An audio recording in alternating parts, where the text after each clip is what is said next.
Chapter 1. Chu-chun. The morning sun rose, casting light into a rundown little hut. The teenage boy lying on the bed shielded his eyes from the bright rays. Chu-chun instinctively raised his hand to block the sunlight. After a moment, Chu-chun slowly got out of bed, washed up, and then picked up the broom inside the house to start cleaning the courtyard. 10 years ago, when enemy troops invaded, his grandfather, General Chu-xiong, the nation's guardian general, led the army into battle. Worried about leaving Chu-chun alone in the family, he brought the boy along. Back then, Chu-chun was only 5 years old. He had been playing recklessly in the camp when he was captured by the enemy, who used him to blackmail his grandfather. Chu-xiong, the guardian general, had traded his life to save Chu-chun, but was eventually captured by the enemy country, and his fate remained unknown. When Chu-chun returned to the Chu household, he faced constant humiliation from the family members. They accused him of killing the head of the family and causing the entire Xianyu Empire to lose its guardian general. Under the relentless verbal abuse from the Chu family, though never officially expelled, he was given the most remote and dilapidated house on the family estate.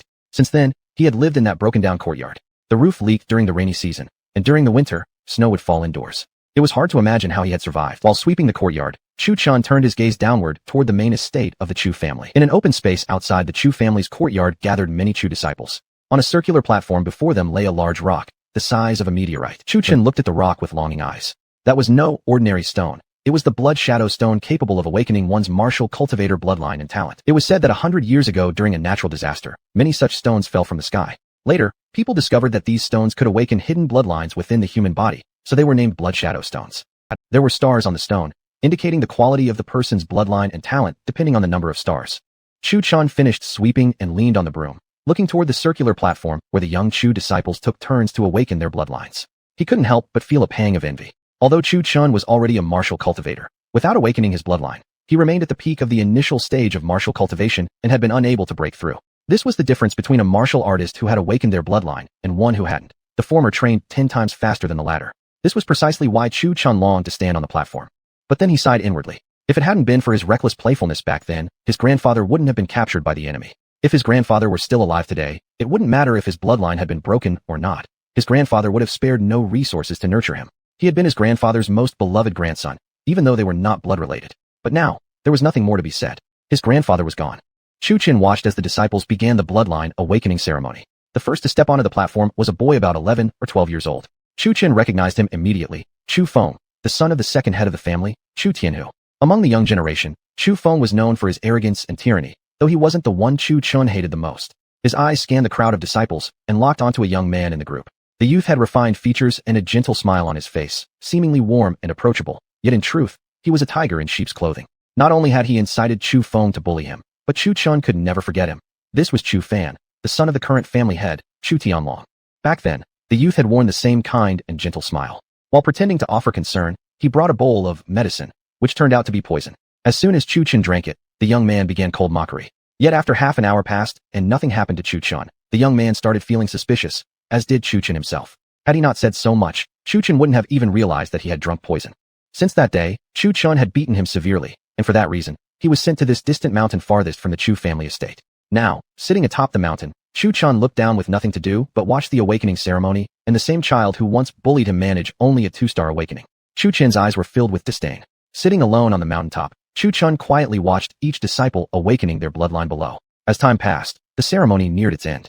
The disciples' results could be described as merely mediocre. The highest was only 5 stars. There was really nothing exciting to watch. Chu-chun yawned. When a young man stepped onto the circular platform, Chu-chun's gaze hardened, filled with a hatred so intense it seemed capable of killing the youth on the spot.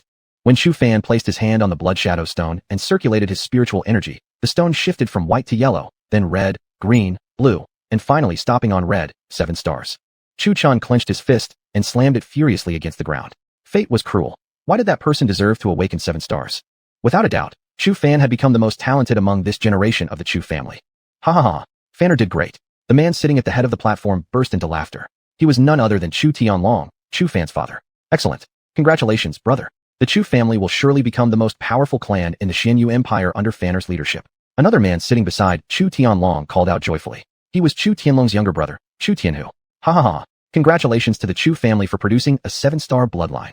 Just then, a bold voice echoed from outside the Chu family's gates. Upon hearing this, the Chu disciples turned their heads, watching as a rugged-looking man walked into the courtyard, followed by a pretty young girl who appeared about 15 or 16 years old. The girl wore a light blue gauze robe, with white thin silk draped over her shoulders. A gentle breeze blew by, making her seem like a celestial maiden drifting through the air. Her long black hair flowed loosely over her shoulders, soft and elegant, with no trace of makeup on her delicate face. At this moment, her large, bright eyes blinked continuously, as if searching for something. When Chu Tianlong saw the man who had just entered the Chu family compound, a flicker of fury flashed in his eyes. He coldly huffed. I wonder what business clan leader Lin has coming to the Chu family. If you can't provide a good reason, don't blame us for being impolite. Ha ha ha. What kind of impoliteness can you, Chu Tianlong, a mere stage 3 martial artist, afford to give? The man said, stomping his foot. A powerful pressure surged through the area. A grand martial artist. Chu Tianlong's expression changed slightly in shock. The highest cultivation stage within the entire Chu family was only stage 3 martial artist. There was absolutely no chance of winning a fight. Still, as the clan leader, Chu Tianlong calmed himself after a brief shock and asked, what brings clan leader Lin here to the Chu family today? Lin Yelong pointed at the girl beside him and said, my daughter wanted to come to the Chu family to look for someone. Since today happens to be the bloodline awakening ceremony, I brought her along to watch.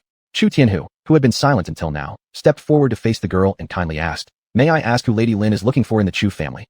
The girl blinked her eyes innocently, appearing utterly pure, and one might mistake her for being naive. After thinking for a moment, she replied, oh right, I'm here to find brother Chu Chun. Upon hearing this, both Chu Tianlong and Chu Tianhu's expressions turned somewhat grim. They knew that Lin Long and Chu Chun had grown up together since childhood and were childhood friends. If Lin Long were to learn how Chu Chun was currently living, so wretchedly even a dog would shake its head, she would certainly drag her father into a confrontation against the Chu family. Seeing the two remain silent, Lin Long blinked again and asked, what's wrong? Chu Tianhu forced a smile onto his face and said, Chu Chun has gone out to train in the outside world. Observing the uneasy expressions on the two men's faces, Lin Yelong's lips slightly curved upward. He already knew what happened 10 years ago, how General Chu Xiong had willingly surrendered to the enemy forces to save Chu Chun. In his view, the Chu family must have tormented Chu Chun endlessly, and perhaps the boy was already dead somewhere unknown. With his daughter's personality, once she set her heart on something and couldn't get it, she would forcefully take it. Lin Yelong had long considered using the excuse of avenging Chu Chun to annex the Chu family entirely. He secretly hoped that Chu Chun had already perished. Lin Yelong slowly spoke, right. I wonder why Chu Chun isn't at the Chu family's awakening ceremony. Back then, Chu Chun and Lin Long grew up together. He was practically my half-son. We haven't seen each other in so many years. I wonder how he's doing now. It seems he reached the stage 3 warrior level 10 years ago. Now I wonder what cultivation stage he has achieved. If his bloodline were to awaken, he would probably already be a stage 1 martial artist. Lin Yelong's words dripped with mockery and sarcasm. Back then, Chu Chun had been personally taught by the old patriarch. By the age of 7, he had already reached the peak of the meridian opening stage, and later, in 2 years' time, without even awakening his bloodline, he had advanced to the stage 3 warrior. In contrast, Chu Fan, who was now 18, actually a year older than Chu Chun, was still at the meridian opening stage 3. In the past, he had constantly oppressed Chu Chun, who endured silently, fully aware that it was indeed his own fault for getting his grandfather killed and causing the family to lose a grand martial saint expert. At this moment, Lin Long's eyes filled with doubt as she asked, Brother Chu Chun went out to train? Chu Tianhu rubbed his hands nervously and flatteringly replied, exactly. He left 2 years ago and hasn't returned yet. Lin Long still appeared unconvinced. She crossed her arms and struck a defiant pose, then said, Humph, I don't believe you. If you don't bring Brother Chu Chun back to me today, I'll make Daddy destroy your Chu family completely. Then Chu Chun brother will become my family's property. As soon as Lin Long finished speaking, both Chu Tianlong and Chu Tianhu couldn't help but feel a bit awkward. What this little terror was saying was no joke. At this moment, Lin Yelong beside her added fuel to the fire, saying, I've heard that 10 years ago when the old patriarch was captured by the enemy forces, you people secretly treated my adopted son terribly. If anything had happened to him, today I would crush your Chu family entirely. At this moment, Chu Tianlong saw clearly through Lin Yelong's intentions, to use Chu Chun as an excuse to seize the Chu family. Though his words sounded pleasant, in truth, he was secretly hoping for Chu Chun's death, so he could use that as a reason to seize the Chu family lawfully. That scheme was indeed well planned. How could Chu Tianlong allow things to go as Lin wished? He exchanged a meaningful glance with Chu Tianhu. Chu Tianhu was no fool and naturally understood his elder brother's intention. Immediately, he said, all right, I'll go find Chu Chun right away. Saying this, he turned and walked toward the most remote peak of the Chu family mountains, making it seem genuine to Lin's father and daughter, as if he had truly gone to search for Chu Chun. Seeing his younger brother heading off to find Chu Chun, Chu Tianlong then said, Clan leader Lin, Miss Lin, as you can see, Chu Chun has wandered off somewhere unknown for training. It might take a while before he can be found. Why don't you return in a couple of days? Lin Yelong did not believe the Chu family truly treated Chu Chun so well. It's fine. I'll just wait here. After all, he's my adopted son. I have to meet him somehow. Right. I grew up with Chu Chun brother too, and I haven't seen him in such a long time. Lin Long really misses him, chimed in Lin Long innocently. He even promised me before that when I grew up, I would marry him. I don't want to be an untrustworthy bad girl, or else Chu Chun brother will hate me. Beside her, Lin Yelong let her speak as he wished. After all, if the Chu family could not find Chu Chun or had mistreated him, he could use that as an excuse to annex the Chu family entirely. Meanwhile, Chu Chun atop the mountain had already finished watching the disciples of the Chu family awaken their bloodlines, and had returned to his hut for cultivation. With his current strength, he could easily go a day or two without food. Dong, dong, dong. This remote peak was normally abandoned, but now someone was knocking at the door. Chu Chun paid no attention to the sounds outside, assuming it was the wind knocking. Dong, dong, dong. Chu Chun, come out here. A rough voice shouted from outside. Upon hearing it, Chu Chun furrowed his brow. He recognized it as the voice of his second uncle, Chu Tianhu, but still ignored it. Chu Tianhu knocked again. Chu Chun remained unresponsive. No matter how many times Chu Tianhu knocked, Chu Chun inside continued his cultivation without a word. Seeing no response, Chu Tianhu's anger began to rise. How dare this person, who was treated worse than even a servant in the Chu family, make him knock like this? But then, an unsettling thought crossed his mind. What if this kid did something drastic? Thinking of that, he felt his hair stand on end. If the boy truly died, even if it had nothing to do with the Chu family, the blame would inevitably fall on them. After all, he lived under the Chu family name. Without further thought, Chu Tianhu charged forcefully at the door, busting it open.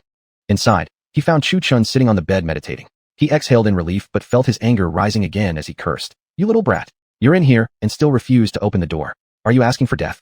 Chu Chun exhaled slowly and gently lifted his eyelids, looking at the furious man before him. Calmly, he asked, May I ask what business uncle has coming to find me up the mountain? Looking at his indifferent expression and attitude, Chu Tianhu wanted to drag him outside and beat him, but he quickly reminded himself of the urgency of showing Chu Chun alive to Lin Yelong. If anything happened to the boy now, the entire Chu family would be doomed. Chu Tianhu grabbed Chu Chen's arm and turned to leave, only to realize he couldn't budge him. According to Chu Chen's cultivation level, he had only recently entered the warrior stage, while Chu Tianhu was already at its peak. He should have been able to drag him easily.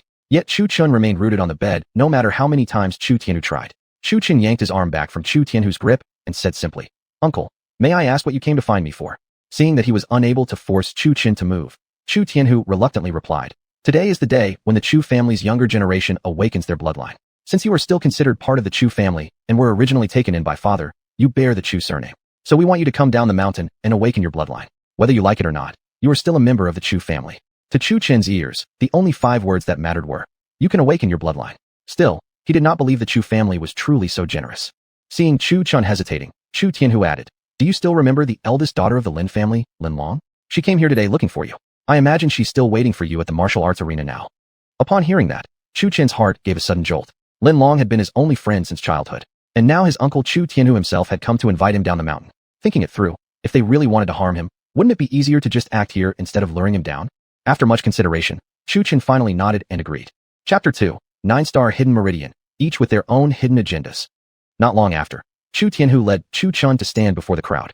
Upon seeing Chu Chun, the disciples of the Chu family began whispering amongst themselves, and soon the quiet murmurs transformed into a cacophony of noise. However, Chu Chun paid no heed, and continued to follow closely behind Chu Tianhu. When Lin Yelong saw Chu Chun, a flicker of shock passed through his eyes. First, he was astonished to see Chu Chun unharmed. Lin Yelong had heard that after the head of the Chu family, Chu Xiong, had died, Chu Chun had been treated cruelly within the family. In his plan, even if Chu Chun had survived, there was no way he should appear so vibrant. Secondly, Lin Yelong had sensed Chu Chen's profound and powerful aura. Although seemingly at the disciple warrior cultivation stage, there was a vague indication that he had already reached the warrior level. At just 15 years old, to have achieved such a level was unheard of in the entire Qingfeng city, except for Chu Chen himself. And this was all without having awakened his hidden meridian. How could Lin Yelong not be shocked? If the Chu family properly nurtured him, under Chu Chen's leadership in the future, the Chu family would surely flourish. Yet amidst his shock, a sharp glint flashed in Lin Yelong's eyes. Haha, Chener, it's been a long time. You seem to have lived a pretty comfortable life these years. Lin Yelong walked over, patted Chu Chen's shoulder with a hearty laugh, his expression as warm and friendly as if he had really encountered a long-lost acquaintance. The two heads of the Chu family couldn't help but feel a wave of nausea at Lin Yelong's feigned warmth. After all, Lin Yelong hated Chu Chun so much he wished the boy were dead, yet now he had to pretend to be close with him. But Lin Yelong's strength was undeniable, and they dared not show even the slightest sign of displeasure, watching helplessly as they felt a bit of schadenfreude. Since Chu Chun had appeared before Lin Yelong alive and unscathed, Lin could no longer find an excuse to swallow up the Chu family. In a way, they were quite grateful Chu Chun had survived. Lin Yelong smiled at Chu Chun and asked, By the way, Chener, how many stars is your hidden meridian? As soon as he spoke, the two elders of the Chu family stiffened with apprehension. They both feared that Chu Chun would say, I've been cast out of the Chu family. Chu Chun noticed the change in their expressions and felt a surge of playful mischief. He cleared his throat and said, It's hard to explain. Oh, how so? Lin Yelong's heart immediately leaped with delight. As long as Chu Chun revealed that he had been mistreated by the Chu family, Lin Yelong would have the perfect opportunity to act. The two elders of the Chu family immediately felt half their hopes shattered. If Chu Chan were to reveal every instance of abuse from Chu Fan and Chu Feng, the Chu family would be finished today. Scratching his head awkwardly, Chu Chen said, I just woke up late today, so I didn't get a chance to test it yet. At that, the entire crowd fell into a stunned silence. Lin Yelong had never expected Chu Chen to respond like this. His expression darkened slightly, but he still managed to force a faint smile. Meanwhile, the two elders of the Chu family, standing nearby, instantly felt a wave of relief wash over them. Lin Yelong pulled Chu Chen aside, just far enough that Chu Tianlong and Chu Tianhu couldn't overhear. Grasping Chu Chen's shoulders, he whispered, Chener, tell uncle, is it because the Chu family threatened you? Threatened? What do you mean threatened? I really just overslept. I completely forgot. Chu Chen looked at Lin Yelong innocently and smiled. The two elders, unable to hear what the two were discussing, could only watch helplessly from afar. Seeing the situation had reached the right point, Chu Chen decided to stop while he was ahead.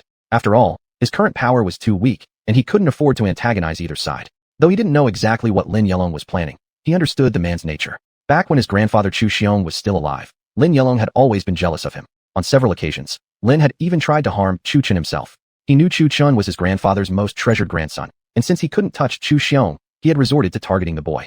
In fact, one of the reasons why Chu Xiong had taken Chu Chen to join the military was to protect him from Lin Yelong. As for how Chu Chen met Lin Long, that was purely a coincidence. Back then, when Chu Xiong had taken Chu Chen to visit Lin Yelong, Lin Long had happened to be standing beside him. That was how the two first met. With a pure and simple disposition, Lin Long gradually became attached to Chu Chen during their time playing together. At times, when she couldn't see him, she would even cry. Naturally, Lin Yelong understood the hardships Chu Chen had endured, but he was curious why Chu Chen refused to speak of it. Unable to press further, He Minchang forced a faint smile and said, Well then, since you overslept, go test it right away. Chu Chen nodded, his heart pounding with excitement. If it weren't for Lin Yelong coming to stir up trouble today, perhaps he would have to wait until reaching the Warrior King realm through cultivation before awakening his hidden meridian. Looking at the blood shadow stone atop the circular platform, he suppressed his excitement and slowly stepped onto the platform. Chu Chen Gij, long time no see. Just as Chu Chen was about to step onto the platform, something bumped into his chest. Instinctively, he embraced the figure in front of him. The young girl lifted her trembling eyes and looked up at Chu Chen. Chu Chen looked at the young girl before him and couldn't help but sigh inwardly. This girl really grows more beautiful as she ages. Lin Long released Chu Chen from her embrace, and, seeing the boy staring intently at her, blushed slightly. Covering her face with both hands, she shyly said, Gij Chu Chen, is there something on my face? Hearing this, a faintly embarrassed expression flickered across Chu Chen's face as he replied, Little sister Lin Long really gets prettier and prettier. But let me finish testing my hidden meridian first, okay? With that, he affectionately ruffled Lin Long's hair. This scene infuriated Lin Yelong to no end. If his father were still alive and his daughter had taken a liking to Chu Chen, he would have felt honored. Now that Chu Chen was practically nobody, how dare he act like this? Although Lin Yelong was dissatisfied, he still forcefully suppressed his anger. If he were to completely fall out with Chu Chen now, all the concern he had just shown would clearly appear insincere to anyone with half a brain. Seeing this, the two Chu elders couldn't help but feel a sense of schadenfreude. Beautiful cabbage being hogged by a pig, huh? Now you see how it feels? Enjoying it now, aren't you? The reaction of the two Chu elders didn't escape Lin Yelong's eyes, instantly causing his temple to throb with anger, an unmistakable expression, as if to say, You know I'm mocking you, yet you still don't dare to act. Unaware of all this, Chu Chen's mind was focused entirely on the blood shadow stone inscribed with runes. At this moment, his sole ambition was to grow stronger.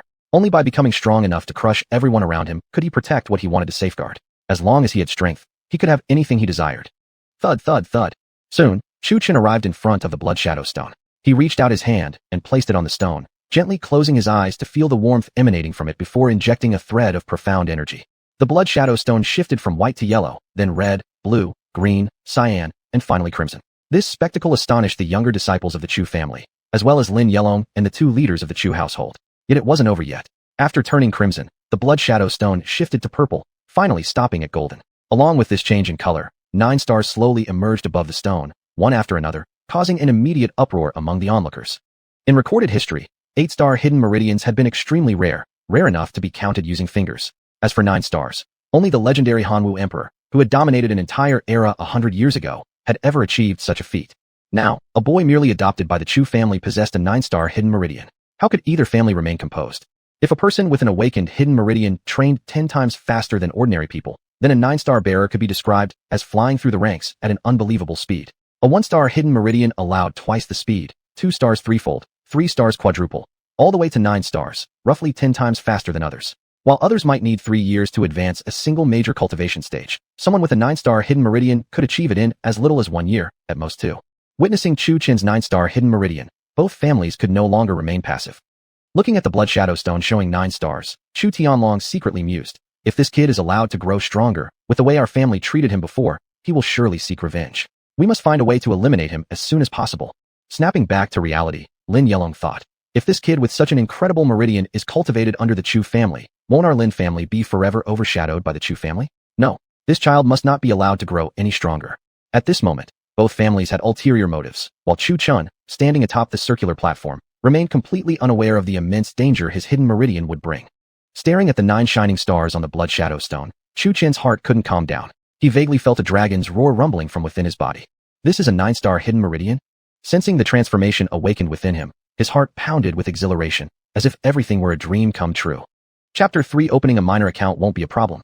Lin Long's delicate, sparkling eyes gazed at the blood shadow stone atop the round platform, its golden glow especially dazzling.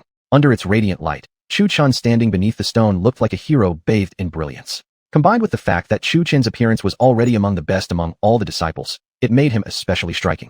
Seeing Chu Chun illuminated in that light, Lin Long was momentarily stunned, her eyes sparkling like those of a lovesick fangirl, filled with admiration. Imagining what it would be like if she married elder brother Chu Chun in the future, a flush of crimson quickly rose on her face. However, Lin Yelong, who had been closely observing Chu Chun all along, saw the look in his daughter's eyes and inwardly realized something was wrong. 9 stars. Congratulations, elder brother Jiao. Congratulations to the Chu family for producing a 9-star genius. Lin Yelong suddenly burst into hearty laughter, drawing everyone's attention away. Don't flatter me like that, Uncle Lin. Just 9 stars isn't worth mentioning at all. Chu Tianlong's reply caused Lin Yelong's lips to twitch slightly. Just 9 stars? That was already the highest possible. There wasn't another like it in the world, and his tone clearly reeked of showing off, which made Lin Yelong quite unhappy. Oh, I just now seem to hear someone say that your son went out to train, but returned in less than half an hour. How fast your legs must be, elder brother Tianhu. Lin Yelong quickly shifted the topic, making the 2 heads of the Chu family instantly stiffen in their expressions. Chu Tianhu awkwardly coughed lightly and said, Uncle Lin, you're mistaken. I had just walked out the door when I saw Chu Chen returning. Such a coincidence, wouldn't you say? Hearing this, Lin Yelong's forehead vein throbbed. What a guy? He was directly treating me as a fool, walking out the door and immediately seeing him return, saying that would make even ghosts disbelieve. Plus, when he came earlier, he hadn't even seen a shadow of a person. How could things be so coincidental? Wah, elder brother Chu Chun, your arcane meridian is actually a 9-star one. Lin Long's sudden exclamation caused the 2 arguing families to turn their gazes toward her. In the presence of everyone watching, after Chu Chen stepped down from the round platform, Lin Long disregarded the surrounding eyes and directly leapt onto him, hanging off Chu Chun like a monkey clinging to its tree. This scene made the hearts of the disciples from the Chu family ache with sorrow, watching their goddess being taken by a pig. Oh, wait. No, Chu Chun wasn't a pig anymore. Now that he had awakened a 9-star arcane meridian, he was like a cabbage no longer. It was now a cabbage that shined more brilliantly than ever. Thinking this, the disciples of the Chu family couldn't help feeling bitter. Before, they could perhaps use their social status to suppress him, but now, with Chu Chen awakened to a 9-star arcane meridian, what was social standing worth now? It was practically useless. His cultivation speed was 100 times faster than theirs. With such power, he could obtain any status he desired. Even if he wanted to marry the princess of Xianyu Kingdom, the emperor would likely offer her with both hands. Among the Chu disciples below, a young boy stared at the affectionate scene with clenched fists, his nails digging into his flesh, biting his lips tightly, as if at any moment he would explode. However, the youth's expression didn't escape Chu Chen's notice. Smiling slightly at the corner of his lips, Chu Chen suddenly cupped the girl's face, planting a kiss on the young girl's rosy lips. Taken completely by surprise, Lin Long froze stiff, her face reddening as though it were a ripe apple. Bang! At this sight, Lin Yelong, who had been watching them, could finally take it no longer. A powerful pressure surged directly toward Chu Chun. Uffed! Caught off guard, Chu Chun was forced down slightly onto bent knees by the pressure, blood suddenly spewing from his mouth onto Lin Long's face. His expression turned deathly pale. A great Wuxer's aura was not something to be trifled with. Fortunately, Chu Chun had just reached the Wuxer level. Otherwise, had he still been a disciple, he would have already been crushed by the pressure. Although he had survived, the sensation was far from pleasant, as if his internal organs were about to explode. Seeing this, Lin Long's face instantly turned anxious and fearful, as she shouted toward Lin Yelong with a pout. Dad, why did you do that? Hearing his daughter's pleading, Lin Yelong retracted his pressure, but no affection lingered on his face anymore. He stared coldly at Chu Chun. Chu Chun, understand your place clearly. Don't think that awakening a 9-star arcane meridian means you can do whatever you want. Even if you possess a 9-star meridian, to me, crushing you to death would be no harder than squashing an ant. His words dripped with menace. From the moment he saw Chu Chun kiss his daughter, he had decided not to pretend anymore.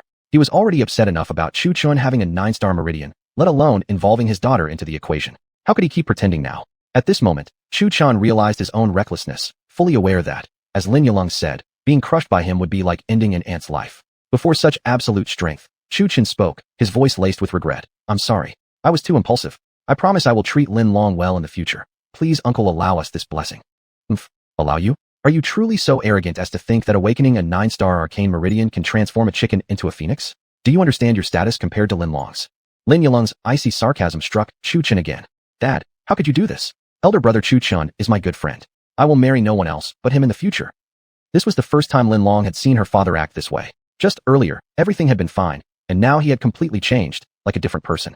Lin Yulong walked over to Lin Long and abruptly took her hand, saying coldly, let's go. Before Lin Long could react, she was forcibly dragged away by Lin Yulong. Unable to free her hand, she could only let Lin Yulong pull her along. Chu Chen could do nothing but watch helplessly as Lin Long was taken away. After the two had gone far enough, the crowd of Chu family disciples began clenching their fists in excitement. Although Chu Chen's earlier actions had been aimed at Chu Fan, the others had all witnessed the entire scene as well. At this moment, every disciple seemed ready to devour Chu Chen whole. Chu Chen, I will kill you. At that moment, a voice filled with immense hatred rang out from among the disciples. A young man stepped out from the crowd, walking directly toward Chu Chen, glaring at him with eyes filled with hatred. Boom. Without a word, Chu Fan threw a punch directly at Chu Chen. Chu Chen, however, had anticipated this. Slowly extending his right hand, he firmly caught the incoming fist. Crack. With a light twist, Chu Chen easily dislocated Chu Fan's arm as he caught it. Chu Fan tightly gripped his right arm with his left, desperately trying to lessen the pain. Chu Chen felt no sympathy at all. Earlier, Chu Fan had tried to trick him into drinking poison tea. Luckily, for some unknown reason, the poison had no effect on him, and he narrowly escaped death. Otherwise, his rotting corpse might already be buried deep in some mountain. Stop. Just as Chu Chen was about to strike again, Chu Tianlong's furious voice came rushing over. Chu Tianlong had been furious all day long, humiliated like a dog by Lin Yulong. All of today's troubles were due to Chu Chen, and he had been itching to crush him with a single palm strike. However, as head of the clan, he quickly reconsidered. After all, Chu Chen also bore the surname Chu and had been brought back by Chu Xiong. Regardless of how the Chu family stood, he had no grounds to eliminate him. But the Lin family was different. They were an enemy of the Chu family and had ambitions to swallow them entirely. Therefore, to deal with such a powerful opponent, they needed to nurture Chu Chen. Chu Tianlong naturally saw through Chu Chen's current strength clearly. Even before awakening his arcane meridian, he had already reached the Wuxia realm. Such a talent could only be described as godlike. And all this came while living atop a small mountain with almost no resources. After weighing the benefits and drawbacks, he now could only persuade Chu Chen to return to the Chu family. As for his own son, to be honest, there wasn't much use for him. Chu Tianlong was still young, and his wife was as beautiful as ever. Starting another minor concubine line wouldn't be a problem. Finally, Chu Tianlong glanced at his son, shook his head slightly, and said nothing further. Chapter 4 Chu Fan's Gift.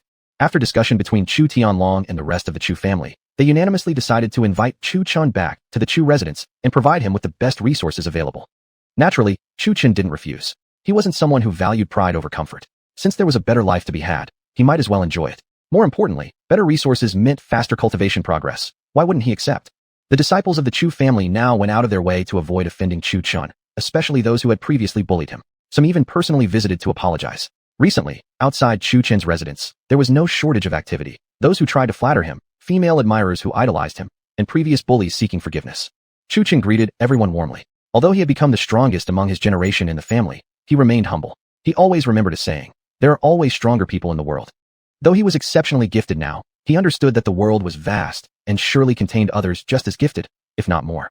Only by standing on higher mountains could one see even taller peaks. In a rather inconspicuous location, Chu Fan watched as Chu Chen basked in attention from the clan, while he himself became nothing more than a negligible figure. Even his father, who used to dote on him, treated him with indifference after he was defeated by Chu Chen without even punishing the latter. Thinking about yesterday's scene once more, the moment surfaced in Chu Fan's mind. Back then, unaware of Chu Chen's true cultivation level, he had arrogantly challenged him, only to be defeated with a single move. The memory infuriated him further, especially the mocking looks cast upon him today by the Chu family and its disciples, as if he were a fool. Chu Chen, this is all because of you. Chu Fan hissed through gritted teeth as he watched Chu Chen surrounded by adoring admirers, his heart boiling with hatred so intense he could imagine tearing Chu Chen apart limb by limb. He had always been arrogant by nature. How could he possibly tolerate someone else replacing his former position? From this moment on, a sinister thought began to take root in his heart. That evening, after returning to his room, Chu Chen inhaled deeply, appreciating the much larger and more comfortable space. Comfortable. So much better than that lousy shack. All of this was because of his strength and talent. If not for his exceptional gifts, he would probably still be rotting away in that dilapidated hut. Cross-legged on the bed, Chu Chen began cultivating the resources given by the family that day. Without hesitation, he grabbed 5 Xian stones and began absorbing their energy. Xian stones were the commonly used currency across the Tsungyuan continent. There were also Lingshi and Yuanshi stones. Yuanshi was the highest known currency Chu Chun was aware of. These stones weren't only used as currency, they were also vital resources for cultivation. Relying solely on ambient spiritual energy for cultivation would be extremely slow. Xian stones contained abundant spiritual energy. Lingshi contained 5 times the spiritual energy of a Xian stone, while Yuanshi contained 10 times that of a Xian stone. The next day, sunlight poured into the courtyard and through the window, shining into Chu Chen's room. At that moment, Chu Chun was seated cross-legged on the bed, a faint golden-yellow gas faintly circulating around his body. Ever since he awakened his Xian pulse, his Xian energy had changed. It no longer felt the same as before. During cultivation, he could vaguely hear the sound of a dragon roaring. That roar carried a tone of fury and resentment, and it was precisely this dragon's roar that greatly accelerated his cultivation. Humph. Chu Chun suddenly opened his eyes and threw a punch into empty air. Ha, ha. Alternating fists flew out. After half an incense stick's time, Chu Chun was drenched in sweat. Every punch he threw now created a faint tremor in the air, what was commonly referred to as a fistball burst. Chu Chun felt his own improvements over the night and couldn't help but exclaim. This was the 9-star Xian pulse. In just one night, he had progressed from the early warrior stage to the first warrior stage. In simple terms, it was consolidating one's cultivation base, but each level had its own sub-levels: early, middle, and late. For example, when reaching the late stage of early warrior, once advancing to the next substage, it would simply be called warrior level 1, late stage. Knock knock knock. As Chu Chun was appreciating his progress, a knock on the door interrupted him. Chu Chun quickly adjusted his attire and said, "Coming." Click. He opened the door and saw a young man roughly his age standing outside. At the sight of this person, Chu Chen's expression immediately turned cold. He asked frostily, "What are you doing here?" Seeing Chu Chen's now aloof demeanor, the youth's heart flared with anger. But biting his lip, he seemed to have made a firm decision. He said, Chu Chun, I came here to apologize. Back then, I was wrong. I shouldn't have drugged you, nor cast you to the mountains, nor treated you with such arrogance before. All that I did before was my fault. Please forgive me." Saying so, Chu Fan took out a black wooden box from within his sleeve and extended it toward Chu Chun. "Please accept this as my apology." Chu Chun looked at the young man before him, eyes flickering with suspicion. He knew very well that Chu Fan was not someone who easily apologized to others, and when he did, it usually came with ulterior motives, just like that previous bowl of medicine. Chu Chun looked at the box in Chu Fan's hand, hesitating whether to accept it or not. Then he thought to himself, since he had accepted all the other gifts from those who apologized, refusing this one might only cause more trouble. Weighing his options, Chu Chun took the box and smiled. "All right, I appreciate the gesture. Let's put the past behind us. Thank you, Brother Chun, for forgiving me. I won't disturb your cultivation any longer." After saying that, Chu Fan turned and left immediately. Chu Chun watched his retreating figure with a flash of sharp glint in his eyes. "I said I'd accept it, but never said I'd use it. Once bitten, twice shy?" He wasn't a fool. Having been deceived once, he wouldn't fall for it again. Chu Chun carelessly tossed the black wooden box Chu Fan had given him onto the table, then washed up and headed straight toward the back mountains. Before long, Chu Chun arrived in front of a grave. Holding a gourd of wine, he pulled out a small porcelain cup, placed it before the grave, and poured a cup of wine. Then he poured another cup for himself. His eyes slightly moist, he raised the cup of wine toward the gravestone with a hoarse voice. "Grandpa, forgive me, grandson. If not for my childish recklessness back then, you wouldn't have been captured by the enemy forces. But Grandpa, rest assured, now that I've awakened the 9-star Xian pulse, I will grow stronger. And when I do, I'll slaughter every last one of those who killed you." As he spoke, Chu Chen's eyes suddenly turned blood red, a chilling killing intent radiating from him. He stared into the distance, as though staring down an immense enemy far away. "Grandpa, bottoms up." With that, he drank the cup in one gulp. Then he poured the other cup over the gravestone, refilled his own, and repeated the process. As he drank alongside the gravestone, Chu Chen spoke to himself all day long. Once again, the sun dipped low in the west. Sitting alone before the gravestone, bathed in the golden light of dusk, for a moment Chu Chun seemed like an old soul who had lived a lifetime. Chu Chun glanced toward the western horizon, murmuring to himself, "Grandpa, you once told me that when you found me, the scenery was just like this, wasn't it? How truly beautiful this sunset is." He poured the last cup of wine onto the gravestone, composed himself, then adjusted his mood, and walked away. He understood now, no matter what he said, it was all in the past. Only by avenging his grandfather could he finally relieve his guilt. Chapter 5. Lighter than a horse with bamboo staff and straw sandals, one sorrowful smoke rain follows the journey of life. Chu Chen walked along the mountain path illuminated by the setting sun, heading toward the Chu residence. By the time he returned to his manor, the night was already deep. Looking up at the stars scattered across the night sky, memories of counting the stars with his grandfather as a child surfaced in his mind. An involuntary tear slid down his eye. Chu Chen quickly wiped it away, then pushed open the door of the manor and entered. He cast a glance at the black wooden box on the table. Besides the box, there was now an assortment of dishes placed there at some unknown time. Without giving it much thought, probably prepared by the maid assigned by the Chu family, he walked to the table, pulled out the stool underneath, and started to eat hungrily. After a satisfying meal, Chu Chun let out a loud burp. It had been a long time since he last enjoyed such a delicious meal. After dinner, Chu Chen practiced some boxing moves in the courtyard. Each punch carried a faint yellowish aura, his fists alternating rapidly, growing more powerful with each strike. This was no martial arts technique. It was just a type of casual kung fu he had picked up for fun during his time in the mountains. After a while, Chu Chen's entire body was soaked in sweat from the exercise. HAA. He focused all the force of every punch into one final explosive strike. Ha! The punch echoed loudly. Chu Chen was very satisfied with this final punch. Besides the punch sound, he could even hear a dragon-like roar embedded within, as if he had vented all his previous anger with that one blow.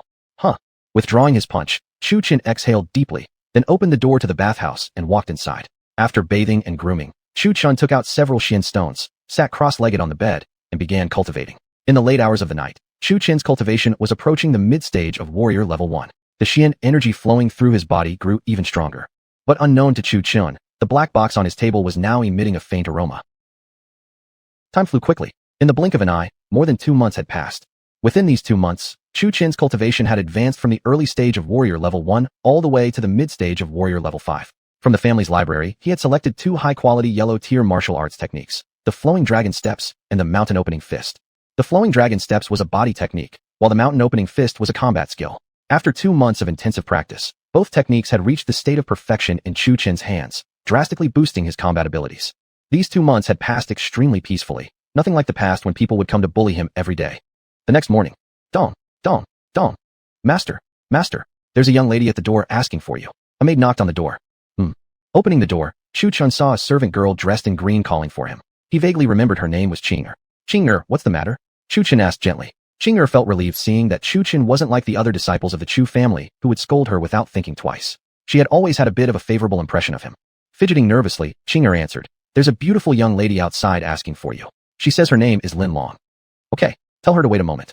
I'll wash up and be right out." Without closing the door, Chu Chen walked directly to the bathhouse. About the time it takes for an incense stick to burn, he finished his wash and walked out fully dressed.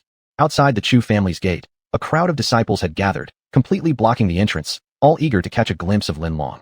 Lin Long was caught slightly off guard by the attention and was hurriedly trying to handle the situation. Suddenly, she lifted her beautiful eyes and spotted the figure approaching from afar. Her eyes immediately lit up, and she waved her hand joyfully, shouting, "Big brother Chu Chen." Without caring about the disciples surrounding her, she ran directly toward him and threw herself into his arms. Seeing this scene, the hearts of many Chu disciples shattered. Although they all knew of the relationship between the two, there were always those who fantasized about stealing her away. After all, Lin Long was naturally innocent and easy to deceive. But upon seeing her voluntarily rush into Chu Chen's embrace, their hopes vanished instantly. In terms of strength? None. In terms of talent? Also none. Background: Chu Chen was a grandson personally taken in by the former head of the Chu family. Looks? Even worse. How could anyone dare compare with Chu Chen? Chu Chen felt the young girl in his arms and smiled slightly. He gently patted her head and smiled, asking, "What are you doing here today?" I came to apologize to you. My father was wrong before. I snuck out today without telling him," the girl said, flashing a mischievous smile at Chu Chen. Then, she took out a box and opened it. Inside were layers of osmanthus cakes. Lin Long smiled sweetly and said, "See? I specially made you a lot of your favorite osmanthus cakes. You've come a long way." Chu Chen once again gently patted Lin Long's head. He not tired at all. "By the way, do you remember that little stream we used to play at when we were little?" Lin Long asked. "I remember. What about it?" To Chu Chen, Lin Long was like his own little sister, beloved and doted on without limit. Lin Long blinked her bright, sparkling eyes and said, "Since I snuck out today, let's go play a bit. It's been so long since we last came out. Father keeps making me cultivate at home every single day. HMPF. She pouted slightly, clearly displeased, looking extremely adorable. "Okay, it just so happens that I wanted to relax today." Chu Chen, who had been cultivating nonstop for 2 months, felt that life had grown a bit dull. Having someone to go out and relax with was just what he needed. Then, under the strange gazes of the crowd, the two walked off laughing and chatting together, their actions very intimate. Drip, drip, drip. The stream flowed gently through the creek, while birds chirped in the woods like natural musical notes, beautiful and pleasant. "Wow, brother Chu Chen, this place still looks exactly like before. It's so beautiful." Looking at the scenery before her, Lin Long's eyes sparkled like those of an excited child. Chu Chen gazed at the small fish in the river, then at the rock on the shore. He seemed to see again the image of his grandfather, sitting there fishing with a bamboo hat on. Back then, he always remembered his grandfather sighing after every fishing session. "Lighter than a horse with bamboo staff and straw sandals, one sorrowful smoke rain follows the journey of life." When he was young, he didn't understand what those words meant. Even now, he still didn't truly grasp their meaning. Seeing Chu Chen standing there lost in thought, Lin Long ran in front of him and laughed. "Brother Chu Chen, let's play together." "Okay," Chu Chen replied with a half-hearted smile. Come on. Look, There are so many little fish in the river. Hey, brother Chu Chun, look at this fish I caught. Isn't it big? Lin Long didn't seem to notice anything odd about Chu Chun. She kept dragging him around energetically, behaving just like an eternally youthful child. Oh right, I almost forgot to take out the osmanthus cakes, Lin Long said, then passed her hand over the spatial ring on her finger, pulling out a box of osmanthus cakes. She opened the box. The fragrant aroma of the cakes filled the air as she took one and popped it into her mouth. So delicious. Brother Chu Chun, you should eat some too. Chapter 6, The Lin Family Scheme. Chu Chun found Lin Long's voracious eating manner utterly adorable. With a doting smile, he ruffled her hair and placed a piece of osmanthus cake into her mouth. Samayang, how churma? He asked. Lin Long blinked her eyes at Chu Chun, eagerly awaiting his response. Vjura wei dal buitsoa. Chu Chun sincerely praised. He couldn't help but admit the osmanthus cake was indeed delicious, melting in his mouth with its rich aroma spreading throughout his palate. Hearing Chu Chun's compliment, Lin Long's eyes curled into crescent moons as she giggled. Chu Chun gugu, if you like it, then eat more. I'll make it for you every day from now on. Then, a determined look passed through her eyes. Unexpectedly, her first attempt at making osmanthus cake had been so successful. Since Chu Chun liked it so much, she would make it for him every single day. The two played by the stream for a long time until the sun set in the west, once more signaling the arrival of dusk. Looking at the girl before him, Chu Chun said, Lin Long, it's getting late now. You should head back quickly, or else you'll get scolded by Uncle Lin when he finds out. With affection, he pinched her little cheek gently, speaking reluctantly. Okay. A flash of disappointment appeared in Lin Long's eyes, but she also knew that it was already dark and her father would inevitably find out if she delayed any further. Then I'll go now. Let's play together again next time. Filled with reluctance, Lin Long gradually walked away. Chu Chun gazed at Lin Long's retreating figure and sighed. It's getting late. Time to go back and practice cultivation. The Chu family residence wasn't far from the stream, only about a kilometer away. A short walk brought him there. Between the stream and the Chu residence was a forest.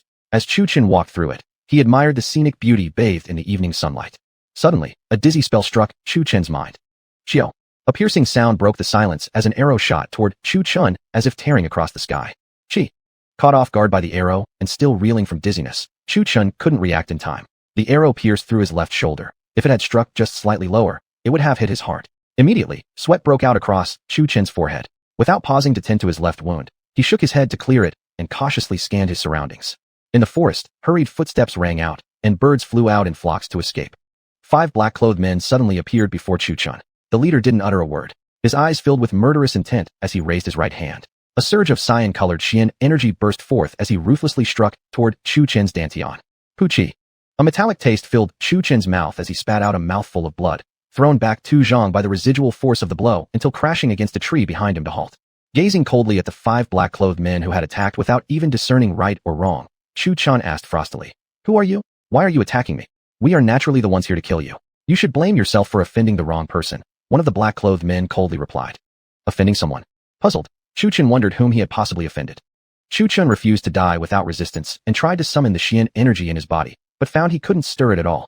Realization dawned that something was seriously wrong. Anger surged in his heart as the situation bewildered him. He muttered to himself, Lin Long? Lin Long wants to kill me? What have I done wrong? Such a seemingly innocent girl. Today, aside from the osmanthus cake she gave him, he hadn't eaten anything else. This meant that the poison must have been placed by Lin Long. But why would she want to harm him? Chu Chun couldn't find a plausible reason, but now wasn't the time for contemplation. He needed to find a way to escape. His injury's pain in his right arm eased his dizziness somewhat. Although his Xian energy was sealed, he had always trained his physical body rigorously. Even without Xian energy, he was still capable of defending himself.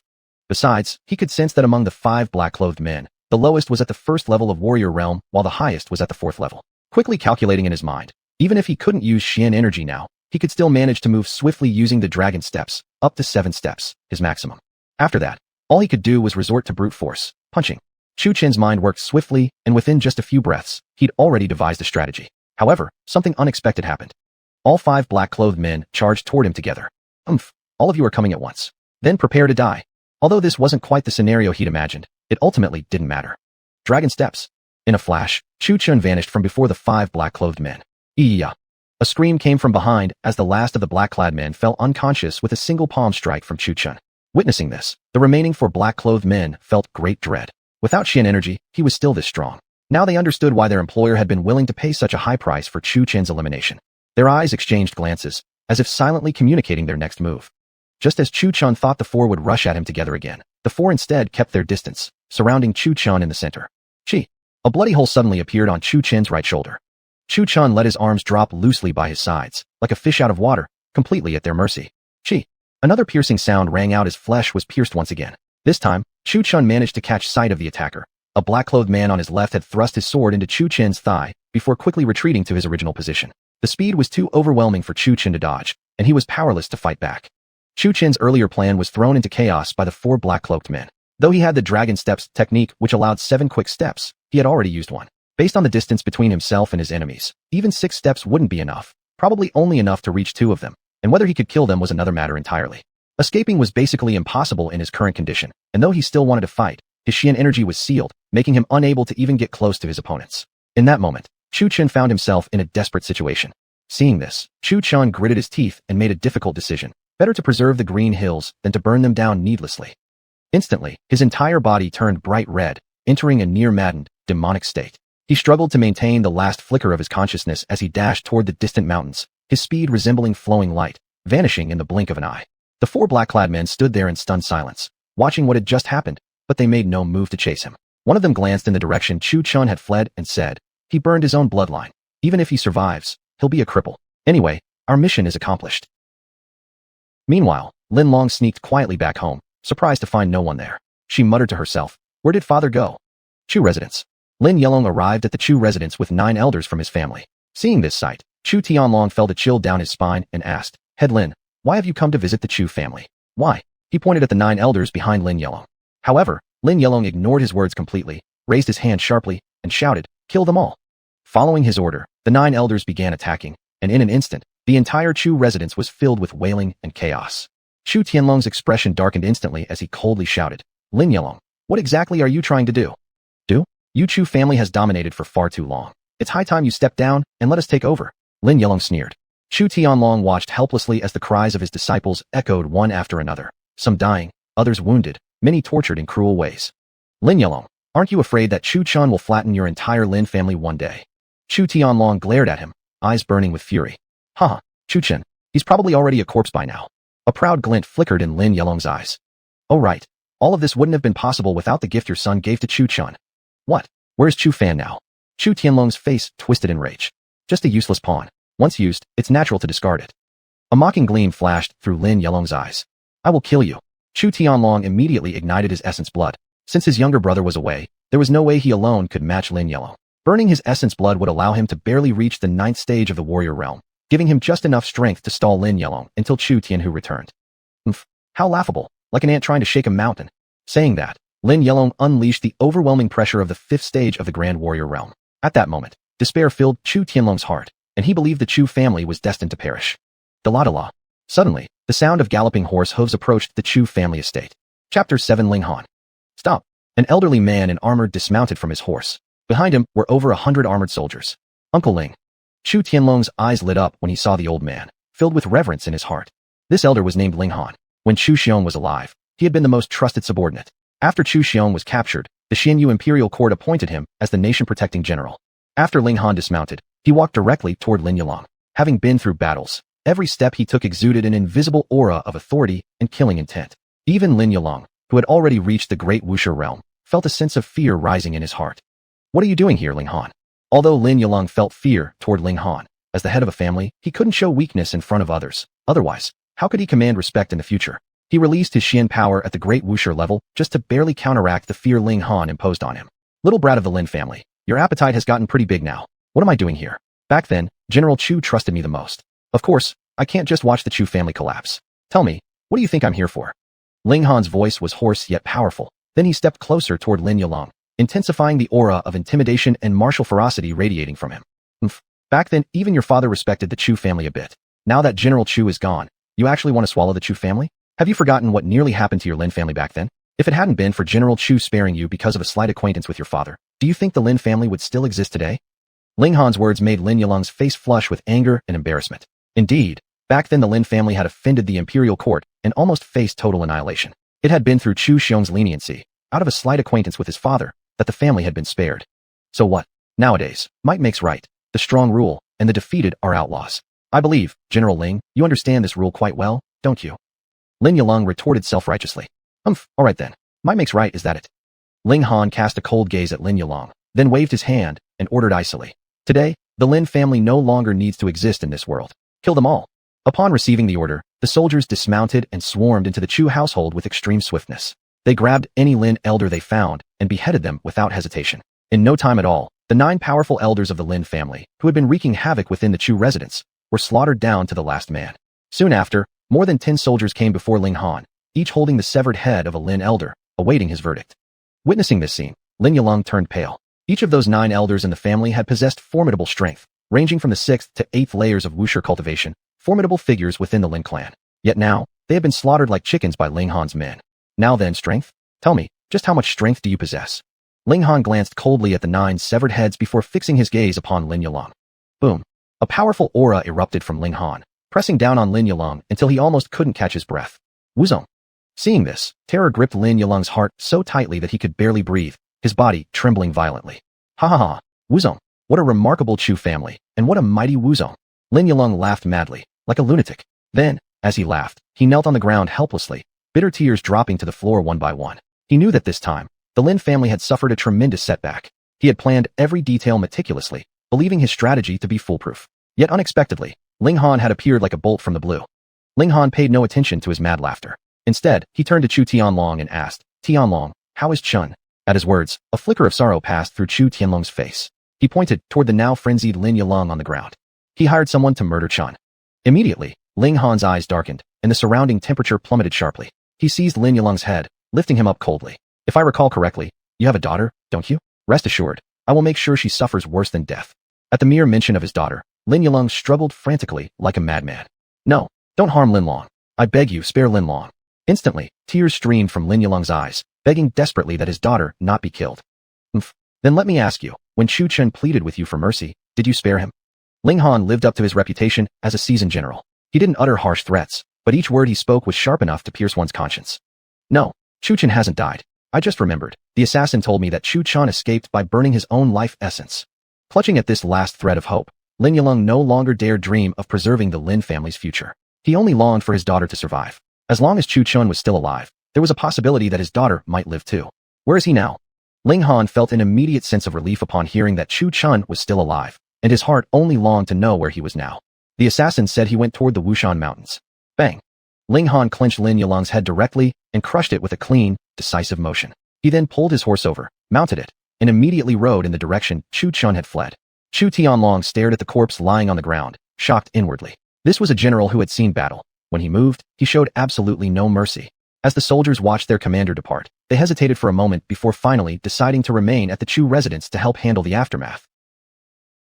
It was said that the Wushan Mountains were home to countless fierce spirit beasts. In the dense forest, a pale-faced youth leaned against a tree, panting heavily. Seeing that no one had pursued him this far, he felt a wave of relief wash over his heart. Looking at the roaming spirit beasts around him, he silently prayed that none of them would discover him. He had barely escaped with his life by burning his own life essence, and he certainly didn't want to escape one disaster only to fall into another. After burning his life essence, he was now practically a useless cripple. His Xian power, his cultivation, and even his meridians had all been completely destroyed. A surge of despair flooded his heart. What was the point of surviving like this? With shattered meridians and lost cultivation, he could hardly imagine how he would live in the future. Yet deep inside him burned a refusal to give up completely. Living was still better than dying. While alive, there was still hope. Death would only extinguish even that hope. Surely, somewhere in this vast world, there was a way. Even if he could no longer cultivate, simply watching the scenery of this world might still be pleasant. Forcing himself to remain optimistic, Chu Chen leaned against the tree and slowly closed his eyes. Cool. I'll just rest a bit. This sleep was not a state of unconsciousness. Earlier, he had forcefully burned his life essence and run over 50 miles at an extreme speed. His nerves had been constantly on edge, and after suddenly relaxing, the fatigue overwhelmed him all at once. Chu Chen slept for 2 full days and 2 full nights. The next morning, Chu Chan felt as if his body was floating. Remembering what had happened before, his mind suddenly became extraordinarily clear. As he opened his eyes, he found himself lifted up by a massive gorilla, its monstrous, abyss-like mouth directly in his line of sight. Right before being thrown into its mouth, he desperately twisted his body, trying to break free. However, the gorilla tightened its grip instead. Chu Chun felt pain from the beast's grasp, but even worse than that was the unbearable stench of the gorilla's breath. Chapter 8. The Blood Flute. Hiss. Just as Chu Chun was about to be devoured, an arrow tore through the sky. Uft. The arrow struck the ape right in the eye. Roar. The ape howled in pain, instinctively covering its eye with a hand and releasing Chu Chun from its grip.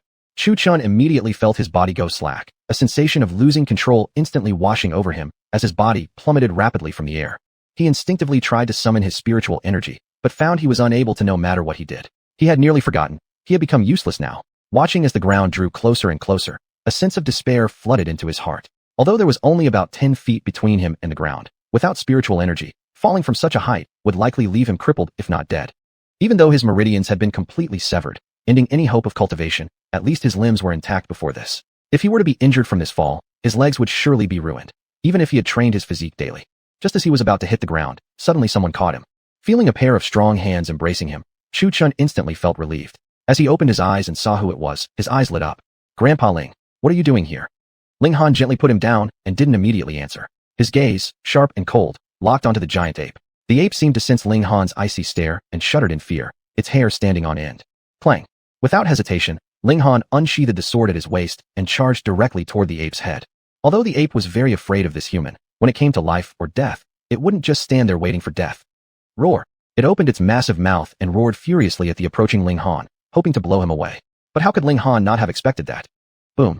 Ling Han instantly unleashed the might of a saint-level martial cultivator. The unique oppressive aura of a saint forced the ape directly into the ground, leaving it immobile. Uft. A stream of dark red blood spewed forth as the ape lay motionless on the ground, watching helplessly as this human beheaded it with a single sword strike. The entire fight lasted only a few breaths. Chu Chun inhaled sharply, recalling Ling Han's crimson sword chi and that icy gaze just now, like a god of death descending upon the battlefield. Shock was clearly written across his face. By the time Chu Chun came to his senses, Ling Han had already sheathed his sword. That coldness and killing intent had completely vanished. Approaching Chu Chun slowly was a warm, kindly smile. Thud. Your subordinate pays homage to young master. Chu Chun, still stunned, looked down at Ling Han suddenly kneeling on one knee before him, completely confused. Grandpa Ling, what are you doing? Chu Chun hurriedly helped Ling Han back up. He absolutely couldn't bear this level of respect. Grandpa Ling, what did you just call me? After helping Ling Han to his feet, Chu Chun asked. I just called you young master. Ling Han replied resolutely, gazing at Chu Chun. Grandpa Ling, why do you call me young master? Young master, please listen to me. In the past, General Chu saved my life, and later he treated me as his most trusted subordinate. Before General Chu was captured, he specifically instructed me that should anything happen to him, I was to follow only you thereafter. Looking at Chu Chun, Ling Han clasped his hands together in respect and spoke reverently. After hearing Ling Han's words, a trace of sorrow flashed across Chu Chun's eyes. General Chu's capture had always been a wound deep within his heart. He looked at Ling Han and sighed. But now I've been ruined by that bitch Lin Long. In order to escape from my life, I was forced to burn my lifeblood, which shattered my meridians completely. I fear I will never cultivate again. Ling Han looked at Chu Chun, hesitation flashing through his eyes. Oh right, Grandpa Ling. Since you're now the supreme general of the kingdom, you must know some experts. Is there any method? Chu Chun suddenly asked, his face lighting up with hope. Hearing this, Ling Han sighed and shook his head, simply replying 2 words, none. This sentence sent Chu Chun's heart plummeting to the depths of despair. He had thought that as the supreme general, with Ling Han's extensive connections, surely there would be a way to fix his shattered meridians. Chu Chun forced a slight smile and said, It's okay. If I can't cultivate, then I can't. At least I'm alive to still see this vast world. As Ling Han looked at Chu Chun, a familiar scene surfaced in his mind. He recalled the words Chu Xiong had told him before dying. Living this long has been enough. Besides, isn't there still someone to carry on and see the splendor of this world? At this moment, it was as if he had returned to that day. Tears formed in Ling Han's eyes as he turned aside and wiped away a tear, saying emotionally, General, you were indeed not wrong about him. Turning back around, Ling Han smiled. Child, you and your grandfather share the same exact personality. Saying this, he pulled out a bright red flute from his sleeve. Ling Han handed the vividly red flute to Chu Chun, saying, Your grandfather Chu General foreseen this calamity of yours long ago, and specifically entrusted me with this blood flute, in preparation for the day when it could help you survive this disaster. Grandpa. Chu Chun tightened his grip on the blood flute, his heart in turmoil. He truly couldn't understand. He was just an orphan picked up by his grandfather, so why had he been so favored?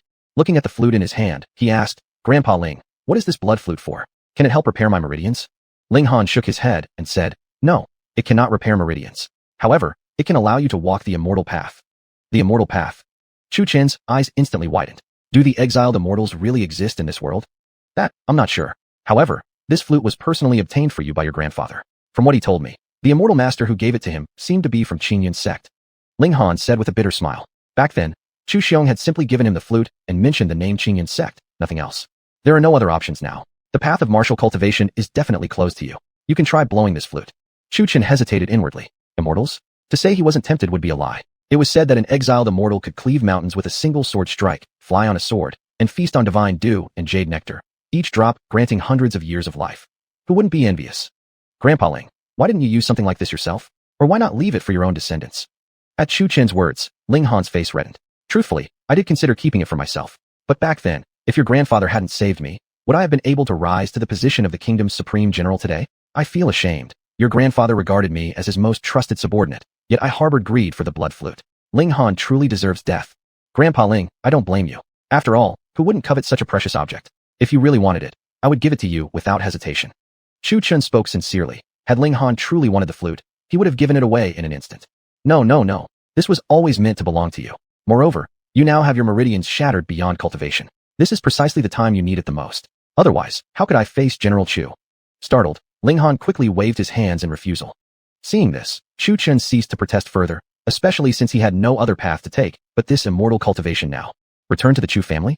Impossible. With his spiritual veins completely ruined, going back would only lead to more suffering, perhaps even worse than before. In this world, power determined everything, wherever one went.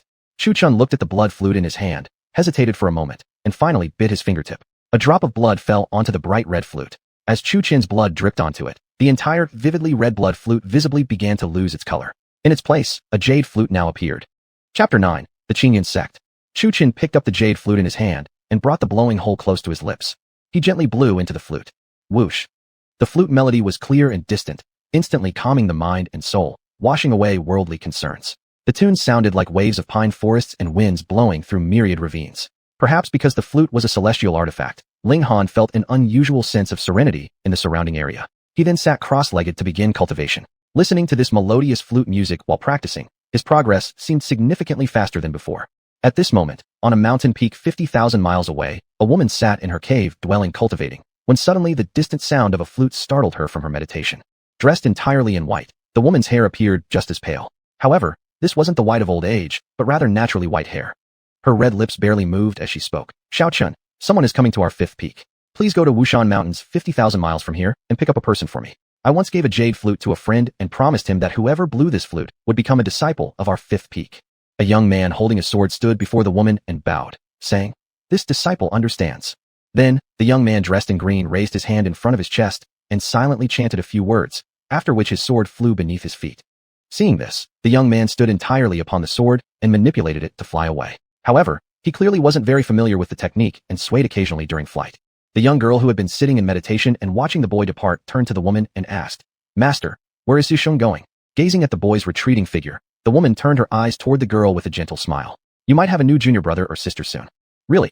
The girl's face lit up with excitement as she looked at the woman. The woman gently nodded. Wushan Mountain Range. After playing the jade flute, Chu Chun waited in place for about an hour but saw no reaction. A sense of disappointment grew in his heart. The two stared blankly at the sky, where nothing but occasional passing birds could be seen. Ling Han glanced at Chu Chun and sighed. "Master, why don't you come back with me to the general's mansion?" Chu Chun hesitated for a moment. He had intended to refuse at first, but considering his current ruined cultivation base, he had nowhere else to go now. All right, Chu Chun had never given up on himself. He would find a place to stay first, and then think of ways to repair his ruined cultivation foundation. He believed that in this vast world, there must be a way.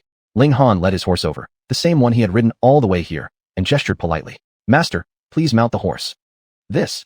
Chu Chun looked a bit stunned, hesitating to mount the horse. This horse had belonged to old Master Ling, and besides, he himself didn't know how to ride a horse. "Wait a moment, young friend." Suddenly, a ethereal voice came from above the sky. Soon after, a youth dressed in green robes flew down rapidly on a sword. Pung. However, while Chu Chun imagined this immortal expert would land gracefully, the youth slammed directly into the mountaintop due to his excessive speed and slowly slid down the slope. Ouch!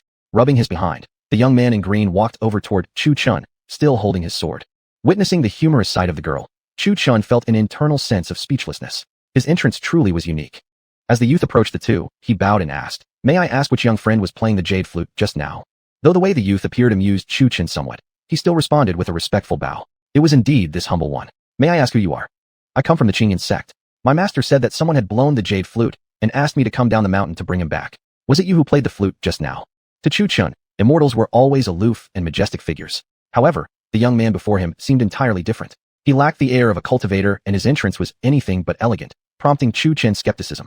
Sensing the way Chu Chun was looking at him, the youth awkwardly chuckled and said, "I've just joined the sect recently. My sword-flying technique isn't that good. You must forgive me for the embarrassment. The senior brothers and junior brothers in Qingyan sect are truly skilled." Chu Chun looked at the young man and felt what he said wasn't unreasonable. Judging by his appearance, the youth seemed to be about the same age as himself, probably a new recruit. Also, for someone who had just started cultivation not long ago to already be able to ride a flying sword, it was quite astonishing. Chu Chan turned to Ling Han, looking somewhat conflicted. Should he go or not? Ling Han understood Chu Chen's hesitation. When he saw this youth flying on a sword earlier, he already knew it was for picking up Chu Chan. Therefore, it wasn't unexpected for Chu Chan to have such feelings. Ling Han only bowed slightly, a faint reluctance in his eyes, and said, I bid farewell to the young master. Mounting the horse, he looked at Chu Chan and smiled. May the young master swiftly ascend to immortality. After saying this, Ling Han rode off on his horse. Chu Chan watched his retreating figure, knowing that the path of cultivation was long and arduous, and he could no longer entangle himself in worldly affairs. The youth patted Chu Chan on the shoulder and said lightly, let's go too. Chu Chan nodded and asked, may I ask for your name? Just call me Senior Brother Yin Chun. After speaking, the youth raised his sword vertically in front of his chest and silently murmured a few words. Then, his sword floated upright in the air and gradually expanded in size. Chu Chan observed how the youth enlarged the sword in his hands like a magic trick and was again certain he was indeed a cultivator. As for the earlier mishap, it might have just been a mistake on the youth's part. Yin Chun and Chu Chan sat on the flying sword. As the blade slowly ascended to a height of tens of thousands of miles into the sky, Chu Chan couldn't help but lean forward and look down. His heart pounded in terror. Falling from such a height would surely mean death. Yin Chun gave Chu Chan a thumbs up. Don't worry. Senior Brother's sword is extremely fast. Just sit tight, and you won't fall. Upon hearing this, Chu Chan recalled how the youth had slammed into the mountain earlier. As expected, when Yin Chun began flying the sword, not only was the speed unusually slow, it also wobbled constantly, making it seem like it might drop at any moment. At Qing Yin Sec's fifth peak, a young girl and an elder woman with white hair stood atop the peak gazing at the sky, seemingly waiting for something. The girl pouted unhappily and said, Master, really? You knew Senior Brother isn't good with sword flying, but you still sent him to pick someone up. We've already waited for 3 hours and still haven't seen a single soul. Maybe something happened to them on the way. The white-haired woman helplessly touched her forehead. Truthfully, she couldn't recall why she had even decided to send Yin Chun in the first place. Now, all they could do was wait for them to return. Hey, Master, look, the girl exclaimed as she pointed toward the youth riding the sword in the distance. However, what met their eyes was Yin Chun alone on the flying sword, while Chu Chan was gripping the blade, dangling midair. Witnessing this scene, the elder woman, who had appeared in different moments ago, let out a soft chuckle. That single smile bloomed like spring flowers across a garden. Yin Chun guided the sword onto the mountaintop and then recalled it. Looking at Chu Chan, whose legs trembled uncontrollably after landing, Yin Chun gave him an apologetic expression. Junior Brother, I'm really sorry for the rough journey. I didn't mean to. Chu Chan shot him an exasperated glare while wanting desperately to stop his legs from shaking, but found he had no control over them. They just kept trembling. A little while later, Chu Chan finally felt he had regained full control of his legs. He took a moment to survey Qing Yun's sect around him. Then, he bowed respectfully to the two young women, saying, Greetings, senior sisters. I apologize for earlier. My name is Chu Chan. Please take care of me. The younger girl curiously approached Chu Chan for a closer look. So you're my junior brother? You were the one who played the jade flute. Before Chu Chan could answer her question, a calm voice came from the elder woman. Yes, Chu Chan replied. Chapter 10, Commandeer Spirit Root. The white-haired woman glanced at Chu Chan. Your profound meridians have been destroyed, and your meridians severed inch by inch. You've suffered quite a lot.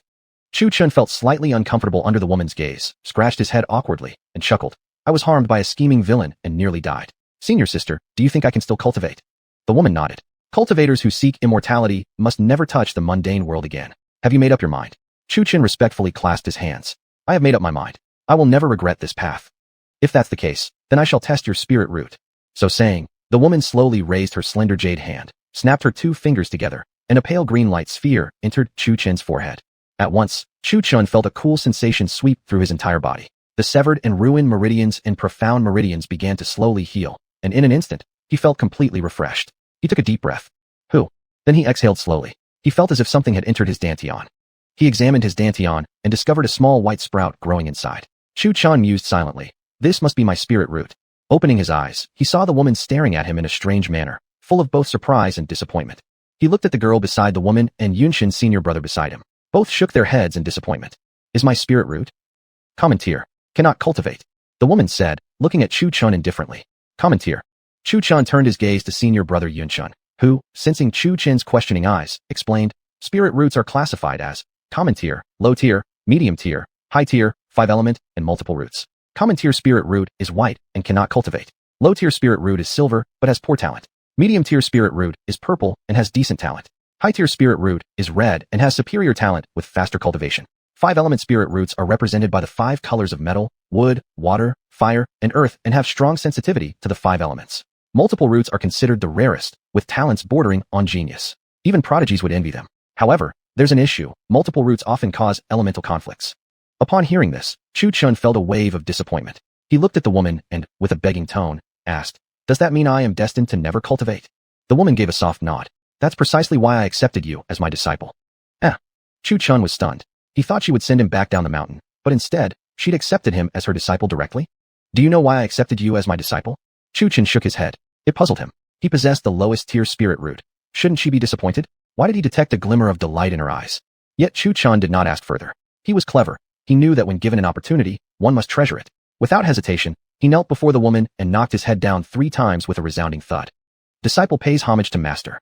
The woman's face showed a trace of approval, as she softly said, "You are wise. Rise now. From this day forth, you will be the 10th disciple of Mu Peak. I am your master, Muhanbing." Muhanbing looked at Chu Chun and said, "Among the 5 peaks of Qingyun sect, Mu Peak ranks the lowest. But I dislike measuring disciples purely by talent. Do you know why?" Chu Chun shook his head again. In his mind, wasn't higher talent always better? Why wouldn't she favor those with superior talent? Muhanbing gave Chu Chun a sidelong glance and turned around, saying solemnly, "The cultivation path seeks immortality. Yet everyone desires eternal life. Who will allow your wish in such a survival of the fittest world? To pursue immortality, you need resources, and resources must be seized by your own efforts. Those with poor talents don't have the qualifications to receive sect resources, and thus must fight. Fight with heaven, with earth, even with the Tao itself. Mu Peak's disciple acceptance criteria are not based on talent, but on perseverance and unyielding will. Coincidentally, from the moment I saw you, even though your meridians and profound meridians were damaged, I saw defiance in your eyes, which is exactly what I'm looking for.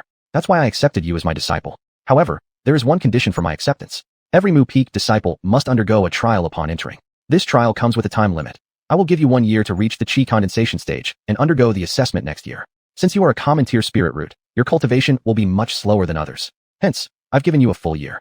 Having spoken, Muhanbing joined her fingers and lightly touched Chu Chun's brow. Immediately, Chu Chun sensed new information appearing in his mind. This is the Qi-absorbing technique given by this master, basic breathing cultivation method for gathering energy, and a cultivation method called Qingxinju. Cultivators must maintain a calm heart. Meng Yao, accompany him to complete the sect registration formalities, help him familiarize with Qingyun sect, and then take him to Qingzhou residence, where he will be staying from now on. Actually, even those with common tier spirit roots are not entirely incapable of cultivation. It's just that there's a limit. The reason I accepted you as my disciple is precisely because I hope you will not obey fate. You must break through this restriction, no matter how difficult it may be. Chu Chun, do not let this master down." After speaking, she turned back and headed straight into her cultivation chamber to begin meditating. Seeing the master returning into her cave dwelling, Meng Yao summoned a flying sword that hovered before the two of them. "Let's go." Chu Chun looked at the flying sword and instinctively felt a bit afraid. He glanced at Yunshin beside him, still harboring some lingering trauma from previous experiences. Seeing Chu Chun hesitating, Meng Yao rolled her eyes at him and said, hesitating like a little girl, "Can't you just act like a man?" Without waiting for Chu Chun's consent, she grabbed him and hauled him onto the flying sword before soaring towards Qingyun Pavilion.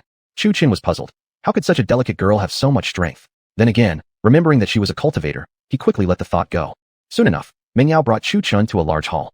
Inside the hall, an elderly man was sleeping with his head on the table. Meng Yao walked up and gently knocked on the table.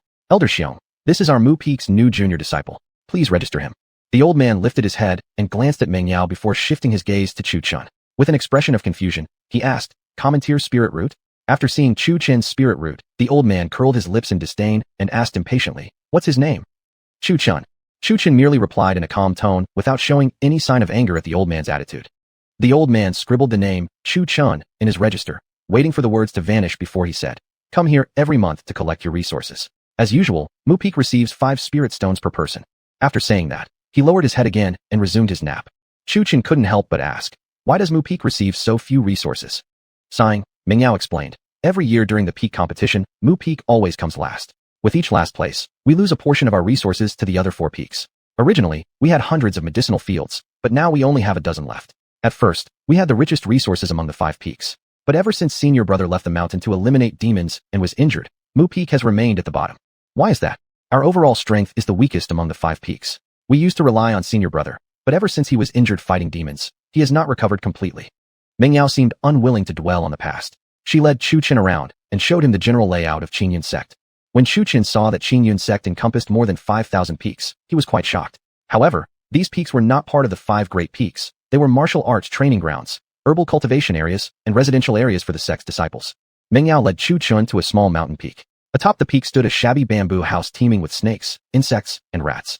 There was also a medicinal field on the mountain, though it had long been abandoned. Looking at the house, Meng Yao formed a hand seal and uttered, "Fresh breeze, cleanse and renew." As her words faded, the originally dilapidated house became spotlessly clean, and the neglected field regained its vitality. Once again, Chu Chun was awestruck. Smiling slightly, Meng Yao said to Chu Chun, "This will be your new residence. You can grow some spiritual herbs here. A single low-grade spiritual herb can fetch you 5 spirit stones." Then, pointing her slender jade finger toward a distant pavilion nestled among the mountains, she continued, "That pavilion is where you can buy or sell things. Train hard, junior brother. I must be off. Oh, by the way, my mountain is not far from yours. It's the peak just beyond the one right in front of you. You can always come to me or directly seek Master, who resides at the same place you first arrived." Having spoken, Meng Yao leapt onto her flying sword and flew away. Standing before the modest bamboo house, Chu Chun couldn't help but feel a wave of emotions surge through him. From being poisoned by Lin Long and nearly killed, to arriving at Qingyun's sect, his ruined meridians and profound meridians had been restored. More importantly, now he had the opportunity to cultivate. If martial artists were already far superior to ordinary people, then even the strongest martial artist was no match for a cultivator. A mere early-stage qi condensation cultivator alone could rival a martial arts grandmaster.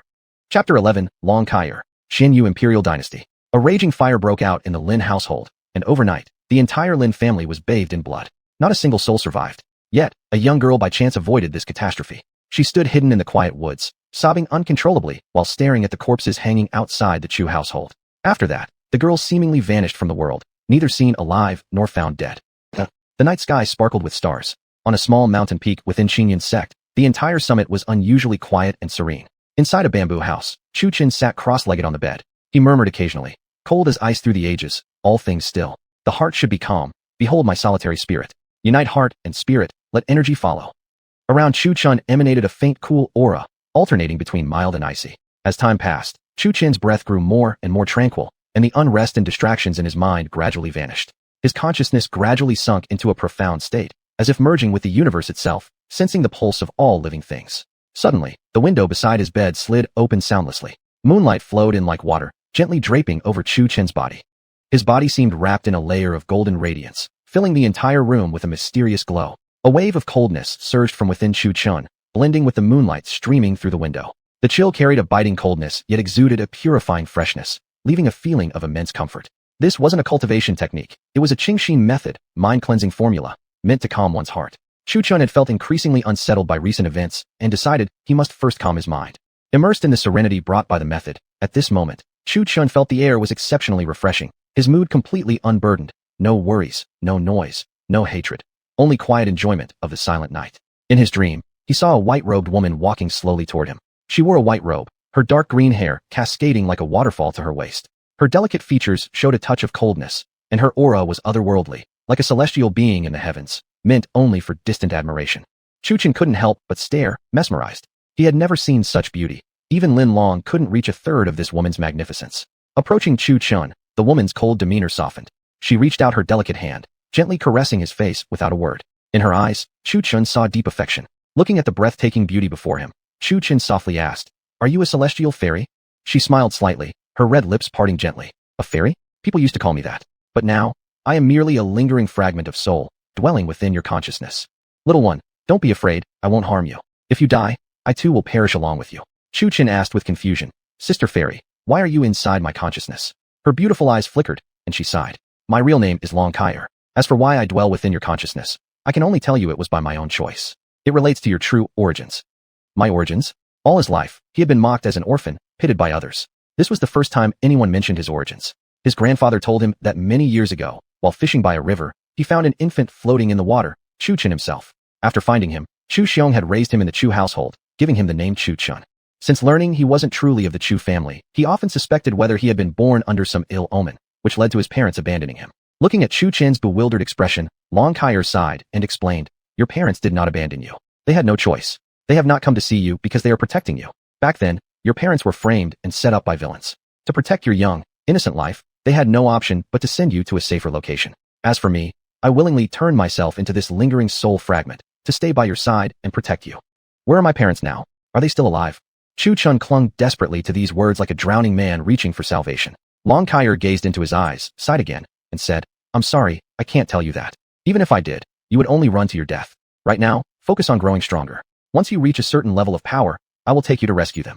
Upon hearing this, a wave of helplessness swept over Chu Chun. What Long Kaier said was entirely true. With his current abilities, he couldn't even defeat a tiger, let alone warriors or cultivators. Long Kaier looked at Chu Chen's somewhat disheartened appearance, gently patted his head, and softly said, "You don't need to feel inferior. Am I not here with you? With my guidance, I guarantee we'll rescue your parents soon enough."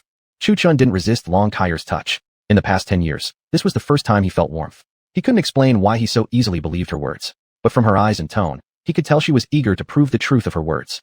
Besides, Chu Chen felt that, with his current lack of strength, if she had wanted to harm him, she could have done so long ago.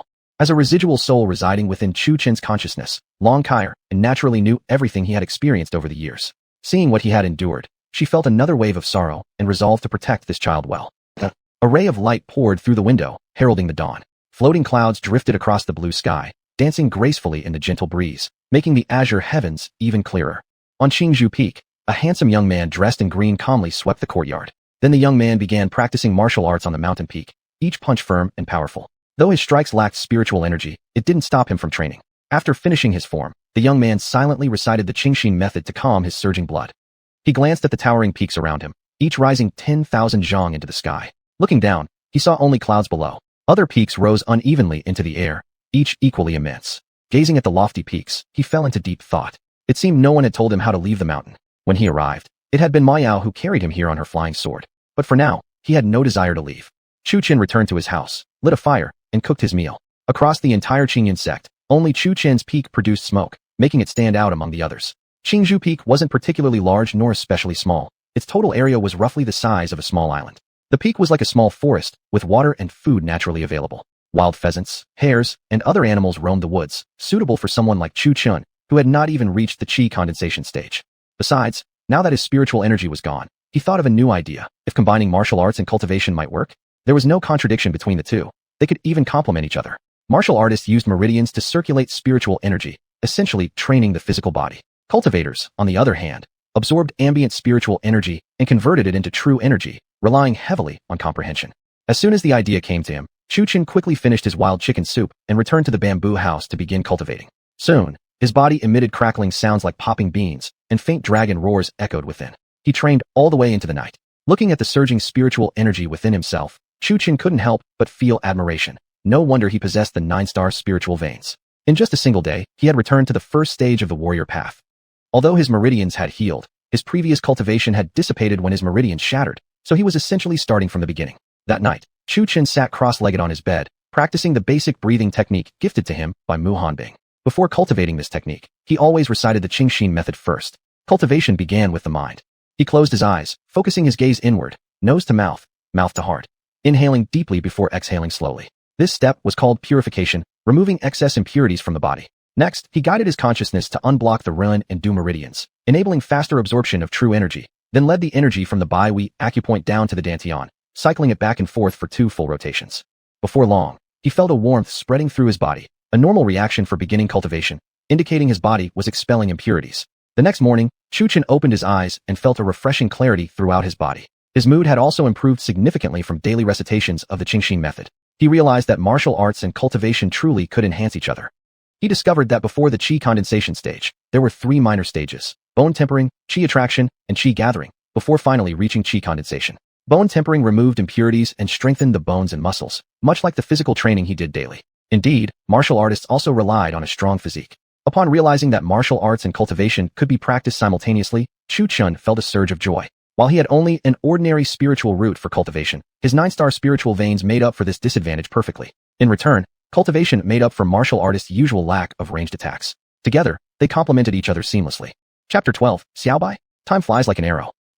Open mountain fist. Boom. The young man stood shirtless, drenched in sweat, and covered in grime. A faint dragon's roar could be heard within his body, and a wisp of white vapor swirled around him. On his slightly exhausted face appeared an expression of excitement. That punch had only used 30% of his strength, yet it had shattered a small mountain. Over the past month, he had been cultivating diligently. His martial cultivation had reached the 3rd stage of warrior, and in his cultivation of immortality, he had finally cleansed all the impurities from his body, officially entering the bone tempering stage. That white vapor swirling around him was his true qi. Chu Chen smiled toward the faintly transparent girl sitting nearby, and said, "Sister Kaier, did you see that punch?" Long Kaier gave a slight nod, showing a satisfied smile. "Good job. You've made great progress over the past month. Any plans now? I noticed you have so many spiritual fields in your courtyard. I suggest you buy some medicinal herbs to plant. The benefits are that you can absorb the spiritual essence from the herbs while cultivating, and later you can either make medicine yourself or trade them for spirit stones. Chuchin pondered for a moment. Truthfully, he was thinking the same thing. After all, having so many spiritual fields unused would feel like a waste of resources. The problem is, Kaier, I don't know how to get out. Chuchan turned to Long Kaier with a bitter smile. Upon hearing this, Long Kaier also fell silent. Scanning her memories thoroughly, she couldn't find any techniques for flight at the chi gathering stage. She sighed helplessly. Seeing this, Chuchin shook his head resignedly, walked into a chicken coop, grabbed a chicken, skillfully cleaned it, and placed it into a steaming pot. Over this past month, Chuchin had caught chickens from the mountain every day. However, he didn't want to waste the time every day running off to catch them, yet couldn't go without food or water. For convenience, he spent a day building a chicken coop, capturing all the chickens from the mountain into this place. In addition, he had also made a pen for raising rabbits. Although the fields filled the backyard, they were not spiritual fields, but normal ones dug by himself. Within the Qingyun sect, spiritual energy was strong. Vegetables would usually grow ready for harvest every few days. Chuchin had essentially transformed immortality cultivation into a rural life, and his life had become quite comfortable. Chuchin sat on a long wooden bench in the courtyard, tearing into the chicken voraciously, occasionally chatting with Long Kaier about cultivation. With Chuchin's increasing strength, Long Kaier's soul form had become more solid. She was now capable of manifesting outside her hiding place. Though visible only to Chuchin, others would never see her unless she wished. Woof! Woof! Just as they were engaged in conversation, a small white creature crawled up to Chuchin, extended its tiny paw to point at the chicken meat in Chuchin's hand. This small creature had a fluffy white coat and looked like a baby puppy, except it also had a pair of tiny horns on its head. Extremely cute. Chuchin had lived at the Qingzhou Peak for so long, but had never seen such a creature before. Curious, he tried to pick it up. Woof! Upon seeing Chuchin reaching for it, the little creature waved its paw in protest. This gesture melted Long Kaier's heart, whose spirit form stood beside Chuchin.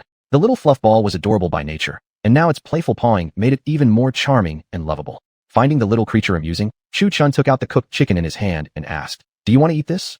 The small creature seemed to understand Chuchin's words and nodded. Then it extended its paw toward the chicken meat, but Chuchin quickly pulled the chicken back, saying, "I'm not feeding you for free, you know. If I give you the chicken, what will I eat?" Whether it understood or not, the small creature nodded again, then opened its mouth and spit out 2 orbs of light. The light orbs slowly floated down to the ground, transforming into a calabash and a sword. At this, Long Kaier, watching from the side, was shocked by the items the little creature spat out. Her voice trembled as she exclaimed, "This is the devouring heaven calabash and the sword of slaying heaven." Chuchin had never seen such an expression on Long Kaier before. It was clear that these 2 items were extremely extraordinary. He asked curiously, "Devouring heaven calabash? Sword of slaying heaven? They sound very powerful." "Powerful? That's an understatement," said Long Kaier. "This devouring heaven calabash once belonged to a man who called himself the Wine Immortal, a madman who used it to carry wine. Supposedly, its inner space is infinitely vast and can hold the entire world. But he was addicted to wine and just used it to carry wine, a terrible waste. Later, it was said that the wine-crazed madman entered a sealed forbidden land and was never seen again. Some say he died inside.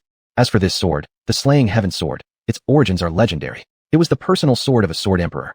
With it, he slaughtered enemies until no one dared to challenge his supremacy under the heavens, even opening the heavens with one strike. However, like the wine-crazed immortal, he too entered that sealed forbidden land and was never seen again."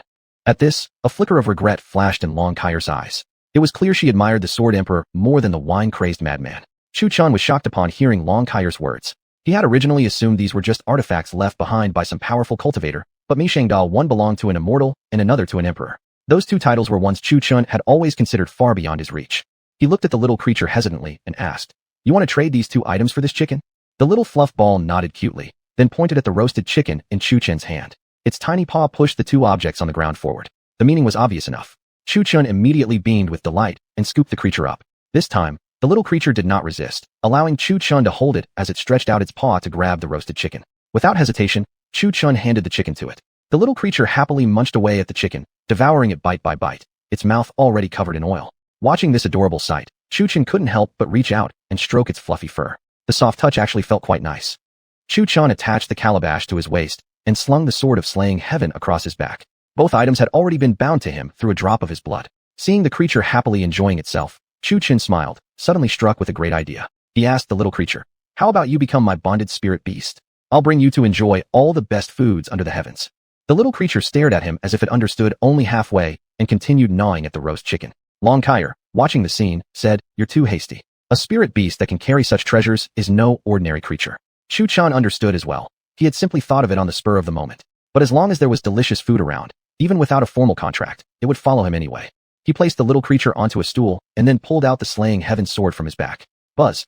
As soon as he unsheathed the blade, a sharp, ringing sound echoed out. A cold, biting aura radiated from the sword. Its edge was so sharp that merely the sword chi slicing through the air had already cut a few small wounds across Chu Chen's face. Truly, this was a powerful weapon. Upon witnessing this, excitement surged within Chu Chen's heart. No wonder, it was a sword once used by a great emperor. He turned his gaze toward the devouring heaven calabash hanging from his waist. Could the slaying heaven sword fit inside it? Just as he was about to try, Long Kair shouted urgently, "Don't." She quickly explained, "One of these is a shanshit, a heavenly immortal artifact, while the other is an imperial-grade treasure. If you put them together, neither will accept the other's presence. If they begin to clash, the entire Qingyun sect could be reduced to nothing." Hearing this, Chu Chen immediately broke out in a cold sweat. Good thing he had been stopped just in time. He spent the rest of the day testing the slaying heaven sword and discovered that his current cultivation level was still too low to truly utilize its power. However, he could use it to ride the skies via sword flight, since it was an imperial-grade weapon with its own sentient consciousness. A single thought from Chu Chun could send him soaring through the air atop it. The devouring heaven calabash was similar. Chu Chun found that he could control its size with a thought, and like the sword, it could lift off the ground. These were merely its most basic functions. Chu Chun also discovered he could use it to store objects and retrieve them instantly with just a thought, which would make travel very convenient. The little creature seemed to think that the roasted chicken wasn't quite enough, so it simply stuck close to Chu Chun. This was because Chu Chun had mentioned earlier that if it stayed with him, he would bring it to enjoy every delicacy under the heavens. Though the creature followed Chu Chun around, it hadn't formally signed a contract. Chu Chun didn't push the matter. Chu Chun soon figured out his thoughts. Binding a spirit beast with a contract treated it merely as a fighting slave, but he viewed this little creature as a partner. Besides that, Chu Chun noticed something else. The little creature could somehow intensify the spiritual energy he absorbed and expelled, which greatly accelerated his cultivation speed. At this rate, in less than half a year, he might reach the chi gathering stage. Chu Chun hugged the little creature and gently patted its head. "Why don't I give you a name? How about Xiaobai?" The little creature looked at Chu Chun with its large, crystal-clear eyes, seemingly understanding, and nodded slightly. Chapter 13, Linglong Pavilion. Owl, owl. The little white creature lay on the young man's shoulder, watching him roast meat. Its tiny paws kept waving excitedly, drool almost dripping down. "Don't be impatient," Chu Chun said as he lifted the little creature up higher on his shoulder, genuinely afraid it might fall into the fire. Long Kair reached out to pet Xiaobai on Chu Chen's shoulder, but her hand passed right through, the limitation of her soul state. A trace of regret appeared on her face.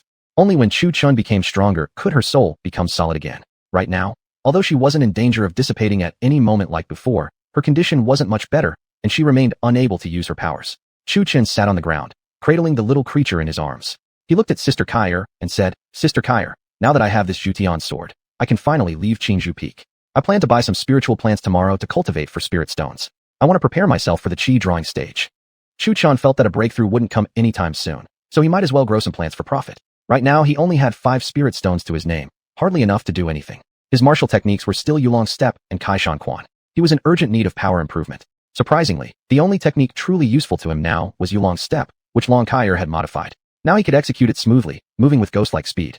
Each step covered 5 zhong with no movement restrictions, as long as he had enough stamina, Xian energy, and true qi. He needed to earn spirit stones to buy a cultivation technique and a sword technique. Although he now possessed Jutian's sword, he had never actually used a sword before and naturally needed to buy a manual to learn. Suddenly remembering something, he turned toward Long Kair and asked, "By the way, Sister Kair, do you have any techniques I could learn?" Upon hearing this, Long Kair thought carefully for a moment before replying. "I indeed have many cultivation techniques, but your current power level is too low. There is a sword technique though. Although you cannot fully demonstrate its power now, the first 2 moves alone should be sufficient for self-defense," Kair said excitedly.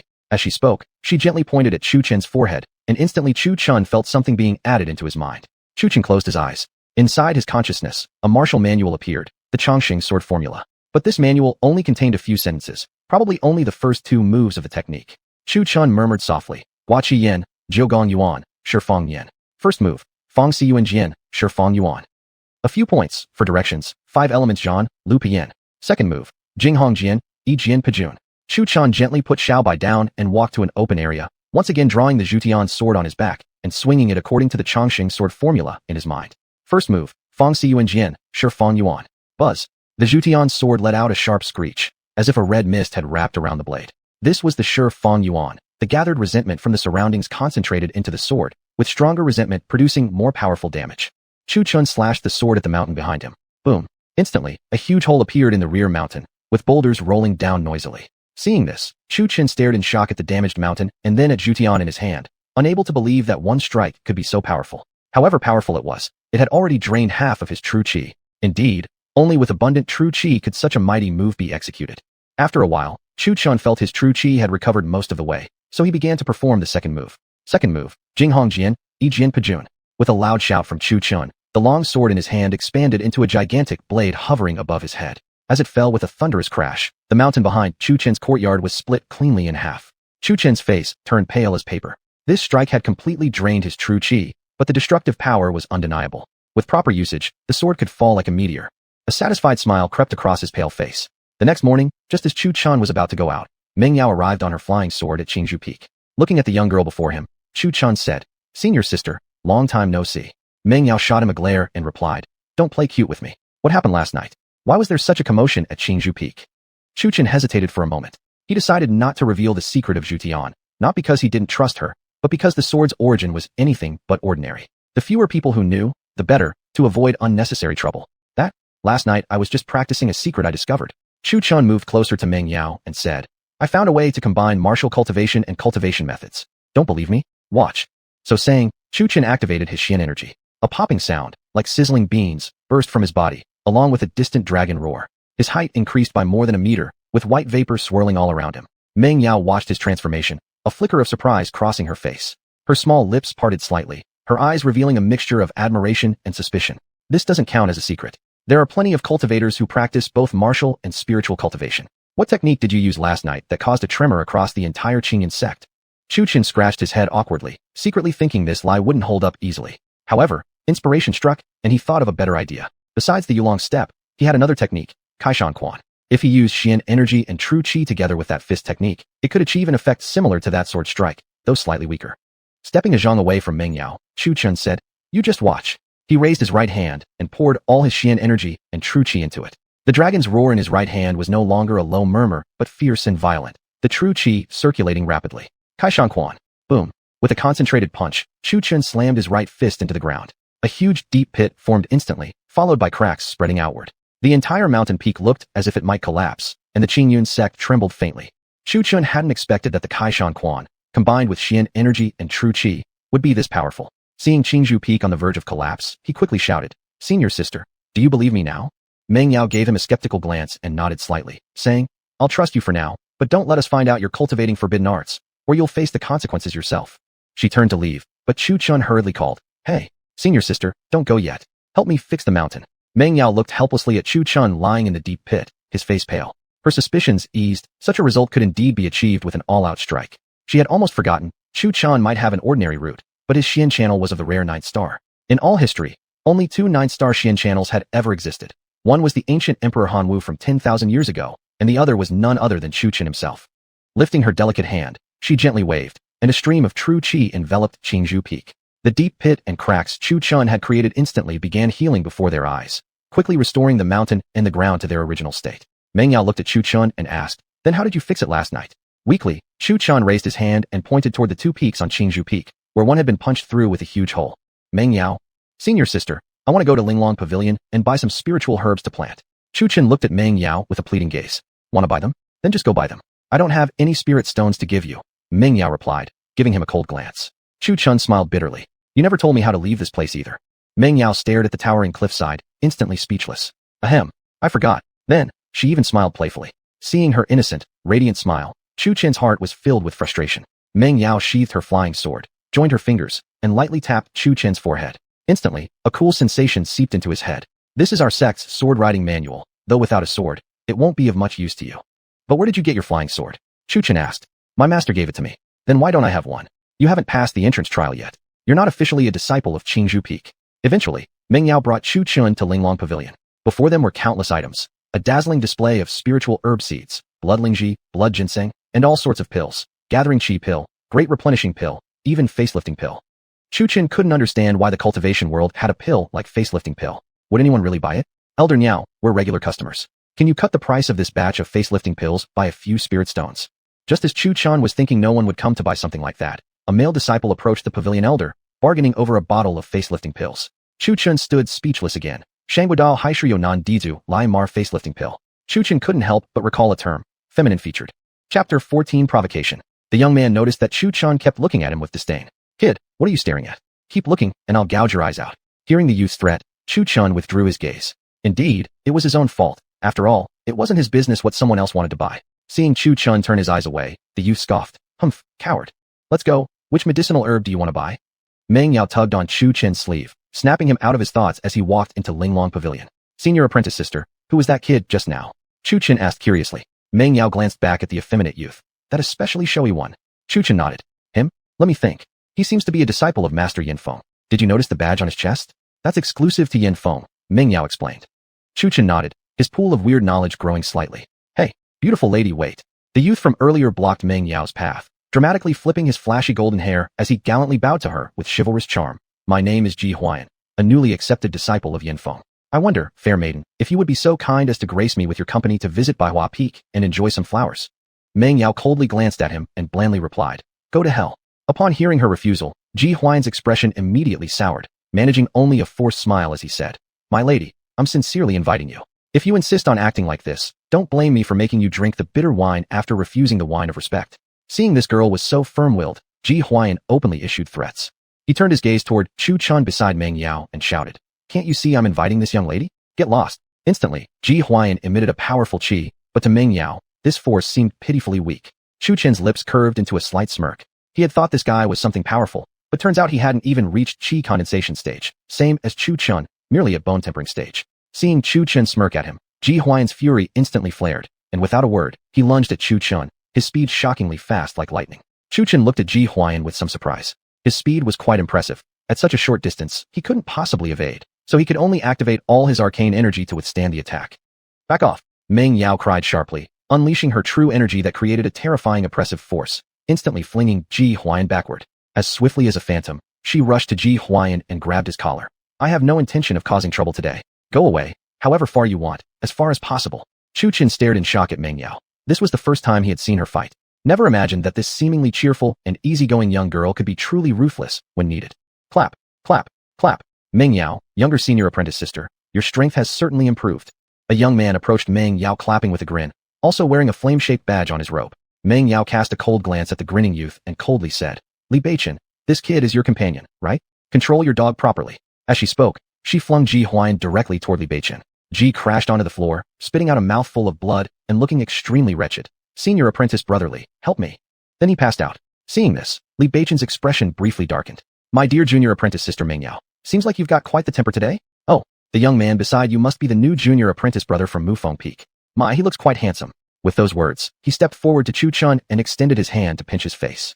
Slap. Chu Chun found his behavior detestable and couldn't help slapping him hard across the face. He detested this kind of person the most, whose hearts were black to the core while pretending to wear a mask of a smiling tiger.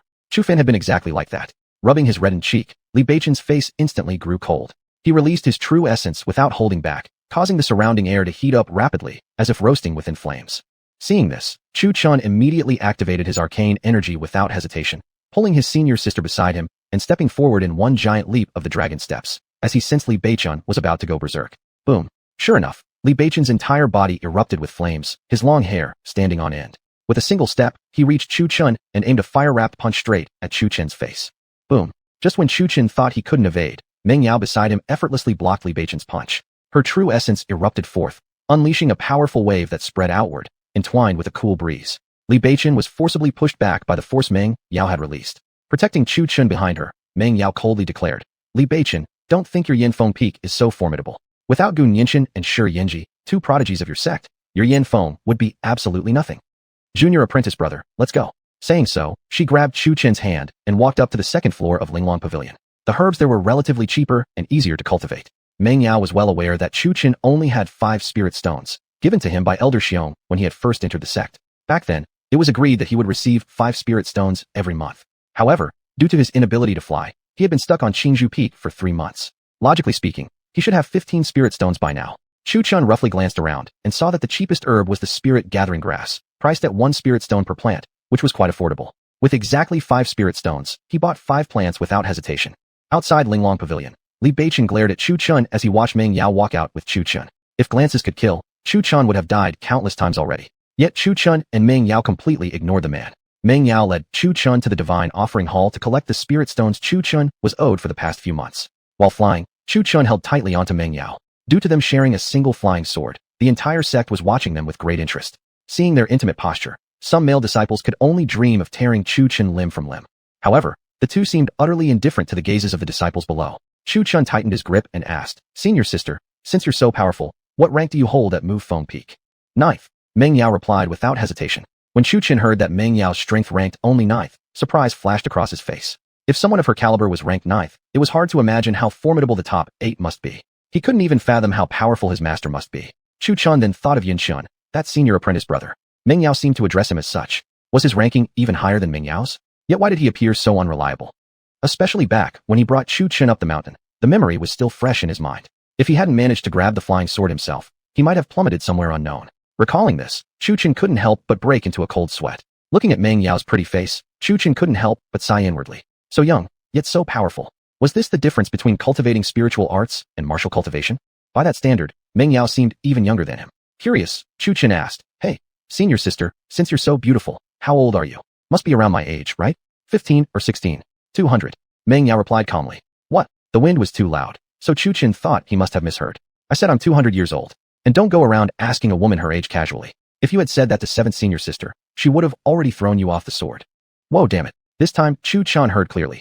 This senior sister who looked even younger than himself was actually 200 years old? This completely shattered his understanding. He had always heard from books that cultivators could live up to 10,000 years, but now it seemed truly real. 200 years old and still looked younger than him. Upon realizing this shocking truth, Chu Chun nearly lost his grip and fell off the sword. Indeed, one shouldn't judge by appearances. Chapter 15, Admiration. So humble. Meng Yao led Chu Chun to the offering hall of Qingyun's sect to retrieve the 15 spirit stones Chu Chun hadn't collected during the past 3 months. Inside the grand hall, Elder Xiong was again asleep on the table. Knock knock. Meng Yao tapped on the table. "Elder Xiong, wake up." The old man slightly opened his eyes, dazedly looking at the young girl before him. "What's up?" Meng Yao pointed at Chu Chun and said, "This guy hasn't collected his resources for the past 3 months. I brought him here to get them." "How much?" 15 spirit stones. Elder Xiong slightly curled his lips with obvious disdain. 15 spirit stones? Really worth the trouble? He rummaged through his robes for a while, pulled out 15 blue-lit stones, tossed them casually onto the table, then laid back down to sleep. Chu Chun collected the spirit stones and said thanks to Meng Yao. Honestly speaking, if not for Meng Yao reminding him, he'd nearly forgotten about the resources he hadn't collected at Qingyun's sect. "Hey, who's this?" Mu Peak's new disciple. A pockmarked man approached with a group of disciples. Seeing the man coming over, Meng Yao's face turned cold. "Zhou Yuan, am I mistaken? Or do we Mu Peak and your Yin Peak have no deep grudges? Then why do you Yin Peak people keep coming to provoke us every day?" Zhou Yuan ignored Meng Yao and walked directly up to Chu Chun, saying, "Kid, how about joining our Yin Peak instead? Although our Yin Peak isn't as good as Jin Peak, it's definitely better than Mu Peak. Join us, and you'll get 100 spirit stones every month." Chu Chun arched his eyebrows. 100 stones? How come there's such a huge difference between Mu Peak and Yin Peak? Seeing Chu Chun hesitate, Zhou Yuan added, "And our Yin Peak cultivates top-tier earth-ranked cultivation techniques. What do you say? Want to think about it?" Chu Chun carefully studied the man before him. He felt something strange about this. He'd never believe in getting lucky like this without a catch. "Zhou Yuan, what are you up to? Trying to poach disciples right under my nose, Meng Yao? Are you just tired of living?" Meng Yao glared at Zhou Yuan, releasing her spiritual energy. The tension between them instantly heightened. After thinking for a while, Chu Chun said, "Brother Senior, sorry, but I think Mu Peak has beautiful scenery and clear water, so I don't want to go to your Yin Peak. Besides, we've got the pretty fairy Meng Yao here. Why would I want to leave? Kid, you like pretty girls? Yin Peak has more disciples than Mu Peak. You can have any beauty you want, and all of them are sexy. Are you sure you don't want to reconsider?" Zhou Yuan kept trying to persuade Chu Chun. "Zhou Yuan, what exactly do you want?" Meng Yao could no longer hold her temper, trying to steal disciples right in front of her. Although Chu Chun's talent was poor, he was still a disciple of Mu Peak. Meng Yao certainly wouldn't let Zhou Yuan poach right in front of her. A hurricane-like spiritual energy rose around Meng Yao as she approached Zhou Yuan step by step. Zhou Yuan didn't back down, smirking coldly. "Not much. I just don't want your Mu Peak to have it easy." "You?" Meng Yao became even more furious. Her beautiful teeth gritted as she glared at him fiercely. However, she wasn't in a hurry to fight because this kid had connections. His older brother was the direct disciple of the Yin Peak Master and learned the Yin Peak Master's fiery heaven art at 15. No need to create unnecessary trouble. "Chu Chun, let's go." She turned to drag Chu Chun along, but found he stood rooted to the spot and wouldn't move. Meng Yao frowned, asking, "You're not seriously considering joining Yin Peak, are you?" A slight smirk curved Chu Chun's lips. "Since Yin Peak offers such great benefits, Senior Zhou, shall we talk further?" Upon hearing this, Meng Yao's expression instantly turned icy. "Chu Chun." But Chu Chun ignored her, walking directly toward Zhou Yuan. Seeing this, Zhou Yuan couldn't help but smirk. My junior brother, it's an honor. I'm Zhou Yuan." "Chu Chun." The two reached out and shook hands. Seeing how easily the two got along, Meng Yao instantly became furious, coldly stating, "Chu Chun, I never expected you to be this kind of person." Yet again, Chu Chun ignored her and continued, "Brother Zhou, lately I've been kind of short on." I understand. Zhou Yuan immediately got it. though inside he felt disdain and tossed a small bag to Chu Chun. As Chu Chun caught it, he asked, "By the way, Brother Zhou, why do you seem to bear such a deep grudge against Mu Peak? Could it be that?" Patting Chu Chen's shoulder, Zhou Yuan smiled and said, "Not really. Mainly, I admire your refined appearance and don't want you to suffer at Mu Peak. Besides, though Mu Peak is one of the top 5 peaks, its strength and resources can't match even some of the smaller peaks. The only reason Mu Peak remains among the top 5 is because of its peak master, Mu Hanbing." A flicker of surprise passed through Chu Chen's eyes as he asked, "Brother Zhou, does that mean there are other peaks as well?" "Of course. There's also the 100 Flowers Fairy Peak, filled entirely with female disciples, each one breathtakingly beautiful. Then there's the Sword Collection Peak, where a group cultivates exclusively the sword path. There's also the Pill Peak, which obviously specializes in pill refining. Naturally, wherever there are pill refiners, there must also be weapon forgers, hence the Iron Casting Peak. Finally, there's the Saint Dragon Peak, the worst among the minor peaks. However, it's rumored that within the Saint Dragon Peak lies the Dragon Binding Valley, where an actual dragon is imprisoned." "Oh." This naturally aroused Chu Chen's curiosity. "Could you elaborate a bit more?" "Well, to be honest, I don't really know the details. I heard it from someone else." Zhou Yuan hesitated, clearly hiding something. "Anyway, let's drop that for now. Come, let me bring you into the Yin Peak first." Zhou Yuan seemed quite eager. "Hey, wait a second, Brother Zhou. You and I get along so well, right? How about I first take a look at Yin Peak's cultivation techniques?" Chu Chun said with a gentle smile. Zhou Yuan hesitated. According to Yin Peak's rules, only official disciples could access their techniques. Seeing this, Chu Chun patted Zhou Yuan's shoulder and said, "You see, I'm practically joining Yin Peak already. Let me have a quick look at your techniques so I know what I'm getting into, don't you agree?" As he spoke, Chu Chun glanced at Meng Yao and noticed she hadn't left yet, letting out a quiet sigh of relief.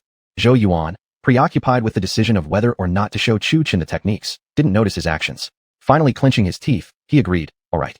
Then, with 2 fingers together, Zhou Yuan lightly touched Chu Chen's forehead. A cultivation technique called the tempering formula immediately appeared in Chu Chen's mind. Chu Chen's heart leapt with joy, but he didn't let it show. After transmitting the entire technique to Chu Chun, Zhou Yuan ordered, "Xiaohua, take this Chu brother to Yin Peak to get familiarized. I have something else to attend to." "Chu brother." When Zhou Yuan turned around, Chu Chun had already vanished from sight. "What the?" The instant Zhou Yuan turned his back, Chu Chun unleashed his true qi and arcane energy, activating the dragon stepping technique at full speed, reaching Meng Yao's side and flashing her a grin. At that moment, both Zhou Yuan and Meng Yao were stunned. What was going on? Chu Chun naturally hopped onto Meng Yao's flying sword and urged, "Senior sister, let's go fast." Meng Yao instantly snapped out of it, giving Chu Chun a strange look, wanting to mutter only one phrase, "Awesome." Meng Yao carried Chu Chun away from the offering hall at extreme speed. Along the way, Meng Yao found herself incredibly surprised by Chu Chen's actions. First of all, he had no fear of offending Yin Peak. Zhou Yuan, being at foundation building stage, wouldn't dare to expose how he had been tricked by a newcomer at bone tempering stage. If others found out, it would completely ruin his reputation. Worse yet, if the Yin Peak master discovered Zhou Yuan had passed their peak's cultivation method to a non-disciple, he'd be lucky if it ended in just a beating. Secondly, this action effectively struck back at Yin Peak's humiliation of Mu Peak. Who let Yin Peak look down on people? Now it had gotten its due. Chu Chun had acted so convincingly that even Meng Yao believed he was truly betraying Mu Peak. And yet he pulled off such a trick. At first, she thought he was a rather simple and honest person, but Mei Sheng Dao Germadut. This event couldn't help but change Meng Yao's perception of Chu Chun, now filled with curiosity. Meng Yao turned her head and gave Chu Chun a thumbs up. Just 2 words, admiration. So humble. Chu Chun grinned widely.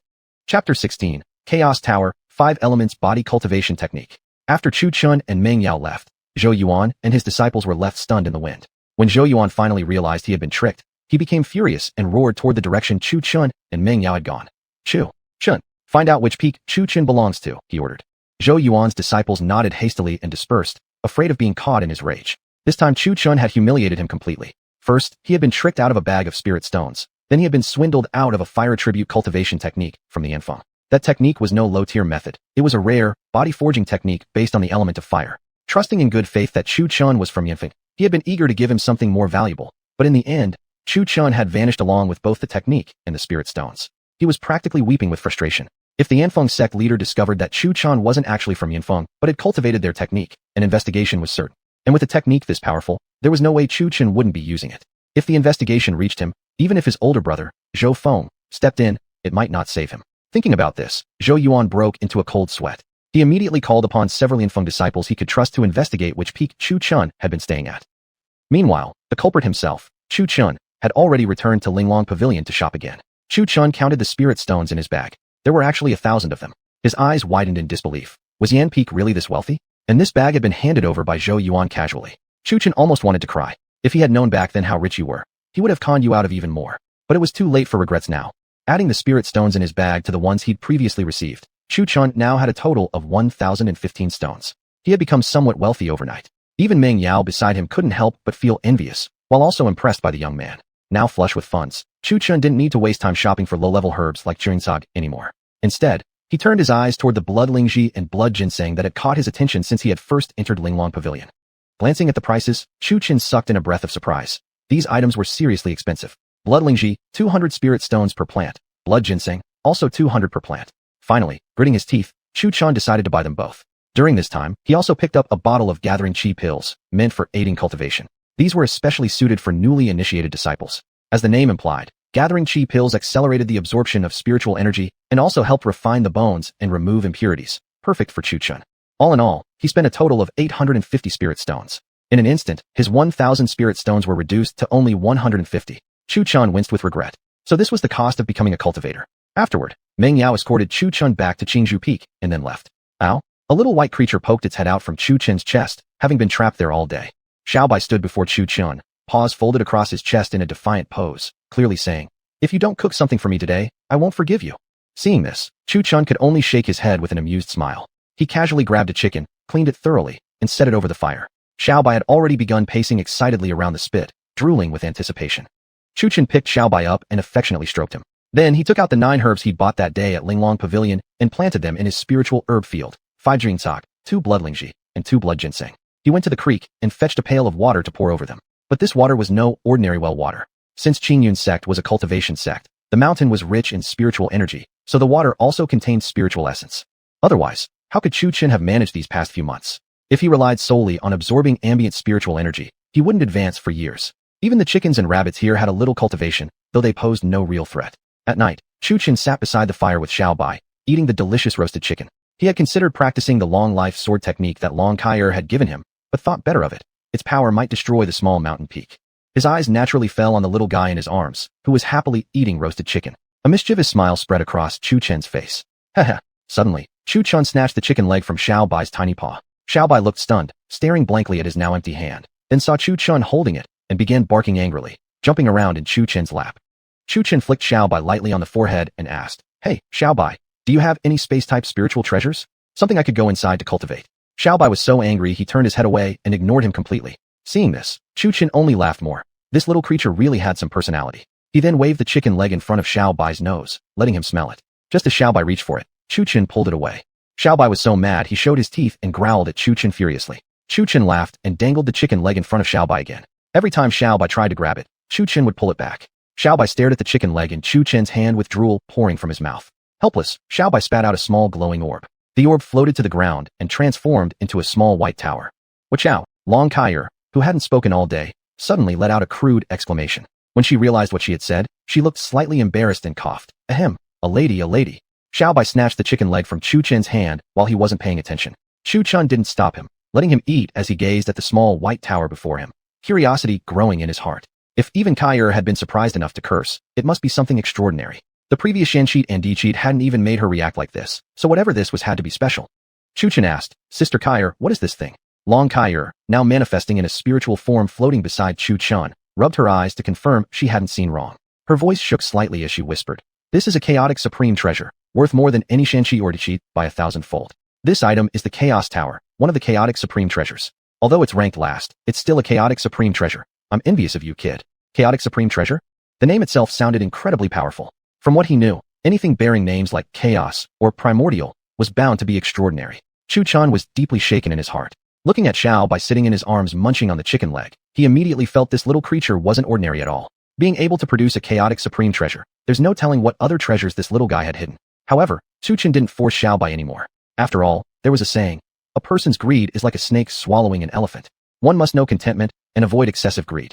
Chu Chun turned to Sister Kai and asked, "Sister Kai, what exactly is the Chaos Tower used for?" Long Kai searched her memory before explaining. "Though I've never seen it myself, I once read about it in ancient books from my clan. To use the Chaos Tower, you perform a drop of blood contract, and it will automatically merge into your body. When you cultivate, you can enter the tower to train. It's said to accelerate your cultivation. The tower has 9 levels, and as you reach a certain cultivation stage, the next level will unlock. Each level has different spiritual energy density, and each new level opens up rewards suited to your situation. It could be martial techniques, weapons, pills, or other things." As she spoke, Long Kai's eyes gleamed with intense anticipation toward the Chaos Tower. Following Long Kai's instructions, Chu Chun bit his fingertip and let a drop of blood drip onto the tip of the Chaos Tower. The blood slowly trickled down the tower. Finally, the tower emitted a bright white light and merged into Chu Chen's body. Chu Chen closed his eyes and focused, discovering that a small white tower really did exist within him. As soon as he willed it, he entered the Chaos Tower. Looking around, Chu Chen noticed an open stone staircase ahead that led upward. However, for now, he could only see the first level, and the second floor was completely hidden from sight. Chu Chun guessed it was because his cultivation was too low. At the center of the first floor, Chu Chun found a small table with a yellowing book on it. He walked over and picked it up. On the cover, clearly written, were the words 5 Elements Body Cultivation Technique. Opening the first scroll, it read Metal Body, Refinement Body. The second scroll described Wood Body, Imu Body. The third was Earth Body, Thick Stone Body. The fourth was Water Body, Netherworld Body. The fifth scroll was Fire Body, South Nether Flame Body. The sixth and final scroll described the fusion of these 5 bodies into the 5 Elements Annihilation Body. Looking at the 5 Elements Body Cultivation Technique in his hands, Chu Chen couldn't help but be amazed. For him now, cultivating a physical technique was essential. After all, the body was the foundation of all things. This was exactly what he needed. No wonder it was the Chaos Tower. Everything fit precisely with what Sister Kaier had described, but Chu Chen wasn't eager to cultivate it immediately. Returning to the real world, he looked at Xiao Bai, who had already fallen asleep in his arms. He turned to Long Kaier and asked, Sister Kaier, do you know what kind of beast Xiao Bai is? I think it's no ordinary divine beast to be able to spit out a chaotic supreme treasure. Long Kaier studied Xiao Bai thoughtfully. She seemed to remember a kind of beast capable of spitting out treasures and breathing woming energy after evolution. However, she couldn't recall exactly what it looked like. Shaking her head, Long Kaier said she didn't know. Without certainty, she wouldn't make guesses. Seeing this, Chu Chen asked no further. He gently patted Xiao Bai, carried him back into the room, and then entered the tower to begin his cultivation. The first thing he needed to practice now was the 2 sword techniques from the long life sword technique given to him by Long Kaier. The first move was 10 Directions of Grudges, where the stronger the surrounding grudges, the more damaging the sword strike. The second move was One Sword, Break the Army, capable of slaying even gods as long as one had enough spiritual energy. Chapter 17, Showing Initial Strength. Chu Chen swung the Zhutian sword inside the Chaos Tower. Here, he could fully demonstrate his abilities without worrying about damaging anything. At times, Chu Chen practiced the longevity sword technique, and at times he sat cross-legged in cultivation. He discovered that he could cultivate both the quenching fire technique and the 5 elements body simultaneously. Sitting on the ground, his body continuously shifted through 5 different colors, golden, green, and more. Moreover, Chu Chen discovered something amazing. The tower had a special ability. For every day cultivated within the tower, only 1 shurchen passed outside. In other words, 12 days cultivated inside equaled 1 day outside. This discovery made Chu Chen's heart leap with joy. If so, reaching the chi condensation stage wouldn't take a full year. At most, it would require 5 months. Plus, the spiritual energy inside the Chaos Tower was 10 times stronger than outside. Chu Chen took out the chi gathering pills he had bought from Linglong Pavilion and swallowed 2 ly. A cool, refreshing sensation spread through his entire body. Time passed quickly. Within 5 months, Chu Chen cultivated every day, occasionally tending to his spirit plants. Now, his spirit plants had doubled in number, all grown from seeds he had planted himself. He planted the fruit-bearing spirit plants back into the spirit field as new seeds. Currently, he had 100 clusters of spirit-gathering grass. It could be used to refine spirit-gathering pills or absorbed directly to aid in cultivation. Alternatively, it could be sold at Linglong Pavilion. However, Chu Chen wasn't in a hurry, waiting to grow more first. Compared to spirit-gathering grass, blood spirit ginseng was relatively fewer, only 50 plants. Naturally, its higher price was justified. As for blood ginseng, he had even fewer, only 20 plants. Still, this was quite decent. If Chu Chen sold all these spirit plants for spirit stones, he could make a fortune. Inside the Chaos Tower, after 5 months of cultivation, Chu Chen had not only reached the chi condensation stage, but had already advanced to the 3rd layer of chi condensation. His cultivation base was rock solid, not in the least bit unstable. Additionally, he had already perfected the 2 sword techniques from the longevity sword technique. The only offensive technique he had obtained from Qingyun sect, the quenching fire technique, was also perfected. However, the 5 elements body cultivation technique wasn't quite up to par. After 5 months of studying, he had barely begun to grasp the basics, just starting to refine the essence strengthening body. Although Chu Chen had reached the chi condensation stage, he hadn't gone for the evaluation yet. The condition given to him by Mu Hanbing was 1 year. Half of that time had already passed. There was no rush now. Chu Chen planned to further stabilize his cultivation base first. Summer had passed. Autumn had arrived. The forest on Qingzhou Peak was covered with fallen leaves. Chu Chen was sweeping the courtyard, piling the golden leaves to the side to be used as firewood for cooking. On his shoulder lounged a white little creature, while beside him stood a white-haired woman, Long Kaier. As Chu Chen's cultivation level increased, her soul became much more solid, no longer so transparent. Yet the same rule applied. No one could see her if she didn't want to be seen, not even cultivators of higher realms. After 5 months of cultivation, Chu Chen's appearance had also changed greatly. He was becoming increasingly handsome, with a sharp sword-shaped brow and finely chiseled features, exuding a strong martial aura. Dressed in white robes, his height of about 6 feet occasionally reached up to tease the little white on his shoulder. Every day, many cultivators soared over Qingzhou Peak riding their flying swords, but no one ever disturbed Chu Chun on his mountain. The next day, whoosh. While sweeping, Chu Chun heard a sharp whistling sound by his side. Usually, such sounds were made by flying swords when his senior female apprentice came to visit. Upon hearing it, Chu Chun instinctively raised his head. But it wasn't Meng Yao, it was a young man, dressed in coarse clothes. The youth looked at Chu Chun sweeping the ground with obvious disdain, asking coldly, "You are Chu Chun, right?" Seeing this, Chu Chun immediately became wary. The visitor had ill intentions. "That is me. May I ask what my senior brother wants with me?" Chu Chun bowed politely and asked, "Your hiding here really made me search hard." After speaking, the youth's body surged with true energy, releasing the strength of body tempering stage 3. The shockwave made the surrounding trees sway. At this, Chu Chun seemed to guess something, yet still respectfully asked, "May I ask what I did to offend my senior brother?" "It's not that you offended me, but you absolutely shouldn't have crossed Zhou Yuan from Yen Peak. You not only swindled 1,000 spirit stones from him, but also deceived him out of a cultivation technique. How could you do this when Zhou Yuan trusted you so much?" Indeed, it was just as Chu Chun had suspected. Back then, when he tricked Zhou Yuan, he already knew Zhou Yuan wouldn't let him off so easily. Now the time had finally come. Chu Chun twitched his lips, slightly speechless. Wasn't that just because he was too dumb? 5 months ago, he would have been absolutely terrified. But now, having reached the 3rd layer of qi condensation, he no longer feared anyone. In fact, he was even grateful that Zhou Yuan had sent someone for him to use as sparring practice. Although his cultivation level had improved, Chu Chun lacked actual combat experience and had been worrying about how to enhance it. Just as he had finished his cultivation retreat, someone had shown up. This naturally caused a spark of delight in his heart. Chu Chun stuffed Xiao Bai from his shoulder into his arms. A chill flickered in his eyes as he asked coldly, "And what do you intend to do?" Zhou Yuan considered himself unlucky after being swindled out of 1,000 spirit stones by Chu Chun. He wasn't short of such things, but the fact that he had passed the Yen Peak cultivation technique to Chu Chun could result in severe punishment if discovered by his superiors. Therefore, Zhou Yuan had sought help, and if he found Chu Chun, he would simply kill him. Dead men tell no secrets. The young man stared at Chu Chun, a glint of coldness flashing through his eyes. "Kill you." Hearing this, Chu Chun's expression immediately turned icy cold. He had only angered someone, yet this person directly ordered his death. How ruthless. Thus, the two stood face to face, man in midair and man on ground, tense as drawn swords. "Come down." With a light shout, Chu Chun brought his 2 fingers together and shot out a ball of flame. Pum. Caught off guard, the young man was struck by the flame and fell down, flames still flickering on his clothes. The youth tumbled face first into the dirt. Standing up, hair disheveled and clothes smoking, he looked like a madman, utterly disheveled. "You dare hit me?" Furious, the youth glared at Chu Chun. He hadn't expected Chu Chun to strike him first.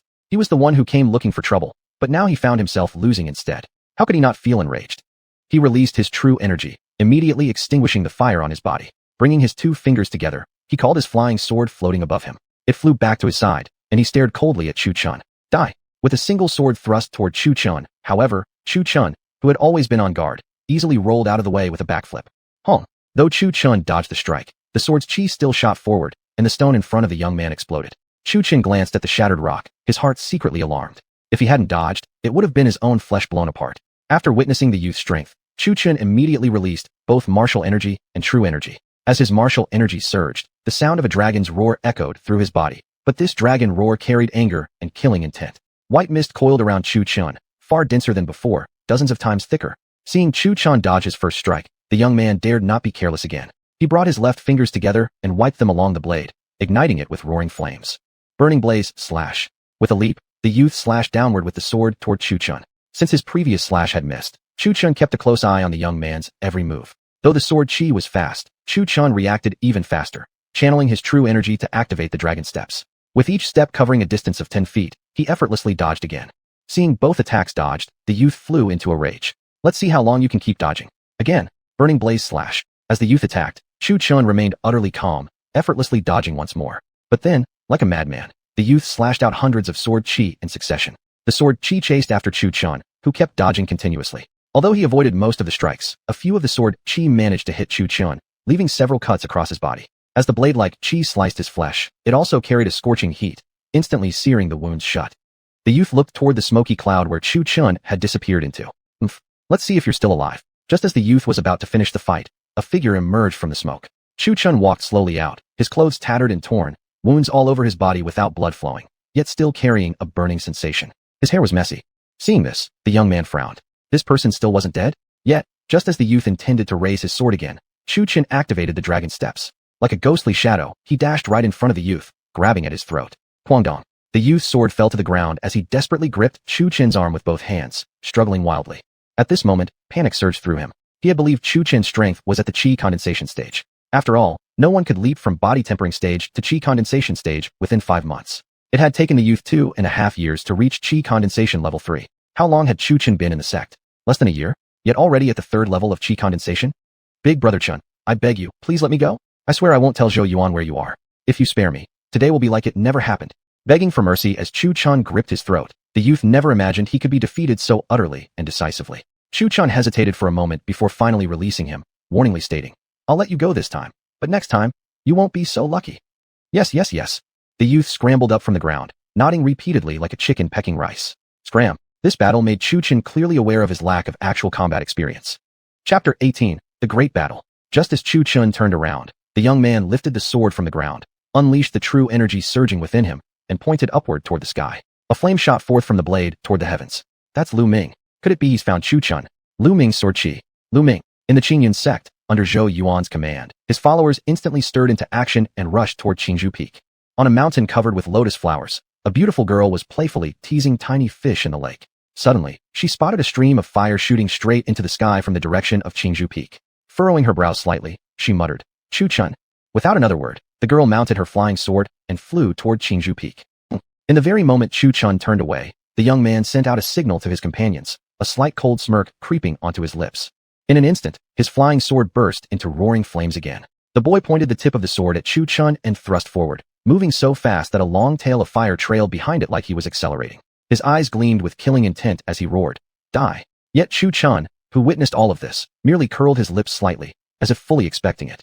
Just when the youth thought his strike would land successfully, Chu Chen activated the Onbu, Dragon Swift Step, by channeling his true energy, darting behind the young man with a flash and effortlessly evading the strike. Spinning around, he clenched his right fist, igniting it into roaring flames. The Chioasu, quenching fire art, surrounded his fist as he slammed it directly into the youth's dantian. Boom. Caught completely off guard, the young man was sent flying with a direct hit. Fa! The youth hit the ground hard. The impact of Chu Chen's punch caved in his dantian area, and with a sudden metallic taste in his throat, a stream of fresh blood uncontrollably spurted from his mouth.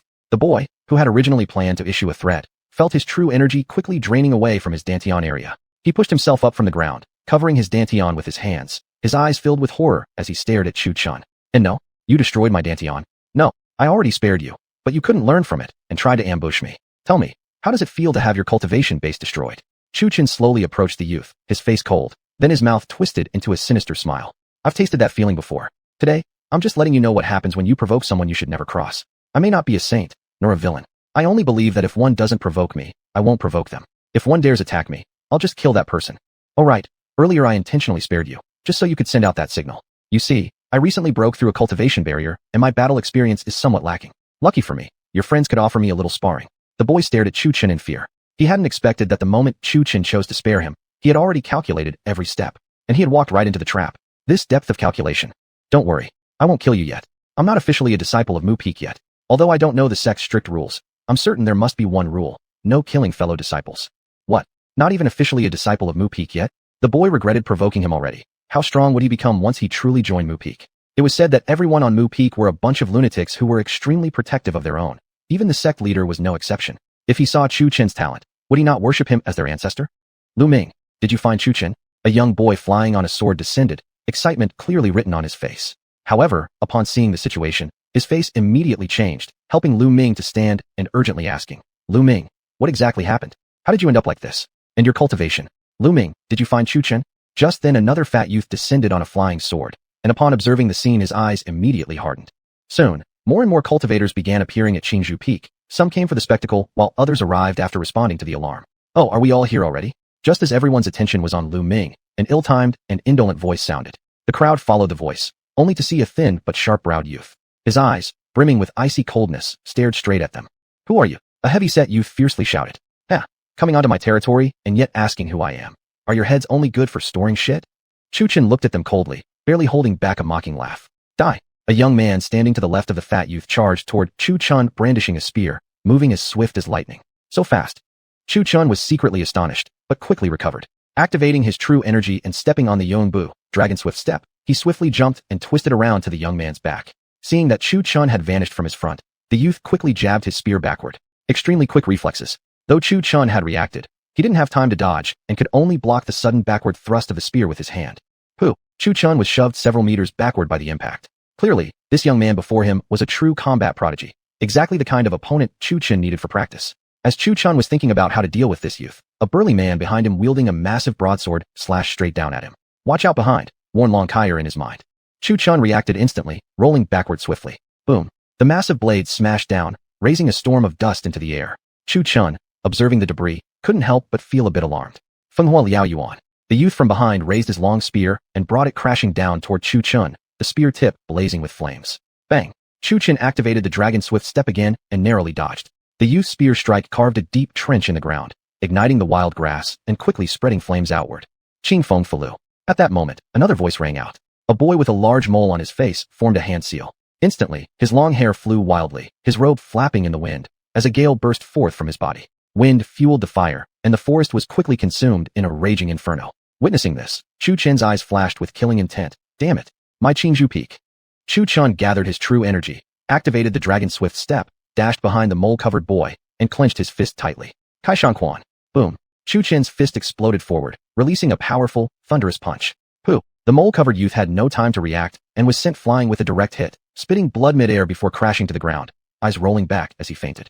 Doemo. Seeing the mole-covered youth being launched backward, both the youth and the burly man were filled with rage. The burly man swung his blade while the spear-wielding youth thrust forward, surrounding Chu Chun from both sides. With no escape, Chu Chun activated the dragon swift step and leapt high into the air. CHT. CHT. The sword struck the youth, and the spear pierced the burly man. Both collapsed to the ground, coughing out blood continuously. De Zhuang de Mo Shouzi. Lu Ming, watching this unfold, struggled to get up, his eyes widening in horror as he stared at Chu Chun. Including himself, there were 4 attackers, 2 seriously wounded, 1 unconscious, 1 with cultivation destroyed. Just how powerful Chu Chun must be. Among the 4, the spear-wielding youth was at the 5th stage of chi refinement, while the burly man was at the 4th. And yet they were defeated so easily? However, Chu Chun wasn't in good shape either. His face was pale, with burns visible on his skin. Cough, cough. He spat out a streak of blood. This battle nearly drained all of Chu Chen's true energy. His final leap into the air was performed solely through physical ability, using the dragon swift step. He had considered unleashing martial power in combat, but the difference between martial artists and cultivators was immense. A bone-forging stage cultivator was equivalent to a peak warrior at the Wuxia level. His current Wuzong stage was only equal to an initial chi-gathering cultivator. The two could not be compared at all. What's going on?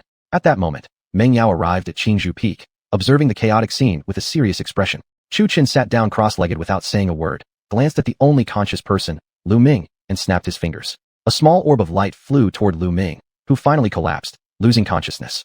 You? Meng Yao was about to scold him when she saw Chu Chun gently tap his chest, and a small white creature crawled out from his robe. Holding a bronze mirror with its tiny paws, it carefully approached Meng Yao, placed it on the ground, then quickly returned to Chu Chen's shoulder. Ow! Xiaobai gestured for Meng Yao to infuse true energy into the mirror. Puzzled but compliant, Meng Yao picked up the mirror from the ground and asked the white creature on Chu Chen's shoulder, "You want me to pour my energy into this?" Ow! Ow! Xiaobai nodded eagerly, seemingly understanding. Meng Yao looked at Chu Chun with curiosity, wondering where exactly he had found this little creature. She also noticed the gourd hanging from Chu Chen's waist. Where had that come from? She tried to sense the gourd with her spiritual perception but found it impossible to discern its contents, and strangely felt dizzy, as though some of her spiritual energy had been sucked into the gourd. Still, she needed to handle the current matter first. Meng Yao infused her true energy into the mirror as instructed, and immediately images flashed within it. The scene began with Lu Ming's arrival at Qingzhou Peak. Though no sound accompanied the images, it was clear that Lu Ming had been the one provoking Chu Chun. Why would Lu Ming suddenly provoke Chu Chun without reason? Did they have a prior grudge? But considering the timeline, that didn't add up. Chu Chun had only been in the Qingyun sect for 7 months total, and she had only taken him outside once, 5 months ago. That made it even more confusing. Moreover, Lu Ming was clearly at the 3rd stage of Qi gathering, while Chu Chun. When Meng Yao released her spiritual sense to probe Chu Chen's cultivation level, she was immediately shocked, also at the 3rd stage. And his foundation was stable, not like someone who grew up soaked in medicinal herbs. Then why had Chu Chen improved so quickly?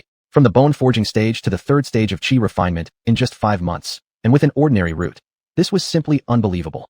Looking at the chaotic state of Qingzhou Peak, Meng Yao put 2 fingers together, raised them in front of her chest, formed a hand seal, and chanted a spell. Soon, Qingzhou Peak returned to its original state before the battle. Meng Yao decided that once Chu Chen finished adjusting, she would definitely take him to see their master. She understood him less and less now. The boy had too many secrets. But when she saw Xiaobai on Chu Chen's shoulder, her eyes immediately lit up. So cute. Meng Yao's maternal instincts kicked in. Little one, come here, come here. From a distance, Meng Yao tried to tempt Xiao Bai, but Xiao Bai stood on Chu Chen's shoulder, looking at her with a proud and stubborn expression, refusing to go. Meng Yao felt somewhat speechless. Gave you a bit of face, and now you're acting all high and mighty? Meng Yao was both exasperated and amused by the little creature. This was interesting. Chapter 19, A Direct Disciple. Meng Yao checked the 4 people lying on the ground. They were still alive, just unconscious. She couldn't help but let out a sigh of relief. This way, there was still room for negotiation.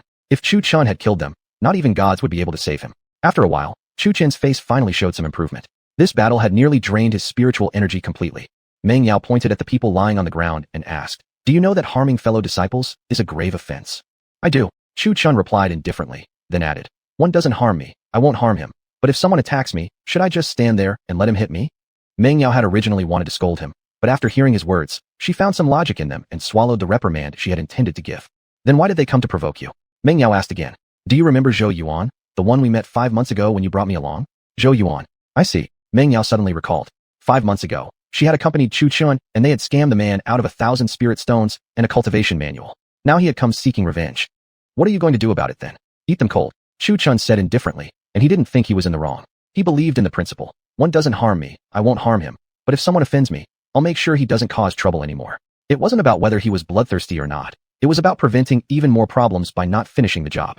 By the way, how come you, with an ordinary route, reached the chi condensation stage in only 5 months? And since you've reached this stage, why didn't you come to Wooden Peak to find Master? Also, where did you get that gourd? What kind of spirit beast is this little white creature? And why can this copper mirror leave images? Unable to contain her curiosity, Meng Yao bombarded him with a string of questions. Chu Chen looked at Meng Yao's curious expression, gave him a sideways glance, and replied indifferently, "Secret." Seeing his expression, Meng Yao couldn't help but feel irritation rise. Humph. So he was getting arrogant now that he had some power. Still, her curiosity got the better of her, and she asked again. Chu Chen's answer remained, "Secret." Finally, since Chu Chen refused to explain, Meng Yao felt it was improper to pry further. After all, who didn't have their own secrets? She looked at the 4 people lying on the ground and frowned slightly. This situation wouldn't be easy to resolve. If Chu Chen kept fighting like this, things would only escalate. Based on Zhou Yuan's personality, he wouldn't give up after failing once. He'd become even more cautious next time. What if he sent a foundation building stage cultivator next? Then Chu Chen would truly be finished. "Come on, carry these 4 people with you to Wooden Peak. I'll bring you to Master and let him step in. Besides, now that you've reached the chi condensation stage, you can take the new disciple trial." Chu Chen hesitated for a moment, then finally lifted the 4 unconscious people and boarded Meng Yao's flying sword. Wooden Peak. Inside a cave dwelling, a woman sat in meditation. Her long hair floated as if stirred by an invisible breeze. Dressed in flowing white robes, her graceful figure exuded an otherworldly aura, like a fairy who did not eat earthly food. Her expression was calm, bordering on cold, and her phoenix eyes were tightly shut. Chu Chen and Meng Yao's arrival shattered the tranquil silence of Wooden Peak. Meng Yao respectfully bowed toward the cave entrance. "Master, there is something that requires your intervention." "What is it?" A cold voice emerged from inside the cave. Meng Yao recounted the incident from 5 months ago, when she and Chu Chen had beaten up a disciple from Flame Peak. "Also, Master, my junior brother has now reached the 3rd layer of the chi condensation stage. Might I ask if you could test him?" The cave remained silent for a long time. Then, after a while, a fairy-like figure gracefully stepped out. With each step, ripples seemed to spread beneath her feet, like a dragonfly skimming across water. She appeared to be walking, yet it was more like gliding. Mu Hanbing's gaze fell on Chu Chen. Seeing him carry 4 people on his shoulders, she slightly furrowed her brows. She extended 2 fingers and pointed them at Chu Chen's forehead. Her expression showed mild surprise. Someone with an ordinary root had actually advanced from bone tempering to chi condensation within 5 months, and his cultivation was solid, without the slightest trace of instability. She was truly curious about how he had done it. This result was beyond her expectations.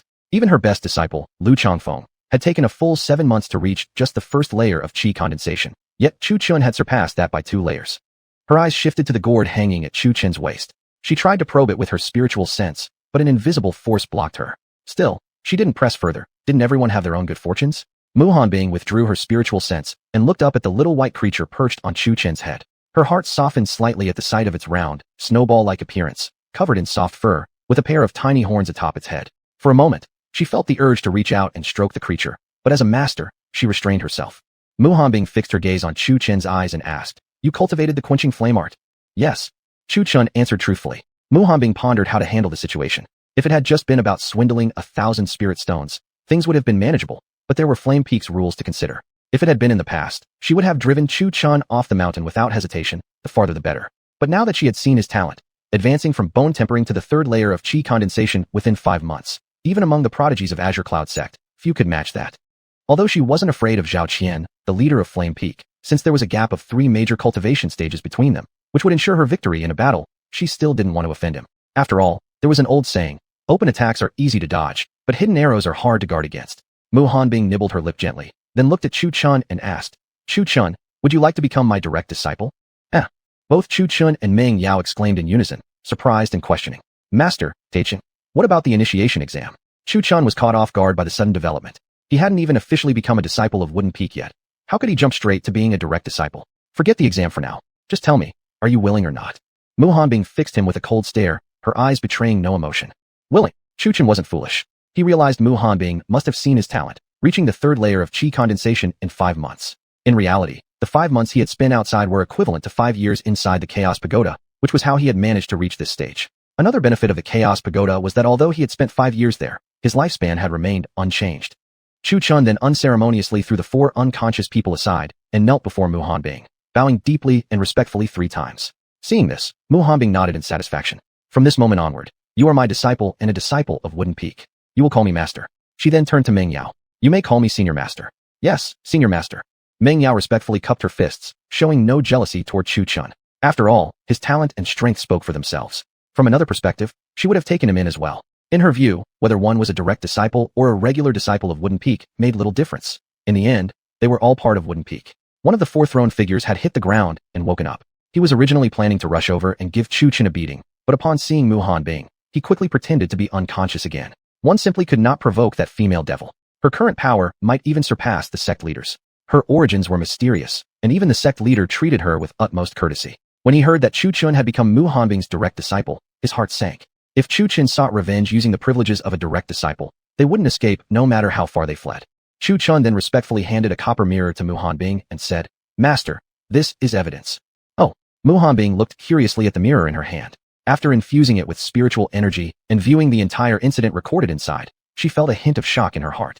A 3rd layer qi condensation cultivator had defeated disciples of the 4th and 5th layers. Beating an opponent a single stage above wouldn't have surprised her much, but overcoming 2 stages was unexpected. Moreover, through the mirror, she could see that the spear-wielding 5th layer disciple's movement techniques had been extremely fluent, clearly someone with extensive combat experience. And yet, he had still lost. Mu Hanbing cast a pleased glance at Chu Chun. She had initially thought she would have to engage in some verbal sparring with Flame Peak, but with this mirror, the blame wouldn't fall on Wooden Peak. Wooden Peak could now approach Flame Peak calmly and logically using this mirror as proof. According to the sect's rules, harming fellow disciples was indeed forbidden, but the rule didn't say one had to stand still and allow others to attack. Mu Hanbing inwardly marveled. This boy's mind was truly sharp. Chapter 20, Yen Peak Leader Zhao Qian. Go, bring people and follow me to Yen Peak. After saying that, a flying sword made of ice appeared behind Mu Hanbing, and she rode the sword toward Yen Peak. Meng Yao and Chu Chun followed closely behind. Yen Peak. Because of the fire attribute cultivation techniques practiced by its disciples, it has always been extremely hot, but the heat is more like the summer heat, rather than the dry heat that causes trees to wither like a desert. Inside a cave dwelling on Yen Peak, a man dressed in bright red robes was sitting cross-legged, his hair loose, his expression firm, and his body slightly plump. The cave around the man was filled with a hot aura. The air inside burned like the inside of a furnace. A chicken thrown in would be roasted instantly. The man, who was cultivating, suddenly furrowed his brows slightly, his expression a mixture of surprise and confusion as he sensed a powerful aura approaching Yen Peak. The aura was very familiar to him. Mu Hanbing, the leader of Mu Peak? What was she doing here at Yen? He stopped his cultivation, tidied his robe, and stepped out of the cave. Meanwhile, the disciples currently training on Yen Peak felt a cold and imposing pressure descending from above, and instinctively raised their heads to look toward the sky. A woman in a white dress flew toward Yen Peak with a calm expression. Her presence was ethereal, her silver white hair flowing behind her as she flew, making her appear even more aloof and cold. Many of the male disciples couldn't help but stare with dreamy expressions. Mistress Mu, what brings you to Yen Peak today? A bold and resonant voice came from behind the disciples. Mu Hanbing still said nothing, her expression unchanged. Then, 2 more people arrived behind her, a man and a woman. The young man stood on the girl's flying sword, carrying 4 people on his shoulder. Immediately, a murmur of shock spread among the disciples below. The slightly plump man frowned, clasped his hands, and asked, I wonder why Mistress Mu has come to Yen Peak today? Has our Mu Peak offended your Yen Peak recently? Mu Hanbing, who had remained silent until now, swept her icy gaze over the disciples of Yen Peak. I have tolerated your disciples constantly provoking ours, but today, your disciples actually dared to cause trouble at our Qingzhou Peak. I'd like to ask Master Zhao how you are training your disciples. Mu Hanbing glared at Zhao Qian coldly, giving off a commanding presence that caused the disciples below to tremble in fear. Upon hearing this, Zhao Qian immediately grew angry. He had known about the Yen disciples provoking the Mu sect before, and had even warned them. But provocation is one thing. Going to their territory to start a fight? From the looks of it, they probably failed and suffered a humiliating defeat. That made Zhao Qian lose face. His disciples had gone to the Mu Peak, caused trouble, and were turned back in disgrace. Now they came bearing witnesses to accuse him publicly. Zhao Qian clasped his hands and said, "Mistress Mu, this indeed is my fault for not disciplining my disciples properly. These 4 disciples will be punished severely." Chu Chun threw the 4 disciples he had been carrying onto the Yin Peak grounds. Zhao Qian noticed Chu Chun. From what he remembered, the Mu Peak had always only had 9 disciples. Where did this extra one come from? Probably a new disciple that Mu Hanbing had taken in. But seeing Chu Chen's cultivation stage, he became puzzled. At the 3rd stage of qi condensation, he didn't seem to be someone taken in recently. Then why had he never seen him before? Chu Chen stepped off the flying sword and bowed respectfully to Zhao Qian, saying, "Master, these 4 were sent by Zhou Yuan of Yin Peak. He rushed into Qingzhou Peak without saying a word and claimed he would kill me, and during the fight, I accidentally crippled him." He pointed to the fallen Lu Ming as he spoke. Zhao Qian's lips twitched slightly when he saw Lu Ming lying on the ground. He patted Chu Chen's shoulder and said, "Don't worry, young man. I will make sure you receive justice." Chu Chen nodded, then pointed at the remaining 3 people and said, "These 3 were called by Lu Ming and nearly burned down my Qingzhou Peak, but I managed to knock them out." Zhao Qian looked at the other 3 in the direction Chu Chen pointed, noticing one was at the 5th stage of qi condensation. One at the 3rd stage had defeated someone at the 5th stage, and then fought off 2 others in a joint attack. Zhao Qian realized he couldn't even gauge Chu Chen's strength. Then, Chu Chun recounted the incident 5 months ago when Zhou Yuan had falsely accused the Mu Peak disciples, revealing the entire truth of the matter. After hearing that, Zhao Qian gave Zhou Yuan a cold glare. Zhou Yuan immediately turned pale. He was done for. Originally, Zhao Qian had only intended to punish Zhou Yuan lightly since Zhou Yuan's older brother, Zhou Feng, was his own disciple. But upon learning that Zhou Yuan had passed the yin sex cultivation techniques to outsiders without permission, if they had been lower tier techniques, maybe he could have let it slide. But this was a tier grade technique of yin sect. Even though it was tier grade lower, it was still far superior to yellow or mystical grade techniques. And the technique, refining fire skill, was extremely damaging, capable of both defense and killing. Zhao Qian was so furious his teeth ground together, yet a forced smile stretched across his face. No problem, he deserved it. By the way, have you practiced that cultivation technique? Yes, and it's very effective. Chu Chen nodded. Then he raised his right hand, veins popping out, as he clenched his fist. From within the fist, a low dragon's roar could be faintly heard, and immediately, raging flames ignited around his knuckles. He looked toward a nearby mountain on Yin Peak, then without hesitation, threw a punch. Boom. His punch struck the mountain. At first, only a shallow crater was formed where his fist made contact, but soon after, it exploded with a loud puff. Zhao Qian felt like strangling this young brat. You trained? Fine. But why show it off on purpose? Are you afraid I don't know about it? From this move, Zhao Qian realized Chu Chun had already reached the ultimate stage of refining fire skill. This was the final move, Flame Fist. Externally, it seemed like a physical strike, but its real power exploded from within. Zhao Qian then recalled that Chu Chun said the technique had been given to him 5 months ago. Only 5 months had passed, yet he had already mastered refining fire skill to perfection. What kind of monster was this kid? He can't stay. A cold gleam flashed through Zhao Qian's eyes. Right at that moment, Mu Hanbing caught sight of the scene and called coldly, "Xiaochen, stop fooling around. Let's go, Xiaochen." Zhao Qian clasped his hands and asked, "Mistress Mu, if I may ask, is this your personal disciple?" "Yes." Mu Hanbing cast a cold gaze at him, her tone indifferent, clearly implying, "If you dare to have any ulterior motives, I will kill you." Upon hearing this, Zhao Qian silently cursed inside, yet still wore a pleasant smile on his face. "Congratulations then, Mistress Mu." Chu Chun, sensing that things had gone far enough, naturally stepped onto Meng Yao's flying sword. Seeing this, the disciples below exchanged confused glances. Why was he riding someone else's sword? Could there be something between them? But Meng Yao and Mu Hanbing, who knew the truth, saw no need to explain. It would only deepen the misunderstanding. Although today Mu Peak clearly came to provoke trouble, Yin Peak was indeed at fault first. Out of courtesy, Zhao Qian handed Chu Chen a few medicinal herbs and several bottles of pills as a token of apology. As for the cultivation technique, if it had been an ordinary disciple from Mu Peak, he might have tried something underhanded, but with Mu Hanbing's disciple, he dared not act rashly. He knew that although her expression was cold, Mu Hanbing protected her disciples fiercely, and if Yin Peak provoked Mu Peak, they would be like a swarm of madmen, seeking every possible way to retaliate. "Let's go," Mu Hanbing said as she rode her flying sword toward Mu Peak, followed closely by Meng Yao and Chu Chun on her sword. After the trio had flown far away, Zhao Qian's expression turned gloomily dark as he marched straight toward Zhou Yuan. Without hesitation, he struck Zhou Yuan's dantian with one palm. Zhou Yuan spat a mouthful of blood and collapsed to the ground, his face pale as paper. Witnessing this, the surrounding disciples inhaled sharply, shuddering involuntarily. Zhou Yuan had imagined 1,000 possible punishments, but never expected Zhao Qian to be so direct, to publicly strip him of his cultivation right then and there. Clutching his stomach, Zhou Yuan fell into despair. He deeply regretted his decision. Why had he been so stupid as to provoke Mu Peak and Chu Chen back then? But now, no matter what he said, it was too late. He shut his eyes tightly and awaited his death. Chapter 21, Family Bonds.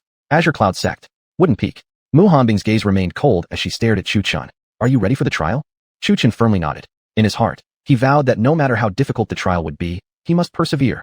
Mu Hanbing gave a slight nod. Her jade-like hand gently lifted, emitting a delicate fragrance. The surrounding air temperature dropped rapidly. Soon, a space portal resembling a secret realm entrance appeared in front of Chu Chun. There are 2 trials. The first is the trial of 3 emotions and 3 desires. The 3 emotions are qing, friendship, and love. The 3 desires are gluttony, greed, and life and death. This stage primarily tests your mentality. The second stage involves sparring with your 9th senior apprentice sister, Meng Yao, after you exit the transmission array. Survive for 1 incense sticks time. Chu Chun nodded, then clasped his fists and asked, Your disciple understands, but I would like to ask one question, Master. What if I become lost within the transmission array? There's no need to worry about that. If you do get lost in the illusion, I will personally pull you out. However, you'll also lose your qualification to become a disciple of the Wooden Peak. My disciples don't necessarily have to be the strongest, but they must have good character. This is precisely why our Wooden Peak has so few disciples. I don't want us to become like the other peaks, where the strong bully the weak. Still, I don't wish for our disciples to be cowards either. If someone dares to bully you, strike back, but never provoke unnecessary troubles. Chu Chun nodded, then turned and walked toward the spatial portal nearby. As she watched Chu Chun enter the portal, Meng Yao softly asked, Master, what if he fails the first trial? I'll expel him from the sect and strip him of his status as a direct disciple. Mu Hanbing interjected, not even letting Meng Yao finish. After entering the portal, Chu Chun's body visibly began shrinking. He tried to call out to Kair, but there was no response. Xiaobai had also vanished. Suddenly, dizziness struck his mind. Chu Chun blacked out. Xiao Chun, wake up quickly. Look what Grandpa brought for you. Your favorite osmanthus cake.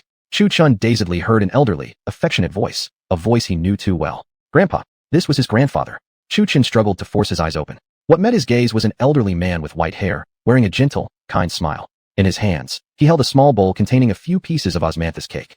At this sight, tears streamed uncontrollably down Chu Chun's face. Suppressing his dizziness, he threw his arms around the old man, tears continuing to spill out. After so many years, seeing his grandfather again, even if it was just an illusion, Chu Chun couldn't help himself. Seeing his grandfather's loving smile, he picked up a piece of cake from the bowl and ate it, his face lighting up in blissful happiness. Suddenly, he felt a deep desire to immerse himself in this illusion forever. The Chu family was exactly as it used to be. Uncles Chu Tianlong and Chu Tianhu treated him with great kindness, and the Chu family didn't persecute him. Watching from outside, Mu Hanbing and Meng Yao both shook their heads regretfully. Naturally, they didn't wish for Chu Chun to get trapped in the illusion. Awoo. Just then, a small white creature emerged from the portal, yawning sleepily. It glanced at a certain elevated spot on Mu Hanbing before lightly leaping up and falling asleep on her chest, drowsy and dazed. Seeing this, Mu Hanbing didn't seem angry at all. Both women's attention was captured by the little white creature. As it slept, its rabbit-like small tail swayed up and down. The icy expression on Mu Hanbing's face softened slightly. Curious, she reached out and gently touched the creature, grabbing its swaying tail. Awoo. The little creature immediately bared its teeth at Mu Hanbing, but she only found this amusing. Finding it adorable, she held it as if examining a treasure, and curiously touched its horn again. The little creature fell into deep sleep once more. A slight smile suddenly appeared on Mu Hanbing's otherwise icy face, an expression more radiant than any blooming flower.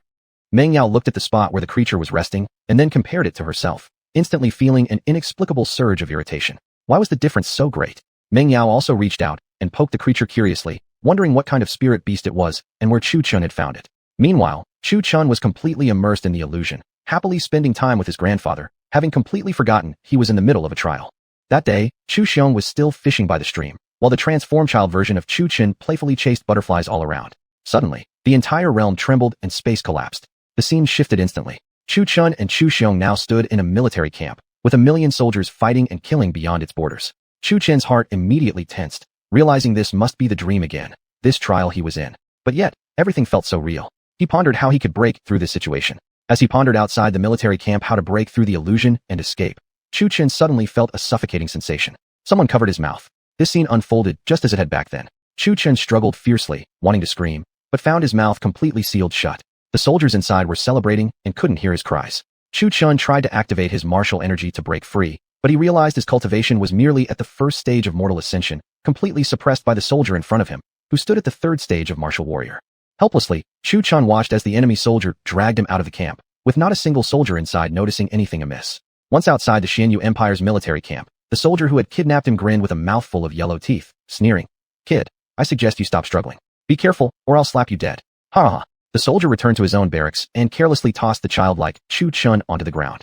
Then he knelt on one knee before the general in the camp, bowing respectfully. "General, I've confirmed. This boy is the grandson most cherished by Chu Xiong. We can use him to threaten Chu Xiong. Ha. Excellent. The general roared with laughter, then tossed out a spirit stone. Well done. This is your reward. The soldier accepted the spirit stone with reverence, saying, Thank you, General. Then he took the spirit stone and respectfully withdrew. The illusion twisted again, space collapsed once more, and Chu Chen suddenly found himself on a battlefield. Soldiers lay dead or wounded everywhere, the scene extremely gruesome. Suddenly, Chu Chen felt his body become weightless as someone lifted him up. Ha. Chu Xiong, no matter how powerful you are, what can you do?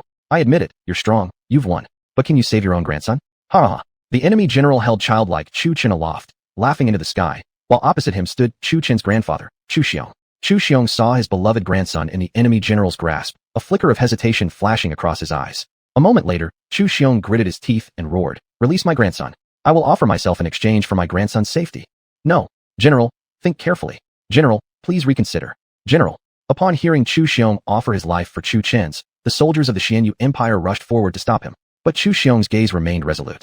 He waved his hand solemnly. My decision is final. Ling Han, prepare to bring back Chu Chen. Treat the child well in my place. General. Ling Han wanted to say more, but seeing the firmness in Chu Xiong's eyes, he could only sigh helplessly. Then, before everyone's eyes, Chu Xiong and Ling Han walked resolutely toward the enemy camp. Seeing this, the enemy general's face changed slightly. He felt a deep respect for Chu Xiong's demeanor, actually risking his life for a mere child. Chapter 22. Friendship.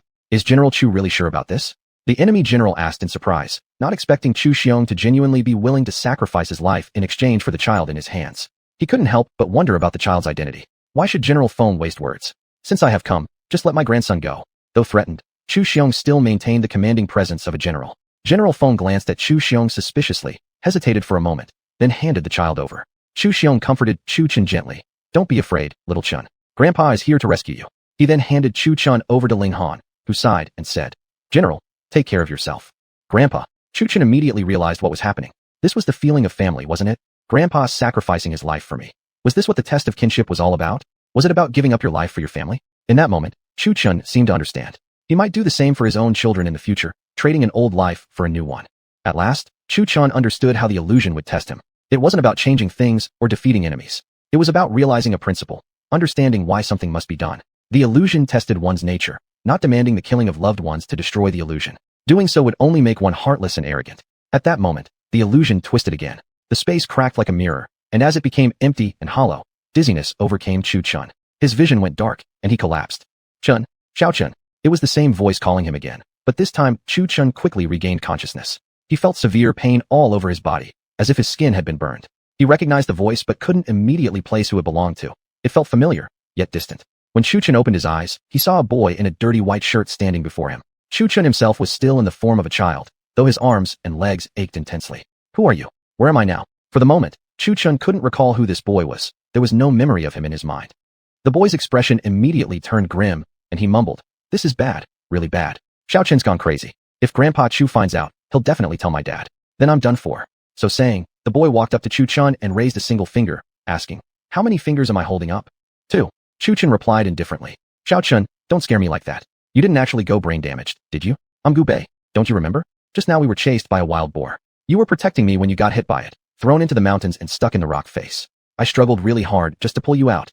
The boy was in despair as he saw Chu Chen reply with 2. But when Chu Chen heard the name Gu Bei, everything clicked. That was right. This was Gu Bei from the Gu family, one of the 4 great clans in the Xuanyu imperial dynasty. They had been close friends since childhood. And the place he was in now was the Shaoa Mountain, the hunting ground at the rear of the 4 major clans, where they were chased by a wild boar when he had run out with Gu Bei to play. As Chu Chen was recalling this, Gu Bei raised one finger again in front of him and asked, Little Chen, how many is this? 3. Chu Chen looked at Gu Bei as if he were a fool and rolled his eyes. Gu Bei looked worried and said, That's 1, Xiao Chen. Don't scare me like that. You already know the answer. So why are you asking again? Wah. Suddenly you're fine. So you weren't actually crazy. But why did you say 2 earlier? Now Gu Bei stared at Chu Chen like he was the idiot. If it wasn't for Chu Chen chasing some butterfly for Lin Long, he wouldn't have come running to Shaoa Mountain with him, and he wouldn't have been chased by that boar. What scared him most was the whipping from Chu Chen's father if something really happened. It was real punishment, leaving his skin split open and bleeding. Seeing that Chu Chen was fine now, he felt a sense of relief. But if Chu Chen's father saw all his injuries, Gu Bei was still likely to get beaten. Still, as long as Chu Chen was safe, it was okay. Looking at Gu Bei's shifting expressions, alternating between laughing, worrying, and sighing, Chu Chen began to doubt whether Gu Bei had gone crazy. He reached out and waved his hand in front of Gu Bei. Bei, snap out of it. Snap out of what? Let's go home. But what about the butterfly for Lin Long? And what about your injuries? Gu Bei asked anxiously. No need. Seriously? Seriously. Chu Chun tried to stand despite the intense pain racking his body. He found that he was utterly incapable. His knees were sprained, and his legs were full of wounds. Chu Chun struggled to stand again, but couldn't. Let me carry you then. Gu Bei couldn't bear seeing Chu Chun in such agony. Chu Chun had saved him, intentionally drawing the boar away, and eventually getting hit and trapped in the mountainside. It took immense bravery to do that, and Gu Bei deeply admired him. Roar. The two were walking through the forest when suddenly they heard a loud roar of a wild boar, just as they were about to quicken their pace. Boom. A wild boar smashed through the rocks to Gu Bei's left, charging straight toward them before running off again, as though something was chasing it. The impact from the boar sent both boys tumbling to the ground. Chu Chun, already injured, was now even worse off. Two of his ribs had been broken from the collision. His face turned pale from the pain, and large beads of sweat rolled off his forehead.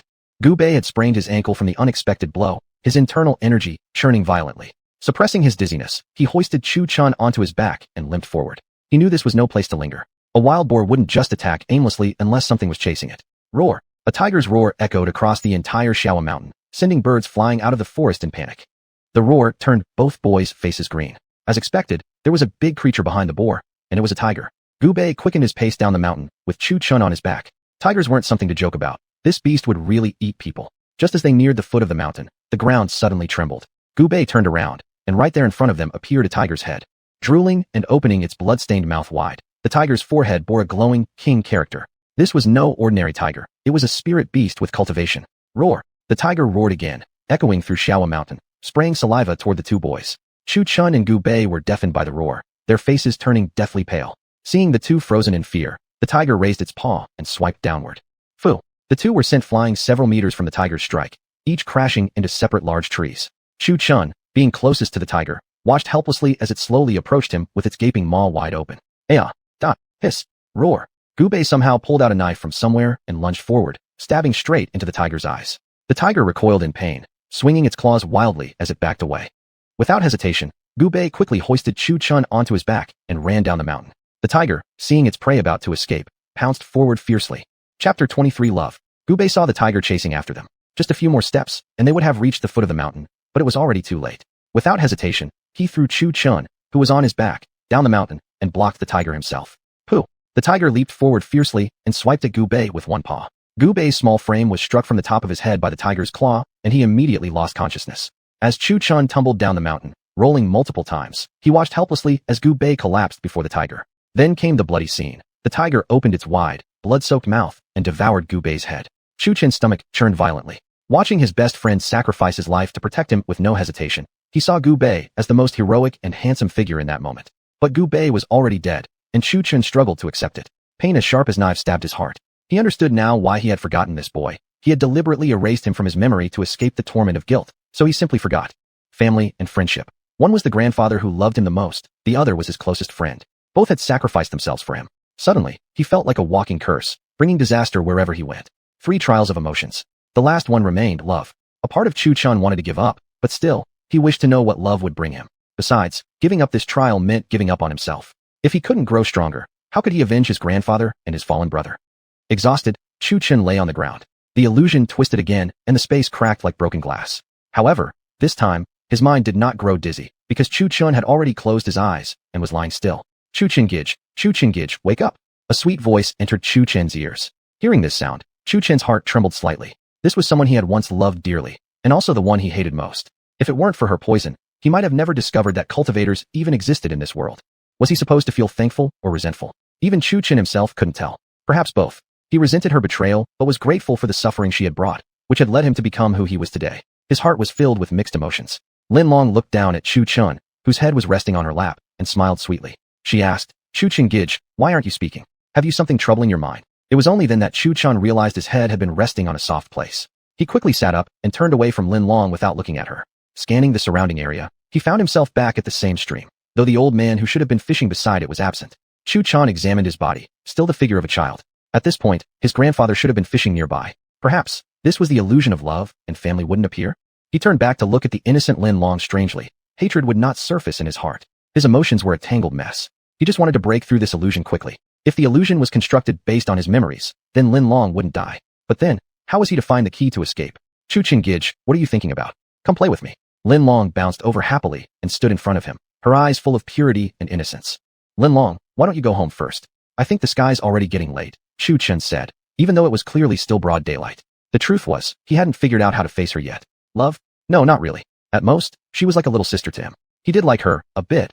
Her innocence, her purity, her liveliness, her youth, her cuteness. But liking wasn't the same as loving. Love meant longing for someone, thinking of one person constantly. It meant missing someone so much that a day apart felt like 3 seasons had passed. It meant protecting someone from every hardship and, if necessary, even dying for them. But Chu Chen quietly asked himself, did he really feel this way? It didn't seem like it. Then why had his test of love involved Lin Long? Could it be that she loved him? As soon as the thought emerged, Chu Chen quickly stamped it out. It was impossible. If she had truly loved him, she wouldn't have poisoned him. Unless, she hadn't poisoned him after all. But that day, apart from the sweet osmanthus cake she had made for him, he had eaten nothing else. Thinking of her betrayal, Chu Chen felt a sharp pain in his heart as though a knife had pierced it. Suddenly, Chu Chen had an epiphany. Why he felt pain even when he hadn't truly loved her. Why did he feel such heart-wrenching agony as though betrayed by someone dear? Was it because of a friend's betrayal? Or was it the betrayal of someone he had feelings for? Somehow, it felt like neither.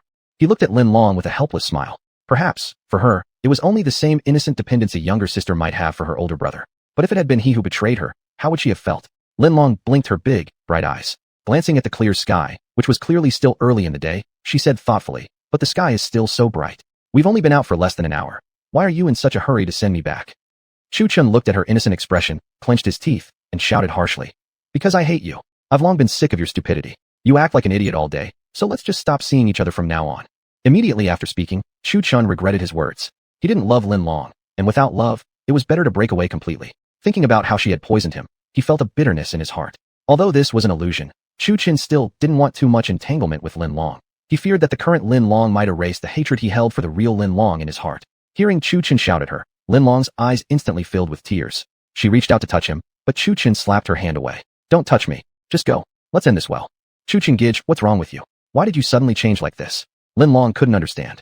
The two of them had been getting along just fine earlier. Why had Chu Chen changed so suddenly after waking up? The Chu Chen Gij from before would never shout at her like that. Why had he changed?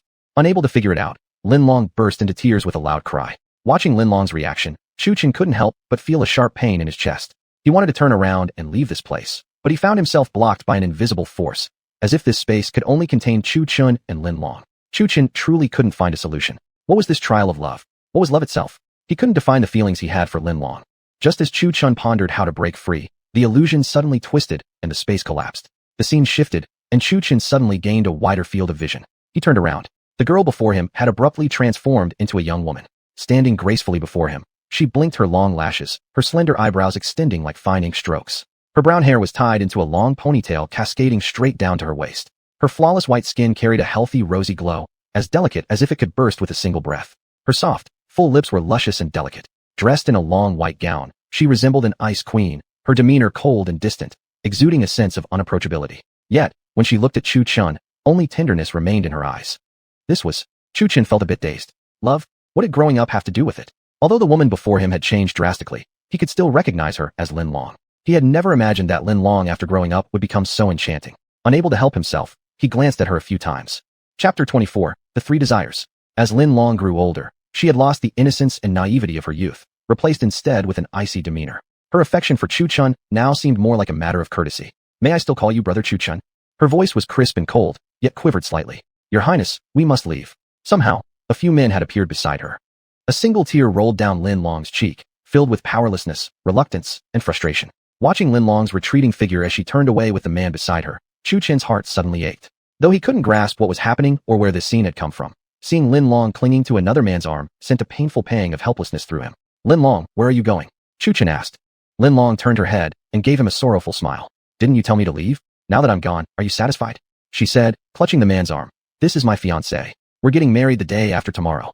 Marry? Fiancé? What was this? Chu Chen's mind went blank. He couldn't grasp the current situation at all, but hearing that Lin Long was marrying someone else stirred something unsettling within him, a feeling of suffocation. It felt like something he had longed for, something already in his grasp, yet he had given it away. Only now did he feel regret. Lin Long clearly belonged to him, yet he was the one who had pushed her away. Then why did his heart ache so much? He had clearly loved her all along, but why? At this moment, he felt disoriented, as though faintly grasping something important. Lin Long, don't go. Weren't you the one who said you loved me the most? Didn't you promise you'd marry me? Chu Chen screamed desperately. Looking at his agonized expression, Lin Long said, but didn't you push me into someone else's arms yourself? A sudden tremor passed through Chu Chen's heart. He finally understood. Even though Lin Long had once given him poison, Her heart had never truly let go of that person.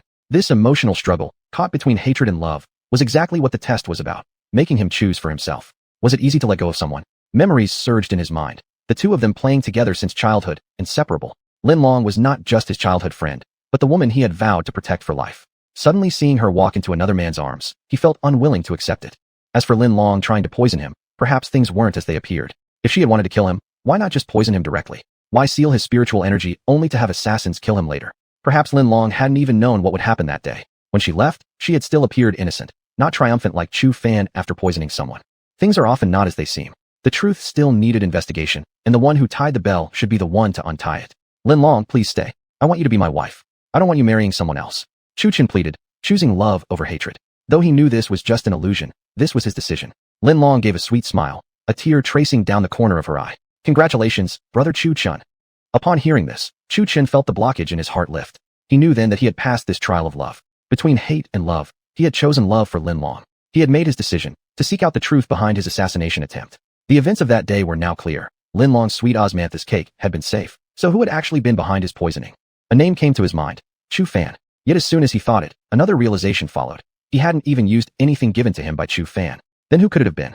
Chu Chun lay on the ground, closed his eyes, and waited for the space to collapse again. Would peek. Two women observed the screen, watching the projection of Chu Chen's experiences within the illusion. Mu Hanbing sighed softly. Sigh, such a poor child.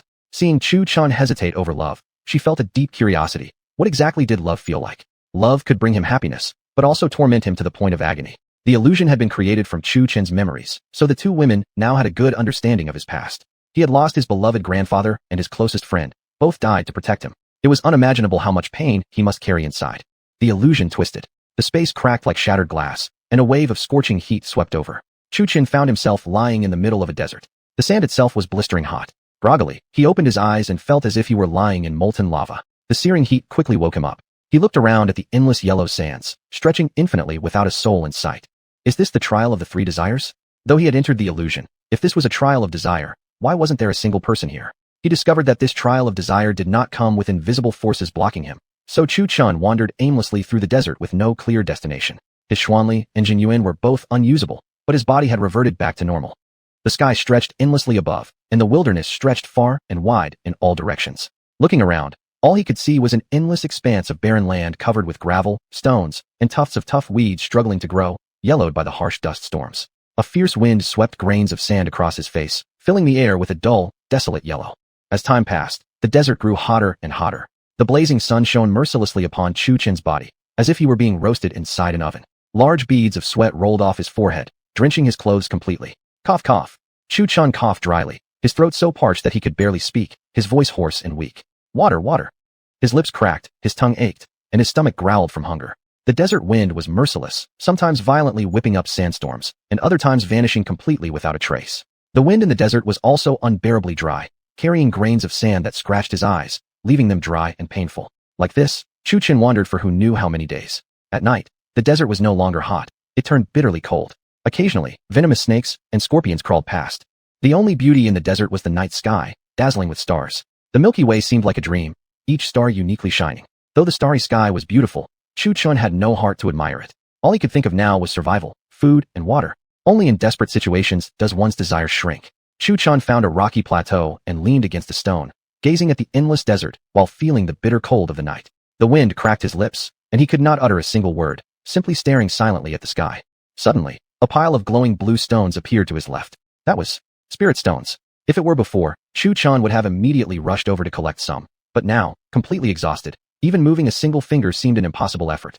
Now he only longed for water and food. Gazing at the vast desert, a thread of despair crept into his heart, and for the first time, he considered giving up. He shook his head violently, ridding himself of that thought immediately. He had finally reached these last 3 trials. No matter how difficult, he must grit his teeth and persist. Chapter 25, The Man in the Desert. Because of excessive fatigue, Chu Chen unknowingly fell asleep in the desert.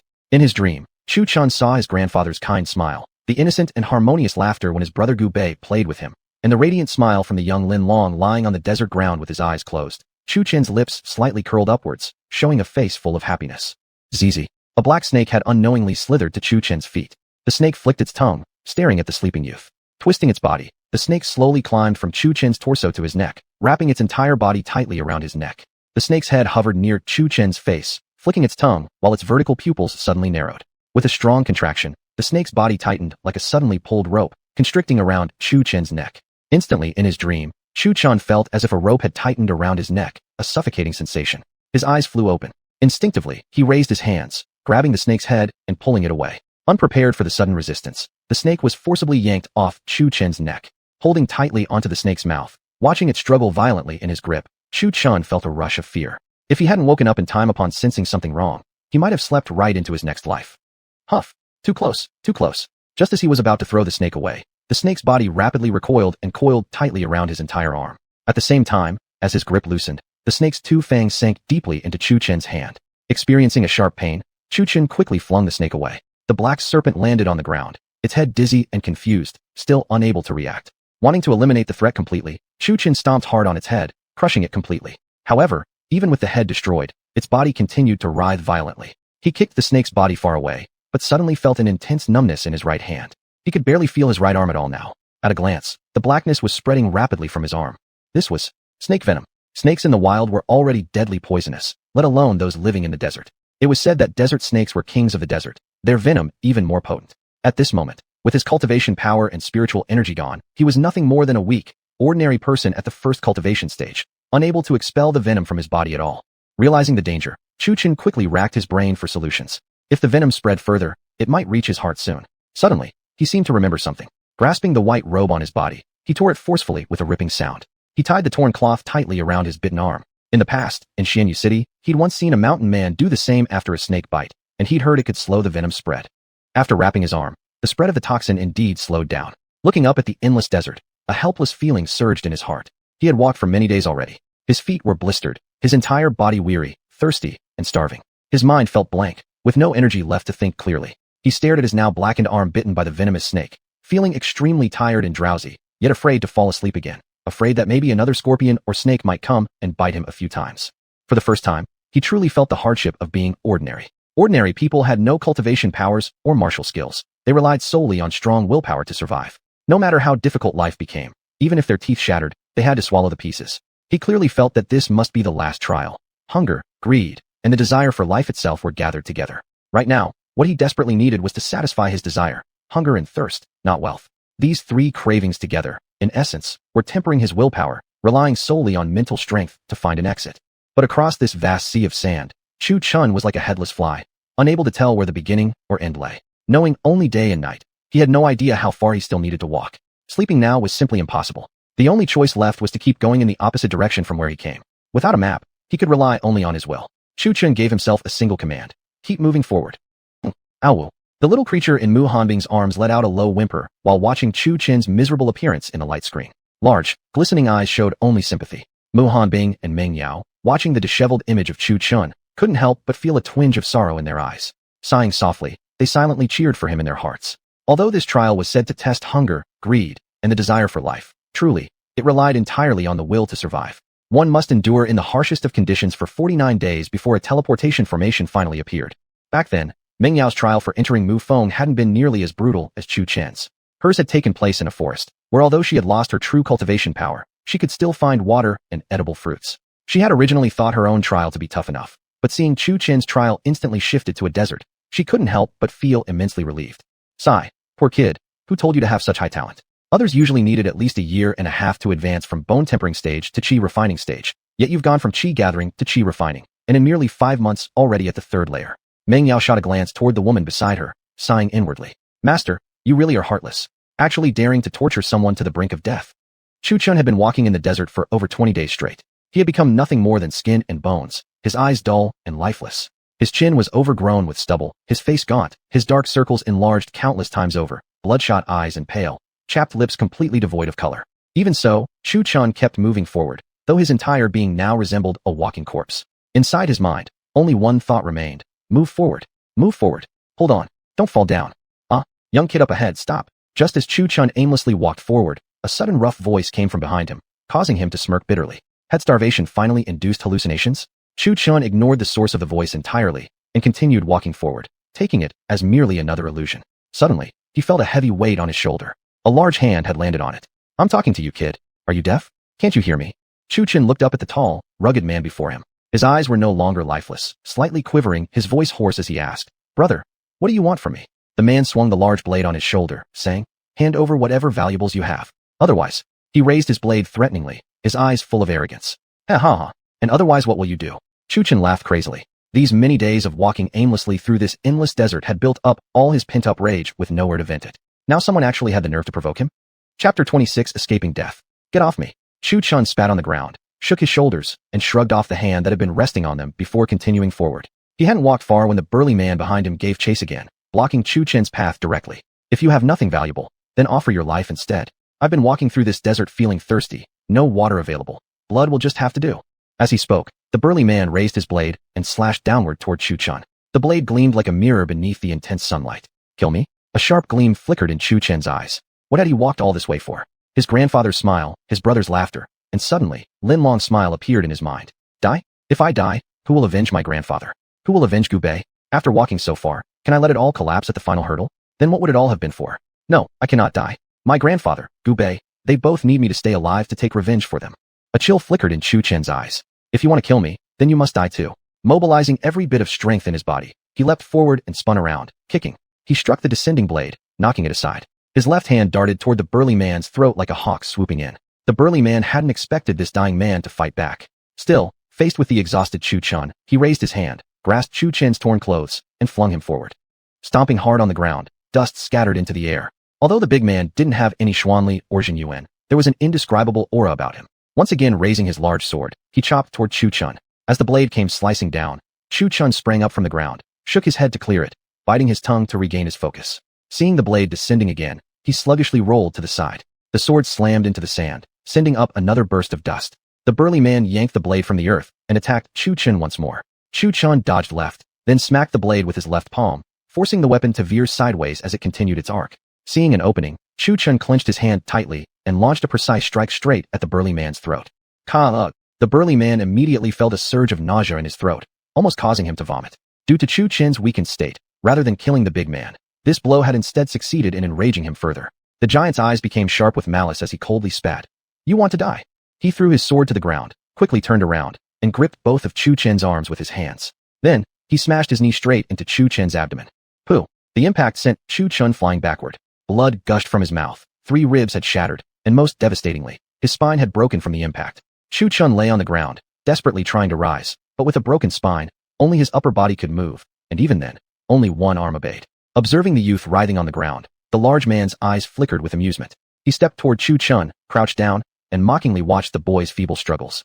"Well now, didn't think you'd still have some grit left. TSK TSK TSK, look at that glare. Hey, what's this? You still want to hit me?" The burly man patted Chu Chen's face after speaking, seeing the boy's eyes burning with a desire to kill him. Humiliation. Clenching his teeth tightly, Chu Chun ignored the man's insults and kept writhing. He had to wait for an opportunity, an instant when the big man lowered his guard. Then, strike for a killing blow. The man, seeing the murderous glare in Chu Chen's eyes, became irritated. He placed his hand on Chu Chen's head, wearing an evil smile that exposed his disgustingly yellow teeth. Bang! The large man forced Chu Chen's head hard into the sand. Chu Chun felt himself unable to breathe. His nose inhaled sharply, but each breath only brought more sand inside. As Chu Chun was about to suffocate, the man suddenly yanked his head back up, smirking maliciously. Yet in Chu Chen's eyes, the killing intent had not dimmed at all. Seeing Chu Chun regaining his breath, the brute pushed his head down into the sand again. Chu Chen's body twisted violently, desperately struggling. His only mobile hand, the left one, struck frantically at the arm pinning him down.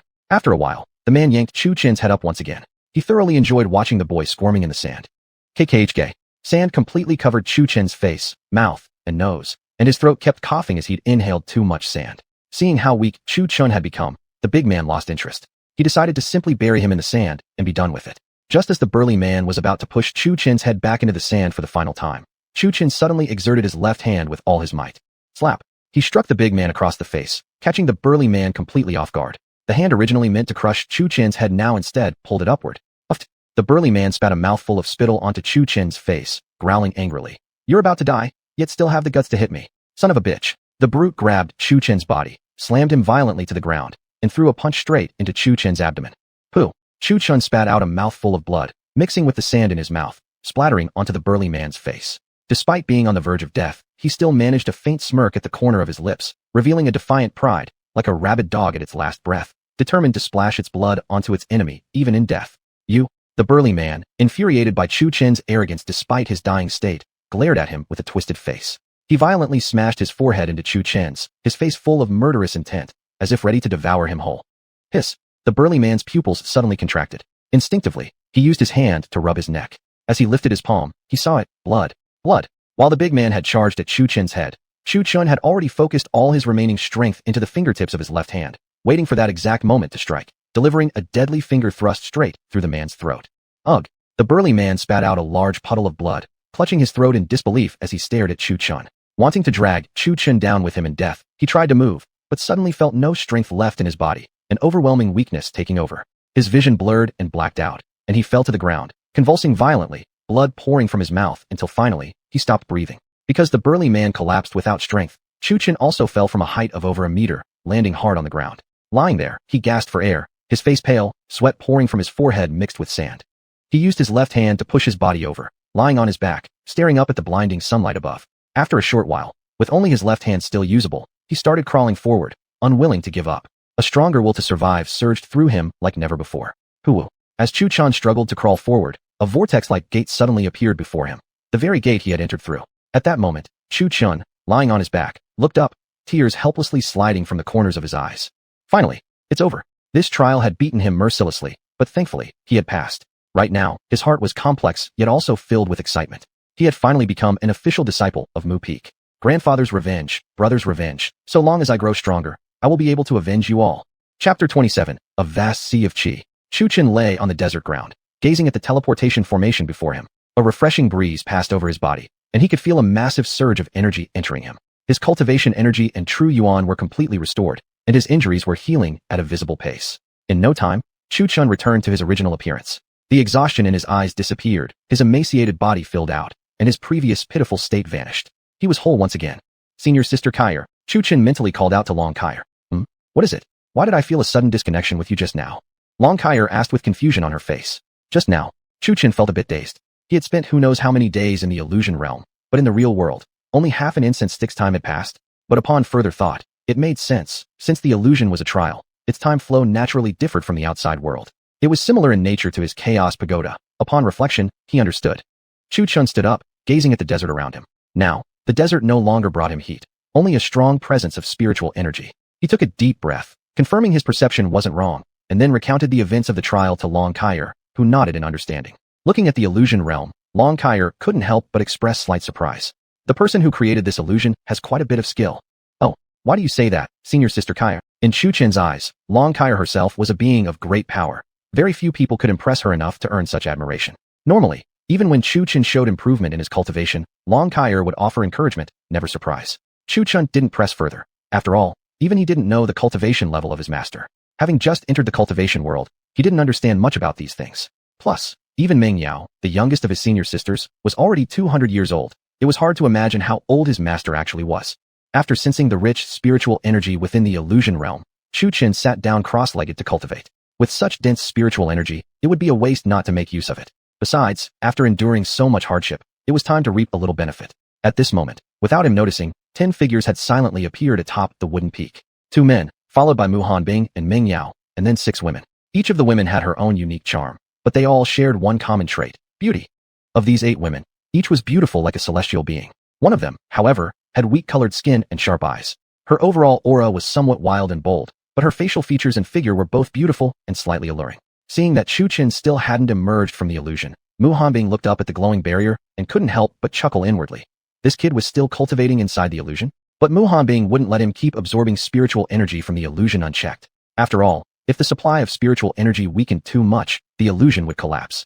Her fair jade-like hand slowly lifted, forming a seal. With practiced skill, she forcefully pulled Chu Chen out of the illusionary realm. However, this pulling out was done after Chu Chen had already passed the test, unlike pulling someone out midway while they were lost in the illusion. Thus, Chu Chen still passed. Yet when he was pulled out of the illusion, Chu Chen remained oblivious, continuing to sit cross-legged with all 10 people watching him in disbelief. Chu Chen clearly sensed the surrounding spiritual energy thinning, but he kept cultivating. He was very close to breaking into the 4th stage of qi condensation. Before the test, he had already been at the peak of the 3rd stage. Just a bit more cultivation would have pushed him forward. He had simply held it back. Because he insisted on solid fundamentals, every time he neared a minor breakthrough, he deliberately held back to consolidate his foundation.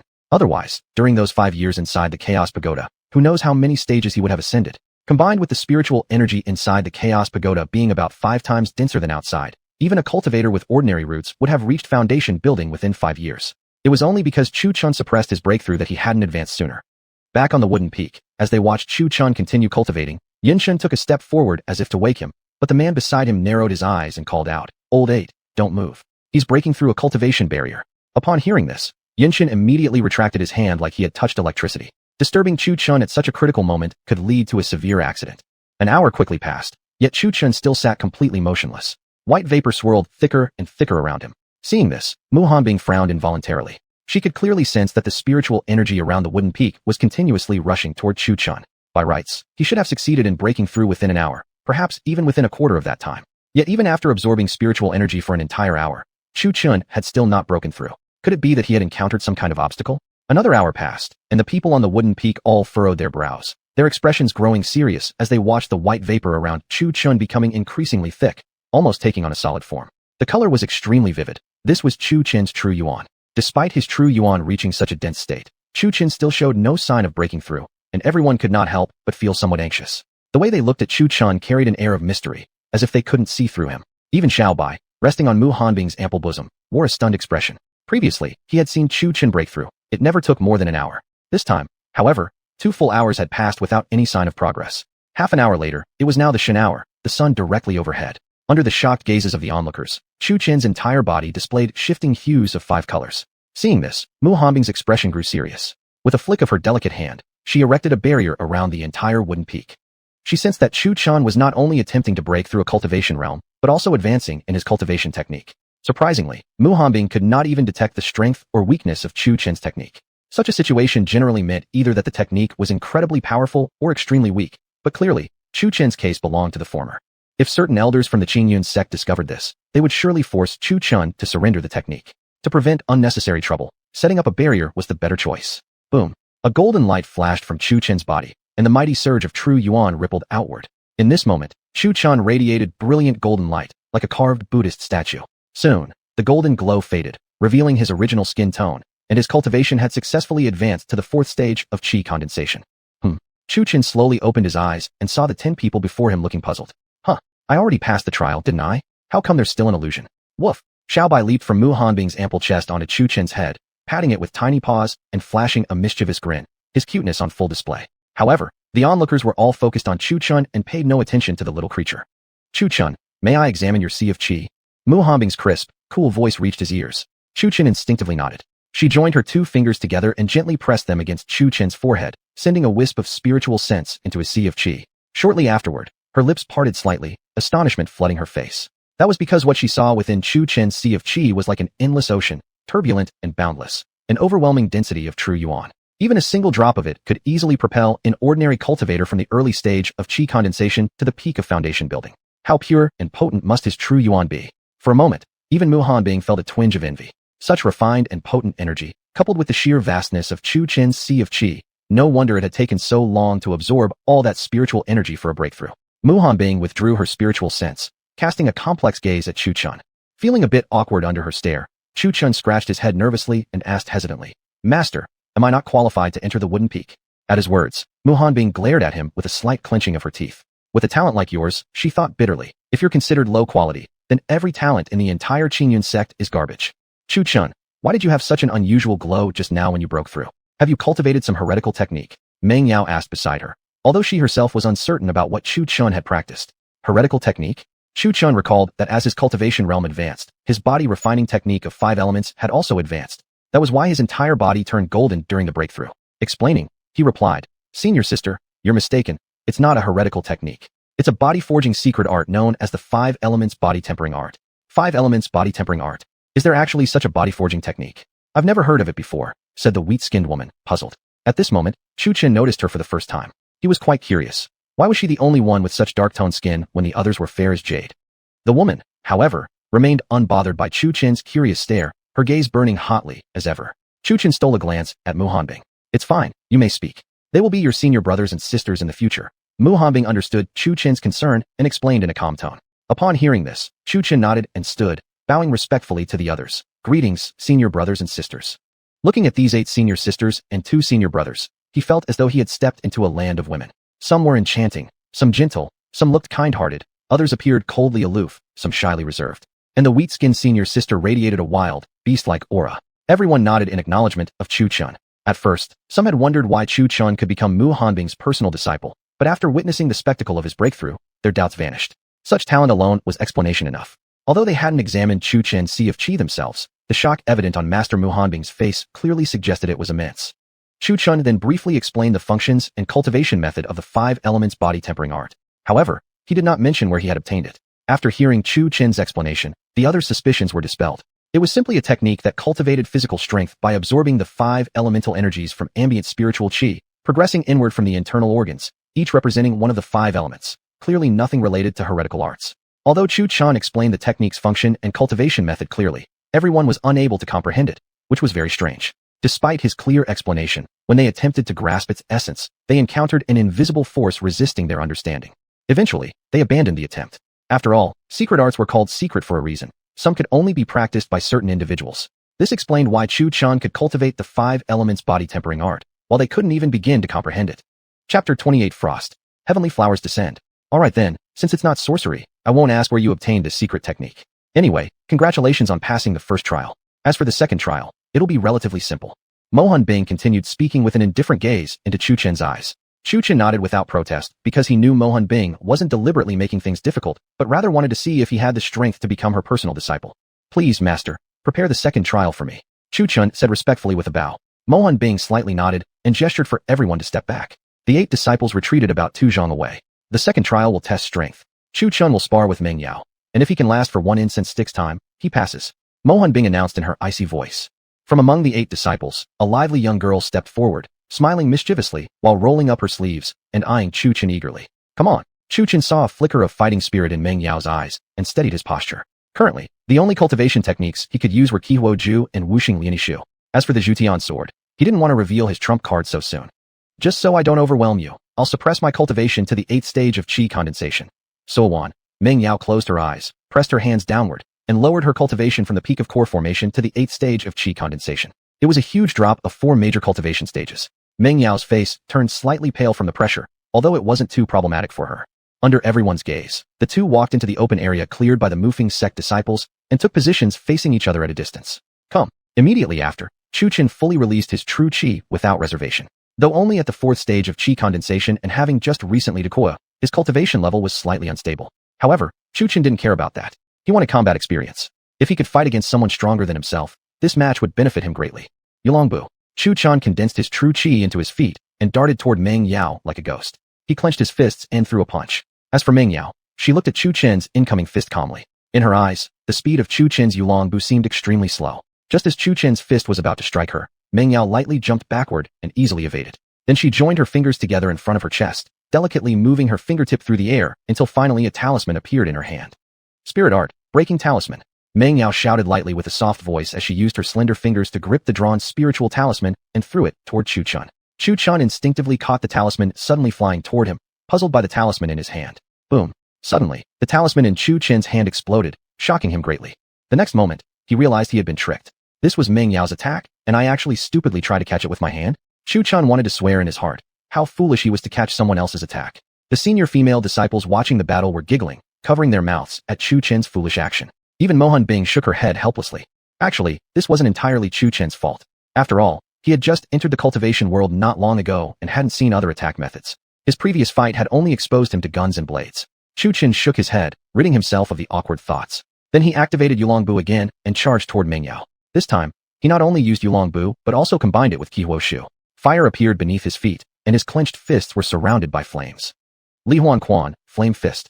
Chu Chen loudly shouted as he swung his fists rapidly one after another toward Meng Yao, throwing a flurry of fiery punches. With every punch he threw, flames detached from his fists, forming individual fireballs aimed at Meng Yao. Boom, boom, boom. As Chu Chen swung his fists faster and faster, the Li Huan Quan punches became more and more dense, attacking Meng Yao continuously. Observing this, Meng Yao started dodging the punches while looking surprised at her junior martial brother, who was apparently not as weak as she had initially thought. While dodging Chu Chen's flame fists, Meng Yao simultaneously raised her delicate hands to draw another talisman. As her fingers danced like fish in water, a new talisman appeared in Meng Yao's hand. Go! Spirit Art, Frost Talisman. Seeing the talisman flying rapidly toward him, Chu Chen, having already learned his lesson from the first talisman, certainly wouldn't be foolish enough to catch it again. He stopped casting the flame fist technique and lightly leaped backward, dodging the flying talisman. However, after Chu Chun landed, the talisman remained at the spot where he had previously stood. Chu Chun had assumed the talisman would explode again, but instead, it turned to face him directly. Zyxiuxiu. The talisman ignited, and as it burned, it actually launched sharp icicles toward Chu Chun. Witnessing this, Chu Chun secretly felt startled. He had thought he was already cautious enough, but clearly, he had underestimated Meng Yao's bizarre techniques. Caught off guard, he could only hurriedly counter the incoming ice spears with his Li Huan Quan. Soon enough, the floating talisman in midair burned away, and no more ice spears were launched. Seeing this, Chu Chun subconsciously exhaled in relief. Oh, my junior sister is getting serious now. At this moment, a man dressed in black robes, leaning on a long spear while watching the battle, narrowed his eyes slightly and spoke in a calm tone. Before Chu Chun could catch his breath, he saw Meng Yao in the distance hovering low in the air, her hands clasped together as true qi gathered within her palms. In an instant, Meng Yao's palms slowly separated, and between them had formed a white lotus, emanating an incredibly cold aura. Upon seeing the lotus blossom between Meng Yao's palms, Chu Chun felt an ominous premonition in his heart. What spell was this now? It looked very powerful. Glacial frost, descend heavenly flowers. Meng Yao gently parted her lips, then slowly raised the lotus in her hands. The lotus, departing from Meng Yao's delicate hands, floated gently toward Chu Chun. Seeing this, Chu Chun's heart sank. He quickly attempted to evade, but no matter where he moved, the lotus persistently followed him. As Chu Chun ran, glancing back at the approaching lotus, cold sweat appeared on his forehead. Although he did not know exactly how strong this lotus was, he knew it must be devastating. And judging from the way Meng Yao had performed this technique while building up her power, it must be some kind of ultimate skill. If he were hit by it, he might not die, but he'd definitely be crippled. While Chu Chun pondered how to shake off the lotus tailing him, he suddenly looked up and saw Meng Yao grinning smugly. Instantly, an idea struck him. Since he couldn't shake it off, then he would just have to. Hee. Chu Chun's true qi surged, and activating Yulong Bu, he flashed behind Meng Yao like a ghost, tightly grabbing her. No matter how Meng Yao tried to shake him off, she couldn't escape his grip. When she saw the approaching lotus coming toward herself, she suddenly realized why Chu Chun had suddenly rushed to hug her. As the lotus neared her, Meng Yao fully understood the consequences at her current suppressed cultivation level. If she were struck by this lotus, even if she survived, she would likely be crippled, and after detonating, it would emit a chilling cold wave followed by a second burst of ice spears causing additional damage. Boom. Faced with her own unleashed white lotus, Meng Yao had no choice but to restore her cultivation back to core formation. A massive surge of true qi erupted from her body. Meng Yao gently raised her delicate hand and waved. Pung. The white lotus exploded midair. A wave of cold air scattered outward, followed immediately by countless ice spears firing out in all directions. The black-robed man leaning on the long spear twitched his fingertips slightly, lightly flicking the approaching ice spear before him into dust. He yawned indifferently and muttered, "It's over." Chu Chun, hiding behind Meng Yao, saw this and his heart turned icy cold. What kind of friendly duel was this? Did you actually intend to kill me? Chu Chun pointed at the exploded lotus in the air and weakly asked, "Senior sister, are you serious with this? Can you let go of me first?" Meng Yao looked at Chu Chun, who was still tightly clinging to her, her cheeks blushing with embarrassment. Only then did Chu Chun realize he was still holding her waist. He quickly let go, giving a sheepish smile. Seeing Chu Chun's expression, Meng Yao's face turned dark, and for some reason, she suddenly had the urge to kick him straight in the face. "Senior sister, have you considered what would happen if this thing had exploded? I'd probably be crippled, if not dead." Chu Chun asked seriously. Meng Yao gave a faint smile. "Don't worry, there's still Shifug around. She won't let anything happen to you." Hearing this, Chu Chun was left speechless. What if Shifug hadn't intervened? Would he have ended up crippled? Thank goodness for his quick thinking. Chapter 29, Green Rainbow Sword. One incense stick has burned. Starting today, Chu Chun shall be the 10th disciple of Wood Peak in Azure Cloud Sect, and also my personal disciple. At this moment, Mu Hanbing's indifferent voice rang out, not loud, but clearly heard by everyone on Wood Peak. "Congratulations, little junior brother." Meng Yao greeted Chu Chun with a smile and a bow. Chu Chun felt a great weight lift from his heart. Now he had officially joined the Azure Cloud Sect, and joy filled his heart. Mu Hanbing stepped forward, ripples forming underfoot, and arrived before Chu Chun in just a few strides. She extended 2 fingers together and lightly touched Chu Chun's forehead. Her fingertips shimmered with green light, and instantly 3 cultivation techniques appeared in Chu Chun's mind. The 8 trigrams Emptiness Thunder Art, the 5 elements Desu, and the Celestial and Terrestrial 5 elements, 8 trigrams, Eternal Life Technique. Since you possess common elemental roots without restrictions, you may cultivate multiple attribute techniques. The 8 trigrams Emptiness Thunder Art combined with the Tempering Fire Art is just right for you. The 5 elements Densu is granted because you've cultivated the 5 elements Body Tempering Art. Although this seat doesn't know how your 5 elements Body Tempering Art works, anything related to the 5 elements should be suitable enough. Finally, the Celestial and Terrestrial 5 elements, 8 trigrams, Eternal Life Technique is the unique cultivation method of Wood Peak, something every disciple learns. By the way, you don't have a flying sword yet. As she spoke, Mu Hanbing extended her fair jade hand, and slowly a sword appeared in her palm. Its blade emitted a faint red glow. The disciples of Wood Peak stared in astonishment at the sword in Mu Hanbing's hand. This is a spirit weapon. A spirit weapon? Chu Chun asked, confused, unfamiliar with how artifacts were classified in the cultivation world. Cultivation world artifacts are classified as common weapons, profound weapons, spirit weapons, earth weapons, heaven weapons, king weapons, emperor weapons, Tao weapons, immortal weapons, and supreme weapons. Mu Hanbing handed the sword to Chu Chun, who accepted and sensed its power. He barely managed to suppress his surprise, for he already possessed one immortal weapon and one supreme weapon, and within his body resided the Chaos Pagoda. To him, this spirit weapon was not especially impressive. Mu Hanbing continued, "This flying sword in your hand is called Qinghong Sword, Green Rainbow Sword. Meng Yao has already given you the flying sword art, so I won't grant you anything else. The spirit weapon in your hand is considered a rather formidable weapon in the cultivation world. As for immortal weapons, emperor weapons, and supreme weapons, those can only be found in the immortal realm." Upon hearing this, Chu Chun nodded without showing much surprise. He did not foolishly ask whether the immortal realm truly existed. Wasn't the goal of cultivation practitioners to ascend and become immortals? The cultivation realm is divided into Qi refining, foundation building, Yuan Yingzhu, dawn formation. Mu Hanbing explained the cultivation ranks and other matters of the cultivation world. Chu Chun nodded. It turned out that cultivation stages were divided into many levels. Besides the Azure Cloud sect, there were other sects as well. No wonder it was called the cultivation world. The realm was much vaster than he had imagined, and what he had learned from books was merely the tip of the iceberg. Chu Chun cupped his hands and said, "Thank you, Master, for bestowing treasures. Since you are my disciple, come to Wood Peak in a month. I shall personally guide your training," Mu Hanbing said, her tone still icy. Chu Chun's heart leaped with joy. Personal guidance from the master was certainly better than wandering aimlessly like a headless fly. He immediately bowed in gratitude.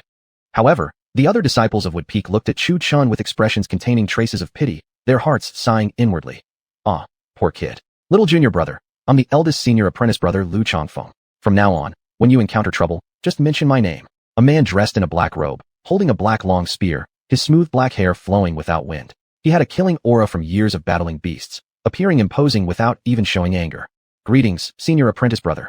Chu Chun bowed. "Chu Chun, I am the second senior apprentice sister Fu Wanqing. If you need anything in the future, come find me at the Qing Mu Peak." The woman wore a pink dress, with a vermilion hairpin. Her facial features were refined, her eyes showing a gentle aura, giving her a graceful demeanor. So beautiful. Chu Chun was captivated by the gentleness in her words. Each of the 8 senior sisters was an exquisitely beautiful immortal, each possessing their unique charm. Gu Qingqiu greets little junior brother. A woman wore a light blue dress, embroidered with white plum blossoms at the hem. Her slender waist was tied with a white silk belt, her black hair tied into a neat bun, adorned only with a white jade hairpin shaped like plum blossoms. Though simple, she looked fresh and elegant. Is this the third senior apprentice sister? Unlike the gentle aura of the second senior apprentice sister, who gave off a refined, elegant feeling, the third sister had a warm, wise aura, as if she understood the ways of the world.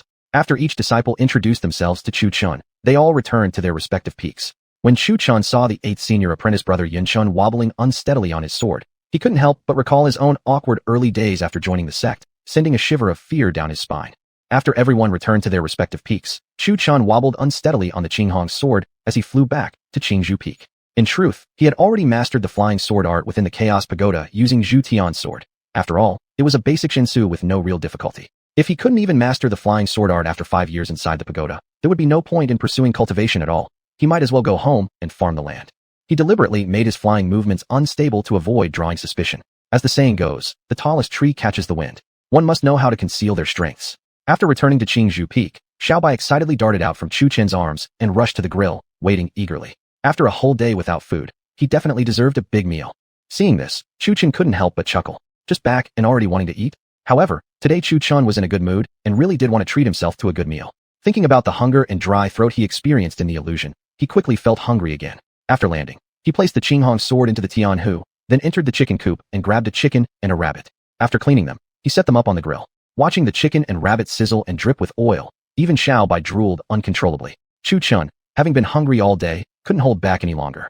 He let the chicken and rabbit roast for a while before heading to the lian in the courtyard. Skillfully grabbing a ladle from the water barrel, he scooped up some water and poured it onto the lian. Looking at the Jijang sprout Wingzhi, he had a bold idea. Senior sister Kaier, Chu Chen called out to Long Kaier. What is it? Long Kaier's voice sounded somewhat lazy as she appeared in front of Chu Chen, stretching her arms in a youthful, feminine pose. Looking at Long Kaier, Chu Chen said, Senior sister Kaier, I just had a bold idea. What if we refine these Xingzhi into pills?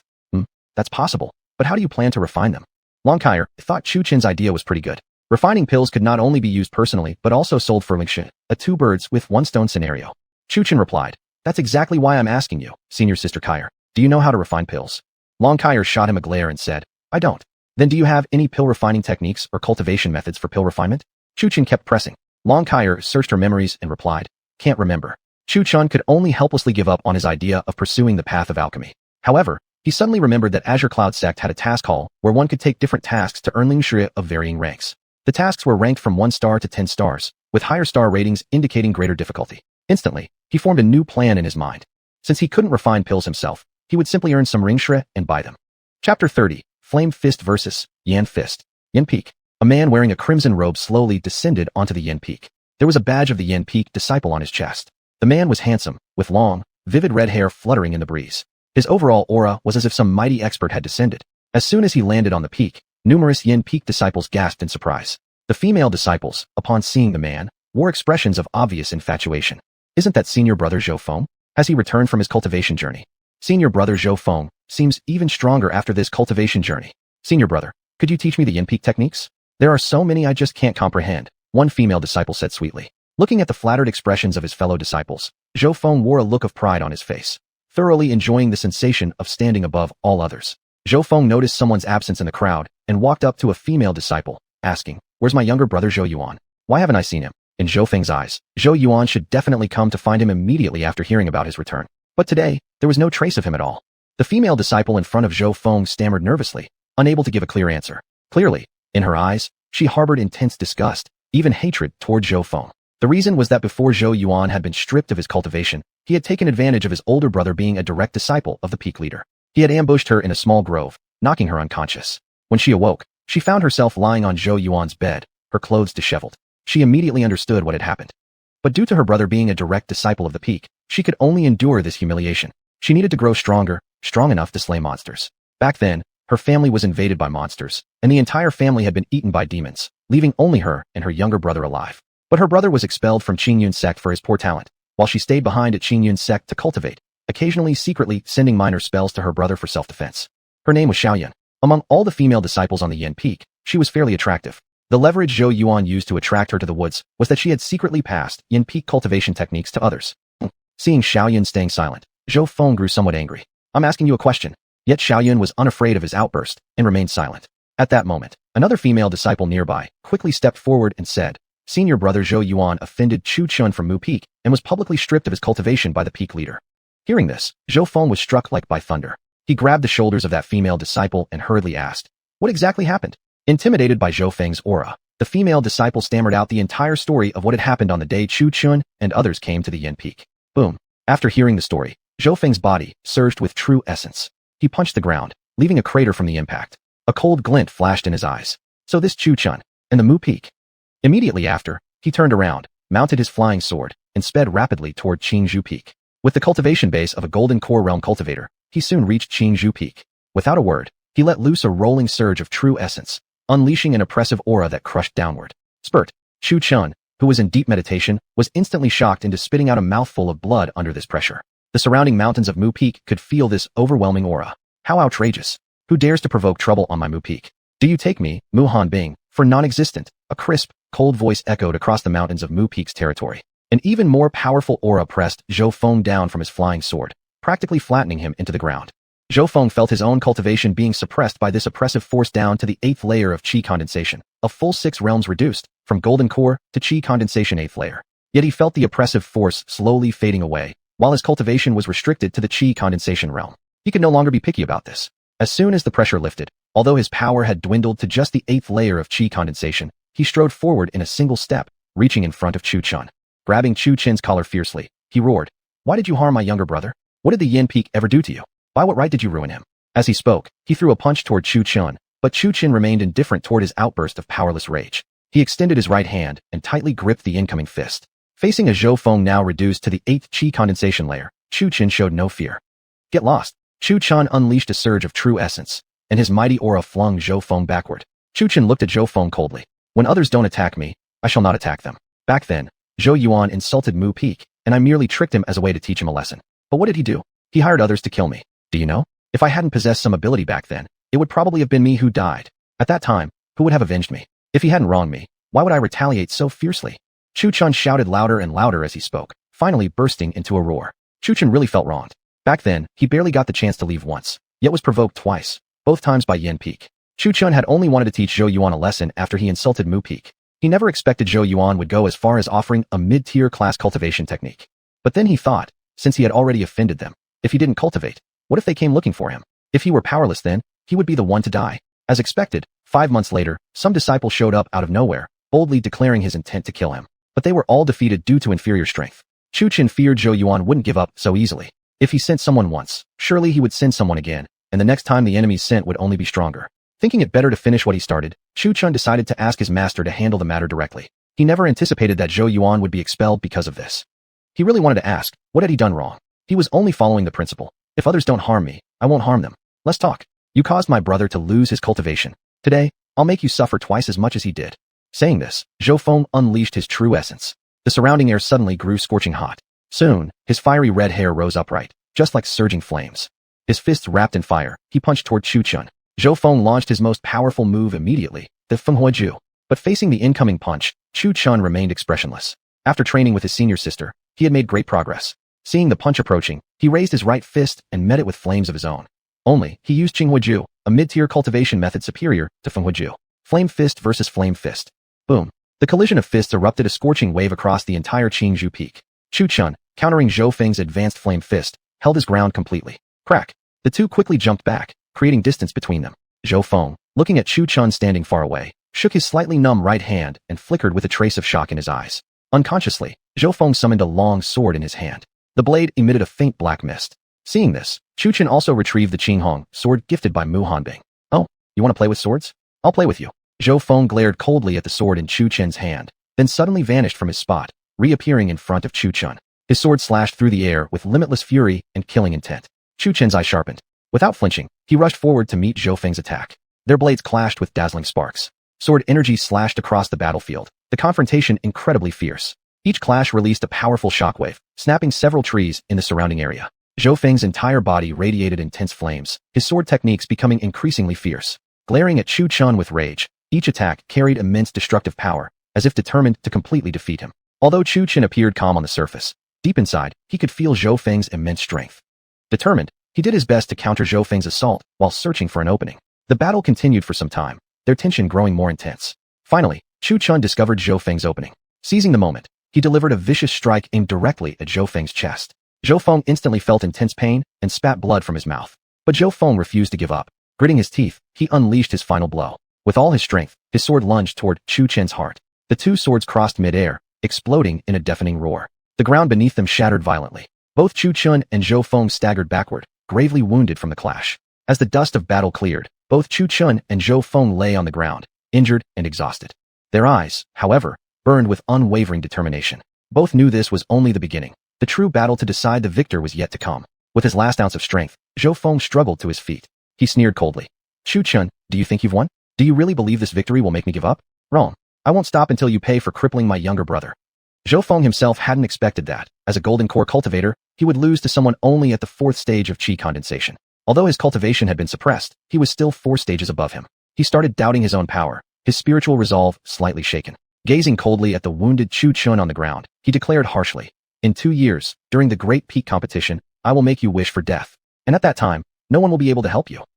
With that, he rode his flying sword away from Qingzhou Peak. This failed revenge attempt, and the humiliating reversal left him deeply shamed. Glancing back one last time at Qingzhou Peak, a ruthless gleam flashed in his eyes. Chu Chun watched Zhou Feng leave, struggled to his feet, sat cross-legged on the ground, and began to recover from his injuries, while simultaneously cultivating the Tian Di Wuxing Bagua Changshengju, given to him by Mu Hanbing.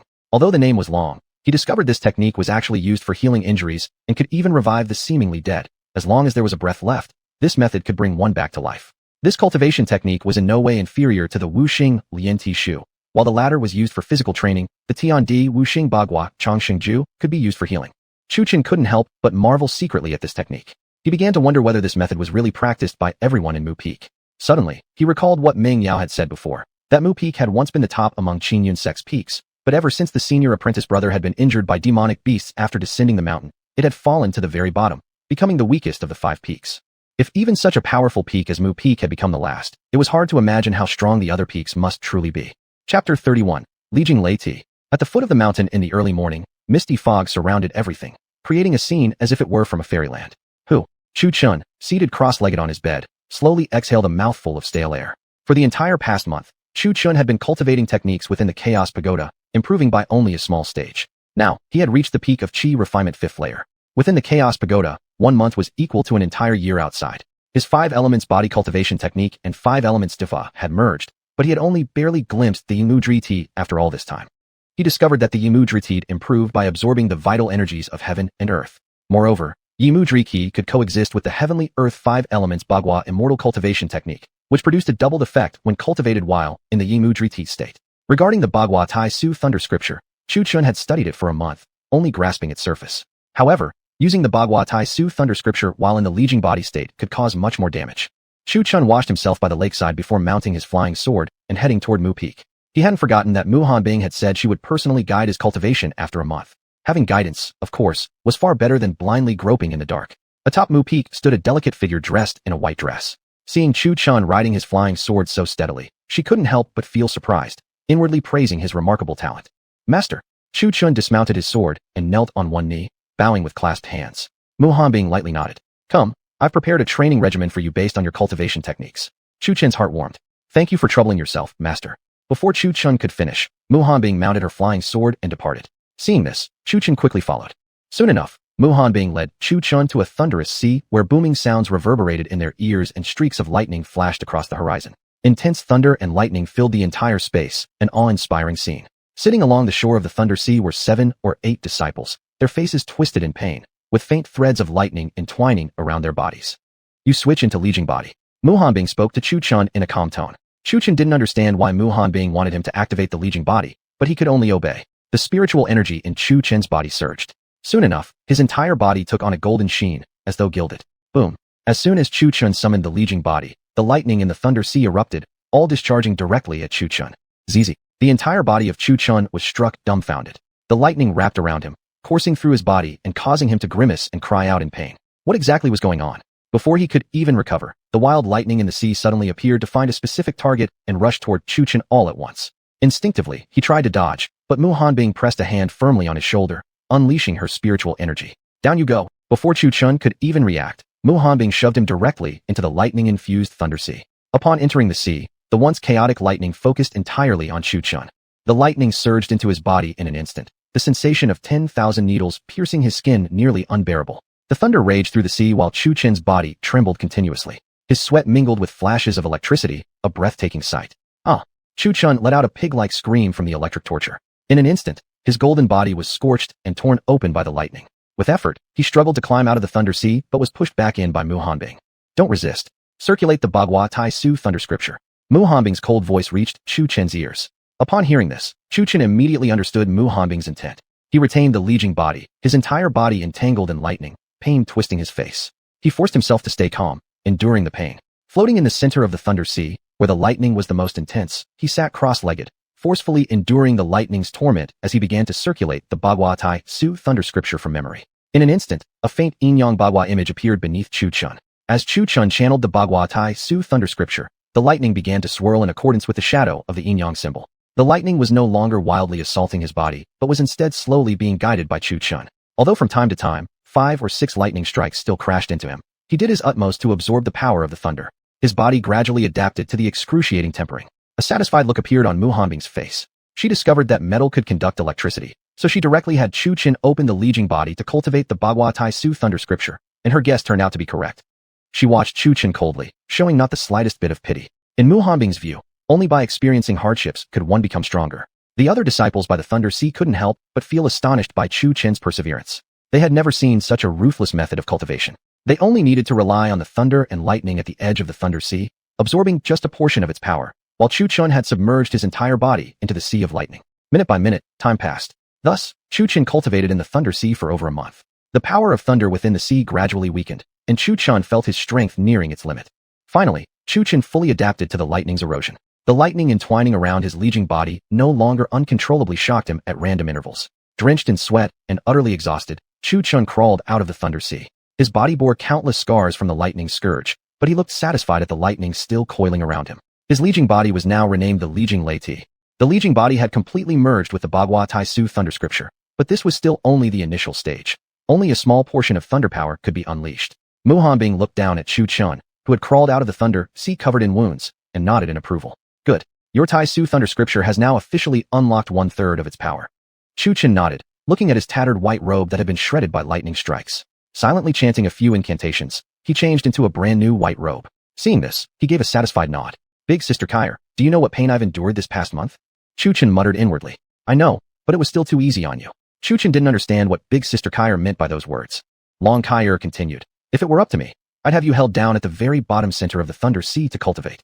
A single light remark from Long Kyre struck Chu Chun like thunderclaps to his mind, leaving him speechless as he stared blankly at the floating soul beside him. You really are a harsh one. He had planned to complain to Long Kyre, but Mei Shangdao, she was even more ruthless. He couldn't help but feel relieved it wasn't her training him.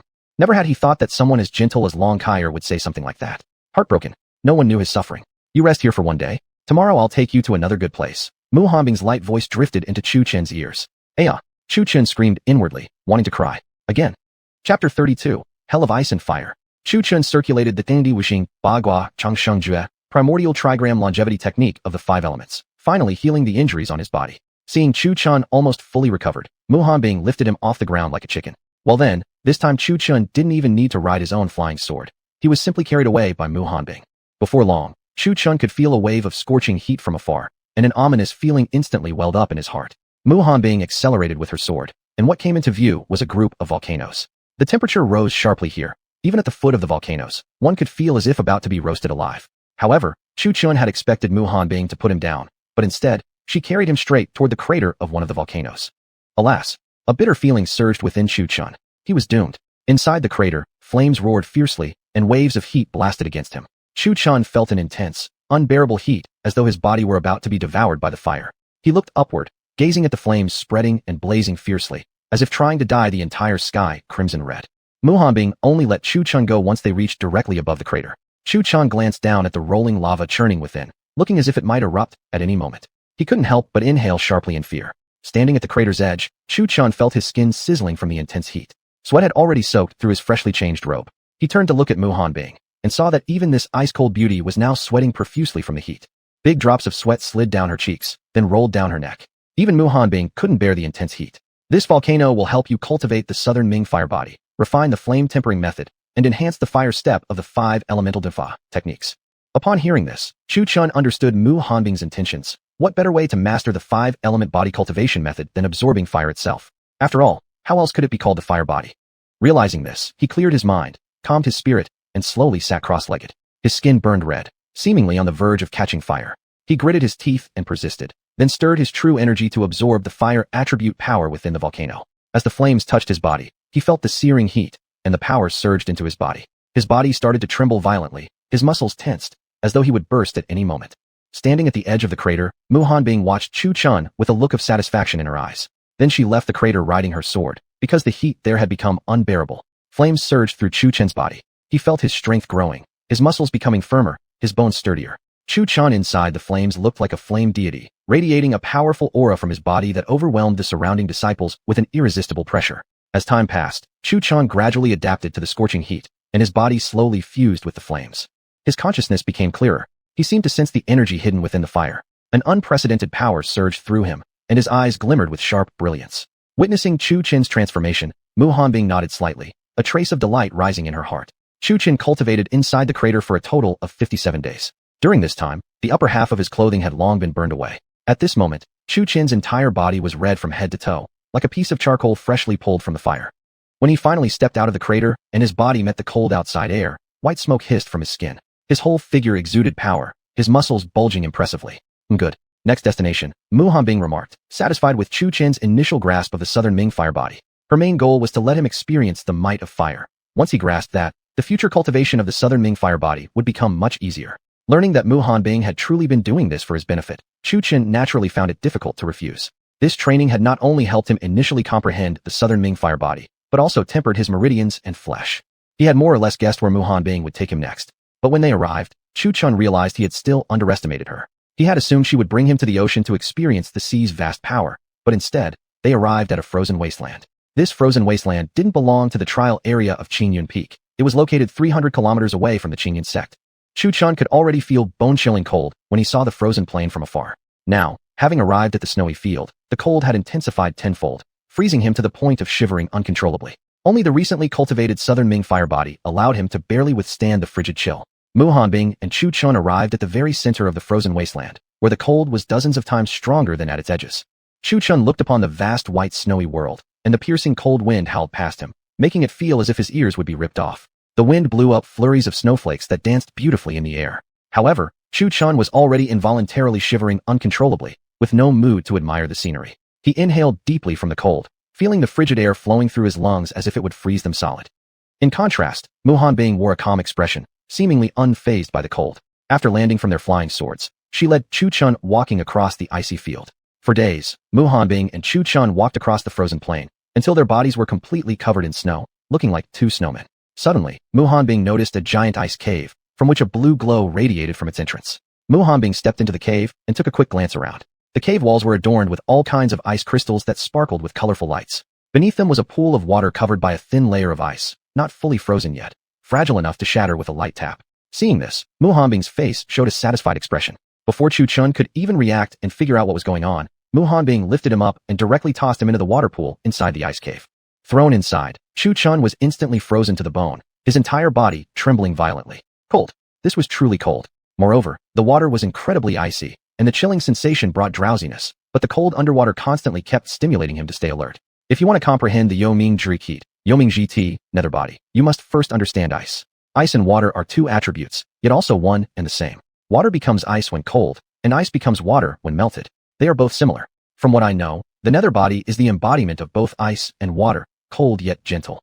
Mu Hanbing remarked calmly, while looking at the struggling Chu Chun submerged in water. After hearing Mu Hanbing's explanation, Chu Chun felt as though he was beginning to grasp the meaning, but still uncertain. Ice is water, yet water isn't ice. Ice melts into water when heated, and water solidifies into ice when cooled. Water suppresses fire, but fire melts ice. Chu Chun's mind drifted between these concepts, always feeling as if he were just missing something vital, yet unable to pinpoint it. Flashes of water freezing and fire melting ice kept passing through his mind, as if he finally understood, but again, maybe not. Fighting the cold, Chu Chun sat cross-legged in the pool, tightly closing his eyes to meditate upon this very mystery. Days passed, and suddenly Chu Chun seemed to have an epiphany. He manipulated the water from the pool, lifting it to hover before him with just a thought. Crack! The droplets visibly transformed into ice crystals.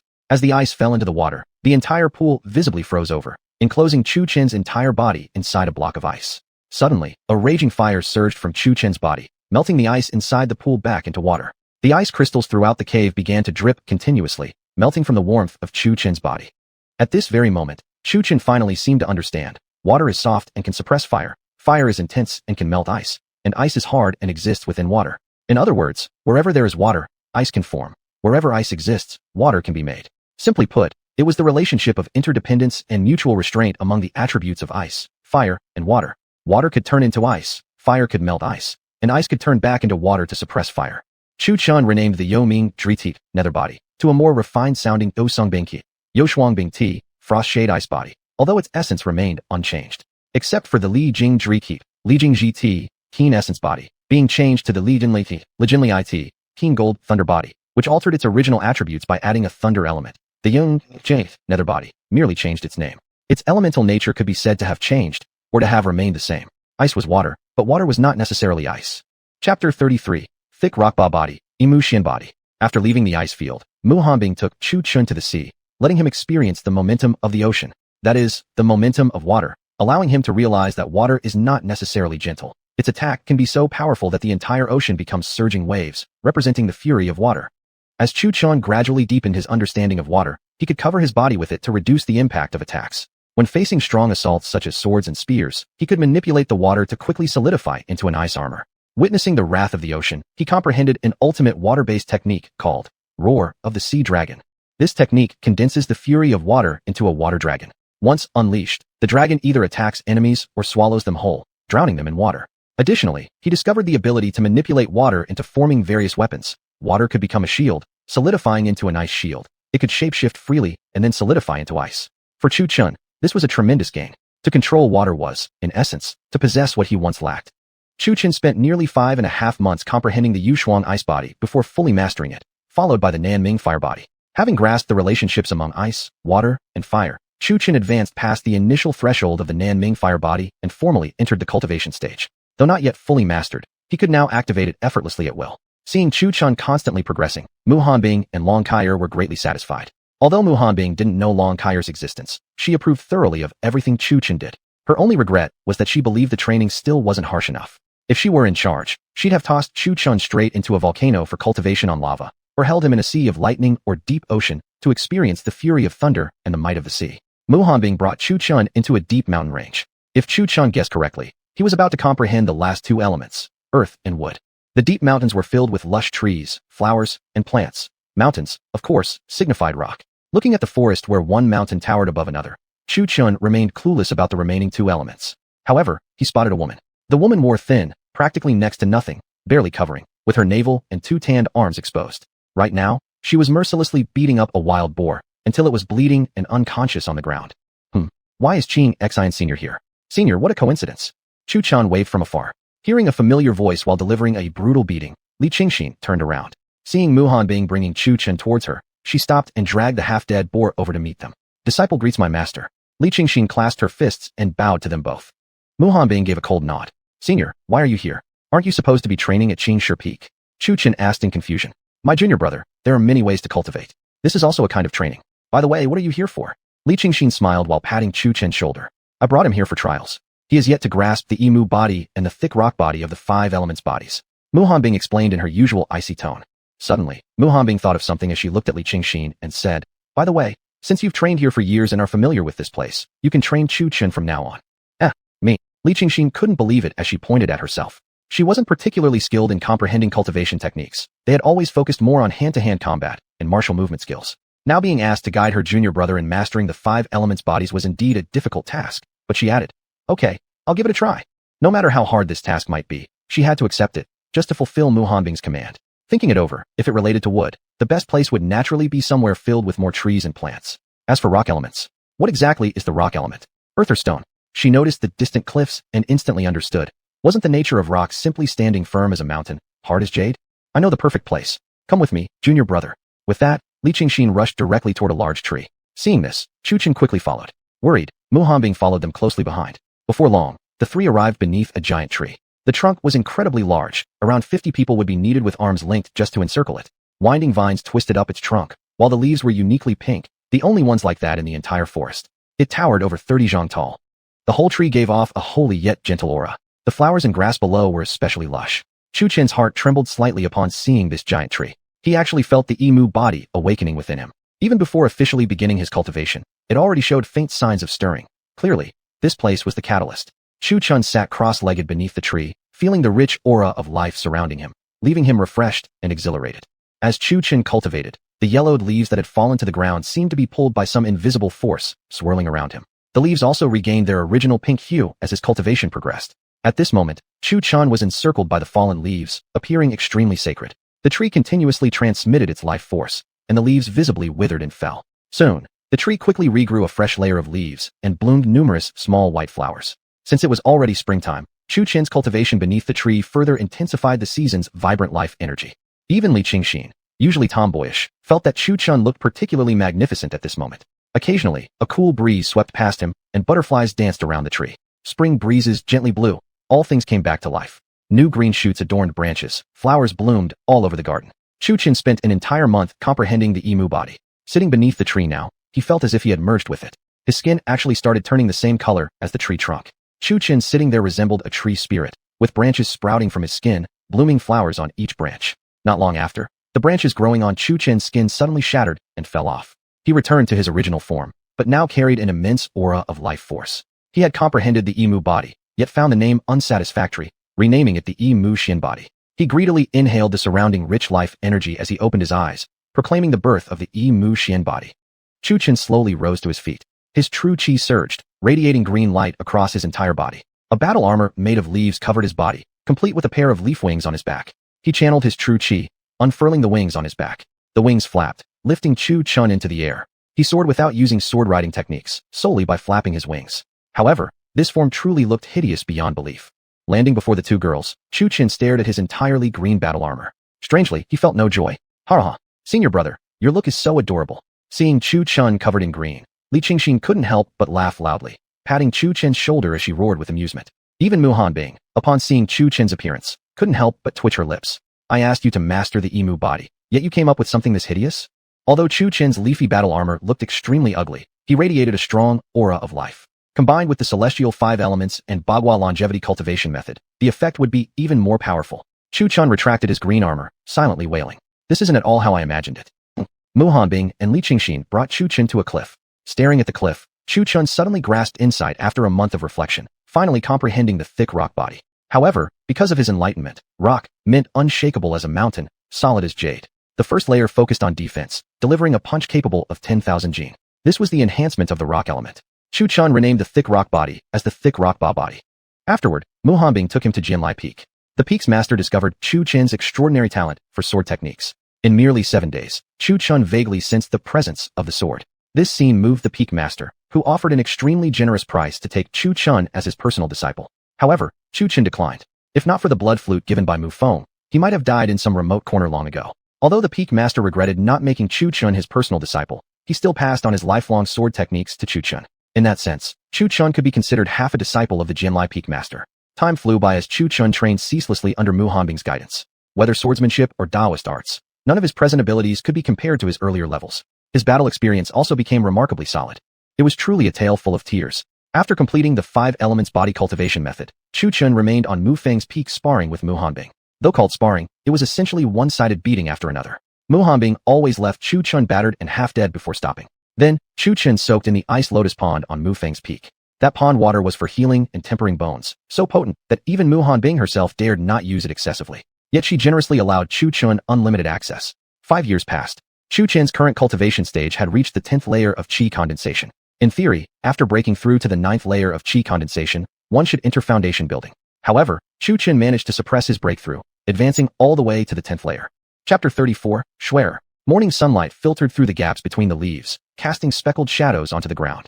These shifting light spots danced playfully across the grass like mischievous fairies at play. At this time, the birds also began to awaken, joyfully singing atop the branches and adding boundless vitality to the beautiful dawn. On Qingzhou Peak, a man had already risen early and was sweeping fallen leaves from the house. It had been 5 years since he last returned to Qingzhou Peak, and during that time, snakes, insects, rats, and other pests had overrun Qingzhou courtyard. However, Chu Chun had already used the heaven and earth 5 elements Bagua eternal life technique to clean up the mountain. A small white creature sat idly on the courtyard's tea table, watching Chu Chun sweep the ground with a look of extreme boredom. Over the past 5 years, this little fellow had truly suffered alongside Chu Chun, often without even proper food to eat. Owl. Xiaobai rubbed his snow-white little belly and looked pitifully at Chu Chun. Again? Are you hungry already? The young man's clear and pure voice rang out. Chu Chun put down the broom, lifted the little creature and placed it on his shoulder, then mounted his flying sword, heading toward the task hall, a destination he had planned long ago. Looking at the grand hall before him, 2 massive stone pillars stood at the entrance, resembling guardian deities, majestic and solemn. Elaborate carvings of ancient patterns adorned the pillars, telling of old legends. Above the entrance was a huge plaque inlaid with golden threads that spelled out the words Task Hall, gleaming brilliantly. Pushing open the heavy hall doors, Chu Chun saw an old man inside, busily writing something in haste. The walls were lined with many small wooden plaques.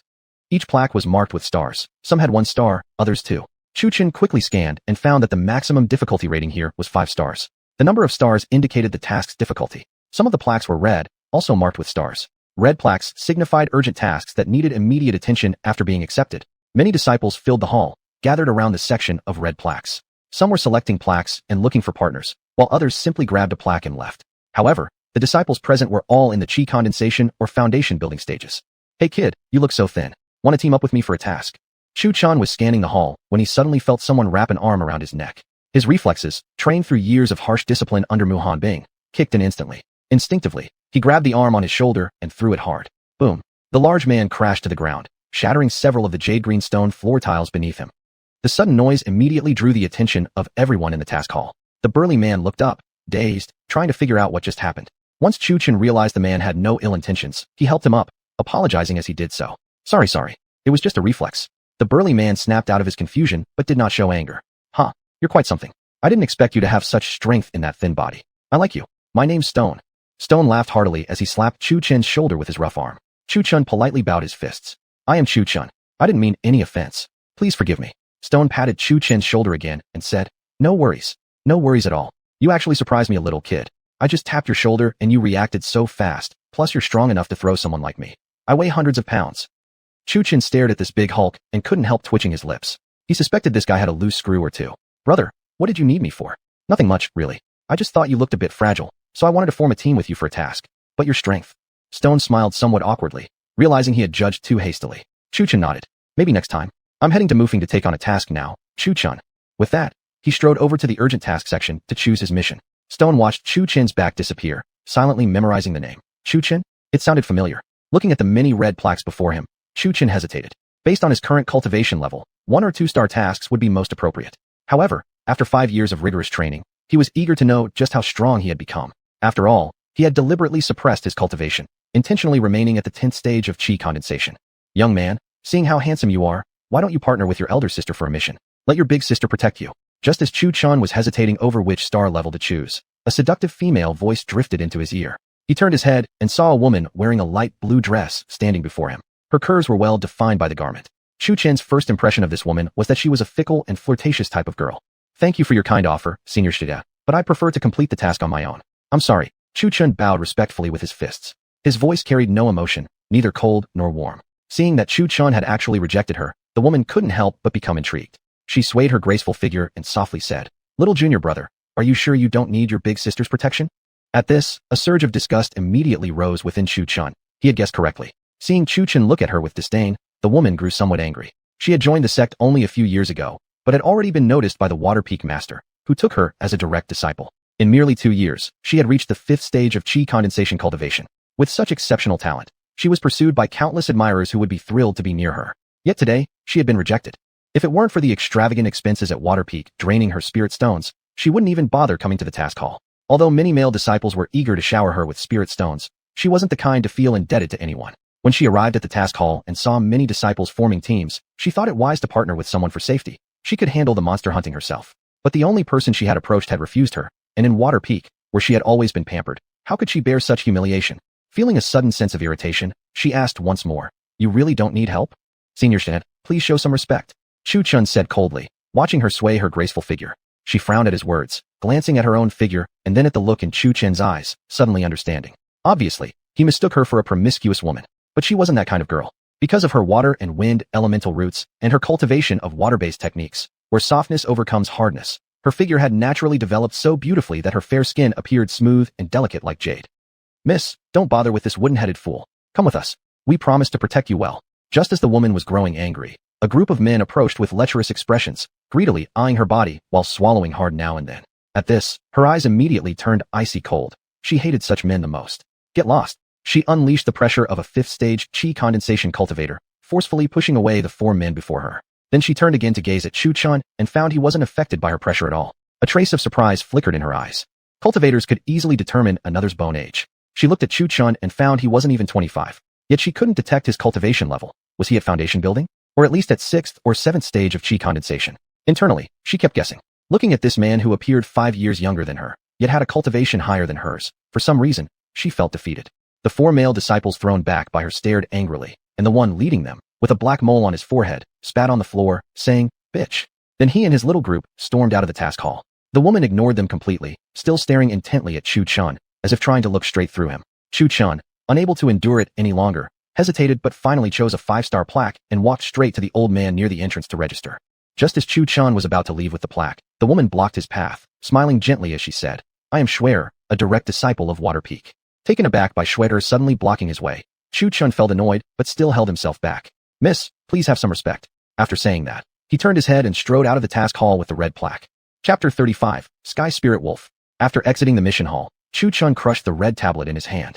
A cool sensation spread into his mind, and the mission description appeared. Escort a member of the Chu family into the city.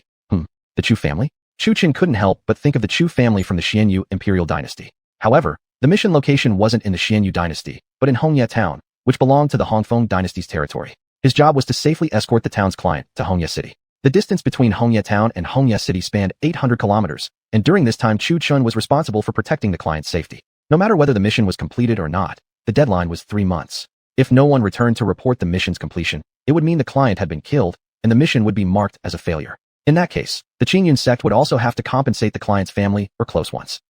There was one final notice at the end. It was only allowed to use spiritual techniques when dealing with matters related to the client or when battling and eliminating monsters.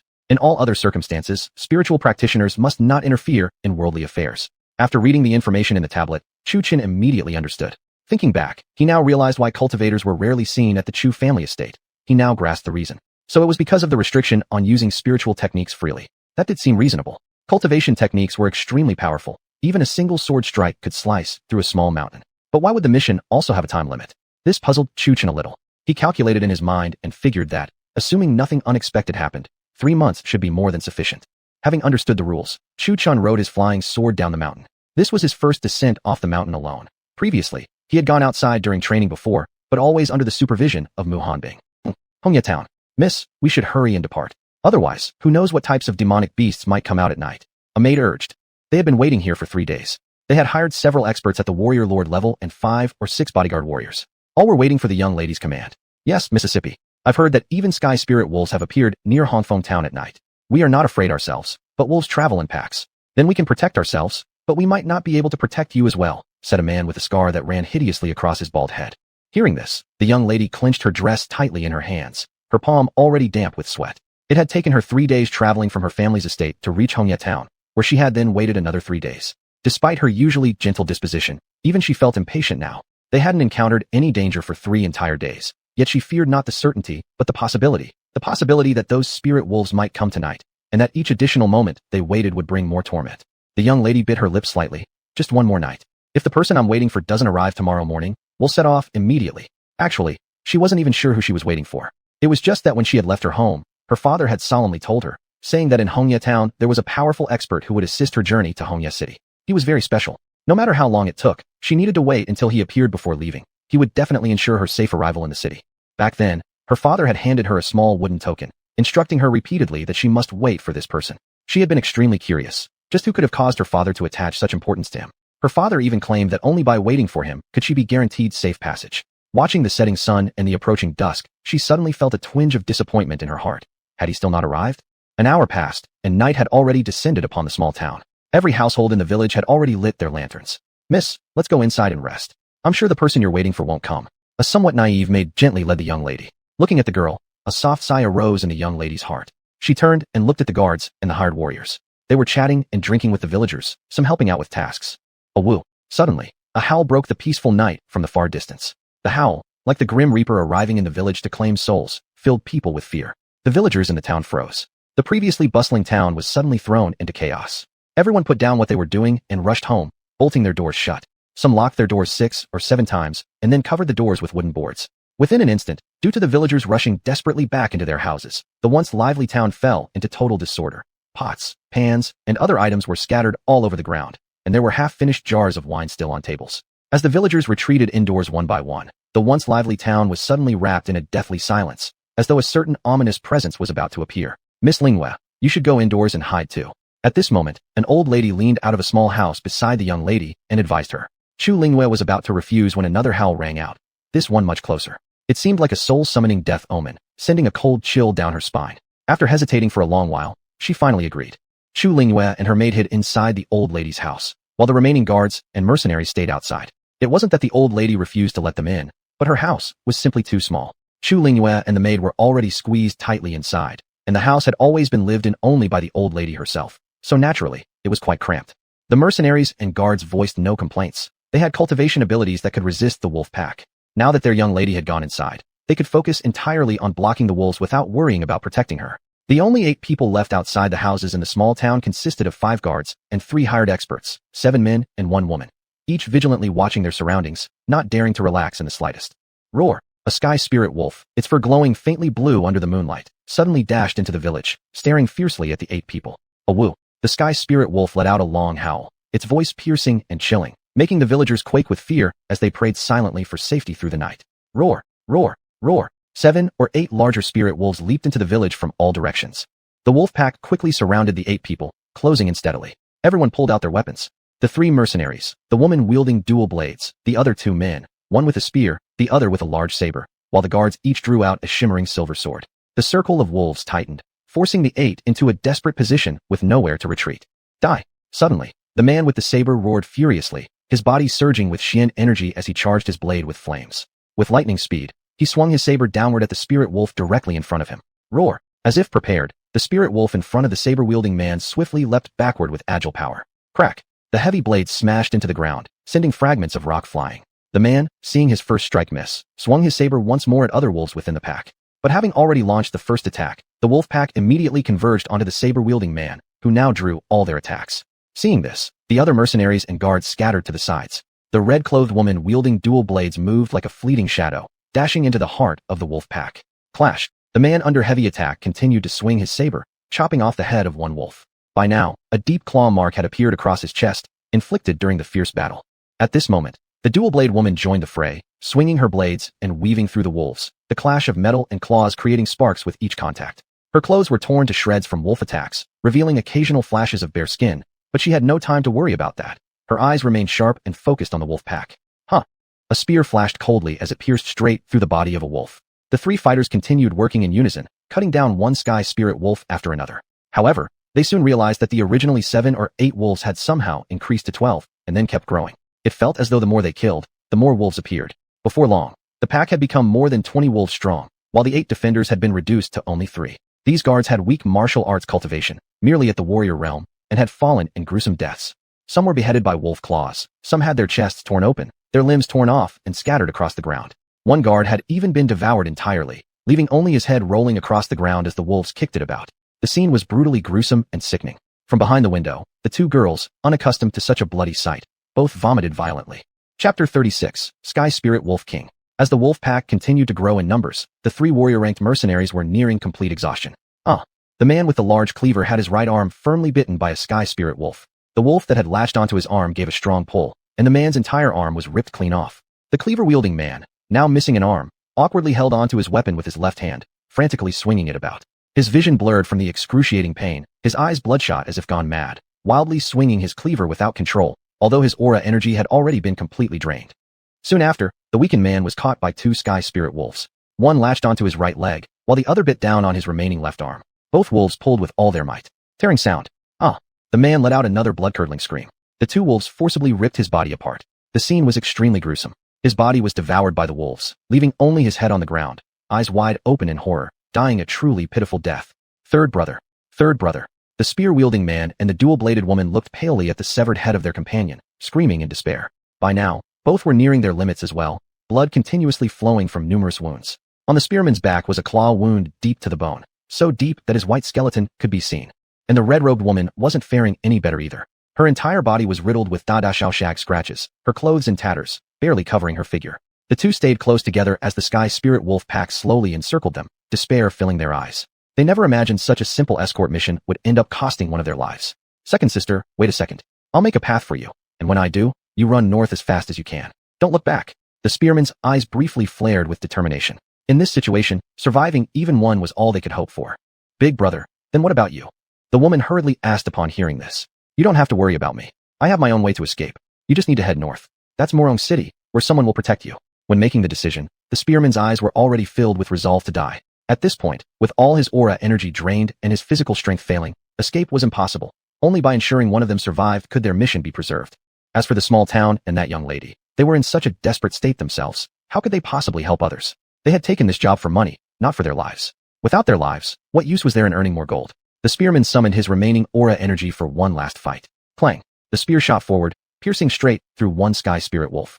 Keeping the impaled wolf on his spear, he swung it across the wolf pack. Boom! The wolves scattered in alarm. The spearman gave the woman a knowing look before charging forward, leading the bulk of the wolves away. Only a few sky spirit wolves remained guarding the red-robed woman. The woman cast a glance toward the spearman fighting desperately among the wolf pack, a single tear streaking across her face. Hiss! Taking advantage of the brief distraction of the wolves in front of her, she swung her dual blades with chilling arcs, felling the nearby wolves one by one. Then with a quick turn, she unleashed every last ounce of her aura energy. After a few powerful leaps, she had already covered a distance of 5 zhong heading north. Roar! Boom! Yet, before the woman could run far, a faint tremor shook the ground. Suddenly, a massive white sky spirit wolf leapt up, glowing magnificently under the moonlight, then landed heavily in front of the fleeing woman. The red-robed woman stared at the enormous white wolf in horror. Standing 5 meters tall, its muscular body stretched nearly 10 feet across, and every step it took shook the ground slightly. The massive white wolf stood before her, circling the woman while scrutinizing her. Staring into the white wolf's eyes, the woman felt chills run down her spine. Its gaze was fierce, as if intent on devouring her whole, and she didn't dare make a move. This wolf was the Sky Spirit Wolf King, with a cultivation level of 3rd stage of profound grade, equivalent to an Elder King. One strike from it, and she would surely die. Meanwhile, the spearman still locked in combat with the wolves. Upon seeing the Sky Spirit Wolf King, his eyes immediately filled with despair. It's over. Completely over. None of them will escape. Roar. Letting out a fierce roar, the Sky Spirit Wolf King drenched the woman in saliva. Facing the deafening roar, the woman had already been paralyzed in fear, entirely forgetting about fighting back. With each step the Wolf King took forward, she staggered 3 steps back until eventually she was driven back to where she had previously tried to escape. The Sky Spirit Wolf King looked at the fallen wolves on the ground, its eyes flashing with a murderous glint.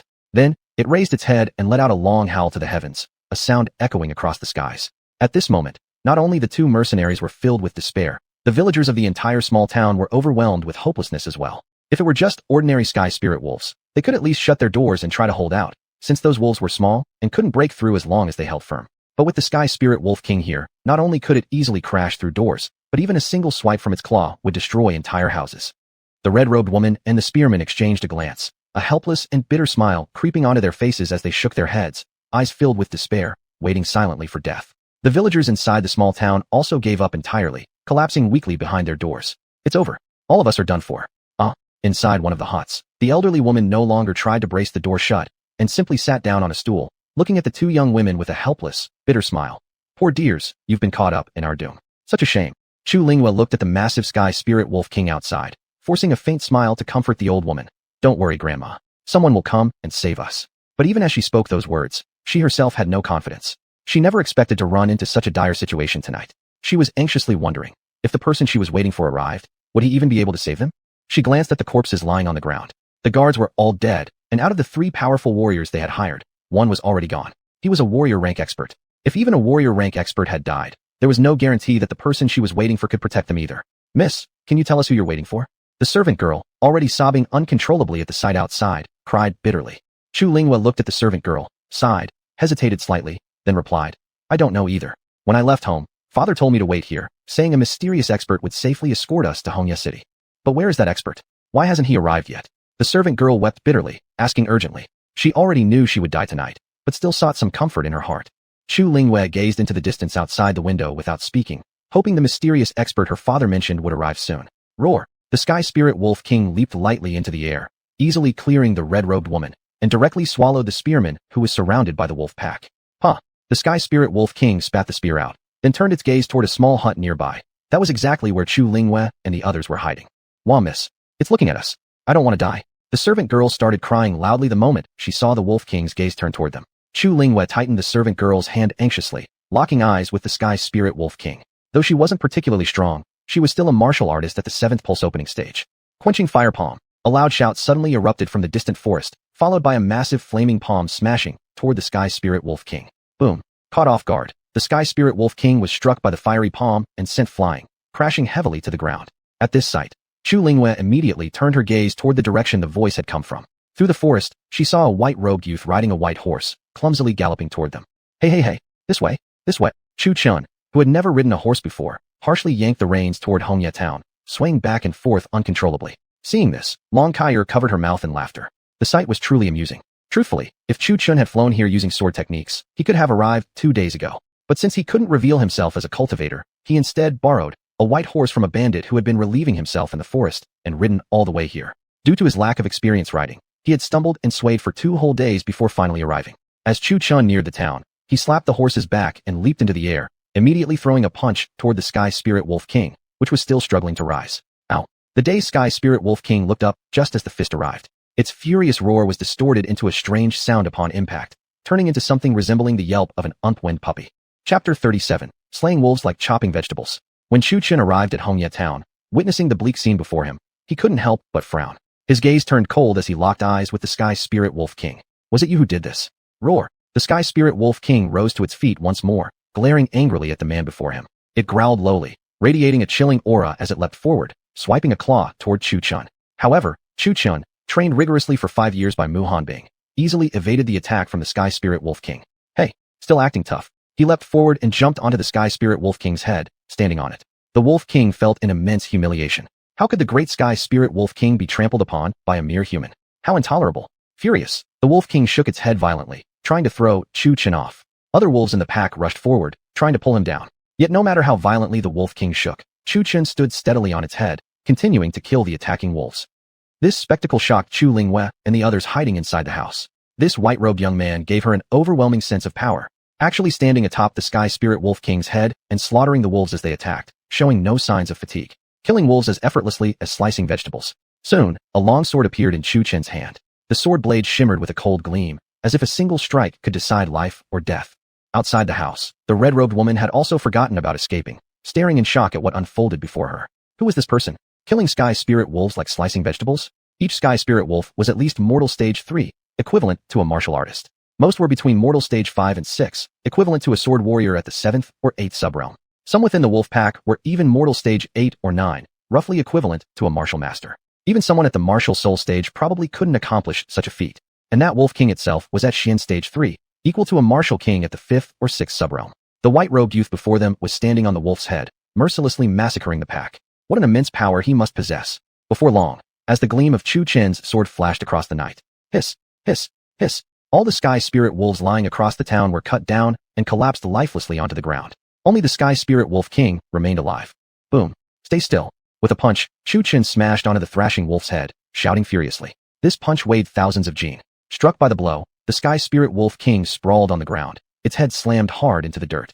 Roar. The Wolf King struggled, trying to rise, only to find it couldn't move at all. Don't move. As it happens, I need a mount. Be obedient and follow me, or I'll skin you alive and cook your flesh. Chu Chen's eyes gleamed cruelly as he threatened viciously. Roar. The Sky Spirit Wolf growled again, as if declaring, I, the great Sky Spirit Wolf King, shall never bow to a mere human. Boom. Did I say you could move? Roaring furiously, Chu Chen stomped down with his foot again, pinning the wolf's head to the ground. He turned his gaze toward the red-robed woman in tattered clothes and asked, Are you Chu Lingwei?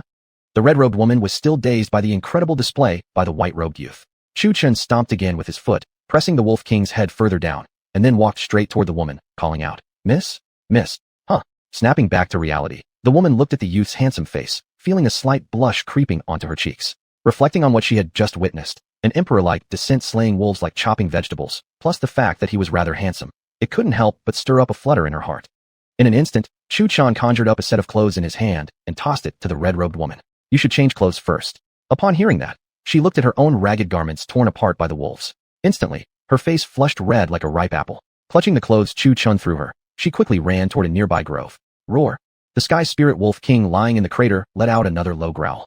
However, this sound was nowhere near as loud or intimidating as its earlier roars. Not only was it weaker, but also the dominating aura had completely vanished. Chu Chen kicked it again, still barking. Keep it up, and I'll cook you. After a while, the Sky Spirit Wolf lying in the hole remained completely motionless, not dead, merely pretending to be. Slowly, it cracked open its eyes to watch the white-robed youth. Fine. You win. I can't beat you, so I'll be dead. Creak. The villagers began stepping out of their homes across the town, gazing at Chu Chen as though he were a god. Soon after, they all dropped to their knees in unison, proclaiming, Salutations, Immortal Sage. Thank you, Immortal Sage, for saving us. Immortal Sage? Chu Chen looked at the kneeling villagers with a puzzled expression, secretly thinking, didn't I use any cultivation techniques just now? Why are you calling me an Immortal Sage? Chu Chen asked, puzzled. One of the villagers crawled forward, kowtowing on the ground and saying, Immortal Sage, your martial cultivation is unparalleled, and you've saved us, so naturally, you are an Immortal Sage. Upon hearing that, Chu Chen nodded in understanding. So that's it. Otherwise, if the villagers really discovered the existence of cultivators and word reached Qingyun's sect, he would be doomed. He realized that he must be more restrained in the future, and just use martial arts techniques like open mountain fist and dragon gliding step. Everyone rise. I merely came here to wait for someone as part of a mission. Helping you was just a casual act, nothing worth mentioning. Chu Chen waved his hand dismissively. The villagers, after receiving Chu Chen's signal, all stood up. An old woman spoke. We don't know who it is you're waiting for, Immortal Sage. Tell us a name, and we know everyone around 10 miles in all directions. That's right, Immortal Sage. Since you're here waiting for someone, we must know that person, an old man eagerly added.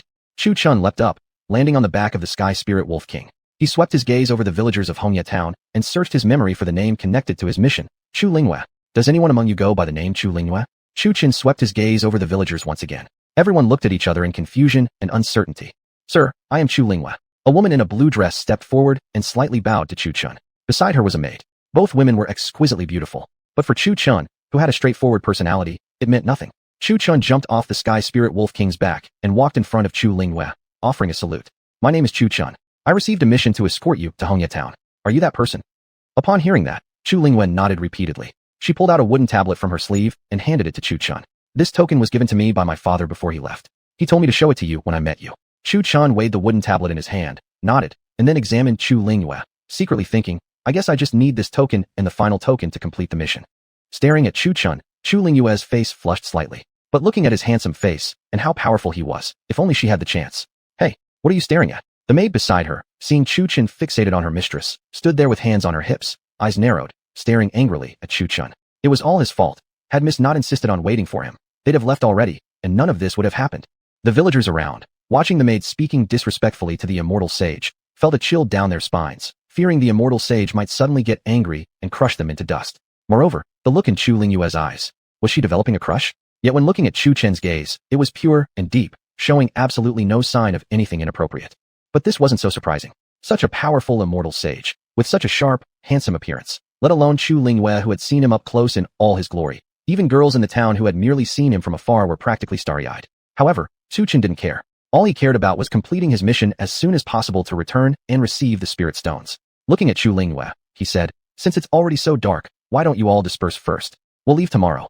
Looking at the destroyed town, Chu Chun instinctively wanted to use the heaven and earth's 5 elements, 8 trigrams, and the eternal life formula to restore it, but managed to suppress the urge in time. Dragging the massive tail of the sky spirit wolf king, Chu Chun threw it into the woods. Then his true essence surged. Watery, elemental essence gushed forward, quickly forming a watery cage around the wolf king.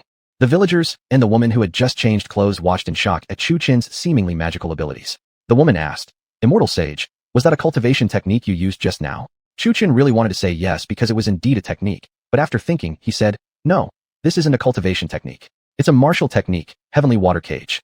Upon hearing that, the woman looked at Chu Chun with half-belief. Although she was only at the martial artist realm, she had participated in countless battles, hundreds, at least. She had seen many martial techniques. Reflecting, she considered, there's no telling what martial techniques might exist in this vast world. Maybe it truly was a martial technique. She politely bowed and said, my name is Yuchan. Greetings, young master. Just now, you looked so mighty. Chu Chun. Chu Chun replied briefly. She gazed at Chu Chun, love-struck, completely forgetting that 2 members of her squad had just died. However, she also felt relief in surviving this near-fatal ordeal. In her most desperate moment, suddenly, a beam of light had appeared, illuminating her. That light would never leave her memory. This was exactly why Yuchan was developing a crush on Chu Chun. Chapter 38, The Wolf King as a Mount. Chu Chun watched the woman approaching him and instinctively took a step back, clasping his hands together. May I ask where the young lady is from? Upon hearing this, Yuchan looked toward the bodies of the sky spirit wolves lying on the ground in the village, her eyes dimming. We were hired to protect the young miss on her way to Hongya City. However, because of tonight's tragedy, my elder and 3rd brothers are both dead. Her eyes slightly reddening, Yuchan gazed at Chu Chun. He sighed and said, my condolences. With that, he returned to the village and said, everyone go back now. Return to your houses and sleep. Tomorrow I will help you deal with these wolf packs. Where is the immortal going? What if this wolf king? An old woman pointed at the wolf king trapped in the water cage, concern flashing across her face. I'm not going anywhere tonight. I'll stay here. As for this wolf king, you needn't worry. It cannot escape from the cage. And with me around, you may sleep in peace. After speaking, Chu Chun leapt up, landing lightly on the roof of a house, and beginning to meditate in the lotus position. Seeing this, the villagers bowed respectfully to Chu Chun atop the roof, and gradually returned to their homes, some women even inviting Chu Chun to come inside, though all of which he declined. It wasn't out of arrogance. Rather, he had to remain constantly vigilant of the surrounding area. After all, this was not Qingyan's sect. Ghosts and monsters could easily appear here. Ahuai, go inside with Grandma, Chu Lingyue said to her maid. The maid became anxious upon hearing this and asked, Miss, where are you going? Chu Lingyue patted the maid's shoulder, then leapt onto the roof where Chu Chen sat. Unfortunately, as she jumped halfway up, she nearly fell back down due to her inability to properly use her spiritual energy. At the last moment, she grabbed hold of the eaves of the roof and clumsily crawled up, finally sitting beside Chu Chun and beginning her meditation. Seeing this, Chu Chen couldn't help but smile, half amused, half sympathetic. When he saw the girl's bloodline, he immediately felt pity. Only a 2-star bloodline, completely useless. She had no path in the martial arts this lifetime. Watching her diligently cultivating, he shook his head, guessing that tonight's events must have greatly shaken her, awakening her desire to grow stronger. Just as Chu Chun was about to close his eyes and enter cultivation, a white-robed figure leapt up and naturally took a seat to Chu Chen's left. Seeing the 2 beauties on both sides, Chu Chun was momentarily stunned. What was going on tonight? You 2 must have taken the wrong medicine. If you want to cultivate, why must you come up to the roof? Why the same roof? Seeing this, Chu Chen stood up, lightly leapt forward, and landed on the roof of a house opposite. Just as he wanted to sit down, the white-robed figure once again flew over and sat down beside him without hesitation, crossing her legs into a meditative position. Then, a blue-robed figure also jumped over, though for this clumsy one. Sure enough, everyone else jumped effortlessly, while she climbed awkwardly halfway. Chu Lingwen naturally took a seat beside Yue Chan, left and right, with one spot still left in the middle. What the heck was going on? Chu Chen looked at the two women, puzzled. But just as Chu Chan was about to leap onto another house's roof, a soft hand tightly tugged at the hem of his robe. Looking down, it was actually Chu Lingwen. What did this mean now? Helplessly, Chu Chan could only sit between the two women and resume meditating. You kid, you sure have good luck with women. Long Kaier teased inside Chu Chen's mind. Miss Kaier, please don't mock me. A cultivator should remain aloof from the mundane world. What are you even talking about? Even if one shouldn't get involved in worldly matters, one can still have a cultivation partner. Long Kaier teased again. A cultivation partner? What is that? Confused by the new term, Chu Chen asked. Long Kaier pondered for a moment before replying. A cultivation partner. It's like a married couple in the cultivation world. Oh, I see. Chu Chen nodded and then asked, so, how many cultivation partners can someone have? Then immediately after asking, he regretted it. How did he even say that? He felt instantly embarrassed. You sure have an imagination. Wanting multiple cultivation partners already? How many do you want? Sister Kaier teased with playful amusement. The more she looked at him, the more interesting he became. In his spiritual consciousness, seeing Sister Kaier with an amused expression, Chu Chen hesitantly raised 5 fingers. FF5. You truly dare to imagine. Long Kaier frowned darkly, shot him a glare, and continued. Only 5? Look how excited you got. How about 4? Wait, no. Just now Sister Kaier said only 5? What did that mean? Why don't you think about taking 3,000 cultivation partners? Long Kaier rolled her eyes again before falling back into a deep sleep within his spiritual consciousness. Chu Chen foolishly thought to himself. Damn, 3,000 cultivation partners is way too many. He had heard stories of monarchs having 3,000 beauties in their harems, but the problem was, he wasn't any kind of monarch. As the sky began to lighten, the villagers rose in the dark to start cleaning up the battered town. Seeing the 3 people sitting on the rooftop, they exchanged knowing glances. By the time the sun had fully risen, the town had mostly recovered, except for the large craters that remained unfilled. Chu Chen and the others also ended their morning cultivation and began helping the villagers deal with the aftermath of last night's chaos. As for the corpses of the sky spirit wolves, they weren't thrown away, they were grilled and eaten. Immortal sir, I got up early and saw your horse eating vegetables in my backyard last night, so I brought it here for you. A seemingly naive and burly man led the white horse Chu Chen had ridden last night toward him. Chu Chen took the reins and smiled slightly. Thanks. He turned to Yue Chan and asked, where are you headed next? Yue Chan shook her head, indicating she didn't know yet. Now that their mercenary group was down to just her, she didn't know where to go either. Maybe I can tag along with you guys. Now that the mercenary group has only me left, and I don't know where else to go. Besides, our original mission was to protect Miss Ling Wei. Although, as she spoke, her eyes darkened slightly as she looked toward the 3 newly built graves in the village, erected by the villagers to honor their bravery. Upon hearing that, Chu Chen nodded lightly. That's acceptable. Chu Lingwei looked at Chu Chen, feeling a strange pang in her heart for some unknown reason, though she couldn't quite name the feeling. Still, she agreed with Chu Chen's suggestion. After all, those people's friends had died protecting her. As for the maid, the little girl was still too dazed to object. She simply followed whatever her master said. Roar! The sky spirit wolf king, trapped within the water cage, let out a low growl as it saw Chu Chen approaching. However, this growl was weak and pitiful, completely devoid of any threatening presence. Wow, still daring to act tough, huh? Saying that, Chu Chen raised his fist as if to punch the beast, which immediately cowered into the corner of the water cage in fear. ZZZZT. The sky spirit wolf king's entire body tingled with electric shock. Asterisk, damn it, you bastard. I seriously respect you. How the hell is this water cage electrified? Asterisk. I'll give you 3 options. First, follow me and be my mount. Second, follow them while still being my mount. Third, well, you only get to choose between the first 2. Your choice, Chu Chen said, looking at it with fake kindness. Hearing Chu Chen's words, the sky spirit wolf king howled furiously inside the cage. I seriously respect you, you underhanded bastard. Helplessly, under the threat of Chu Chen's fists, the wolf king had no choice but to submit. Plus, with Chu Chen's overwhelming power, there might be unexpected opportunities in the future. Soon, under everyone's gaze, Chu Chen rode the sky spirit wolf king toward the crowd. Seeing the massive wolf king, many were still fearful. Chu Chen patted the wolf king's head and laughed. Don't worry, this fellow is very easy to bully. Everyone twitched their lips. Easy to bully, haha, right.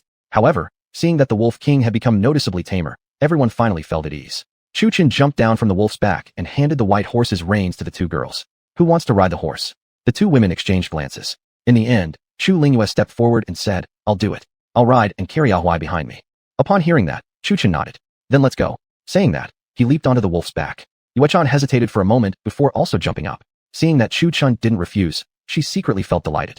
Looking at the 2 already seated on the wolf, Chu Lingyue suddenly felt the white horse wasn't that appealing anymore. She glanced at the clueless Ahuai, thinking, exactly what was wrong with me when I decided to bring you along? Helplessly, Chu Lingyue mounted the horse, followed closely by Ahuai. We're off. Chu Chen waved with a smile, bidding the villagers farewell. Chapter 39, Strange Encounter in the Forest. The night sky was dotted with stars, resembling a beautiful painting. The sounds of cicadas, frogs, and insects intertwined, forming a melodious symphony. In a grove of trees, four people sat around a campfire. The firelight cast oily reflections on their faces. The three girls looked somewhat tired, while the young man in white showed no signs of fatigue. He was turning four large fish roasting over the flames. Looking at the fish on the rack, the three girls instinctively swallowed, as they had been traveling non-stop for 4 days and were now ravenous. Earlier that day, while passing by a lake within the forest, Chu Chun had dived in and caught a fish. Otherwise, they might have starved before reaching their destination. Wu, Tianling Wolf Lord, exhausted from 4 days of travel, drooled as he looked longingly at the roasted fish on the rack and tried to sneak a bite. Boom. A surge of water rose around the Wolf Lord, trapping him inside. The water finally formed a cage. You stay in there, Chu Chun said calmly while flipping the fish. Wu. The Wolf Lord immediately wore a pitiful expression. Seeing this, the three girls couldn't help but cover their mouths and laugh. The once proud Tianling Wolf Lord had now been tamed by Chu Chun until he was as obedient as a dog, a truly pitiful sight. At first, the Wolf Lord occasionally resisted, but each disobedience resulted in a brutal beating from Chu Chun. Over the past 4 days, he had been beaten more than 100 times, each time leaving him questioning his very existence, so he naturally became obedient. Master, why don't you ride a horse but insist on riding that Wolf Lord? Chu Linghua asked, puzzled as she looked at Chu Chun.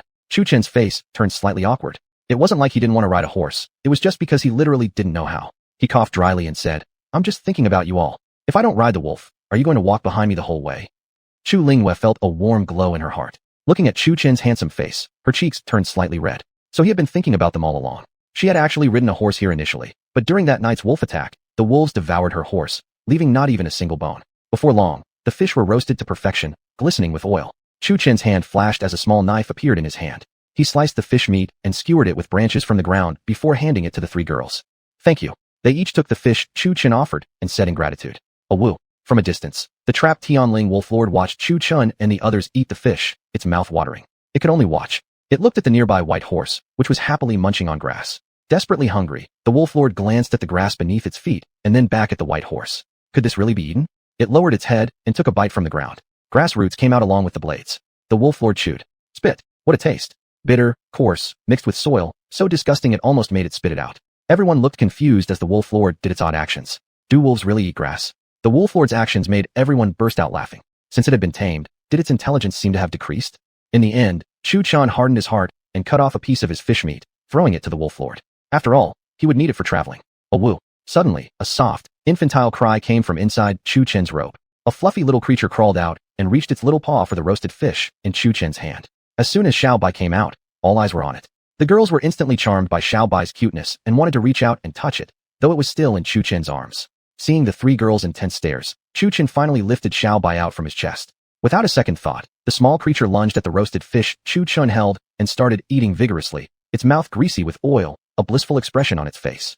Upon witnessing this, the three girls found the little creature even more charming. Yu Chan extended her jade-like hand and gently touched Xiao Bai's fluffy fur. It felt excellent, not prickly at all, soft and smooth. Suddenly, Chu Chan furrowed his brows. He sensed something approaching. Under the astonished gazes of the others, he stood up, staring straight into the depths of the forest, feeling as though something had been watching them all along. Splash! The water cage melted into a puddle that seeped into the earth, freeing the Tianling Wolf Lord, who was still happily eating his fish meat. Chu Chen stepped over and slapped the Wolf Lord hard on the head, leaving it utterly bewildered. Chu Chen's face darkened as he said, Guzzi, protect them well. I'll be back shortly. If I find out you're slacking off, I'll cook you when I return. With that, he rushed into the forest without looking back. The three girls watched Chu Chun leave with a heavy expression, feeling a hint of panic in their hearts. They hugged Xiao Bai tightly and gathered around the Tianling Wolf Lord, eyes scanning the surroundings warily. Whatever could make Chu Chun so serious was surely no simple matter. Inside the forest, Chu Chun sensed the eerie aura. He wondered if it was Yao Qi, spirit energy from a monster. If it were, then things would be complicated. Even minor monsters would be beyond his current abilities unless he used all his hidden techniques. But doing so would reveal his identity as a cultivation practitioner. Swoosh. With a solemn expression, Chu Chun observed his surroundings carefully. Suddenly, a black shadow flickered past him. Who's there? Show yourself. Chu Chun called out, but there was no response. Standing on a tree branch, he closed his eyes and carefully felt the surrounding energy, not letting even the slightest clue escape. He detected the presence of Ao Qi nearby, though its exact direction remained unclear. Wah! Just as Chu Chun was searching for the monster, a figure appeared like a ghost in front of him. When Chu Chun opened his eyes, he saw a hideous monster bearing its bloody mouth, its eyes completely red with serpentine pupils, neither man nor beast, surrounded by eerie black energy. Startled by the sudden appearance, Chu Chun immediately activated his lightning body technique to create distance, jumping onto another tree. But when he turned around, the creature had vanished. Chu Chen's hair stood on end as cold sweat ran down his body. He stared around cautiously. After a while, the monster still didn't reappear. Raising his hand, Chu Chen summoned a flame that illuminated the entire forest. He noticed a dark shadow beneath a nearby tree. Die. Without hesitation, Chu Chen launched a palm strike directly at the figure. Boom. A deafening noise rang through the forest, startling the sleeping beasts and sending birds flying in all directions. At the campsite, the three girls and the wolf turned their heads simultaneously toward the source of the sound. Instantly, firelight lit the forest before giving way to darkness once again. Seeing this, the three girls' eyes turned even more wary. Chu Lingyue and Ahuai were already drenched in cold sweat, instinctively pressing closer to the Tianling wolf lord, huddling tightly together. Holding Xiaobai, Yuchan softly calmed it. Don't be scared, Xiaobai. Xiaobai simply yawned and ignored her, utterly unfazed as it continued napping in Yuchan's arms. Yuchan couldn't help twitching her lips. What a fearless little creature. But thinking of Xiaobai's powerful master, perhaps it had simply grown too spoiled to sense any danger. In the forest, Chu Chen held a piece of torn black clothing, frowning. Was it dead? Or had it fled? After staying a little longer in the woods and sensing no trace of the ominous presence, Chu Chen took the torn cloth and walked back toward the others. Right after Chu Chen left, a dark mist reformed into the shape of a woman. Her entire eyes glowed red with vertically slit pupils like a snake's, a terrifying sight. Staring at Chu Chen's retreating back, she licked her lips and emitted an eerie jeje laughter. Back at the campfire, everyone kept staring at the direction Chu Chen had left. Suddenly, under the firelight, a shadow emerged from the woods. Their hearts immediately tightened. Who's there? It's me. As they recognized the approaching figure as Chu Chen, they exhaled in relief. Seeing the ragged black cloth in Chu Chen's hand, Chu Linghua pointed and asked, "What is this?" Chu Chen casually tossed the piece of clothing into the fire, letting it burn. Found it in the woods, he explained, not wanting the others to worry, nor to reveal how he truly found the creature. Why did you go off just now? Yuchan suddenly asked in a tone like a wife confronting her husband. As soon as she realized her tone, a faint blush crept onto her face. Chu Linghua looked at her with strange eyes. Chu Chen waved his hand dismissively. Earlier in the woods, I noticed a beast coming this way. I dealt with it. He spoke casually, yet his expression remained serious, deep in thought. The two girls exchanged glances, clearly seeing something odd. Naturally, they didn't fully believe his explanation. From his expression, something troubling must have happened. But since he didn't wish to elaborate, they didn't press further. Perhaps he was just trying to ease their worries. Chu Chen accepted the sleeping Xiaobai from Yuchan and affectionately brushed its fluffy fur, then tucked it into his chest. Aren't you afraid you'll suffocate it like that? Chu Linghua asked curiously. Chu Chen merely smiled in response without saying anything. Though he appeared to have tucked Xiaobai into his arms, in reality, he had placed it inside the Chaos Pagoda. The pagoda could contain all things. Even the devouring heaven gourd and the annihilation sword could be stored within. Xiaobai also resided inside the Chaos Pagoda. The two girls exchanged glances and then looked at Chu Chen, who was sitting cross-legged on the ground with his eyes closed, feeling an even greater sense of mystery about him. Chapter 40. The Fire-Eyed Golden Pupil Technique. The next morning, the four of them woke from cultivation and continued their journey. As before, Chu Chen rode the Heaven Spirit Wolf King with Yuchan behind him, while Chu Linghua carried Ahuai on the white horse. After traveling for about 2 hours beneath the bright sun, Chu Chen spotted a small village ahead and led the group toward it. The villagers were tending fields and feeding cattle, completely unbothered by Chu Chen riding in atop a massive wolf. This struck Chu Chen as odd. A giant white wolf like this should have been noticed from far away, yet no one in the village seemed to notice their arrival at all. Had they truly not seen them? Both girls also found the village rather strange. Dismounting the wolf, Chu Chen walked into the village and approached an old woman chatting with others. Strangely, no one seemed to notice Chu Chen's arrival and continued talking as if nothing had happened. Even more puzzled, Chu Chen tapped the old woman on the shoulder and asked, "Auntie, may we stay in your village for a night?" The old woman looked up and smiled cheerfully, saying, "Oh my, you've arrived, young man." Huh. Chu Chen was confused. What did she mean by you've arrived? It sounded like they had been expecting him. Chu Chen asked again, "Auntie, we'd like to stay in your village for a night. Do you have any rooms left?" The old woman smiled gently and nodded. Of course, of course. Then she stood up and led Chu Chen to a stone-built house. It stood out from the other houses, the only stone structure in the entire village. The old woman opened the iron door and said, "We just so happen to have one vacant house left. No one's lived in it for a while now, so it's perfect for you." Chu Chen looked at the woman, then stepped inside. Inside was only one bed, covered with straw, making the whole house look more like a prison cell. Furrowing his brow, Chu Chen grew more alert. Everything in this village gave off an eerie vibe, making his senses sharpen. "Thank you, Andy. We'll stay one night and be on our way," Chu Chen said with a smile. The old woman nodded happily. Very good, very good." As she turned to leave, her face briefly twisted into an ugly, monstrous expression, a cat's face. Then it quickly returned to her kind appearance. Despite his alertness, Chu Chen still brought the three women into the village. Looking serious, he warned them, "Be careful. This village is strange." He was determined to find out exactly what the villagers were up to. Startled, Ahuai hugged tightly into Chu Lingyue's arms and, with a teary voice, pleaded, "If something's wrong here, miss, can we please just leave?" Chu Lingyue and Yuchan exchanged suspicious glances. If he already knew it was dangerous, Why had he insisted on staying? An ominous feeling rose in both of them, coupled with what happened last night. Could it be that Chu Chen had been possessed? Ever since Chu Chen returned last night, he had seemed weird, acting strangely mysterious. If even someone as powerful as Chu Chen could be taken over, what chance did they have to survive? Their faces paled at the thought. Terrified, they backed away from Chu Chen slightly. He didn't seem to notice and turned his head before walking outside, heading to the highest rooftop in the village and sitting down cross-legged. Senior Sister Kyer, have you noticed anything strange about this village? Chu Chen mentally asked Long Kyer. Long Kyer appeared beside him in soul form, looking at the village with a serious expression. I will teach you a technique. Remember it well. Seeing her seriousness, Chu Chen's heart tightened. If even Senior Sister Kyer was this concerned, he grew even more curious about what made the village so eerie. Senior Sister Kyer, I'm listening. Go ahead. Chu Chen's expression also turned solemn and serious. Clear your heart like still water. True perception reveals all things. Focus your true essence into your eyes. Clear your heart like still water. True perception reveals all things. Focus your true. Wait, you don't need to say the last part aloud. Focus your essence into your eyes first. Long Kyer interrupted before Chu Chen could finish. Wait, you don't need to say the last part aloud. Focus your essence into your eyes first. Chu Chen repeated. Long Kyer fell silent in frustration. Seriously, did this guy have a few screws loose? Long Kyer smacked Chu Chen on the head, annoyance flaring. Are you deliberately playing dumb with me? Rubbing the back of his head, Chu Chen grinned at Long Kyer. Hee, I was just trying to lighten the mood. Senior Sister Kyer, no hitting the face. Chu Chen quickly covered his face with his hands as Long Kyer rolled up her sleeve, ready to smack him again. Soon, sitting on the rooftop, Chu Chen somehow ended up with a black eye and a bruised face, obediently reciting the incantation Long Kyer had instructed. Clear your heart like still water. Still water is the heart. 10,000 energies and 10,000 things reveal their true forms. Then Chu Chen focused all his true essence into his eyes. When he opened them again, his entire eyes had turned golden, with flickering flames of golden fire within the pupils. He saw the entire village in an entirely different light. This was no longer a village. It was clearly a graveyard. All the villagers were actually transformed demons. Seeing this, Chu Chen couldn't help but feel a jolt of shock.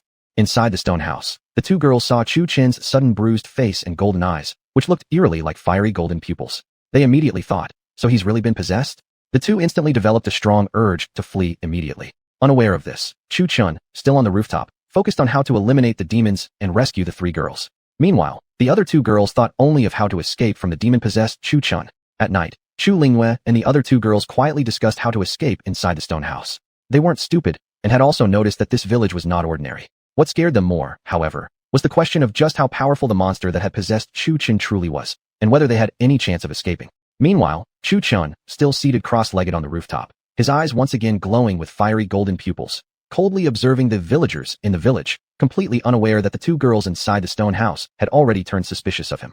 Just then, the old woman who had led Chu Chen to the stone house that morning was hurriedly making her way toward it. Chu Chen sensed danger, but dared not act rashly. After all, these weren't ordinary creatures like the Heaven Spirit Wolf King. These were demons, whose power corresponded to that of cultivators. He had realized these were only small demons, ones not strong enough to threaten him. However, he also sensed another peculiar and powerful aura, similar to the mysterious shadow he had encountered last time. If just these small demons could emit such a strong, evil presence, something bigger must be hiding behind them. He would wait. He would wait until the true master behind these demons made an appearance before taking action. But to his surprise, it was only a cat demon heading toward the stone house. He couldn't afford to think carefully anymore. Leaping from the rooftop, he dashed into the stone house, where he saw the old woman, offering a basket of fruit to the three girls. But through the fire-eyed golden pupil technique, Chu Chen saw those so-called fruits for what they truly were: poisonous toads, centipedes, scorpions, geckos, and vipers. Eating them meant certain death. Wait, don't eat them. Chu Chen shouted urgently, just as they were about to take a bite. The girls' hands froze mid-air with the fruit, and Chu Chen let out a breath of relief. Young master, you must be tired from the journey. Have a fruit too, the old woman said cheerfully, handing Chu Chen a piece from the basket. Looking at the fruit in his hand with the fire-eyed golden pupil technique activated, Chu Chen's expression darkened. In a flash, his right hand moved like lightning and grabbed the old woman by the throat. Young master, what are you doing? The three girls cried in shock. So, had the possessed Chu Chen finally revealed his true nature? Fear flickered across their faces. After all, they hadn't even been able to defeat the Heaven Spirit Wolf King, yet this young man here had not only subdued the wolf, but even tamed it. His power was beyond imagination. Take a good look yourselves. What exactly is she? Chu Chen spoke as he released his true essence outward. Boom. The old woman, caught in Chu Chen's grip, instantly transformed into a cat-headed humanoid demon, desperately struggling in his grip. Oh! The three girls, who had never seen such a creature before, screamed in terror. What kind of thing was this? A cat-faced humanoid creature, so hideously strange, and emitting a dark green gas. Horrified by the sight of the cat demon, they looked at Chu Chen in confusion. Why would he save them? Wasn't he the one who had been possessed? What is this thing? Yu-chan asked weakly, staring at the cat demon in Chu-chen's hand. Crack. Chu-chan tightened his grip and crushed the cat demon to death in an instant. Suddenly, a dark green gas emerged from the body, eventually condensing into a small, dark green sphere. Trying to escape? Swallowing Heaven Gourd sees. As the ball attempted to fly outside the stone house, Chu-chen quickly drew the Swallowing Heaven Gourd hanging from his waist, channeling his true essence into it. The gourd emitted a powerful suction force that pulled the dark green sphere inside. Who exactly are you? The three girls gasped in shock. This was beyond anything they could imagine. It was absolutely impossible for any ordinary martial artist to do something like this. The two girls recalled how Chu-chan had previously trapped the Heaven Spirit Wolf King in a water prison, and now they saw the gourd hanging from his waist. It seemed his abilities far exceeded the limits of a normal martial artist. Even if they were uninformed, they had never heard of martial artists who could detect demons and actually eliminate them. The two girls became increasingly puzzled. Just what was Chu-chan? Possessed? Apparently not, or else he wouldn't have saved them. I'll get you two out first. The village is no village at all, but a graveyard. Chu-chan said anxiously, putting away the gourd and grabbing Chu Lingyue and Yu-chan's hands. He had already alarmed them, and the nearby demons would likely sense something was wrong soon. His main priority now was to get them out. Before entering the village, he had already given the Heaven Spirit Wolf King its next orders. Although the Heaven Spirit Wolf King found it hard to believe, it obediently followed the instructions. After all, these demons weren't simply man-eaters or wolf-eaters. They could also drain a person's vital energy and yang energy completely. Just thinking about it was terrifying. What? A graveyard? Hearing this, the three cried out in shock, then quickly covered their mouths with their hands, eyes wide with disbelief. Who could have imagined that the village where they had stayed for an entire day was actually a burial ground? A chill ran from deep within their hearts straight down to their feet.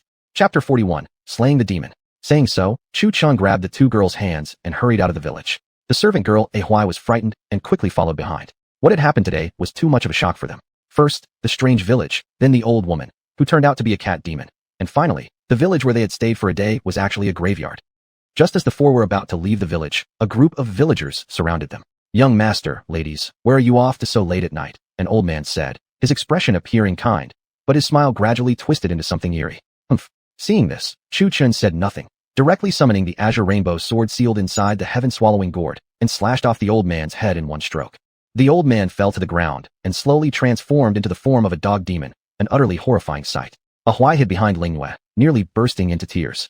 Witnessing this scene, Lingyue felt more than just sympathy for Ahui wanting to cry. She herself wanted to cry as well. It was just too bizarre. Even Yue-chan, who had taken many lives before, turned pale at the sight. She was not afraid of killing or death, but for some inexplicable reason, this kind of supernatural creature unsettled her deeply.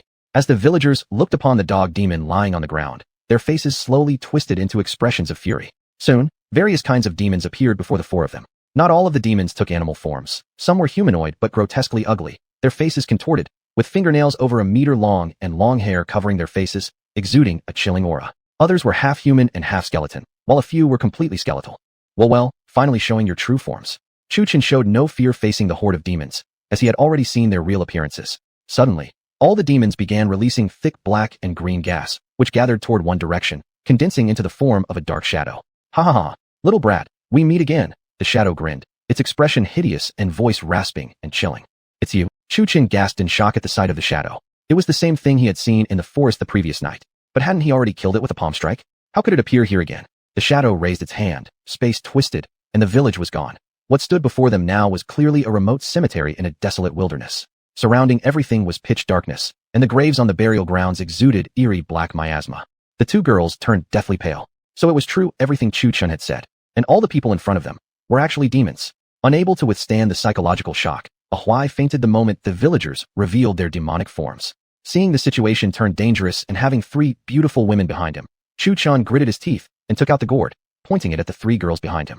I'm sorry, but you'll have to endure this for now. Before the girls could react, a powerful suction force pulled all three into the gourd. Chu-chan looked at the heaven-swallowing gourd and muttered, no choice now. The space inside is vast enough, so I can only ask for your forgiveness. He turned coldly toward the surrounding demons, fingers forming a magical seal as he silently recited the Bagua incantation. Spirit Talisman Manifest. A flaming talisman appeared between Chu-chan's fingers. This talismanic technique came from the celestial elemental Bagua eternal cultivation method. It wasn't as though only the ninth apprentice sister, Meng Yao, could use talismans. She simply mastered the art thoroughly. Although Chu-chan hadn't deeply studied talismans, he had still learned a few basic ones, such as the fire talisman he now held, the most basic but effective spirit talisman for exterminating demons. Seeing this, the demons' faces immediately changed. Who exactly are you? The shadow asked fearfully, staring at Chu-chan. They had assumed he was only a martial cultivator, but how could a martial cultivator recognize them as demons? Go. Chu Chen gave no reply and threw the fire talisman directly. Whoosh. As the flaming talisman floated above one of the demon's heads, the demon instantly erupted into roaring flames. The blaze consumed it completely, as supernatural beings like ghosts and demons feared fire the most. Growling, the bear demon let out a mournful roar, but the other demons didn't even consider helping. They hurriedly retreated from the flaming beast. Soon, the bear demon collapsed to the ground, its body blackened beyond recognition, completely dead. Seeing this, the demon's expressions turned extremely fearful, and they began to retreat, thinking they were the hunters, only to now find themselves the hunted. Don't be afraid. He's only one person. Attack together with me. The shadow, seeing its comrades falling in fear, was terrified as well, but still tried to encourage the other demons to charge in first as cannon fodder. Be careful. This shadow is not a demon, but a type of ghost. Long Kai's serious voice echoed in Chu Chen's mind. Chu Chen frowned. Are there many kinds of ghosts? No. This is a resentful soul that has cultivated into a vengeful ghost. Ghosts can be divided into ordinary soul ghosts and resentful ghosts formed from the lingering resentment of the dead without cultivation. Ghost soul, a low-level vengeful ghost born when a resentful soul consumes other resentful souls and develops spiritual intelligence. A fifth-stage ghost soul is equivalent to a foundation-forming cultivator. It's quite terrifying. This one before you is probably only at the first stage, so you can handle it, but be cautious. Ghost warrior, cultivated from a ghost soul through ghostly techniques, also needs to feed on other vengeful ghosts or ghost souls. Ghost general, just as the name suggests, is a high-ranking ghost soldier. It's one level above the ghost warrior, followed by ghost king, ghost emperor, ghost saint, and finally ghost deity. Long Kai's voice echoed in Chu Chen's mind. Hearing this, Chu Chen felt somewhat surprised. So ghosts were also ranked by levels? Before this, he'd thought that the terms demon, ghost, and monster were basically all the same. Now, however, things were clearly different. A Yao was a Yao, a ghost was a ghost, and a Vo was a Vo. Each belonged to different races, but they all sounded equally sinister. Black Ghost is right. He's only one person. We are a group. We can attack together. A monster whose body was half bone and half flesh agreed with the ghost soul. Both belonged to the category of low-level monsters, only obeying orders from high-level ghosts and monsters. With a little encouragement, they would charge right in. Krayak. Ow. Suddenly, a white skeletal claw shot out from the ground beneath Chu Chen. Taken by surprise, Chu Chen was scratched by the sudden attack. That chilling sensation made him both uncomfortable and furious. He hadn't expected the half-skeletal, half-flesh monster to launch a sneak attack. He had thought he was alert enough, yet he still got caught off guard.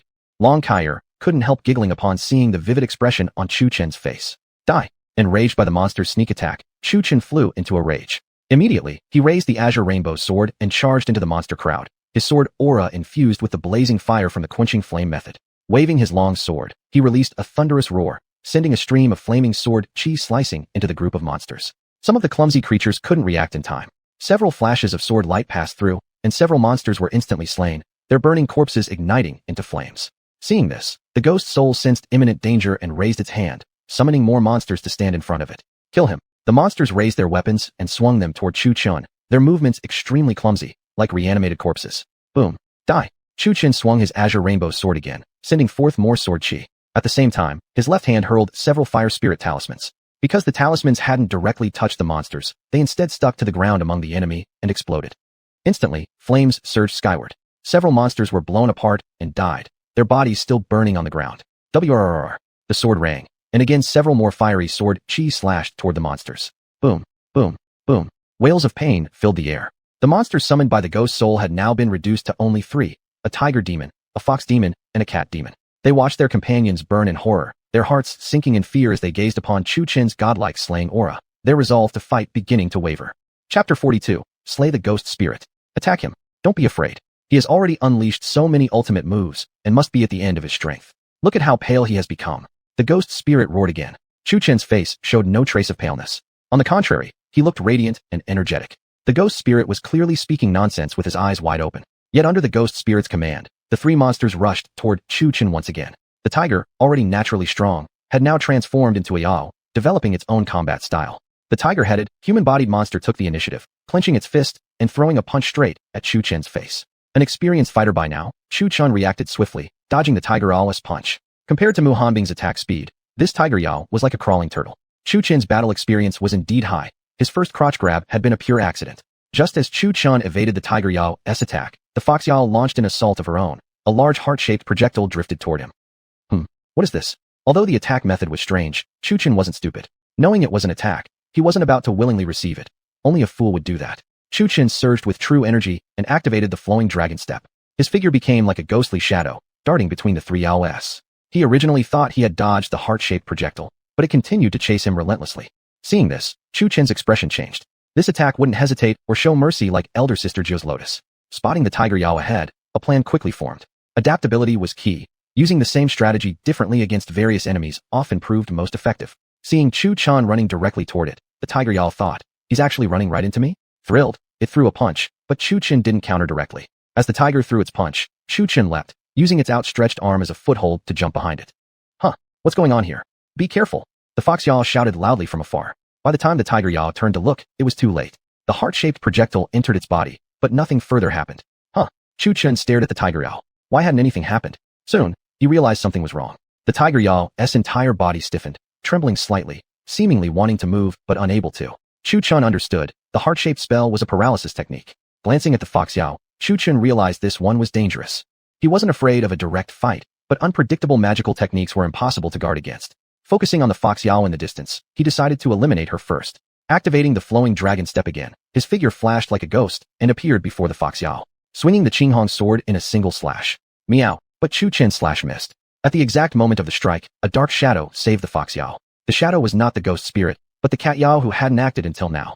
Meow, a cat cry echoed. Chu Chen barely had time to react, relying only on his experienced instincts from getting hit so many times before. He reflexively raised the Qinghong sword in front of him. Clang. The sword blocked the cat Yao's claw. Sparks flew as they collided. Clang, clang, clang.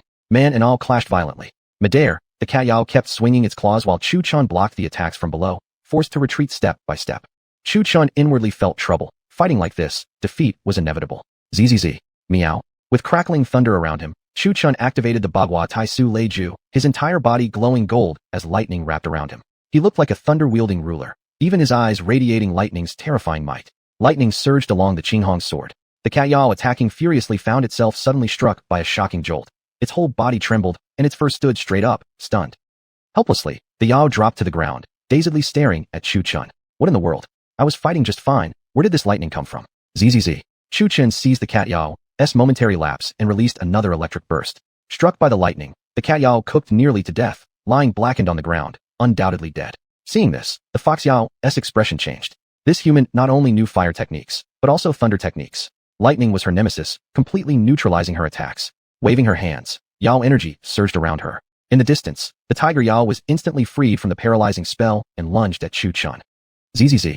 But Chu Chen hadn't withdrawn his thunder technique. His entire body remained protected by its automatic lightning defense. Before even reaching Chu Chen, the tiger Yao was blasted away by the electricity surging off him. From the sudden explosion, one of its arms was blown clean off. Now both the fox Yao and the tiger Yao stared in horror at Chu Chen's thunderous power. It was too overwhelming. Chu Chen himself hadn't anticipated this either. He hadn't expected the lightning to act as automatic defense with such destructive power. Delight surged inside him. Wasn't it worth enduring the lightning sea for so long? Truly formidable. The fox Yao looked in horror at the tiger Yao lying on the ground, and then at Chu Chen, whose body was wrapped in crackling lightning. She turned to run. She wasn't stupid. Foxes were naturally more cunning than ordinary animals, and after becoming a Yao, she had gained even greater intelligence. Though she obeyed the ghost spirit, she would never throw away her own life for him.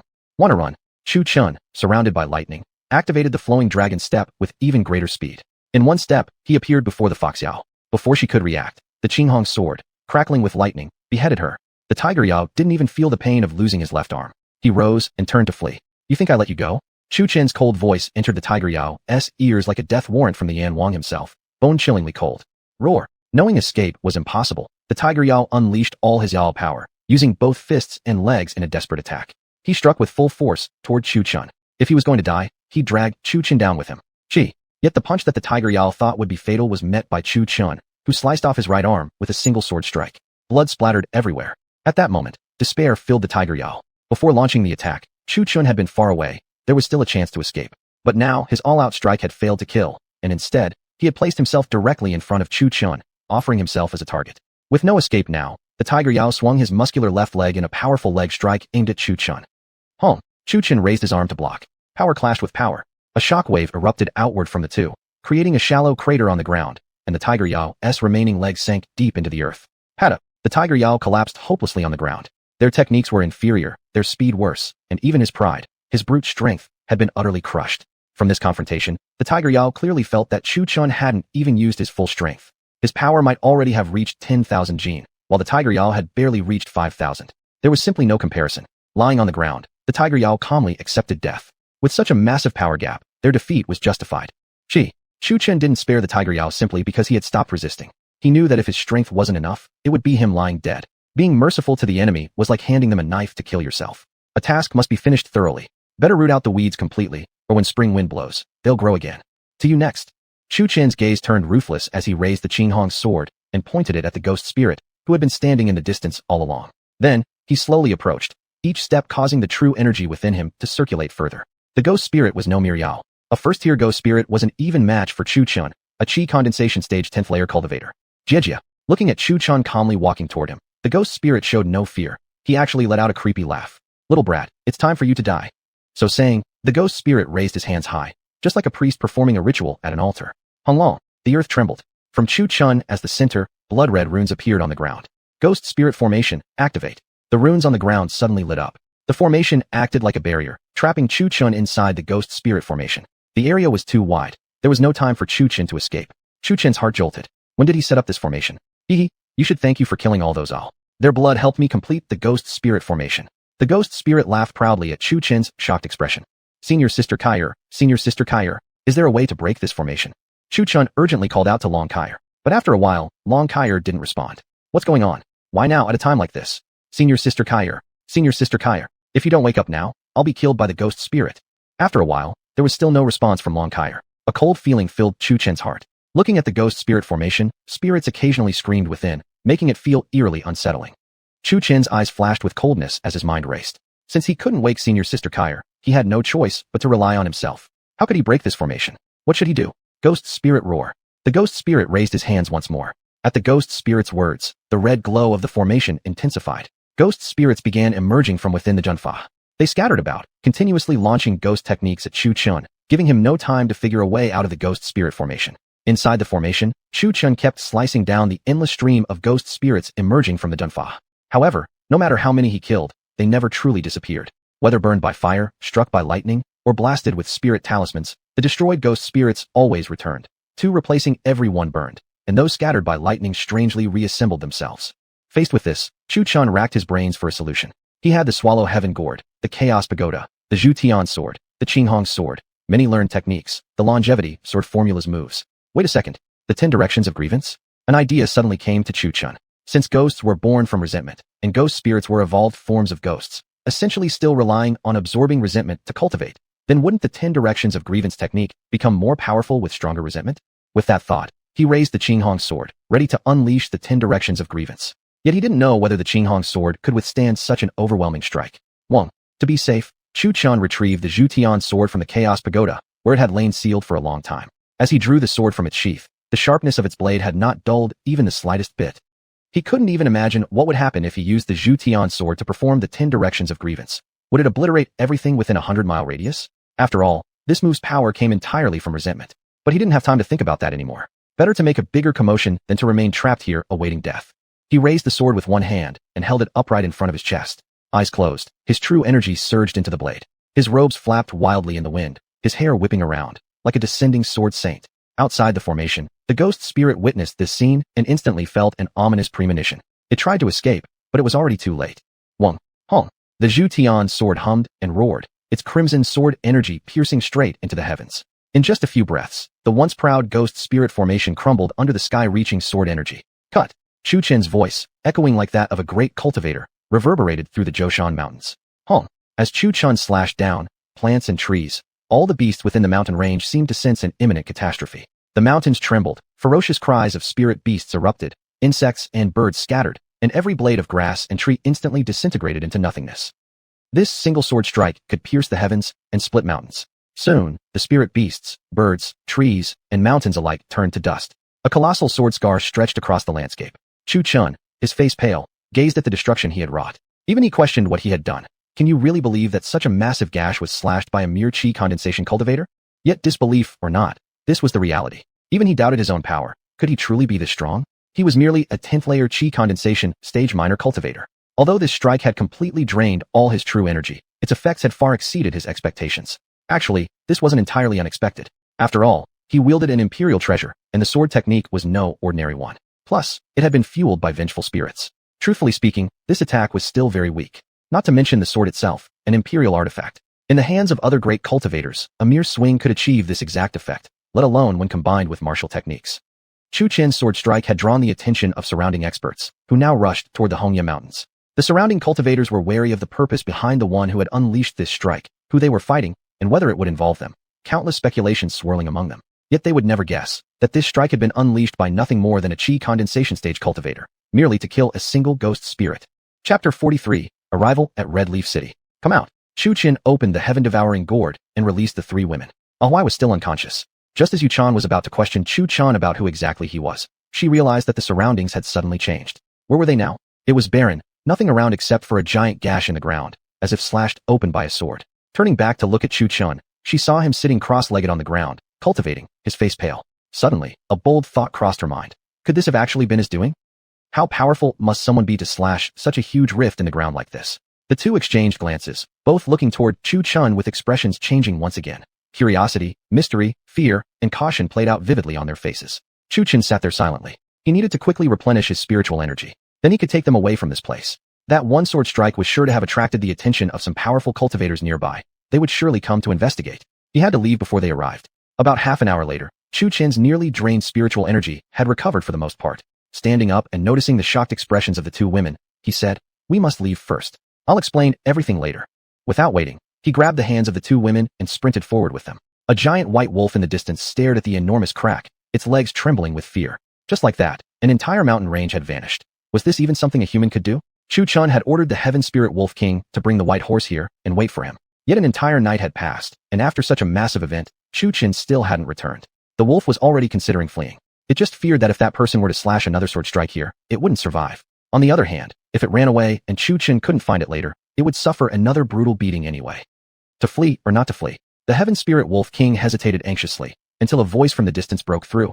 "It's just up ahead. Come on." Upon hearing this familiar voice, the Heaven Spirit Wolf King finally exhaled in relief. It finally arrived. At that moment, Chu Chun, carrying Ahuai and holding the hands of the two women, hurried to the Heaven Spirit Wolf King. Breathing heavily, he said urgently, "Miss Lingyue and Miss Yuechan, ride the horse. I'll carry Ahuai. Hurry up and leave quickly, or we won't have time."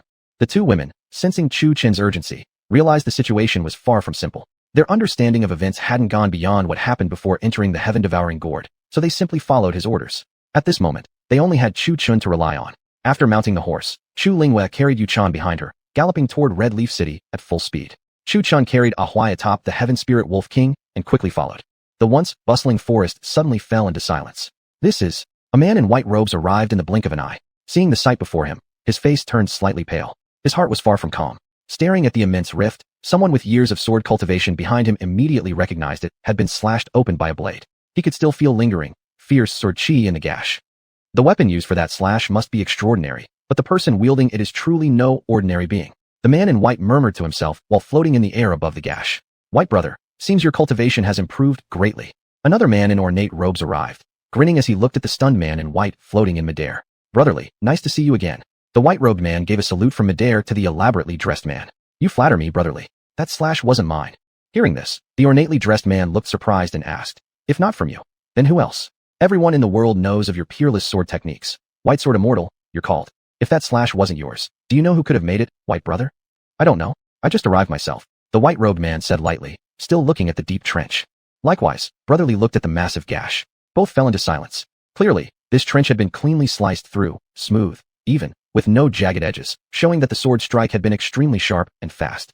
"Haha, I thought there was some great commotion going on, but turns out it's just you two sparring." A heavily built man wielding a large blade laughed heartily while hovering midair. Looking carefully at the gap, he noticed it had been cut cleanly, not like the kind of damage ordinary sparring might cause. "Brother Huang has arrived as well." White Xian and brotherly smiled, bowing to the big man. "What's this?"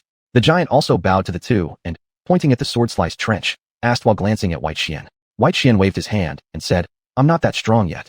"Then who could it be?" "We don't know," the two replied, shaking their heads.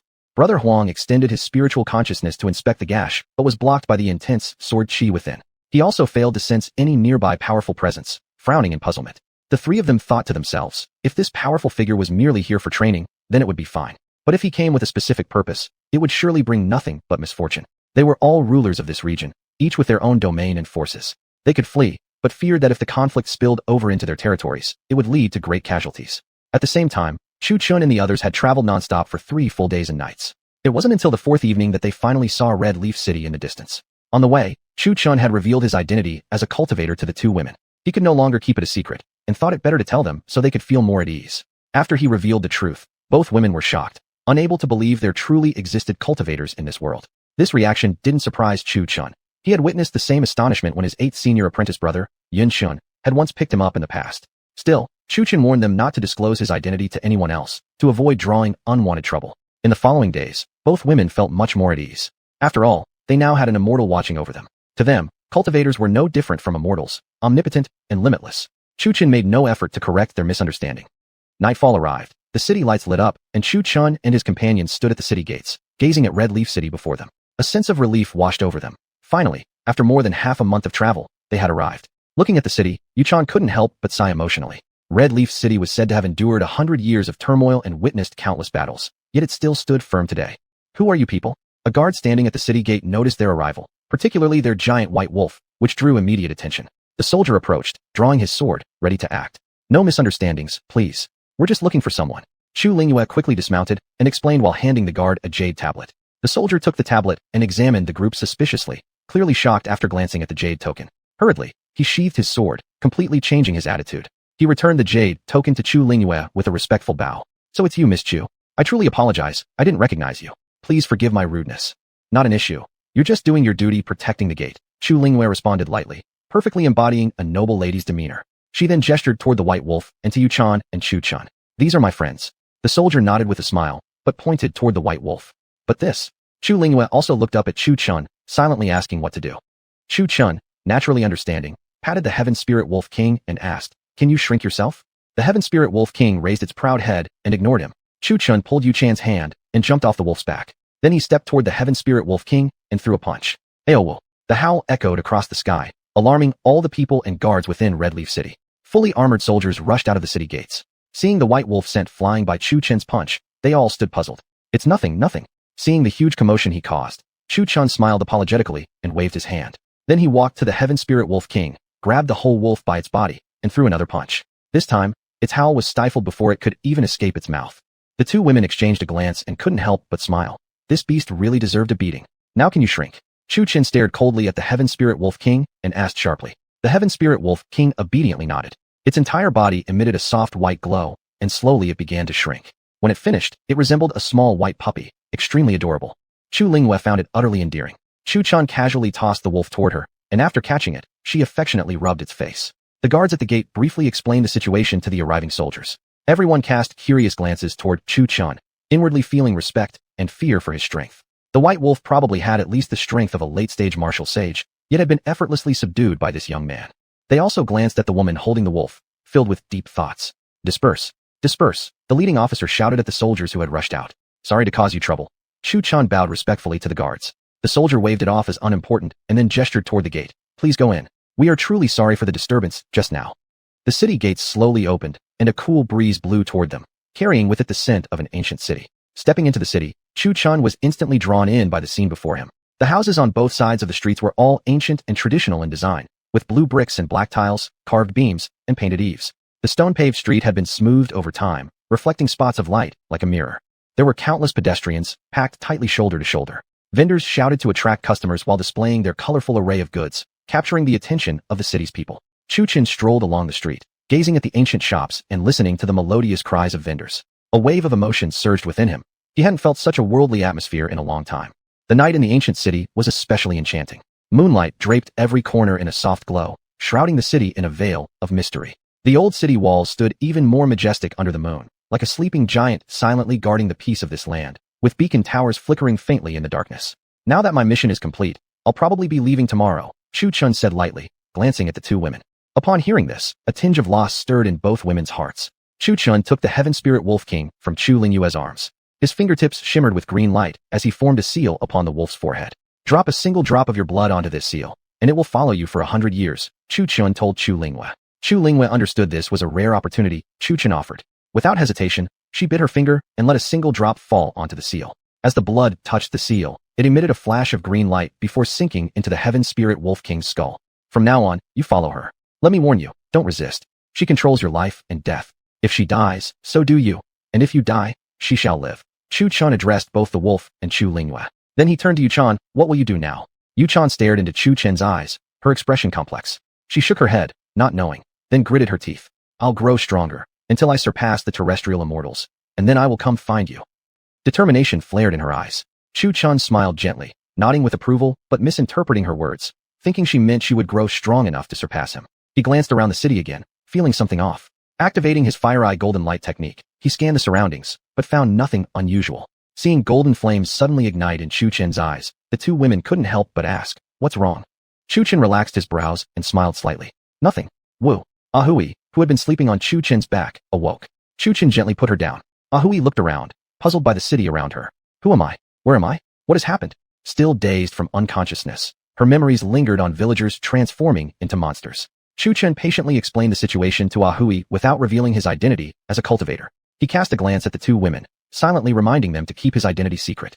The two women noticed the warning look and silently nodded in understanding. Chapter 44. A strategist enters the game, sacrificing a single move to win the whole board. Oh right, Lady Linghua, why did you travel all this way to Hongya City? Chu Chen asked out of curiosity, but immediately felt awkward, recalling that cultivators weren't supposed to meddle in mundane affairs. He hastily added apologetically, sorry, I shouldn't have asked about your personal matters. It's fine. There was some trouble in my family, and since my father is good friends with the city lord of Hongya City, he sent me here to seek help, Chu Linghua explained. Chu Chen nodded and said nothing further. He glanced down the city street and saw a woman, cradling her child, kneeling on the ground and slowly crawling toward them on her knees and forehead. Linghua and the other girls also noticed the woman kneeling on the street.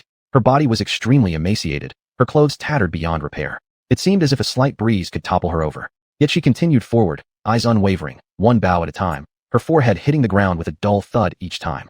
Her forehead was already swollen and bloody, blood trickling down her face. Blood streamed from her forehead, running down her cheeks before dripping to the ground and mixing with the dust. Her entire face had turned reddish due to the blood flowing from her wounds. Everyone around turned their attention to the sight before them. Some compassionate onlookers even came forward to help support the woman. But no matter how much help she received, her determined gaze never wavered, and she continued crawling forward on her knees, bowing repeatedly. Upon seeing this, Chu Chen and the others rushed to the woman's side, asking, what's going on, madam? Why are you kneeling here? But the woman didn't respond to Chu Chen. She kept crawling forward on her knees. At that moment, another woman stepped up behind them to explain. Sai, she comes from a very poor family. Her husband is stationed at the border while she stays at home, raising their child alone. Recently her child suddenly fell ill, but she doesn't have enough money to see a doctor. A scholar promised her that if she crawled all the way from the southern end to the northern end of Hongya City on her knees, he would give her 5 taels of gold for medicine for the child. Hearing this, Chu Linghua frowned slightly. As a young lady from a prominent family, she understood all too well the cruel side of human nature. She turned to the elderly woman and asked, is that scholar a Zhuang Yuan, or at least a member of a rich family? The elderly woman shook her head with a sigh. I don't know if he's the Zhuang Yuan, but judging from the way he dresses, he hardly looks like someone who could afford gold. Chu Chen clenched his fists tightly. How could there be such a despicable person in the world? How did he even become a scholar? What a disgrace. He must have learned nothing from all his books. Everyone watched with unease and sympathy as the woman, cradling her child, crawled forward, bowing every few feet. About half an hour passed before the woman finally reached the northern gate. At that moment, a clean-cut scholar approached her with a folding fan in hand. He looked down on the woman disdainfully and said mockingly, huh, I didn't expect this lowly wench to actually believe me. Look at me now, I barely have anything myself. Where would I get the gold to give you? Think about it, huh? The scholar looked at the kneeling woman like an ant, pride gleaming on his face. The scene infuriated everyone on the street. Smack. Yu-chan couldn't bear to see the scholar gloating, so she strode forward and slapped him hard across the face. Coldly, she remarked, a person like you doesn't deserve to live. You a scholar? How did your teacher even teach you to be a human being? The scholar rubbed his now red cheek, eyeing the woman while revealing a greedy gleam. Who are you, and why dare you strike me? And what does how I was taught matter to you? Smack. With spiritual power fueling his movements, Chu Chen darted forward with the dragon gliding step and slapped the scholar on the other cheek, stepping protectively in front of Yu-chan. With cold eyes, he stared at the scholar.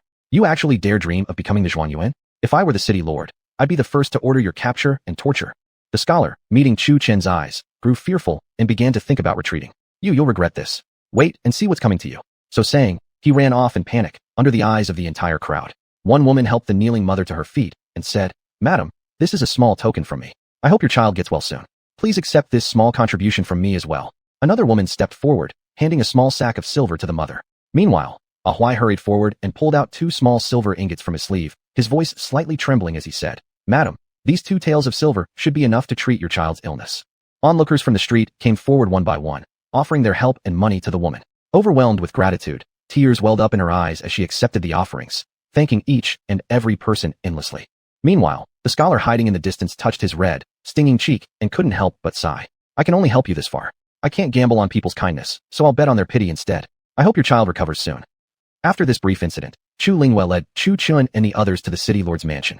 Upon learning that this was the daughter of an old friend, City Lord Chun Bai Li immediately ordered his servants to prepare the finest residence for them. Chu Chun stayed in the mansion arranged by the city lord. Looking at the bustling city, he felt a vague unease, though he couldn't quite place what was wrong. Although the city appeared lively on the surface, it gave off an illusion of falsity. Moreover, he seemed to sense a faint demonic aura nearby, so subtle that it was barely perceptible. Chu Chun thought perhaps he was overthinking it, possibly because of lingering impressions from the village incident. Master! Master! At that moment, Yu Chan's knocking sounded from outside the door. Chu Chun got up and opened the door, only to find Yu Chan already freshened up and dressed in a pure white, long red dress, with sheer red gauze elegantly outlining her figure. Chu Chun couldn't help but stare for a moment, before silently reciting the heart-purifying mantra. He asked, "What brings you here, Lady Yu Chan?" Yu Chan bowed gracefully with a slight curtsy and smiled. "After such a long journey, I was wondering if you'd have time tonight to accompany me for a walk in the market?" Chu Chun glanced at the sky for a moment before hesitating. "All right, though maybe we should bring Lady Linghua along too." It so happened he felt a bit restless today, suspecting his earlier sensations might have been an illusion. Going out for a walk was exactly what he wanted. To him, it made little difference whether he walked with two people or alone. Yu Chan twitched her lips. Lady Linghua has been on the road for days, and she must be extremely tired. Plus, she's in the middle of discussing matters with the city lord. We shouldn't interrupt them. Chu Chun thought for a moment and nodded. Just as he was about to agree, another voice rang out. "I've just finished handling my matters, and after such a long journey, I was also thinking of stepping out for a bit." Chu Linghua approached slowly in a light yellow gown, casting a sidelong glance at Yu Chan. "Trying to steal a march on me? Not a chance. Then let's go." Chu Chun didn't mind at all. Having cultivated for 5 years on the mountain, he had long since developed an aloofness towards the worldly matters and had grown indifferent to desires. The moment Chu Chun turned around, Chu Linghua stuck out her tongue at Yu Chan. Yu Chan, immediately enraged, silently huffed. "Humph. What's wrong?" Chu Chun turned back. The two instantly resumed their elegant, composed expressions. He turned away again, scratching his head. Was it possible he had been suffering from hallucinations due to lack of sleep lately? Before long, the three reached the bustling marketplace. Merchants hawked their wares everywhere: silk, ceramics, calligraphy and paintings, jade items, sweet hawthorn on sticks and other snacks, and performers displaying acrobatics and other entertainments. The street was full of people moving to and fro, creating a lively scene.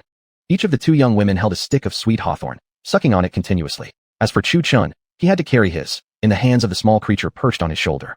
The little one was happily eating its hawthorn, occasionally handing a few pieces to Chu Chun to try. "Hey, look over there. There's a lion dance. Let's go check it out."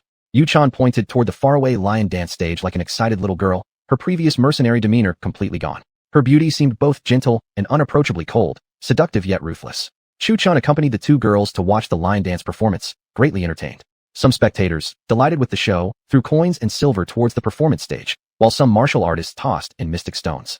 Coins, silver, gold, jade, mystic stones, spirit stones, and yuan stones were all commonly used as forms of currency. At that moment, Chu Chun and the two beauties had become a striking sight in the market, like a wealthy noble taking two ladies out for leisure.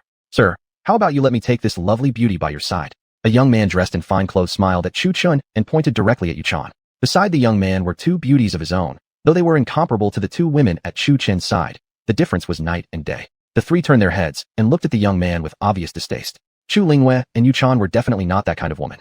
Their relationship with Chu Chun was simply that of good friends, not bought or sold. Chu Chun had never even attempted to bribe them. Chu Chun clasped his hands and politely replied to the young man, "I'm sorry, but these two are merely my friends. We are not in a transactional relationship. Please leave." Chu Chun's tone clearly carried an undertone of threat. He despised these spoiled sons of noble families most, no different from Chu Fan. "Threatening me?" The young man in fine clothes detected the threatening undertone in Chu Chun's words and looked at him with growing anger. Chu Chun smiled slightly and said, "Not at all." The young man then pushed one of the women beside him toward Chu Chun, saying, "Then how about I exchange this woman for her?"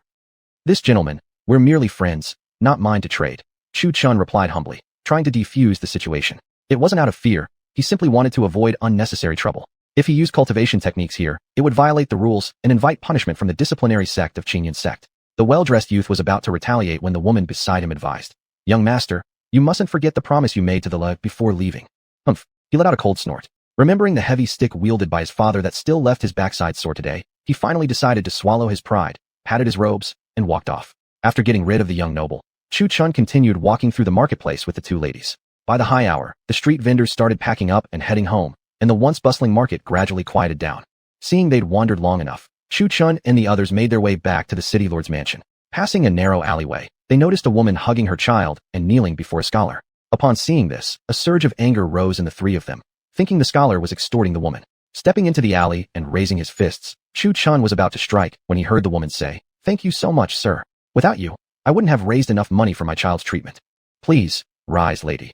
The scholar helped the woman up with a sigh. "I only have a few taels of silver on me. Take it as well. Although I don't have any gold, I must still do my part to help you. As the saying goes, saving a life surpasses building a 7-story pagoda. I simply couldn't bear seeing your child suffer, hence my desperate scheme.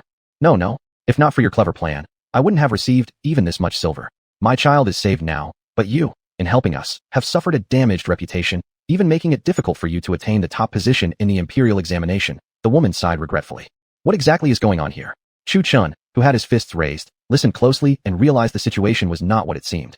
The scholar gave a courteous bow to Chu Chun and the others, no longer possessing the arrogance he displayed earlier. "I apologize, Mississippi. I didn't intend to look at you that way earlier tonight." He cast an apologetic glance at Yuchan.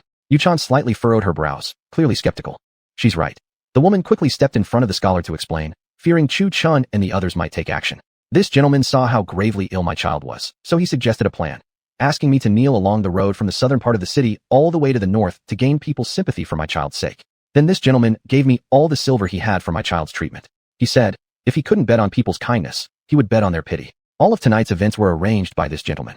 Chu Chun and the two women exchanged glances, suddenly understanding. Looking deeply at the scholar, Chu Chun was surprised that this man had deliberately placed himself in such a position, gambling on the pity of others to save a life. He had mistaken the man for a despicable soul, but now realized he was entirely in the wrong.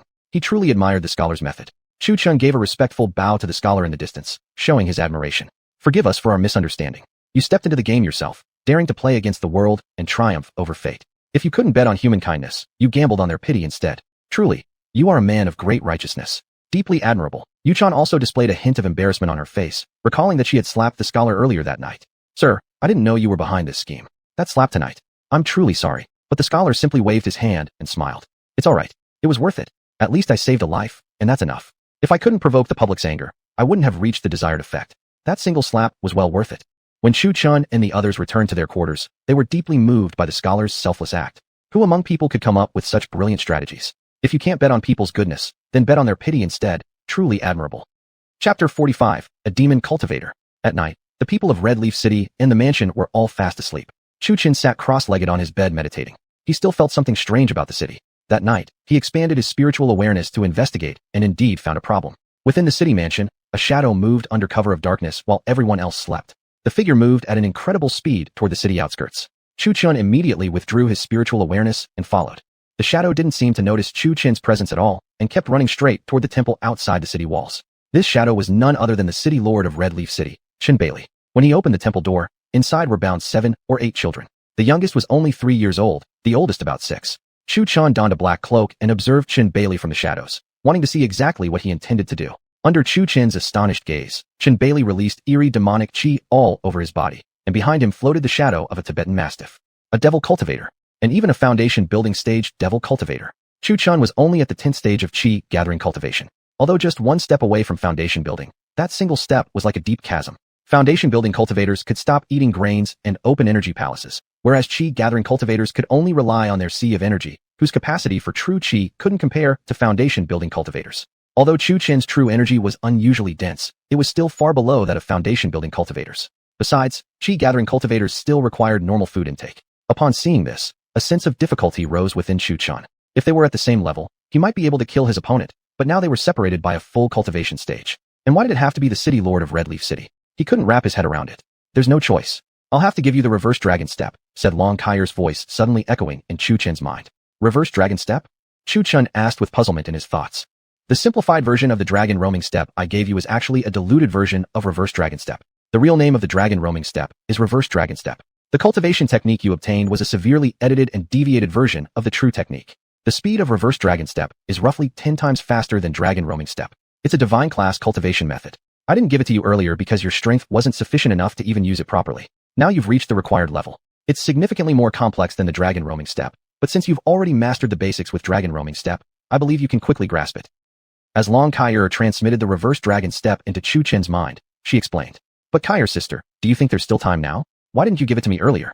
Chu Chun was somewhat upset with Long Kaier for waiting until now to give it to him, since there was no way he could master it in such a short time. Long Kaier felt guilty over Chu Chin's resentment but still replied, I discovered your constitution is innate awakening body. Your talent for grasping cultivation techniques is the fastest among all constitutions. Unfortunately, heaven blessed you with an excellent constitution, yet gave you mundane roots. During your breakthroughs, you'll face heavenly tribulations, as the heavenly Tao won't easily allow cultivators with this constitution to advance. Don't blame me for not telling you. I only recently discovered it myself. I don't know whether this blessing or curse will help or hurt you, but don't worry, I will protect you. Upon hearing this, Chu Chun was slightly astonished, but he didn't have time to dwell on it now. He quickly sat cross-legged to begin comprehending the reverse dragon step.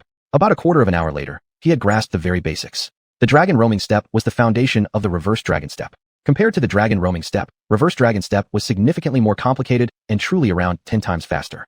It also consumed far less true energy. Having just scratched the surface, Chu Chin's speed was already triple what it was using the dragon roaming step.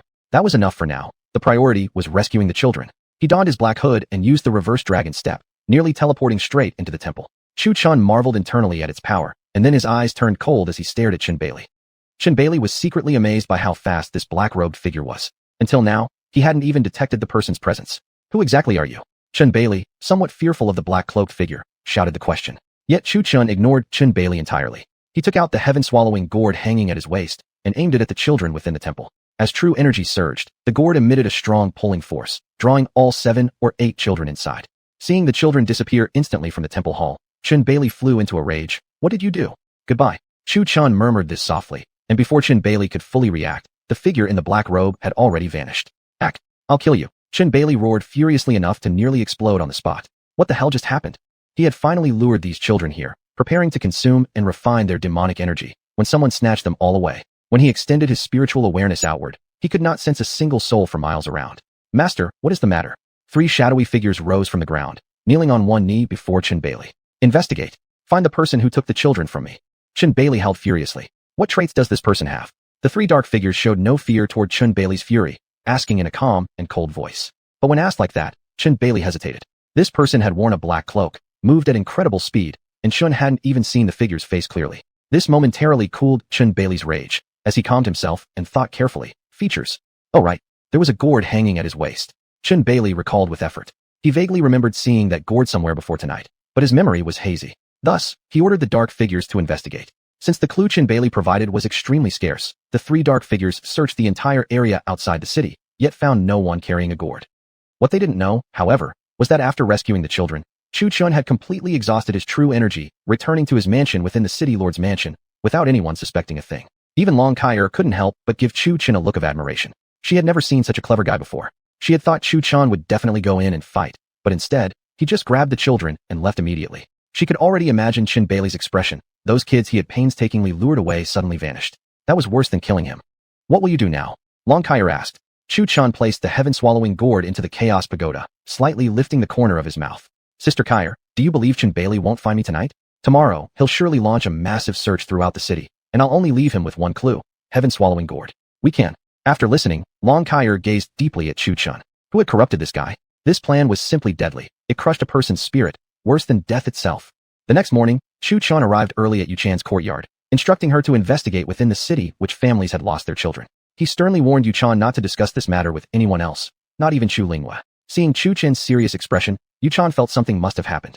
Since the incident in the ghost village, Yu Chan had unknowingly begun to trust Chu Chun unconditionally. She secretly investigated several families in the city and indeed learned that a few households had their children disappear mysteriously a few days ago, all children from the same alley. This made Yu Chan grow suspicious of the entire city. While she couldn't perceive what Chu Chun had, after the incident in the ghost village, she even began suspecting whether the city itself might also be an illusion. After finishing her investigation, Yu Chan returned to report to Chu Chen. He merely nodded without elaborating, instructing her to obey him and wait, because something was about to happen. Hearing that, Yu Chan secretly thought, so something really was happening. Chu Linghua, who saw Yu Chan rushing to Chu Chen's courtyard no less than 5 times that morning, immediately became furious. Oh, you still want to keep things to yourself? Bang! Chu Linghua angrily pushed open the door to Chu Chen's courtyard, only to find Chu Chun whispering something into Yu Chan's ear. Their eyes met in an awkward scene. Hey Miss Linghua, you're up early. Chu Chen awkwardly greeted Chu Linghua. What were you two doing? Chu Linghua questioned them like an aggrieved woman, immediately feeling awkward afterward.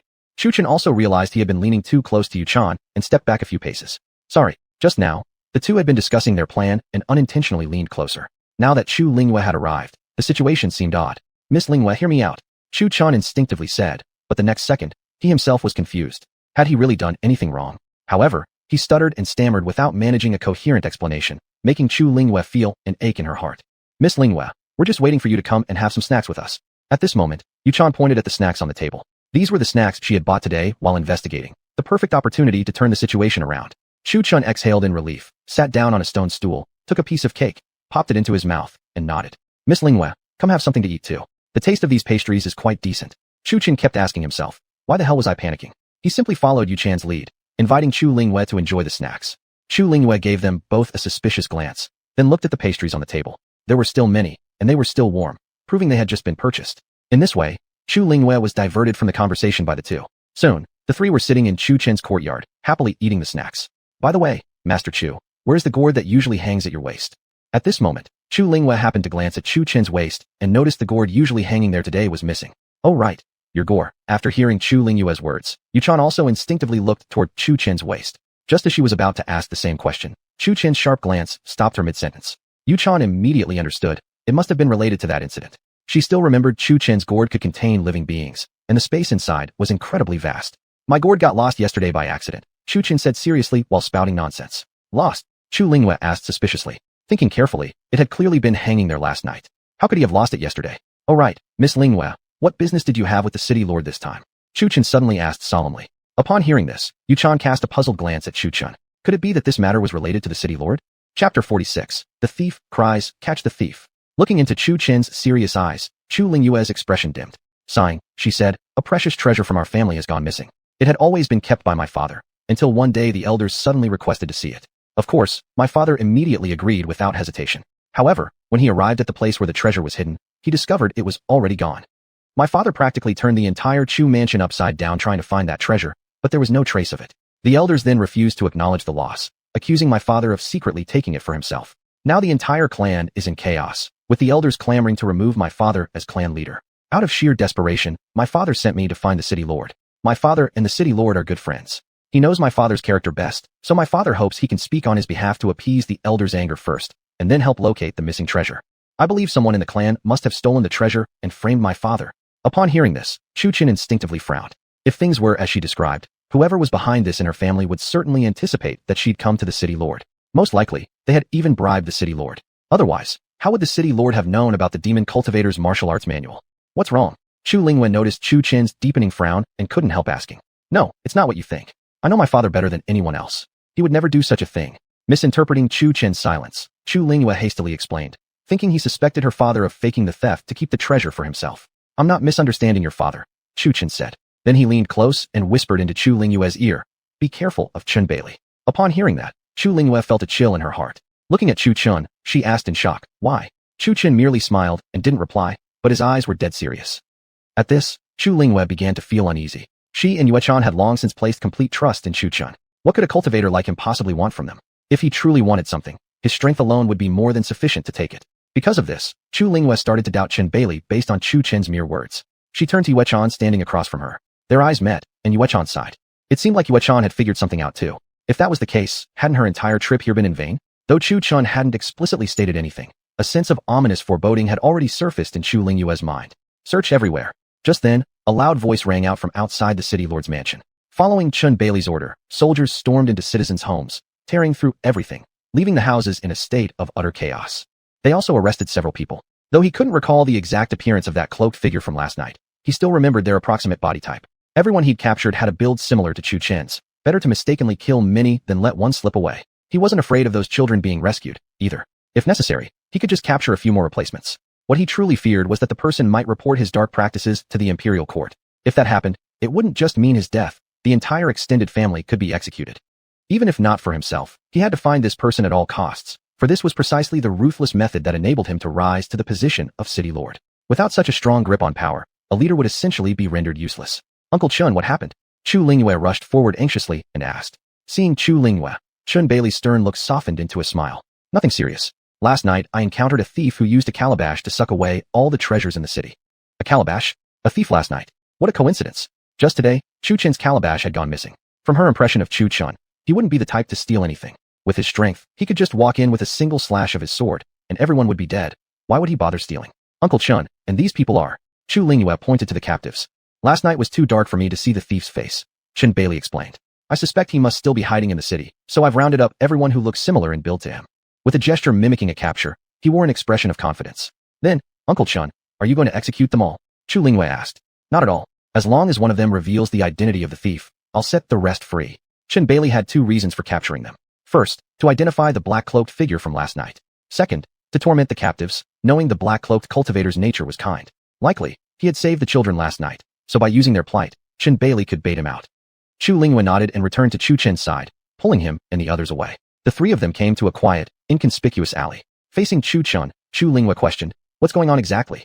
Meanwhile, Yue Chan, listening to the conversation between the city lord and Chu Lingwei, and recalling Chu Chen's earlier request for her to investigate which families had missing children, quickly put 2 and 2 together.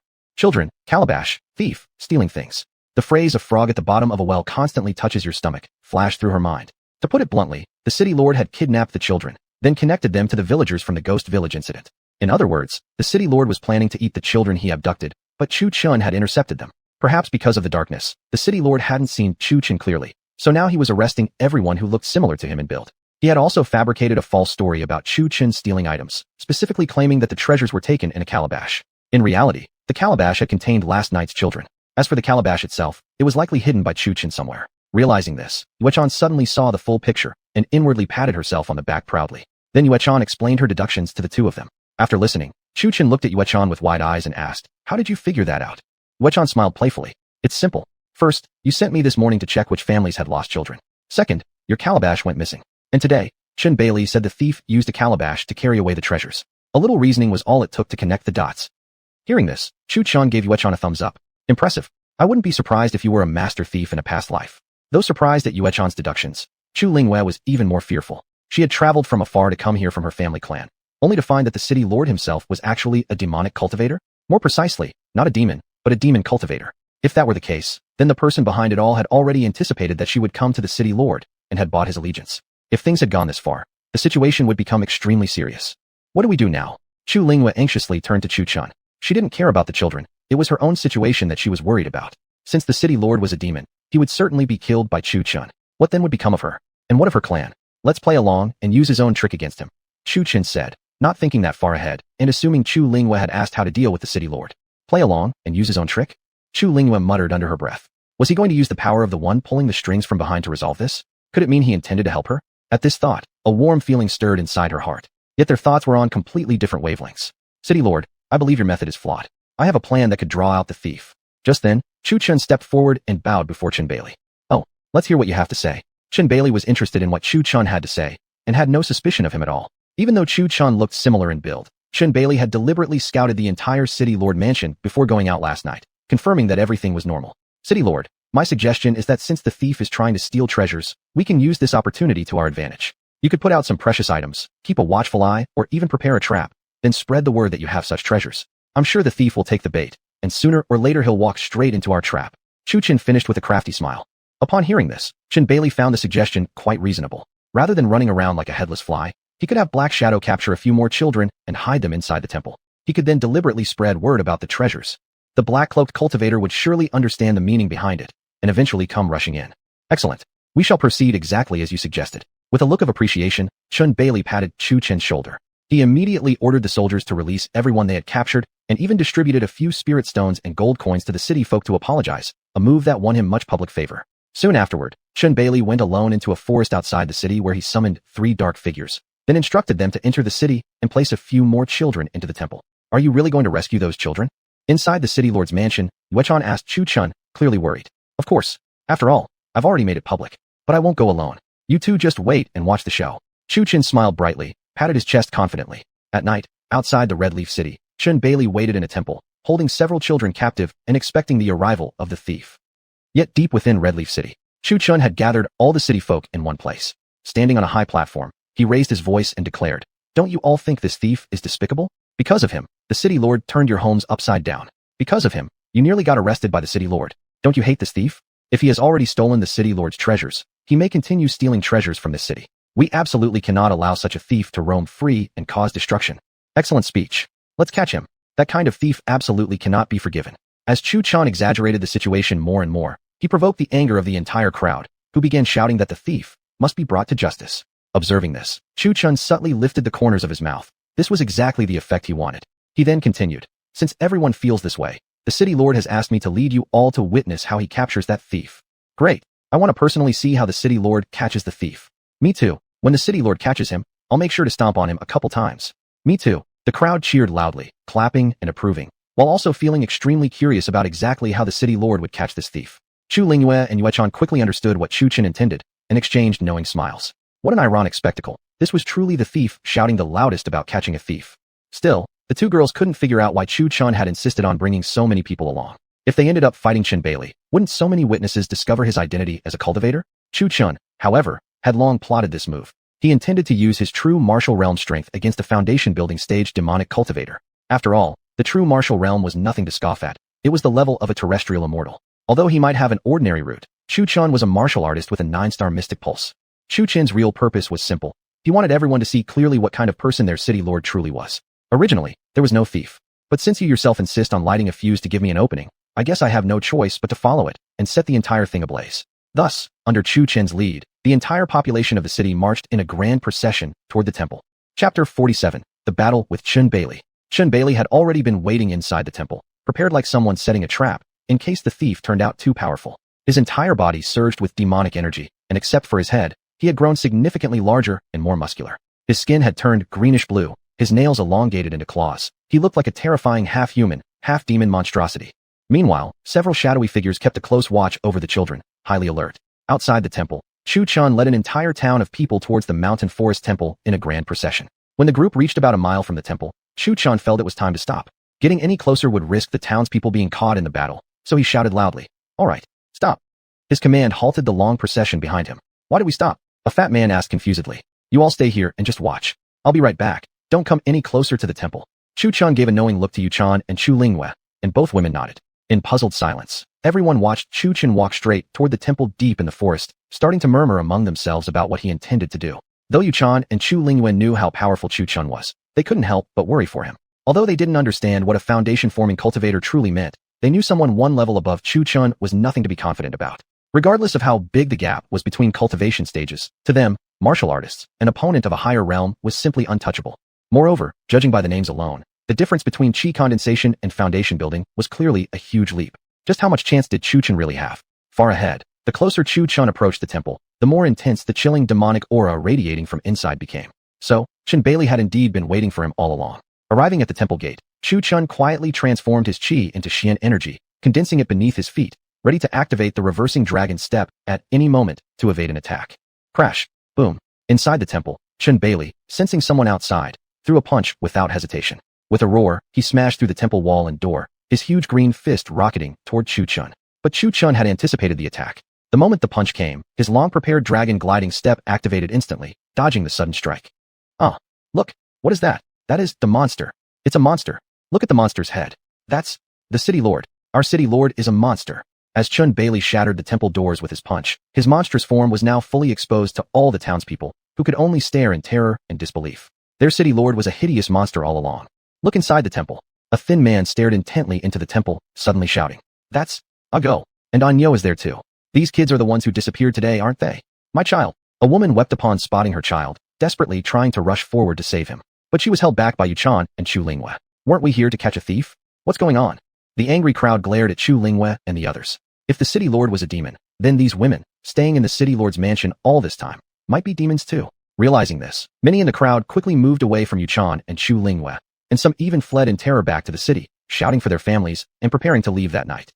Seeing the chaos unfold, Yuechan took a deep breath and said, "There was never a thief at all." She looked toward Chu Chen in the distance and continued, "If that young master hadn't noticed something wrong that night, all of you would still be clueless. The night we entered the city, Master Chu noticed something unusual while cultivating and secretly followed the city lord to the temple, where he discovered that the city lord was a demon who had kidnapped several children.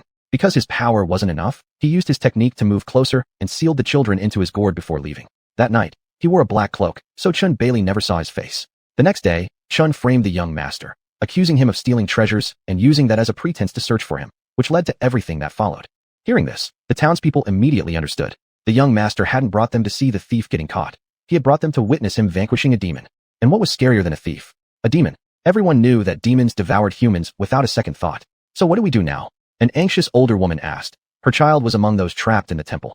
Chu Lingyue comforted the woman. Don't worry. If he saved the children once, he will do so again. She stared resolutely at Chu Chun in the distance. Chen Bailey was momentarily stunned when he saw the townspeople outside the temple. He quickly realized what was happening and glared coldly at Chu Chun in the distance. He had actually been outsmarted by such a young brat. There was no need to think further. Judging from the martial arts technique Chu Chun had just activated, it must have been him who saved the children that night. How could he have such a powerful expert in his own mansion without knowing? You all shall die. The icy voice sent chills through the townspeople, even reaching Chu Lingyue and Yu Chan. Roar. With a furious roar, Chen Bailey's exposed head also turned greenish, two horns sprouting from his head. His mouth full of yellow sharp teeth opened wide, his face contorted with fury and cruelty. He had completely transformed into a demonic ox. Die. Chen Bailey unleashed a torrent of demonic energy, channeling all his strength into his fist and launching it toward Chu Chun. The punch was incredibly fast, so fast that even the battle-hardened Chu Chun nearly failed to react. He looked at the monstrous figure to his right, stunned. So fast, he nearly got crushed into paste. Mountain Sundering Fist. Chu Chun simultaneously activated both the reversing dragon step and the Mountain Sundering Fist. His speed reached its peak, appearing in everyone's eyes as nothing more than a fleeting blur. Pum! Chu Chun's fist smashed into Chen Bailey's chest. The green skin slightly indented, but otherwise remained unharmed. Boom! Chen Bailey's body vibrated with a surge of demonic power, sending Chu Chun flying backward through the air. A stream of blood erupted mid-flight as Chu Chun landed and staggered several steps before finally steadying himself. However, from that tremor, his face had turned pale, with a thin line of blood trailing his lips. It seems I'm still not strong enough. In the end, a martial artist is merely a human. Chu Chun secretly mocked his own naivety for thinking a martial artist could defeat a demon cultivator, at foundation building stage no less. Chu Chun coldly stared at Chen Bailey in the distance, took a deep breath to suppress the pain in his chest, and transformed his Xian energy into true cultivation energy. Facing such a monster who transcended his level, there was no choice but to reveal himself completely, and without restraint. Boom! Chu Chen's entire body erupted with a dense wave of white energy, accompanied faintly by the sound of a dragon's roar. Even Chu Chen himself felt puzzled as to why both his true energy and Xian energy emitted dragon sounds. He had once asked Long Kaier about it, but she always avoided the question. Now, after transforming his Xian energy into cultivation energy, Chu Chen's entire demeanor had become nobler. His white robe fluttered in an unseen wind, his long hair moving as though alive. A sword appeared in his hand, emitting a soft, bluish glow. That's a cultivator. So real cultivators truly exist. The immortal is here to save us. Heaven has opened its eyes. With an immortal here, this monster is finished.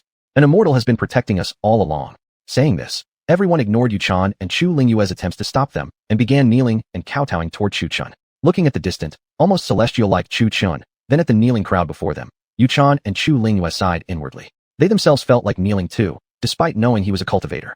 After all, Chu Chen's 10th-tier foundation cultivation aura naturally commanded immense respect, an awe-inspiring, almost divine might. Chu Chun, standing in the distance holding his sword, and seeing people kneel before him, looked utterly puzzled. Ha! They're all wishing you dead. Chen Bailey grinned strangely, and once again charged his fist, hurling it toward Chu Chun. Now fighting as a cultivator, Chu Chun locked onto Chen Bailey with his spiritual sense. The moment Chen Bailey clenched his fist, Chu Chun was already prepared. ZZ. Boom. Chen Bailey's fist struck something metallic, producing the clang of metal colliding. Chu Chen's entire body had turned silver, crackling with arcs of lightning. Bagua Tai Su Thunder Art, Thunder Serpent. With a loud shout, a serpent of lightning coiled around Chu Chen's arm. As he threw his punch, the electrified serpent surged forward as well, increasing in speed from both the motion of his punch and its own velocity. Boom. The punch struck Chen Bailey's stomach, and the thunder serpent instantly bit into his heart area. With a loud explosion, the serpent detonated on impact, wrapping Chen Bailey's entire body in thunderous energy, scorching and stunning him. However, it must be said, the bull demon had a thick hide indeed. Even after such an explosion, only minor injuries were inflicted to the outer skin. Chu Chun had originally intended to have the serpent bite his heart, and then detonate to quickly end the battle, but he hadn't expected his hide to be so thick. Chen Bailey shook his head, stood up, and touched the injured area with a cold sweat forming on his forehead. That was too close. His eyes sharp and fierce, he glanced at the boy before him and swung his right hand. Clang! A massive cleaver, larger than a man, appeared in his hand. Die! Chen Bailey let out a furious roar, leaping up and slashing directly downward at Chu Chen's head with his cleaver. Chu Chen did not dodge or flinch. His eyes cold and sharp, he watched the charging bull demon, raise the azure rainbow, sword in his hand, and lifted it straight up to block the massive blade. Chu Chun had full confidence in his strength. With a single punch, he could now unleash the force of 20,000 jin. Moreover, he still bore the gravity ceiling formation imposed by Mu Hanbing, adding a crushing weight of 120,000 jin upon his body. Yet even with such a burden, facing this bull demon alone wasn't enough reason to release the seal. Yeah, refusing to back down, Chu Chun roared back. Blade met sword in a fierce clash, the impact sparking searing hot sparks as the two combatants locked weapons, neither yielding an inch. Today, Chu Chun was determined to find out whose strength was greater, the bull demon's or his own. Pung. Chu Chen's entire body erupted once again with true energy, sending the locked bull demon flying away. Fu. Chun Bailey collapsed onto the ground, spitting out a mouthful of blood. He had no external injuries, but Chu Chun had shattered his internal organs from the outside, without even touching his skin. Chapter 48. There's still another move. Come again.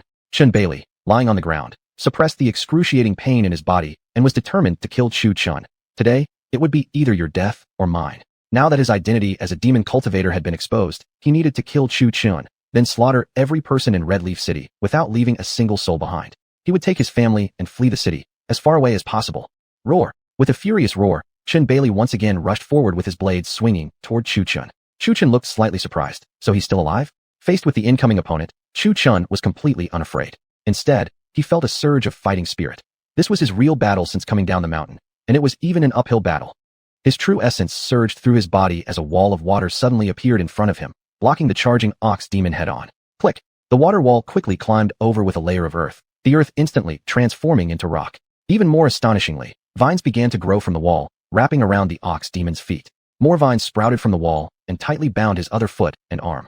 Boom! The ox demon was dragged by the vines and pressed firmly against the wall, shaped like the Chinese character Big, an extremely shameful scene. Chun Bailey looked confused. He was clearly rushing at Chu Chun with his sword. How did he end up bound like this? He glared at Chu Chun, eyes full of cold hatred.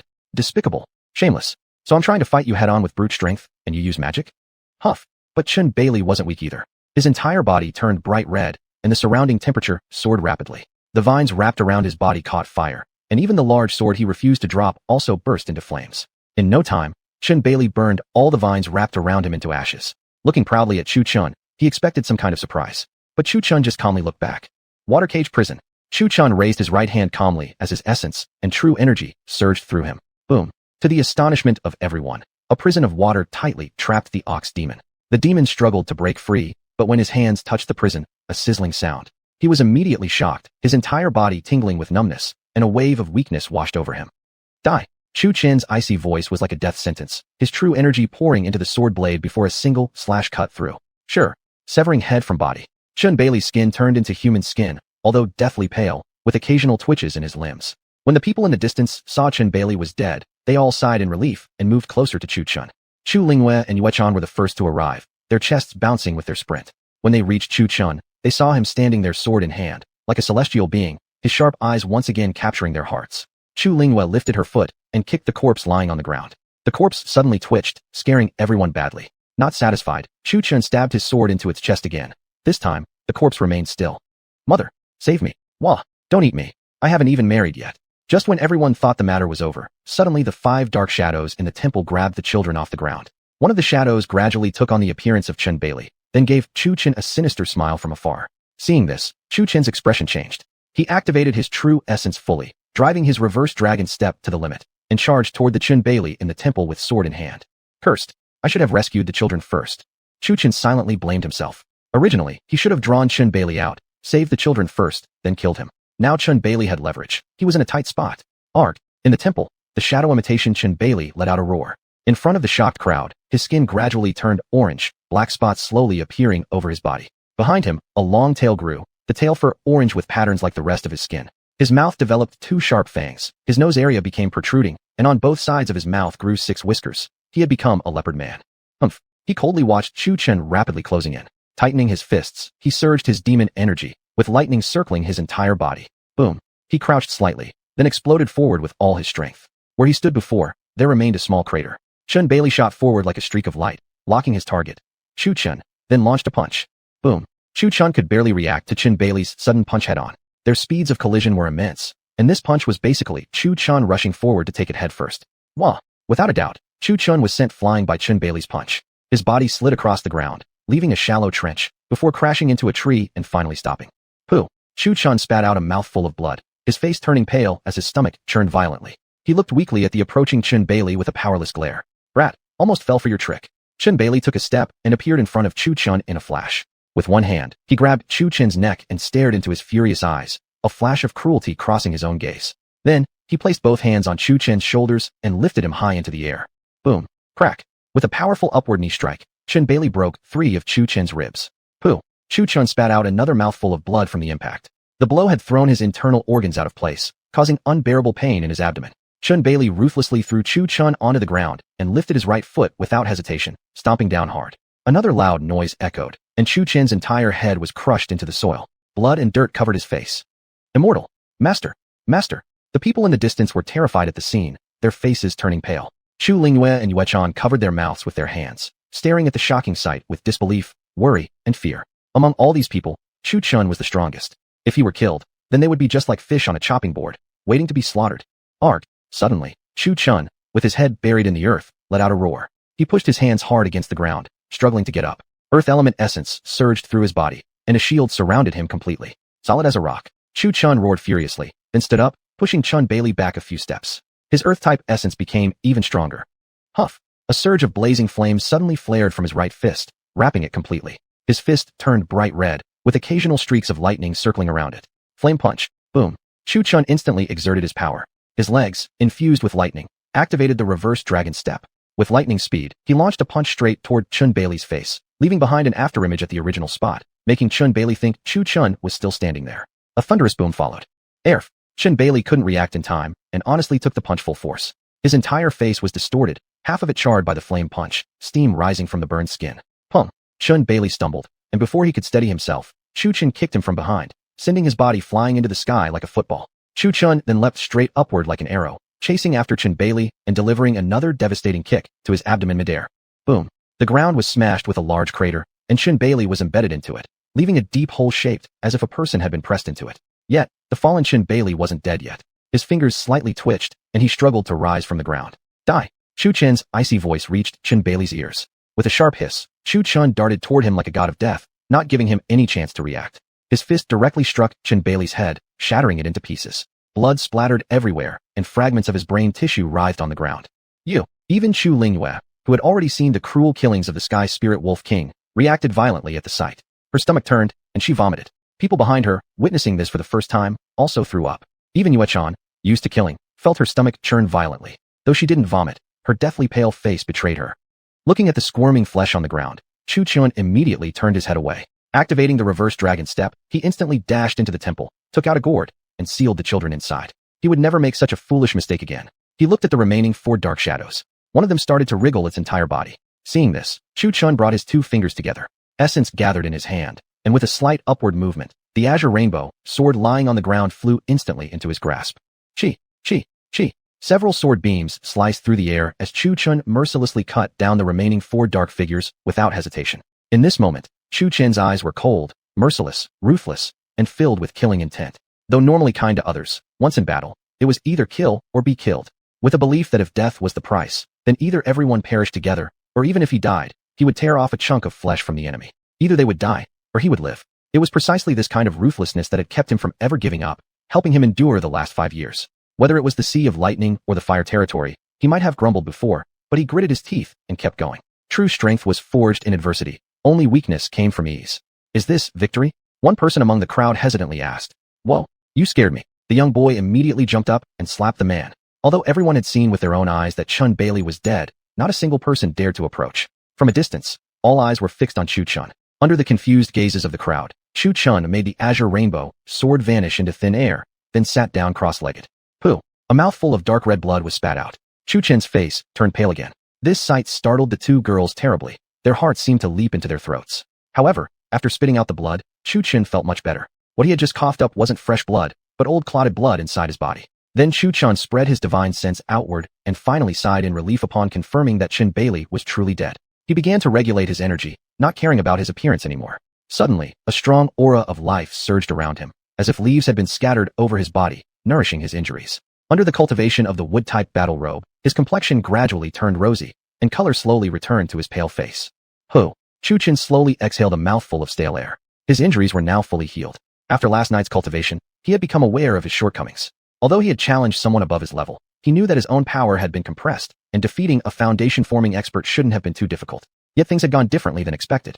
Still, this battle wasn't without gains. He had discovered during last night's fight that his broken ribs had begun to heal, not quickly, but definitely mending as he continued to take damage. Moreover, the healing power originated from the spontaneous circulation of the 5 elements, 8 trigrams, and eternal life formula throughout his body. It seemed he would need to study this cultivation technique thoroughly later. If it could truly enable automatic healing, wouldn't it mean that as long as he still had a breath left, he could continue fighting? Just thinking about it sent a surge of excitement through Chu Chen's heart. Meanwhile, outside the battlefield, 12 people were already standing and had waited for Chu Chen the entire night. Aside from the 2 girls, the other 10 were family members of the children inside the devouring heaven gourd. Parents always shared the same concern, their minds filled with worry for their children. Now that they saw Chu Chen regain consciousness, despite their heavy dark circles, joy and concern were clearly visible in their eyes, along with deep gratitude. Without this immortal expert, the entire city might have eventually been devoured by monsters. Without Chu Chen, their children would surely have been eaten already. Therefore, the entire city felt deeply grateful toward Chu Chen. As for the thief? Who? I don't know him. Besides, that was never real to begin with. It had all been fabricated by Chin Bailey. Chapter 49, The Final Curtain. Chu Chen took off the emu battle robe draped over his shoulders. Although it looked rather ugly, he had to admit that its healing effects were truly excellent. His injuries had fully recovered within just one night. If he could perfect the heaven and earth's 5 elements and 8 trigrams longevity formula, wouldn't he become an immortal war body? Plus, he also possessed the lightning body of sharp metal and the rock barricade body. What warrior could possibly harm him with these? Are you alright? Chu Lingyue walked slowly toward him, carefully asking. Master, you've finally awakened. Compared to Chu Lingyue's more reserved nature, Yuechan was far bolder, rushing straight forward and wrapping her arms tightly around Chu Chen as though they truly shared some special bond. Get down. Chu Lingyue let out a soft cry and yanked Yuechan off Chu Chen immediately. Naughty. Yuechan made a face at Chu Lingyue before letting go, causing Chu Lingyue to brim with anger. She immediately chased after her. Right in front of Chu Chen, one chased and the other fled, a scene that seemed odd. Somehow, these two had mysteriously become good friends, and watching them, Chu Chen could only look on helplessly. He glanced at the sky. It had been a close call, but thankfully the mission was completed successfully. Killing a demon must count as an extra mission too. Master, look, the children. A woman hesitantly approached and asked. All right. Chu Chen suddenly remembered that 10 children were still inside his gourd. He retrieved the Swallow Heaven gourd from the Chaos Pagoda, formed a hand seal, and 10 children immediately appeared before everyone. Daniel, Wah. The mother tightly embraced her child, sobbing. Ergo, are you okay? Did Chun Bai Li do anything to you? A worried man examined his child thoroughly for injuries. Don't cry, Anyo, Mama's here. A younger girl hugged the crying boy and comforted him. Observing this heartwarming scene, Chu Chen was reminded of his childhood, of how much his grandfather had doted on him. Looking at them, his eyes dimmed slightly as a deep sense of longing and envy stirred within. Since birth, he had never even seen his parents, and the person who had loved him the most, his grandfather, was captured because of him. Thinking of this, sorrow filled his heart. With a sigh, Chu Chen slowly stood, muttering softly, bamboo staff and straw sandals lighter than a horse. Amidst smoke and rain I wander through life. What exactly does it mean?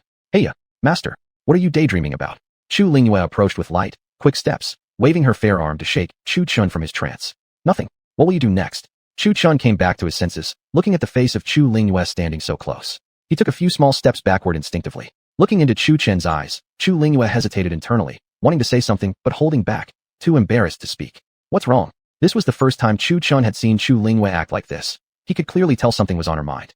Master, are you leaving now? Suddenly Yuechan asked, a hint of reluctance evident in her tone. The journey had exposed her to so much. Though barely over a month had passed, ever since she saw Chu Chen subdue the Wolf King, curiosity about him had grown. Throughout the journey, every problem that arose, he had dealt with it alone, handling everything with strength and skill beyond expectation. Following the incident in the ghost village, she realized just how powerful he truly was, far beyond what she had anticipated. Her feelings for him gradually changed. Now that the mission was over, Chu Chen naturally intended to return to the sect, making her heart feel suddenly empty and reluctant. Chu Chen slightly raised his eyes to glance at Yuechan, his gaze as calm as ever. Not that he was cold-hearted. It was simply his belief that in a long life, one would encounter many people, but no one should stand in the way of another's path. With a gentle smile, Chu Chen nodded slightly. Yes, it's time to return to the sect. As for these 2 girls, Chu Chen had no deep feelings toward either. In his eyes, everything done had been simply part of the mission. Cultivators must sever worldly attachments, pursuing only truth and the Tao. Yuechan's heart ached at the sight of his indifferent gaze. Forcing a smile, she said, let's hope we meet again.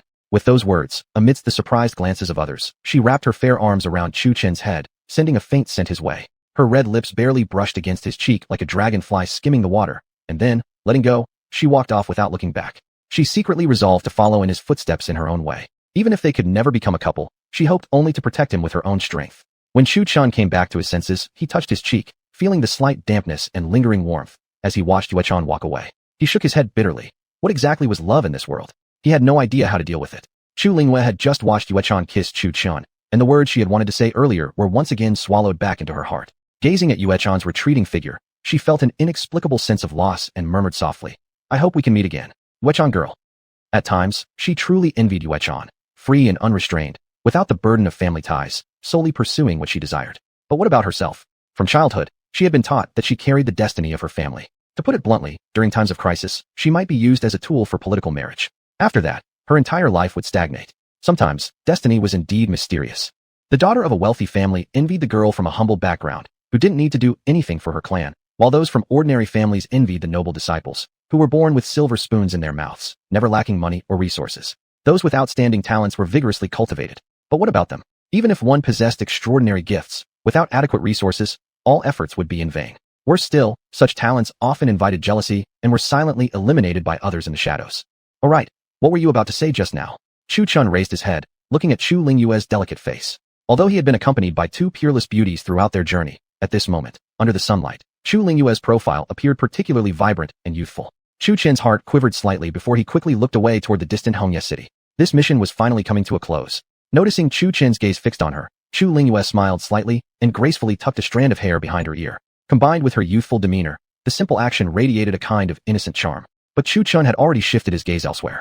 Seeing this, Chu Lingyue sat down beside him, gently biting her red lips before softly saying, "Master, I wonder if you could do me a favor?" "What kind of favor?" Chu Chun asked calmly, neither refusing nor immediately agreeing, although he already had a rough idea of what she would request. "Well, it's just, you've completed this mission, right? Originally, I came here to see the city lord, but now Qin Bailey is dead. My purpose here has vanished. So I want to ask you if you'd escort me back home." I originally intended to persuade Qin Bailey to help my family. Given his relationship with my father, he certainly would have agreed. I was counting on him to escort me back. But now, the situation has changed completely. Chu Lingyue spoke carefully, all the while observing Chu Chen's expression. Yet Chu Chun remained expressionless the whole time. Chu Chen slowly turned to meet Chu Lingyue's clear and lustrous eyes. Without speaking, his intense gaze unsettled her. She couldn't determine his thoughts, and she grew nervous. His eyes were deep and authoritative, as if holding stars and oceans within, yet they were also incredibly pure, completely devoid of admiration or desire. They just stared at each other. After a long silence, Chu Chun slightly shifted his gaze. He hesitated inwardly. After all, his original task was merely to escort her here, not back home. The elimination of Qin Bailey fell within the scope of the mission, but accepting another request now would essentially involve himself deeply in mundane affairs. Seeing the hesitation in Chu Chen's eyes, Chu Lingyue suddenly grabbed his arm and shook it playfully like a young girl, her eyes wide and pleading as she said, "Master, please help me just once more. Even if it's not part of your mission, you could consider it as a friend escorting me back. Look, since Qin Bailey was already a demonic cultivator, the one behind him must also be a demon. Perhaps that demon is even inside my family. Don't you cultivation experts seek to eliminate evil spirits and demons? If such a demon really is within my clan, killing it would not count as meddling in worldly matters. It would instead be a great deed to protect the innocent." Upon hearing this, Chu Chen hesitated slightly. The logic made some sense, yet the underlying principle remained complicated. To help would mean entanglement in human affairs, for which the enforcement hall would surely punish him. However, if there truly was a great demon within her clan, eliminating it wouldn't count as meddling, but rather an act of merit for protecting lives. Should he help or not? Seeing Chu Chen waver, Chu Lingyue opened her mouth again, saying, "Look, fine, I'll help you." With these simple words, Chu Chen interrupted what Chu Lingyue had intended to say. This, he actually agreed. Only after Chu Lingyue came back to her senses did she feel overwhelming joy. Instinctively, she threw her arms around Chu Chun. Then realizing her impulsive action, she quickly let go, her face as red as a ripe apple, embarrassment mingled with sheer excitement, filling her heart. However, her excitement seemed to be heading in the wrong direction. What thrilled her more than the fact that Chu Chan would help her deal with her family matter was that Yue Chan had now left. Wouldn't this mean just the two of them traveling together? She was rather shy by nature.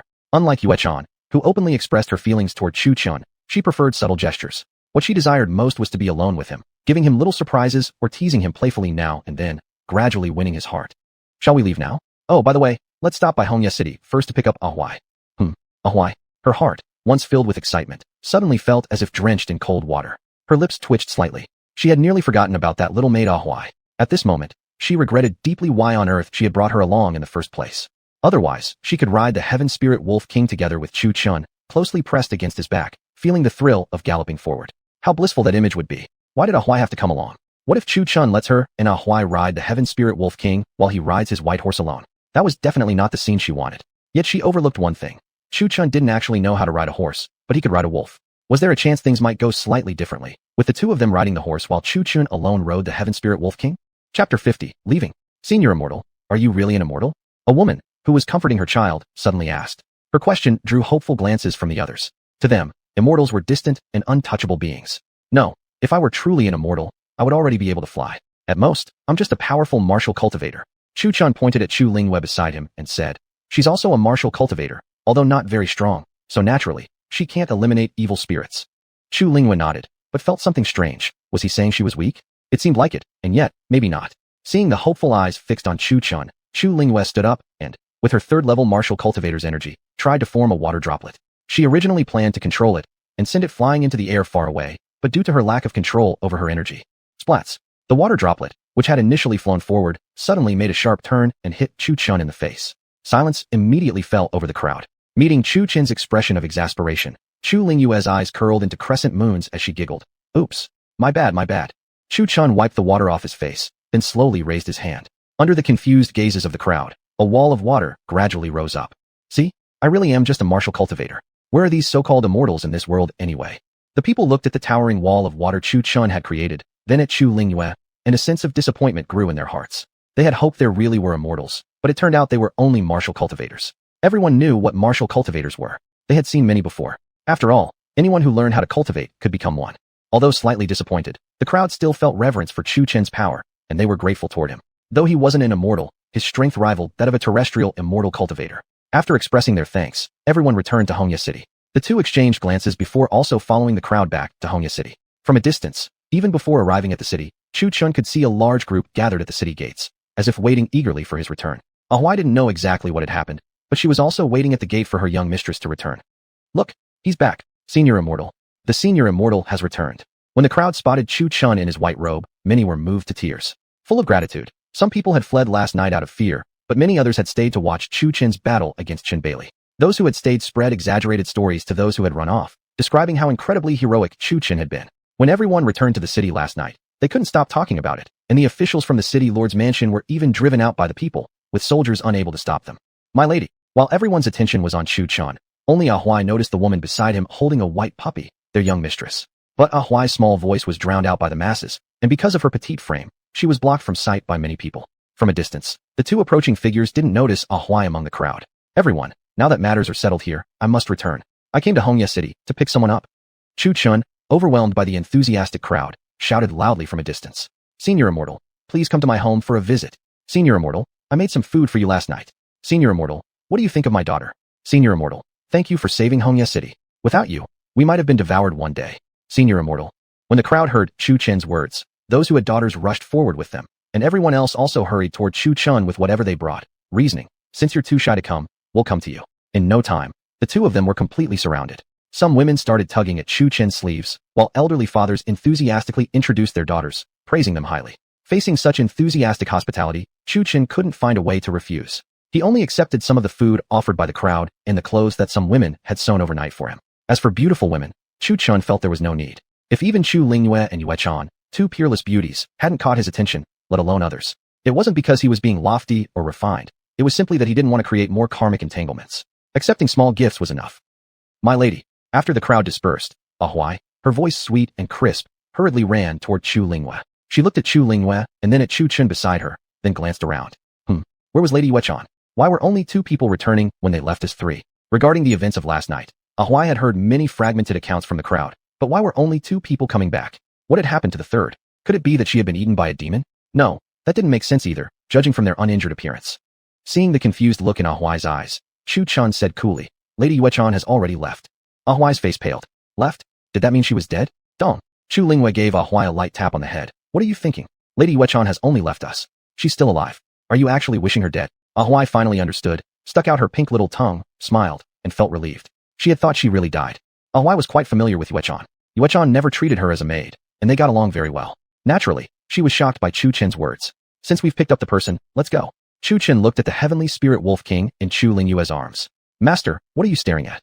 Ahuai noticed Chu Chun had been looking at her young mistress's chest and made a teasing face, her adorable, doll-like features even more charming. "Ahuai, be respectful."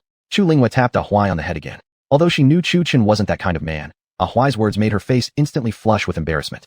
She also knew that Chu Chun was only looking at the heavenly spirit wolf king in her arms, definitely not looking at her. Chu Chun, hearing Ahuai's comment, quickly shifted his gaze. He had been looking at the heavenly spirit wolf king in Chu Lingyue's arms, but since the wolf was indeed resting on Chu Lingyue's chest, he also felt a bit ashamed. "Master, don't listen to Ahuai," Chu Lingyue said. Turning her head, she saw a shocking sight. Chu Chun, usually calm and composed, was actually blushing. and the way he blushed, combined with his handsome features, was strangely captivating. Even Yuechan had never made him react this way when she kissed his face. Ahuai didn't notice the expressions on their faces and asked, "Master, are you leaving?" "No. Your young mistress asked me to send you both back," Chu Chun replied, his expression once again calm. He had recited the Qingxin technique hundreds of times in his mind just to regain his composure. "Send us back?" "Yay." For some reason, Ahuai was as excited as a child upon hearing Chu Chun would accompany them. Chu Lingyue helplessly touched her forehead while watching Ahuai. How embarrassing. Holding the heavenly spirit wolf king, who looked like a small white puppy, Chu Lingyue looked at it, and then at Chu Chun, asking, "How do we make it grow bigger?" "Huh." Unexpectedly, Chu Chun slapped the dog's head and said, "Wankai, grow bigger." Wankai was the new name Chu Chun gave the heavenly spirit wolf king because it looked just like a regular dog when shrunk. The heavenly spirit wolf king looked at Chu Chun with confusion, stunned by the slap. When it realized what had happened, the wolf, still held in Chu Lingyue's arms, immediately started growling and baring its claws. "You want me to grow bigger, you just call me, right? Then you slap me? I'm the mighty heavenly spirit wolf king." Seeing Chu Chun so bluntly slap it like that, Chu Lingyue couldn't help but cover her mouth and smile. "What? Bu fu cheat." Chu Chun rolled up his sleeve and gave the snarling heavenly spirit wolf king a sharp look. Immediately, the wolf calmed down. Then, it suddenly jumped onto the ground and rapidly increased in size before their eyes. Soon, the heavenly spirit wolf king had regained its original size. Chu Chun looked at the wolf's back and then at the two women. It might be a bit tight for seating. Suddenly, Chu Chun noticed an empty space on top of the wolf's head. He leaped up and landed right there. Roar! The heavenly spirit wolf king let out a deep growl, clearly Bu Fu Cheat. "I'm the mighty wolf king, and now I have a human riding on my head. How disgraceful."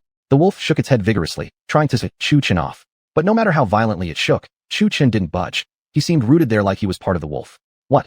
Want another hit?" A cold voice came from above, instantly making the wolf shrink its head. It immediately decided that enduring a little humiliation was better.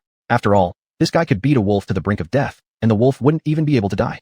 "Climb on." Once the heavenly spirit wolf king had quieted down, Chu Chun called out to Chu Lingyue and Ahuai. Chu Lingyue helped Ahuai jump onto the wolf's back, and the group set off toward the Chu family in the Hongya Empire, essentially retracing their earlier path. After Chu Chun left, a woman in a blue dress, riding a flying sword high above the clouds, watched the figures below with a smug expression. Her long gown hugged her curvaceous figure, exuding seductive charm. Any man who saw her would surely be unable to resist her allure. She was Schwerer from the mission hall of Qingyan sect. The mission she had accepted was to investigate a report that the Hongya city lord was a demon. Originally planning to descend the mountain to eliminate the demon, she arrived only to find that Chu Chun had already completed the mission for her. Instead of thanking him, she began scheming, staring at their retreating figures with a calculating gleam in her eyes. Chu Chun had clearly interfered in mortal affairs, which according to the rules of the cultivation world, cultivators must never do. Watching the white wolf gradually move farther away, Schwerer flew toward the Qingyun sect's law enforcement hall to report Chu Chun's involvement in worldly matters. "Senior brother, I found out that a cultivator from our Qingyun sect has interfered in mortal affairs." Schwerer arrived at the Qingyun sect's law enforcement hall and spoke to one of the disciples there. "Oh, who is it?" The male disciple's eyes openly scanned her curvaceous figure with obvious interest, his expression amused as he occasionally licked his lips. Schwerer felt uneasy under the male disciple's stare, inwardly disgusted. She hated men like this the most, and for a moment she regretted coming here. But since her words were already out, she couldn't take them back. Enduring the man's greedy gaze, she continued. "Mu Feng, Chu Chun." Chapter 51, Sword-Toothed White Tiger. Chu Chun. The man thought for a moment, as if he had heard the name somewhere before, but couldn't quite recall the details. "Exactly. He claims to be from Mu Peak." Chu Chun. Schwerer continued. She had been in the sect for so many years, always nurtured by the disciple of Shui Peak. She had never heard anyone say that Mu Peak was extremely protective and crazy about its own people. Naturally, she thought Chu Chun would be easy to handle. Looking at the disciples from the law enforcement hall, she noticed the man seemed hesitant. "Senior brother, is something wrong? Are you sure he said he's a disciple of Mu Peak?" the male disciple asked again. Schwerer didn't speak, but nodded firmly. "Do you have any proof then?" "No, but I saw it with my own eyes." "Then goodbye, and don't let me see you off." The male disciple from the law enforcement hall suddenly changed his demeanor and simply chased her away. What kind of situation was this? Schwerer stared blankly at the male disciple. The disciple of the law enforcement hall, now with his back to her, gently patted his chest, slightly startled. Arrest someone from Mu Peak? Impossible. Even the sect leader showed 7 parts of respect toward the peak leader of Mu Peak. And it was said that the peak leader Mu Hanbing was extremely protective of her disciples. The disciples of Mu Peak were only 9 people in total. Perhaps this disciple named Chu Chun was a new addition. If they were to arrest him, there was no doubt the entire Mu Peak might tear down the law enforcement hall. He dared not take such a risk. Even if someone had to be arrested, he would leave it to the elders of the law enforcement hall. Besides, she didn't even have any evidence. If they arrested the wrong person, even the elders of the law enforcement hall could end up being beaten up by Mu Hanbing. Though Mu Hanbing was very powerful, her disciples were always low-key and never intentionally sought trouble, yet they were fearless in the face of conflict. As one could imagine, even if you went to tell the elders, they might not necessarily back you up. If the sect leader intervened, That woman might even beat the sect leader himself. She generally didn't do anything unreasonable, but when she got crazy, truly nobody could stop her. Mu Peak and Jian Peak, the leaders of the two peaks, were the most mysterious among Qingyun's sect. Both were low-key, kept very few disciples, and were extremely strict with their disciples. Shuer just watched the law enforcement disciple walk away without turning back. Thinking again about the way he looked at her just now, with that expression, she immediately became so angry she was humiliated. After already being at a disadvantage herself, how could he just leave immediately without even helping? What was the meaning of that? Roar. In the maple grove, a white tiger with wings suddenly lunged toward Chu Chun, its two long fangs sharp and emitting chilling gleams. This white tiger was the overlord of Maple Grove, the sword-toothed white tiger, with a cultivation level of Xian stage 6, equal to the 10th layer of Qi condensation. The heavenly spirit wolf king took Chu Lingyue and Ahuai to hide far away. Tigers were always natural enemies of wolves. A whole pack of wolves could defeat a tiger, but if it was just one wolf, one had to run fast for sure. Chu Lingyue and Ahuai crouched behind the heavenly spirit wolf king, watching Chu Chun and the sword-toothed white tiger face off in the distance. Both sides radiated chilling auras, and neither showed fear. Buzz. Chu Chun unsheathed his Qinghong sword and charged straight at the tiger's head, full of momentum, the Qinghong sword flashing sharp brilliance. Roar. The sword-toothed white tiger roared furiously, lifting its paw to slap down at the charging human. Chu Chun seemed to have anticipated this, dodging the falling paw using the reverse dragon step. Boom. Changing sword for fist, the punch struck the tiger's head with the force of 10,000 jin. The sword-toothed white tiger hesitated slightly, but was blasted backward. The blood from the character Wang stamped on its forehead poured out, and an imprint of the punch was embedded into its forehead. Roar. The blood from the sword-toothed white tiger's forehead flowed onto its cheek, making it appear even more ferocious. The pain enraged it further, amplifying its aura with a deadly and fierce aura. It jumped high into the air, spread the wings on its back like a giant butterfly unfolding its wings, then dived fiercely at Chu Chun, pawing downward. Boom. The sword-toothed white tiger smashed into the ground, stirring up a storm of dust, but its downward striking paw seemed to have been blocked by something. From behind the heavenly spirit wolf king, the two girls saw this in shock, watching the sword-toothed white tiger's paw strike at Chu Chun with their own eyes. Although they knew Chu Chun couldn't possibly be killed so easily, they still worried for him. Get off me. From the dust, a furious roar echoed into the sky. Chu Chun blocked the diving tiger paw and pushed forward, forcing the sword-toothed white tiger to retreat a few steps under his immense strength. The sword-toothed white tiger looked astonished. He's not dead yet. Its strength was more than 50,000 jin. With the momentum from the dive, it must have reached 70,000 jin at least. And yet, it had been blocked by this seemingly thin boy in front of him. What kind of divine power was this? Boom. Chu Chun flew like a streak of light from within the dust, and threw a punch toward the sword-toothed white tiger standing in the distance, striking at the Wang character on its head again. With its head already injured and now struck again, the sword-toothed white tiger's forehead was now a mess of blood and flesh from Chu Chun's punch. It could feel it. If it got hit again, its skull would surely crack, and then its brain would be in real danger. A flicker of fear flashed in the sword-toothed white tiger's eyes. It knew now it had met its match and immediately turned to flee, but found its tail tightly gripped. Do I look like I said you could go? Boom. Chu Chun yanked hard with his right hand, dragging the sword-toothed white tiger forcefully back and slamming it heavily onto the ground, once again kicking up a cloud of dust. Truth be told, Chu Chun was burning with rage. They had been on their way back peacefully, he sitting atop the heavenly spirit wolf king cultivating, when suddenly this white tiger had burst from the forest, roaring loudly. Startled, the heavenly spirit wolf king had slammed on the brakes, causing Chu Chun to fall off its head. He just so happened to land directly on the soft spot where Chu Lingyue was sitting. She immediately slapped him across the face, leaving a mark that still lingered. It stung terribly. Had Chu Lingyue not known his character well, he might have been mistaken for a pervert. Could anything be more infuriating? I'll teach you to show up out of nowhere. I'll teach you to scare the heavenly spirit wolf king. Just wait till I beat you to death. Boom, boom, boom. With every word, Chu Chun smashed another punch into it, beating it unconscious and making it drool. Each time it passed out, Chu Chun would release water attribute true energy to revive it, laced with faint electrical currents to shock it now and then. Lying on the ground, the sword-toothed white tiger felt like crying, yet no tears came. Why did it have to pop out and provoke this guy? Every time the heavenly spirit wolf king saw Chu Chun land a punch, its entire wolf body shuddered in fear. This sight was absolutely unbearable to watch. Even when Chu Chun usually hit it, he hadn't been this brutal, and his expression was eerily calm. This time, however, Chu Chun was clearly furious. Though the heavenly spirit wolf king didn't know why he was so angry, it remembered hearing a loud slap from its back. Then it saw Chu Chun's face marked with a giant red handprint, his eyes burning with rage at the sword-toothed white tiger. That was when all of this happened. Hiding behind the heavenly spirit wolf king, Chu Lingyue had never seen Chu Chun so fierce. Her heart quivered. She had slapped him on instinct, not controlling the strength properly. Thinking back to that scene, her face instantly flushed bright red. Stand up. Grabbing the sword-toothed white tiger's tail, Chu Chun swung it forcefully, slamming it to the ground hard enough to awaken it in pain. Right now, it no longer carried its previous dominance. Looking at Chu Chun with pitiful eyes, silently begging for mercy. Chu Chun raised 2 fingers and stared coldly into the sword-toothed white tiger's eyes. I'm giving you 3 choices. First, be my mount. Second, be my mount. Third, refuse the first 2 and I'll beat you to death. Choose. His final words were shouted in a furious roar as his imposing aura erupted.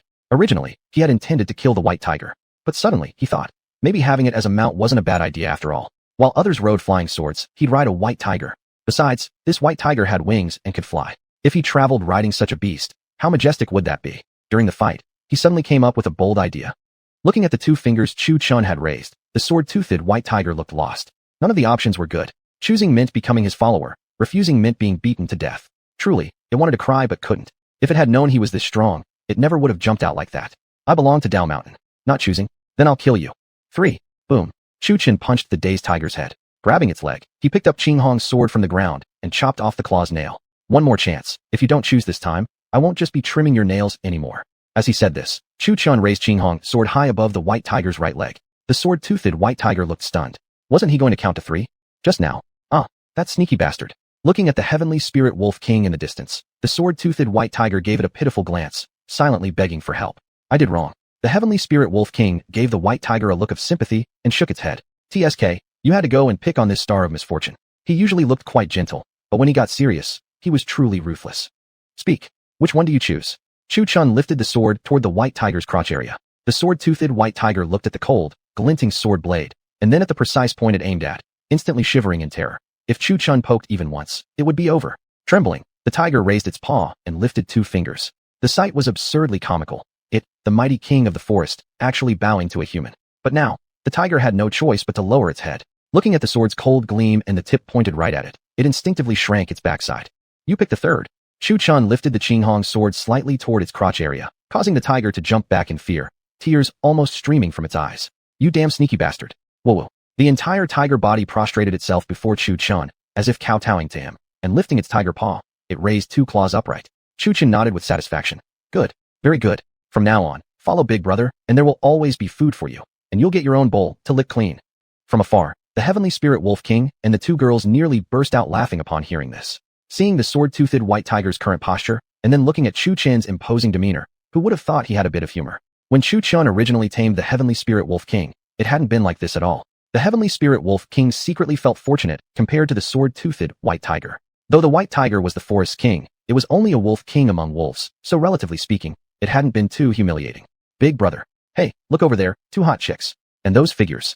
As Chu Chun was dealing with the sword-toothed white tiger, a rough, loud voice suddenly emerged from the woods. A bald man wearing an eye patch carried a big blade over his shoulder. A horrifying scar ran across his forehead. His entire body was nearly pitch black, his muscles bulging. At night, unless he showed his teeth, he might not even be seen. Behind this bald brute followed several powerful experts in the warrior realm. One of the henchmen in front pointed toward Chu Lingyue and Yu Chan, flattering the bald man with a sly grin. Chapter 52. Killing the chicken to scare the monkeys. The bald, muscular man followed the direction pointed by his underling. At first, he hadn't thought much of it, but once he looked, he was instantly captivated by the 2 women in the distance. One woman stood tall and graceful, while the other was short with a childish, innocent charm. Both were utterly mesmerizing, Chu Lingyue and Awai. The entire gang was completely entranced, not even noticing Tu Chun and the half-dead, tormented saber-toothed white tiger beside him. When Chu Chun and the others heard the bald thug shout, all of them turned their heads in unison. The 2 girls, Nir and I, noticed how the group openly stared at them, causing a wave of nausea to rise within their hearts. Tisk, TSK, this is quite something. The bald, muscular man, shouldering a big knife, stared fixedly at Tuid, his heart feeling as though it would leap out of his chest. The bald man, flanked by his gang, approached him with a smirk plastered on his face, his eyes never leaving her delicate, refined features. Roar! The heaven spirit wolf king suddenly rammed into the 2 women, carrying them on its back and fiercely protecting them as it let out a furious roar toward the bald brute. The bald man frowned slightly. Seeing the sudden appearance of the heaven spirit wolf blocking his path irritated him. Where did you take my beauties? When he saw that this heaven spirit wolf was actually a spirit beast of the Xian stage, 3rd heaven, he grew cautious in his heart. His cultivation level at the moment was exactly at the martial king realm. At the same level, he might not come out on top in a fight, and there was also the matter of his gang of underlings. Among them, the highest realm was only the great martial master. If a battle broke out, it would certainly cost him dearly. Hey, who among you is the leader? Chu Chun, who had just managed to subdue the saber-toothed white tiger, suddenly spoke out.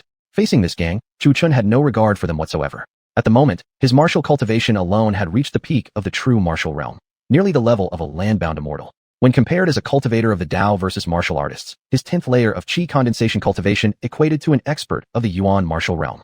As soon as Tu Chen spoke, all the thugs turned their eyes toward him. The bald brute observed that Tu Chen had no discernible cultivation at all, seemingly no different from an ordinary man. He then turned his gaze back to Chen. Her realm was at the third gate of martial entry. Probably this guy was one of her companions. The heaven spirit wolf must belong to the girl's family, likely gifted to her as a guardian beast. Looking at Tu's well-dressed attire, the bald brute suspected she was the young lady of some powerful clan. A sudden sense of caution arose in his heart. If the background behind this group traced back to a powerful family, he would be done for. If they were strong enough to capture and gift away a fierce spirit beast like the heaven spirit wolf, then her family must be formidable. Boss, look. As the bald leader hesitated over whether to act or not, one of his men suddenly spoke, snapping him out of his thoughts. The thug was guiding the distant young man toward him. This must be one of your people. Be smart and get her down, otherwise. The one-eyed thug placed his dagger against Chen's neck, while Ku Chen made no resistance, his face calm as ever. What an idiot. The bald brute eyed the young man held by the one-eyed thug, muttering a curse under his breath.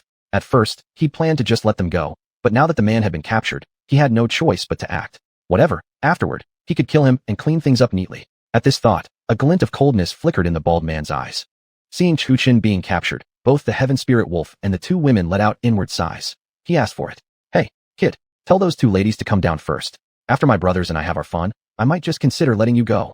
The one-eyed brute sneered with an amused expression. What puzzled him was that he had expected Tu Chen to either show fear or beg for mercy. However, this youth's face remained eerily calm. Finished talking, Tu Chen slowly spoke, his voice devoid of any discernible emotion. Crack. With effortless strength, Tu Chen twisted the one-eyed thug's arm, snapping the bones. The one-eyed brute screamed out in sharp, excruciating pain. Retreat quickly. There's something strange about this kid. Watching the one-eyed thug rolling on the ground holding his broken arm, every hair on the bald man's body stood up. He warily glared at the young man before him. Just who are you? The bald brute shouted, pointing his knife directly at Tu Chen. Lightning, come. Tu Chen's icy voice echoed in everyone's ears. Somewhere in the midst of this, lightning had begun to coil around his hands.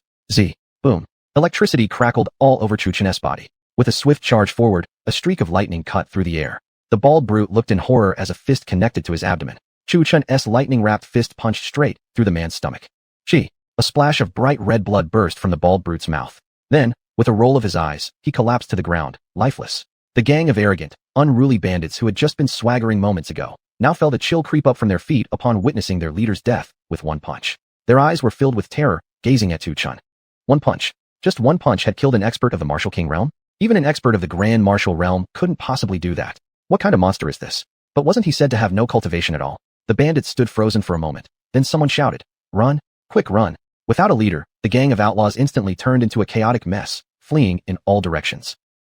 Tu Chen exhaled, and didn't bother chasing the escaping bandits. His intention had been to make an example of one to scare the rest, a show of strength to deter future trouble. He bore them no real grudge. They simply had the misfortune of interrupting him while he was taming a mount. Where do you think you're going? Tu Chen cast a glance toward the saber-toothed white tiger trying to sneak away, saying indifferently. The saber-toothed white tiger had just witnessed Tu Chen kill a man in an instant. Its legs, which had intended to run, now trembled violently, completely unresponsive. As Tu Chen's icy gaze locked onto it, the beast shivered in fear, curling into a ball and bowing submissively on the ground. Come here. Tu Chen roared toward the distant saber-toothed white tiger, pointing at the spot in front of him. Startled by the shout, the saber-toothed white tiger quickly scurried forward and knelt before Tu Chen. Tu Chen extended his right hand. Verdant true energy gathered in his palm. Sensing the intense aura of life in Tu Chen's right hand, the saber-toothed white tiger suddenly felt a cool sensation spreading across its forehead. The wound on its head, inflicted by Tu Chen earlier, began healing at an astonishing rate, and soon a scab formed. A satisfied expression appeared in Tu Chen's eyes. He lightly leaped and landed atop the saber-toothed white tiger's back. Let's go. Without glancing at Chu Lingyue and Ah Huai behind him, Tu Chen rode away on the white tiger by himself. This. Ah Huai pointed at the receding figure of Tu Chen, looking somewhat lost as she turned to her young mistress. Miss, now what do we do? When she turned her head to look at Chu Lingyue, she noticed a tear sliding down her mistress's face. A wave of regret crashed over her. Earlier, Tu Chen hadn't hit her on purpose, yet she had slapped him. Now he had gone out of his way to protect them, yet she had repaid him with unkindness. Turning his head back slightly, Tu Chen looked at the two girls and the heaven spirit wolf still standing motionless and shouted loudly. What are you still standing there for? How do I know where your home is if you don't lead the way? Chu Lingyue was startled, thinking she must have misheard, and asked, Ah Huai, what did he just say? Scratching her head cutely, Ah Huai replied. He said we should follow him and lead the way because he doesn't know where the Chu household is. Upon hearing this, Chu Lingyue quickly wiped away her tears and, with a dazed Ah Huai, leaped onto the back of the heaven spirit wolf king. Patting the beast, she commanded, "Follow him." She steered the heaven spirit wolf beside Chu Chun, standing side by side with the saber-toothed white tiger. Glancing at the red mark left by her slap on Chu Chen's face, though somewhat faded, it was still clearly visible. A sense of shame crept across her face as she said, "Sorry.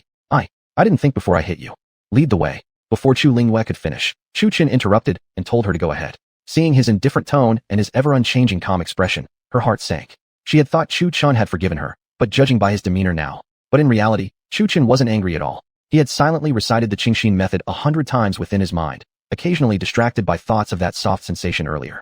He forced himself to keep a cold, composed expression so as not to betray his feelings. That night, the three of them lit a bonfire within the red leaf forest. Chu Chun sat atop a tree branch, cultivating, while Ah Huai and Chu Lingyue sat nearby, their stomachs rumbling from hunger. Too embarrassed to speak, they could only look for wild fruits to eat. Watching from the tree, Chu Chun saw the two girls struggling with hunger and felt a pang of sympathy. Woof! Little Bai climbed onto Chu Chen's shoulder, rubbing its belly and pointing its small paw at its wide-open mouth. It looked utterly adorable. "You're hungry too?" Chu Chun lifted Little Bai from his shoulder and placed it in his arms, gently stroking it with affectionate eyes. Chu Chun scanned the surroundings briefly before closing his eyes and releasing his divine senses. He sensed a river not far away, then leapt down.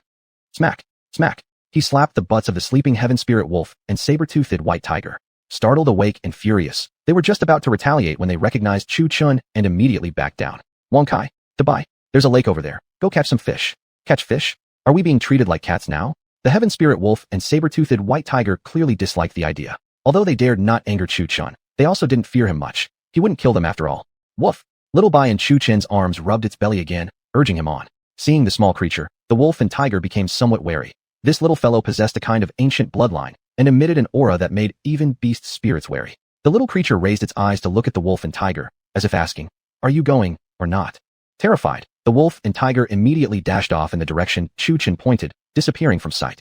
Chu Chun looked with surprise at the retreating wolf and tiger, then glanced down at the cute little creature in his arms. He lifted Xiaobai up for a closer look. Aside from noticing a few red dots on its belly, he found nothing particularly unusual. However, he felt slightly surprised. He had only now realized this little thing was actually female. All along, he had thought it was male. Xiaobai, seeing Chu Chun staring at the red dots on its belly, struggled with flailing limbs and bared claws. "Xiao."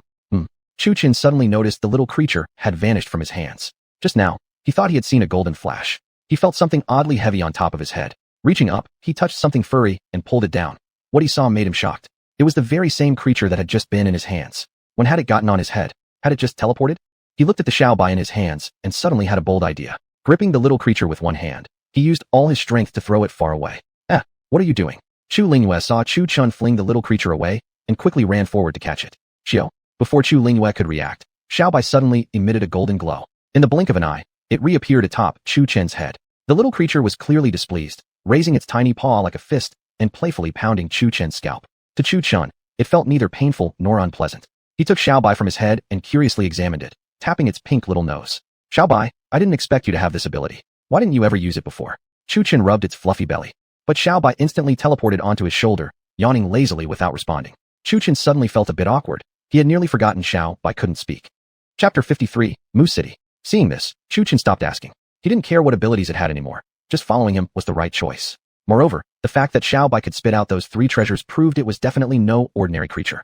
Asking further would be pointless. Soon, the wolf and the tiger returned, each carrying 4 large fish in their mouths. They dropped the fish on the ground, and then moved far away from Chu Chun, seemingly wary of the small creature on his shoulder. Chu Chun picked Xiaobai off his shoulder, lifting it high up to show the wolf and tiger, and observed the fear on their faces. "You're afraid of it?" he asked. The wolf and tiger both nodded their heads. Then, they pushed their paws forward slightly, gesturing for Chu Chun to take the little creature farther away. Chu Chun looked at the small creature with curiosity in his eyes, but chose not to dwell on it. He placed it back on his shoulder and picked up the fish from the ground. Using water attribute True Energy, he washed the fish clean, then skewered them on sticks and set up a rack over the campfire to roast them. Everyone ate the roasted fish until nothing was left. Meanwhile, the poor saber-toothed white tiger and the heaven spirit wolf king could only gnaw on fish bones. The night passed without incident, and the next morning the 3 of them set off once again. 10 days later, Chu Chun and the others exited the maple leaf forest. Chu Lingyue pointed toward a distant city in the distance and said, "That's Moose City. The Chu family is inside." Riding atop the saber-toothed white tiger, Chu Chun stood at the peak of the maple leaf forest hill. He and the tiger both looked down toward the city Chu Lingyue was pointing at. The entire city was surrounded by white stone walls. Compared to Maple Leaf City, Moose City gave off a much more luxurious and opulent vibe. There were several grand palaces of varying sizes, and even the regular houses were uniquely built. Not a single wooden hut could be seen. However, as Chu Chun gazed at Mu City from afar, he frowned. Although the city was still 5 kilometers away, he could clearly sense the intense demonic aura emanating from it. A pure demonic aura, unlike the mixed demonic and ghostly energy from the ghost village. Is something wrong? Chu Lingwen noticed Chu Chin's solemn expression as he stared toward the city and couldn't help but ask. After a moment, Chu Chin calmly spoke. This city reeks of a heavy demonic presence. Demonic presence? Chu Lingwen instinctively covered her mouth, not expecting her suspicion to be confirmed. Her heart pounded. Did that mean another demonic presence? Ahuai shuddered involuntarily at the word demon. Memories flashing through her mind of the villagers from the ghost village turning into monsters. How horrifying that had been. After hearing Chu Chin's words, she suddenly felt fear toward Mu City, the place she'd lived in all her life. Tugging on Chu Chin's sleeve nervously, she timidly asked, I'm scared. Can I hide inside your gourd? Chu Chin glanced at the somewhat adorable young girl and couldn't help but feel speechless. You won't die. You won't die? What did that even mean? Both girls stared at Chu Chin's calm expression, utterly confused. After waiting a while and hearing no further explanation, Ahuai became visibly annoyed. That guy was so annoying. Why did he always stop talking halfway? It made her so angry. Let's go. Chu Chin took another look at Mu City. He noticed that the sky above the city was already darkened by the thick, demonic aura. As the two girls stood there in confusion, he mounted the saber-toothed white tiger and headed toward Mu City. Inwardly, he felt relieved. His suspicions had proven correct after all. Otherwise, returning Chu Lingwe would have meant interfering in worldly matters. The presence of demonic energy meant there were demons involved. Even if news of his actions eventually reached the Qingyun sect and he was caught, he'd at least have an excuse. The two girls were momentarily stunned. Watching Chu Chin's retreating back, Chu Lingwe quickly led Ahuai onto the Heaven Spirit Wolf King and followed him. That's the White Tiger. Ready yourselves. A soldier guarding the city gates spotted the massive white tiger charging toward Mu City and immediately began beating the city drum. Upon hearing the drum's call, the other soldiers stationed at the gate all raised their weapons in readiness. The people lingering by the city gates heard the shouts from the walls, turned around, and saw the massive saber-toothed white tiger charging toward them. Frightened, the crowd pushed and shoved one another trying to rush into the city, and many merchant caravans hastily abandoned their horses outside the gates. Isn't that saber-toothed white tiger supposed to live at the center of the maple leaf forest? This is already 5 kilometers from the forest's outer edge. Why is it charging toward us? Shoot, don't get distracted. Just watch what that white tiger plans to do. If it attacks the city, we'll strike immediately. One tiger dares attack a whole city? Has it lost its mind?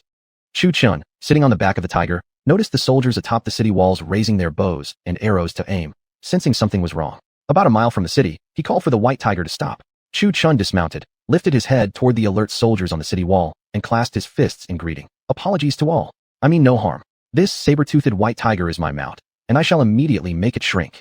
Chu Chin's voice, laced with fluctuations of true energy, reached the soldiers stationed on the distant city walls, sounding ethereal, yet like a great bell echoing through the air.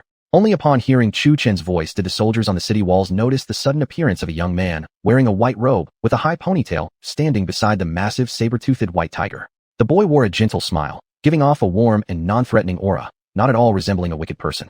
But what shocked them was that they couldn't perceive the young man's cultivation level at all. However, someone who could use a saber-toothed white tiger of the 6th heaven rank as a mount must definitely be above the true martial realm. The true martial realm alone was already equivalent to a terrestrial immortal. If this young man was even stronger than that, they could absolutely not afford to offend him. The strongest cultivator in the entire city hadn't even reached the true martial realm. Only the warrior lord realm, let alone someone beyond the level of a terrestrial immortal. Lower your bows and arrows first. The commander shouted loudly, and the other soldiers obediently lowered the bows they had drawn. Who are you, and why have you come to Mu City? For the first time, the commander felt truly nervous. Such a powerful figure must be well known across the entire Tianyuan continent. After all, those who could reach the level of terrestrial immortals were extremely rare. Excluding some hidden experts, there were barely over 500 cultivators in the entire continent who had achieved this level. My name is Chu Chun. I was entrusted to bring a young lady here. I have no ill intentions. Chu Chun stated his name and purpose clearly. The soldiers looked around him but saw no young lady beside him. Only himself and the saber-toothed white tiger. The commander felt as though Chu Chun was mocking them, and in slight annoyance, he asked, You say you brought a young lady? Where is she then? Chu Chun glanced behind him, only to find that Chu Lingwe had not yet arrived. He couldn't help but feel slightly embarrassed. Had he forgotten about her? He raised his hands in apology with a guilty smile. She is still on her way, but I truly mean no harm. Let me shrink this white tiger first. This statement came from the bottom of his heart. Unfortunately, from afar, it was hard for the soldiers to see the sincerity in Chu Chen's eyes, so they remained suspicious. Chu Chun, who had practiced the fiery eye technique multiple times, had much sharper eyesight than ordinary people. Seeing the soldiers watching him with wary glances, he wasn't angry. After all, this was only human nature, especially with such a formidable tiger beside him. Looking at the white tiger, Chu Chen's eyes flashed coldly as he asked in a threatening tone, Can you shrink? After experiencing one embarrassing moment before, Chu Chun decided to threaten the saber-toothed white tiger directly this time. After all, This beast had no suppression talismans. It would be quite troublesome if it suddenly went on a rampage. It wasn't that he couldn't impose restrictions, but he didn't want to. He intended to cultivate this tiger as a battle companion, not a servant. And though he had used a firm hand during the taming process, this was necessary. The saber-toothed white tiger, not at all stupid, sensed the sudden anger in Chu Chen's gaze and instinctively shrank back. Nodding rapidly like a mortar pestle, it released a blinding white light. Its massive body visibly shrank before everyone's eyes. It now looked like a small white kitten, except for the king character on its forehead and tiger-like patterns along its body. Once shrunk, its fangs disappeared, and two small wings fluttered on its back. With a gentle flap, the tiny creature soared to hover at Chu Chen's shoulder level. The soldiers atop the city walls were stunned. Who had ever seen something like that? They also couldn't help but admire Chu Chen's immense power. The white tiger had clearly shown fear toward him. Thud, thud, thud. Just as the soldiers focused on Chu Chen, another massive white wolf quickly arrived. It ran so fast that dust rose in its wake. The Heaven Spirit Wolf King stopped next to Chu Chen. Two young women then dismounted from its back. One wore a graceful, elegant blue gown with an ornate blue veil over it, appearing noble and dignified. Beside her stood a girl wearing a light yellow dress, looking like a servant from a wealthy family, with a sweet and somewhat naive expression. After dismounting, both girls approached. Upon seeing the shrunken saber-toothed white tiger floating beside Chu Chen's shoulder, the Heaven Spirit Wolf King immediately understood the situation. With a bright flash of white light, the massive wolf transformed into a tiny white puppy. Chu Lingyue gently cradled the now miniature Heaven Spirit Wolf King in her arms. Isn't that the young miss from the Chu family? Why is she with someone so powerful? The soldiers on the city walls recognized Chu Lingyue and exchanged meaningful glances. Moreover, she rode a Heaven Spirit Wolf King of the 3rd heaven rank. Obviously, it must have been captured for her by the young man beside her. Everyone present knew Chu Lingyue's cultivation strength, only at the 3rd stage of the warrior realm. But they were equally astonished, for when she had left, she was merely at the 7th stage of the meridian opening realm. To rise 5 stages in just 1 month was incredible. Without a doubt, the young man beside her must have given her numerous spirit fruits, or her cultivation wouldn't have advanced so rapidly. Actually, that was indeed part of the truth, but they were only half right. Chu Chen hadn't given Chu Lingyue any spirit fruits at all. Instead, Chu Chen, as a cultivator of the Tao, absorbed pure energy from the heavens and earth, which ordinary true energy martial artists couldn't absorb. Chu Lingyue had been sitting beside him during cultivation, thus unintentionally absorbing a small amount of the lingering pure energy, and mostly the true energy emitted during Chu Chen's practice. True energy was of a higher level than pure energy, which was why Chu Lingyue's cultivation had progressed so rapidly. Yu Chan's improvement had been equally quick. Within half a month, she had already broken through to the peak of the Great Warrior Master realm, standing on the threshold of the Warrior King realm. When the soldiers recognized Chu Lingyue, they all lowered their weapons and relaxed their tense nerves. If this was a friend of Chu Lingyue's, then there was no issue. They had originally feared an invasion by a powerful enemy. Why aren't you going in? Chu Lingyue asked, seeing Chu Chen standing still. Chu Chen explained what had just happened. Chu Lingyue glanced at the soldiers on the city walls, then said, "Well then, let's go in now." Entering Mu City, Chu Lingyue's tense nerves, which had remained tight for over a month, suddenly relaxed. Looking at the familiar, bustling streets, her heart grew much calmer. After all, this was the place she had lived in since childhood, deeply familiar to her. Hey, isn't that the young lady of the Chu family? Hey, really? How come she's back? And who is that young man by her side? Maybe she doesn't even know about the current situation of the Chu family yet. Didn't the Chu family say she had gone to find the city lord of Hongya City? Could that young man beside her be the city lord of Hongya? If he's the city lord, shouldn't he have guards with him? Why is he alone? The people on the street looked at Chu Lingyue and Chu Chen walking side by side, murmuring amongst themselves. Some men who had long secretly admired Chu Lingyue felt jealous inside. Watching Chu Lingyue chatting and laughing with the young man, and how the youth acted so aloof and arrogant while their goddess seemed to be chasing after him like a lovesick puppy, many felt furious enough to kill Chu Chen. Yet when they saw the saber-toothed white tiger hovering beside Chu Chen and the Heaven Spirit Wolf King in Chu Lingyue's arms, they couldn't help but feel fear. Chapter 54, The Setup, Part 1. Chu Lingyue led Chu Chen toward the Chu residence. From a distance, Chu Chen could already see the mansion's grand gates. The golden-edged plaque above the door bore the characters Chu Fu, though carved in reverse from right to left as Fu Chu. "Miss, you've finally returned." An old woman peeking from a nearby alley caught sight of Chu Lingyue and whispered in quiet excitement, gesturing her over. "Madam Xiao, why are you here?" Chu Lingyue looked puzzled as she approached the woman. Madam Xiao glanced cautiously at Chu Chen and gestured Chu Lingyue closer. "Miss, please step aside for a moment." Once deeper into the alley, Madam Xiao looked around nervously before whispering, "Miss, you need to run away now." The Grand Elder announced that the head of the family suddenly passed away from a recurring illness. "What?" Chu Lingyue cried out in shock, then quickly covered her mouth, realizing her voice was too loud. Her face filled with alarm as she stared at Madam Xiao. What exactly happened? Father doesn't suffer from any illnesses. How can he die from one all of a sudden? Her eyes burned with fury. Her delicate fists clenched tightly beneath her sleeves. Who dared to spread such a rumor about her father's death? Chill. Keep quiet. Just not long ago, the Grand Elder suddenly declared that the family head died from a sudden relapse. For 3 whole days, the Chus held a mourning ceremony. Now, Everything in the clan is under the Grand Elder's control. Soon after, the Chun, Bai, Yi, Li, Gongsun, and Qinggu families all paid visits. Upon hearing of the head's supposed death, they all came to assert dominance. Under pressure, the Grand Elder apparently entered negotiations with the Yi family, the top clan in Moor City, under the condition that you, Miss, will marry the eldest son of the Yi family, Yi Feng. The Grand Elder. How dare he? What gives him the right to decide my future? My marriage is not his to decide. Chu Lingyue didn't care anymore where she was, her fury erupting. A month ago, her father was perfectly fine. There was definitely something wrong. She was furious with the Grand Elder's decision. No matter what, he had no authority over her fate. She had heard of Yi Feng before. At 7, he had already reached the peak of pulse-opening realm. At 15, he was in the 7th level of martial king. At 20, he had already ascended to the martial master realm, with a rare 5-star mystical pulse. Within all of Moor City, he was considered a prodigy among the younger generation. But how could he compare to Chu Chun? Chu Chun was only 23 years old, and even without considering his identity as a cultivator, he had already reached the realm of true martial, a human immortal. A genius more brilliant than any other. Dual cultivation in both immortal and martial arts, both mastered. His power was strong enough to slay demons and command spiritual beasts. Could Yi Feng even reach that level? Let alone, if he encountered the heavenly spirit wolf king currently resting in her arms, he wouldn't even last a slap. Besides, she heard that Yi Feng had only become so powerful because of his family's abundant resources forcing him to progress. The stronger he became, the more decadent he grew, frequently seen at brothels. Marry him? The mere thought filled Chu Lingyue with deep reluctance. What's wrong? Chu Chun had been waiting quietly at the mouth of the narrow alleyway. Seeing her return with a grim expression, he guessed she must have heard something troubling. Looking into Chu Chen's eyes, Chu Lingyue hesitated before biting her lip and relaying what Madame Xiao had just told her. Chu Chen exhaled sharply upon hearing it. This was a complicated situation. It seems safe to say that this whole mess was orchestrated by the Grand Elder, and those beasts terrorizing the city were likely his doing as well. As for the safety of your father, I cannot yet tell. Either the Grand Elder has secretly murdered him and spread this false rumor, or he fears something and has hidden him away. Though we suspect the Grand Elder is behind this, the real problem is that we have no evidence at all. So we must remain calm. Seeing Chu Lingyue's clenched fists and glistening eyes, Chu Chun could feel how bitter and furious she must feel. Were he in her position, he wouldn't be calm about it either. Why would he do this? Our family has treated him nothing but fairly. Why? Why would he do this to us? Unable to hold back any longer, Chu Lingyue shouted in anger. She dropped to the ground, tears already streaming down her face, her whole body filled with sorrow and indignation. Feeling her turmoil, Chu Chen couldn't help but reach out and pull her into an embrace for comfort. Resting her head on Chu Chen's warm chest, Chu Lingyue's rage and frustration eased. Chu Chun gently patted her back, speaking in a cold tone, though laced with a trace of care. Things have already happened. All you can do is gather your strength, break through this situation. If crying could change the past, I would have cried long ago. Hearing his harsh words, yet touched by his subtle concern, Chu Lingyue felt a warmth inside, stopping her sobs for a moment.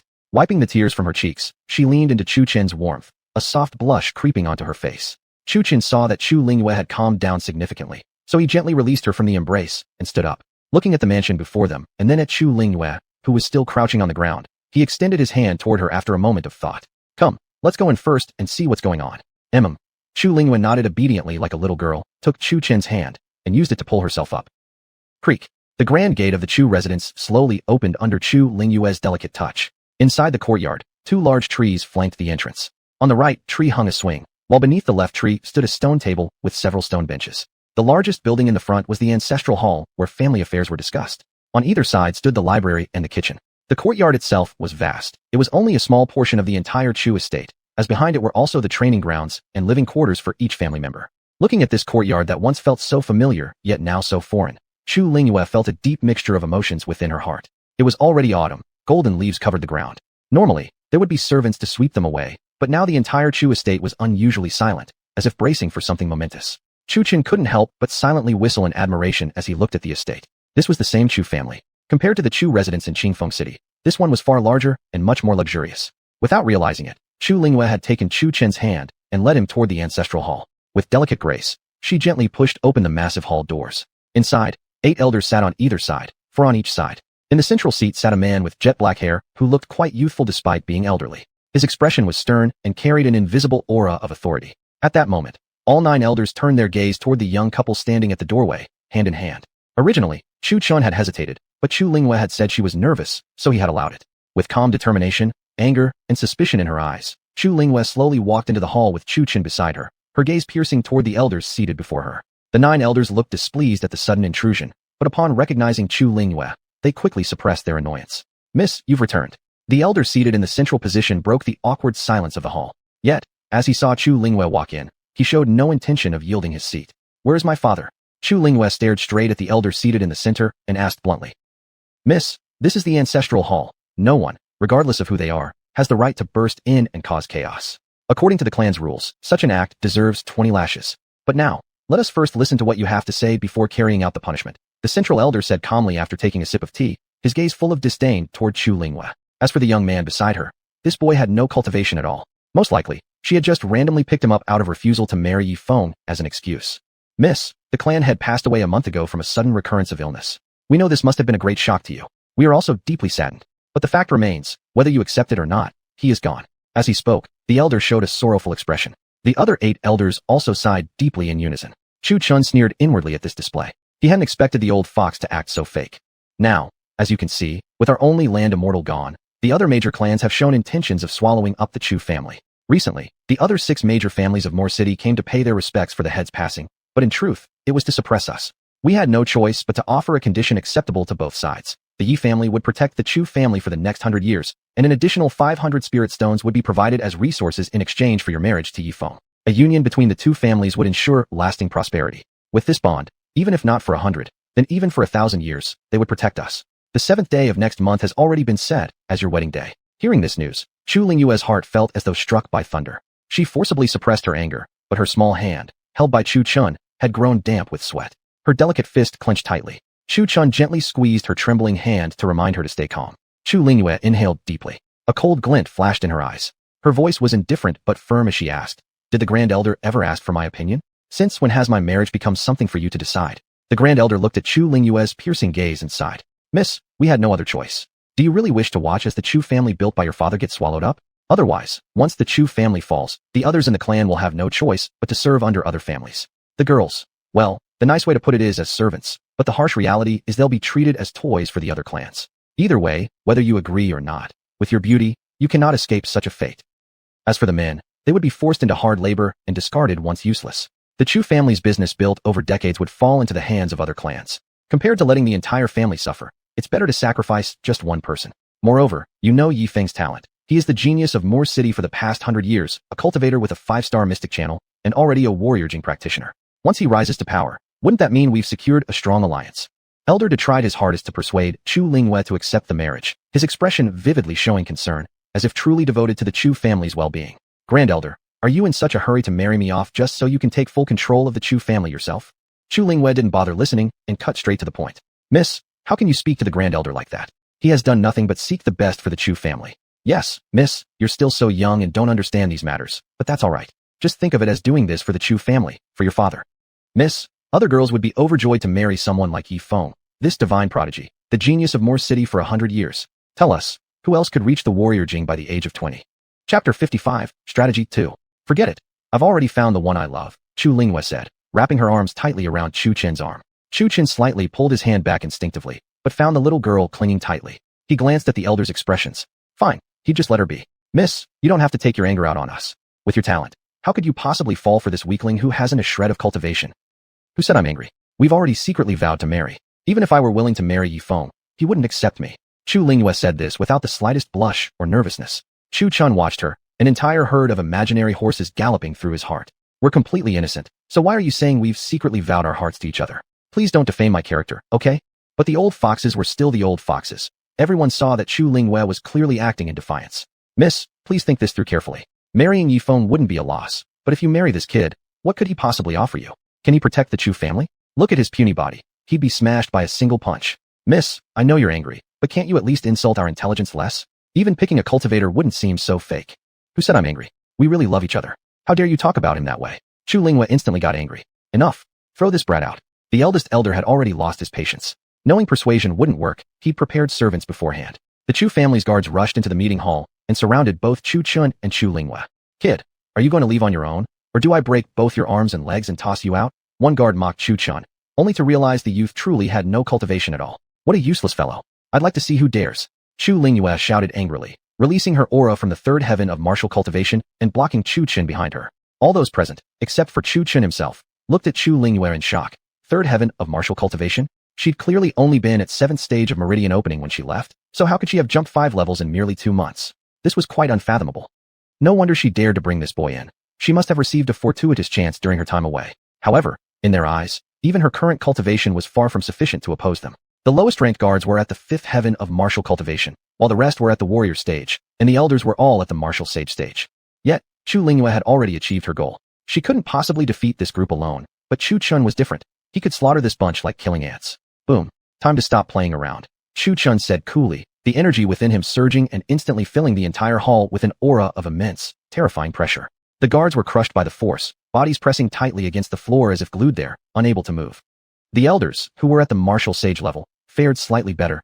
They didn't collapse entirely, but they still bled from the 7 orifices due to the impact. 1 heaven of divine martial. Upon identifying Chu Chen's level, the eldest elder cried out in shock. Compared to the other elders, he retained his stance better, although his face turned slightly pale. Hearing this, everyone's expressions turned a mix of green and red. No wonder Chu Lingyue was so bold. No wonder she'd leaped 5 cultivation stages in 2 months. All along, this kid wasn't a useless brat, but an actual master cultivator. So that was Chu Lingyue's backer. Boom. Chu Chen remained calm and stepped forward, adding even more crushing pressure. This time, the 8 elders, all martial sages, spat blood simultaneously, as though nailed to the floor. The eldest elder's expression also soured, blood flowing from his nostrils. Looking at Chu Chun with a grim face, the eldest elder roared.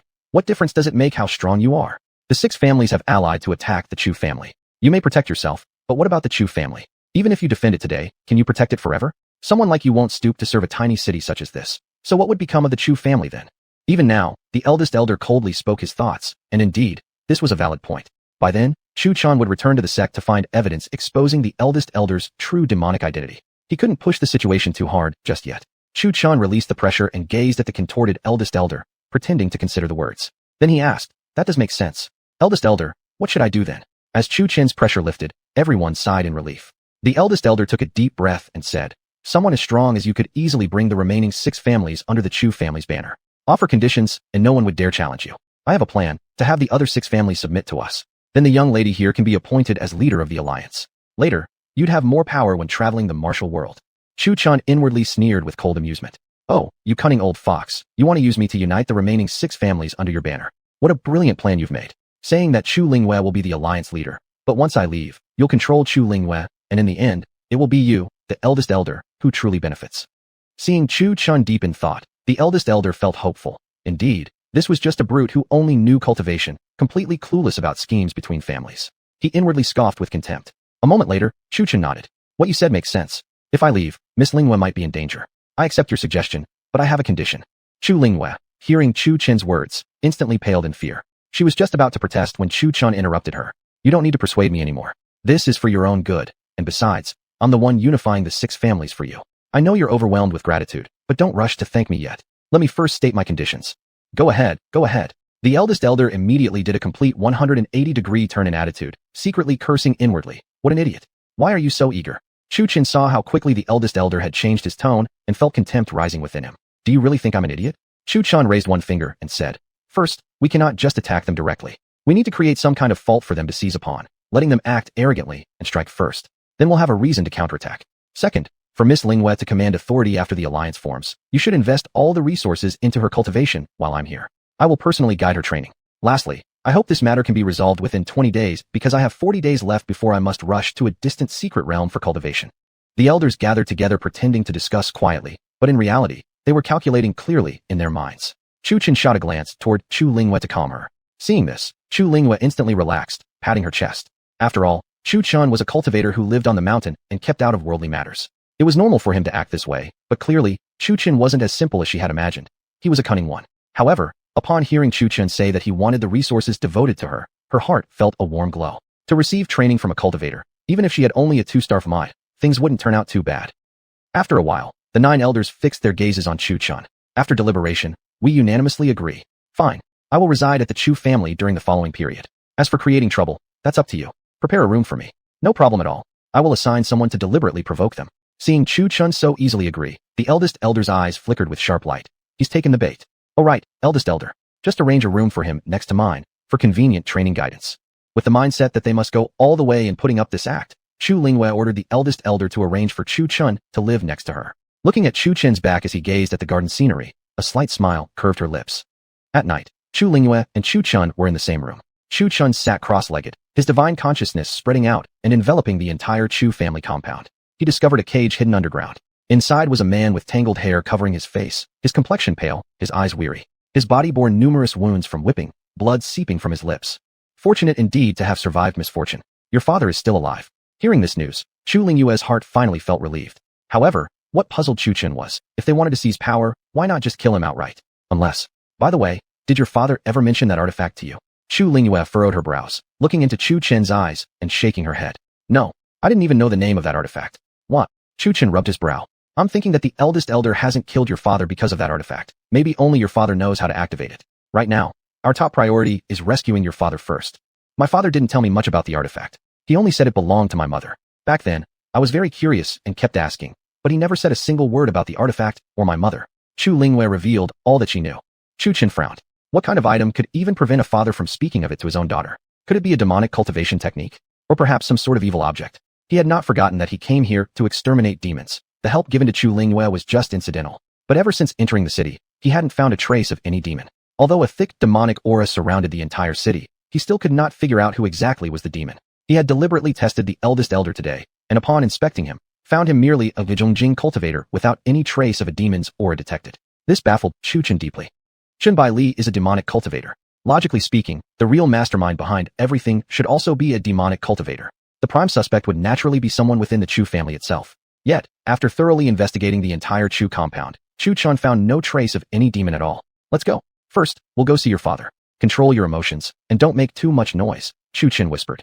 Chu Lingyue nodded, desperately trying to keep her emotions in check. Grab me. Chu Chen placed a layer of suppression over the entire room. Activating his thick rock overwhelming body technique, he covered his entire form in a pale, orange glow. Chu Lingyue didn't simply grab Chu Chen, she tightly embraced him. The earth element surrounding Chu Chen also enveloped her, though Chu Chen didn't have time to care about that anymore. As Chu Chen's earth spiritual power surged, the two of them slowly sank into the ground, like submerging into water. Moving underground as if swimming through soil, Chu Chen led Chu Lingyue to an underground prison. Chapter 56, The Setup, 3. The two saw a man lying on the ground inside the cage, barely conscious. The man's clothes were tattered and stained with blood, and his body bore visible whip marks, each one shocking to look at. Dad, Chu Lingyue gasped softly. Seeing her father in this condition, tears involuntarily streamed down her eyes. Startled by Chu Lingyue's voice calling him Dad, the man weakly opened his eyes and looked at the woman standing before him, doubting if he was hallucinating from blood loss. Dad, you've suffered so much. Chu Lingyue released Chu Chen and threw her arms around the man as he sat up. Startled by being hugged by Chu Lingyue, the man's body stiffened and his heart trembled. Lingyue, it's really you. How did you get in here? His first words weren't to comfort Chu Lingyue, but rather to express concern for how she had entered. He brought me. His name is Chu Chen, the one you told me to wait for before I left. Chu Lingyue introduced Chu Chen to her father.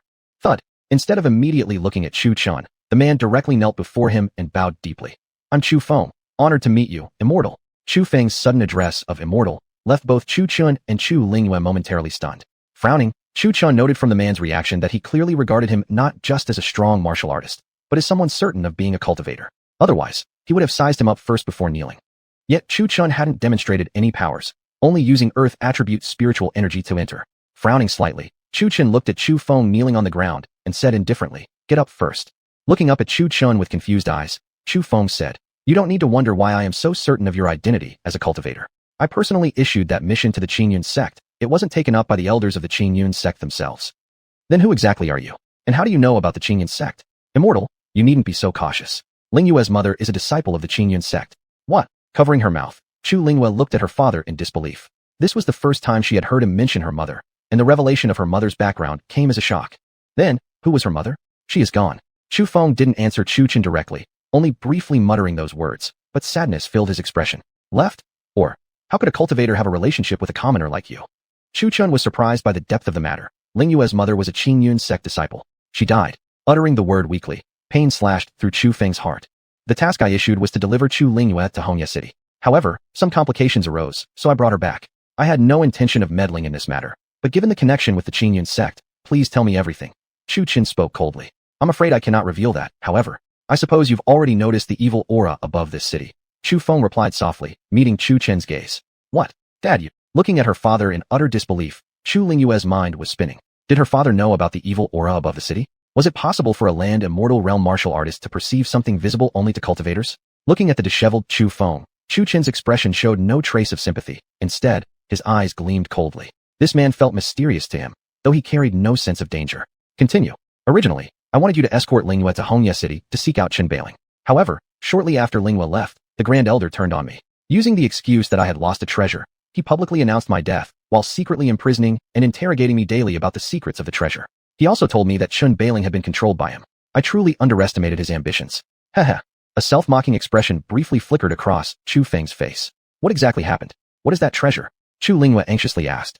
Chu Feng sat up, waving his hand to signal her to wait. A long time ago, I noticed something odd about the Grand Elder. Gradually, I discovered that he was practicing some forbidden arts. That was when I knew something was very wrong. The Grand Elder had been one of the few I truly trusted. He was aware of Lingyue's mother's background. Back then, when Lingyue's mother gave me a magical artifact, he knew about it. But up until a certain point, he never showed ambition. Then, one time, after the Grand Elder returned from a training journey with his disciples, something about him changed entirely. He started cultivating forbidden arts and became filled with ambition. I am certain the evil aura hovering over the city is a direct result of his cultivation.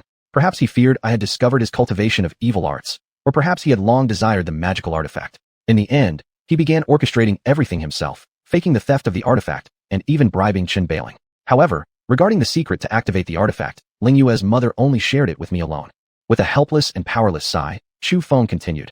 But the silver lining is that Chu Chun returned Lingyue because of the sudden changes. Based on an immortal cultivator's nature of eliminating evil, he will certainly assist me as well. How can you prove that the Grand Elder is the evil cultivator behind Bailing? What makes you worthy of my trust? Chu Chen's voice remained cold. There is no reason for you to trust me, but you will definitely investigate. Then, truth will naturally reveal itself whether I'm right or not. I have no reason to deceive you. I know cultivators can read minds, so I chose to be honest from the start. Besides, I would never willingly let my hard-earned Chu family and the artifact she entrusted to me fall into others' hands. Chu Chen fixed his gaze on the battered Chu Feng seated on the ground. He thought, wait, cultivators can read minds? I didn't know that. But upon thinking more carefully, he found Chu Feng's words reasonable. After all, nobody liked losing what was theirs. Now, Chu Feng had no choice but to trust Chu Chun. Without hesitation, Chu Chen activated his ethereal wood heaven technique. His entire body wrapped in layers of leaves, emitting a strong aura of vitality. Under Chu Chen's healing power, Chu Feng's wounds visibly started mending at an astonishing rate. Soon, Chu Feng's previously pale complexion gradually regained some color. I indeed had plans of my own, and I really noticed the evil aura hovering over Murin City. Otherwise, I would have simply escorted Lingyue back and left immediately. Initially, I suspected the demon was within the Chu family, but after entering the estate, I found no sign of demonic presence. However, I did discover the Grand Elder's ambitions. Therefore, I devised a plan to not only identify the demon but also to use the Grand Elder's own schemes against him. But whether the Grand Elder is actually a demon still requires verification. I can't simply take your word for it. Hearing this, Chu Feng nodded slightly. Although he had anticipated such a response, cooperating with Chu Chun was now his only option. Lingyue, come over and hit me a few times, Chu Feng suddenly said to Chu Lingyue. What? Lingyue was taken aback. It was an absurd request. How could he ask this right after recovering? I told you to hit me, so just do it. Otherwise, when the Grand Elder comes to inspect and finds me fully healed, especially with you two returning today, he'll definitely question you. Just create some external injuries. I can fake the internal wounds. Oh, Lingyue nodded, realizing it made sense. If she were to play her role well, she had to commit completely. Boom. Lingyue poured her full third-stage entrance realm strength into a punch aimed at Chu Feng. Ugh, what just happened? Chu Feng spat out a mouthful of blood, looking bewilderedly at Lingyue. I told you to hit me, not to kill me. Yet, he also instantly realized Lingyue's cultivation level. Third stage of the entrance realm. That explains it. He had assumed Lingyue was still at 7th stage of the meridian opening realm. Therefore, he had fully relaxed his defenses, allowing her punch to land just to create the effect of a visible wound. However, since her strength had improved, the punch hurt far worse than expected. Before Lingyue could throw another punch, Chu Chen stopped her. What's wrong? Lingyue looked at Chu Chun, puzzled. Chu Chen gave her a slight forehead rub and asked, do you have any grudge against your father? Huh. Her face showed confusion. You've advanced in cultivation. He still thought you were at 7th stage of meridian opening realm and didn't guard at all. Your punch nearly put him into critical condition. If you hit him again, don't you think he might die? Chu Chun tapped Lingyue lightly on the head. Lingyue smiled sheepishly upon realizing, almost forgetting that. Let's go. Chu Chen suddenly changed expression upon sensing someone breaching his barrier. He grabbed Lingyue and activated the thick rock dominant body technique, instantly returning to their room. Still dazed from the rapid sequence of actions, Lingyue could only ask, what's going on? Chill. Someone's outside. Chu Chun raised a finger to his lips, then immediately dismantled the barrier in case of discovery. He still wasn't certain whether the Grand Elder was a demon, but precautions were necessary. Knock knock knock. Little sister Lingyue, I heard you returned. A man's voice called from outside the door. Chu Sun? Why is he here? Lingyue frowned in confusion. Hearing the man's voice outside, Chu Chen's eyes turned oddly wary. Creak. Lingyue opened the door. Standing outside was a man with a folding fan in hand, grinning brightly. She asked, what's up? Why are you looking for me? Chu Sun had heard from someone in Muching that Chu Lingyue had returned. Since he had a good relationship with Yi Feng from the Yi family, He had specially asked Yifeng to come and visit Chu Lingwei on his behalf. He also wanted to play the role of a matchmaker for Chu Lingwei and Yifeng. Once the wedding happened, Yifeng would certainly reward him well. Thus, as soon as he returned, he headed straight for Chu Lingwei's room. Chu Sun was just about to speak when his eyes suddenly shifted, landing on the young man sitting inside Chu Lingwei's room. The youth had delicate eyebrows and bright eyes, a noble aura surrounding him. With a graceful motion, Chu Sun snapped his folding fan shut and pointed at Chu Chun, asking in a questioning tone, "Who is he? What does it matter to you? What do you want from me? Get lost if you have nothing important to say." Chu Lingwei's tone suddenly turned icy cold, causing Chu Sun to mistakenly believe that she had taken in some pretty boy. "Tell me, who is he? You probably don't even know yet, right?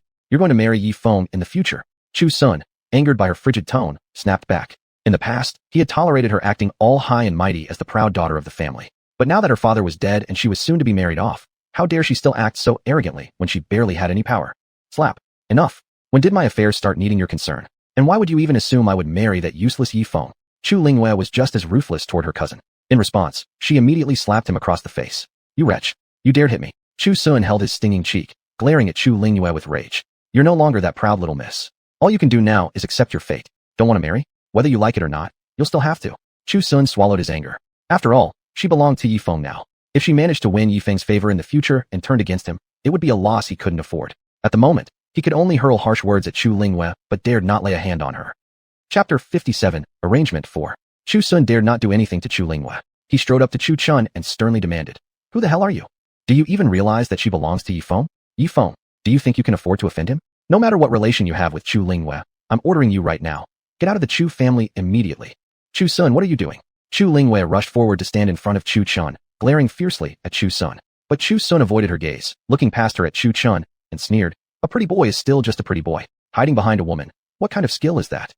So saying, he shoved Chu Lingwei aside, and threw a fist full of surging arcane power at Chu Chun. Chu Lingwei stumbled backward several steps, watching Chu Sun practically asking for his own doom. Smack. However, that seemingly powerful punch was actually caught in one hand by Chu Chun. Chu Sun found himself unable to retract his fist from Chu Chen's grip. In that moment, he began to panic, realizing that this young man before him was clearly stronger than himself. How could such a person possibly be just some weak pretty boy kept by Chu Lingwei? Who exactly are you? Chu Sun finally yanked his fist free from Chu Chen's grasp with great effort. His entire hand was distorted and throbbing with pain, cold sweat beading on his forehead. "I am her master. He is my man." They spoke in almost perfect unison, which instantly created an awkward atmosphere. The entire crowd fell into absolute silence. Feeling the awkwardness of the situation, Chu Lingwei's cheeks flushed slightly red. "Ahem, that's right. He's just my master." Chu Sun realized he could neither defeat one nor afford to offend the other. Glancing finally at Chu Lingwei, he left a warning. "You two better be only master and apprentice. Otherwise, things will get really bad. Think about the family and your father. Can you bear to see the Chu clan being swallowed up?" He turned his gaze toward Chu Chun and said, "Don't think that being slightly strong makes you invincible. Can you be stronger than someone in the Soul Warrior realm? Judging from your level, you're merely a martial expert at best. We'll see how far you can go." Watching Chu Sun leave, Chu Chun rubbed his forehead. According to what Chu Sun had said, the highest cultivation realm in Murin City should be the Soul Warrior realm. No wonder the Grand Elder had said that his power alone would be sufficient to subdue the other 6 clans. There wasn't just a small gap, it was an entire 4 major cultivation realms apart. But Chu Chin was puzzled. Why did everyone's overall strength seem so low? Back in the Chu clan within the Xuanyu imperial family, the highest level achieved was the Martial King realm. Now, having moved to a larger area, the highest realm was merely the Soul Warrior realm, only one realm higher than the Martial King. Ever since he began cultivating, he had progressed at an incredible pace. While others would need 50 or 60 years to become earthly immortals, he had done so in merely 6 years. He had even thought he was going slow, but apparently, he was actually the fastest. Looking at Chu Lingwei, he couldn't help but ask, "Isn't cultivating supposed to be as easy as drinking water? Why are all of your cultivation levels so low?" Looking at the puzzled expression on Chu Chen's face, Chu Lingwei couldn't help but twitch her lips. She really wanted to say, "Don't you even realize what you're saying?" If it weren't for the sincere confusion in Chu Chen's eyes, Chu Lingwei would have thought he was indirectly insulting her, bordering on personal attacks. She forced a slight smile and said, "Perhaps it's because you are a cultivator that your martial cultivation progressed so quickly." Chu Chen pondered for a moment and nodded. "That must be it. Otherwise, even with my 9-star arcane meridian, it still shouldn't have been this fast." "Huh?" Chu Lingwei was stunned. "What did you just say? What's wrong? Did I say something strange?" Chu Chen said, noticing her shocked gaze, his tone calm. This time Chu Lingwei heard it clearly. "Arcane meridian? 9-star? Cultivator?" She looked at Chu Chun as if seeing a monster. Stumbling back a few steps, she sat on the ground with a thud, eyes filled with disbelief. "What's wrong with you? Is there something on my face?" Seeing Chu Lingwei continuing to stare at him, Chu Chen couldn't help but touch his handsome face. Chu Lingwei lay down, staring blankly at the ceiling, as if crying out to heaven. "Oh, just kill me now? With a 9-star arcane meridian, you go to cultivate immortal arts? And even with this kind of cultivation speed, you still think it's too slow. Though Chu Chun hadn't revealed his actual age, she was probably 3 or 4 years older than him, and with such heavenly talent and cultivation speed, he still felt it was too slow. A 9-star arcane meridian. Chu Lingwei had never even dared dream of it. Throughout history, only one cultivator with a 9-star arcane meridian had appeared, and that was hundreds of years ago. Unexpectedly, she now met someone with one, a cultivator who had dual talent in both martial arts and immortal cultivation. Sigh. Chu Lingwei sighed helplessly. She resolved to stop answering such questions in the future. This man almost gave her a heart attack. The night passed without event. By noon the next day, noise could be heard from the meeting hall of the Chu family. Elder, what exactly do you mean by this? It was already decided that Lingwei would marry Yi Feng, yet now she's brought back some pretty boy. A middle-aged man, accompanied by a good-looking young boy and several other influential figures from the family, angrily shouted at the head elder seated in the meeting hall. The young boy beside the middle-aged man wore an expression of deep displeasure. He had secretly admired Chu Lingwei for a long time. He had always believed she was destined to be his, given her figure and beauty. He had never expected to wake up to bad news this morning, that while Chu Sun was away, Chu Lingwei had returned with a man, which infuriated him. The duck he'd practically caught had flown away. Head of the Yi family, please calm down. Admittedly, Lingwei was in the wrong here, and we have already tried persuading her, but she's fallen head over heels for this young man. There's really nothing we can do, the elder said, surprised that the Yi family had arrived so soon. He hadn't even leaked the news himself, who had let the cat out of the bag. He shot a cold, sharp glance at the other 8 elders, who all felt uneasy beneath his menacing gaze. Nothing you can do. Don't tell me you've suddenly turned into a kind-hearted person. Yi Linhong, head of the Yi family, glared coldly at the elder seated at the center. Based on his understanding of the elder, something must have gone wrong somewhere. Otherwise, not only would he have never allowed that young man into the Chu household, he wouldn't have even allowed him within the city. Head Yi, you're mistaken. I have given them both advice. What more do you expect me to do? The elder calmly sipped his tea. What do I expect you to do? I, Yi Linhong, am demanding a change to the wedding date. Move it to 10 days from now. Furthermore, I want that brat Lingwei brought back with her to be crippled and thrown out of the Chu family. That's my demand. If you wish to protect the Chu family, you'd better think carefully. Yi Linhong tossed his sleeve angrily. Elder, I'd like to meet the young man Lingwei has brought back and have him formally introduced to me. Yi Feng, who had been silent until now, said with curiosity. He wondered just who this person could be to have captured Chu Lingyue's interest. He was well aware that Chu Lingwei wasn't the type of woman to fall for someone simply because they were powerful or possessed great talent. Her manner was always aloof, as if men were the dirtiest creatures in existence. This aloofness, paired with her celestial beauty, made her a prize everyone wished to claim, yet no one had succeeded in doing so. Now, with her father, Chu Feng, deceased, the Chu family, left without his protection, was bound to fall into disarray. The Yi family had therefore proposed to protect the Chu family in exchange for the marriage between Yi Feng and Chu Lingwei. Just as their objective was within reach, Chu Lingwei had returned with this young man. According to Chu Sun, this young man appeared to be around the same age, or even younger, than him. But how could someone so young possibly have already reached the soul warrior realm? Chu Sun himself was only at the 7th heaven opening stage, so theoretically he shouldn't have been stronger than a soul warrior. It wasn't clear whether he was or wasn't, but his presence had definitely piqued Yi Feng's curiosity. How many men could actually capture Chu Lingyue's heart? And not only had this boy captured her interest, he had also been seen in her bedroom. Still, Yi Feng didn't particularly worry that they might have done anything improper. Judging by Chu Lingyue's character, even with the closest of relationships, she wouldn't allow anyone to touch her. She wouldn't even let someone touch her hand. Plus, she had only been gone for 2 months. Things couldn't possibly have progressed that quickly. At most, she was merely intrigued by the boy, playing with his emotions before casting him aside. The elder's body pulsed with arcane energy as he unleashed the might of a martial sage realm cultivator. He glared coldly at Yi Linhong. Are you threatening me? I agreed to have Chu Lingwei marry into your Yi family, but that doesn't mean the Chu family can be bullied so easily. Want to start a war? You Chu family no longer has a terrestrial immortal level expert to protect you. If things come to blows, if all 6 clans attack together, you better think this through carefully. Yi Linhong too unleashed his soul warrior realm aura, overpowering the elder's oppressive pressure. The elder locked eyes with Yi Linhong, his mind racing. He hadn't expected one of them to come barging in so soon. However, what he truly desired wasn't merely one clan's wrath, but rather all 6 families to simultaneously rise against them. He had planned to use Chu Chun to wipe them all out in one fell swoop, thus easily securing the position of Bengju, alliance leader. But now wasn't yet the right time to provoke the Yi family too much. Weighing his options carefully, the elder's face darkened briefly before he smiled. How could our humble Chu family ever rival the illustrious Yi family? As for the wedding date, whatever you say goes, head Yi. This sudden change in the elder left Yi Linhong somewhat stunned. Just moments ago, he had appeared so threatening. How come now he had suddenly turned so cooperative? Looking at the faint smile on the elder's face, Yi Linhong couldn't quite figure out what scheme the old fox was plotting, but he didn't have time to dwell on it anymore. His sole purpose in coming here was to have Chu Lingwei married into the Yi family as soon as possible, fulfilling Yi Feng's wish. After that, by uniting with the Chu family, they could gradually swallow up the other clans one by one. In a year, Yi Feng would set off to travel the martial world, and Yi Linhong needed to build a strong force within a short time so that Yi Feng could roam the martial world without so many concerns. Great Elder, what I just said. Yi Feng, standing beside Yi Linhong, cautiously spoke up. This, young Master Yi, you're putting me in quite a difficult position. The elder replied, considering that Chu Chun might currently be instructing Chu Lingyue, and he didn't want to disturb them. The deeper their feelings became, the smoother his plan would proceed. Once he unified the other 6 families, he could then extract the secret of that artifact from Chu Feng.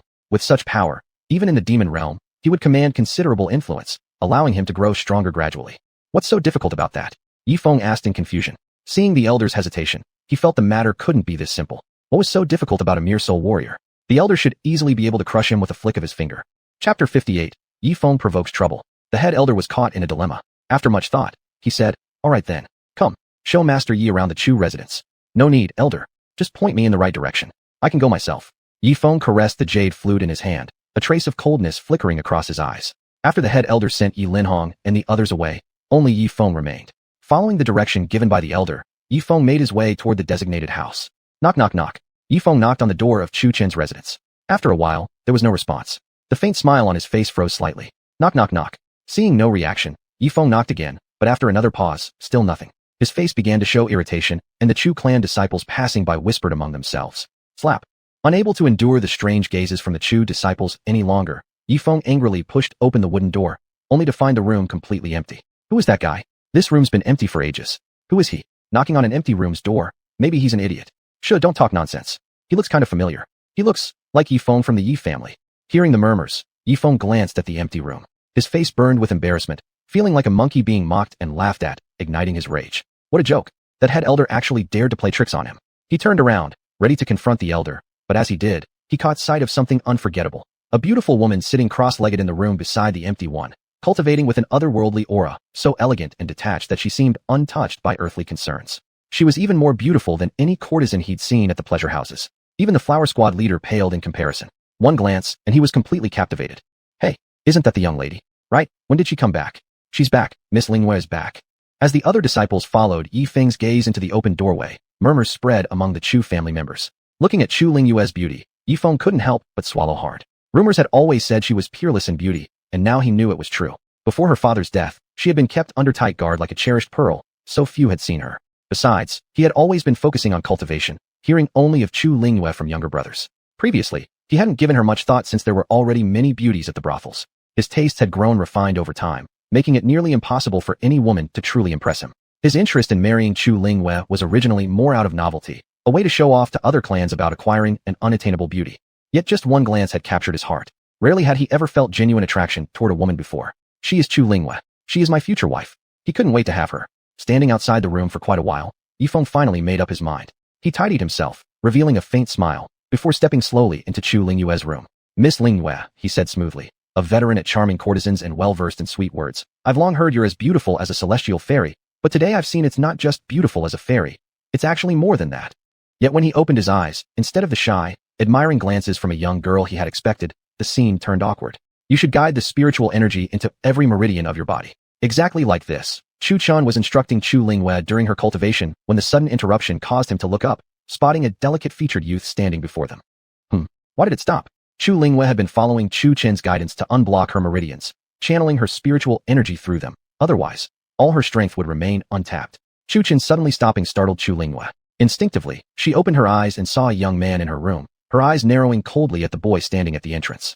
Who are you? Don't you know this is a woman's room? If he wasn't here, what were you planning to do to me? The more Chu Lingyue spoke, the more terrified she felt. Just now, she had been entirely focused on the enlightenment during cultivation and hadn't heard Yi Feng's voice entering the room. It had automatically been filtered out, like the chatter of disciples outside. Yi Feng ignored Chu Lingyue, his eyes locked onto Chu Chen. And you? Who are you? Don't you know this is the room of my future wife? Chu Chen replied calmly. I am Chu Chen, Lingyue's master.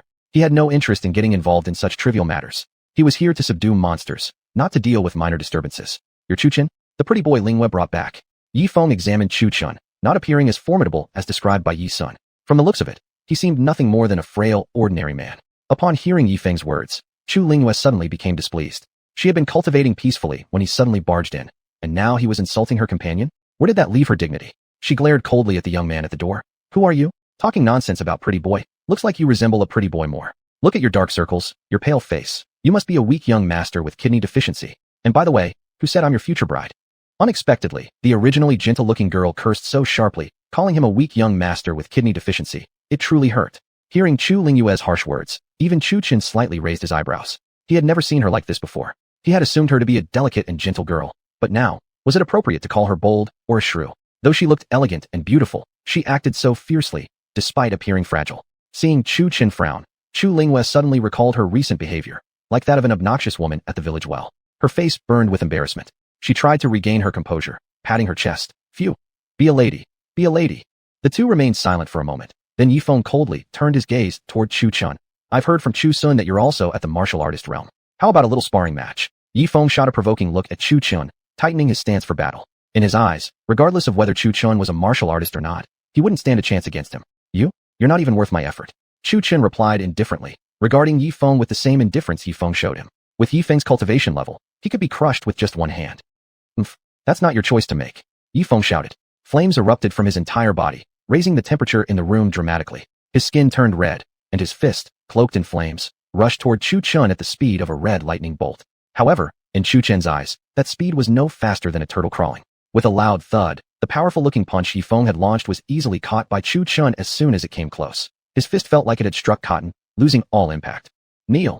With a loud shout, Chu Chun applied less than 300 Jin of strength, crushing Yifeng's fist tightly before pulling it down forcefully. Instantly, Yifeng dropped to his knees. From start to finish, the fight lasted less than a breath, entirely one-sided. Yifeng was effortlessly crushed by Chu Chun. Chu Chun glanced at Yifeng, then at Chu Lingyue beside him, an idea forming in his mind. Pure guidance without actual combat was useless. Even with higher cultivation and good instruction, one couldn't grasp the essence without practice. With a surge of profound energy, Chu Qin suppressed Yifeng's cultivation level to the third stage of the mortal martial realm. Yifeng was horrified. What had happened to his cultivation? Why was he now only at the third stage of the mortal martial realm? At this moment, panic overtook him. He realized he had run into a real powerhouse. Judging from the previous fight, he had been completely dominated. There was no way Chu Chun could be just at the martial artist realm. How else could he suppress another martial artist so effortlessly? Even if there was a gap of a few minor stages, such overwhelming strength was inconceivable. Only one possibility existed. Chu Chun might actually be at the grand martial artist realm. Initially, Yifeng had even suspected him of reaching the martial sage realm, but given his young age, that was absolutely impossible. While being suppressed, Yifeng marveled at Chu Chen's talent. How old was he? Already possessing the strength of a grand martial artist. At his age, Yifeng's 5-star mystical vein, considered mid-tier in his generation, wasn't regarded as monstrous, but still considered very strong. Yet today, he encountered a true prodigy. Yifeng, pinned to the ground by Chu Chun, glared at him fiercely, attempting to decipher what Chu Chin was thinking. Miss Lingyue, Chu Chin finally spoke. Since I've promised to guide your training, I've been thinking, training is one thing, but applying your energy is another. Therefore, this available sparring partner here is perfect for you to test your skills. Don't worry, I've already restricted his strength to the third stage of the mortal martial realm, matching yours. Upon hearing Chu Chin's words, Yifeng immediately understood. So he was being used as a sparring partner. Never in his life had Yifeng felt such humiliation, yet he was powerless against this youth. If he dared refuse, he might not end up crippled, but he would definitely be beaten senseless. For a moment, he deeply regretted his decision to provoke this person for no reason. Chu Lingyue's eyes sparkled, a faint smile appearing on her face as she looked at Chu Chen's calm expression. A warm feeling stirred in her heart. She had originally thought Chu Chun was only guiding her cultivation as part of some superficial arrangement, but Mei Shangda, he was actually taking it so seriously. Moreover, this was a rare opportunity to improve her strength, so she immediately nodded. All right, thank you, my lord. Under the astonished gazes of other Chu family disciples, Chu Lingyue led Chu Chun toward the martial arts arena at the back of the Chu residence. Chu Chun, gripping Yifeng like a chicken, casually tossed him onto the arena stage before gesturing to Chu Lingyue with a polite nod. Following Chu Chin's earlier instructions, Chu Lingyue activated her profound energy and guided it through every meridian in her body. With a gentle push from her jade-like legs, she leaped and soared onto the martial arts stage, completely avoiding the clumsy scene from earlier in the haunted village. Filled with delight, Chu Lingyue looked around at the stage beneath her feet, her heart pounding with exhilaration. She had succeeded. Before this, she had merely possessed cultivation without knowing how to properly apply it. Now, it felt as if she had discovered a new world, awakening a long-dormant desire within her to become stronger. At the same time, she understood an important truth. No matter how powerful others were, it would never be their strength that protected her. In times of crisis, she could only rely on herself. No wonder Yu Chan was so determined in her pursuit of martial arts cultivation and spoke of wanting to keep pace with Chu Chun and prove her own strength. Now, at last, Chu Lingyue also realized the importance of power. Chapter 59, Chu Lingyue's First Battle. Miss Lingyue, I must apologize. Yifeng, thrown onto the stage by Chu Chun, bowed to Chu Lingyue. Taking advantage of her momentary lack of response, he threw a punch directly at her. Bang! Caught completely off guard with no prior combat experience, Chu Lingyue was hit squarely in the abdomen by Yi Feng's blow. Suddenly struck in the stomach and overwhelmed by pain, Chu Lingyue couldn't help spitting out a mouthful of blood. Her expression turned dark and embarrassed. She had gotten too excited and forgotten she was still in a fight. Holding her stomach, she glared coldly at Yi Feng in the distance. Why didn't he at least warn her before ambushing her? Under her stare, Yi Feng felt a little uneasy and slightly guilty. He weakly asked, "Are you okay?" Die. Since Chu Lingyue had never learned any offensive techniques, she imitated what Yi Feng had just done. Clenching her fist tightly, she focused all her martial energy into one point and hurled a punch at Yi Feng. As expected, for an experienced fighter like Yi Feng, this punch from Chu Lingyue, though seemingly powerful, was easily dodged. Chu Lingyue had focused all her energy into her fist, while leaving the rest of her body unguarded. In Yi Feng's eyes, it appeared as though she was simply running forward with a clenched fist aimed at him, without any acceleration or jumping movement. Naturally, he dodged the attack with ease. Watching from afar, Chu Chan observed Chu Lingyue's ridiculous fighting style, and couldn't help but rub his forehead, sighing in frustration. This fight was an eyesore. Children fighting looked more intense. Despite the embarrassment, as Chu Lingyue's master, Chu Chen couldn't help but call out a reminder. While attacking, also channel your martial energy into the rest of your body to increase your speed. After Chu Chen's reminder, Chu Lingyue recalled her earlier attack, like an old market woman throwing punches, causing her face to redden with shame. While she was lost in thought, Chu Lingyue suddenly screamed in pain. In her momentary distraction, Yi Feng had appeared behind her with a flash step and slapped her back. Chu Lingyue's scream attracted the attention of other disciples from the Chu family, who hurried to the martial arts field and watched the two fighting on the stage, their expressions strange. Hey, when did the young miss come back? Wait, isn't that Yi Feng from the Yi family on the stage? Why is Yi Feng here? Look at Yi Feng's cultivation level. Holy crap. Foundation breaking, third heaven? Didn't I hear he reached the martial scholar stage before? Why is he only at foundation breaking, third heaven now? I think it was just rumors spread outside. This is all. And a so-called genius. You guys don't need to focus solely on Yi Feng. Look at the young miss. Wasn't she not cultivating at all before? Why is she even fighting Yi Feng now? Yeah, why did she start fighting today? And look at the young miss's cultivation level. It's foundation breaking, third heaven. Wasn't she only at 7th rank of the open vein realm before? Damn right it's true. The sudden leap in Chu Lingyue's cultivation stunned the other disciples. After entering the martial arts ground, the Chu family disciples had their attention solely on the battling duo and didn't even notice Chu Chen's presence. As the fight on stage grew more intense, Chu Lingyue gradually learned offense and defense through repeated defeats. Although it still looked awkward, she at least understood how to fight now, though her martial energy flow was still not very smooth. Half an hour passed, and with both fighters at a very low cultivation stage, Yi Feng also intentionally held back. After all, she would be his wife in 10 days. So the two fought for nearly half an hour without a clear winner yet. Chu Lingyue was now practically on even ground with a deliberately weakened Yi Feng. But due to her lack of martial techniques or skills, this half hour of fighting involved her simply copying Yi Feng's moves, punching without restraint.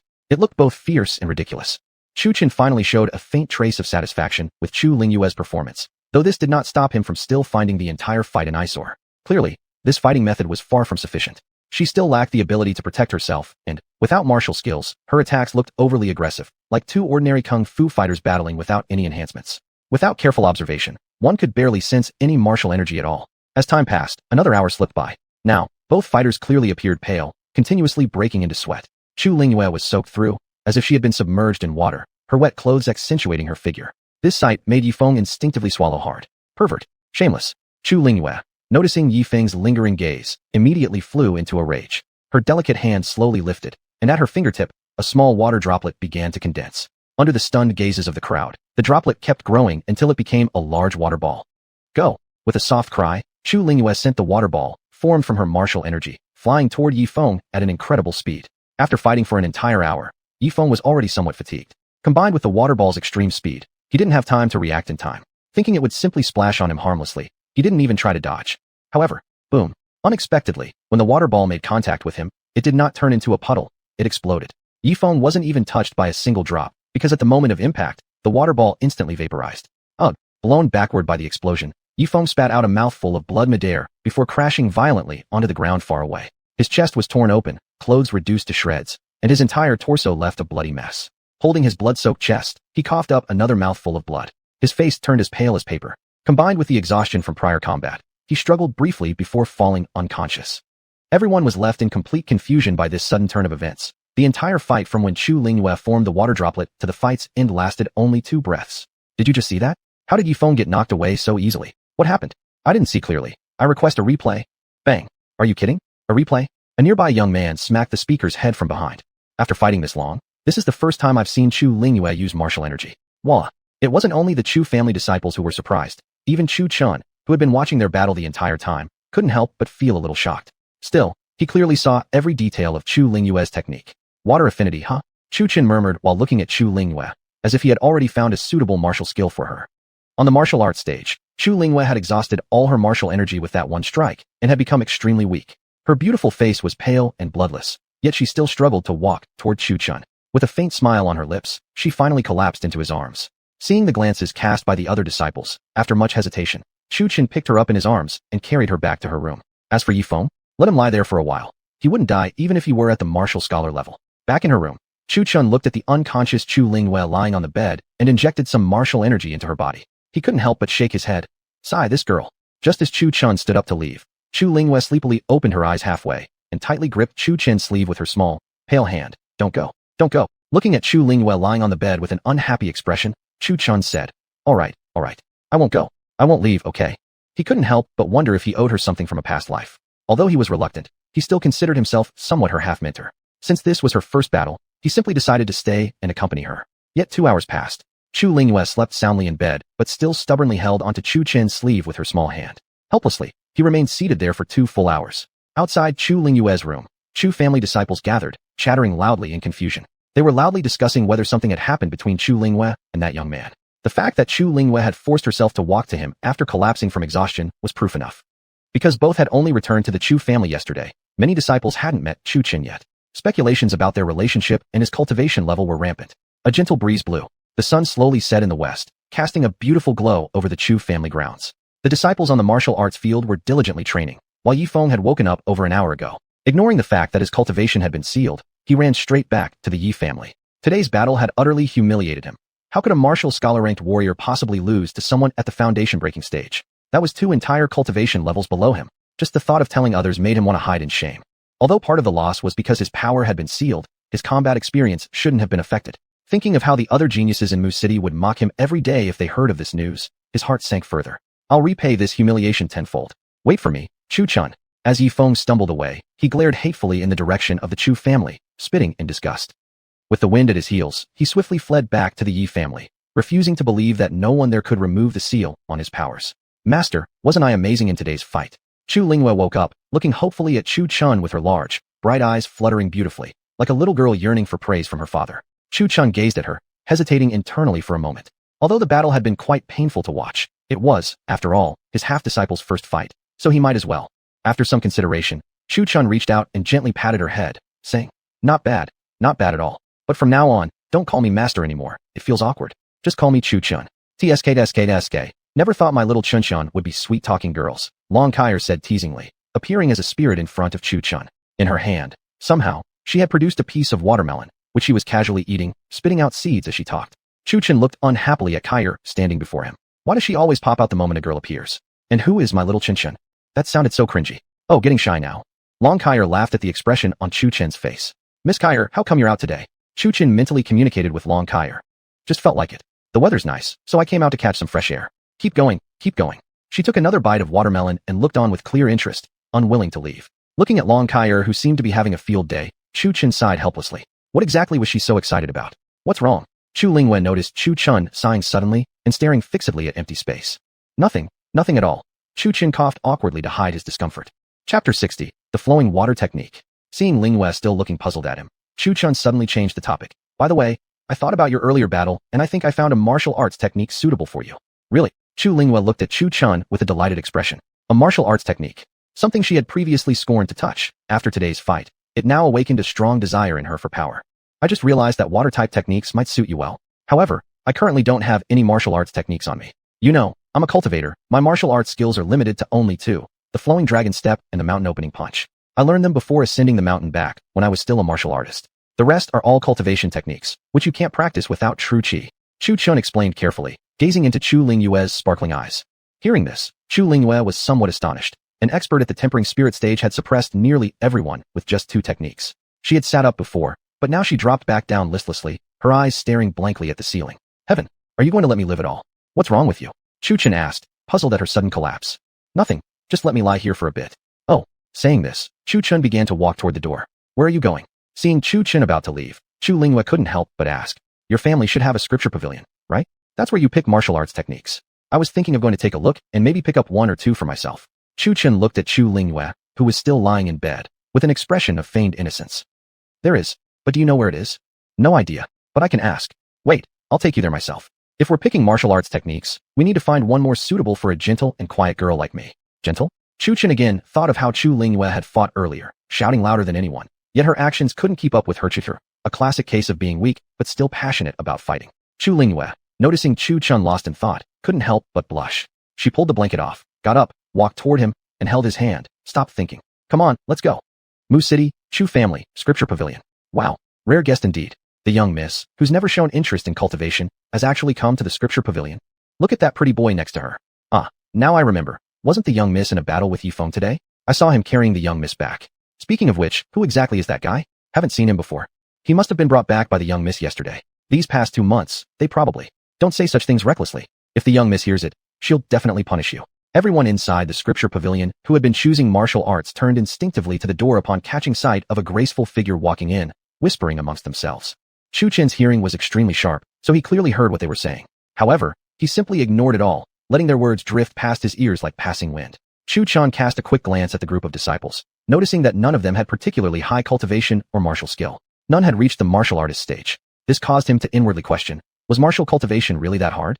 The disciples also caught Chu Chen's gaze, which was clearly filled with indifference, as though he was looking down on insects. Anger boiled up in their hearts, but held back due to his closeness to the young miss. After all, the young miss was soon to be wedded to Yifeng. If they offended her, perhaps she might use Yifeng's authority to make life difficult for them. As for this pretty boy, even if Chu Lingyue liked him deeply, there was no way she could stop this marriage alliance. Marriages between clans weren't based on feelings or love. They were purely transactional. Thinking thus, they gave Chu Lingyue sorrowful glances. If the clan head were still around, even if she had 10 such pretty boys, he would allow it. But nowadays, at most, she could only throw around power and act domineering for a few days at the Chu family's expense.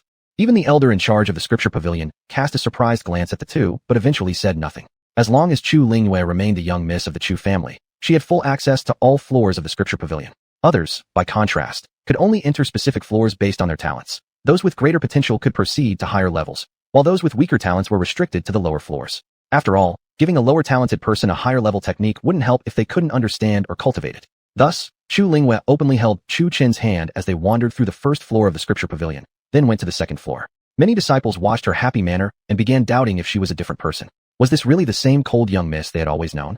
As for the looks they were getting, Chu Lingyue proudly lifted her chin, but Chu Chen remained indifferent. Inside the Scripture Pavilion, he carefully examined every martial arts technique, only to find none that interested him. Chu Lingyue also examined the martial arts techniques in the pavilion seriously. She had never entered the Scripture Pavilion before, nor had she ever opened a martial arts manual. But as she delved deeper, she discovered that spiritual energy could be used in such dazzling ways. Before, she had watched Chu family disciples spar as if watching a circus act, never caring. Now, after truly engaging with cultivation, she realized how refined and intricate the disciples' use of spiritual energy had been during battles. Look, he's heading to the third floor. Third floor? This pretty boy really thinks the Scripture Pavilion is his own home. He's just riding on someone else's prestige. Even if he goes to the third floor, what of it? Even if he gets a martial arts technique, can he even cultivate it? That's right. The higher level techniques are stronger, but also more complex. This guy looks like he's at most at the martial artist stage. Martial artist? I think he doesn't even have any cultivation at all. He looks like a greenhorn who's never seen the world. He came into the Scripture Pavilion just because he's never seen martial arts techniques before.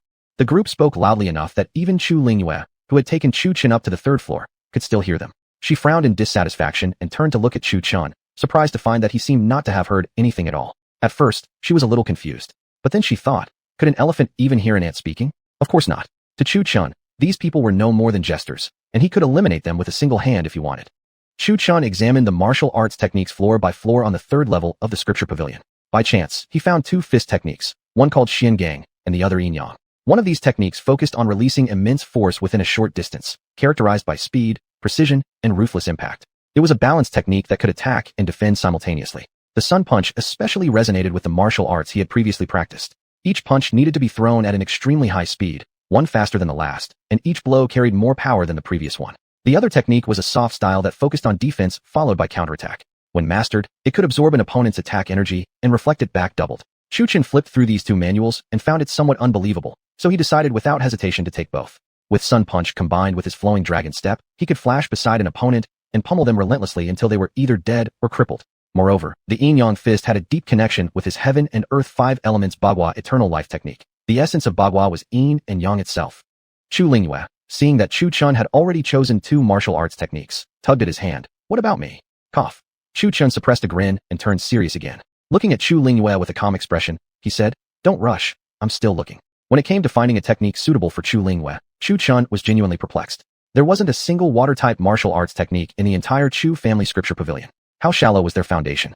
Chu Chun wandered a bit longer inside the 3rd floor of the pavilion, but still found no water element techniques, nor any lightning-type ones. Most of the techniques he saw were fire element, nearly filling half the pavilion, and there were also many wind element techniques. The 2 techniques he chose were quite unique in nature, belonging to no specific element. Chu Lingyue and Chu Chun quickly finished exploring the 3rd floor and headed to the 4th.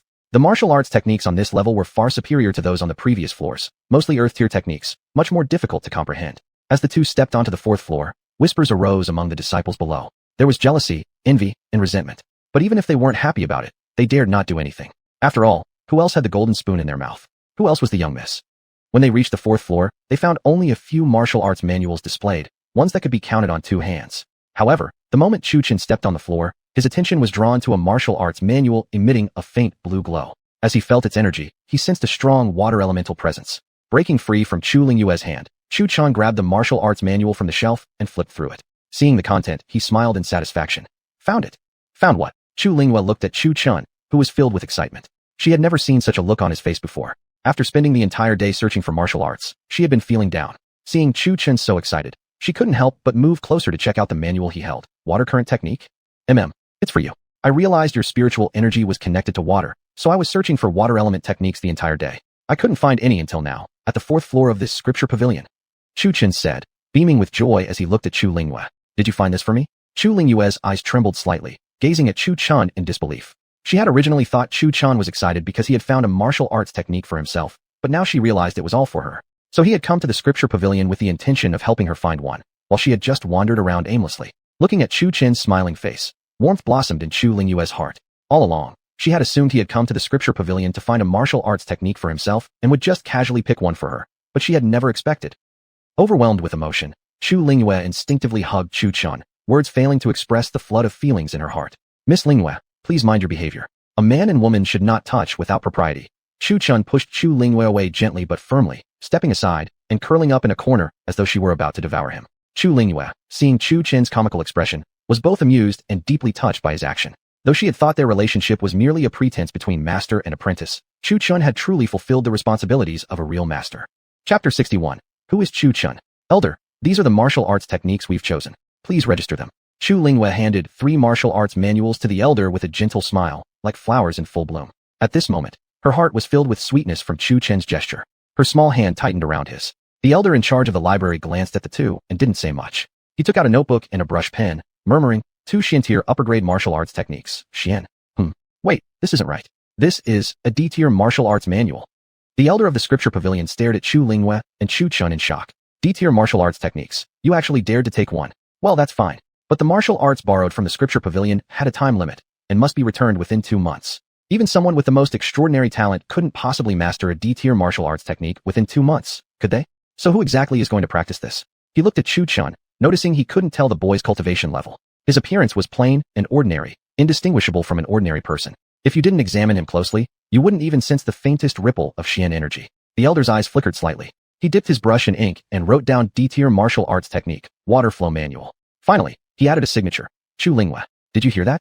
Chu Lingyue actually checked out a D-tier martial arts technique. What? D-tier? With her mere 2-star Xian Meridian talent, even a whole year wouldn't be enough to master it. Is there a possibility that the young man wants to practice it? Him? He doesn't even have a cultivation level. What can he practice? Behind their retreating figures, the disciples exchanged cold remarks and mockery. Chu Lingyue happily took the 3 martial arts manuals and returned to her courtyard with Chu Chun's hand in hers. She handed him the 2 upper-grade Xian-tier martial arts techniques for fist combat, smiling sincerely. Chu Chun accepted the manuals Chu Lingyue gave him and flipped through them briefly without deep inspection. His priority now was to teach Chu Lingyue the water flow manual within these 20 days. The next day, early in the morning, the meeting hall of the Chu family once again echoed with noisy voices. If your Chu family doesn't give me a proper explanation, today I'll destroy your entire Chu residence. Yi Linhong stood at the door with 7 elders behind him, and Yi Feng by his side. Yi Feng had reported the previous day's events to Yi Linhong. After hearing it, Yi Linhong was furious and arrived at the Chu residence early the next morning demanding answers. A family on the brink of extinction had the audacity to act so brazenly. Family head Yi, please calm down first. What exactly has happened? Even the normally composed Great Elder was now visibly unsettled. He could roughly guess what had happened. Yifeng had probably been beaten up by Chu Chun. He was now worried that the Yi family might recklessly wipe out the Chus, which was definitely not what he wanted. His plan was for the 6 families to confront the Chu clan together and then bring Chu Chun under control through his influence. Calm down. How can you expect me to stay calm? Yi Linhong pointed at Yifeng, red-faced and furious. Tell me exactly what happened first. The Great Elder frowned, growing more annoyed. Are you truly clueless or pretending to be? Yi Linhong ranted. Last night, my son returned to the Yi family with his cultivation sealed to the 3rd stage of the entrance warrior level. A mighty martial master, reduced to that level and beaten up by that brat that Chu Lingyue brought back. How can a martial artist of the martial master level be defeated by an unknown nobody without consequence? Don't you owe me an explanation? And how did the seal happen? We couldn't find a single expert in the Yi family capable of removing it last night. Where's that brat? Yi Linhong spoke louder with growing humiliation. However, Yifeng hadn't told his father that he was actually defeated by Chu Lingyue. It would have been an even greater disgrace. Sealing someone's cultivation? The Great Elder couldn't hide his astonishment upon hearing this. He immediately checked Yifeng's cultivation level. It was indeed sealed to the 3rd stage of the entrance warrior level. Now, he was sure it was done by Chu Chun. Only Chu Chun could pull something like this off. He was impressed as well. Sealing techniques weren't common. But for now, he needed to give Yi Linhong a proper response while inwardly cursing Chu Chun for making him clean up his mess again. Still, when he thought about his grand plans, he decided to bear with it. Family head Yi, perhaps it's just a misunderstanding. Your son is a martial master. Except for a few elders here in the Chu clan, everyone else are merely warrior or entrance warrior level cultivators. Could there possibly be a mistake? As the Great Elder spoke, his smile never faded. As long as they denied everything, Yi Linhong wouldn't be able to do anything. A misunderstanding? My son came out from your Chu family last night. Who else could have done it but you? Yi Linhong stared at the Great Elder of the Chu family, his face darkening. His Xian energy surged, the pressure of a soul warrior Jing cultivator radiating out. A misunderstanding? Do you think I'm stupid? You don't need to rush. We truly had no knowledge of what happened yesterday. I'll send a few people to bring Chu Lingyue and Chu Chun here immediately, said the Great Elder, who indeed had some concerns. Chu Chun absolutely couldn't reveal his strength in front of a soul warrior Jing opponent right now, or it would scare the target away. He ordered several guards to go fetch Chu Chun and Chu Lingyue. You better give me a satisfactory explanation, or today I will make sure the Chu family ceases to exist. Yi Linhong withdrew his aura, his expression slightly curious. Just who exactly was this Chu Chun? Yesterday, after hearing from Yifeng that Chu Chun might be at the Grand Martial Master level, he had thought, how could that be possible? A 23-year-old brat reaching the Grand Martial Master level? Unless he had started cultivating the moment he was conceived. Half a quarter hour later, Chu Chun and Chu Lingyue entered the meeting hall. Looking at the people gathered here, Chu Chun didn't recognize anyone besides the Great Elder and Yifeng. Could it be the Great Elder had angered them so quickly? Esteemed Great Elder, greetings from humble Chu Lingyue. And greetings to head Yi. Although Chu Chun didn't know Yi Linhong, Chu Lingyue certainly did. She bowed her head slightly in greeting. When Yi Linhong saw Chu Lingyue, he couldn't help but examine her. The last time he had seen her was 5 years ago. Unexpectedly, in these 5 years, she had grown so breathtakingly beautiful. No wonder Yifeng had taken a liking to her. Then he turned his gaze to the young man beside Chu Lingyue. The boy wore a white robe and had jet black hair. His features were as if carved by a knife, each sharp and refined, his deep black eyes exuding a certain deadly intensity. A gourd hung from his waist. He carried himself with a gallant aura, as though he were a reclusive martial cultivation master. His cultivation level was something even Yi Linhong couldn't identify. Looking at the boy again, Yi Linhong shifted his gaze toward the old man seated on the platform. The Great Elder remained extremely calm, as if he held none of them in the slightest regard. Yi Linhong couldn't help frowning slightly. Something just didn't feel quite right. The Great Elder appeared too composed. Chu Lingyue and the youth beside her also acted as if they had no fear of him at all, their expressions almost dismissive. Are you Chu Chun? Yi Linhong stepped forward, positioning himself directly in front of Chu Chun, fixing him with a sharp glare, as if trying to see right through him, while his Xian energy faintly radiated the pressure of a soul warrior Jing cultivator. Do you mind telling me why Elder summoned us here?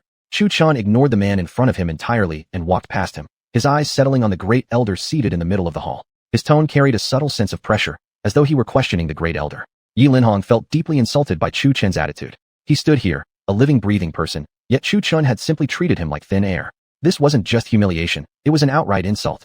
Yet he looked at Chu Chun's back with some surprise. How could this young outsider, someone who hadn't even recognized him, dare act so defiantly toward the Great Elder himself? Was he simply riding on someone else's authority, or did he actually possess true power? At this moment, Yi Linhong wasn't quite sure. How had this outsider even dared to enter the Chu family residence in the first place? Even if Chu Lingyue had brought him in, the Chu family should have been well aware of the benefits of allying with the Yi family. No matter how much Chu Lingyue resisted, she would eventually have no choice but to be controlled. Something didn't add up to Yi Linhong, yet he couldn't figure out why the Great Elder agreed to the wedding 10 days from now. If they really had something to rely on, shouldn't they have shown it already when he came yesterday? Or perhaps the Great Elder was plotting something far greater. This is head Yi of the Yi family. He's here regarding what happened yesterday. Tell me. Chu Chun, it was just a martial match. Why did you have to leave him so badly injured? The great elder kept smiling as he looked at Chu Chun. Chu Chun. Upon hearing this familiar term of address from the great elder, not only was Yi Linhong surprised, even Chu Chun furrowed his eyebrows slightly, casting a calm glance at the great elder. What scheme was this old fox up to now? Yi Linhong and the others exchanged shocked glances at the sight of the great elder and Chu Chun. What exactly was their relationship? Although both bore the Chu surname, Yi Linhong was absolutely certain that he had never encountered the young man during any of his previous visits to the Chu family. Clearly, he wasn't a member of the Chu clan from Mu City. The great elders and Chu Lingyue's attitude toward the youth puzzled him. Just who exactly are you? Yi Linhong grew tired of watching their cryptic exchange like a fool. He raised his voice and confronted Chu Chun fiercely, all the while intensifying his aura and closing in on him. Chu Chun cast a calm gaze toward Yi Linhong. I am Chu Chun, a mere commoner. I feel honored to be noticed by Lady Lingyue. Lady Lingyue? Yi Linhong turned his eyes toward Chu Lingyue, seeking answers from her lips. She stepped forward, hugged Chu Chun's arm, and smiled. During the 2 months I spent traveling and training outside, I noticed him. Although he may not be an expert, his demeanor moved me, so I brought him back with me. Chu Lingyue was no fool. She didn't reveal that Chu Chun was her master. In the eyes of these people, Chu Chun was merely an ordinary civilian without cultivation. If she had claimed he was her master, it would have elevated his status too much. Then do you even know that you still have 9 days before you're supposed to marry my nephew Yi Feng? Bringing back another man. Do you intend to marry into the Yi family while entangled with someone else? Don't you know this will become a laughingstock? Seeing Chu Lingyue's blissful expression, Yi Linhong couldn't help but angrily retort. He absolutely wouldn't allow any woman marrying into the Yi family to be involved with another man. If word got out, where would the Yi family's reputation stand? 9 days until the wedding? What do you mean? Chu Lingyue's gaze turned cold as she stared at Yi Linhong, questioning him, and indirectly the great elder as well. Wasn't it supposed to be the 7th day of next month? That's right. Yesterday, Head Yi came to talk to me, suggesting the wedding should take place 10 days from now. I tried Shinju yesterday, but they insisted firmly. Everything moved too quickly. I haven't had the chance to inform you yet, explained the great elder to Chu Lingyue and Chu Chun. Chapter 62, Breaking the Stalemate, Part 1. Upon hearing this news, Chu Lingyue and Chu Chun exchanged glances and couldn't help but frown. Chu Lingyue tightly clung to Chu Chen's arm and coldly declared, even if I die, I will never marry Yi Feng. I've already told you. I'm already secretly engaged to him.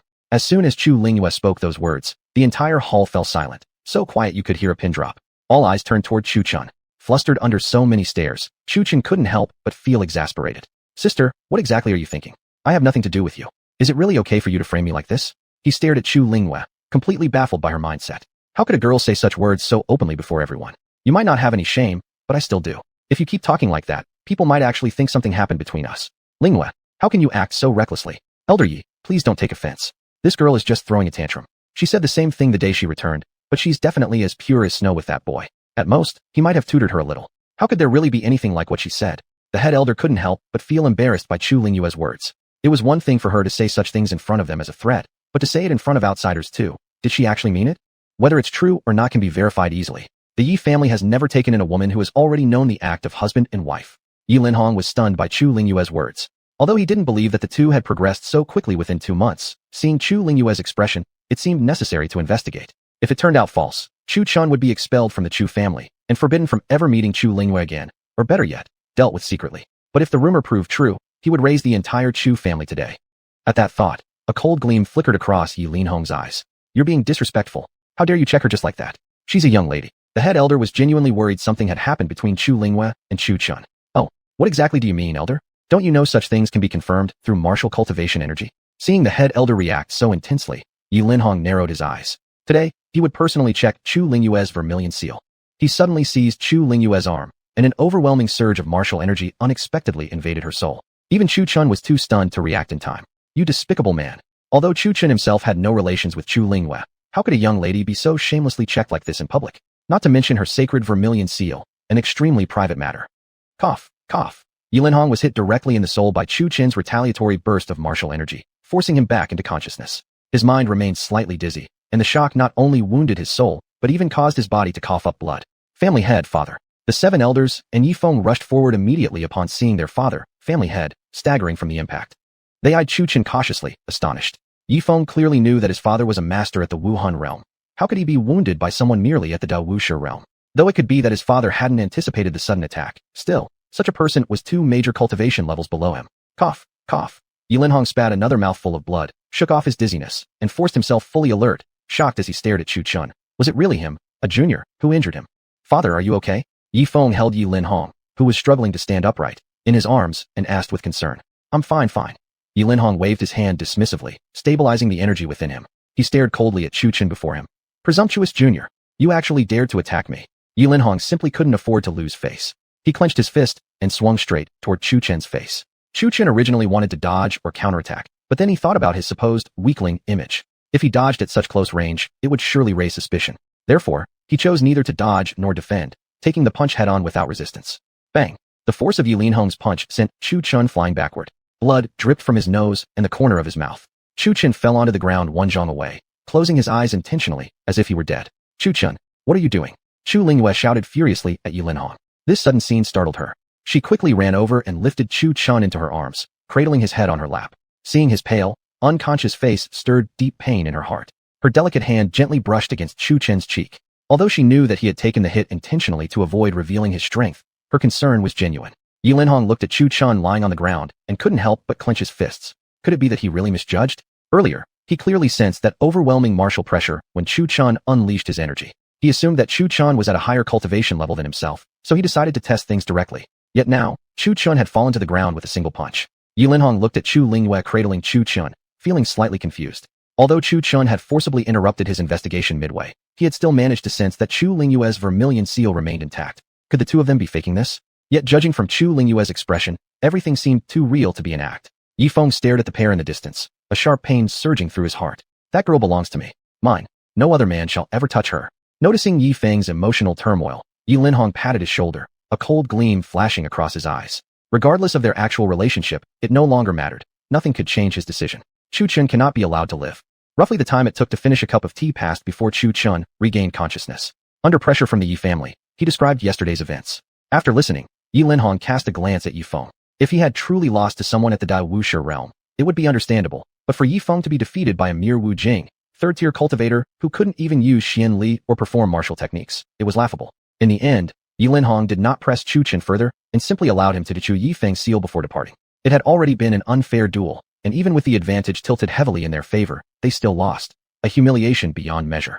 If Chu Lingyue had been skilled in martial arts and proficient in Xian Li, losing would still be somewhat acceptable, but to be defeated by someone with mere cultivation but no Xian Li control, no knowledge of martial techniques, and lacking martial arts training, this loss was beyond words. Dad, Yi Feng cautiously addressed Yi Linhong, who was glaring with an ominous expression. Don't call me dad.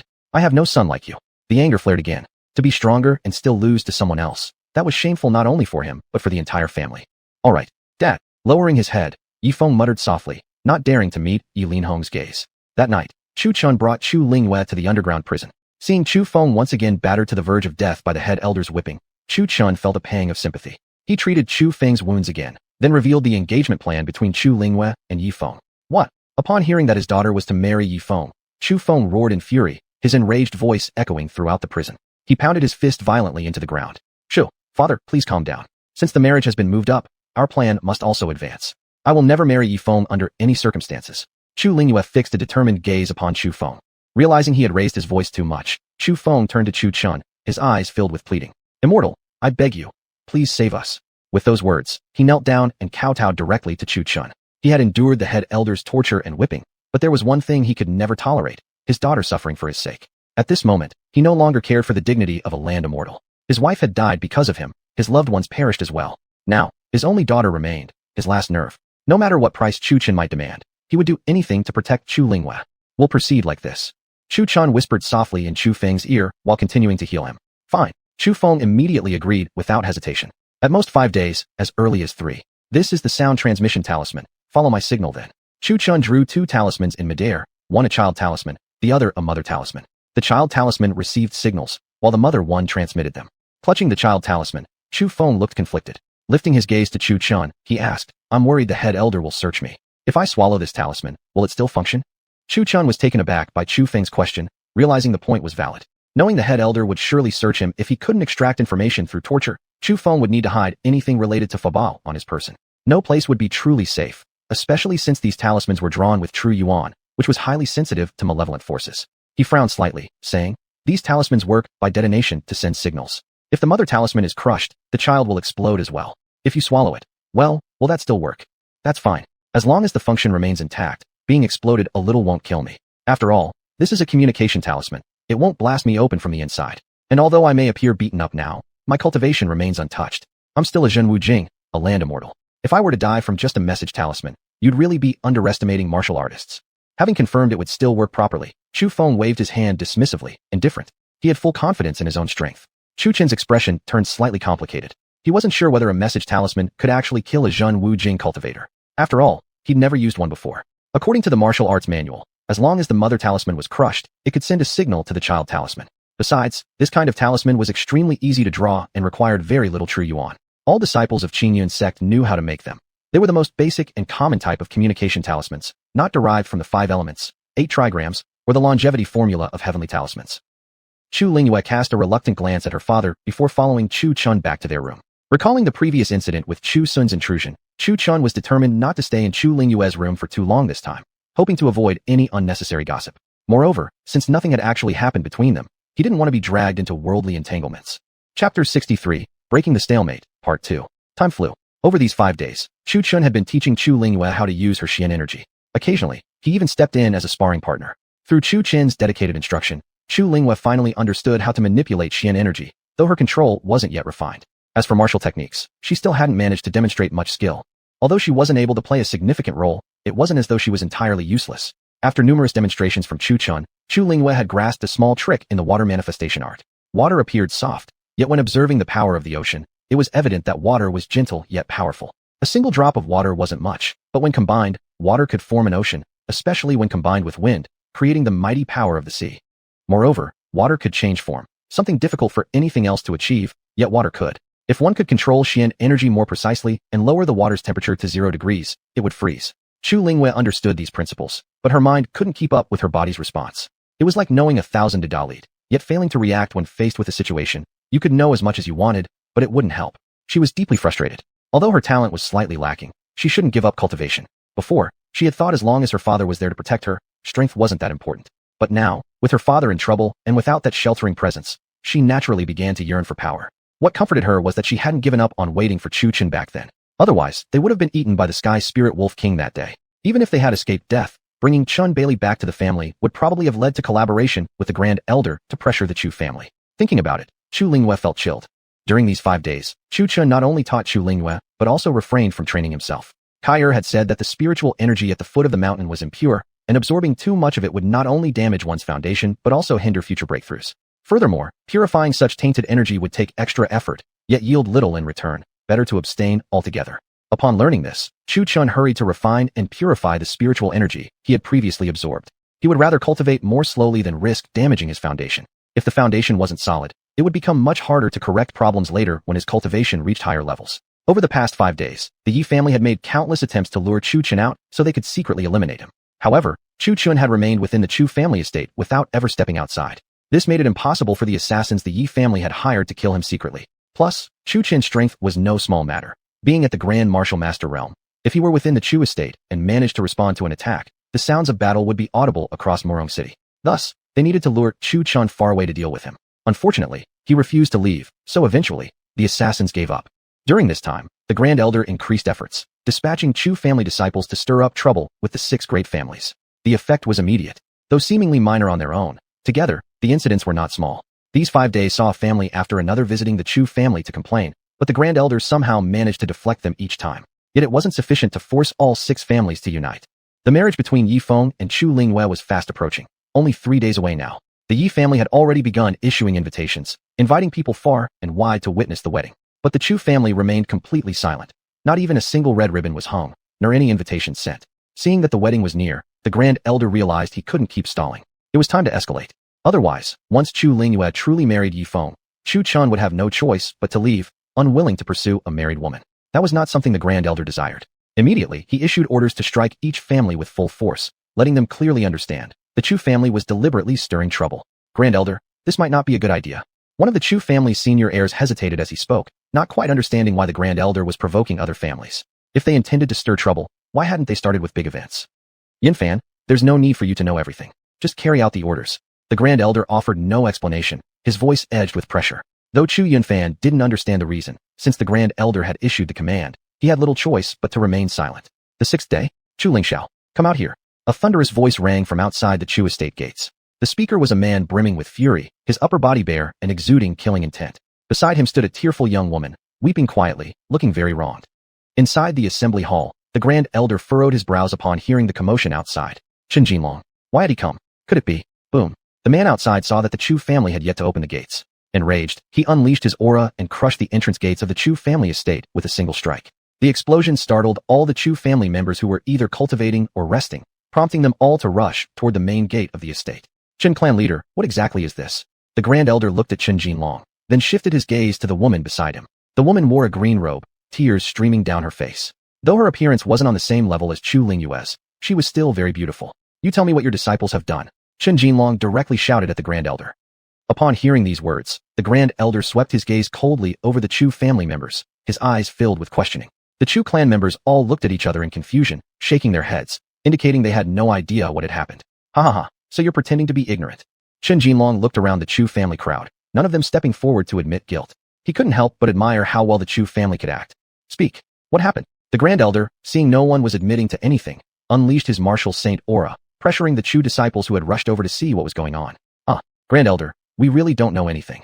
The disciples, overwhelmed by the Grand Elder's pressure, knelt onto the ground, begging for mercy repeatedly, yet still nobody admitted anything. Grand Elder, I'll speak. A disciple who had only reached the 4th level of martial formation, unable to bear the Grand Elder's oppressive pressure, weakly spoke up. Speak. The Grand Elder released his pressure, staring fiercely at the disciple. The disciple, feeling chills down his spine from the Grand Elder's fierce gaze, hurriedly said, Last night.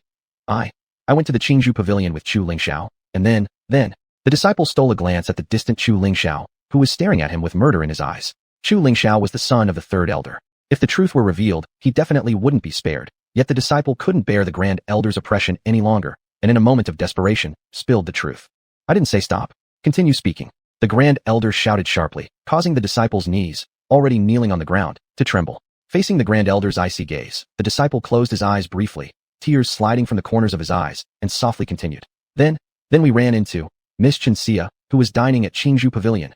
Back then, Chu Lingxiao was drunk, and he became attracted to Miss Chen, and pretended to befriend her, and kept pouring her drinks, and then Chu Lingxiao. The disciple stopped speaking here, but everyone understood the process of what had happened. They now glared at Chu Lingxiao with anger. At a time when the Chu family was already facing a crisis, you still went out and caused trouble. Don't you know you're only bringing more trouble upon the Chu family? Even if Chu Lingxiao was the son of the 3rd Elder, could he really push the entire clan deeper into the fire? If the clan leader had still been around, even if the Chun family had been deeply wronged, they wouldn't dare to come here seeking trouble. They would have used this opportunity to arrange a marriage alliance. But now, faced with the furious gazes cast by everyone, Chu Lingxiao's expression turned awkward. He looked at the disciple kneeling before the Grand Elder with a murderous intent in his eyes. Actually, Chu Lingxiao did know the difference between major and minor matters. In normal circumstances, he wouldn't dare act so recklessly. But yesterday evening, he had received an order from his father, instructing him to pick a fight with any of the other 6 families and provoke their anger. Thus, he had gone to Qingzhou Pavilion with Chu Shashi. While having dinner, thinking about how to stir up trouble, he noticed Chen Xia sitting across from them, the Chen family's beloved daughter. Though not as beautiful as Chu Lingyue, she was still an extraordinary beauty, and Chu Lingxiao had long lusted after her beauty. Under the courage of alcohol, he approached to flirt. Unexpectedly, during the conversation, he and Chen Xia began a drinking competition. Eventually, both of them became extremely drunk, and the result was a brutal and forced encounter. Now realizing what had happened, Chu Lingxiao was filled with regret. He had only planned to tease her a little, but hadn't expected to cause such a disaster. His cultivation was higher than Chen Xia's. In the middle of the night, he woke up half drunk, staggered back home in a haze, with no memory of the night's events. Only after fully sobering up in the morning did he recall bits of what happened. But Chen Xia wasn't as lucky. She had been lying on the street, fully exposed to the eyes of passers-by. Eventually, someone threw a basin of cold water on her to wake her up. It was even used foot-washing water. A maid had tripped and spilled it all over her body. A sudden coldness shot through her body, instantly awakening her. Looking at the strange stares from people on the street, she was still dazed at first. Then a breeze passed through, and a chilly shiver ran down her spine. Only then did she realize she was lying naked on the street. Ignoring everything else, she immediately ran straight home. It wasn't until she had calmed herself that she recalled the madness of the previous night. An unspeakable humiliation. How could she ever marry after this? The 3rd Elder was at a loss facing the crowd stares. That little bastard. I told you to stir up trouble, not to poke a hornet's nest. Since the fault lay with his own son, he didn't want to make the Grand Elder lose face. Chen clan leader, what do you think should be done now? What do I think? What your son did. You asked me what to do. Chen Jinlong was still furious, holding himself back only because the Grand Elder was 3 cultivation levels higher than him. If not for that, he would have attacked already. Since both of them have, why don't you let Lady Chen marry into the Chu family? Our eldest daughter is getting married in 2 days as well. See, we could hold both weddings together. Wouldn't that be wonderful? A double celebration. The 3rd Elder could think of no better idea and, with hope in his heart, offered this absurd suggestion. Nonsense. Do you still think your Chu family is the same as 2 months ago? You expect me to marry my beloved daughter to you? After hearing these words, Chen Jinlong's rage erupted. He punched straight through the nearby doorway, his aura directly pressing down on Chu Lingxiao. Don't refuse so quickly. There's no better solution now. Do you actually expect another man to dare marry such a tainted girl? Seeking death. Upon hearing the third elder dared call his daughter tainted, Chen Jinlong immediately stepped forward, tightly grabbing the third elder's neck, lifting him high into the air. Say it again. I'll smash your mouth. Step back. Chen Jinlong, this is the Chu family. You will not act recklessly here. The Grand Elder's stern voice rang out, his martial saint aura of the 7th level bursting forth, forcing Chen Jinlong back several steps. Yes, it's true this matter was our Chu family's fault first, but now, is there any other way? Although his tone was sharp, the third elder's words weren't completely without reason. Think carefully. Chen Jinlong's insides churned from the pressure, glaring fiercely at the Grand Elder. But after this tremor, his mind became clearer. Right now, he had no way to confront the Chu family. The highest cultivation level in Morong City was the true martial lord realm, that belonged to Chu Feng of the Chu family. Then came the Bai families by Yi at the martial king stage, followed by the Gongsun family's Gongsun Tang at the martial general stage. The rest consisted of 2 martial souls and 2 martial saints. If he couldn't defeat the Chu family, then Chen Jinlong had a sinister idea now. Since I can't beat you, I'll just pour some salt on your wounds. Xia, we're leaving. Chen Jinlong took Chen Xia away. Father, are we really going to swallow this injustice? Is my ruined innocence going to be forgotten like this? Chen Xia looked at Chen Jinlong's gloomy expression and scolded softly. She couldn't accept it. This was her purity, her future. How could she ever marry anyone? Chapter 64. Trouble never comes alone. The disciples of the Chu family watched as Chen Jinlong simply walked away, and a sense of unease immediately surged within them. One male disciple expressed his concern. Elder, are we really going to let this go? I suspect Chen Jinlong will surely plot behind our backs. Although he may not be able to deal with us directly, what if he teams up with the other 5 families, then? The great elder narrowed his eyes toward the direction Chen Jinlong had left without answering the disciple's question. The faintest smirk unconsciously curved his lips. He naturally knew that Chen Jinlong wouldn't take this lying down. He would definitely seek alliances with other families to suppress the Chu family. In fact, Chen Jinlong's reaction was exactly what he was hoping for. His gaze shifted to Chu Lingxiao. You come with me. Great elder, there's no need for you to personally handle this matter. This wayward son of mine, I will discipline him myself. Please grant me this favor. The third elder said, knowing full well that his son had caused far too much trouble. If the great elder were to intervene, the punishment wouldn't be simple at all. He was well aware of the great elder's ruthlessness. You come too. The 2 followed the great elder into the meeting hall. Immediately, Chu Lingxiao dropped to his knees before the great elder, his voice slightly pleading. Great elder, yesterday I wasn't. You did great. The great elder smiled.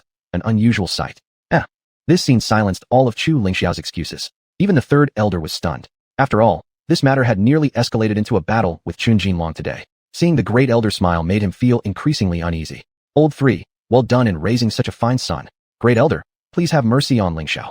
The third elder's understanding of the great elder told him that this abnormal behavior of smiling only made him more fearful. Tisk old 3, rise. I'm serious. Let me analyze the current situation for you. Tell me, were you there when that kid Chuchen caused a ruckus that day? The third elder carefully tried to recall, scrutinizing every word of the great elders before nodding slightly, finding nothing out of place. You know what conditions that kid had laid down, don't you? The other 6 families needed to work together to deal with him, but the premise was for those families to come looking for trouble first. So I thought to myself, why not stir up a little chaos? The bigger the commotion, the better. Did you see Chen Jinlong's expression as he left? He knows he alone cannot take us on, so?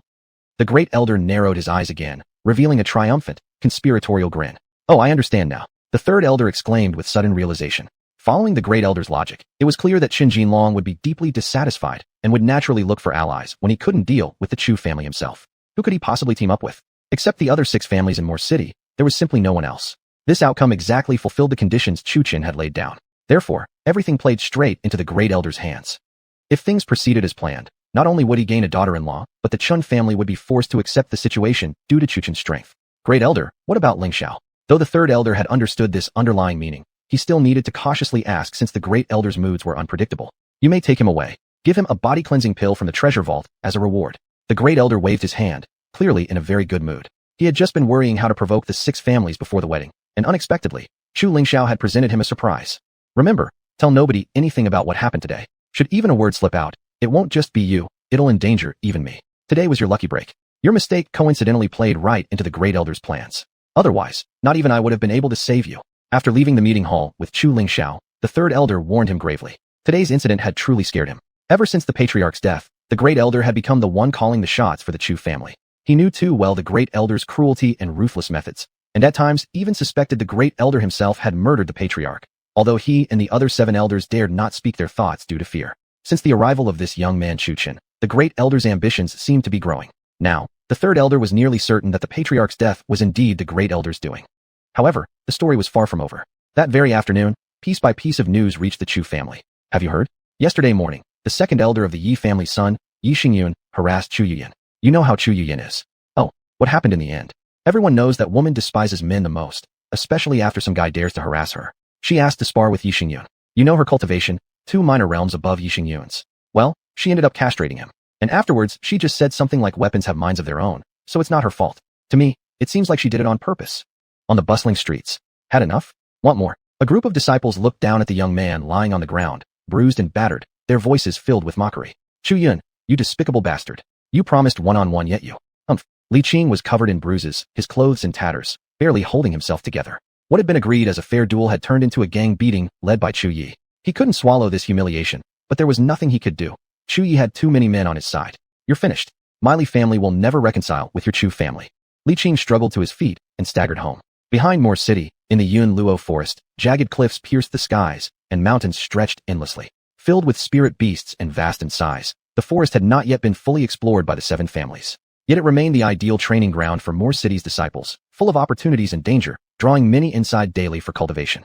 Well, if it isn't Bai Xing. A tall man sneered as he blocked the path of the richly dressed young man, flanked by his men. Seeing the noble's battered condition after what seemed like a difficult training session, Chu Ling's lips curled with mockery. Beside Bai Xing stood an extremely beautiful woman, a teardrop mole near the corner of her eye. Though normally dignified, today she too looked disheveled and worn. Chu Ling, what do you want? Bai Xing immediately moved to shield the woman behind him, eyes wary as he stared at Chu Ling and his men. It was clear they meant no good. Bai Xing, taking a woman with you on an outdoor training trip? That's pretty bold. Chu Ling chuckled, his eyes roaming hungrily over the woman behind Bai Xing. She had curves in all the right places, and her looks rivaled even Chu Ling US. He smirked as he licked his lips, leering at her in a grotesque manner. Let's go. Realizing the danger, Bai Xing barked the order and quickly pulled the woman in the opposite direction. Normally he wouldn't fear Chu Ling, but after a recent brutal battle with a spirit beast, both were too injured to fight.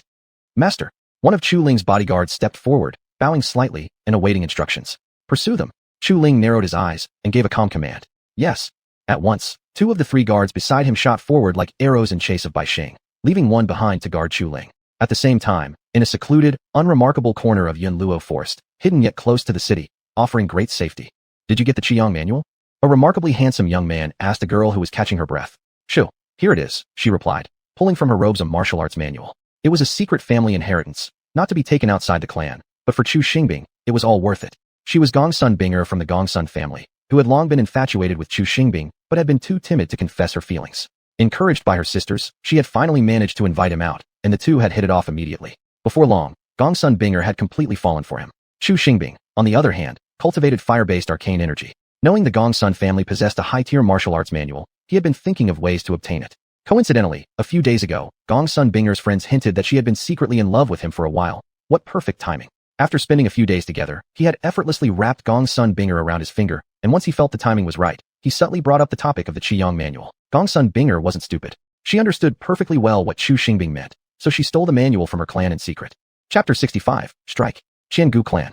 Hurry, bring him in, be careful, a disciple shouted urgently. Inside the Elder's Hall, 3 or 4 guards carefully carried a man through the door. The man's eyes were tightly shut, his face pale, unconscious, his entire body bruised and battered, not a single part untouched. That's... An elder inside the hall narrowed his eyes looking at the man who had just been carried in, recognizing him slightly. Tunger. A man inside the hall abruptly stood up and rushed forward, staring at Qian Gu Tung lying on the stretcher, murder in his eyes. Who did this? His voice echoed like a giant bell within the hall as he turned toward the disciple who had entered first. Rushing forward, he grabbed the disciple's collar and roared, "Speak! Who did this?" "See, Chu Changfeng." The disciple, overwhelmed by the man's intense pressure, replied weakly. "What happened? Why was Tinger beaten to such a state?" The great elder of the Qiangu clan coldly questioned the disciple, his tone brimming with killing intent. Brother Tong. He was sparring with Chu Changfeng, but didn't expect that Chu Changfeng had broken through in cultivation. Brother Tong was defeated and was crippled by Chu Changfeng. The disciple's voice became quieter toward the end. Chu Changfeng, the great elder of the Qiangu clan's face darkened, his voice full of murderous intent. The crescent moon hangs high in the sky, stars dotting the clear night. A gentle night breeze brushes past the window, bringing a slight chill and seemingly a faint floral scent. On the ancient stone street, houses of blue bricks and black tiles lay beneath the moonlight pouring onto the cobblestones like a thin silver veil. making the ancient road appear even more serene and peaceful. The shops lining both sides have long been closed for the night, with only weak lights seeping through the windows, casting hazy images. The ancient trees in the night stand tall and strong, their branches and leaves swaying gently, as if whispering tales from thousands of years. The chirping of cicadas and croaking of frogs intertwine, forming a beautiful symphony. Occasionally, a breeze rustles the leaves, like the delicate plucking of ancient strings. The stone bridge spanning across the clear stream glimmers in the moonlight, creating rippling waves of light and shadow. Willows gently bend over the riverside, their soft tresses drifting in the wind like a fairy's flowing robes. Distant mountains under the moonlight are faintly visible, as if a magnificent ink painting. The mountain paths are winding and twisting, seeming like roads leading to paradise. Chu Chun brought Chu Lingyue back to the underground prison again and found Chu Feng sitting inside cultivating. Sensing their arrival, he asked, "Immortal, didn't you say we'd wait 5 days? This is already the 6th. Chu Chun was somewhat embarrassed. He had promised it would be 5 days, but dragged it out so long. Since the Great Elder hadn't yet rallied the other clans and given him the go-ahead, he couldn't act rashly. If the Great Elder turned out not to be a monster, things would become too difficult to resolve. You know as well that we cultivators can't interfere in mortal affairs. Until the demon shows itself, I must keep waiting," Chu Chun explained helplessly. Upon hearing that, Chu Feng also couldn't help but sigh. He realized he was too hasty. Just having someone willing to help was already fortunate. What's going on outside? Suddenly, the whole prison slightly trembled, and Chu Feng looked toward Chu Chun. A martial lord, a martial general. Chu Chun spread his spiritual sense, sensing the outside. There were 6 people gathered inside the meeting hall, one of whom he recognized. Yi Linhong. Chu Chun raised his eyebrows slightly. Looks like tonight will be the time. Let's go out first. Head Elder Chu, watch for signals. After hearing Chu Chen's words, Chu Feng, who had been somewhat anxious, felt immediate relief in his heart. Sure thing. After Chu Chun and Chu Lingyue left the underground prison, Chu Feng stood up, stretched his legs slightly, and looked ready for battle, eyes burning with killing intent. After leaving the prison, Chu Chun didn't immediately head to the meeting hall, but waited for the Great Elder to signal him to take action. Meeting hall. The Chu clan is getting mighty. An old man from the Qiangu clan snorted coldly. Hand over the Qiyang skill. The man exuded a martial lord's aura as he intimidated the Great Elder. Foolishness. You really think the Chu clan fears you? The Great Elder shot back fiercely, his deep eyes flashing. The force of a late-stage martial king exploded from his body, but still fell short when facing a full-fledged martial lord. Tonight will be the day of mourning for the Chu clan. Everyone, you don't need to save me any face. I hereby declare that I no longer protect the Chu clan. Attack, Yi Linhong ordered directly. Seeing the situation spiraling out of control, the Great Elder gave a glance to the other elders beside him. Where's Chu Chun? The other elders beside him were equally anxious, signaling him back. They had already sent people to call him. They just needed to stall a little longer. Seeing that the Yi clan had made the first move, the other families didn't hesitate either. Kill, they shouted in unison. Having said that, Gongsun Tonghu struck first. With the speed of a martial general, he grabbed the Great Elder by the neck before he could react. Hand over the Qiyang skill. As the clan head spoke, cries of anguish echoed throughout the Chu clan's estate. Treasures and women were snatched away, male disciples slain on sight. Within just a few breaths, blood flowed like a river. Stop! A bell-like voice rang from a residence, piercing and soul-shaking. Those engaged in slaughter paused, their hands frozen, turning their gazes toward the house. Plum! A massive pressure erupted from within the house, causing everyone, those committing slaughter and those about to be killed, to kneel onto the ground. What's going on? Bai Yi, a late-stage martial king, felt his heart shudder as the pressure from the room reached him. Even he had turned slightly pale under its force. The previously chaotic Chu residents instantly quieted, all gazes fixed on the house. The Great Elder, hanging in midair by Gongsun Tonghu's grasp, revealed a triumphant grin as he looked at the faintly glowing room. Everyone, long time no see. The man who stepped out from the room caused the crowd's eyes to widen in shock. The Great Elder's smile froze, glaring at the man. Chu Feng? That's Chu Feng? Isn't he supposed to be dead? The people stared at the man emerging, fear in their hearts. He was a true heaven-stepping cultivator. 5 martial lords couldn't match one heaven-stepping. The heaven-stepping realm wasn't merely a different stage, but an entirely higher level. No wonder it was called Earth Immortal. As Chu Feng's heaven-stepping aura advanced steadily, the expressions of the clan leaders darkened, their gazes shifting toward the Great Elder. The Great Elder gritted his teeth as he stared at Chu Feng. How did he get out? His injuries were healed. Who could access the prison? Who rescued him? Great Elder, I hope you enjoyed the gift I prepared for you. Isn't it delightful? Surprise, surprise. Chu Chun and Chu Lingyue walked out from the room. Chu Chun watching with a grin as the Great Elder was held tightly by Gongsun Tonghu. Secretly, he thought, old fox, still not revealing your true form? Ha ha ha. Chu Chun. The Great Elder, held in Gongsun Tonghu's grip, realized he had fallen for Chu Chen's scheme. He had thought he could always control Chu Chun, never expecting he had been targeting Chu Feng all along. His gaze shifted to Chu Lingyue beside Chu Chun. No wonder. When Chu Chen's voice rang out, the gathered eyes once again fell on him. Unfazed, Chu Chun met their gazes, his eyes deep and unfathomable as the aura of the spiritual martial stage surged. Their hearts couldn't help but tremble. A heaven-stepping cultivator was formidable enough, Yet this youth was at the spiritual martial stage? How old could he be? A spiritual martial youth? The clan leaders exchanged glances, his strength exceeding their expectations. If there had only been a heaven stepping, perhaps they could have tried, but now with a spiritual martial on top of that. All began thinking of retreating, yet each clan leader had struggled to build his clan's foundation. The more one possesses, the more one fears death. Especially Bai Yi. Earning his martial king rank had taken him 60 years. He had no reason to provoke an enemy this powerful. The clan leaders looked at each other, none willing to be the first to leave. Thus, they all stood still, staring at each other in a tense standoff. Ha ha ha ha, an excellent Chu-chun. As the clan leaders hesitated whether to retreat, the great elder, held in Gongsun Tonghu's grip, began emitting dark, eerie chi. His voice turned hoarse, his eyes empty, as if pupilless. Pung! With a wave of his hand, the great elder sent Yaoqi into Gongsun Tonghu's body. The Yaoqi expanded continuously inside him until finally, his entire body exploded, blood and flesh scattering. The clan leaders, horrified by the mutated great elder, distanced themselves immediately. Gongsun Tonghu's death had been too sudden. Oh, finally coming out. Chu-chun, looking at the great elder hovering midair, maintained a taunting expression, though his heart was wildly uneasy. A core foundation third stage Yaowu, Qin Bailing, who was only core foundation first stage, he had barely managed to fight. But a core foundation third stage would be difficult. The great elder, meeting Chu-chin's deep gaze, paused, his eyes sharpening. Who exactly are you? I am. Saying that, Chu-chun converted his spiritual energy into true essence, unleashing the aura of late-stage foundation building. His voice was solemn. The one here to subdue you. A cultivator, so that's it. The great elder had felt slight fear at first, but when he realized Chu-chin's cultivation level, amusement returned to his face. Ha ha ha, a foundation-building cultivator dares to think he can subdue me. A cultivator. Everyone in the hall, except Chu Lingyue and Chu Feng, gazed at Chu-chun in shock. So cultivators truly exist in this world. Cultivators would never randomly appear here without purpose. That Yaowu, is it? The great elder. The crowd's gaze toward the great elder turned to fear, and they all retreated another 10 meters. None of them were unaware of the ferocity and cruelty of Yaowu. Chu-chin looked up at the mocking great elder, his expression turning grim. How could he not know the gap between them? But the words were already spoken. What couldn't be done must still be done. He would never allow a Yaowu to harm the people of Mu City. Though he wasn't a kind man nor an evil one, he would certainly not stand by and watch an entire city be brutally slaughtered. Magic talisman, appear.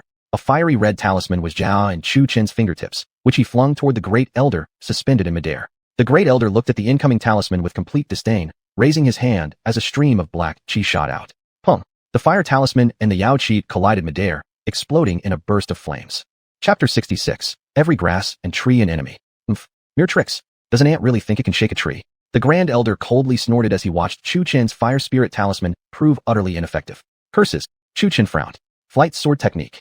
Buzz. A sword materialized in Chu-chin's hand, its blade radiating a faint blue glow. He shot forward, thrusting the sword directly toward the hovering Grand Elder. Don't even think about getting close to me. Begone. The Grand Elder's face darkened. With a swipe of his left hand toward the right, the black mist coiling around his arm coalesced into a massive claw that slammed Chu-chin to the ground. Arg. Chu-chun was sent flying and tumbled onto the ground, spitting out a mouthful of blood. His face paled slightly, but the critical organs remained unharmed. Just before the palm struck, in desperation, Chu-chun had activated his water elemental power, forming a thin layer of water armor around his body. Although it protected him, the force still rattled his insides, sending waves of turmoil through his vital organs. Ha. Chu-chun lifted his eyes to glare at the Grand Elder above, gasping for breath. Slowly raising his hands, he conjured a surge of green light. From the ground beneath the Grand Elder, small vines began to sprout. Green vine bind, crackle, boom. With a forceful downward press of his hands, the soil beneath erupted. Vines burst from the earth, thickening as they rose higher, lunging from all directions toward the Grand Elder.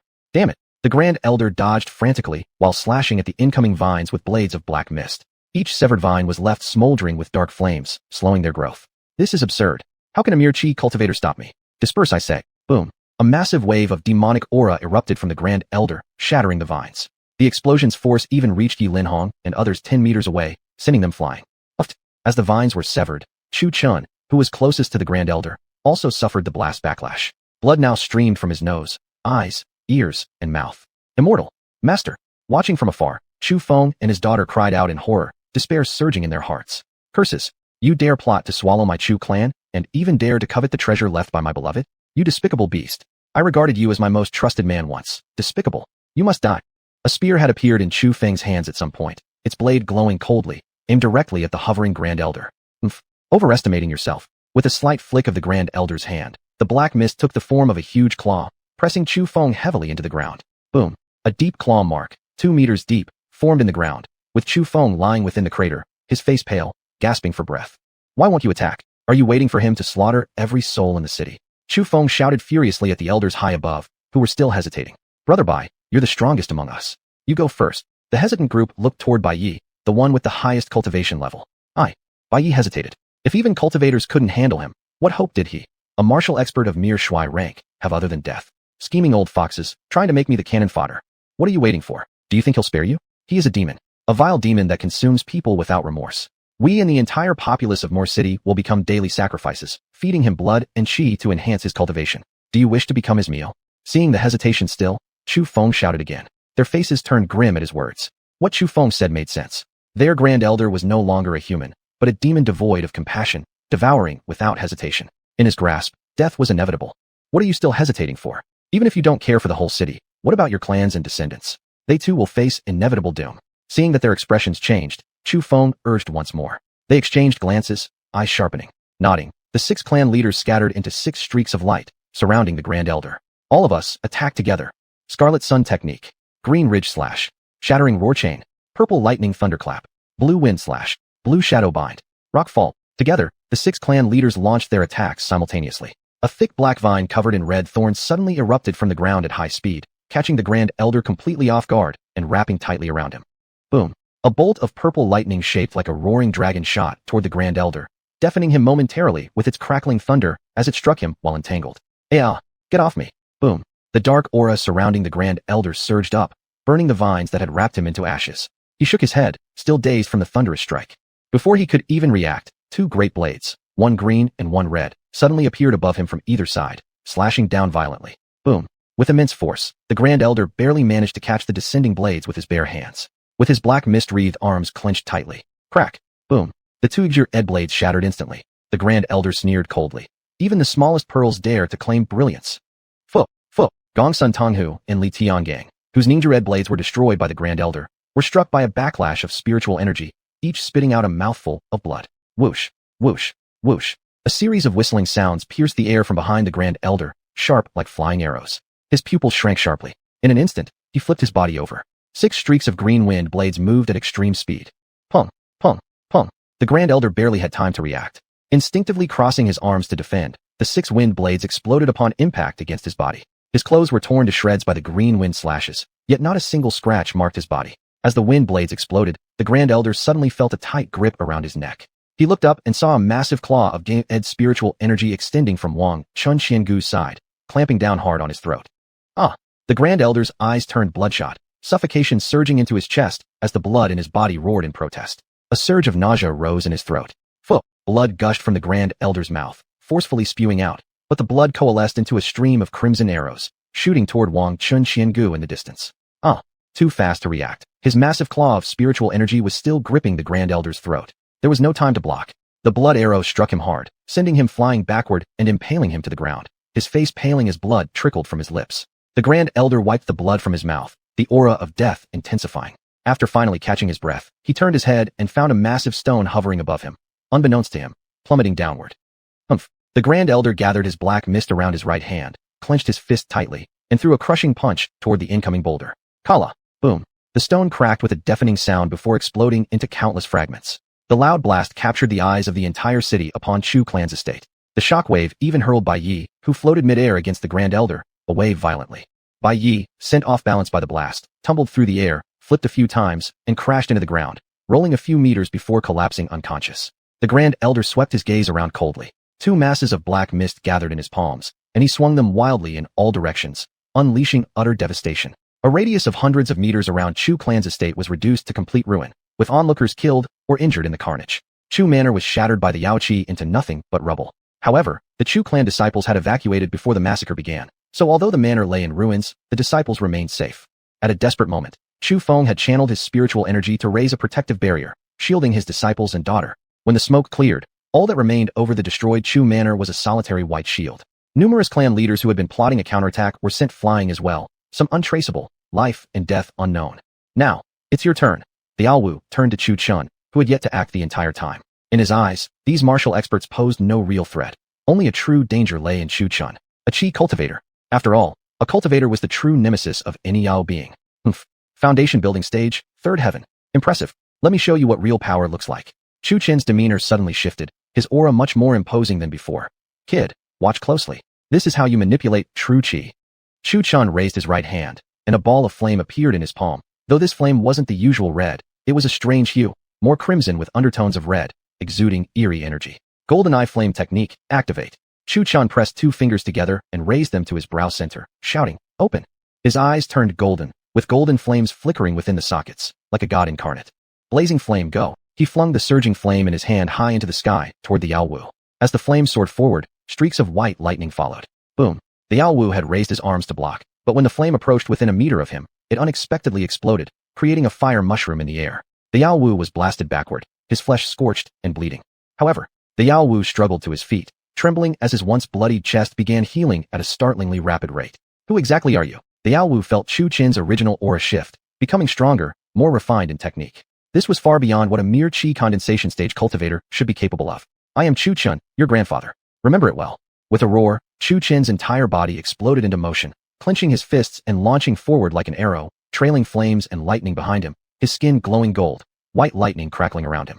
From a distance, Chu Linghua looked on in confusion. Since when had he changed personalities so suddenly? Even Chu Feng furrowed his brows, glancing at Chu Linghua with uncertainty. What she didn't know was that this Chu Chun wasn't truly Chu Chun, but rather Long Kaier controlling his body in battle. When Chu Chun had been struck into the ground earlier, he had already realized the massive power gap between them. There was no way he could win, no matter how hard he tried. If defeating a foundation building stage first heaven Alwu was sheer luck, then a foundation building stage third heaven opponent was simply impossible to beat.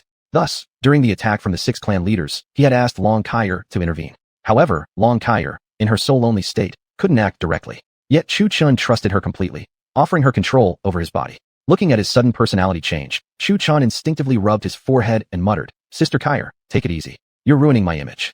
TCH, what are you afraid of? Scared that girl out there won't have you anymore? Don't worry, if it comes to that, I'll just marry you. At this moment, Long Kaier was practically riding a high, completely different from her usual self, exchanging blows with the Yaowu while still chatting mid-fight. It's been a long time since I fought this hard. Watching the wild and fierce Long Kaier, Chu Chun knitted his brows.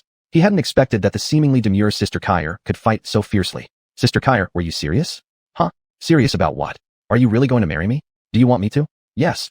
Chu Chun nodded earnestly. Get lost. Long Kaier's expression darkened. Come on, it was just a joke. Did he actually believe it? Roar. Suddenly, the Yaowu let out a furious roar, unleashing a new surge of aura that sent the Chu Chun flying. It tore completely out of the Grand Elder's shell, its face distorted in fury, its jet-black body growing rapidly, towering into the sky. Enormous, massive. Roar. The Yaowu opened its monstrous maw, shrieking a sharp roar directly at Chu Chun. Shouting. What the hell are you shouting for? Just because your voice is loud means you're special? I'll rip your tongue out. As Chu Chun spoke, both hands spread wide, and a surge of cyan-colored true chi flowed from each palm. Let me show you the true power of the arts of grass and wood. Grass and trees. All are soldiers. Letting out a powerful shout, Chu Chun caused the ground to bulge all around, and vines rushed forth from all directions, wrapping tightly around Chu Chun, slowly weaving him into a massive wooden titan composed of roots and branches. You want to grow bigger? I can too. Wu Xing Shield Art, with step, binding. Go. Countless branches shot toward the now gigantic Yaowu. In no time, thick wooden tendrils wrapped tightly around the Yaowu's limbs, holding it fast and motionless. Chapter 67. The Crazy Chu Chun. You think that's all? Watch this. Long Kaier's voice, filled with pride, reached Chu Chun's ears. Look carefully. Flames burn all. The giant tree giant raised its palm, and fire element true energy converged into its palm from all directions, eventually forming a golden red lotus of fire. Chu Chun controlled the tree giant to lift the fire lotus. The enormous fire lotus drifted to the foot of the monstrous beast. In the astonished eyes of everyone present, the fire lotus rapidly expanded, and the temperature in the area spiked. The entire muching became as unbearably hot as an active volcano. The gigantic fire lotus functioned like a formation, trapping the monster inside. Bound by thick vines, the beast struggled continuously, trying to escape, while enduring the intense heat of the fire lotus, an unbearable torment. Roar. Unable to bear this humiliation, the beast exerted all its strength in resistance. Despite the sturdiness of the vines, after such a violent struggle, they began to develop cracks. With a violent pull, the beast uprooted the vines binding it. Boom, boom, boom. As one vine snapped, a second, then a third, and more followed, breaking apart in rapid succession. The beast had freed itself from all the vines. It stepped out from the area engulfed in flames and stretched its limbs. Roar. With another furious roar, it turned its attention back toward Chu Chun. This time, dark miasma began gathering in its mouth, forming a massive black sphere. The miasma condensed into a black ball so large that it nearly filled the creature's mouth. With a furious roar, it launched the black sphere toward Chu Chun at tremendous speed. Completely calm and composed, Chu Chun showed no sign of concern. As the black sphere was about to strike him, he pulled out the Tian-swallowing gourd from his waist. He injected some true energy into it, planning to suck the sphere inside, only to be surprised when a streak of golden light flew out. The golden light touched the ground and transformed into a woman, none other than Ahuai. Out of fear of monsters, she had repeatedly begged Chu Chun to let her stay inside the Tian-swallowing gourd. Today, her release was timely. Looking at the woman formed on the ground, Chu Chun wore a slightly unnatural expression, a twitch in the corner of his eye. Who knew that this young man had such a habit of hiding beauties in secret? Since Chu Chun had not sucked the black sphere into the gourd immediately, the perfect opportunity was already missed. The enormous black sphere was already within a zhang of him. TCH, Chu Chun gritted his teeth, exited the wooden giant's body, and redirected the giant to collide with the black sphere. But another problem emerged. Although he himself was safe now, if the sphere exploded, wouldn't he still perish? It could kill all living beings within 100 miles. That was definitely not his intention. Thinking quickly, Chu Chun looked at the monster not far from the black sphere. Immediately, an idea struck him, and the corner of his mouth lifted slightly. He manipulated the tree giant to shape a massive stick and strike the nearly approaching black sphere, sending it flying back. He controlled the wooden giant again, and countless vines burst forth from its body, tightly entwining the monster. The scene now resembled two beings staring at each other, with the black sphere sandwiched in the middle. Then, the wooden giant, entwining the monster tightly, soared into the air, both creatures flanking the black sphere. Click! Chu Chun snapped his fingers. A true energy dome enclosed the airborne monster, the wooden giant, and the black sphere. Knowing the dome needed to be sturdy enough, Chu Chun reinforced the true energy barrier by combining his metal element power, particularly from his gold lightning body, creating a metal-infused energy shield. With a sharp pull of his hand at the floating sphere in the air, the dome compressed the wooden giant and the monster tightly. As the pressure increased, the black sphere finally exploded between them. Boom. Even with the dome containing the explosion, the surrounding area still trembled from the shockwave, a testament to the sheer destructive power. After the explosion, everything within the dome turned pitch black. Nothing could be seen. Roar! Inside the dome, the monster shrieked in fury, shattering the true energy shield. Boom! With the shield shattered, a dark and monstrous figure plummeted from the sky. Under the watchful eyes of the crowd, the monster landed unscathed, shaking off the residual black gas from its body, while the mighty tree giant was already blown to pieces. How is this possible? From afar, Chu Linghua looked shocked, covering her mouth in disbelief. She had not expected the monster to survive such a powerful explosion. What kind of thing is that? Still dazed and confused after her release, Ahuai looked behind her and caught sight of the ink-black monster with a terrifying face. Immediately, she broke into tears, her legs trembling, yet somehow finding the strength to dash rapidly toward Chu Linghua. At this moment, she didn't care where she was. Survival was her priority. Besides, the city of Mu was already a third ruined from the two combatants' battle, and the Chu family residence had become a pile of rubble. Ahuai, hurry over here. Seeing Ahuai running toward her, Chu Linghua shouted urgently. Wah, miss, that was so scary just now. What happened here? Why is the young master here too? Ahuai threw herself into Chu Linghua's arms, wailing uncontrollably, her face filled with confusion as she looked at the current scene. Chu Linghua gently comforted Ahuai without saying much, her expression serious as she looked up at the Chu Chun figure and then quickly shifted her gaze toward the distant monstrous beast. Completely immune to my attacks? Interesting, said Chu Chun, slightly surprised as he glanced at the unscathed monster, looking at the enormous beast with growing interest. Didn't expect the skin of a foundation building stage 3rd rank beast to be this thick. Let me think about what other techniques I have. Don't act rashly. In the moment when Chu Chun was distracted, the monster seized the opportunity and slapped a palm toward him, but he easily dodged it by sidestepping. He glanced at the Qinghong sword stuck in the ground far away. Kid, want to see how a sword immortal wields a sword? Jia, are you really going to? Chu Chun inside the consciousness felt extreme excitement. If he could see Jia actually fighting the monster with sword techniques, it would be extremely beneficial for his own cultivation. Although he wielded swords and the sect leader of the Hidden Sword Peak had personally taught him, he had never actually seen anyone else use a sword in combat. It had always been difficult to learn through self-study alone. Bring the sword. Chu Chun extended his right hand, fingers together, and flicked his index finger toward the distant Qinghong sword.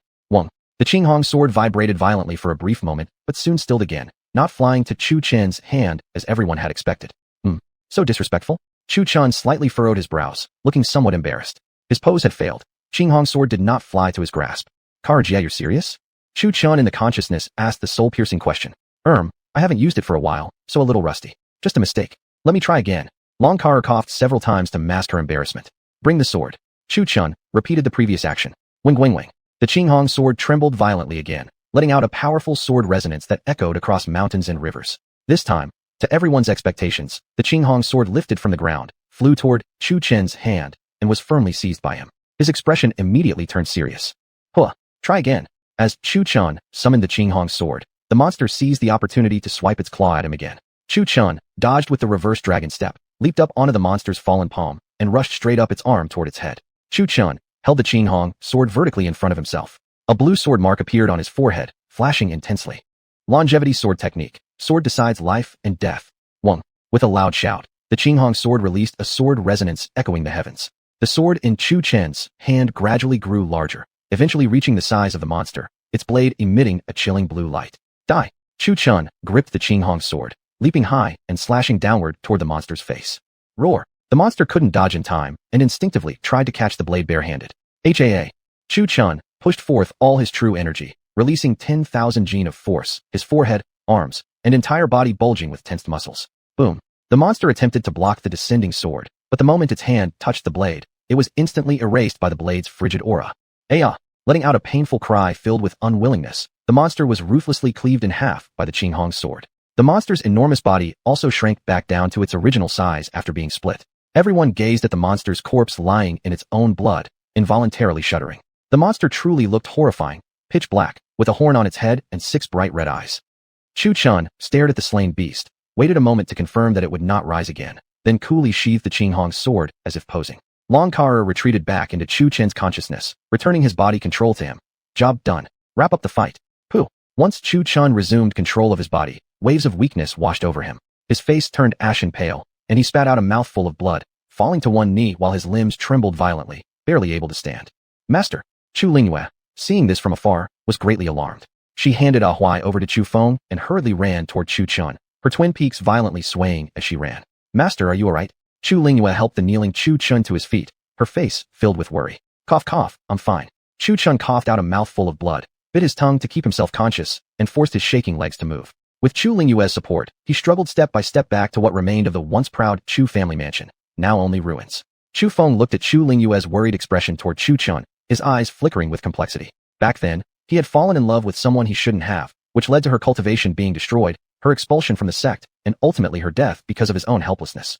This buried memory had always been something he forcefully suppressed from resurfacing. But now, watching Chu Lingyue, fearing she might follow the same path as he once did, falling for someone she shouldn't, he clenched and unclenched his fists, his eyes filled with helplessness. Chu Chun, supported back to the ruins of what used to be the proud Chu family mansion, immediately sat cross-legged and began circulating his cultivation technique. His complexion slightly improved, though the battle had nearly drained him entirely. Long Kara had practically exhausted all of Chu Chen's inner energy during the fight.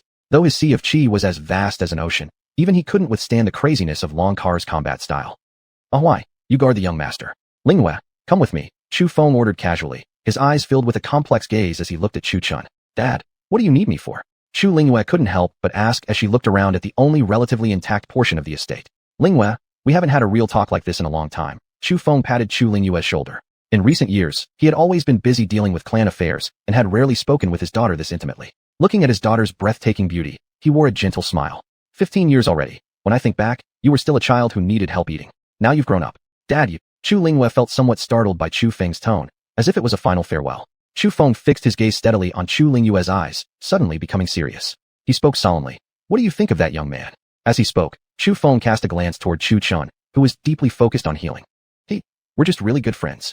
Chu Lingyue didn't understand why her father suddenly asked this. Really just friends? Chu Feng looked into Chu Lingyue's eyes again, his expression turning even more severe. Yes, we're just very close friends, Chu Lingyue replied firmly, though truthfully, she wasn't entirely certain about the nature of her feelings toward Chu Chun. If she called him just a friend, she seemed to care for him too much. If she said they were more than friends, it still didn't feel that intimate. Chu Chun had always been so free-spirited. She didn't know what got into him tonight. His personality suddenly changed completely. You two had better stay just friends, or even better, a simple master-apprentice relationship. Lingyue, you must understand, he is a cultivator. There can be no future between you two. Chu Feng's tone suddenly turned harsh. Dad, you. Chu Feng's sudden firmness made Chu Lingyue stiffen, stepping back involuntarily as she suddenly shouted at him. Then how about you and Mother back then? You two got married. Mother was also a cultivator too. Why were you allowed? But I'm not. Whoosh. A cool breeze swept through, lifting the yellowing leaves from the ground. A heavy silence fell. Chu Lingyue herself was taken aback, realizing how emotional she had become. What was wrong with her? Why had she said something like that? Tears in her eyes, Chu Lingyue turned away and fled quickly, not caring what reaction her father might have behind her. Chu Feng, momentarily stunned by Chu Lingyue's sudden outburst, had always seen his daughter as obedient and submissive. Now, she was raising her voice at him because of that young man. He gazed at the fading silhouette of his daughter and let out a long sigh. A love comes with the wind, but peace is hard to find once the wind has stopped. Enough, enough. Who hadn't been reckless in their youth? Who hadn't gone mad for love? Even he had once gone mad over love. Otherwise, there wouldn't be a Chu Lingyue today. A flower may bloom again, but youth will never return. Chapter 68. True to heaven, true to you, and true to this feeling of longing. Chu Lingyue wandered aimlessly through the streets of Mu City. Due to the betrayal of the Grand Elder, the city was filled with cries of grief tonight. Seeing 1/3 of Mu City destroyed by the collateral damage of the battle, Chu Lingyue couldn't help but sigh, her heart filled with frustration. Thinking about how she had opposed her father earlier, and remembering Chu Chun would return to the mountains after dealing with the demon, her unwillingness to let go was in fact more like longing. She didn't want Chu Chun to leave, but beneath that reluctance stirred other, unclear feelings that left her confused and lost. Woof! The white puppy-shaped Tianling Wolf King crawled out from Chu Lingyue's embrace. Chu Lingyue picked it up and gently stroked its soft fur. She had met Chu Chun because of the Tianling Wolf King. His appearance in times of crisis had been like a beacon of light in her once hopeless world. Moreover, Chu Chun was more like a mentor in her life. Before, everyone in the clan treated her with excessive respect because her father was a terrestrial immortal, yet she herself wasn't proud or aloof by nature. Her identity had created distance between her and other disciples, who saw her as an untouchable young lady and thus never approached her. And her father, busy managing the clan's affairs, had practically forgotten about her. Over time, Chu Lingyue had developed a solitary personality and gotten used to loneliness. It wasn't until she met Chu Chun that things changed. Chu Chun not only rescued her father, but also saved the Chu family and the entire Mu City. After this incident, the previously hostile clans had finally broken off their conflicts. His father's reappearance caused other clans to rush into alliances, unwilling to anger a terrestrial immortal. Through this, they had also realized the importance of strength. It was better to unite together under the protection of a terrestrial immortal than continue to struggle individually. During his stay in the Chu family estate, Chu Chun had patiently taught her martial cultivation. It was Chu Chun who had shattered her previous desire for a simple, uneventful life, and had opened her eyes to the principle of survival of the fittest in this world. The world is unfair, and might makes right. As night fell, Chu Lingyue aimlessly wandered along, her heart conflicted, uncertain, and restless. The next morning, Chu Chun awoke from meditation. Although Kaier had said the qi of the mortal world was impure, after the fierce battle last night, every last drop of his qi had been depleted. Risking damage to his foundation, he resumed cultivation. Knowing full well how impure worldly qi was, he had diluted the qi he absorbed more than 10 times over, and only managed to restore less than 1/10 of his energy after a whole night of practice. Huff! Chu Chun exhaled a breath of stale air, looked up at the clear sky, then at the city of Mu that had been destroyed 1/3 of its original state, and finally at its citizens, dead and wounded.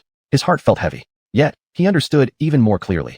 If he hadn't acted in time and eliminated the demon, the city would likely have become a blazing inferno.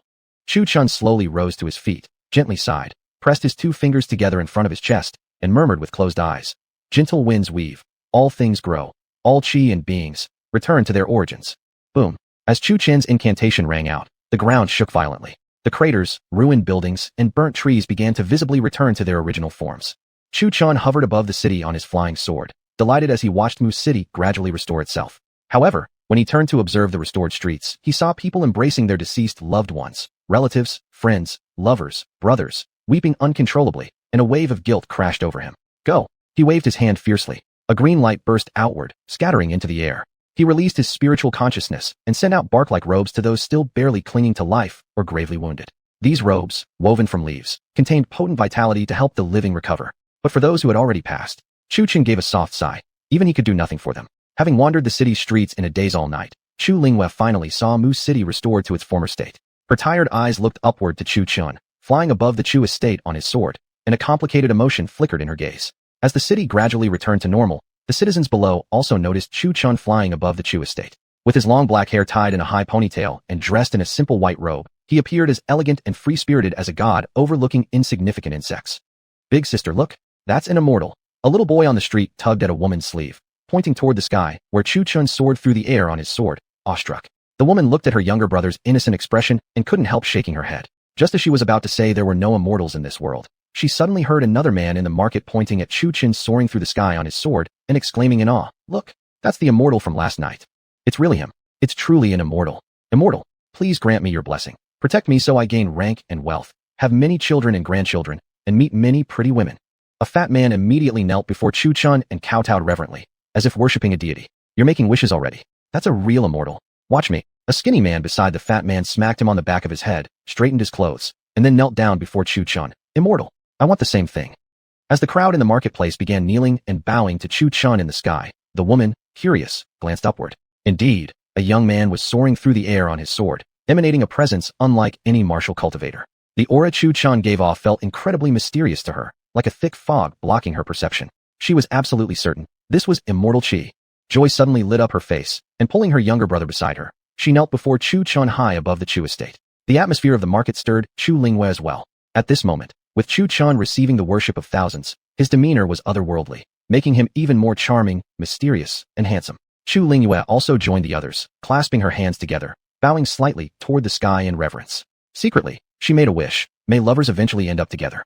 The haze in her eyes transformed into a newfound determination.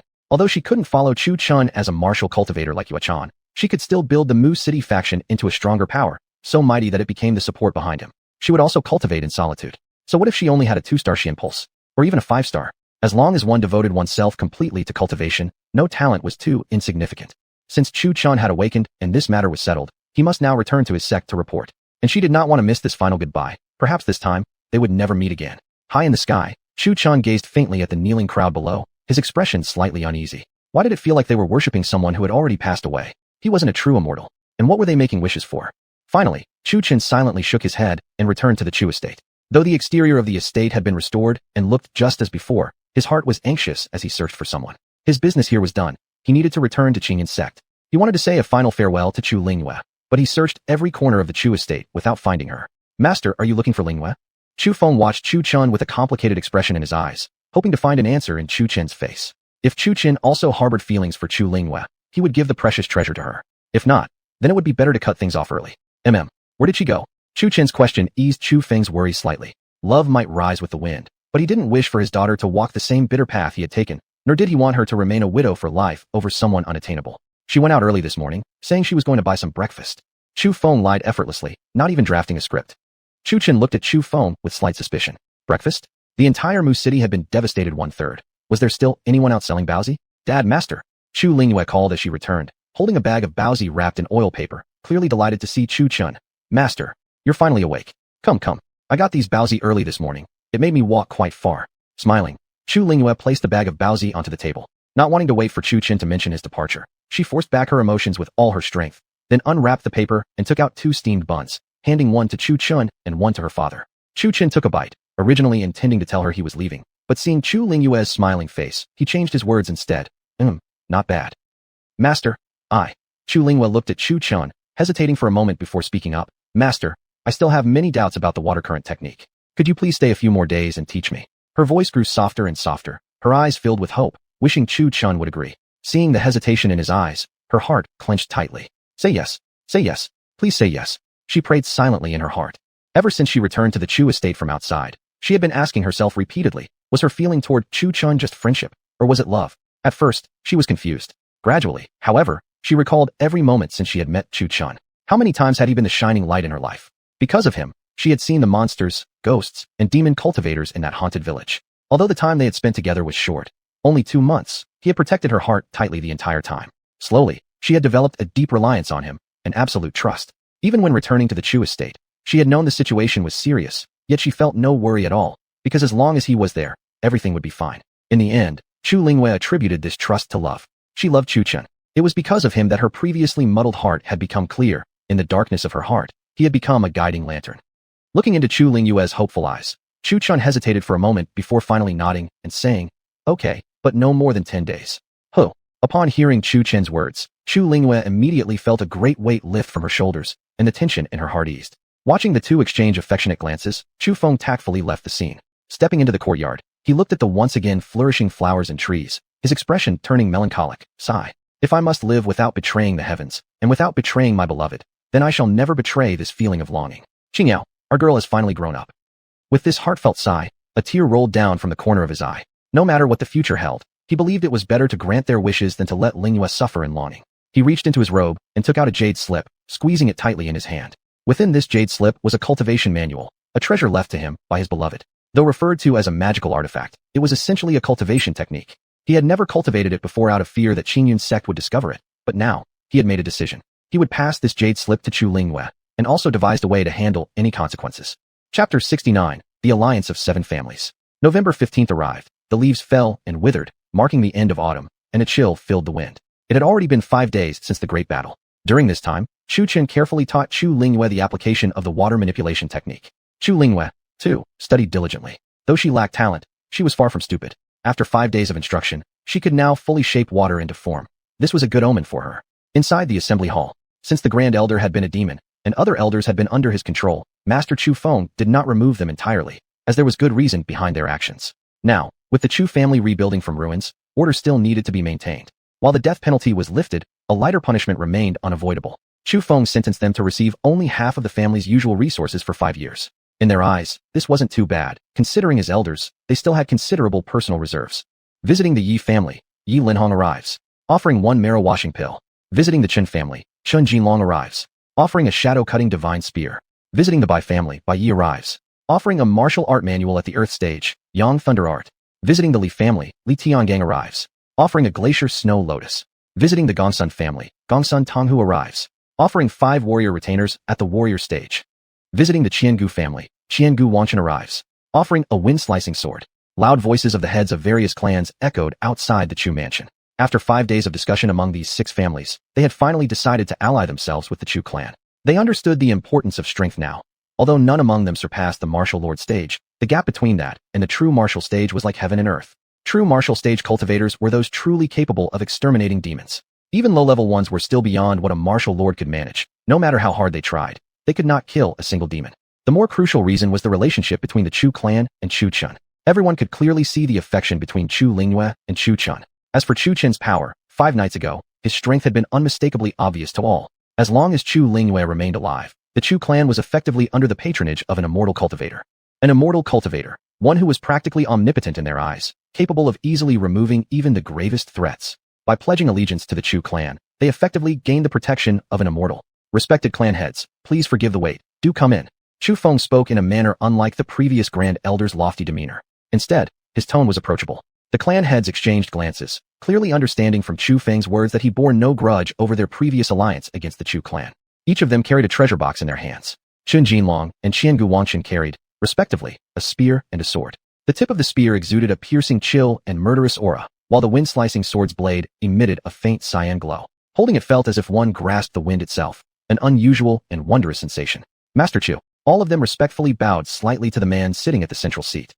Oh no, what are you all doing? Please rise quickly. Chu Feng, slightly flustered at this display, hurriedly stepped forward to assist them. Fellow clan leaders, please be seated. Chu Feng gestured politely with his hand. He had already known their intentions for coming here, so he was calm and unhurried. Following Chu Feng's invitation, the 6 clan leaders seated themselves. Attendants from the Chu clan poured tea with the utmost attentiveness and care. This was actually under Chu Feng's specific orders. Although the recent battle had shaken the entire region, these clans were sure to come together, so it was crucial to stabilize their attitudes for long-term development. It was essential not to become arrogant or reckless, but rather to remain humble. Humility brought an approachable presence without an air of oppression, which would ultimately forge a stronger alliance. In contrast, trying to suppress everyone through the Grand Elder's previous coercive means would have led only to rebellion. Master Chu, Chun Jinlong said solemnly. In an effort to express our apologies, our Chen family has presented the shadow-cutting divine spear. Knowing that you wield a spear, we offer it with great sincerity. This divine spear is known to be a grade 7 artifact, purchased at an auction for 50,000 spirit stones. It was forged by a 9th-grade blacksmith, and with one strike of it, everything is broken. Chun Jinlong introduced the spear with great seriousness, emphasizing its value and origin in order to convey his sincerity and request forgiveness from the Chu clan. Master Chu, Qiangu Wanchen continued. Although my Qiangu clan has no spear to offer, I noticed your daughter seemingly lacks a suitable weapon. Considering that the immortal cultivator uses a sword, and knowing your daughter shares a connection with him, I present this sword especially for her, paired with his sword, forming an unmatched pair. Kneeling on one knee, Qiangu Wanchen raised the wind-slicing sword high, subtly expressing his wishes to promote the bond between Chu Lingyue and Chu Chun, and celebrating their apparent union in an indirect way. Master Chu, although the Gongsun clan does not have any notable weapons to offer, I present 5 warrior guards at the warrior stage for the protection of the Chu clan. Master Chu, as the 6 families finished introducing the gifts they had brought, Chu Feng first pretended to decline out of feigned modesty. Eventually, under the persuasion of the 6 families, he reluctantly accepted them. After the gifts were presented, Bai Yi, whose cultivation level was the highest among the 6 families, straightened his robe and stood up. Bowing respectfully toward Chu Feng, he said, "There is another matter we wish to discuss today." "Oh, please speak freely," Chu Feng replied, inwardly intrigued. "So it's finally coming. It's like this. We 6 families had no insight before and were blinded by the Grand Elder, leading us to plot against the Chu clan. Also, since none of our clans have strong cultivators, we have decided to seek refuge under the Chu clan, forming an alliance to jointly protect Mu City. More importantly, you, as a land immortal cultivator, if faced with another great enemy, we can fight together instead of remaining disunited. We are willing to regard the Chu clan as our leader." Bai Ye's words were somewhat straightforward, We have no powerful guardians, so we wish to seek your protection. His meaning was clear. Chu Feng hesitated slightly upon hearing this, not rushing to reply. His eyes shifted left and right as he asked, "Are you certain you want the Chu clan to be your leader? If so, everything your families obtain, or what we obtain, shall belong to the entire alliance. We would become a single entity. When one suffers, all come to help. Have you all really thought this through?" The 6 clan heads had originally expected Chu Feng to demand tribute from them yearly in exchange for protection, but they never imagined he would say such words. The others exchanged glances, momentarily taken aback. Supporting each other in times of hardship. Wasn't that exactly what they desired? Moreover, everything each family obtained would go to the alliance. The alliance meant the combined strength of the 7 families. This arrangement could not have been better. Shared fortune, shared hardship. Exactly what they needed. Lord Alliance Leader, the Yi family accepts. The alliance shall follow the Chu clan. Alliance Leader, the Chen family accepts. Alliance Leader, the Bai family has no objection. Alliance Leader, we accept. The 6 clan leaders wore serious expressions and simultaneously bowed slightly toward Chu Feng, signifying their allegiance to the Chu clan. Good. Since none of you have objections, the alliance is established. We will hold the grand ceremony tomorrow, Chu Feng said solemnly, ordering the 8 elders to announce the formation of the alliance immediately. Alliance Leader, I have a request, Shen Jinlong said, kneeling on one knee and clasping his hands. The other 5 clan leaders couldn't help frowning. The alliance had just been announced. Why bring up personal matters so soon? Speak, Chu Feng said, slightly furrowing his brows. It's like this. I would like to arrange a marriage between my daughter Xia and Chu Lingxiao. Shen Jinlong explained the past connection between Chu Lingxiao and Chen Xia. Knowing that Chu Lingxiao had feelings for her, he specially came to propose the match in order to strengthen relations between their clans. Oh, I have no problem with that. What do you think, third elder? Chu Feng turned his gaze to the 3rd elder of the Chu clan. This is agreeable. Perhaps we can select an auspicious day to set a date for their wedding. The 3rd elder naturally understood Chu Feng's intention and couldn't be more delighted about it. He was gaining a daughter-in-law practically for free. Alliance Leader, speaking of this, my daughter Bing and Xing Bing have long admired each other. Bing even once gave Xing Bing a martial arts manual. How about holding their wedding together with the other couple? Seeing Chen Jinlong's move, Gongsun Tonghu quickly seized the opportunity to propose a marriage to Chu Feng. Xing Bing's parents were killed many years ago, and 5th elder has been taking care of him all these years. What do you think, 5th elder? That would be wonderful. Xing Bing has always been reserved and distant, yet he has finally developed feelings for a girl. Naturally, I am thrilled. If they truly love each other, then I wholeheartedly support it. Excellent. Then it is settled. After returning to their respective clans, the 6 clan heads announced the good news. In no time, the entire Mu City buzzed with excitement. Did you hear? The 7 great families of Mu City are uniting. This is practically a miracle. Previously, these families were constantly at each other's throats, and now they are uniting. Why is that surprising? It's simply survival of the fittest. More accurately, the 6 families aren't aligning with the Chu clan. They're seeking protection under the immortal behind the Chu clan. Speaking of the immortal, his handsome face, his transcendent aura, it makes my heart race just thinking about it. In our lifetime, we have actually encountered a real immortal cultivator.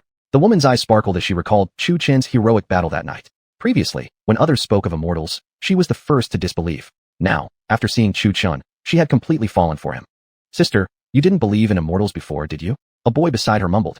Amu, what are you talking about? I heard immortals have the abilities of seeing 1,000 miles and hearing 1,000 miles. Now he is inside the Chu clan. If you say things like that, won't he hear it? The woman gently tapped his head and pouted. Oh, the little boy lowered his head, quietly rubbing his 2 little fingers together. The next day, in the center of Mu City, 7 clan leaders stood with solemn eyes and fiery determination. Today, the Chu clan, the Yi clan, the Qin clan, the Bai clan, the Li clan, the Gongsun clan, the Qiangu clan. From now on, our 7 clans form an alliance with the Chu clan as our leader. Together, we shall protect Mu City. The 7 clan leaders shouted in unison, their voices powerful and full of dignity. Among the crowd, Chu Lingyue and Chu Chen witnessed this and exchanged a knowing smile, their eyes twinkling with silent amusement. Chapter 70. Chu Lingyue's mother. 10 days passed in a flash. On November 25th, the 7 clan leaders gathered at the Chu residence, only to see Chu Chen off. You really have to leave? Chu Lingyue looked at Chu Chen with reluctance in her eyes. Her heart felt hollow, and indescribable sorrow welled up inside her. Chu Chen glanced at the sky, sighed lightly, and flipped his hand open, revealing a stack of talismans. If you meet any evil creatures again, these fire spirit talismans can temporarily protect you. Then, what if you can't defeat them? Is there no way for us to contact you? Chu Lingyue said anxiously. Chu Chen hesitated for a moment. Indeed, this was a problem. In this world, justice often arrived too late, and no matter how many demons you killed, it couldn't bring back those who were gone. After a brief pause, he gently pointed his finger outward, sketching a few marks in the air. 2 blue talismans appeared in his hands. He handed one to Chu Lingyue. This is the 10,000-mile voice talisman. If you are in danger, crush it, and my master talisman will sense your distress. We will come to save you immediately. Chu Lingyue accepted the talisman from Chu Chen and looked hopefully at him, yearning for a word of acknowledgement from his mouth. However, they gazed at each other for a long time, saying nothing. I should go now? Take care, and may we meet again someday. What Chu Lingyue received was this sudden, cold statement from him. Her heart involuntarily trembled, and disappointment flickered in her eyes. Big White, we're leaving. Chu Chun took out the heaven-swallowing gourd hanging at his waist, and released the saber-toothed white tiger inside. He patted its back and leaped onto it, sitting astride. Roar! The saber-toothed tiger let out a fierce roar. Its wings unfolded from its back like those of a swan. Whoosh! It flapped its massive wings and rose into the air. Go! Without looking back even once at Chu Lingyue, Chu Chun signaled the saber-toothed tiger to fly south. True to expectations, the tiger flew at a speed matching Chu Chin's sword-riding speed. In no time, man and beast had already flown hundreds of miles away from Mu City. Farewell, Immortal. The 7 clan leaders, including Chu Feng, deeply bowed in the direction Chu Chun had departed. Chu Chun. Chu Lingyue gazed at the receding figure of Chu Chun. Her heart felt as if it had been hollowed out, and her entire being seemed frozen in place, silent for a long time. After a long while, she clenched the voice talisman tightly in her hand, closed her eyes, and a clear, crystalline tear rolled down from the corner of her eye. Lingyue sighed. Seeing her dazed and heartbroken expression, Chu Feng wished to comfort her with a few words, but he didn't know how, and helplessly sighed. After Chu Chun left, the clan leaders exchanged some pleasantries and then departed. Chu Lingyue remained in her own room, lost in thought. In her mind replayed the moments she had spent with Chu Chun. She sat there the entire day, refusing to see anyone who came looking for her. She would rather believe that all of this had been a dream than accept that Chu Chun had really left. The next day, Chu Lingyue eased her sorrow slightly and sighed softly. One was an ordinary person in Mu City, and the other was a cultivator destined for immortality. Their identities were worlds apart. No matter how hard it was, she could only grit her teeth and accept it. Lingyue, Lingyue, are you awake? As Chu Lingyue was lost in thought, her father's voice came from outside the door. Dad, what's wrong? Chu Lingyue opened the door and looked at her father outside. Chu Feng had not slept all night, worrying about her. Recently, he had been preoccupied with forming the alliance of the 7 clans. Now he had dark circles under his eyes and looked extremely tired, as if he could fall asleep any moment. Come with me. Looking at his daughter's haggard appearance after just one night, Chu Feng felt a pang in his heart. How pitiful she looked. This is... Chu Lingyue looked at the unfamiliar basement with surprise. All these years, she had never known there was a basement in her father's room. Chu Feng stared fixedly at Chu Lingyue and asked, What? Fallen for him? Dad, Chu Lingyue curiously examined the basement, but now suddenly questioned by her father. The sorrow that curiosity had momentarily dispersed surged back. At this moment, she didn't know how to answer. Not long ago, she had earnestly insisted to her father that she and Chu Chun were only friends. Yet now, after Chu Chin's departure, her heart felt as if it had been cut with a knife. She didn't know what to do. Alas, a karmic bond indeed. Back then, your mother and I also faced the same predicament. At one point, to sever her feelings, your mother even raised a sword against me. But in the end, for the sake of the child in her womb, she lowered her blade. She bore this pain alone. On one side was the man she loved, and on the other, the sect that had raised her since childhood. Chu Feng seemed unwilling to bring up that painful past. He sighed deeply. Mom. Chu Lingyue's memory of her mother was very hazy. She had left when Lingyue was only 5, and back then she had been too young to understand the circumstances. Can you tell me about mother? All these years, you've never spoken of her. Alas. Indeed, I've been hard on you, child. You've grown this old without even knowing her name. But you can't blame your father for not mentioning it. It's not that I didn't want to speak of it, but that I was afraid to. But now that you faced the same dilemma we did, I must speak, whether I wish to or not. Your mother's name was Lu Qingyao. She was a disciple of the Qingyan sect. We met during a pursuit. I still remember how she obtained a treasure at the Zishafudi, and it led to many cultivators coveting it. They chased her for thousands of miles. Originally, she had intended to escape back to Qingyan sect, but unexpectedly, she was ambushed in the maple forest, sustaining severe injuries and hiding in a cave. Meanwhile, I had grown too quickly, offending many factions. Their forces pursued me relentlessly. I fought them for 7 days and nights. At the time, I was still only a warrior Jing, and after 7 days of non-stop battle, I was utterly exhausted and seriously injured. Forced into desperation, I fled into the maple forest and randomly chose a cave to rest, never expecting that someone was already inside. We were 2 grasshoppers tied on the same vine, both being hunted. As we talked, I gradually fell in love with her. Your mother was incredibly beautiful. You resemble her by at least 8/10. But your mother was a cultivator who had lived over 1,000 years. How easily could her heart stir with worldly emotions? Until we were chased again, this time with my pursuers and hers joining forces. Left with no choice, I had to ally with your mother. At that time, your mother's power was hundreds of times stronger than mine. While fleeing, we fought continuously for over a month. As we ran, we entered a cave, and our pursuers followed. Inside that cave, we engaged them in fierce combat, which stirred up the lava firebird residing there. The lava firebird is a great earth beast. In a fit of rage, it slaughtered all those who pursued us. Taking advantage of the chaos, your mother and I hid and survived the crisis. But we didn't expect that the cave we hid in was actually the lava firebird's nest, where its egg lay. Before the lava firebird is born, its eggshell emits a toxic gas to protect the unborn young. At the time, we didn't know that the egg would be poisonous. We stayed in the cave for a while before realizing the lava firebird had gone, allowing us to finally relax. But we had been inside too long, and the fire poison had seeped into our very marrow. Our bodies felt unbearably hot. Under this haze of delirium well, Chu Feng paused here, his face flushing slightly with embarrassment. Chu Lingyue stared at her father, curiosity all over her face. What happened next? Later, when your mother woke up, she wanted to kill me, blaming me for taking her maidenhood. At that time, I felt equally guilty. I had already prepared myself for death. Her sword hovered just 1 inch from my throat, but she couldn't bring herself to strike. Over the past month, we had fled together, helped each other, and she couldn't bear to kill me. She merely warned me never to speak of the incident. After we left the cave, we resumed our months-long escape. It wasn't until the 3rd month that our enemies were almost entirely wiped out, either killed or injured, and no longer wished to fight. Our escape finally ended. At first, we thought our paths had finally parted. But a few months later, your mother's belly began swelling slightly, and we both realized something was amiss. After your mother performed a search, it turned out she had conceived during that battle. The life inside her was none other than you.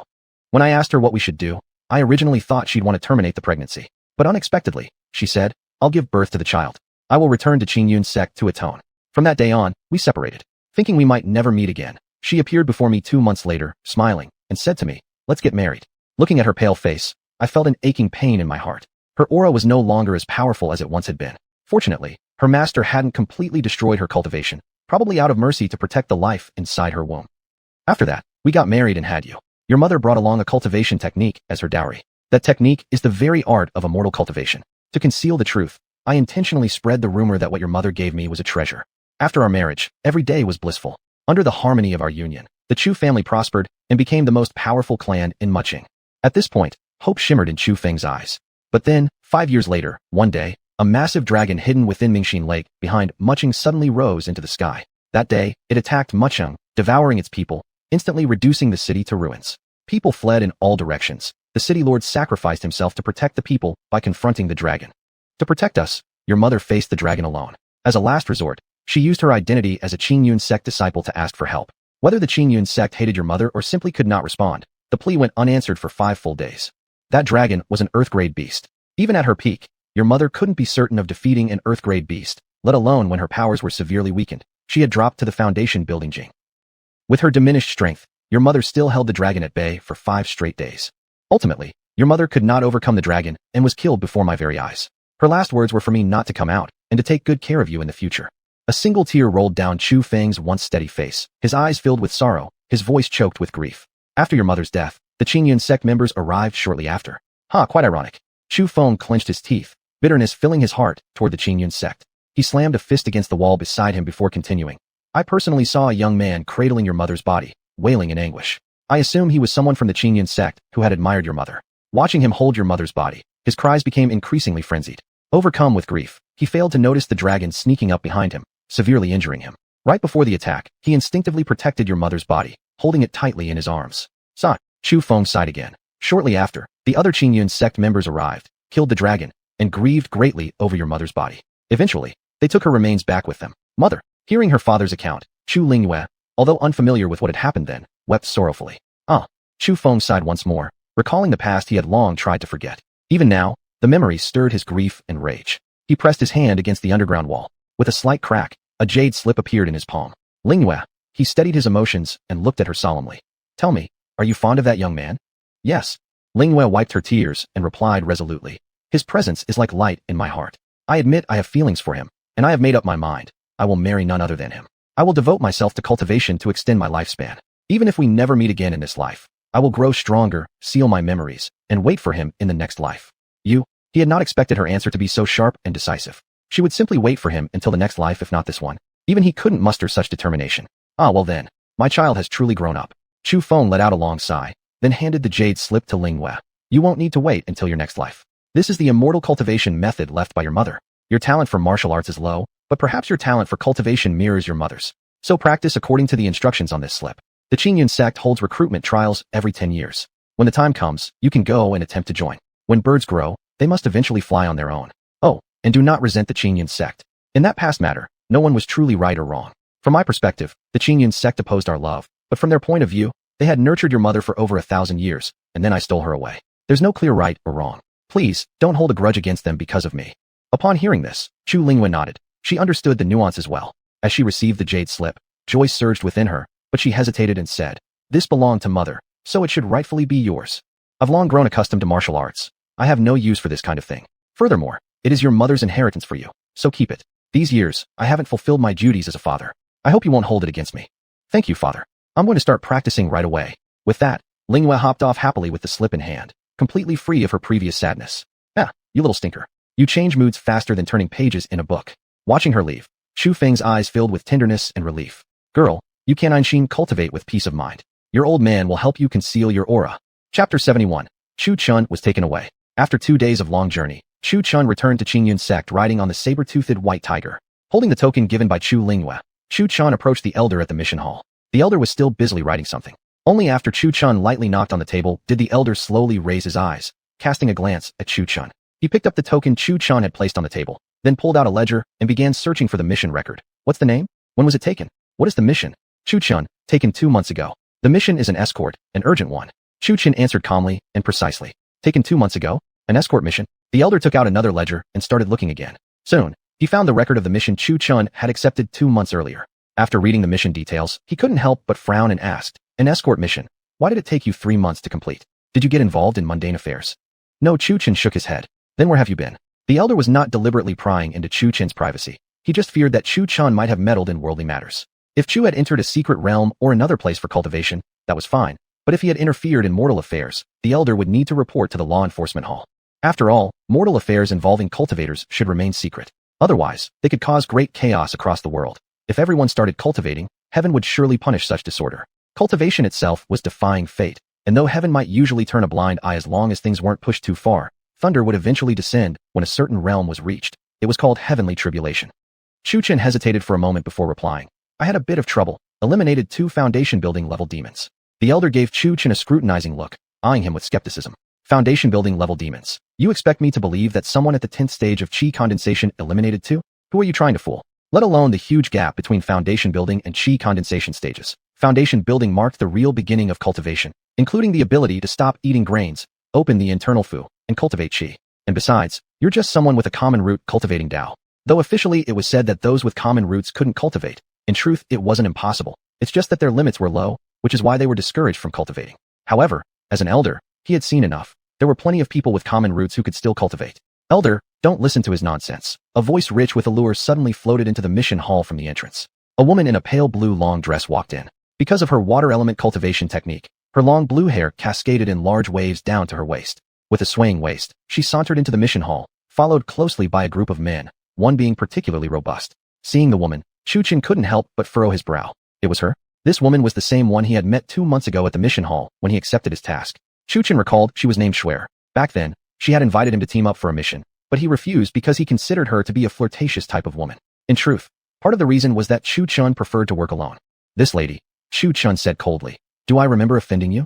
Shuer ignored Chu Chun completely and walked straight to the elder of the mission hall. She bowed respectfully and said, Elder, this is the mission I accepted at the mission hall before.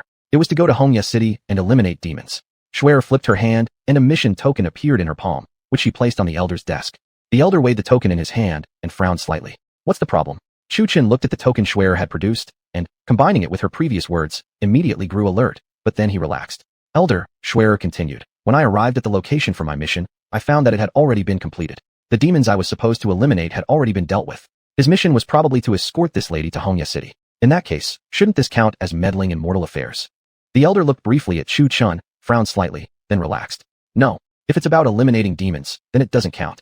Escorting her is just incidental. Any matter involving demons, ghosts, or monsters doesn't count as interfering in mundane affairs. Looking disdainfully at the seductive woman before him, the elder mused inwardly.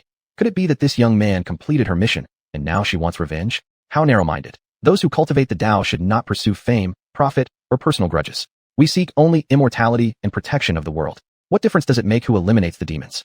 Seeing the disdain in the elder's eyes, Shuer grew angry and continued. Of course I know that. We cultivators only seek immortality and to protect the world. It doesn't matter who eliminates the demons. This point I do not deny. However, after he eliminated the demons, he actually escorted that woman back. He should have returned and submitted the mission report a month ago.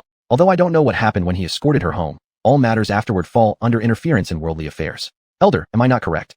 Upon hearing Shuer's words, the elder furrowed his brow and turned to Chu Chun. Is this true? It is indeed true.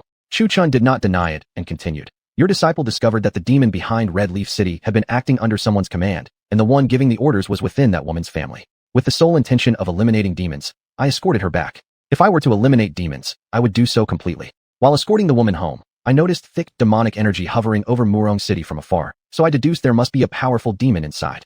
After secretly infiltrating the city for some time, the demon indeed appeared. It was a foundation building stage 3rd layer demon. The elder raised his eyebrows and asked, "Then how did you return? Was the demon killed?" "To answer your question, Zhonglok, that demon has already been eliminated by me." Chu Chen bowed slightly, his tone firm and truthful. "Killed? You, a chi condensation cultivator, actually killed a foundation building stage 3rd layer demon? Who's going to believe that?" Shuer sneered, her voice full of seduction and provocation. Even the elder furrowed his brows, his voice growing heavy. "Please accompany this old man to the law enforcement hall. Whether it is true or not must be verified through an inquiry into your state of mind. It's not that I don't trust you, but this matter is simply too strange. If you truly eliminated a foundation building stage 3rd layer demon while still in chi condensation, the sect will surely invest greatly in your cultivation." Chu Chen's brows darkened, and he spoke with an unpleasant tone. "Then what happens if it turns out I didn't? If you did not, then your cultivation will be destroyed and you will never again be allowed to set foot in Qingyun sect." The elder rose to his feet, releasing a formidable aura, his gaze sharp and piercing. Upon hearing those words, Chu Chen inwardly gasped, "How ruthless." Giggle, "Elder, I don't think it's necessary to bring him to the law enforcement hall at all. He has already confessed. Just strike him down with one palm and expel him from Qingyun sect, and it all at once." Schwerer smiled sweetly, clearly reveling in her scheming. Looking at the elder before him, then at Schwerer and the man behind her, Chu Chen was even more certain that she was a fickle woman. He hadn't even wronged her. He had merely refused her invitation back then. Why did she have to go this far? Chu Chen originally believed that upon walking the cultivation path, cultivators followed Tao from the heart, free from mundane schemes. Unexpectedly, even the cultivation world was no different. Chu Chen tightened his fist, veins rising on his arm, but then he relaxed it again, gritting his teeth. "Fine, elder. I will go with you to the law enforcement hall." Seeing Chu Chen helpless against her, Schwerer slightly raised her lips. Let him know the consequences of offending her. The elder took Chu Chen and flew toward the law enforcement hall on a flying sword, followed closely by Schwerer and a few new male disciples. "Look, isn't that Elder Lin? Why has he left the mission hall? You see, Elder Lin is escorting someone. Could that youth have committed a crime? Hey, wait, that youth looks really familiar. Hey, now that you mention it, he really does." Because the law enforcement hall was near Qingyun Hall and quite far from the mission hall, as they passed several peaks, many disciples saw them and began whispering among themselves. Qingyun Peak. A petite woman was playing with the fish in the lotus pond when she suddenly saw Elder Lin flying overhead. At first, it didn't strike her as anything significant, but as she focused, her eyes widened. Wasn't that her junior apprentice brother, Chu Chen? Why was he being escorted like this? Realizing the severity of the situation, she immediately flew on her sword toward Mufing Peak. Upon reaching Mufing Peak, she found the other 8 senior apprentices already gathered there. Meng Yao greeted her seniors and asked, "What's going on here? We saw that Xiao Di was being escorted away by Elder Lin, so we came especially to report this to our master," one of them explained. "You're also here for Xiao Di." Meng Yao's lips parted slightly in surprise, but then she understood. "You also came?" 4th senior apprentice Gu Yufei asked in disbelief. Meng Yao nodded. "Xiao Serdit hasn't been seen in the sect for over 3 months. I guess he went out on a mission. But why was he being escorted away? Could it be that Xiao Serdit got involved in worldly matters?" Li Qingxin whispered. "Why are you all here? Instead of cultivating in your own peaks, you come to Mufing." Mu Hanbing frowned, her tone icy yet authoritative. "Master, Xiao Serdit has not been in the sect for the past 3 months. However, just now we saw Elder Lin from the mission hall escorting Xiao Di toward the law enforcement hall, so we have come to inform you," they all said, kneeling on one knee and bowing. Mu Hanbing furrowed her brows. Chu Chen had been taken to the law enforcement hall. She knew better than anyone what kind of person Chu Chen had been over the past 5 years. Being escorted by Elder Lin meant that he must have accepted a mission involving worldly affairs. Yet Mu Hanbing was clear. No matter what the mission, there were always warnings on the mission tablets. Based on Chu Chen's character, he was not someone who would deliberately do something he knew he shouldn't. "We will go and see for ourselves at the law enforcement hall. From what I know of Xiao Chen, he is not someone who easily makes mistakes." With that, she formed a sword made of ice in her hand, mounted it, and flew off toward the law enforcement hall at high speed. The disciples of Mufing Peak exchanged glances. It seemed as if their master had changed. When had she ever shown such concern for someone? "We should follow too," said big senior apprentice Lu Chongfeng, mounting his flying sword and chasing after her. The remaining 7 disciples also drew their flying swords and followed closely behind. Chapter 72. Questioning the Mind. The Hall of Discipline. Compared to other areas of the Qingyun sect, this place carried an air of severity and solemnity. Not far from the Hall of Discipline stood a pitch-black hall, exuding a chilling aura. The entire structure was built from black Xian stone, and above its entrance hung a golden-black plaque inscribed with the words, "Enforcement Hall." Outside the enforcement hall, numerous disciples clad in black robes patrolled back and forth. Without exception, their eyes betrayed a trace of icy, deadly intent. Although the disciples of the Hall of Discipline might not possess particularly high cultivation, they had long been imbued with a sense of impartiality and integrity, embodying the principle of strictly upholding the sect's rules and regulations. Suddenly, several of the patrolling disciples came to a halt. They turned their gazes toward the distance, where a young man was being escorted by Elder Lin from the task hall. Behind Elder Lin followed several familiar juniors and a woman clad in a long, azure dress, her figure exuding a graceful allure that caught the attention of nearly all the male disciples of the Hall of Discipline. Disciple Zhang Li greets the elder. Disciple. An experienced disciple in charge of patrols quickly stepped forward, respectfully bowing to Elder Lin before glancing with mild confusion at the young man being escorted alongside them. Elder, who is he? This is Chu Chun from Mu Peak. Our task hall suspects he meddled in mortal affairs under the guise of fulfilling a mission. Go inform Elder Zhou. Elder Lin Su of the task hall replied with a wave of his hand. Zhang Li studied Chu Chun carefully. From Mu Peak?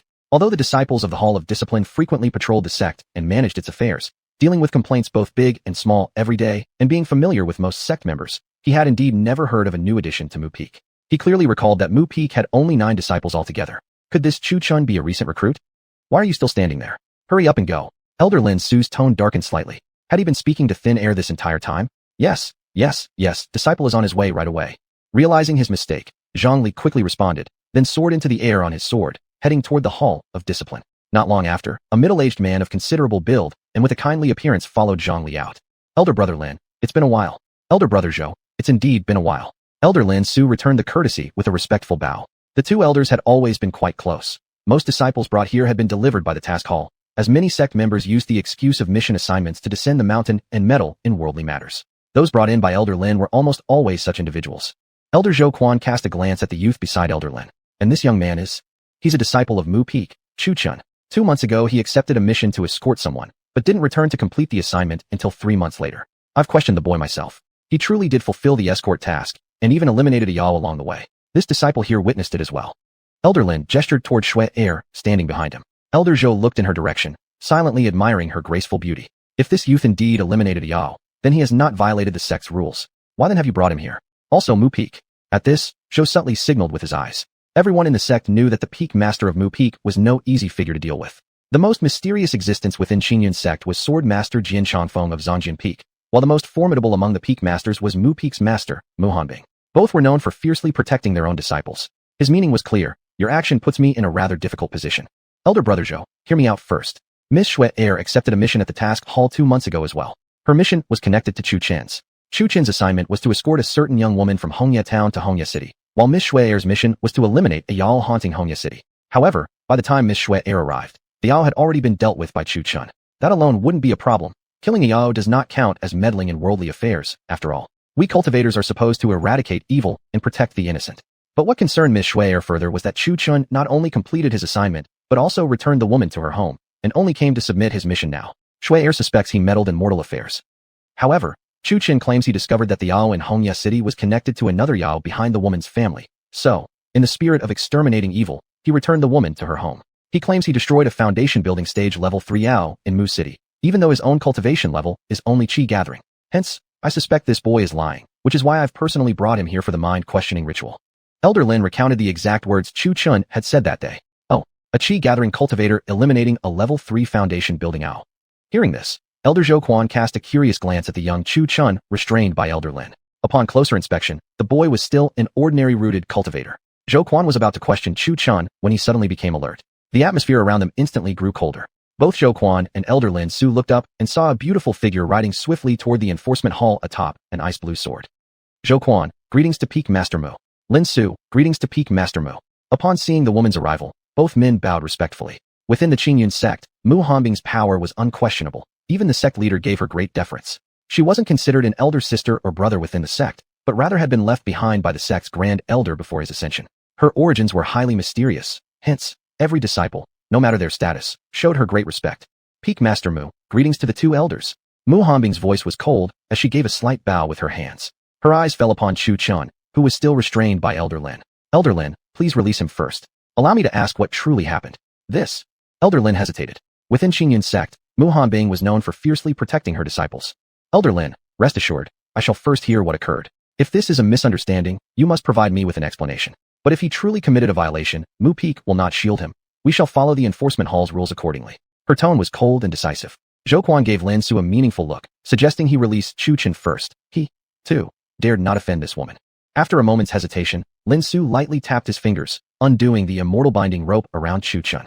Master, Chu Chun, now freed from the restraint, knelt before Mu Hanbing and respectfully bowed. Speak. What offense did you commit? Mu Hanbing fixed her gaze upon Chu Chen's eyes, asking coldly. Master, it happened like this. Chu Chen recounted the events from the moment he had accepted the mission, leaving out no details. Master, everything I've said is true. There is no reason for me to deceive you. Hearing Chu Chen's words, even Mu Hanbing furrowed her brows. She had originally thought his talent alone was impressive enough, but she hadn't expected him to eliminate a foundation-building stage demon despite only possessing an ordinary root. One must enter the foundation-building stage, progressing through Bigu, Purgation, Yang Jing, Cultivation, and then Kai Chi Fu, opening Qi Mansions, before one could truly embark on the path of cultivation. Each minor advancement in the foundation stage granted an additional 60 years of lifespan, which was what true immortality cultivation entailed. Though the difference between Qi gathering and foundation building seemed but a single stage apart, in reality, it was like the difference between heaven and earth. The fact that Chu Chen had eliminated one foundation-building stage demon along the way was already proven by witnesses, attesting to his strength. But what made Mu Hanbing deeply perplexed was that he later claimed to have eliminated another demon, this one at the third heavenly stage of foundation building. And yet, as she studied Chu Chen's eyes, he did not appear to be lying. Chu Chen, everything you've said truly true? Mu Hanbing asked coldly once more. Without a doubt.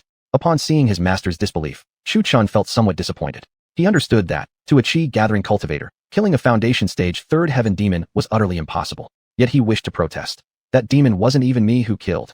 If not for Sister Kair's intervention, he would have been struck down in a single blow. After a firm response from Chu Chen, Mu Hanbing turned toward the two elders. As Elder Lin Su and Zhou Quan listened to Chu Chen's story, and under Mu Hanbing's icy stare, the two exchanged glances.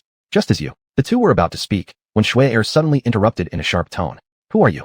How can you verify that everything he said is true? Are you, as a peak master, trying to shield your disciple from responsibility? How can you accept only his side of the story and dismiss the possibility of his meddling in mortal affairs? Does a peak master hold more authority than the enforcement hall? This hall is known for impartial judgment. Who is right or wrong will clearly emerge through the mind-questioning ritual. Are you truly afraid of your disciple's guilt?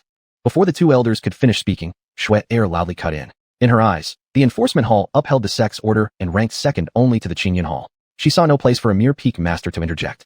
In the 5 major peaks of the Qingyun sect, she hadn't even heard of this Mu peak before, nor had her master mentioned it, given that she had long secluded herself in cultivation, developing a naturally domineering attitude. Hearing Shui Er's words, Mu Hanbing's face instantly darkened.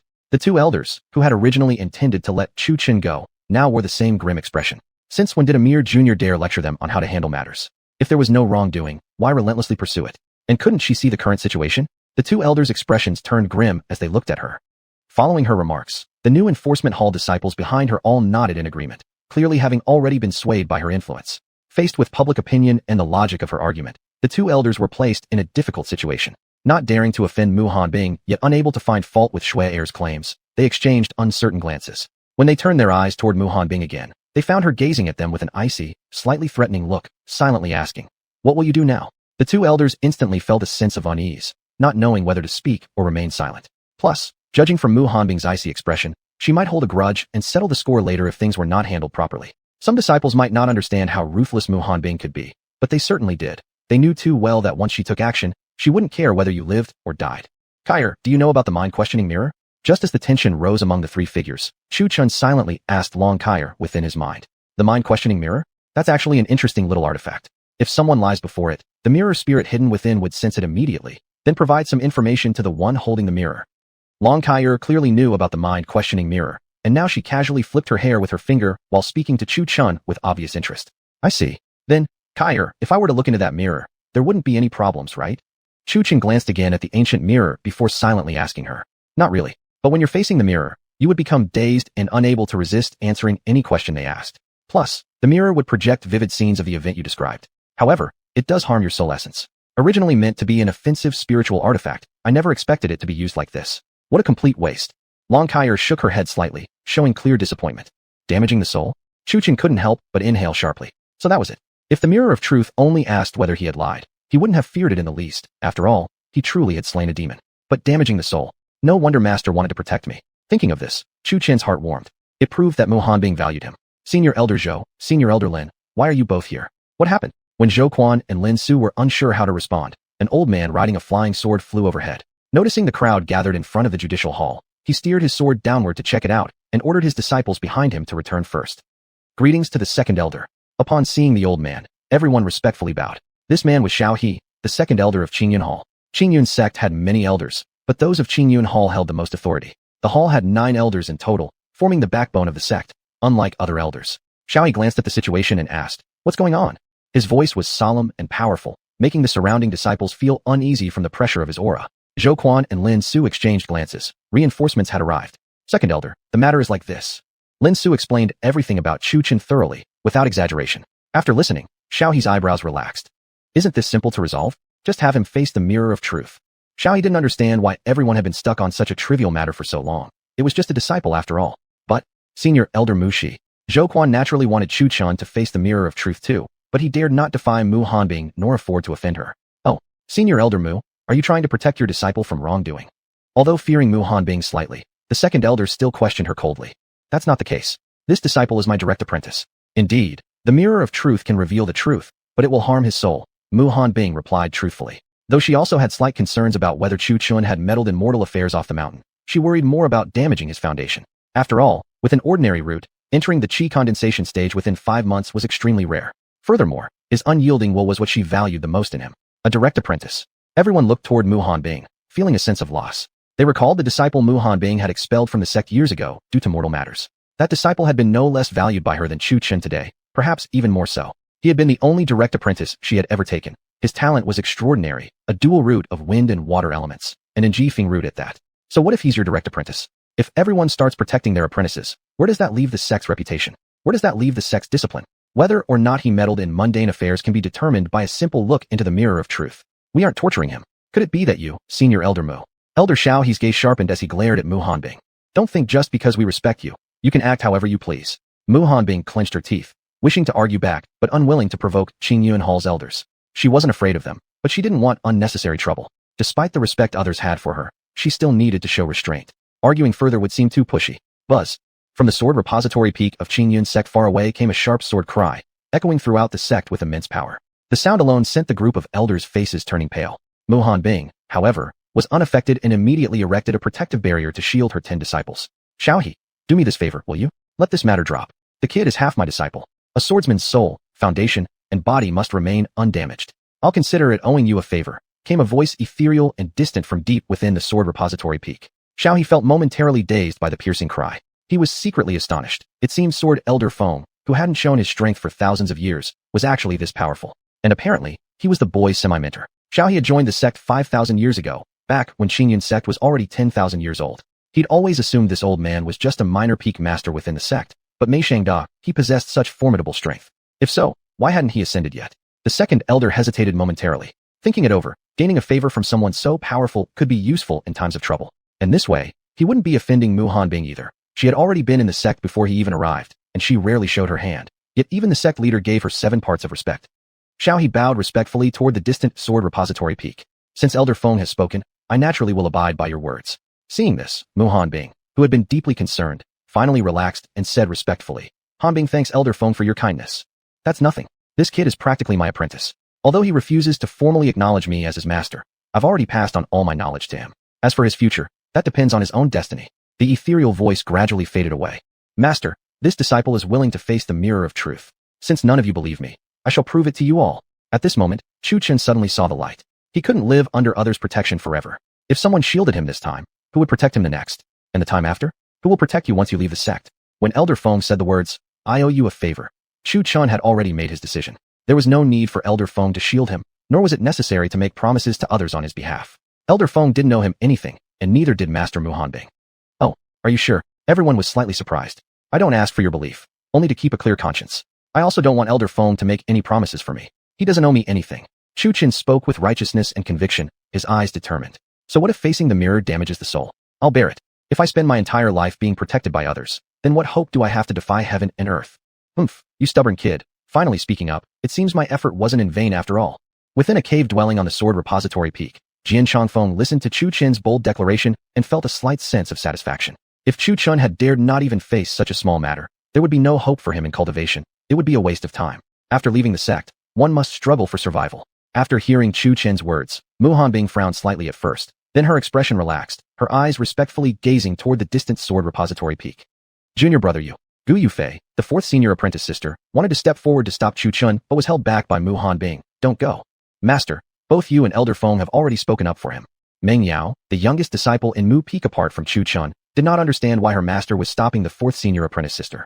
Fine, Since you insist on facing the mirror of truth, I shall honor your wish. Elder Xiao He, the second elder, had his face darkened slightly by Chu Chen's move. If Elder Feng had owed him a favor, even if he one day wished to destroy Qingyun's sect, he would have to help him. Unexpectedly, Chu Chen had agreed to face the mirror of truth on his own accord. With that, he immediately ordered Zhou Quan to retrieve the mirror of truth from the judicial hall.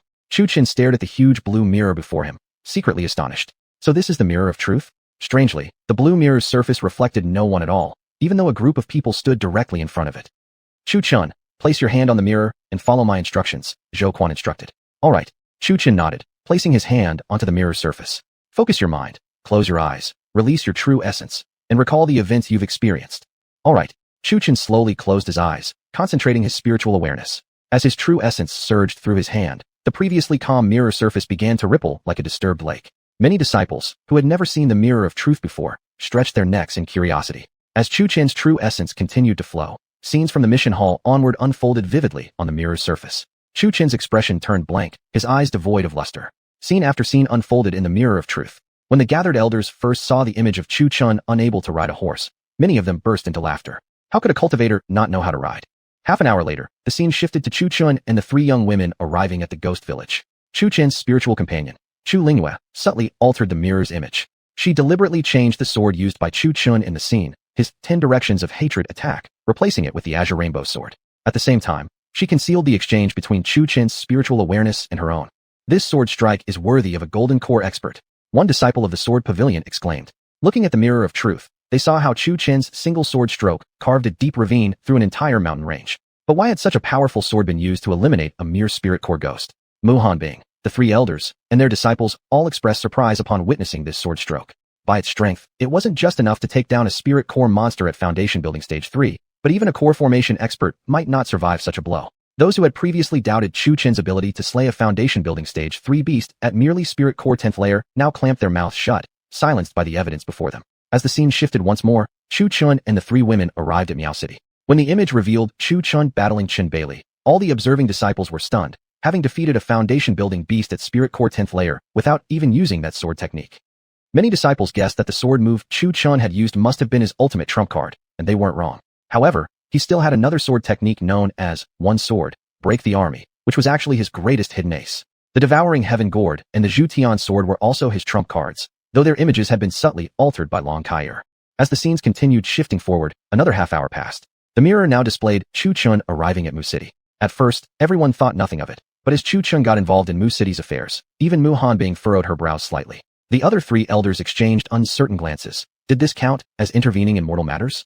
As the image played on, it showed Chu Chen defeating the great elder of the Chu clan, and Yao Bing. Watching Chu Chen's combat style and manipulation of true essence, many realized for the first time that Wu Zuxing could be used this way. Looking at the towering wooden humanoid in the scene, even Mu Hanbing couldn't help but feel surprised and turned to glance at the dazed Chu Chen. This kid really knows how to hide his depth. After the Aoi being transformed from the great elder of the Chu clan was destroyed, the mirror finally showed the image of Chu Chen walking away into the distance. Everyone present marveled at Chu Chen's strength. Some cultivators even began thinking about tracking him down to seek guidance. His heroic slaying of the Aoi beast had also won the hearts of many female disciples, especially after seeing the refined and handsome young man. His sharp features clean-cut and exuding youthfulness, riding a flying sword while overlooking the people of Mu City. That image burned itself into the hearts of every female disciple present. The mirror of truth rippled again like lake water, and Chu Chen's previously dazed expression gradually returned to normal. His mind felt dizzy, and his entire body felt drained of strength. Just as he attempted to take a step forward, his legs buckled, nearly causing his face to hit the ground, had it not been for Mu Hanbing swiftly catching him in time. Are you all satisfied now? Mu Hanbing, supporting Chu Chen, cast a cold and slightly threatening gaze around.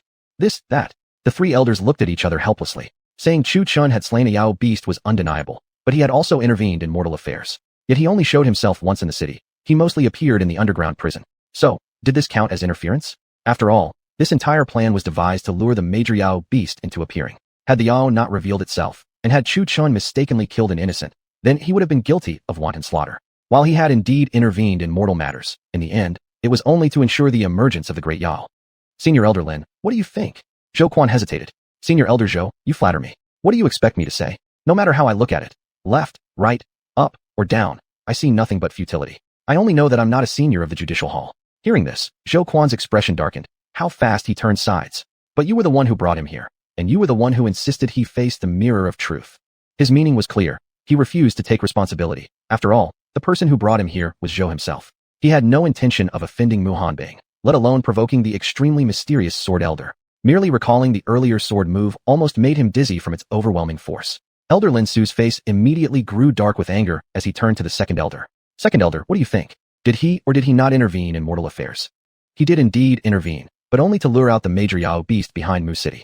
Why not let this act cancel out his offense? The second elder, sensing the burden shifting onto himself, made up an excuse on the spot.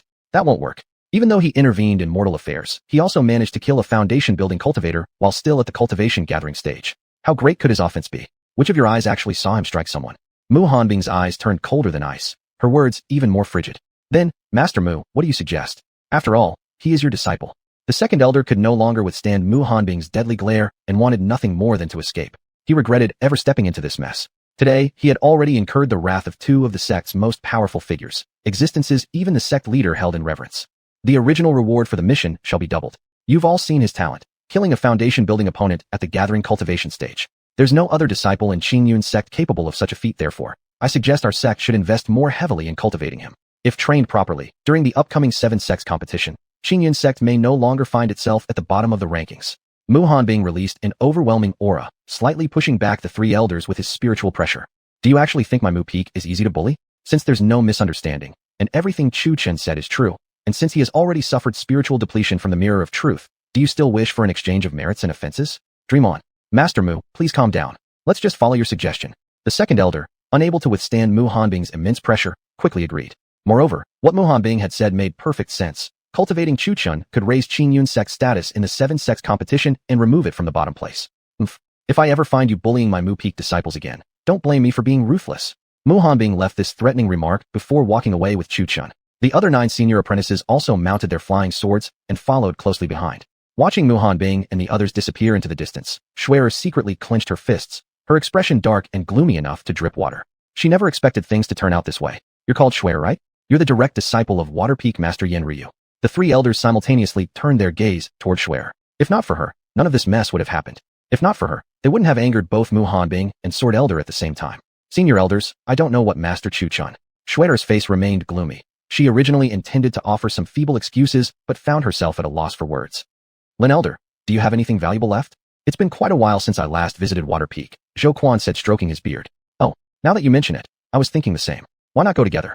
I happen to have a jar of 100-flower brew. Lin Su pulled out a jar from somewhere unknown. Since you're both going, let me join too. It's been a long time since I last tasted your 100-flower brew, Elder Lin. The 3 elders' smiles gradually grew darker. Chapter 74, The Tea of Dao Heart. Cough cough. Still not working? 2 months ago, Chu Chun was sent back to Qingzhou Peak by Mu Hanbing from the disciplinary hall, and she gave him pills to repair his divine soul. After a period of recovery, his once damaged divine soul had long been restored. Now, standing at the threshold of foundation building, Chu Chun immediately began to isolate himself in retreat after healing his divine soul. Inside the Chaos Pagoda, Chu Chun stared at the blood clump he spat out, his face pale as paper. Since no one had told him how to build the foundation, he kept cultivating continuously. 2 months in the outside world were equal to 2 years within the Chaos Pagoda. Chu Chun secluded himself in the Chaos Pagoda, comprehending the Tao for 2 full years. However, he still hadn't sensed any signs of breakthrough. His cultivation felt just the same as usual. Eager to break through, he forcibly attempted to advance his realm, but regardless of how hard he tried to push through, whenever he felt that he was almost there, just on the verge of reaching foundation building, it simply wouldn't happen. Instead, he suffered backlash from forcefully pushing his cultivation. Kaier's sister, I've been comprehending here for 2 entire years, yet my cultivation is still stuck at the 10th stage of qi condensation. Is there any better method? Chu Chun was truly at his wit's end and had no choice but to ask Long Kaier. Although he didn't know exactly how old she was or what her current cultivation level was, even at her peak, she was definitely stronger than anyone in Qingyun sect and much more knowledgeable than anyone there. Your heart is too restless, Long Kaier replied. Originally, she wanted Chu Chun to figure it out and break through by himself, but seeing him struggle so hard over these 2 years, she felt Burin, yet couldn't interfere directly, so she merely offered that hint. My heart is chaotic. Chu Chun lowered his head to look at where his heart was, then looked up at the 2nd floor of the Chaos Pagoda, which was still shrouded in mist. He had cultivated for so long and grown stronger, but the 2nd floor showed no signs of opening. Xiao Chun, let me ask you this. What is your original intention? Why do you cultivate? What purpose drives your cultivation? And what was the original motivation for becoming strong? Long Kaier materialized a human-shaped form inside the Chaos Pagoda and gently asked while standing in front of Chu Chun. Original intention? Becoming strong? Why cultivate? Chu Chun asked himself, why? Thinking back to those days in the dilapidated house in the Chu family, Back then he only wanted to become strong to escape the Chu family's control and to avenge his grandfather and relieve the guilt he felt toward him. But as he stepped onto the path of cultivation, those original motivations had gradually faded. Why was that? Was it because his cultivation path had become grander and he wished to chase even higher realms? Or perhaps his desire to find his parents had weakened his thirst for vengeance. Although he felt his longing for vengeance fading, he never forgot. He had always kept that task close to his heart, as something he absolutely must complete. So why did he cultivate? At his current strength, he could probably wipe out an entire dynasty. However, bound by Qingyun's sect's rules, he couldn't intervene in worldly matters. So what did he now seek? Why did he want to become stronger? Chu Chun repeatedly asked himself these questions, thinking for a long time, yet still unable to find an answer as to why he had become this way. Xiao Chun, I think you need to go out for a while. Go to Mu Peak and talk to your master, or visit Jian Lao at Jian Peak. Long Kaier watched as Chu Chun muttered these things over and over, his eyes becoming dazed, showing clear signs of entering a spiritual deviation. She couldn't bear to watch anymore and spoke to remind him. All right, Chu Chun responded after her reminder, snapping out of his daze. His eyes regained their former clarity, and with a wave of his hand, inside Qingzhou courtyard, Chu Chun, who had been sitting cross-legged with his eyes closed, slowly opened his eyes, which now carried a depth like precious gems. He summoned Qinghong's sword and rode it toward Mu Peak. Mu Peak. A woman in a white dress was sitting atop Mu Peak. Her aura was otherworldly, like a celestial fairy untouched by mortal affairs. She radiated a gentle glow. Draped on her shoulders was a white gauze robe, her hair snowy white. Her long lashes occasionally fluttered open and closed, though her eyes bore a slight chill. She gazed at the ocean blue sky, looking complicated, lost in thoughts. Occasionally, immortal cranes flew across the sky, and at times, an eagle's sharp cry could be heard. Master. As the woman was lost in thought, she heard a familiar voice. Instinctively, she turned her head toward where Chu Chun approached. Xiao Chun, what are you doing here? Chu Chun didn't hear Mu Hanbing's words. At that moment, he was stunned by her appearance. He had never realized how beautiful his master was before, but now, she seemed like a fallen fairy, enchanting and mesmerizing. They stared at each other for a while, until Mu Hanbing called his name again, and he finally came back to his senses. Disciple greets master. Snapping back to reality, Chu Chun knelt on one knee to pay respect to Mu Hanbing. Master, there is something I do not understand, and I would like to ask you for guidance. Speak. What is it? Mu Hanbing's tone remained neither warm nor cold. Disciple has been in retreat these past 2 months, attempting to break through to foundation building. But every time I approach the threshold of foundation building, it feels like something is missing, preventing me from advancing. Chu Chun honestly replied, revealing the purpose for his visit. Buzz. Mu Hanbing gently pressed her delicate finger against Chu Chun's forehead, extending her divine consciousness, scanning his sea of qi, his internal organs, and his spirit roots. After withdrawing her spiritual awareness, Mu Hanbing calmly said, your foundation is solid, your sea of qi full. You could easily break through to foundation building. Then why? But, you suffer from heart demons. You're lost. You don't know why you want to grow stronger, or what you truly seek. Am I correct? Yes. Chu Chun secretly felt shocked. No wonder she was his master. She saw straight through him. Then tell me, in your opinion, what is the purpose of your cultivation? I want to grow stronger. I want immortality. Chu Chun hesitated for a moment before answering. Fine. Then tell me, after growing stronger, what will you do? Why do you desire immortality? I want strength. I want to avenge my grandfather. I want immortality, so I must grow stronger.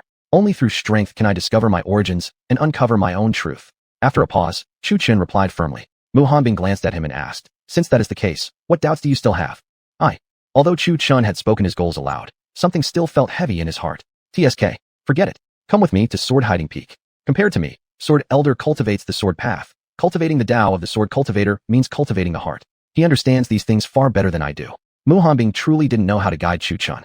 If it were a matter of cultivation philosophy, she could have helped clarify it for him. But when it came to heart demons, she was at a loss. Her own cultivation path had always been as calm as still water. She had never encountered heart demons. If she did feel any, she would simply harden her heart and discard whatever needed to be discarded. Because even if you were unwilling to let go, you could not keep it. Just like trying to catch a falling sword with a single fallen leaf. A soft, fragile leaf wishes to catch a sword mid-fall, but lacking the strength, it can only be pierced through if it dares to reach. Thus, all her life, she had dealt with heart demons by forgetting whatever needed to be forgotten, to avoid looking back in nostalgia. Only by making one's heart hard can one walk one's own Tao. And thus, her Tao had always been a lonely path. Sword Hiding Peak. In a slightly dilapidated small courtyard, an old white-haired man sat cross-legged atop a bed within the house. He had his eyes tightly shut, while before him floated a pitch-black sword, rusted with age, yet emanating an extremely sharp sword qi. The old man sensed the approach of guests from 100 li away from Sword Hiding Peak, and slowly opened his eyes. Within his deep pupils, stars seemed to flicker. When he retracted his aura, he looked like an ordinary old man, except that his eyes contained galaxies and stars. He retrieved the sword floating before him, clasped his hands behind his back, and slowly stepped outside the courtyard, watching as Mu Hanbing and Chu Chun flew closer on Qinghong's sword. His gaze fell upon Chu Chun and he couldn't help but sigh. Good foundation, but his Dao heart is unstable. Junior disciple Mu Hanbing pays respects to senior. Disciple Chu Qin pays respects to senior. The two clasped their hands in greeting before the old man's courtyard.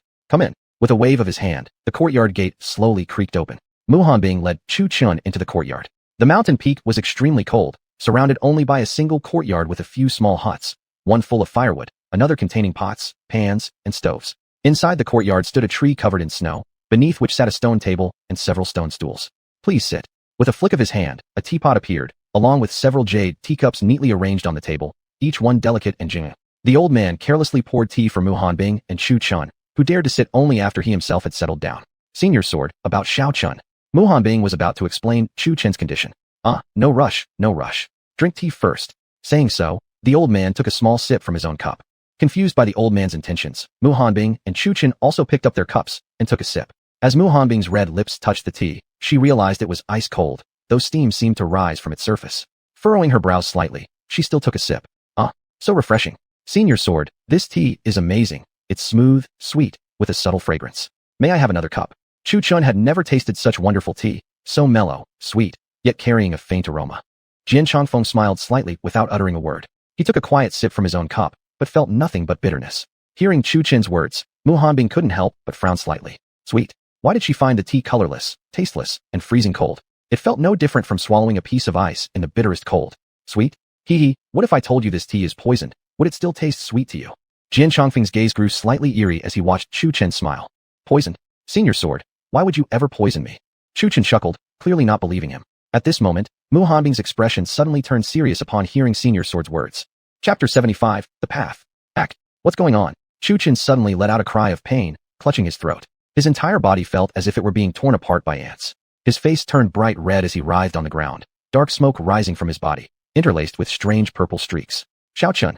Mu Hanbing cried out in alarm, rushing over to lift Chu Qin, who was rolling about in agony. Hanbing. Jian Chongfeng blocked Mu Hanbing's attempt to reach Chu Qin.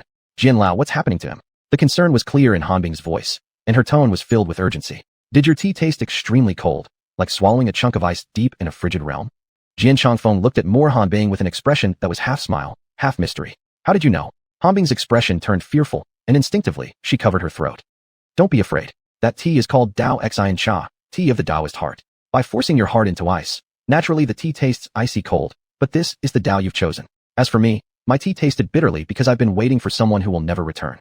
Jian Chongfeng turned his gaze to the rolling Chu Qin and added, as for him, he has lived too comfortably, and therefore the tea he drank was naturally sweet and fragrant. So then, what are you trying to do? He has lived too peacefully, so much so that his original aspirations and deep emotions, his attachments to others, have all faded away. This is not the path he originally chose. It is a reluctant choice forced by complacency. I have altered his tea a bit. Don't worry about him. Let him stay here for a while. A bird raised under constant protection will never be able to fly, even if it were as powerful as could be. Jian Lao, should we do something? Just wait. Meanwhile, Chu Qin lay writhing on the ground, alternating between roaring and surging with immense power.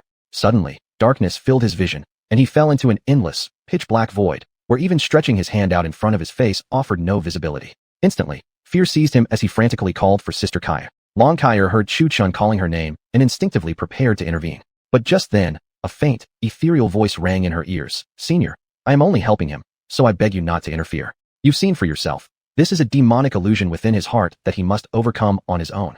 Upon hearing this voice, Long Kaya grew immediately cautious. In front of Chu Qin, she formed a semi-transparent human-like figure and demanded coldly of the old man with white hair. Who are you? How do you know I exist? Currently, she was merely a fragment of a soul spirit.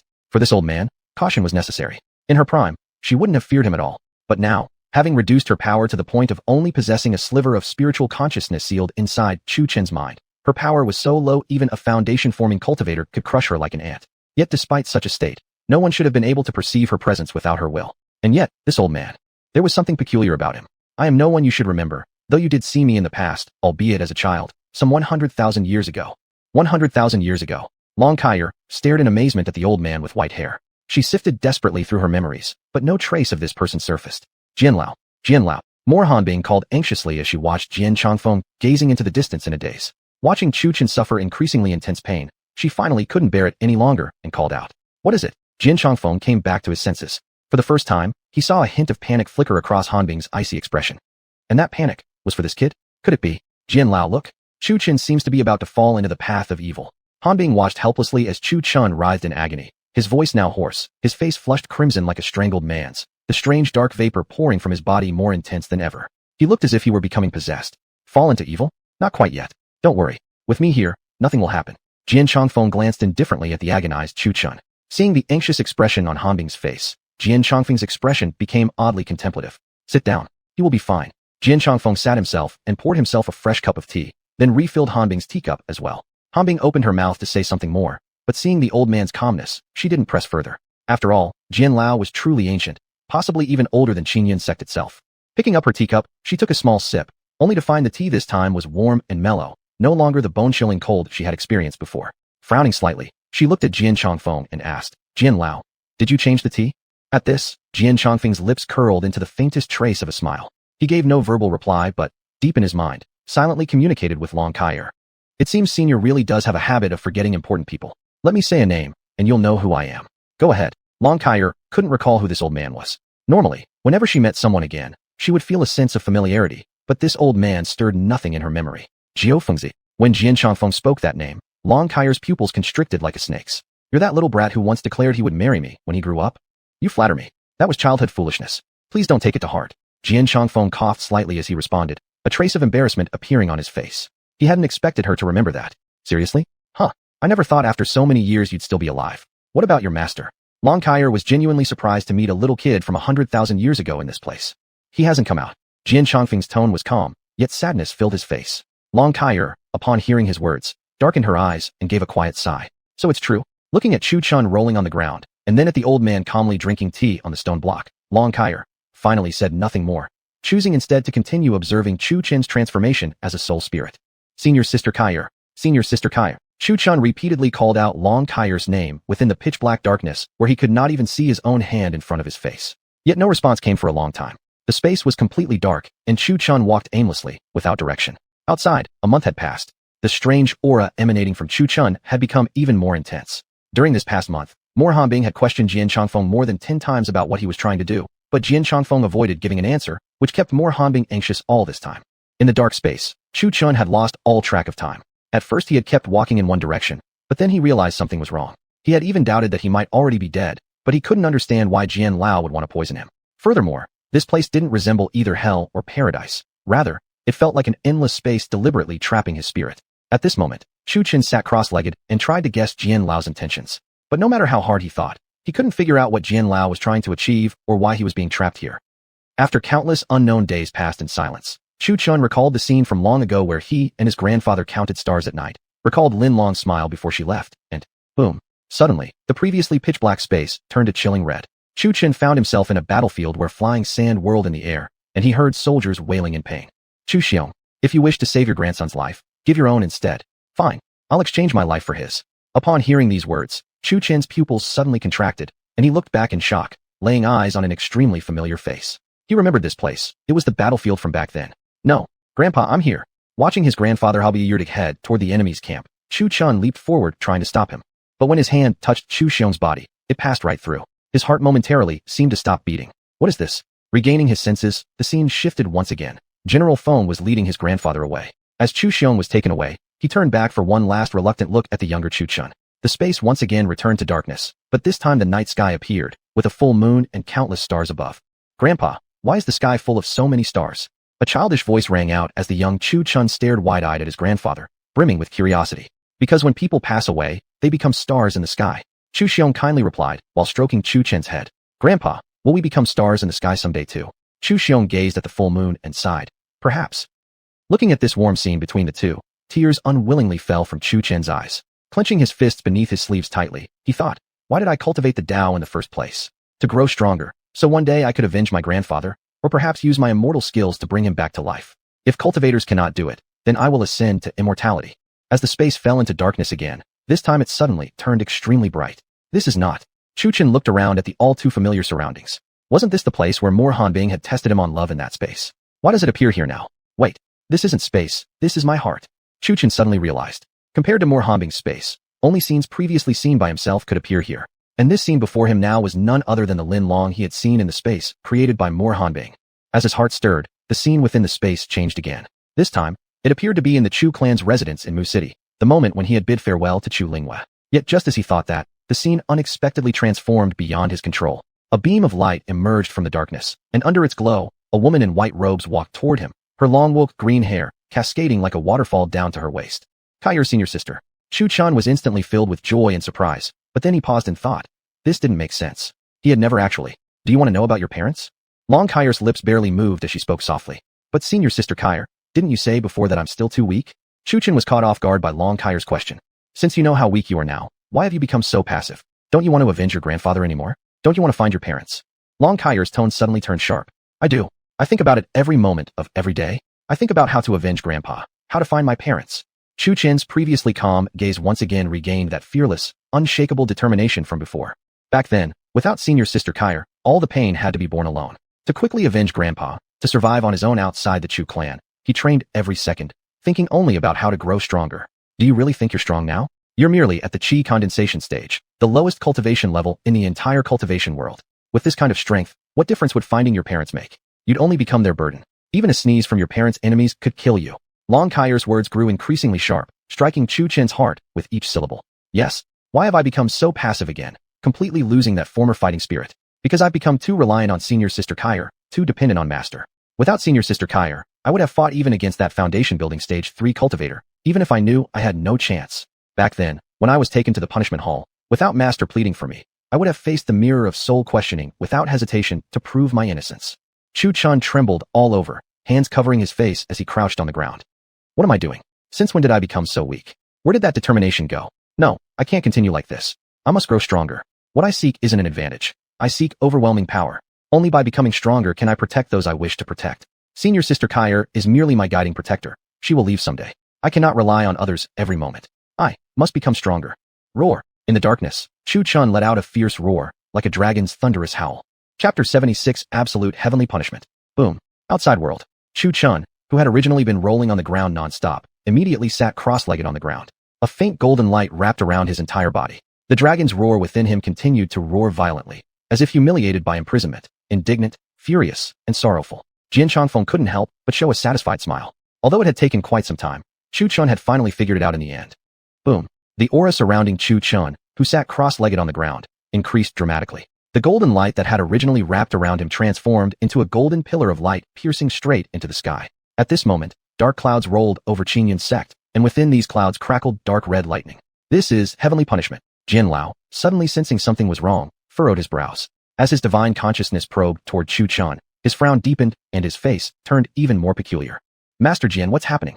Mu Hanbing asked when she saw Jian Changfeng stand up abruptly. She gazed up at the black clouds above and the unusual dark red lightning swirling within. What kind of lightning is this? I've never seen it before. How could Chu Chun, who is merely at the foundation building stage, summon a lightning tribulation?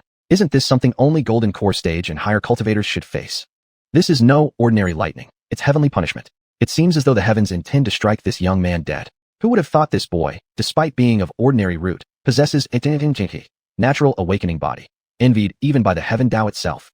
Jian Lao's face turned extremely grim as he stared at the heavenly punishment descending from above. Heavenly punishment? Natural awakening body. Mu Hanbing was completely confused. These terms were unfamiliar to her. There are two body types that invoke heaven Tao's jealousy. One is called the Tan Du Qi, heavenly jealousy body. Those with this constitution are afflicted with a divine restriction that locks them permanently in the earliest stages of cultivation.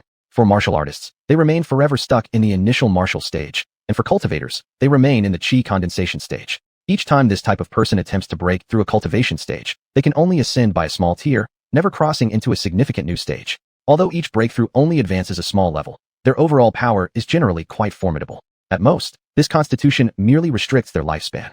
The second is the natural awakening body, which also invokes the heaven Tao's jealousy. But while the punishment isn't as ruthless as the heavenly jealousy body, it isn't lenient either. Each time the awakening body breaks through a major cultivation stage, heaven will send down a punishment. It begins with 9 bolts of lightning. As they grow stronger, the lightning also increases in number and intensity. If one cannot withstand the punishment, then all that awaits them is being struck to death. However, if they survive, despite their cultivation level being the same as peers of the same stage, their power output is doubled. Another advantage of the awakening body is that their comprehension ability is far superior. Concepts that might take others decades or centuries to understand could take them only a year, or even just half a month or 3 months. Jian Changfeng calmly observed the restless heavenly lightning overhead, but his eyes were full of gravity. There was something he hadn't yet mentioned. During the tribulation, Individuals of this constitution completely lose the use of any domain. Absolutely no outside interference is allowed, and their life and death depend entirely on their own strength. Though he himself was stronger than this world's Heaven Dao and could interfere forcibly, he could only bear the first 4 thunderbolts for Chu Chun. The other 5 must be handled by Chu Chun alone. Truthfully, if he could help it, he wouldn't interfere. Only by enduring all 9 lightning strikes can an awakened body truly activate its potential. But right now, Chu Chen's power was still far too weak. He was only at the qi condensation stage. Although his qi C was deep and his foundation solid, it remained very weak. The heavenly lightning can easily shatter even immortals from the immortal realm, indicating its terrible might. At this moment, Long Kaier stood beside Chu Chun, staring up at the ominous rumbling of the divine thunder above, her expression growing increasingly serious. So it had finally arrived? She had planned to consume some of her own soul force to help Chu Chun through this crisis. But since that young man was already present, it saved her some trouble. She didn't dare expect Jian Lao to take all the lightning. She just hoped he could block 2 of them for Chu Chun. Within Qingyun's sect, every elder, disciple, and peak master, whether in retreat or not, turned their gaze toward the sky above Zongjin Peak, their faces turning pale at the sight of the terrifying dark red lightning. Even within the Qingyun Hall, the sect leader and 9 elders were all gazing toward Zongjin Peak, uncertain what was happening over there. Leader, should we go check it out? Elder Su Xiao cautiously asked. Yes, go with Yang Jiqian and old Ji Wang. Sect leader Tong Litan was equally worried about whether the storm might damage Qingyun's sect. Although he was not afraid of Jian Lao harboring ill intentions against them, they wouldn't be able to withstand a single sword strike from him. After receiving Tong Litan's command, Su Xiao picked 2 of the more powerful elders within Qingyun Hall to go investigate. Such a stunning scene naturally attracted the attention of many restless members within Qingyun's sect, who rushed toward Zongjin Peak on their flying swords. Step back. But as they were about to approach the territory of Zongjin Peak, Jian Laofachu, Yi Sungdingag, and Enwu Xingde Weiya blocked them from entering, including the 3 elders who had come to investigate. The more they tried, the more curious everyone became, but no one could break through the oppressive barrier. Not even the disciples of Zongjin Peak who had originally been cultivating on the mountain were pushed back by the force. Master Jian, what should we do now? After hearing Jian Chongfeng's words, Mu Hanbing's expression flickered with surprise, but mostly concern for Chu Chun. Just when he had barely recovered from his heart demon, now he faced heavenly punishment without pause, something she, even after living for 10,000 years, had never heard of before.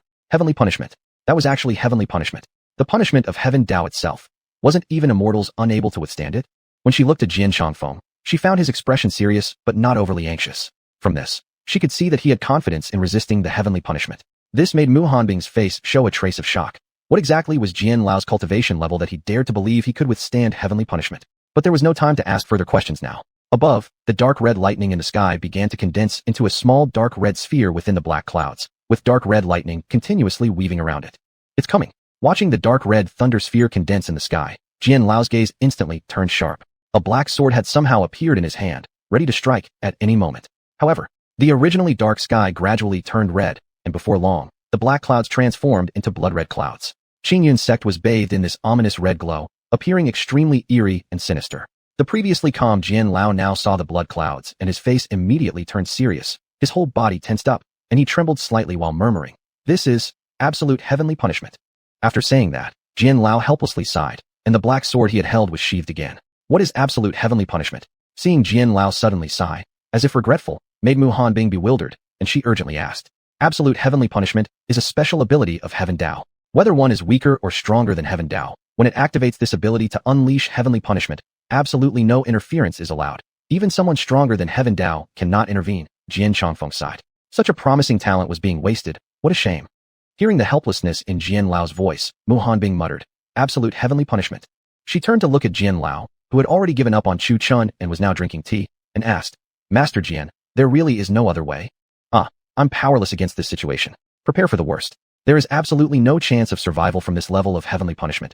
Jian Chongfeng also had no solution. Though he was powerful, he couldn't overcome this absolute domain of Heaven Dao. All he could do now was secretly pray the boy could somehow survive. Heavenly punishment? Long Kaier looked at the blood-red thunder clouds above, her eyes filled with despair. Oh heaven, what had he done wrong? First forcing him to suffer a torment-filled birth, then granting him attention to keep, and now even absolute heavenly punishment. Even she was helpless at this moment, only able to watch helplessly as the thunder sphere formed within the vortex of the blood clouds. And she noticed something else. The thunder sphere was several times larger than any she had seen before. Boom. A thunderclap shook the entire Qingyun sect violently, as the thunder sphere above launched a dark red bolt of heavenly lightning at lightning-fast speed toward Chu Chun, who sat cross-legged below. When the heavenly lightning was only 1 meter away from Chu Chun, he suddenly opened his eyes, which now glowed with golden light. "Come on!" Letting out a sharp roar toward the descending lightning bolt, Chu Chun unleashed his true essence, forming a protective shield around his body. Oh! As the dark red heavenly lightning struck, electricity engulfed Chu Chen's entire body. He let out a scream that pierced heaven and earth, roaring and shouting in pain. Within Chu Chen's true essence, furious dragon roars rang out, as if resisting this heavenly punishment. The originally formed shield of true essence shattered instantly upon contact with the lightning. He had no choice but to activate his Imu Xuanyi to protect himself. Although the protection of Imu Xuanyi wasn't as strong as Hoyan body or Li Jin Lighty, it could continuously emit life energy to help Chu Chen recover from his injuries. Xiao Chun. Seeing Chu Chen screaming and roaring within the lightning tribulation, Mu Hanbing covered her mouth with her delicate hand, tears flowing from the corners of her eyes as she looked away, unable to bear watching him suffer. He's still alive. Chu Chen, now engulfed in electricity, let out another roar, fully focused on resisting the descending lightning. Upon hearing this, Mu Hanbing's originally sorrowful expression instantly turned into joy. But looking up at the thunder sphere in the sky again, she fell silent. Jian Lao had said there would be 9 strikes, and each one would be stronger than the last. This was only the first. The lightning lasted about 10 seconds before fading away. As the thunderlight vanished, Chu Chen was left completely blackened by the electric currents, bleeding from all 7 orifices, and even his clothes were in tatters. His legs trembled uncontrollably. Chu Chen grinned at Mu Hanbing and Jian Lao, saying, "Hee, I'm fine." However, Jian Chongfeng didn't even glance at Chu Chen, instead sighing softly once again. In his eyes, this situation was unsolvable. Chu Chen's death was only a matter of time, as the following thunder tribulations would only become stronger. Indeed, before Chu Chen could recover, the thunder sphere in the sky condensed again, and another bolt of heavenly lightning came crashing down. Who did I offend? Chu Chen directly cursed out loud. His body hadn't even had time to react when another heavenly thunder strike came at him like that. Chapter 77, Defying the Heavenly Tribulation. But now wasn't the time for Chu Chen to think too much. He quickly switched to the Yi with mystic body and activated his spiritual energy shield. Boom. A loud explosion shook the azure cloud sect again, even more violently than the previous one. Once again, Chu Chen was swallowed by the lightning, his entire body seemingly undergoing a baptism of thunder. The Yi with mystic body, which he had used originally for protection, was instantly destroyed when the second heavenly lightning struck. He was forced to endure the strike with just his physical body. Although he was a cultivator, his physical strength, thanks to his dual cultivation in martial arts and cultivation, was nothing to scoff at. Otherwise, he would have already been shattered by Chenbali to punch long ago. Chu Chen let out another scream amidst the lightning. His skin began to crack under the relentless strikes. As he endured the excruciating pain, he simultaneously activated his spiritual energy to accelerate the healing through the 5 elements and 8 trigrams of Eternal Life Sutra. The second strike of lightning lasted for 15 seconds. When the lightning finally dissipated, Chu Chen was completely covered in blood with his skin cracked like dried earth. However, he didn't have time to think of anything else. All he could do was use these few minutes to recover as much as he could. Mu Hanbing couldn't bear to look at Chu Chen's pathetic state, so she pretended to not care. She picked up her teacup. Her usually graceful hands trembled violently from her inner unease, spilling half of the tea, yet she still raised the cup slowly to her lips and took a sip, even though there was barely any tea left. Inside the column of light, Chu Chen gritted his teeth to endure the pain as he poured every ounce of effort into activating his spiritual energy to heal his body.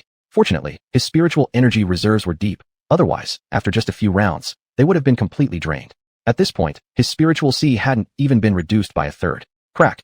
Boom. The sound of the third lightning strike seemed to split the heavens themselves. With a deafening roar from the lightning ball, a dark red bolt once again hurtled rapidly down towards Chu Chen below. Fortress as solid as glue. This time, Chu Chen was prepared. As he roared out the words, a rock shield began to visibly materialize above his head at a visible speed. 3 rock attribute shields formed around him, enclosing him safely within. Wrapped around the shield above were tendrils of wood energy, providing additional defense, while Chu Chen himself donned the wood battle garment underneath the shield. He was now entirely greenish, looking as if he had just put on a camouflage jacket. When the third bolt struck, Chu Chen screamed again, though this time he had braced himself for the blow. Nevertheless, it was still unbearably painful. It wasn't as bad as the previous 2 strikes, though. Despite Chu Chen's defenses, the third heavenly lightning was significantly stronger than the second. Chu Chen was enduring painfully beneath the red-hued lightning. Crack. Under the impact of the heavenly lightning, the stone shield that Chu Chen was holding shattered even though it had been enhanced with the wood element. However, this stone shield had lasted about 5 seconds. It was excellent, even better than Chu Chen had expected. Boom. Eventually, the stone shield couldn't withstand the heavenly lightning and was shattered into powder under the relentless bombardment. With the destruction of the stone shield, the lightning bombarded Chu Chen's body. This time, he didn't cry out, but that didn't mean he wasn't in pain. He endured the torment, his spiritual energy fully driving the 5 elements and 8 trigrams of Eternal Life Sutra, thick rockba body, and Yuwood battle garment. KCHH, gritting his teeth in defiance. Chu Chen's lips trembled slightly as blood spurted from between his teeth. The impact of the lightning forced him to his knees, his mind dazed and his consciousness fading. Realizing he was about to lose consciousness, Chu Chen bit his tongue hard, forcing himself to stay awake. Time passed slowly, minute by minute. The third strike lasted about 20 seconds before finally ending. Chu Chun quickly seized this brief moment of reprieve to make preparations once again. While restoring his body by activating the mystic body, he also contemplated how he could withstand the fourth lightning strike. Chu Chun didn't relax in the slightest for having survived the first three. On the contrary, he became even more vigilant. He knew the lightning would only grow stronger, and though his current cultivation level was merely at the 10th layer of foundation building, he was determined to survive no matter what. He had already conquered his heart demon. He wouldn't let the heavenly Tao kill him now. He still had to avenge his grandfather and find his parents. He must live. He must become stronger. Outside the pillar of light, the soul form of Long Kair, having manifested from her spirit essence, looked upon Chu Chun with deep concern. If she had known this would happen, she would never have emerged. Although her soul was linked to Chu Chun's spiritual consciousness, under the wrath of the heavenly punishment, her formed soul could not return to Chun's mind. Nevertheless, their consciousnesses remained connected. She sensed Chu Chun's anxiety and communicated with him telepathically. You don't have to endure it directly. You can counter these tribulation lightning strikes. Strike them back to weaken their power. Counter it? Weaken its strength? Right. A flash of inspiration struck Chu Chun. How had he not thought of this earlier? He had been solely focused on enduring the heavenly lightning, never considering that he could strike back. Even if he couldn't completely shatter the lightning, weakening its power would still be beneficial. Besides, he still had many powerful treasures. Despite this realization, Chu Chun still chose to focus on healing his body first. The third bolt of lightning had cracked his skin again, and these new cracks were worse than the previous ones. If he didn't recover now, he would be reduced to fragments soon enough. High in the sky, the dark red thunderball was once again gathering divine lightning. Chu Chun focused on restoring his body, while keeping a wary eye on the forming storm above. Here it comes. Chu Chun suddenly opened his eyes, revealing the azure rainbow sword in his hand. Although he wasn't sure whether the azure rainbow sword could channel the eternal life sword technique, he knew that the sword move itself wasn't restricted to a specific weapon. Crack. Boom. With thunder resounding once again, Qin Yun's sect trembled violently from the deafening explosion. This sound directly attacked the soul itself, even causing the sect leader to lose his focus momentarily. He spat out a jet of blood, his face turning pale while his soul screamed in pain. Junior disciples with lower cultivation were knocked unconscious by the sheer shockwaves. Those at the fetus formation stage were all helpless, including Meng Yao, who was still only at the core formation stage. Hidden Sword Peak. Even Mu Han Bing, who had been sitting on a stone stool drinking tea, felt her heart shudder at the sound of the heavenly calamity. She couldn't even imagine whether Chu Chun would be turned to ashes by this lightning bolt. Since he had somehow survived the first three, a flicker of hope lit within her heart, silently praying that he could endure. Come. Chu Chun summoned the azure rainbow sword, lifting his head toward the fourth bolt of lightning descending upon him as he roared. Eternal life sword technique. One sword pierces the army. Go. With a loud shout, Chu Chun raised the azure rainbow sword above his head. It rapidly expanded in size, producing a sharp, vibrating sound as sword chi sliced through the air. Jian Lao, who had been quietly drinking tea, couldn't help but feel Den Jing at Chu Chun's sword strike. This move surpassed everything he had ever taught Chu Chun before. The power behind this strike truly possessed the might to sever the heavens. Eternal life sword technique. Jian Changfeng stared at Chu Chun's sword, certain that such a powerful technique couldn't possibly originate from this desolate place. That meant only one thing. He glanced at Long Kair, standing nearby. What an extravagant move. Jian Changfeng couldn't help but wonder about the connection between Chu Chun and her. Chu Chun's sword earned Jian Changfeng's full recognition, and he secretly resolved to accept him as a disciple no matter what. This move wasn't just about complex sword techniques or profound comprehension. Most importantly, it carried the sword's aura.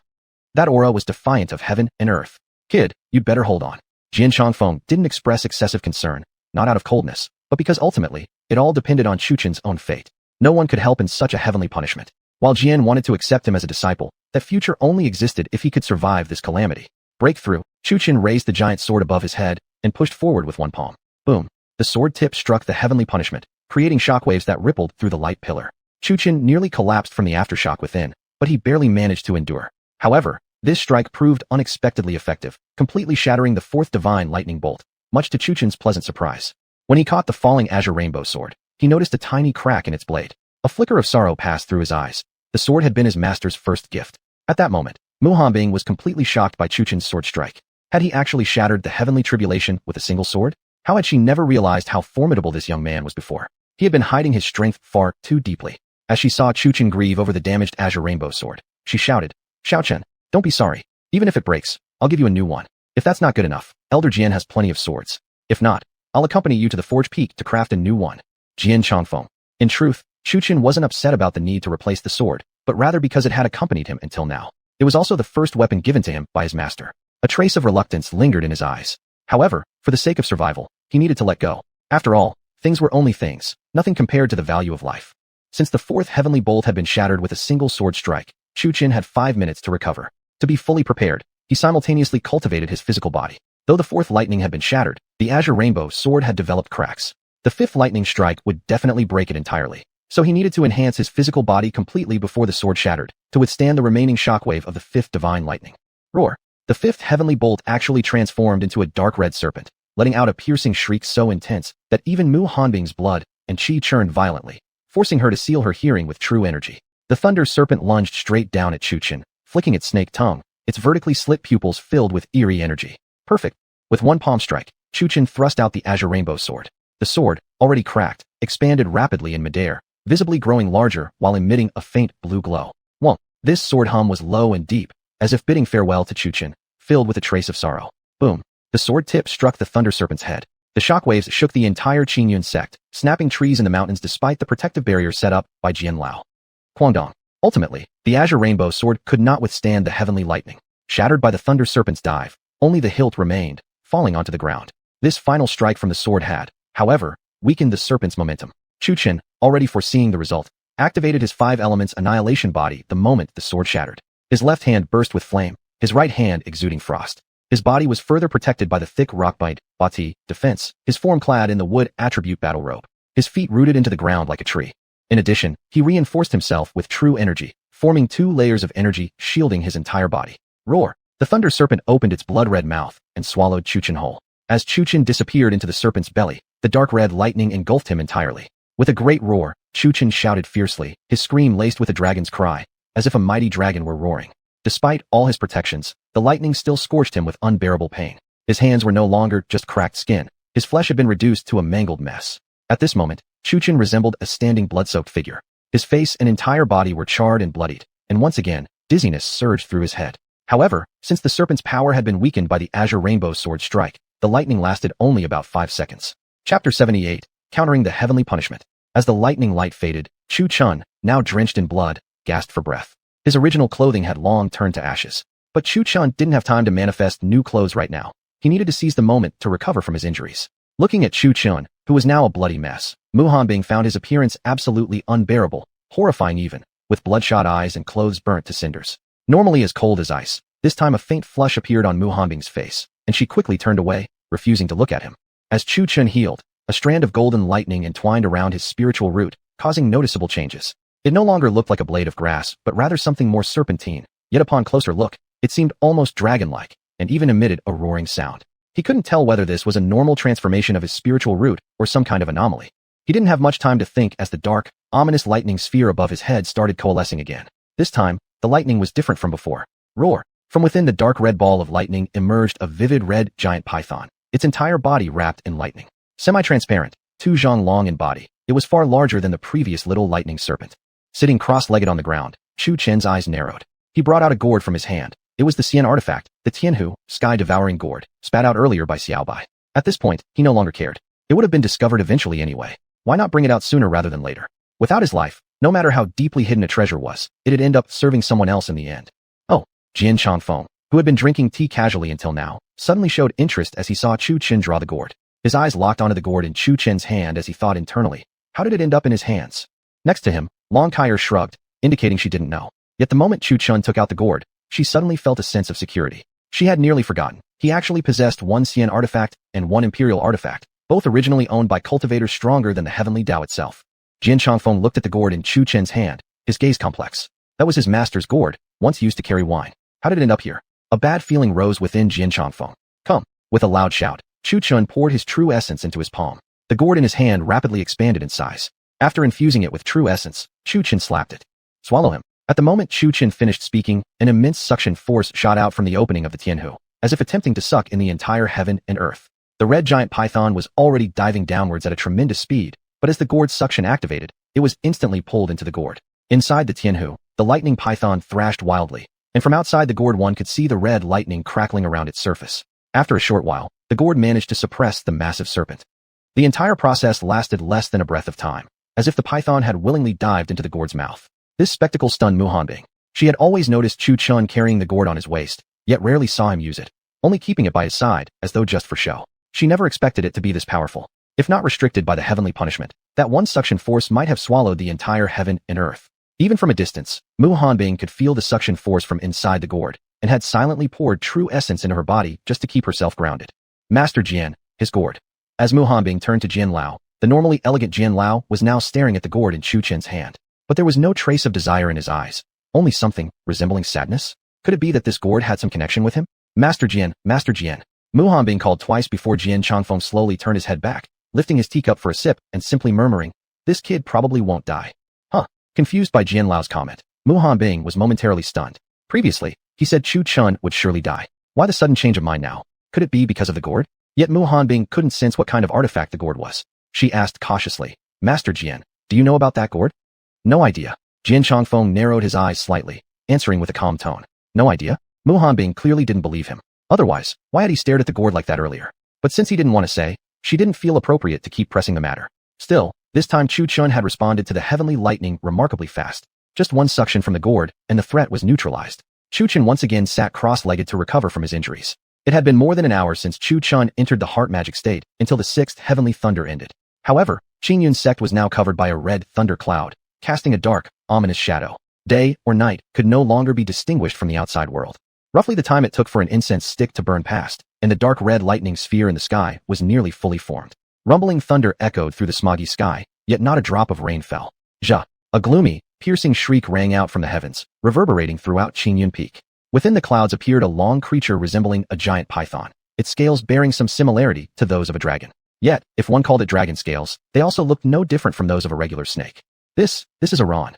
Iran. Mu Hanbing had never heard of such a name before. In the past, she had only heard of pythons, snakes, jiao, and dragons. What exactly was Iran? Humph, bravo to the heavenly Tao.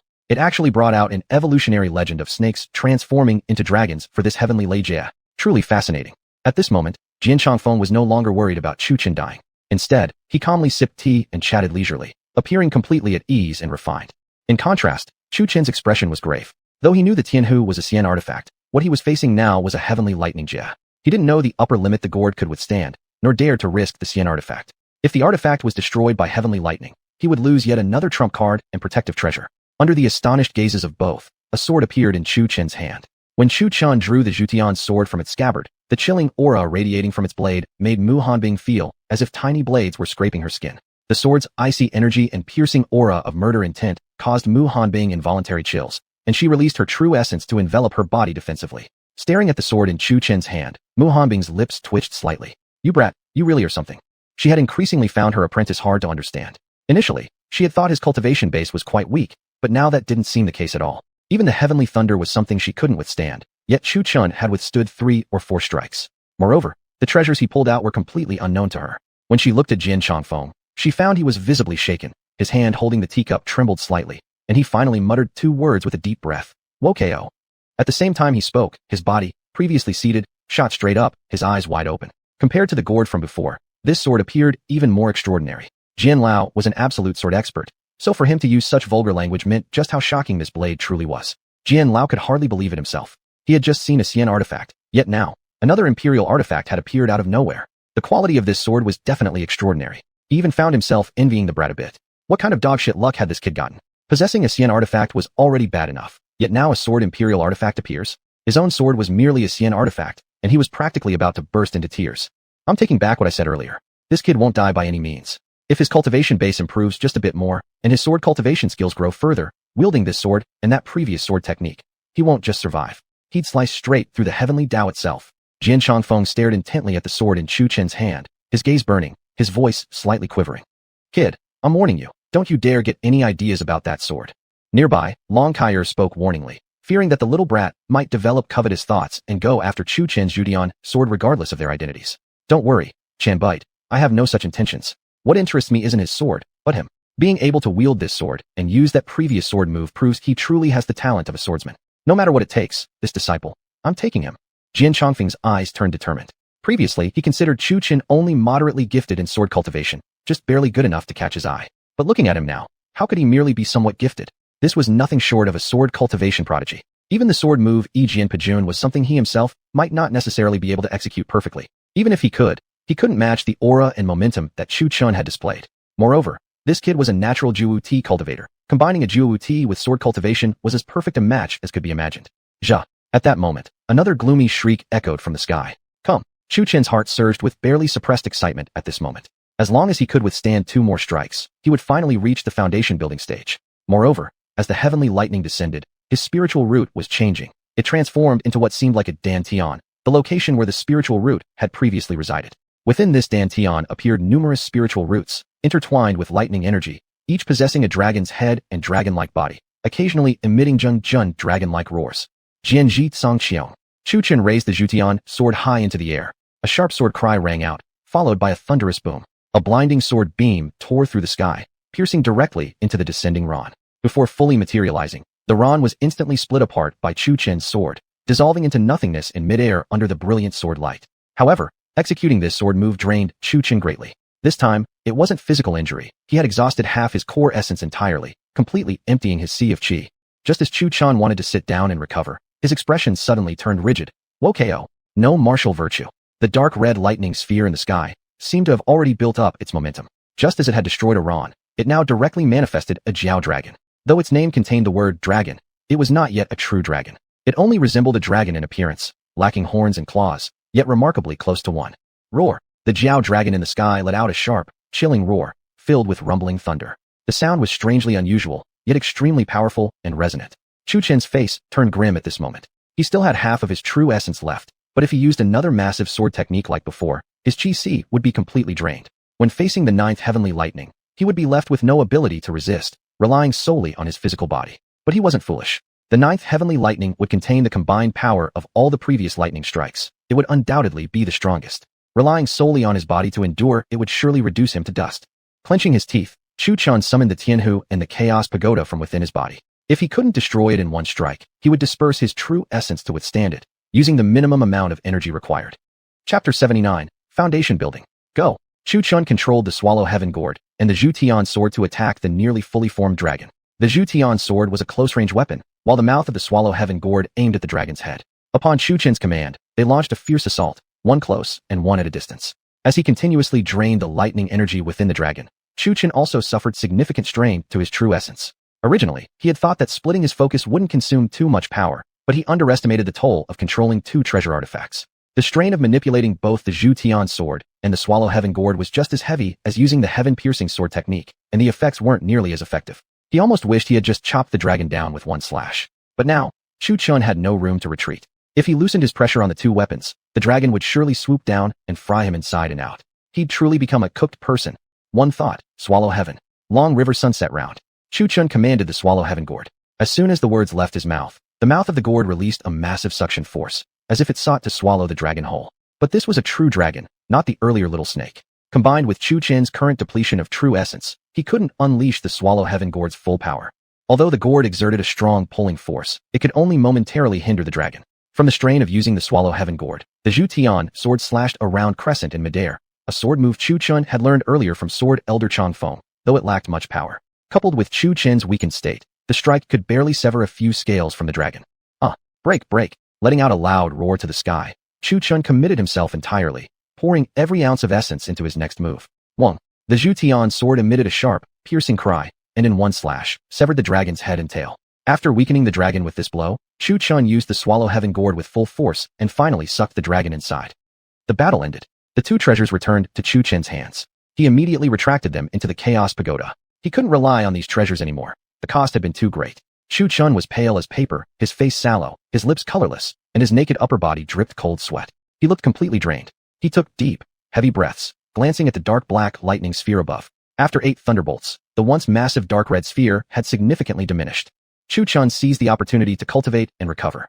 With his essence nearly depleted, even his miraculous artifacts were of no use now. He prepared for a reckless final decision, to withstand the thunder with his bare body, refining his physical form with heavenly punishment. A notion that no one else would even dare contemplate. Yet now, with his sea of energy nearly dried up, even with powerful artifacts, he couldn't use them. Compared to recklessness, perhaps it was more accurately called desperation. Although the plan was insane, it required a minimum level of readiness. Even a slight recovery would be enough to give him the confidence to withstand the final thunder strike. Once he survived the last heavenly lightning, he would enter the foundation building stage, truly stepping onto the cultivation path. He would be able to levitate, even without sword riding. Mu Hanbing clenched her fists, staring anxiously at Chu Chen within the column of light. Something nearly impossible, Chu Chen had actually done. Although he had resorted to some tricks along the way, he was still alive. That was all that mattered now. Only one last lightning strike remained, and that was the most important one. Life or death would depend entirely on this final bolt. If things proceeded as expected, according to Master Sword, the last bolt might even transform into a dragon. An entire teacup's time passed with Chu Chen seated cross-legged in meditation. At this point, he had recovered a third of his essence, but the thunder above still hadn't moved, continuing to coalesce. Ugh, are you trying to kill me? The more still the heavens became, the more uneasy Chu Chen grew. The longer the lightning prepared, the more powerful it became. The prolonged delay of the final strike was not necessarily a good omen. Since there was still no response from the lightning above, Chu Chen continued to cultivate. However, he noticed his essence recovery rate was 5 times faster than usual, surprisingly rapid. This left him somewhat confused. Moreover, his spiritual roots had mutated. Instead of normal roots, he now had a spiritual field, within which a cluster of mutated roots grew. Each time the roots roared, they assisted Chu Chen in recovering essence naturally, even without deliberate cultivation. He didn't know whether this development was a blessing or a curse. Boom, boom. After yet another incense stick's worth of time passed, the dark red lightning ball above Chu Chen finally stirred. Gradually, a dragon's head formed. Then followed the body, claws, and tail. Finally, a complete dark red lightning dragon emerged. This lightning dragon differed from the snake, python, anaconda, and dragon from before. The previous 4 had appeared like illusions. But this red lightning dragon appeared as if it were a physical entity. Its body was no longer translucent. Roar! The dark red lightning dragon let out a furious roar, hovering midair. Its mouth opened wide, and with a loud rumbling sound, it shot out a stream of dark red lightning. Damn it! Sneak attack. Thankfully, Chu Chen reacted quickly and dodged the bolt. His true essence had recovered nearly completely, and now he felt confident he could withstand the lightning tribulation. Yet he couldn't figure out why the dragon had yet to strike. Did it mean to force him into battle? Damn it! I can't even fly. How am I supposed to fight? Boom. Another lightning bolt struck downward, this time several times larger than the previous ones. Chu Chen was struck unexpectedly, his flesh torn open. Had he not blocked in time with his hand, his skull would have surely split open. What? You hiding up in the sky now? If you've got guts, come down and fight me like a man. You think you're better than me just because I can't fly? Chu Chen's face darkened as he cursed furiously at the lightning dragon high above. TSK, I survived the first 8 strikes, and now you pull tricks? Far away, the 2 people and 1 soul watching could barely suppress their urge to laugh. The lightning dragon loomed above while Chu Chen stood below, the enormous beast versus the small, cursing man. It was almost like watching a clown throwing tantrums. Though the sight was absurdly comical, no one truly laughed, not even the 2 seasoned observers. They exchanged uneasy glances. What was going on here? Wasn't the lightning supposed to just strike and be done with it? What was this now? Was it going to fight? Roar! The dragon in the sky roared again, unleashing yet another heavenly punishment bolt. This one was even larger than the previous ones. Seriously? Again, as the lightning neared Chu Chen, desperation kicked in. He activated the reverse dragon step and barely managed to create distance. Up in the distance, Changfeng and Mu Hanbing raised their eyebrows. What movement technique was that? Incredibly fast. Chu Chen stared up at the looming lightning dragon and thought to himself, this won't do. Should I use the heaven-piercing sword again? If my essence runs dry, I won't survive once it strikes. No good, no good. Although the lightning dragon appeared tangible, it was still a spirit formed from thunder energy, not a real dragon. Provoking it would get him nowhere, it couldn't hear. Let me think. What techniques do I still have left? Reverse dragon step, mountain sundering punch, inhalation method, purity mind technique, tempering fire art, 5 elements body cultivation, Bagua void thunder art, longevity sword technique, 5 elements hiding arts, heaven earth Bagua longevity art. Other than the longevity sword technique, none of these are strong enough. Oh hell. As Chu Chen pondered, another dark red lightning bolt descended, forcing him to interrupt his thoughts and dodge. Fire spirit talisman, grass and trees into soldiers. Fire fist. Running out of ideas, Chu Chen pulled out a fire spirit talisman and hurled it at the lightning dragon. Right after, he flung his wooden sword and finished with a blazing tempering fire fist. But none reached their target. The talisman exploded midair from the distance, sending the wooden sword off course. The flaming punch dissipated before even nearing the dragon. Midway through the punch, the sword swung back down toward Chu Chen, forcing him to break off and dodge. Boom. Chu Chen barely landed before another red lightning bolt streaked toward him. What the hell, you stupid worm. Helpless, Chu Chen blocked the lightning with his bare hand once again. The strike shredded his hand into a bloodied mess, bones exposed. So the 2 stood in deadlock.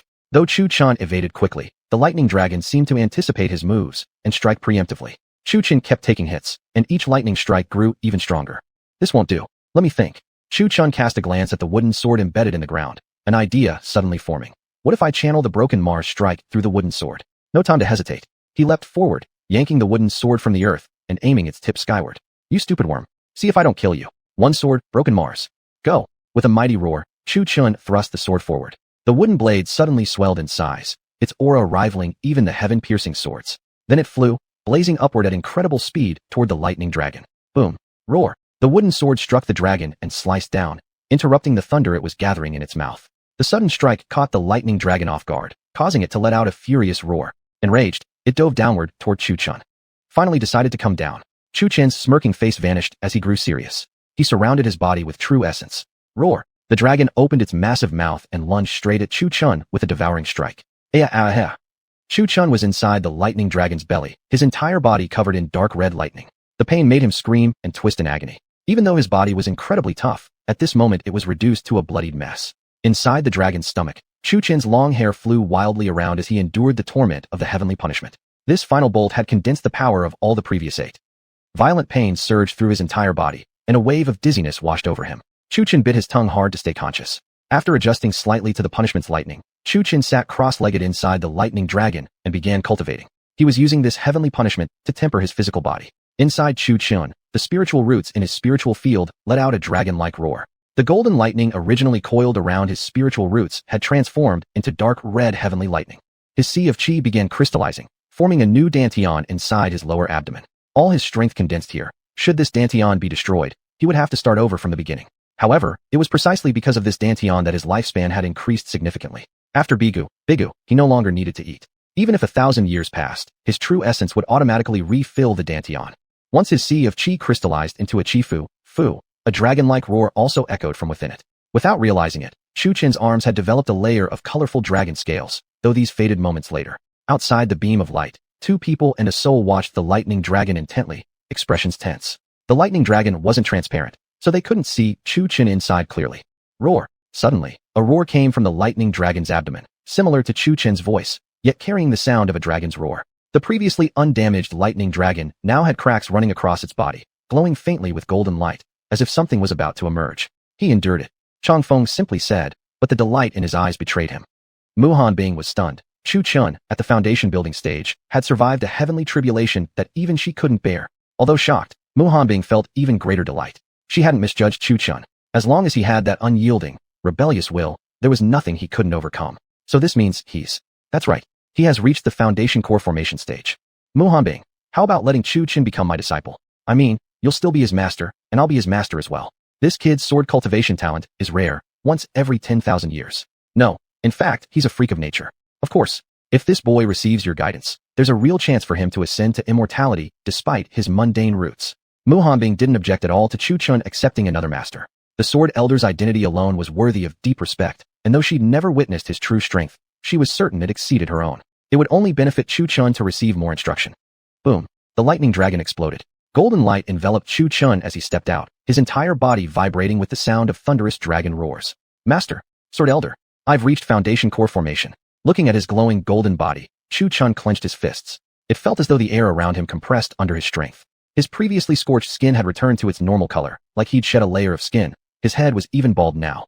As he tried to take a step forward, his body suddenly flew into the air uncontrollably. Chang Feng reached out his hand to stop him. Otherwise, Chu Chen would have fallen off the mountain peak. With Chu Chen's foundation core formation complete, the formerly blood-red sky cleared up, and the golden immunity field vanished. The entire Qingyun sect was in an uproar, everyone buzzing with speculation about what had just happened. Dozens of cultivators flew toward Zhongjin Peak on their flying swords. Though the storm clouds had vanished, the barrier Chang Feng set up still remained, drawing curious glances from many. Everyone was wondering what had truly occurred atop Zhongjin Peak. Who could have triggered such a lightning tribulation? Chapter 80, Dragon Roar Qi Mansion. Put this on. Jian Changfeng threw over a black robe. Chu Chun hesitated for a moment, only to realize his entire body was as slippery and bare as an eel, instantly feeling embarrassed and quickly pulling on the black robe that Master Jian had tossed to him. Disciple Chu Chen, thanks Master Jian for dispelling my heart demons. Chu Chen cupped his hands in gratitude toward Master Jian. Without him, he would likely have been stuck at the Qi condensation stage for the next decade. Xiao Chun, you did well this time. Mu Hanbing, who had always appeared tense, now revealed a faint smile. Master, you look truly beautiful when you smile. Mu Hanbing's smile seemed to outshine a garden in full bloom, leaving Chu Chen momentarily mesmerized. However, as soon as Chu Chen finished speaking, Mu Hanbing's expression shifted dramatically. Instantly, her demeanor turned ice cold, and with her, the surrounding air dropped rapidly in temperature. Even though it was already winter, the cold became even more biting. Chu Chen shivered from the frigid aura Mu Hanbing exuded. The atmosphere grew awkward. Realizing his misstep, Chu Chen, without losing his composure, politely coughed twice. Chu Chen, now that you've formed your foundation, what does your Qi mansion look like? Jian Changfeng asked again. I don't really know. Chu Chen hesitated for a moment. He himself wasn't sure whether his Qi mansion was good or bad, but there is a dragon's roar within it. I'll call it the Dragon Roar Qi Mansion for now. Dragon Roar Qi Mansion. Jian Changfeng furrowed his eyebrows. He had never before heard of a chi mansion containing a dragon's roar. It was truly unusual. Attention Teed, 2 treasure artifacts, and a 9-star Shemite. Yet if you called him a genius, his spiritual root was merely ordinary. Never mind, none of this really matters. Chu-chun, would you be willing to become my disciple? Jian Changfeng cautiously asked, having already been rejected once by Chu-chun. He had personally witnessed Chu-chun's sword techniques. They were very crude and basic, yet he was capable of using powerful sword moves. Plus, with the Danshengju Kid, he could learn things much faster than others. While it might take others 10 years, Chu-chun could learn it in 1 year, or even a month. Chu-chun appeared hesitant, glancing toward Mu Hanbing, who remained expressionless and cold, seeking her opinion. Why are you looking at me? Aren't you going to greet your master? Mu Hanbing said coldly. But if I accept Master Jian as my teacher, then what about you?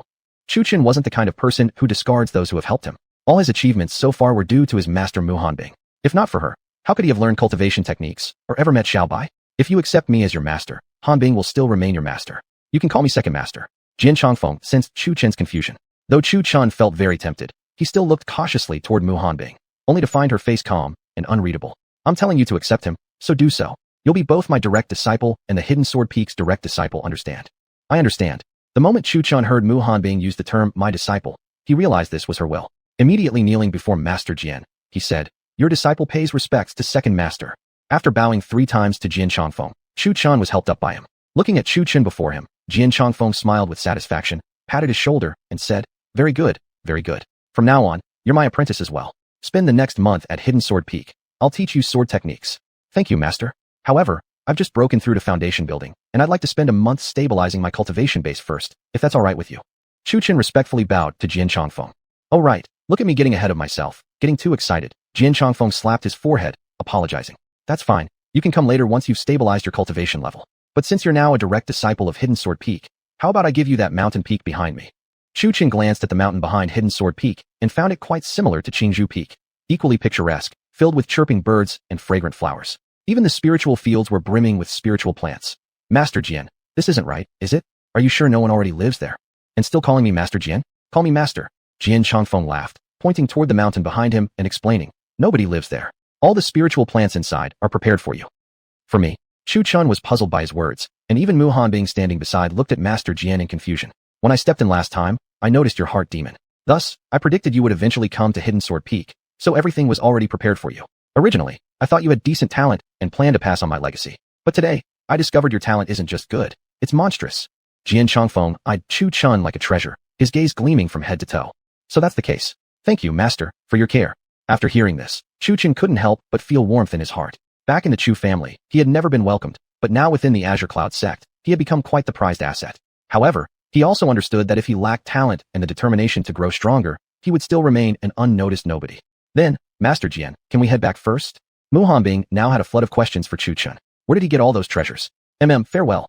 Jian Changfeng politely cupped his hands in farewell. Let's go. Before Chu-chun could even react, he was scooped up like a chicken by Mu Hanbing, and they soared off on the frost blade toward the wood peak. Jian Changfeng gazed at the retreating figures of the two with a slight shake of his head. That little girl back then has grown up now. Ha ha. After Mu Hanbing had flown far enough with Chu-chun, Jian Changfeng removed the barrier he had placed around 100 miles from Sword Hiding Peak. The disciples and elders waiting beyond the barrier rushed in like a swarm of bees, with even the disciples of Sword Hiding Peak joining in.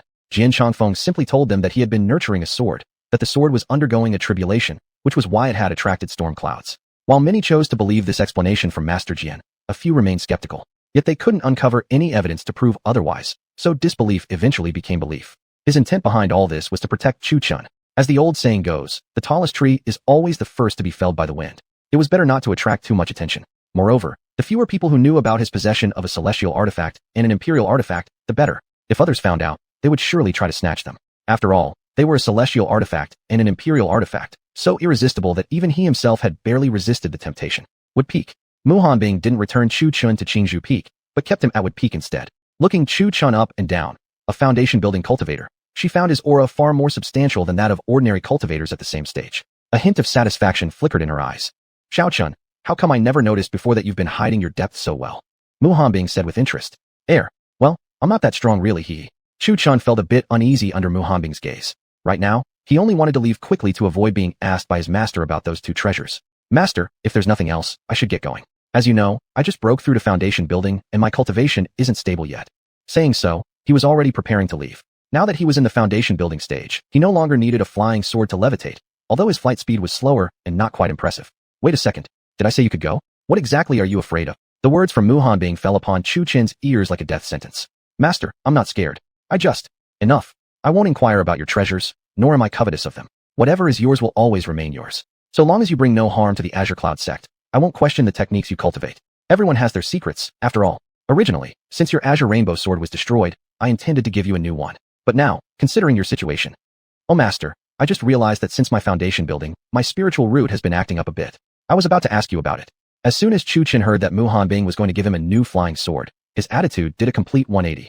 Since who wouldn't want free gifts? Witnessing this 180-degree turn from her apprentice, Mu Hanbing couldn't help but hold her forehead in exasperation. How could she end up with such a peculiar disciple? His personality was sometimes cold, sometimes so playful. She wasn't sure whether to be happy or worried. Still, she discovered Chu Chen's weakness, how much he liked treasures. A faint smirk tugged at the corner of Mu Hanbing's lips. She had found a way to control him. Master, please take a look at my spiritual root. It seems to have changed somehow. Now serious, Chu Chen asked with solemnity, for this was an issue of great significance to his cultivation path. Originally, Mu Hanbing had thought Chu Chen's words were a joke made up just to get her to give him a new sword. However, as she observed his serious expression, she grabbed his hand and sent her spiritual awareness into him, only to furrow her brows deeply. Inside Chu Chen's body, his spiritual root no longer looked like an ordinary spiritual root. It had transformed into a shape resembling a dragon's head and body, entwined with divine punishment lightning. More surprisingly, it was no longer a single spiritual root, but rather an entire spiritual field, though not a literal field. It was a spiritual field constructed from true energy. Inside this field were densely planted spiritual roots, each of them having transformed into a dragon-shaped root with divine punishment lightning entwined around it. Although Mu Hanbing had seen many mutated spiritual roots before, such as dark spiritual roots and special 5-element spiritual roots, she had never encountered anything like this. What's more, from her recent probing, she had discovered that Chu Chen's energy reservoir resembled a tall mountain peak, wrapped by a coiling dragon-like form, with the whole energy center resonating with a dragon's roar. That roar seemed to voice emotions of resentment, humiliation, and fury. Dragon. At this moment, Mu Hanbing noticed a problem. Everything inside Chu Chen seemed inseparable from the dragon. Even his original spiritual energy emitted the roar of a dragon. Now that he had broken through to foundation building, his spiritual root had mutated into the shape of a dragon. His energy reservoir roared with dragon's cries, and even the true energy he now released was filled with dragon's roars. Yet Chu Chen was clearly human. Why was everything about him inseparable from the dragon? Have you been hiding something? Mu Hanbing's eyes instantly sharpened. She truly couldn't understand why Chu Chen was so closely tied to the dragon in every way, yet he was undeniably human. Master, why would you say that? Chu Chen was also puzzled. What was he hiding? You are not human. Huh? Are you insulting me? Tell me, who exactly are you? Suddenly, Mu Hanbing's tone turned icy cold. She pointed the frost blade at Chu Chen, her eyes filled with killing intent. Master, Chu Chen didn't understand why Mu Hanbing had suddenly turned like this. A sharp pain pierced his heart. What had he done wrong? Why didn't you believe me? Master, as you know, I was an orphan from childhood. My grandfather told me he found me in the river, and ever since I lived in the Chu family of Qingfeng City, Xianyu Imperial Dynasty. My grandfather was the nation's guardian general. Once during a war, he didn't feel safe leaving me alone at home, so he brought me along. Later, I was captured by the enemy in the camp, and my grandfather sacrificed himself to save me. After that, I was never welcomed in the Chu family, and they accused me of causing my grandfather's death. I lived in a shabby little cabin for several years, until I accidentally awakened the 9-star Xian pulse. At first, I thought I'd finally rise to the peak of martial cultivation and avenge my grandfather. But, as the saying goes, the tallest tree is always the first to be struck by the wind. Perhaps I was too dazzling, so someone plotted against me. Eventually, I was forced to burn my own blood essence and shattered my cultivation base, fleeing in disgrace to the Wushan Mountains. With my meridians shattered and nearly killed by beasts in the mountains, if Elder Linghan hadn't arrived just in time, I probably would have died then. In the end, Elder Linghan gave me a blood flute, saying that my grandfather had specially obtained it for me. If I ever encountered danger, it would be given to me. Later, when I played the flute, senior brother Yinshin found me. And that's how I came to Wood Peak and became your personal disciple. Chu Chen held nothing back, telling all the events truthfully, except that in his soul dwelled a residual soul fragment. Chapter 81, Forgotten Snow. Mu Hanbing hesitated for a moment, looking into Chu Chen's eyes. His expression was genuine, showing no sign of deception. If you still don't believe me, feel free to search my memories. I, Chu Chen, swear to the heavens, if even half of what I just said is a lie, may I be struck down by thunderbolts. Boom. Damn it, are you serious? It actually came. Chu Chen felt a bit uneasy. Although he had indeed revealed his background, he had concealed the matters of Long Kaier and Xiaobai. Surely it wouldn't be enough to warrant a lightning strike, right? Yet Chu Chen stood still with his eyes closed, quietly waiting. However, the thunder in the sky seemed to ignore him completely, and instead struck fiercely toward one direction. Only then did Chu Chen sense it was heavenly tribulation lightning. Someone was undergoing an ascension trial. You scared the hell out of me. Who the heck is going through the tribulation? almost frying me by accident. This scene amused Mu Hanbing, easing her originally wary heart.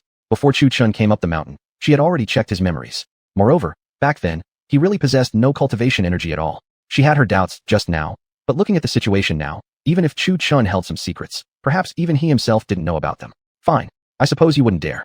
Mu Hanbing lowered the frost blade, pointed at Chu Chun, and warned once more, no matter what happens in the future, remember, you were raised in Qingyun's sect, and your masters are Mu Hanbing and Sword Elder Jian Changfeng. Yes, this disciple remembers well.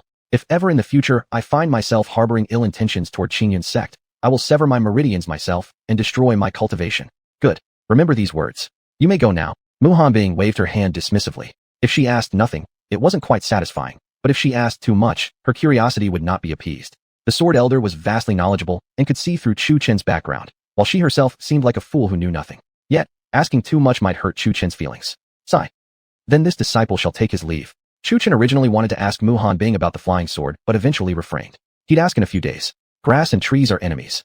With a flick of Chu Chen's hand, a wooden sword appeared in his palm, and eventually, he rode the wooden sword away from Mu Peak toward Qingzhou Peak. Chu Chun returned to his familiar Qingzhou courtyard, feeling totally relaxed. He came to the back mountain to check on Jianxi White Tiger. Roar! A tiger's roar echoed through Qingzhou Peak. Feeling an intruder, the Jianxi White Tiger didn't even look at who had come before pouncing directly. Sit down. You want a rebel? Chu Chun unleashed his spiritual energy, his momentum like a rainbow, and his sharp shout even louder than the roar of the Jianxi White Tiger. Recognizing the person as Chu Chun, the white tiger abandoned its pounce and instead sat down like a dog, panting with its tongue hanging out.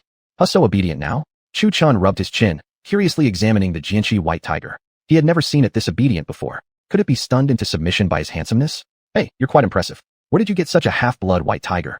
Long Kaier, materializing in soul form, appeared beside Chu Chun, surprised as she stared at the Jianxi White Tiger. A half-blood white tiger? What's that? Aren't all white tigers the same? Chu Chun had heard this term for the first time. Was there something special about it? The white tigers you usually see cannot be considered true white tigers. You've heard of the 4 divine beasts, the white tiger, azure dragon, vermilion bird, and black tortoise, right? A half-blood white tiger means it inherits half of the bloodline of the white tiger among the 4 divine beasts. Wow, so my white tiger must be pretty powerful then. Not exactly. Although your white tiger does possess a bloodline inheritance, it's very small, less than a third. But what surprised me was that there's actually a trace of ancestral qi within its body. What's ancestral qi?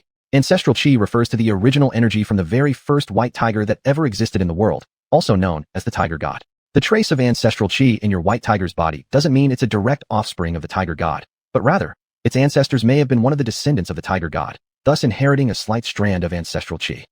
Whoa, the tiger god, didn't expect you to be so impressive. Chu Chen suddenly grabbed the Jianxi white tiger's head, stroking it like a dog, nearly rubbing off the king character on its forehead. Then, Sister Kaier, based on what you said, what level is my dog, my white tiger? As for that, I don't know. If you raise it well, it might evolve into a pure-blood white tiger, but the chances are slim. Your white tiger doesn't even possess a third of the full bloodline. Chu Chen stared at the Jianxi white tiger in thought before suddenly saying, right, I haven't even given you a name yet. Seeing how tall and mighty you are, being a half-blood white tiger with a trace of ancestral qi, you definitely deserve a powerful and awe-inspiring name. Let me think.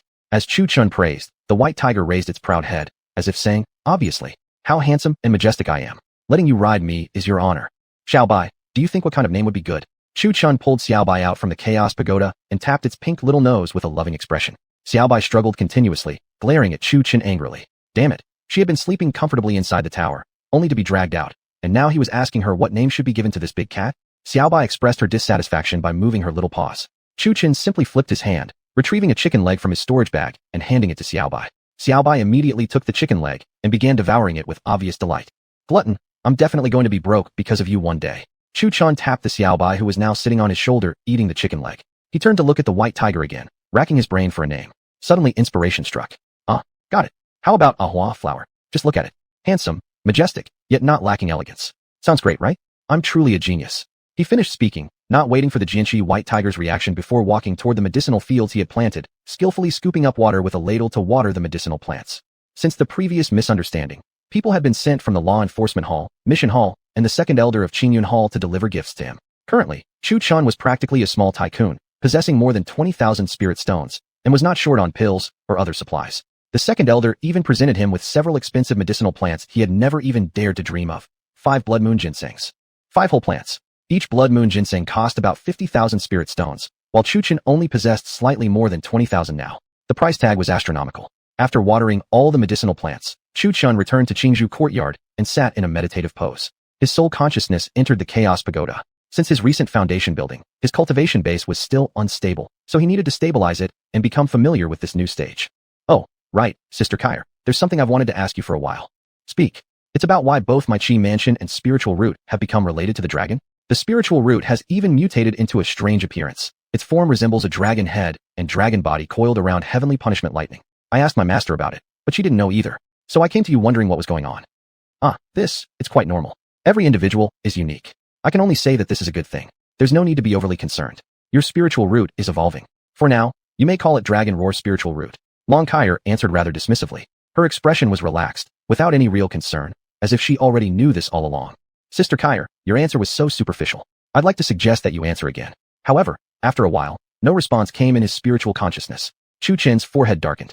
What a guy, pretending to be dead. Sister Kyre must know something. 1 month later, inside the Chaos Pagoda, Chu Chen spent 360 days, which was roughly equivalent to a year. Wood Peak. A teenager was wobbling through the sky on a wooden sword, heading toward Wood Peak. This time, Chu Chun had come to bid a farewell to Mu Hanbing, as he didn't know how long his cultivation at Sword Hiding Peak would take. He had made a special trip to inform her. After all, she was the one who had originally guided him. Disciple greets master. As soon as Chu Chen arrived at Wood Peak, he saw Mu Hanbing waiting for him there, as if she already knew he was coming. You're leaving for Sword Hiding Peak? Mu Hanbing remained with her back, turned to him. Yes, Disciple came specifically to bid farewell to you. Farewell? Are you going to die? We're both from Qingyun sect, and Sword Hiding Peak isn't even more than 30 miles away. Mu Hanbing's lips slightly curled into a faint smile, but it quickly vanished. As she turned around, her expression returned to coldness, and she held a sword in her hand.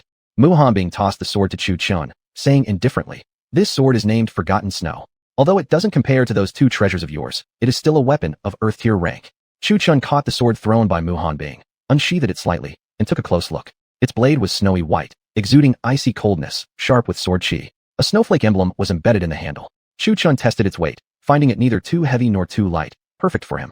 Forgotten Snow, a great name. Thanks, master. Chu Chun bowed to Mu Hanbing, secretly overjoyed. A sword of Earth tier rank, although not rivaling the Zotian sword, still ranked among the highest quality weapons in terms of craftsmanship. Master, where did you get this sword from? Though Chu Chun liked the sword, he was also worried she had gotten it by humbling herself to others. A sword's? Seriously? You found it? Chu Chun didn't believe her.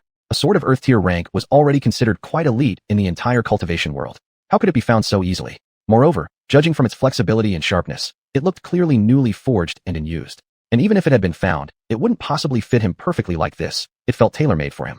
In truth, Mu Hanbing had specially forged this sword for Chu Chun.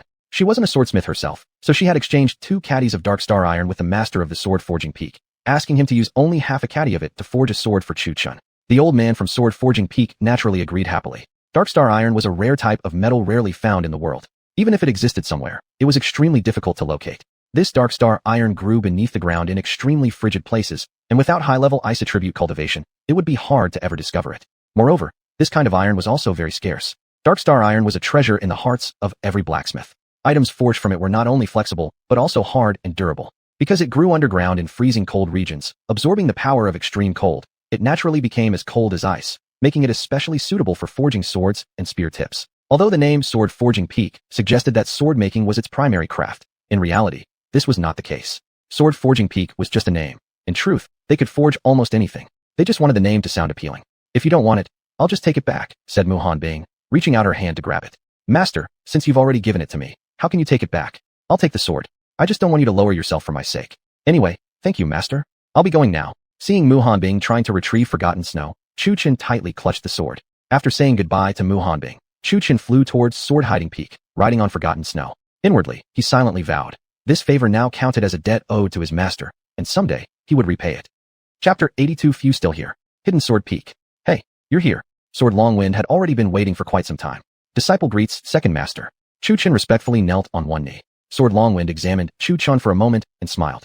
Good, good. Your cultivation has improved indeed. You've reached foundation building stage 2 in just a month. Did that girl Hanbing give you some special pill? Chu Chun smiled and remained silent. By the way, master, you probably know already, I underwent the Legia last time. Well, I heard from Master Hanbing that you have quite a few swords here. A glint flickered in Chu Chen's eyes as he rubbed his thumb and index finger together, clearly hinting, when I became Hanbing's disciple, she gave me something, so aren't you supposed to give me a gift too? Caught off guard by Chu Chen's sudden words, Sword Longwind coughed. Ahem. Chu Chun, since that girl Hanbing could give you things, your master naturally will too. After all, I am her senior. How could I forget etiquette? Rest assured, what I give you will be better than hers. Saying this, Sword Longwind took out a black wooden box from his sleeve and stroked his beard with a smile. You've reached foundation building stage 2, right? This is a foundation building pill. You should have heard about its effects. It helps one breakthrough to foundation building stage. However, since you are already at foundation building, this pill can help consolidate your foundation instead. Chu Chen accepted the box, opened it, and glanced inside. Inside was a pill faintly shimmering in silver hue, fresh in color and exuding a fragrant aroma. He looked suspiciously at Sword Longwind. Master, this isn't poison again, is it? Chu Chen hadn't forgotten that previous tea incident. Even after a whole month, he still held resentment in his heart. Although Sword Longwind had acted that way to help him overcome Heartfall, it had left a deep impression on Chu Chen. Once bitten, afraid of ropes for 10 years. Oh no, that won't be the case. The last time was merely an accident. I was just trying to help you break through Heart Maw, Sword Longwind said. With a flick of his sleeve, 4 swords appeared before him and Chu Chen, each exuding a sharp sword aura. One of them, however, was a wooden sword. Though it emitted the same sharpness as the others, its aura was clearly weaker than the first 3. These 4 swords I have specially selected for you after a long time. Qishao sword, Jinghong's sword, Hanling's sword, and the wooden sword Hongya. Qishao is a spirit grade 9 treasure. Jinghong, earth grade 5. Hanling, earth grade 7.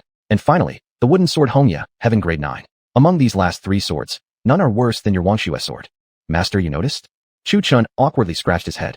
Originally, he had planned to use the destruction of Qinghong by heavenly lightning as an excuse, and midway, using foundation building level spiritual energy to fly the Wangxue sword the rest of the way. Yeah, boy, you really think I don't know what you were thinking? I'm a sword cultivator. No sword in the entire Qingyun sect can escape my spiritual sense. Sword Longwind laughed proudly. Then master, I'll accept them all. Saying this, Chu Chen reached to take the storage bag hanging on his waist to pack the swords. Hey, what are you doing? Use that gourd of yours to carry them. Sword Longwind quickly stepped forward to stop him. Why shouldn't I use the storage bag, master? Chu Chen paused and asked. There's a reason for this. Don't put Wangxue in the storage bag either. You really waste treasures, boy. Putting such a great sword in a storage bag. I feel sorry for Hanbing. That gourd of yours is called Tianhu, Devouring Heaven Gourd, right? At these words, Chu Chen warily stepped back twice, his eyes narrowing as he cautiously stared at Sword Longwind. Oh come on, what are you doing? I didn't say I was going to take your gourd. I've been alive over 50,000 years, seen everything big and small. I wouldn't stoop so low as to steal a mere gourd from you. Besides, that gourd is a shenshit, a divine treasure, with sentience. Once it has chosen a master, others can't take it away even if they tried. Even if someone did manage to take it, it depends whether the gourd itself will allow it. If its original master dies while it is still angry, it might even seek revenge for its master. Why treat me like a thief? Suddenly, Sword Longwind realized where Chu Chen's weak point lay. This kid truly loved treasures. I'm just saying, your gourd has an enormous capacity. Putting these 5 swords inside makes it a sword cultivation gourd. Moreover, your gourd keeps anything sealed within secure, protecting both pills and weapons excellently. Furthermore, this thing is safe. Even if you die, no one, not even the next master of Tianhu, can take anything from it without your permission. Oh, Chu Chen raised his eyebrows at this. There was actually such power. Why hadn't he noticed before? Thinking again, this didn't add up. How did his master know so much about the Tianhu? Even if he had lived for 50,000 years, he shouldn't have been able to take it, right? Could this gourd have already appeared 50,000 years ago? But why was it now inside Xiaobai's belly? That doesn't make sense, master. How come you know so much? Did the Tianhu appear 50,000 years ago? Chu Chen asked doubtfully. According to what Kaier had said, that drunkard should have perished over 200,000 years ago, so why would he show up again 50,000 years later? No, I've heard of this name and seen this gourd before. Actually, Sword Longwind wanted to say that he had even once used it to hold urine when he was a child, but for that incident, he had been beaten so badly by his own master that his behind had split open. Even now, he still felt pain when he recalled it. Sword Longwind looked at the Tianhu that Chu Chen had taken out. By the way, where exactly had Chu Chen found the Tianhu? Previously, when he had listened to Hanbing's account of Chu Chen's background, he hadn't thought anything strange of it. After all, affairs between clans. Though he had lived up in the mountains for years, he understood them well. Reportedly, the Tianhu had only appeared after Chu Chen came to Qingyun sect. Could there be some ancient old monster living inside Qingzhou Peak that Hanbing hadn't noticed? But thinking again, that didn't make sense either. If there were an old monster inside Qingzhou Peak that Hanbing couldn't detect, surely Long Kaier wouldn't fail to notice either. Master, are you okay? It was only when Chu Chen called out that Sword Longwind snapped back to his senses, shook his head, and said, forget it, never mind. With Senior Long Kaier around, there wouldn't be any real problem. Nothing. Seeing this gourd reminded me of an old friend, Sword Longwind muttered. Anyway, today you just arrived at Hidden Sword Peak. First, I'll show you around the peak, and introduce you to your senior brothers and sisters. Chu Chen nodded. Indeed, he really wanted to walk around Hidden Sword Peak. Who knows, maybe he could stumble upon something valuable. Saying this, he reached for his Wangxue sword to ride it. Wait! Sword Longwind suddenly shouted. From now on, whether you're practicing sword techniques or riding a flying sword, unless Qi Shao breaks or it's a matter of life and death, do not use any high-grade swords, especially Hongya. Yes, disciple understands. Chu Chen replied without asking further. Since Sword Longwind had told him to do so, there must be a reason behind it. Then, Chu Chun was led by Sword Longwind to the rear mountains of Hidden Sword Peak. Looking at the sharp rocks, vibrant life, and flowing streams of the mountain, he saw wild animals everywhere. Unlike Qingzhou Peak, which only housed chickens and rabbits, since its entire mountain was covered in bamboo, and even had many Qingzhou biaos, a kind of snake whose name relates to bamboo, living mainly among bamboo shoots. This place, however, didn't appear monotonous at all. There were wild boars, cows, chickens, ducks, and more. All were present. The wooden houses resembled Qingzhou House structurally, but slightly larger. There were spirit fields and pens, and next to the mountain stood a lake, creating a truly beautiful scenery. Chu Chun was very satisfied with this place. Master, what's this peak called? This mountain. I actually forgot its name.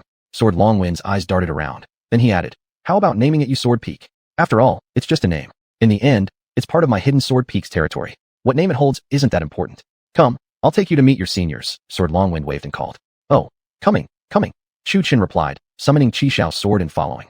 They arrived at a mountain peak split between half snow-covered and half forested. The strange part was, snow fell only on the snowy half of the peak, while the other half remained sunny. Even stranger, the snow from the snowy side didn't melt near the forest area, and even the trees along the border between snow and trees were half snowy and half green, as though the two regions didn't interact at all. This is Sword Snow Peak, Sword Longwind explained, flying toward the snowy mountaintop. At the summit, the cold was even harsher. Sitting in deep meditation atop the snowy peak was a graceful figure wearing a white dress accented with touches of blue. Her pitch-black hair fluttered in the wind. A golden lotus mark shone brightly between her brows. Because of years of training in the snow, her skin appeared as smooth as congealed fat, pale as jade. Her delicate eyebrows frowned, as if enduring some kind of pain. Her beautiful face had a slightly pale complexion, and her eyes remained tightly closed. As the lotus mark at her brow brightened, the sword floating before her emitted a loud wong sound, bursting with brilliant white light. Though Chu Chun had already seen beauties like Hanbing and Long Kaier, this woman still startled him with her charm. Compared to Hanbing's icy demeanor, this woman's coldness carried a hint of warmth, yet between her brows, there appeared a trace of domineering strength. This is your eldest senior sister, Bai Lingxue. She has practiced the cold ice manual techniques since childhood. If I hadn't discovered her condition early, she would have already died from the technique's backlash. Later, I brought her to Hidden Sword Peak to cultivate immortality. Like you, she cultivates both martial arts and immortal cultivation. Chu Chun nodded and stole another glance at Bai Lingxue.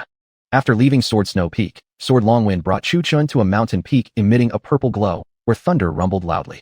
This peak was quite simple, surrounded only by rocks with not a single tree, plant, or flower. Upon closer inspection, that purple light was clearly purple lightning. This lightning did not strike downward from the sky, but instead erupted from the ground and surged upward. The entire mountain was uneven and pitted, yet there was one small house constructed of stones, with no purple lightning ever surging around it. This, here, is Sword Thunder Peak. After saying that, Sword Longwind flew with Chu Chun down to the front of the small stone house. Sword Longwind lightly knocked on the stone door. With a long, loud crash, the entire stone house collapsed instantly. Sword Longwind's hand, originally in the motion of knocking, froze midair as he coughed awkwardly. Chu Chun. Wow, geez, why did my house collapse again? A lazy voice came from behind Chu Chun. A young boy approached, carrying a roasted chicken from who knows where. Eating lazily as he slowly strolled toward Chu Chun and Sword Longwind, without even seeming to care about the collapsed house. The boy's features were quite delicate, but his overall aura resembled that of a rogue. His hair was messy, looking like a bird's nest, and to top it all off, there was actually an egg balanced atop his head.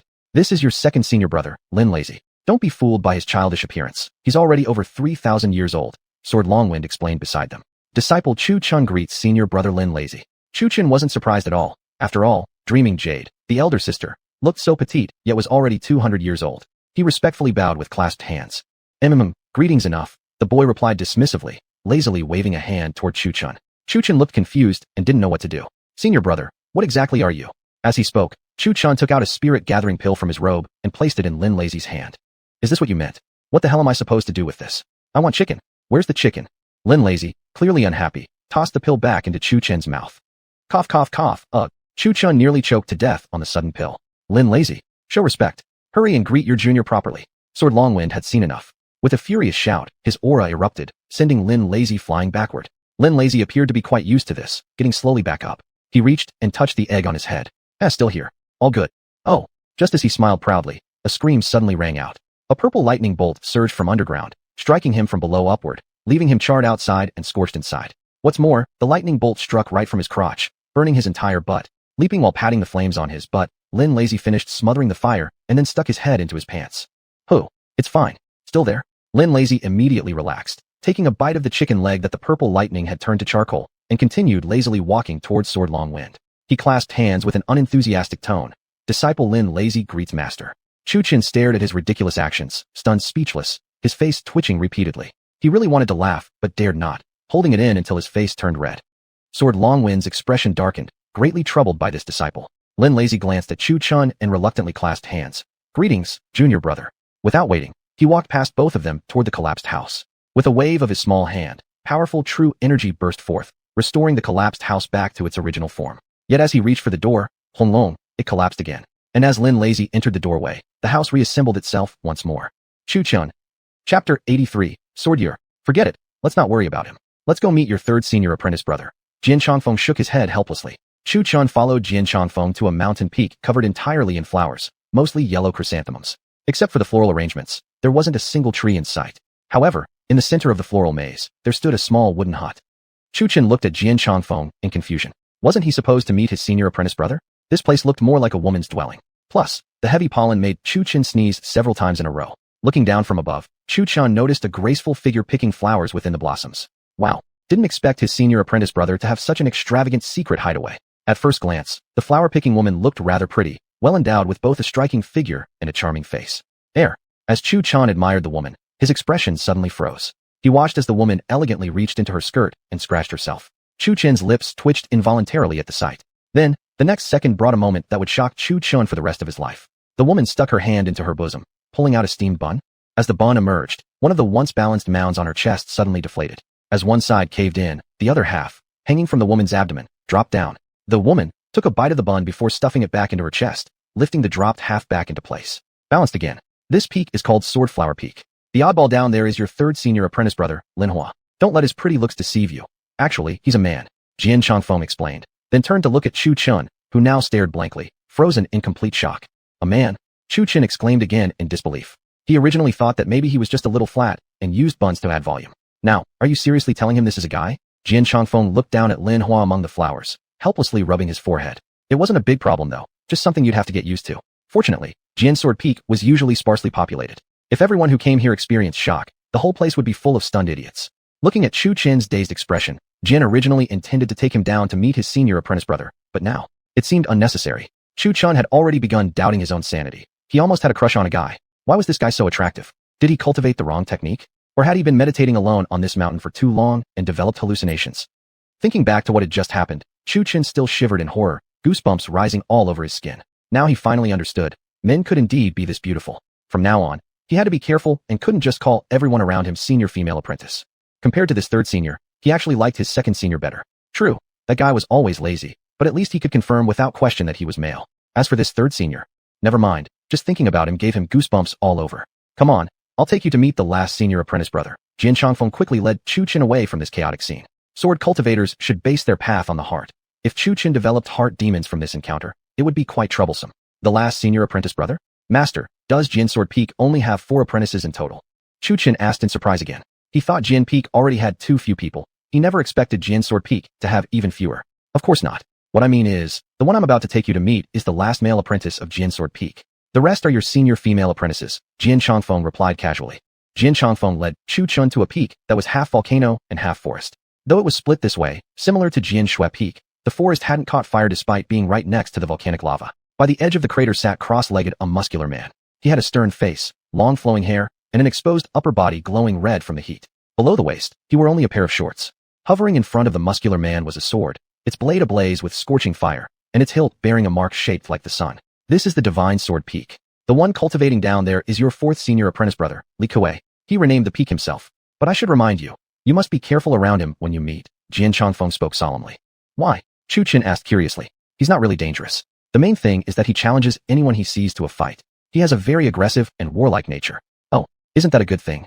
Chu Chun watched Li Kuei below with great interest. If he liked fighting, he'd be the perfect person to spar with when needed. Well, that's good in a way. But he'll come challenge you in the middle of the night, always when you're asleep, forcing you to get up and fight him. You'd better not let him see you, otherwise you're in for a rough time. Chu Chun was speechless again. What was going on with Jian Sword Peak? Why were they all so bizarre? He originally thought his second senior and senior brother were the odd ones out. Actually, the second senior wasn't all that strange, just a bit lazy, but still fairly normal. The real oddball was definitely third senior Lin Hua. Not only was he weird, but even his name sounded so effeminate. Now it was 4th senior's turn. Fighting was fine, but at the dead of night, people would think it was some kind of ambush attack. Chu Chun smiled bitterly in frustration. What kind of people were these? Cough. Although he has a few quirks, compared to Lin Hua, he's actually somewhat normal. Jian Changfeng coughed dryly, trying to cover up his embarrassment. Chu Chen nodded in agreement. At the very least, you could still tell he was a man. A quarter hour later, under Jian Changfeng's guidance, Chu Chen arrived at a mountain peak filled with birdsong and fragrant flowers. The peak was similar to Sword Peak. Mountains and rivers, lakes and streams, birds calling and insects chirping. Chu Chen inhaled deeply of the fresh air. The air here was crisp, water trickled gently, and he immediately felt more relaxed. This senior brother or sister should be relatively normal, right? After all, at least the mountain they lived on looked ordinary enough. This is Jinmang Peak. Your fifth senior sister lives here, Jian Changfeng said with a satisfied smile as he looked down at a small wooden hut among the trees. Compared to the previous three seniors, the first senior sister by Ling Xue and this young junior sister were the ones Jian Changfeng felt most at ease about. It was commonly said that women were more tranquil and graceful, and that was true even in the cultivation world. However, come out quickly. Look who's brought you some delicious candied haws. Jian Changfeng shouted loudly while riding his flying sword toward the forest. Candied haws. Chu Chen frowned in confusion. Could it be that this fifth senior sister was still a little girl?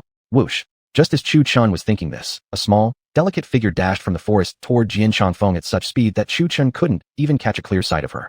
Master, I'm here. Chu Chen rode his flying sword in midair, gazing down at the forest when suddenly, like a bolt of lightning, a small figure shot straight up from the woods heading straight toward Jian Changfeng. Chu Chen was about to react instinctively, but then he turned his head and saw a little girl in Jian Changfeng's arms. She looked like a delicate porcelain doll, with a petite figure barely reaching Jian Changfeng's waist. Chu Chen was about the same height as Jian Changfeng. Although Jian had silver hair, he looked nowhere near ancient. The little girl chewed on her candied haw, blinking her bright eyes at Chu Chen, who stared intently at his fifth senior sister. The girl handed her candied haw to Chu Chen, flashing a sweet smile and asking in a crisp voice, "Little brother, do you want some?" Caught off guard, Chu Chen still instinctively reached out for the treat. The girl looked genuinely sincere. No, Jian Changfeng tried to stop him, but it was already too late. As soon as he shouted, Chu Chen had already touched the candied haw. Boom. Before Chu Chen could react, he felt his body go weightless. Then, quite suddenly, there was a large crater in the forest where he lay, utterly confused. Now at foundation building stage, he wasn't injured by the fall from high above, only slightly dusty from the landing. Slowly getting up, he brushed himself off, then looked up at Jian Changfeng still in the sky and the hovering red heaven sword above. What just happened? Why am I lying here? You mustn't be rude. This is your young junior brother. Jian Changfeng scolded the little girl, then flew his sword over to Chu Chen's side and introduced, pointing at the girl. This is your fifth senior sister, Jian, my daughter, picked up from a latrine, and the little girl insisted on calling me father ever since. Huh, latrine? Daughter? What the heck? You're the one who came out from the toilet. HMPF. Jian muttered in protest, taking another bite of her candied haw. Her delicate pink hands made a fist and bowed toward Chu Chen. Nice to meet you, junior brother. Chu Chen returned the bow automatically, still trying to make sense of what had just happened. You may think she looks tiny, but she's actually already over 500 years old, Jian Changfeng whispered softly into Chu Chen's ear. Chu Chen nodded. Still, he was surprised. 500 years old and still like a child? How is that possible? Meng Yao was petite and cute too, fitting the image of a charming little girl, but this senior sister was even older than Meng Yao and still in the body of a child? Master, are you really saying she was found by you in the latrine? Chu Chen whispered into Jian Changfeng's ear. What? You don't think she looks like it? Look at me, so charming and dashing, with the grace of a jade tree swaying in the breeze. How could I possibly have a child that's a little bit off? Ever since Chu Chen arrived at Sword Peak, Jian Changfeng seemed to have transformed into a completely different person, not as profound and unfathomable as he had been before. Now, he radiated an air of playful silliness. You're the one that's off, you oomph. Jian pouted as her tiny pink fists pounded lightly against Jian Changfeng's chest, her voice filled with irritation. Due to her limited vocabulary, she wasn't quite sure what else to say. If she insulted his family, she'd end up including herself. If she cursed his disciples, well, she herself was one too. Finally, frustrated, she simply gave up with an annoyed HMPF. Chu Chen looked at her cute, chubby little face and couldn't help but want to reach out and pinch her cheeks. But remembering how she had just thrown him earlier, he withdrew his hand in the end. That's right. You're the one that's off. Jian Changfeng casually replied in a half-hearted manner, indirectly cursing her again while she happily nodded along without a clue. Jian Changfeng turned to Chu Chen and said, all right then, let's go back. Tomorrow I'll teach you sword cultivation. Huh? Just like that? We're going back already. Chu Chen was stunned once again. Hadn't he said the rest were all senior sisters? What? My Sword Peak only has 5 people total. Where else did you think you were going? Jian Changfeng elegantly picked his nose. Chu Chen shot him a disapproving glance. It seemed that kind of mysterious, profound air only appeared when other people came around. With his own disciples, he didn't even bother pretending. But you previously said that the rest were all senior sisters? Jian Changfeng casually wiped the booger on a tree trunk and pointed at Jian. See? There's one right here. Chu Chen glanced sideways at Jian, his lips twitching slightly. Well then, so there was only one person, and he told him, the rest are senior sisters. What an absolute queen of deception. Not long after, Chu Chen and Jian Changfeng returned to Sword Peak. Oh right, Chu-chun. I'll tell you an incantation, memorize it carefully. It might come in handy one day. Heaven and earth, mystery and yellow, 10,000 cheese root, manifest nature and origin, Liao Yuan flame. Jian Chongfeng said with a solemn expression. Though Chu-chun didn't understand its meaning, he eventually committed it to memory, muttering softly. Heaven and earth, mystery and yellow, 10,000 cheese root. After Chu-chun quietly repeated the words, Jian Chongfeng reminded him once more. Remember this well. You can go now. You've worked hard today. I'll take a nap first. After reciting the incantation a dozen times under his breath, Chu-chun made sure he had it completely memorized. Then he bowed respectfully toward the small house where Jian Chongfeng had gone in and said, Disciple will take his leave now. Go ahead. Tonight, try to survive well. Came Jian Chongfeng's voice from within the house. Survive well? What does that mean? Chu-chun furrowed his brows, about to ask further, but in the next moment, he was suddenly sent flying out of Jian's sword peak. Chapter 84. Light as shadow, swift sword leaves no trace. Big Sis Kyer, what was that old man talking about? Why did he say I should live well? Chu-chun muttered quietly to Long Kyer in his mind. After quite a while, there was still no response from Long Kyer inside his mind. Chu-chun felt extremely annoyed. This Big Sis Kyer was just like praying to the gods at a temple, one moment divine, the next, failing at critical times. Well, he couldn't rely on Big Sis Kyer all the time. Perhaps Master Jian had misspoken, or maybe the wind was too loud for him to hear clearly. The next morning, a youth was already standing atop the hidden sword peak, as if waiting for someone. Chu-chun's face was pale like paper, his eyes tired, with faint traces of wiped blood around his mouth, and gasping for breath heavily. Only now did he finally understand the purpose of that incantation spoken by Elder Jian before their parting yesterday. Last night, after returning to Feather Sword Peak, everything was fine at first. But at the third watch, suddenly, he saw his own grave atop the mountain peak. The beautiful scenery of Feather Sword Peak by daylight turned eerie at night. By nightfall, the somber crimson color spread across the entire Feather Sword Peak until it became a land of blood. Gradually, Chu-chun began to see many graves appearing. It wasn't so bad if there were just graves. He saw numerous wandering ghosts floating everywhere. As a cultivator, Chu-chun naturally was not afraid of these spirits. Previously he'd even destroyed one. However, when he turned his head, a malicious ghost suddenly appeared in front of him, nearly scaring him out of his wits. Chu-chun fought the ghost the entire night, continuously pushed back by it, because the ghost had reached the 6th layer of foundation building, while he was merely at the 2nd. Though, since entering foundation building, he was stronger than others at his level. He could defeat someone a layer above with effort. Someone 2 layers higher, he could barely fight off if he exerted himself. Against someone 3 layers higher, using a secret trump card would let him escape. But 4 layers higher? Not a chance. Last night, Chu-chun had almost been swallowed alive by the ghost, but he remembered the incantation Jian Chongfeng had repeatedly urged him to memorize just as death approached. In the final desperate moments, Chu-chun escaped the ghost's grasp and chanted the incantation, slicing the ghost down with a single sword strike. Yet, by the time the ghost died, the sun was already rising. Without even pausing to heal, Chu-chun rushed immediately to Hidden Sword Peak. Hey, you're early, Jian Chongfeng said cheerfully, stepping out from the courtyard, holding a steamed bun taken from Lin Hua earlier. He chewed as he looked at Chu-chun, who was covered in grime, clearly entertained. Chu-chun shot a gloomy glare at the composed and carefree Jian Chongfeng. You old bastard, no wonder my mountain was different from others. You actually picked a graveyard for me. Here, eat this bun. Jian Chongfeng offered the steamed bun, already with a bite taken out, to Chu-chun, smiling. Good, good, isn't it nice to still be alive? Ha ha. Chu-chun gave Jian Chongfeng a cold stare at the offered bun. Even though he had already reached the stage of avoiding grains and needed no ordinary food, steamed buns were still rare for him. After hesitating briefly, Chu-chun accepted it and took a bite. Master, where did you get this bun? Chu-chun asked with his mouth full. Though the bun tasted delicious, something felt odd about it. Phooey. Jian Chongfeng spat out the bite he had just chewed, smiling wickedly at Chu-chun while speaking leisurely. I took it from Lin Hua. At first he refused to give it up, so I said I'd let my young junior brother taste it. Then he gave me one. Chu-chun's eyes widened, and his eating paused mid-chew. Ugh, you old bastard. If I ever believe you again, I'm a dog. At that moment, Chu-chun longed deeply for Azure Bamboo Peak. What kind of apprentice master was this? Compared to him, even Mu Hanbing's cultivation methods, while harsh, were at least manageable and supervised personally. But Jian Chongfeng just dropped you into a dangerous place with no warning, leaving you to survive however you could, left entirely to fate. And of his 5 disciples, 4 were weirdos, and the master himself wasn't any different. Though he hadn't met Bai Lingxue yet, she likely wasn't much better. Sigh. Suddenly, he really missed his senior martial brothers and sisters from Wood Peak. Chu-chun, I ask you this, what is the sword? What is the Tao of the sword? What are sword techniques? What is sword momentum? Jian Chongfeng suddenly changed his expression, his tone serious and solemn. His face no longer bore that easygoing smile, once again turning into a profound, enigmatic figure. Chu-chun thought carefully before replying. Poke, rebound, slash, chop, pierce, block, hang, support, entangle, shave, press, swirl, draw, intercept, lead, sever, defend. These are the sword techniques. Jian Chongfeng shook his head as he heard this. That is not the sword. It's merely the most basic sword training techniques. Even the guards and large families of the mundane world would know them. True swordplay requires lightness and speed. A sword either kills instantly or stops at the right moment. A heavy sword, on the other hand, is about calmness and defense. It doesn't seek speed. It comes from the body and starts with force. One cannot let it go, cannot truly master it, just like chopping wood with an axe. The idea of sword intent or sword Tao doesn't even apply here. It's meant for warriors who rely on brute strength. Heavy sword users are not sword cultivators. The term sword cultivator doesn't refer to just anyone who holds a sword. If that were the case, then even the guards from rich families in the mortal world would be sword cultivators. A true sword cultivator controls swords, nurtures swords, and builds momentum. Even without a physical sword, one can shape a blade from true energy. Everything under heaven and earth can become a sword. Every move, every strike, is swordplay. When the sword unsheathes, it must take a life. Isn't that already divine then? Chu Chen asked in surprise. He had never imagined sword cultivators could reach such a supreme level. Not quite. Divine? That's just another step. A sword cultivator must have a pure and clear sword heart. One sword follows the heart to summon wind and rain. The sword is the heart, and the heart is the sword. Becoming a sword cultivator isn't just about practice. It's about comprehension.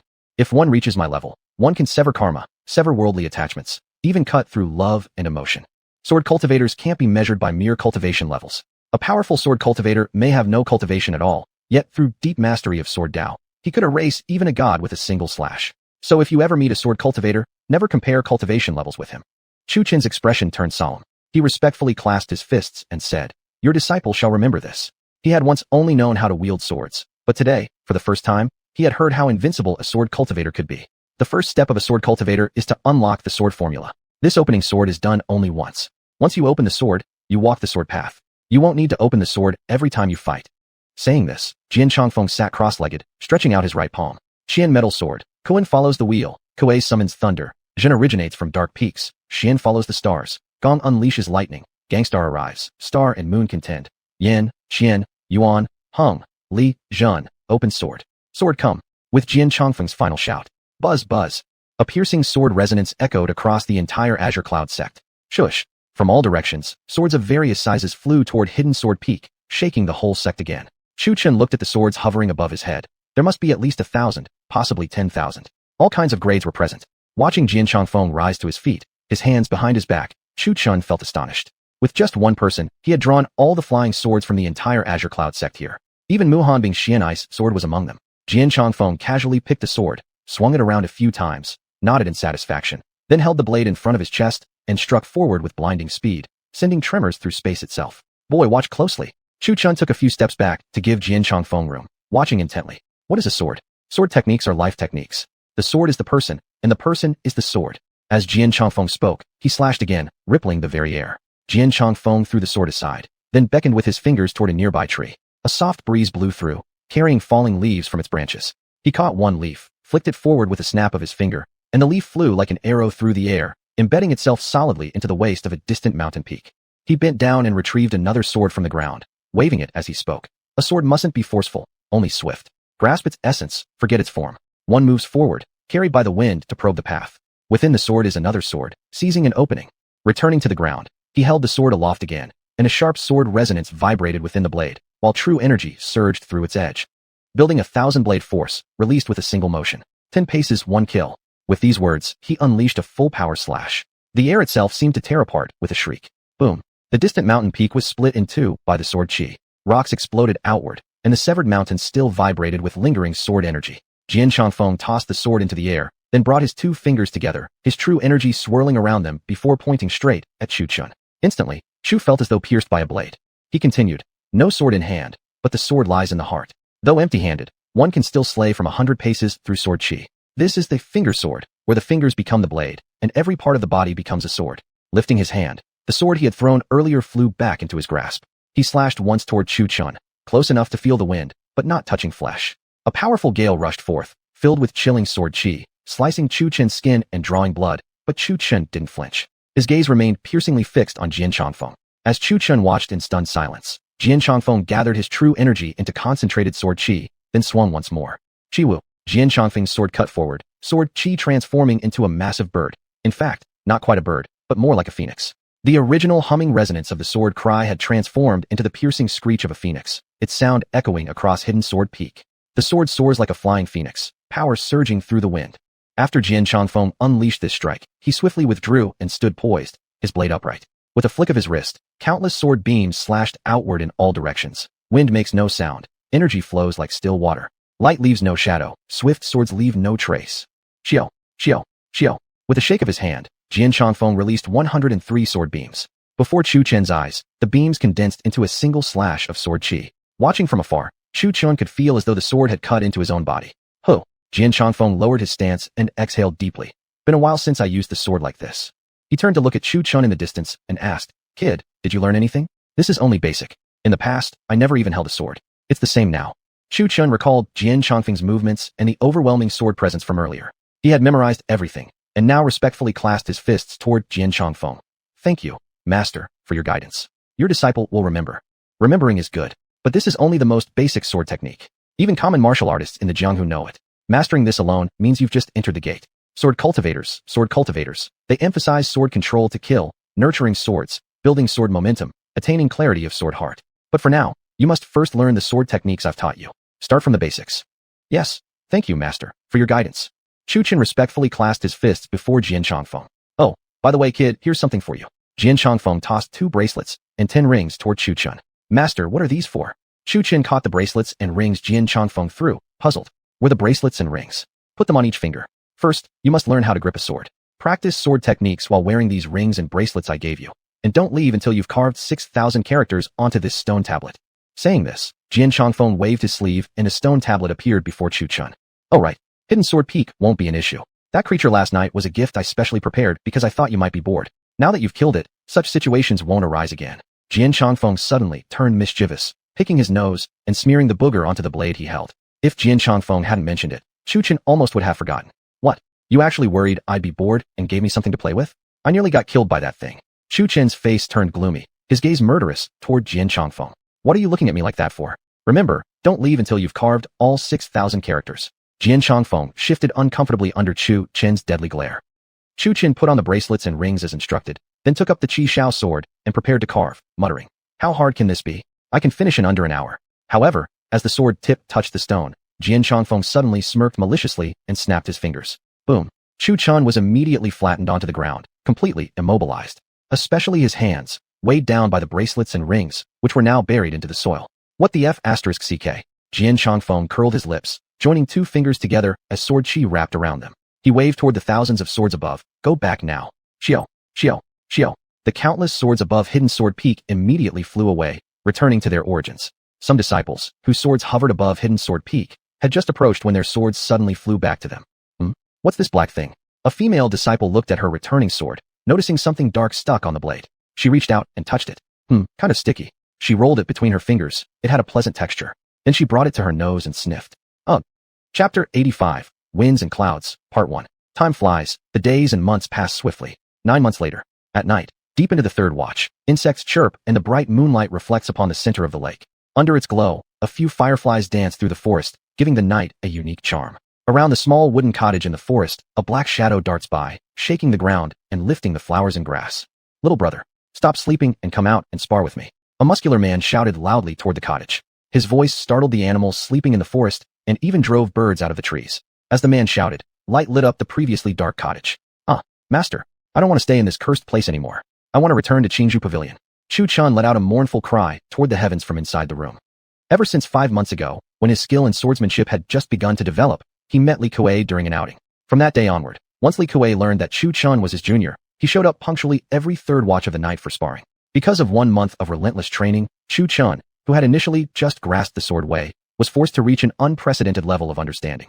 Now, within Zhongjin Peak, only Jian Chongfeng surpassed him in sword mastery. In the beginning, every night, Chu Chen was utterly dominated. Gradually, he began to spend his days studying sword techniques and was dragged out of bed each night by Li Kuei for sparring. Over time, after reflecting and accumulating experience from these nighttime duels and further refining his skills in the morning, Chu Chen's sword art improved greatly. 2 months later, he had become the top swordsman on Zhongjin Peak, second only to Jian Chongfeng. More importantly, Chu Chen had a natural enlightenment body, a constitution that allowed him to understand and grasp concepts 100 times faster than ordinary people. It was precisely because of this extraordinary talent that he invited the jealousy of the Tao of Heaven. Eventually, he sparred with each of his other 4 seniors and juniors. Now, only his senior sister posed a slight challenge, while the others were easily defeated. As for the senior, Li Kuei, Chu Chen could now defeat him with a single strike. Jian Chongfeng was greatly pleased with Chu Chen's aptitude for the sword way and gifted him 3 swords, Hongqian, Fanshan, and Yin Yang. The first two swords were of the 9th heaven tier, while the Yin Yang sword was personally forged by Jian Changfeng for Chu Chun at the 5th king tier. Seeing that Chu Chun couldn't bear Li Kuei's nightly disturbances anymore, Jian Changfeng made a deal with him. If Chu Chun could completely master the Yin Yang sword, he could return to Qingzhou Pavilion. Chu Chun readily agreed, but even now, he still could not fully wield it. At the moment, he could only use a marked talisman to summon it, unable to effectively utilize it in battle. Now, Chu Chun, his eyes rimmed with black circles, sat drowsily on the bed. Although cultivators didn't truly need sleep, one still meditated at night for practice and enlightenment. Yet under Li Kuei's daily torture, Chu Chun felt mentally and physically exhausted, almost emaciated. He even suspected whether Li Kuei was stealing his yang energy. With a helpless sigh, Chu Chun joined two fingers and pointed them toward the window outside the cottage, saying faintly, "Go." The Tiantian gourd hanging at his waist trembled slightly, and a gleaming sword appeared before Chu Chun. Kacha! Chu Chun's Qishao sword pierced through the window, flying outside to face Li Kuei. Li Kuei stared at the Qishao sword emerging from the cottage with a hint of anger. Again with this, "Junior brother, dare you come out and fight me yourself?" Li Kuei really felt humiliated. Initially, he had been the one making Chu Chun cry out in pain, but 2 months ago, Chu Chun had stopped showing up personally during their fights. Each time, he merely sent out a sword, which Li Kuei had since proven unable to defeat. "Senior brother, first defeat my sword," came Chu Chun's calm voice from outside. "Darn it, this is going too far. Just you watch, today I will definitely overcome your sword technique." So saying, Li Kuei stretched out both hands, revealing 8 flying swords behind him as he grabbed one in his hand. "Senior brother, same words, defeat my sword first," Chu Chun replied lazily. Cursed, sword through the void. With a furious shout, Li Kuei charged forward wielding his sword, while the 8 flying swords ahead of him darted forward, trapping the Qishao sword. Ah, how boring. Inside the room, Chu Chun yawned. His hand guiding the sword gently swept through the air, drawing several slashes. Outside, the trapped Qishao sword exploded with surging sword pressure on its blade, repelling the 8 swords encircling it. Then it slashed several sword beams toward the incoming Li Kuei. As Li Kuei charged straight forward, the sword beams were released directly ahead of him. Consequently, Li Kuei received those sword strikes directly. The charging figure was sent flying back. Li Kuei hit the ground hard. His face, grazed by the Qishao sword, bore a big cross-shaped mark, comically ridiculous. Again, Li Kuei struggled to get up, gripping his sword tightly. He swung it, releasing a blue sword beam straight toward the Qishao sword. "Ah, why must you do this, dragon roar?" With a quiet sigh, Chu Chun moved his fingertip. Outside, the Qishao sword's blade emitted a faint golden glow. Strike, buzz, roar. As Chu Chun's command of strike softly fell, the Qishao sword emitted a sharp buzz, releasing a sword cry. Under Chu Chun's control, the sword slashed forward. A pale yellow sword beam surged forth, accompanied by the roaring sound of a dragon's roar, as if a giant dragon had been sliced through by that single sword strike. Boom. The sword beams collided with a thunderous crash. The explosion sent shockwaves rippling outward, uprooting surrounding trees and flowers. A muscular man was flung along with them. Before being sent flying, Li Kuei shouted as usual, "Junior brother, I'll come again tomorrow night." Chu Chun sighed, and withdrew the Qishao sword back into the Tiantian gourd. He continued to meditate on the sword path. At present, he was only at the sword artisan level. The sword path's cultivation was different from cultivation realms. The sword path relied on the heart and understanding, while the cultivator's path focused on meditation and enlightenment.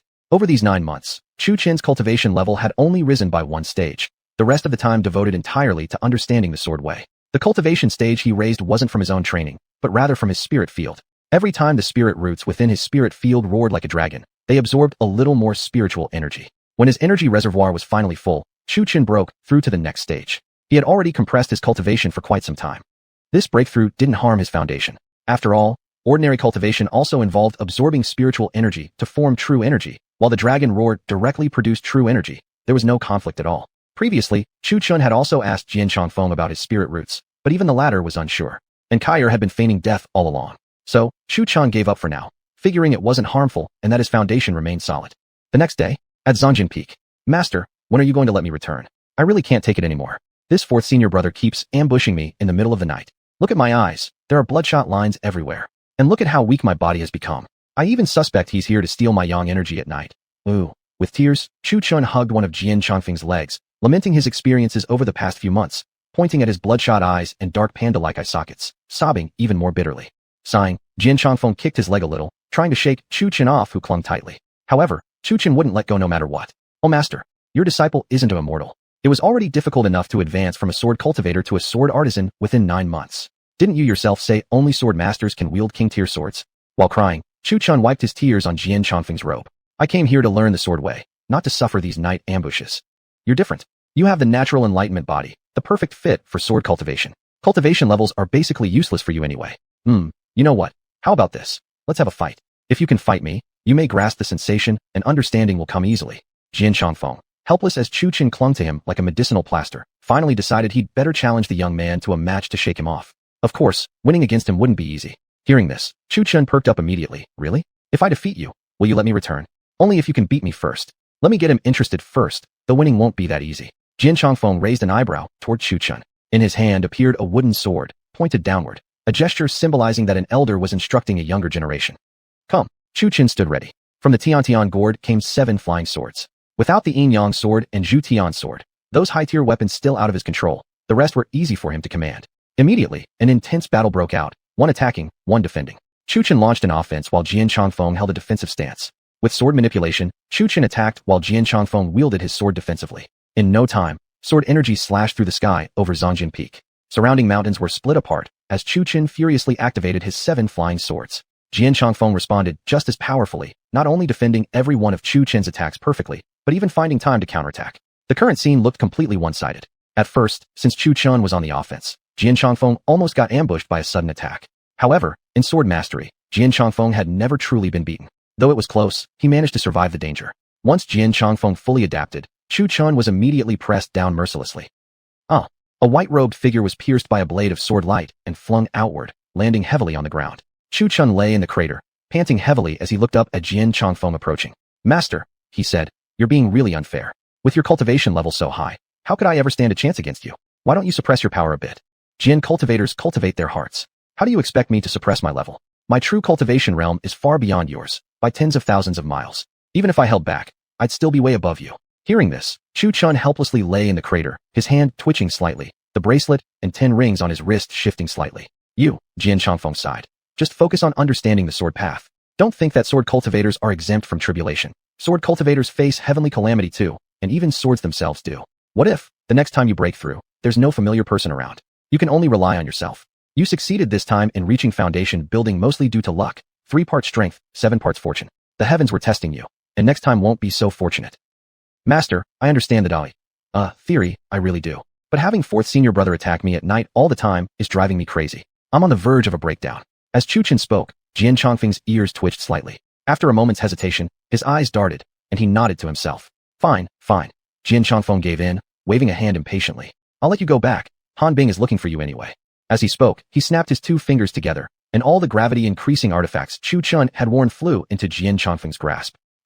Chu Chen felt the weight vanish immediately, and he moved his arms and fingers, surprised and not yet fully registering what Jian Chongfeng had said. Master, did you just say that I can go back? Chu Chen asked cautiously. Jian Chongfeng replied simply. Han Bing has something for you. Go see her. Without another word, he turned and walked back toward his wooden hut. Chapter 86, Turbulent Skies, Part 2. Master is looking for me. Chu Chen muttered, rising to his feet and stretching his legs, yawning along the way. He looked at Yujin Peak, where he had lived for 9 months. Though he had spoken of leaving, in his heart, he felt quite reluctant. Facing the small wooden house that was already closed shut, Chu Chen bowed deeply and clasped his hands together. Disciple, thanks Master for your teachings over these past few months. I take my leave now. With that, he mounted Qishao's sword and flew toward Wood Peak. His departure from the sword storage peak brought him neither joy nor sadness. It was nothing like a painful parting. Rather, he was curious. Why had Ice Mistress summoned him back? Could something have happened at Wood Peak? Wood Peak. Disciple greets Master. As soon as Chu Chen returned to Wood Peak, he saw Mu Hanbing already waiting for him. Mu Hanbing glanced at Chu Chen and sensed his aura. He had advanced to foundation building stage 2, his base solid, his energy robust, and impressive progress. Satisfied, Mu Hanbing nodded slightly and coldly asked, how's your sword cultivation? Sword Master. Chu Chen answered with clear satisfaction. Sword Master? A flash of shock flickered across Mu Hanbing's beautiful face. This kid truly possessed extraordinary talent in sword cultivation. Sword cultivation couldn't simply be accumulated through practice. It required clarity of heart, understanding, and sword intent. Many sword cultivators could be stuck at a certain stage for 50 or 60 years, even centuries. He had just spent a little over 9 months away, yet he had leaped from sword awakening to sword cultivator and then to sword master, an advancement of 2 stages in sword cultivation. Startled, Mu Hanbing glanced at Chu Chen again. Since arriving at Qingyun's sect, this boy had become harder and harder to comprehend. First, he progressed from bone tempering stage to qi cultivation stage in just 5 months. Then he somehow obtained that little white creature, followed by acquiring the 5 elements body cultivation method. He even experienced the absolute heavenly punishment because of some enlightenment body. She had never even heard of such things happening to others. When facing the heavenly punishment, he had inexplicably pulled out 2 treasure artifacts. Artifacts whose power she couldn't even sense, but their rank surely was no less than royal grade. Then, after his foundation building, his mortal root turned into a spiritual field within his body. She didn't even know whether Chu Chen still qualified as having a mortal root. His chi residence and entire body's energy exuded the roar of a dragon's cry. Afterward, he went to Yujin Peak and took a sword cultivator as his master. Although she herself wasn't a sword cultivator, she still had some understanding. After all, there used to be a sword cultivator at Herwood Peak. She knew very well that advancing a single stage in sword cultivation was even harder than in general cultivation. For those with lesser talent, it was possible to be stuck for millennia or even 10,000 years, endlessly struggling to break through. Master, why have you summoned me back? What's going on? Chu Chun held deep respect for Mu Hanbing. After all, his master had always been quiet and cold by nature, unlike Jian Changfeng, who looked like a powerful expert but was actually somewhat of a clown. Even his 4 disciples were each more peculiar than the last, though the eldest apprentice sister, at least, seemed mostly normal, cold yet elegant. Chu Chen held a fair amount of fondness for her.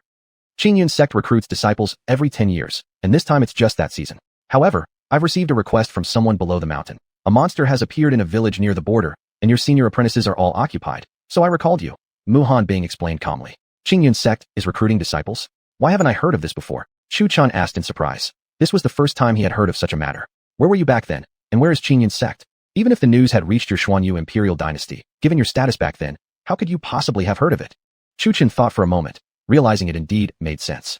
Back then, he had been on a remote mountain peak within the Chu family, let alone receiving any news. Not even a shadow of a ghost passed by. Don't worry too much though. Though I don't know the strength of this monster, to be safe, I'll have your 4th senior apprentice sister, Ji Yufei, accompany you. That way, you'll have someone to back you up. 4th senior sister Ji Yufei? A slightly grim expression flickered across Chu Chen's face. He knew Ji Yufei. Her figure was alluring, and her clothes often thin and revealing. He bore her no ill will, but he couldn't help feeling a slight aversion toward women of loose virtue. Though he had never held women to high standards, among all faults, he despised most those who lacked moral self-restraint. What's wrong? Mu Hanbing noticed the troubled look on Chu Chen's face. Nothing. Where is 4th senior sister now? Chu Chen shook his head and came back to his senses to ask. She's been waiting for you at Qingzhou Peak for quite some time. I don't know the specific details of the request. It will depend on you two to handle it. Consider this a kind of cultivation training exercise. There's no time limit for this mission. If you encounter any ordinary worldly matters, just remember not to use any cultivation techniques, and there shouldn't be a problem. I remember your martial cultivation is already at 9-star Xian Pulse cultivation level. Don't let that fall into disuse. Think of this as a journey for you and Yufei to go out and seek opportunities for cultivation advancement. Although there's no time limit, it's best if you return within 2 years so you can participate in the inter-peak competition. This last time, I didn't let you participate in the inter-peak competition because I brought you along for the training journey and you were still at the Qi cultivation stage. But this time, you must return to participate, Mu Hanbing explained indifferently. Chu Chen nodded upon hearing this. Indeed, now that he had gone through the heavenly punishment, his cultivation realm had advanced to foundation building, and his martial cultivation realm had also reached the 6th heaven of Yuanwu. However, despite having a good Xian pulse, his martial cultivation had always lacked fortunate opportunities. His cultivation level was there, but his actual strength wasn't sufficient. This was his weakness. Chu Chun bowed to Mu Hanbing and said, if that's the case, disciple will return to Qingzhou Peak first? Mu Hanbing nodded. All right, go then. Chu Chun mounted the Qishao sword and flew toward Qingzhou Peak, a place he hadn't returned to in quite some time. He wondered how Ahua was doing now, and Xiaobai too. Thinking about this, he accelerated his flight. Half a watch later, he had returned to Qingzhou Peak. Everything here hadn't changed much. The ground was covered in bamboo leaves and fallen foliage. Obviously, it had been quite some time since the place had been cleaned. His eyes turned toward Qingzhou residence. Surprisingly, not a single leaf lay inside the courtyard. Even the spiritual field had more spiritual plants than before. Furrowing his brow, Chu Chen puzzled over what was going on. Had someone broken into his home? Even the front door wasn't closed. In a flash, Chu Chan rushed forward and examined his courtyard. Looking toward Ahua up the mountain, he noticed that the tiger had lost its long fangs outside its mouth. It didn't look like they'd been cut off. What had happened? A bit of anxiety filled his heart as he shouted loudly, Xiaobai? Ahua, I'm back. Ow. Inside Qingzhou residence, an extremely enchanting woman held a white little creature in her arms. The creature had fluffy fur and a pair of small horns atop its head. Hearing Chu Chen's voice, it immediately opened its eyes wide while asleep and rushed outside at full speed. Roar. At the same time, the sleeping white tiger high up on the mountain heard its master's voice and roared in response. Spreading its 2 wings, each as large as a goose, it flapped them slightly and took off into the air, flying toward Qingzhou residence at incredible speed. Since Chu Chun had brought it to Qingyun sect, and it followed the cultivation techniques Chu Chen provided, it had evolved from a monster beast into a spiritual beast. Though its cultivation level could now be described using cultivator standards, its bloodline power remained unchanged. Seeing both the little creature and the white tiger racing toward him from different directions, a rare warm smile returned to Chu Chen's face. The white tiger descended quickly from the sky and gradually reduced itself to the size of a kitten. Along with Xiaobai, it rushed into Chu Chen's embrace. He effortlessly caught both creatures, savoring the moment as if a nurturing mother holding her children. Junior brother, you're back. Just as Chu Chun was looking at the two small creatures with tenderness, an elegant and tall woman had appeared at the entrance of Qingju residence without him noticing. Lifting his gaze slowly, Chu Chun saw a young woman whose curves were captivating. Her long red hair flowed freely, her smooth, fair skin resembling pure jade. Her appearance was extremely enchanting and seductive. She wore a crimson-red gown that accentuated her graceful figure. What stood out the most were her eyes. They were red too, and within her pupils seemed to bloom a tiny peach blossom, attracting the hearts of countless men. Her long, smooth bare feet caught Chu Chen's attention for a moment before he shook his head to discard those inappropriate thoughts. He placed both small creatures on his shoulders, bowed slightly, and said respectfully, "Greetings, fourth senior sister. Sorry to keep you waiting." Chu Chen glanced around Qingju residence and asked, "Senior sister, did you clean all of this up for me?" Seeing how respectfully Chu Chun was behaving, Ji Yufei's lips curled slightly. With a red finger gently touching her lower lip, her voice and tone dripped with extreme allure. "Of course not. Disciple Meng Yao comes here to clean Qingju residence every 7 days, and even feeds a hua for you. Speaking of which, you two wouldn't happen to have." As Ji Yufei's eyes formed crescent shapes while smiling, she seemed extremely amused. Chu Chun waved his hands in a flustered motion to explain, No, there's absolutely nothing like what you're thinking between us." Chu Chun wiped imaginary sweat from his forehead. This fourth senior sister had such a vivid imagination. How could she think such things? Chu Chun, despite having an unshakable cultivation foundation, felt his face growing warm from Ji Yufei's provocative manner. If this continued, he really wouldn't be able to handle it. "Senior sister, I've already heard from Master about the mission, but he didn't tell me the exact location. Could you please inform me?" Chu Chun quickly changed the subject. Hearing this, Ji Yufei became even more intrigued. Her delicate eyebrows lifted slightly before she spoke. "We are heading to a city, but it doesn't belong to any kingdom. Because it's so close to the border of the Devil Domain, it has become something of a small, independent kingdom. Although the Devil Domain has remained peaceful for many years, recently there have been strange monstrous beasts appearing. The monster we're going to eliminate used to be a common sea serpent. However, lately, the Devil Domain has been stirring, with a massive surge of demonic energy spilling out, polluting the river just across the domain boundary. As a result, many fish in the river have become Yaohua, and even some of the people in Lingfeng City have become mentally unstable. Some have gone completely mad, even slaughtering their own families and wreaking havoc on the city." Although Ji Yufei was explaining the mission, her voice remained soft and seductive. Combined with the occasional swaying of her slim waist, resembling a dancing snake, she was even more enchanting. But Chu Chun was frowning deeply, fully focused on Ji Yufei's explanation, completely unmoved by her charms. Seeing this, Ji Yufei lost interest in teasing him further. Her alluring expression turned slightly gloomy.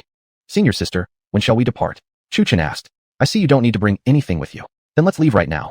But we're not only going out to complete the mission. Master said we must return within 2 years. This mission is just something we can deal with on the way. Our main purpose is to undergo cultivation training." Understood. Chapter 87, Turmoil 3. 1 month later, Ji Yufei brought Chu Chun to the mountains near Lingfeng City. The two did not hurry inside but instead hid in the shadows to observe. Sure enough, they detected an evil aura. Not only was the river filled with malevolent energy, even the clouds above Lingfeng City had been stained into a perpetual gloomy state, as if the entire place had been thoroughly infused with evil. No, help, somebody help me." As Chu Chun observed the city, a woman's cries echoed toward them. Both Chu Chun and Ji Yufei turned their attention to the source of the sound. They saw a remarkably delicate-looking woman, her clothes torn and disheveled, her long, slender legs running frantically. "Little girl, don't run away. I haven't even had my fun yet." A thug with a pompadour hairstyle wore a lecherous grin on his face. Ha, don't worry, she can't escape." Another thug with a single eye licked the corner of his mouth while watching the distant woman, a playful gleam flashing in his eyes. He didn't seem in the least bit worried, as if the woman was already in his grasp. "Boss, let me and the boys go get her right now," one of the underlings said. "Good. After I've had my fun, you boys can do whatever you want with her, play her however you like." The thug with the pompadour laughed lightly. "Great. Boss, you're amazing." The gang of ruffians, like they'd been injected with adrenaline, all rushed out at once.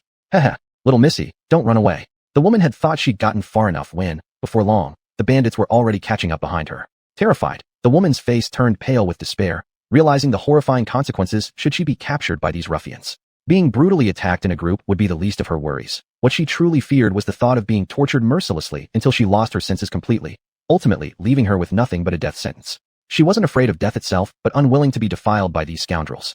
Even if she bit her tongue to commit suicide, these criminals would drag her corpse back and whip her remains. With such horrifying thoughts of her likely fate swirling in her mind, the woman continued her frantic running without stopping once. Meanwhile, the pursuing bandits seemed intentionally slowing their pace, letting her run for a while longer before speeding up to close the gap. Soon, the woman ran until her whole body was drenched in sweat. All her frantic running left her completely exhausted. And besides, she was just an ordinary woman, not a martial cultivator. As she saw the approaching bandits behind her, her face turned deathly pale. She simply could no longer run. Her chest heaved as she gasped for air, her lips parched and dry. "Haha, little missy, why have you stopped running?"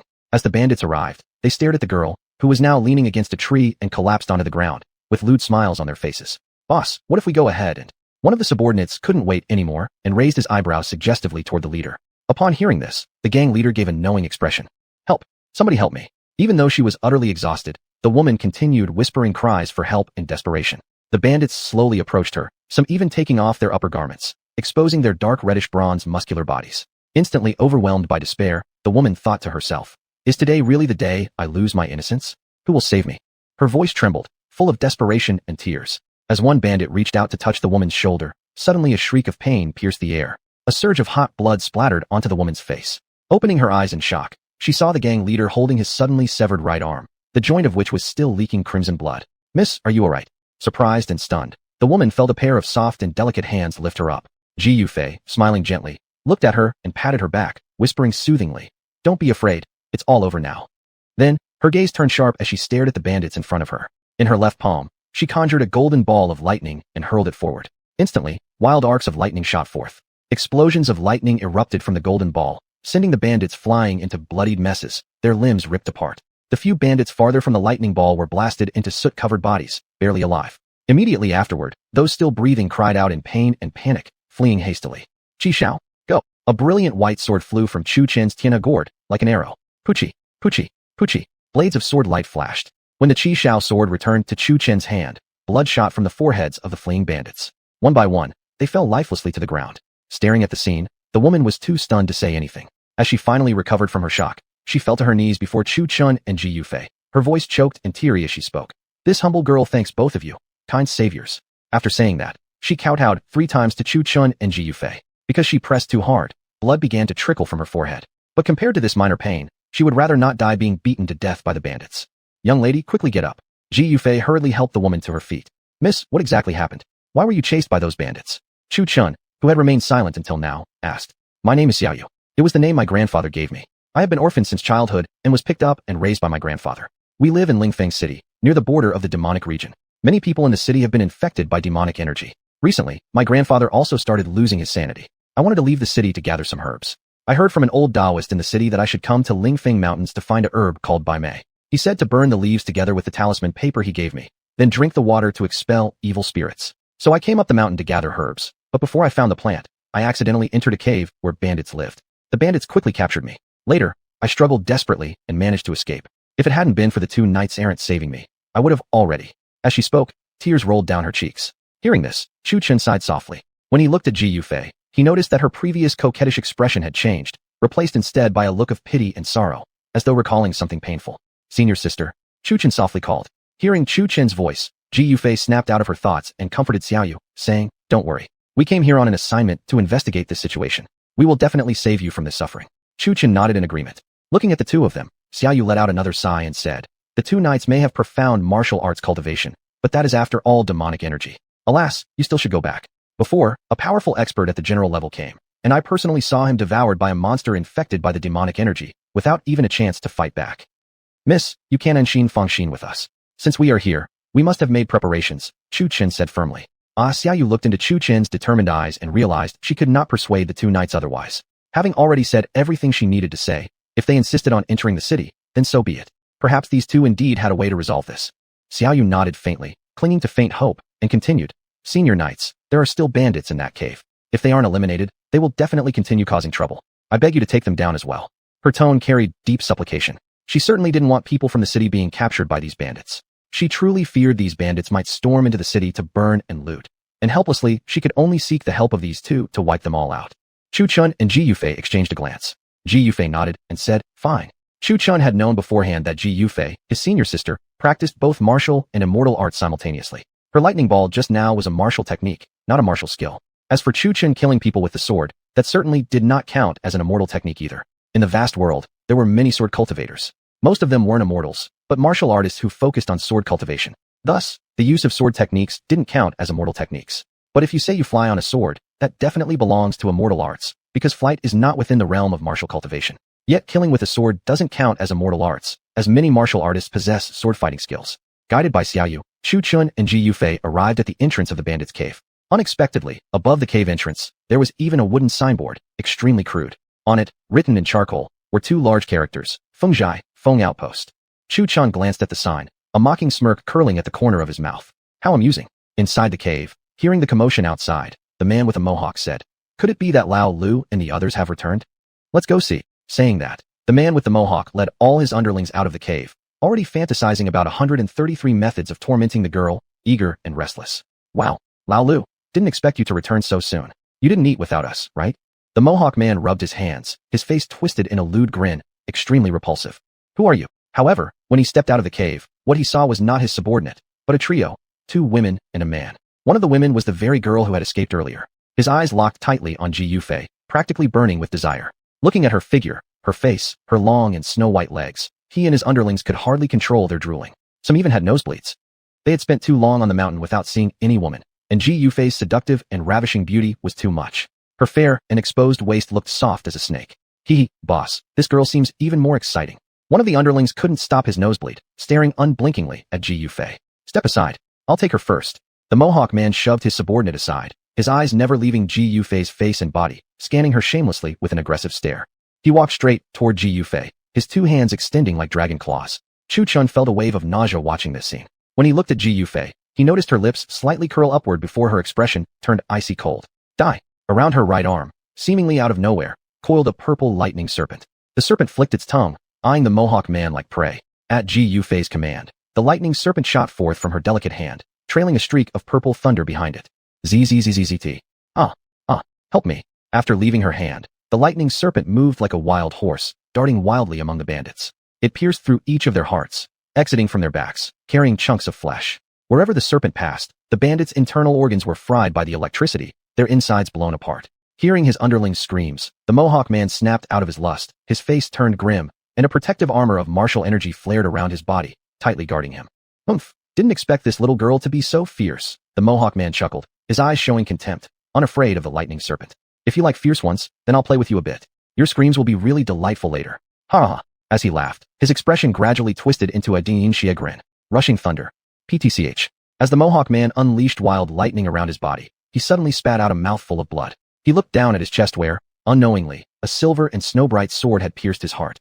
Drip. The blood dripping from the blade splattered onto the ground. The mohawk man's eyes widened, rolled back, and then he collapsed, twitching slightly on the ground. Blood foam gurgled from his mouth before he finally lay still. Xiaoyu had never seen such a gruesome scene before. Her face paled slightly, and her stomach churned violently, but there was no trace of pity in her eyes. These people deserve death. Chapter 88: The Arrival of an Immortal. "Let's go," Chu Chin said, sheathing his Qi Shao sword. However, instead of placing it inside the Tianhu, he tied it to his back with a rope. Ji Yufei looked at Chu Chun with a strange expression. What was he up to this time? Curious, she glanced at the gourd on his waist. Just now, she seemed to see Chu Chin's sword come from inside that gourd. Moreover, as far as she knew, her master had given him only the Qing Hong sword. However, upon second thought, Chu Chun had been at the sword hiding peak for several months cultivating the way of the sword, so that part made sense. What intrigued her was why Chu Chin's gourd could contain a flying sword. It was something she couldn't understand. If she had such a gourd tied to her waist, perhaps she could carry things in it as well, but she would need to use true essence to modify the internal space. Unfortunately, she didn't know spatial techniques, and whenever she tried to inspect the gourd, her spiritual sense felt like it was being sucked in. Seeing Ji Yufei curiously examining his Tianhu, Chu Chun patted the gourd and smiled. This one was given by old Master Jian. The last one, used for carrying water, broke. Ji Yufei pursed her lips in disbelief, but since Chu Chun was clearly hiding something, she didn't press him further. Everyone had secrets, after all. Xiaoyu looked between them, puzzled. What are you two talking about? Ji Yufei smiled. Nothing. Let's go. Approaching the gates of Lingfeng City. Halt. There is rampant demonic energy within the city. No outsiders are permitted to enter. A squad of heavily armed guards blocked their path at the city entrance, the commanding general stepping forward to stop Chu Chun and his companions. Brother, these are all my friends, Xiaoyu quickly stepped forward to explain. If they're your friends, don't drag them into this place, the armored general replied sternly. I recall you're one of ours from inside the city. You know well what's going on in there. How can you even think of bringing them in? Boo, Xiaoyu started to argue, but hesitated, still not knowing much about the other two. Brother, we came here especially to investigate the demonic activity. Please, allow us to pass. Chu Chun said sincerely as he stepped forward. You? The general eyed Chu Chin suspiciously. His build wasn't exactly thin, but neither was it overwhelmingly strong. Then he looked at Ji Yufei standing beside Chu Chun. Her figure was alluring, exuding a subtle charm, and he found himself staring longer than intended. Still, as a disciplined general, he wasn't like ordinary men who would stare lecherously at pretty women. He sized the two of them up and said, just the other day, our city lord summoned a Wuzhong level expert, but the demon devoured him in just a couple of moves. Do you really expect to handle it yourselves? I suggest you turn back while you still can. Although the general's tone clearly showed his doubt in them, Chu Chen wasn't angry at all. In fact, he respected the general for his conscientious duty. Fully aware of the danger of demonic energy inside the city, the general was holding the gate firmly with troops precisely to prevent others from walking into their deaths. Seen from a civilian perspective, this was protection, not obstruction. Chu Chen made no further argument. He stepped back, motioned for Ji Yufei and Xiao Yu to follow suit, then let his martial cultivation energy surge forth. A fierce dragon's roar echoed through the air as his momentum exploded outward, his white robe fluttering in the wind, his long hair flying behind him. The general blocking Chu Chen was pushed back several steps by the pressure of that aura. The general and the soldiers atop the city walls immediately raised their weapons, pointing them at Chu Chen and looking on with high alert. Don't be alarmed. I mean no harm. Chu Chen withdrew his aura and smiled. Now can we go in? That beautiful lady is my senior apprentice sister. At once, the soldiers lowered their spears and relaxed their stance. Though only an ordinary man who couldn't tell cultivation levels, the general had felt a crushing pressure from Chu Chen's aura, far beyond anything he had felt before. It was nearly enough to tear apart his internal organs. Now the general's gaze held no trace of his earlier contempt. He steadied his turbulent inner energy and cupped his fists in a bow. I still must report this to the city lord. Please wait a moment. He gave a signal to one of the soldiers behind him, who immediately took off toward the city lord's mansion in Lingfeng City. Little brother, I didn't know you were such a hidden powerhouse. Ji Yufei teased while Xiao Yu stood beside Chu Chen. Still, even she was secretly astonished. Chu Chen was so young, and yet had already reached the Xuanwujing. Sister, don't tease me. Chu Chen sighed helplessly. Shortly after, the soldier rushed back out from the city gates and whispered something to the general, who frowned and nodded seriously before turning to Chu Chen and the others. You may enter, the general said. But I must warn you, despite your strength, the demon within is even stronger. Tread carefully. Thank you. Chu Chen cupped his fists in gratitude, and the group entered the city gates. General, do you really think they? The young soldier watching the three enter glanced at their retreating figures doubtfully. The general gave him a sidelong glance and said, I actually hope they can solve the demonic energy in the city. As for obtaining a mole from the moyeur, forget it already. Although they seem strong, but the general sighed at the end of his words. The power of the demons had already erased their hopes. The city lord had already given orders to prepare to evacuate the entire city. In his opinion, this city would soon become a ghost town. Lingfeng City. After entering the city, Chu Chen and Ji Yufei wore grave expressions. The situation was more complicated than they had imagined. Everything inside the city could be described as reduced to ruins. The citizens were either dead or injured, and some were infected by the demonic energy, running around killing people. Black chi floated off their bodies. Big sister Xiao Yu, you're finally back. Grandpa. A little boy rushed over excitedly and threw himself into Xiao Yu's arms. Guor, what happened to Grandpa? Xiao Yu comforted the boy while showing great anxiety on her face. She had already forgotten about the white Mao leaf during her escape from the bandits' chase. Grandpa has started to emit demonic energy, and he even said he wanted to eat me. Wah. The boy wiped his tears as he sobbed, his voice shaking from fear. Please, I beg both of you, help my grandpa. Without hesitation, Xiao Yu immediately dropped to her knees and kowtowed before Chu Chen and Ji Yufei. Oh, Ji Yufei hurriedly helped Xiao Yu to her feet. Don't worry, we will save your grandpa. Let's go to your house first. Deeply grateful, the girl did not bother with formalities and led Chu Chen and Ji Yufei to a clay brick hut. Inside the hut was very humble and cramped.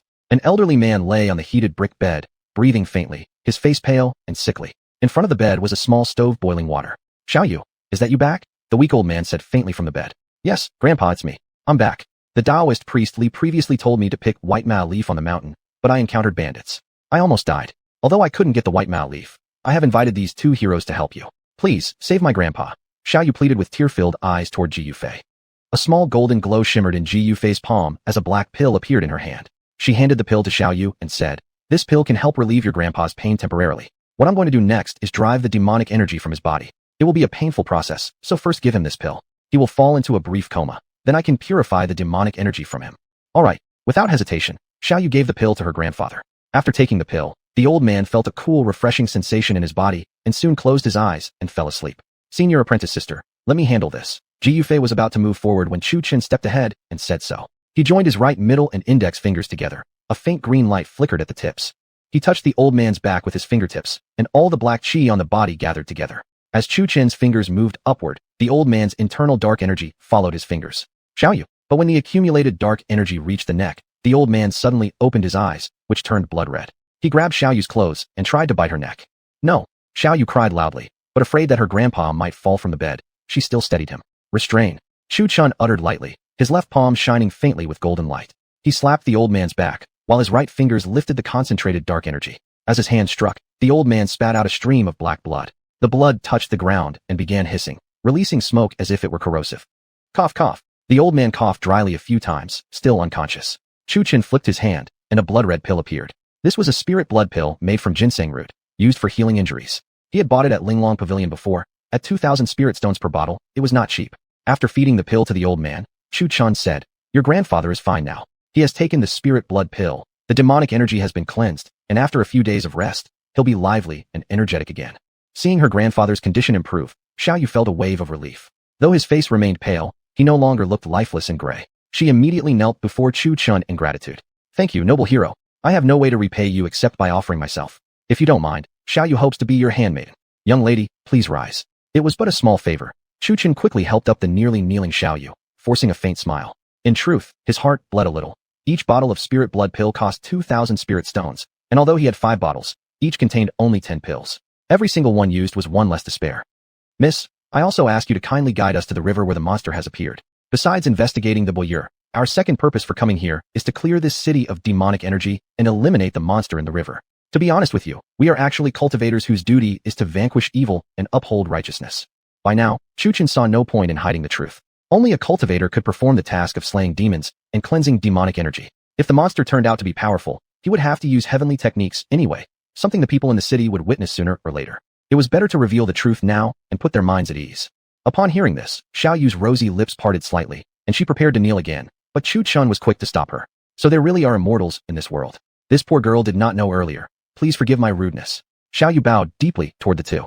At last, she understood why they had brought up the topic of the boyeur. It was because immortals had come to save them.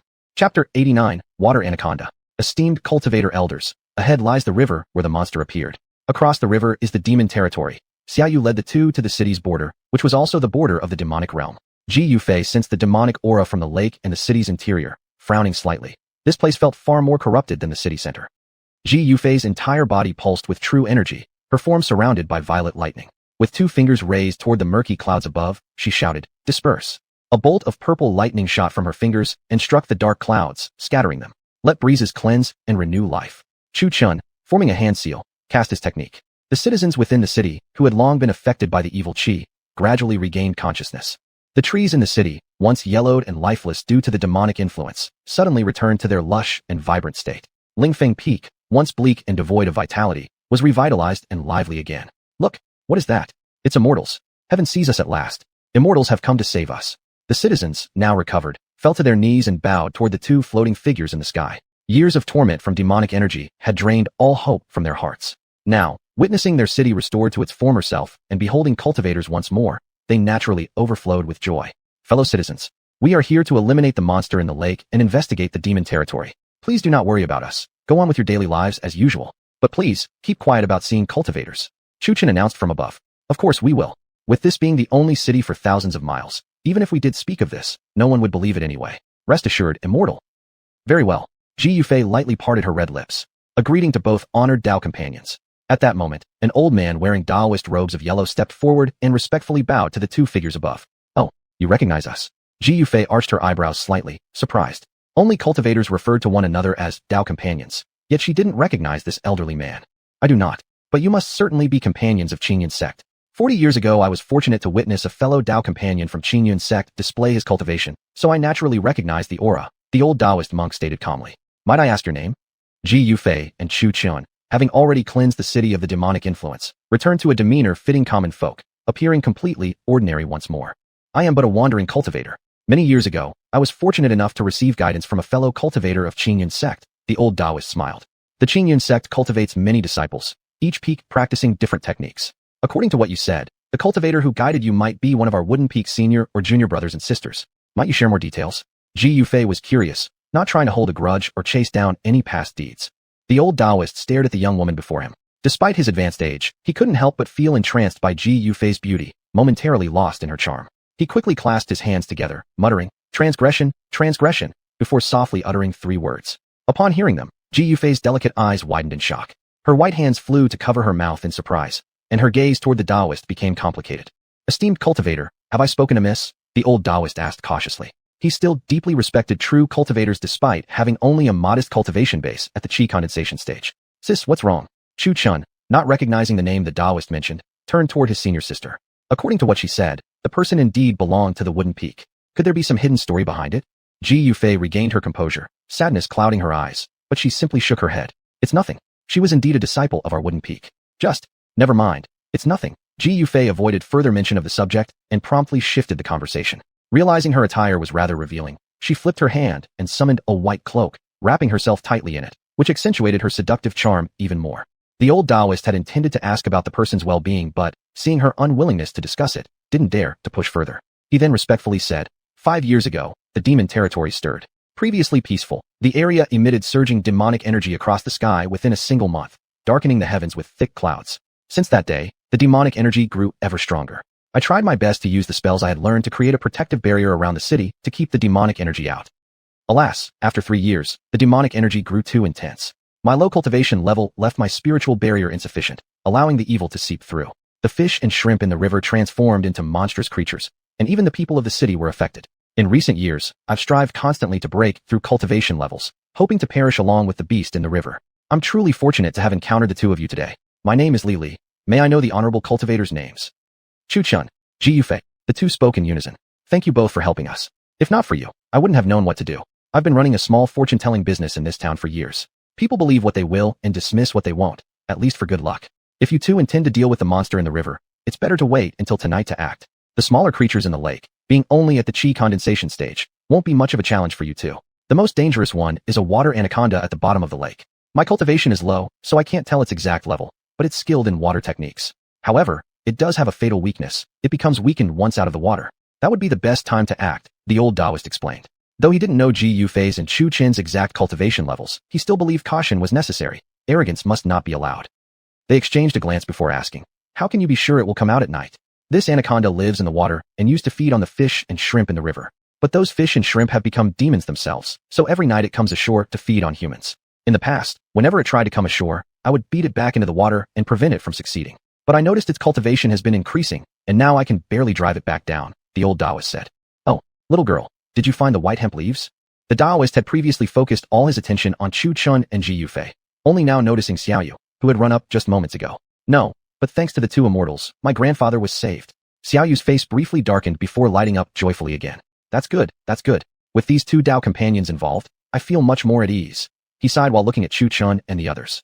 This little girl has had a hard life. She was abandoned as an infant on the streets of Lingfeng City and was picked up and raised by her grandfather. The two have been relying on each other ever since.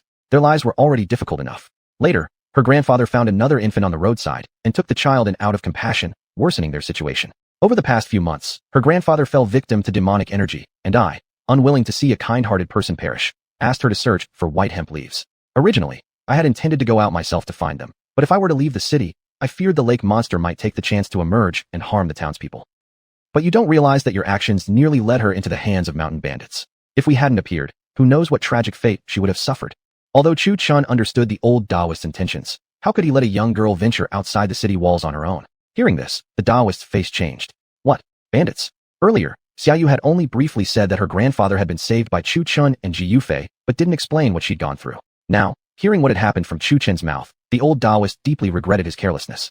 If the girl truly suffered an awful fate because of him, living worse than death, he would never forgive himself. Alas, I was being foolish. I forgot about the bandits living in the mountains. If I had known earlier, I should have gone out myself, the old Taoist said while slapping his own cheeks. The red marks began to show clearly on his aged face. Old Taoist, it's not your fault. It was my idea to go up the mountain for the white hemp leaves. Xiaoyu quickly stopped the old Taoist from hurting himself further, adding, look, I'm fine now, aren't I? With that, Xiaoyu spun around to show off her current state. Well then, you did what you had to do, so there's no need to be too harsh on yourself. Just be more careful next time, Ji Yufei said, fully aware of what would happen if Xiaoyu had indeed fallen into the hands of those bandits. A helpless despair she herself had once experienced. After a while of casual chatting among the three, Chu Chun and Ji Yufei headed to a nearby inn. Since the two of them had cleansed the city of the demonic influence, the once dead city of Lingfeng had regained its former liveliness. On the streets, vendors were openly selling their goods again. The tea houses that had remained closed for so long were finally opening their doors. They entered an inn. Do you have any rooms available? Chu Chin placed a bag of spiritual stones on the table. These spiritual stones had been leftovers from his time in the Chu family under the Xianyu imperial court. The innkeeper, who had been counting money with his abacus, looked up. He was about to quote a price, but upon seeing that it was Chu Chun and Ji Yufei, his expression immediately changed. Of course we do. Of course. But you two are immortals who saved our Lingfeng city. We wouldn't dare to charge you. However, I'm afraid only one room is left in the inn. You two immortals could just stay in it together, right? Smiling knowingly, the innkeeper glanced at Ji Yufei standing beside Chu Chun. Though Ji Yufei's seductive and charming appearance reminded him of courtesans from pleasure houses, he dared not look too long, lest he offend her and face dire consequences. Chu Chen frowned slightly, not quite understanding the meaning behind the innkeeper's smile. As for there being only one room, he didn't really mind. It wasn't like he had originally planned to stay here. He had just followed his senior apprentice sister's instructions. Although Chu Chun was now a cultivator, he didn't carry himself with the arrogant air often associated with cultivators. He politely tried to refuse the innkeeper's insistence on not charging him, and eventually, after much persuasion from the innkeeper, he put the spiritual stones away. Led by the innkeeper, they arrived at a room inside the inn. The room contained only a large bed and a dressing table with a copper mirror. After the innkeeper left, Chu Chen looked at Ji Yufei with confusion and asked, "Senior apprentice sister, why did you insist on getting a room?" Ji Yufei shot him a glance and replied, "We came down the mountain not only to complete this mission, but also for training. If you don't find a place to stay, are you planning to sleep in caves every night?" "Oh, I see. That's clever of you, senior apprentice sister. I clearly didn't think it through," Chu Chen said, finally realizing that this trip down the mountain was meant for training and not simply to finish a mission and then return. Chapter 90, the embryo formation stage. At this moment, there were only 2 people in the room, and the atmosphere was somewhat awkward. Why are you doing this, senior?" Ji Yufei took off her cloak and approached Chu Chen step by step, cornering him against the wall. Ji Yufei's eyes sparkled with allure, and as she licked her lips, she softly lifted Chu Chen's chin and looked at him with a half-smile. Chu Chen was firmly pinned against the wall, unable to move. He swallowed hard at the sight of Ji Yufei's seductive figure before forcefully pushing her aside. As he turned to open the door, Ji Yufei waved her delicate hand, erecting a barrier of thunder energy that blocked his path. Even though Chu Chen tried to remain calm, he couldn't bear Ji Yufei's provocations any longer. His blood was surging wildly within him, and he feared he would soon lose control if he didn't leave immediately. "Senior, I didn't expect you to be such a person. You won't even spare me." Chu Chen grew angry. Just as he had suspected, this woman truly was capricious and immoral. Now, she had even set her sights on him. Ji Yufei laughed softly in response. "What kind of woman do you think I am? You?" Chu Chen's face turned red and then pale. How could he admit that he thought she was this kind of woman the moment he first saw her? Giggle. Seeing Chu Chen at a loss for words, Ji Yufei giggled, the alluring look on her face fading. Her expression turned serious as she said, "You probably wanted to say that you thought I was a capricious, flirtatious woman ever since the first time you saw me, right?" I didn't." Chu Chen's face turned bright red. The truth was indeed as he suspected. The first impression he had of Ji Yufei was that she was unscrupulous and loose. At the time, he had even wondered how Qingyun's sect could accept such a disciple. "You claim not to think that, but your eyes betray your disdain. All this way, I've been wondering why you were so disgusted with me. I kept asking myself what I might have done wrong. And it turns out, the issue is exactly this. Junior, you're a sword cultivator after all. How could you judge someone merely by appearance? There are many things that are not as you see. Do you think I wanted to be like this? Since childhood, I was born with an inherently seductive aura, desired by many men. Yet, it was exactly this allure that shaped who I am today. You must think my cultivation achievements were obtained by leeching the yang essence from others, right? Wrong. My cultivation path has always revolved around lightning techniques. Both my martial arts and Shansug are based on lightning. And I'm not as vile as you think. To this day, every man who has ever dared to touch me has died." Ji Yufei's voice suddenly turned cold. "Long ago, because of my appearance, I was surrounded by a group of bandits in a grove, and they wanted to take advantage of me. That feeling of despair was just like how the little girl, Yu Xiao, feels today. Fortunately, at that time, my master happened to be passing by on an outing. When she saw a group of men bullying a helpless girl, her heart was filled with sympathy. She saved me when she passed by the grove, and afterward, she brought me to the mountain and taught me the path of cultivation. There are many things in this world that shouldn't be judged merely with your eyes. You must learn to think more deeply. Why don't you consider just what kind of place Qingyun's sect truly is? If I were really that kind of woman, I would have been cast out from the sect long ago." Chu Chen's expression gradually became solemn. If things were indeed as she described, then it was truly he who had wronged her. "Today, Senior will give you a lesson in distinguishing right from wrong. Tell me, Junior, what is goodness and what is evil? In my view, those who bring harm, those who murder and plunder, are evil, while those who help others and eliminate wickedness are good."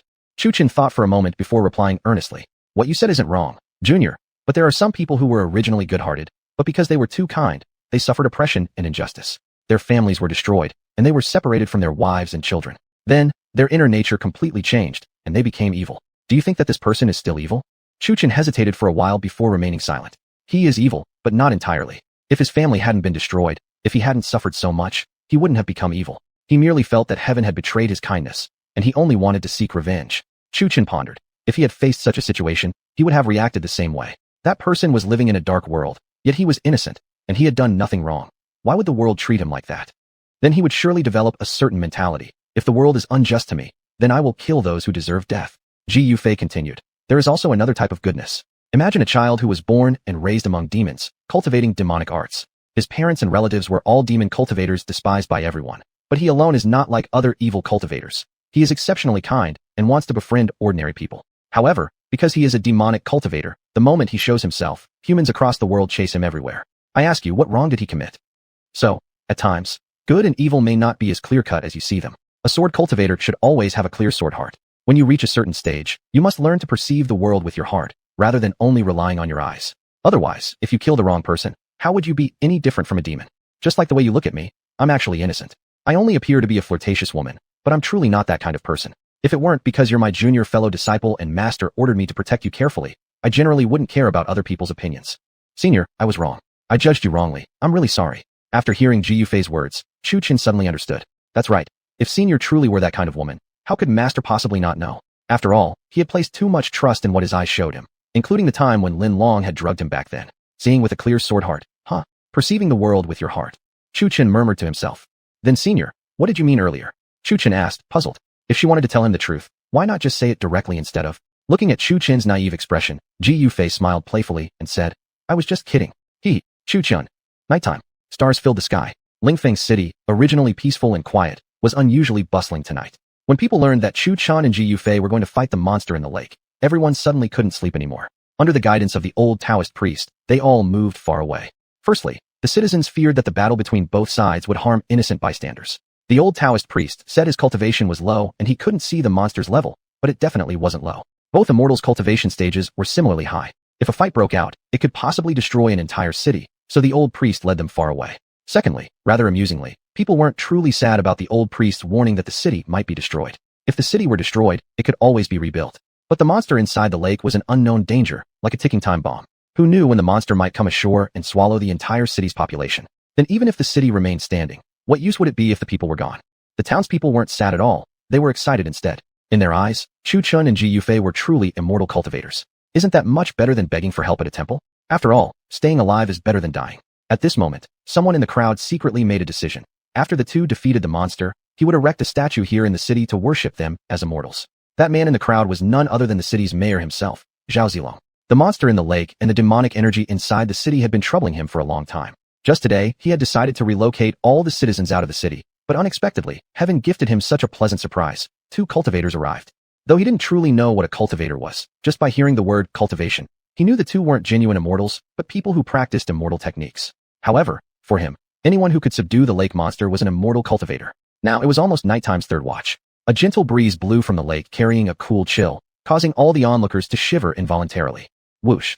A strong gust of wind blew, kicking up dust and leaves. This wind carried a moist, humid atmosphere. As the strong wind blew, the center of the lake suddenly collapsed inward, forming a swirling vortex. The whirlpool rotated rapidly, as if something was about to emerge. Hovering in midair, Chu Chun and Ji Yufei looked solemnly at the vortex at the lake's center.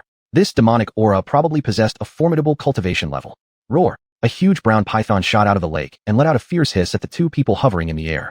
Not good. Junior, retreat quickly. Ji Yufei's pupils contracted sharply. Senior. Before Chu Chun could react, Ji Yufei forcefully threw him down into the crowd. Senior, what are you doing? Chu Chun cried out, confused.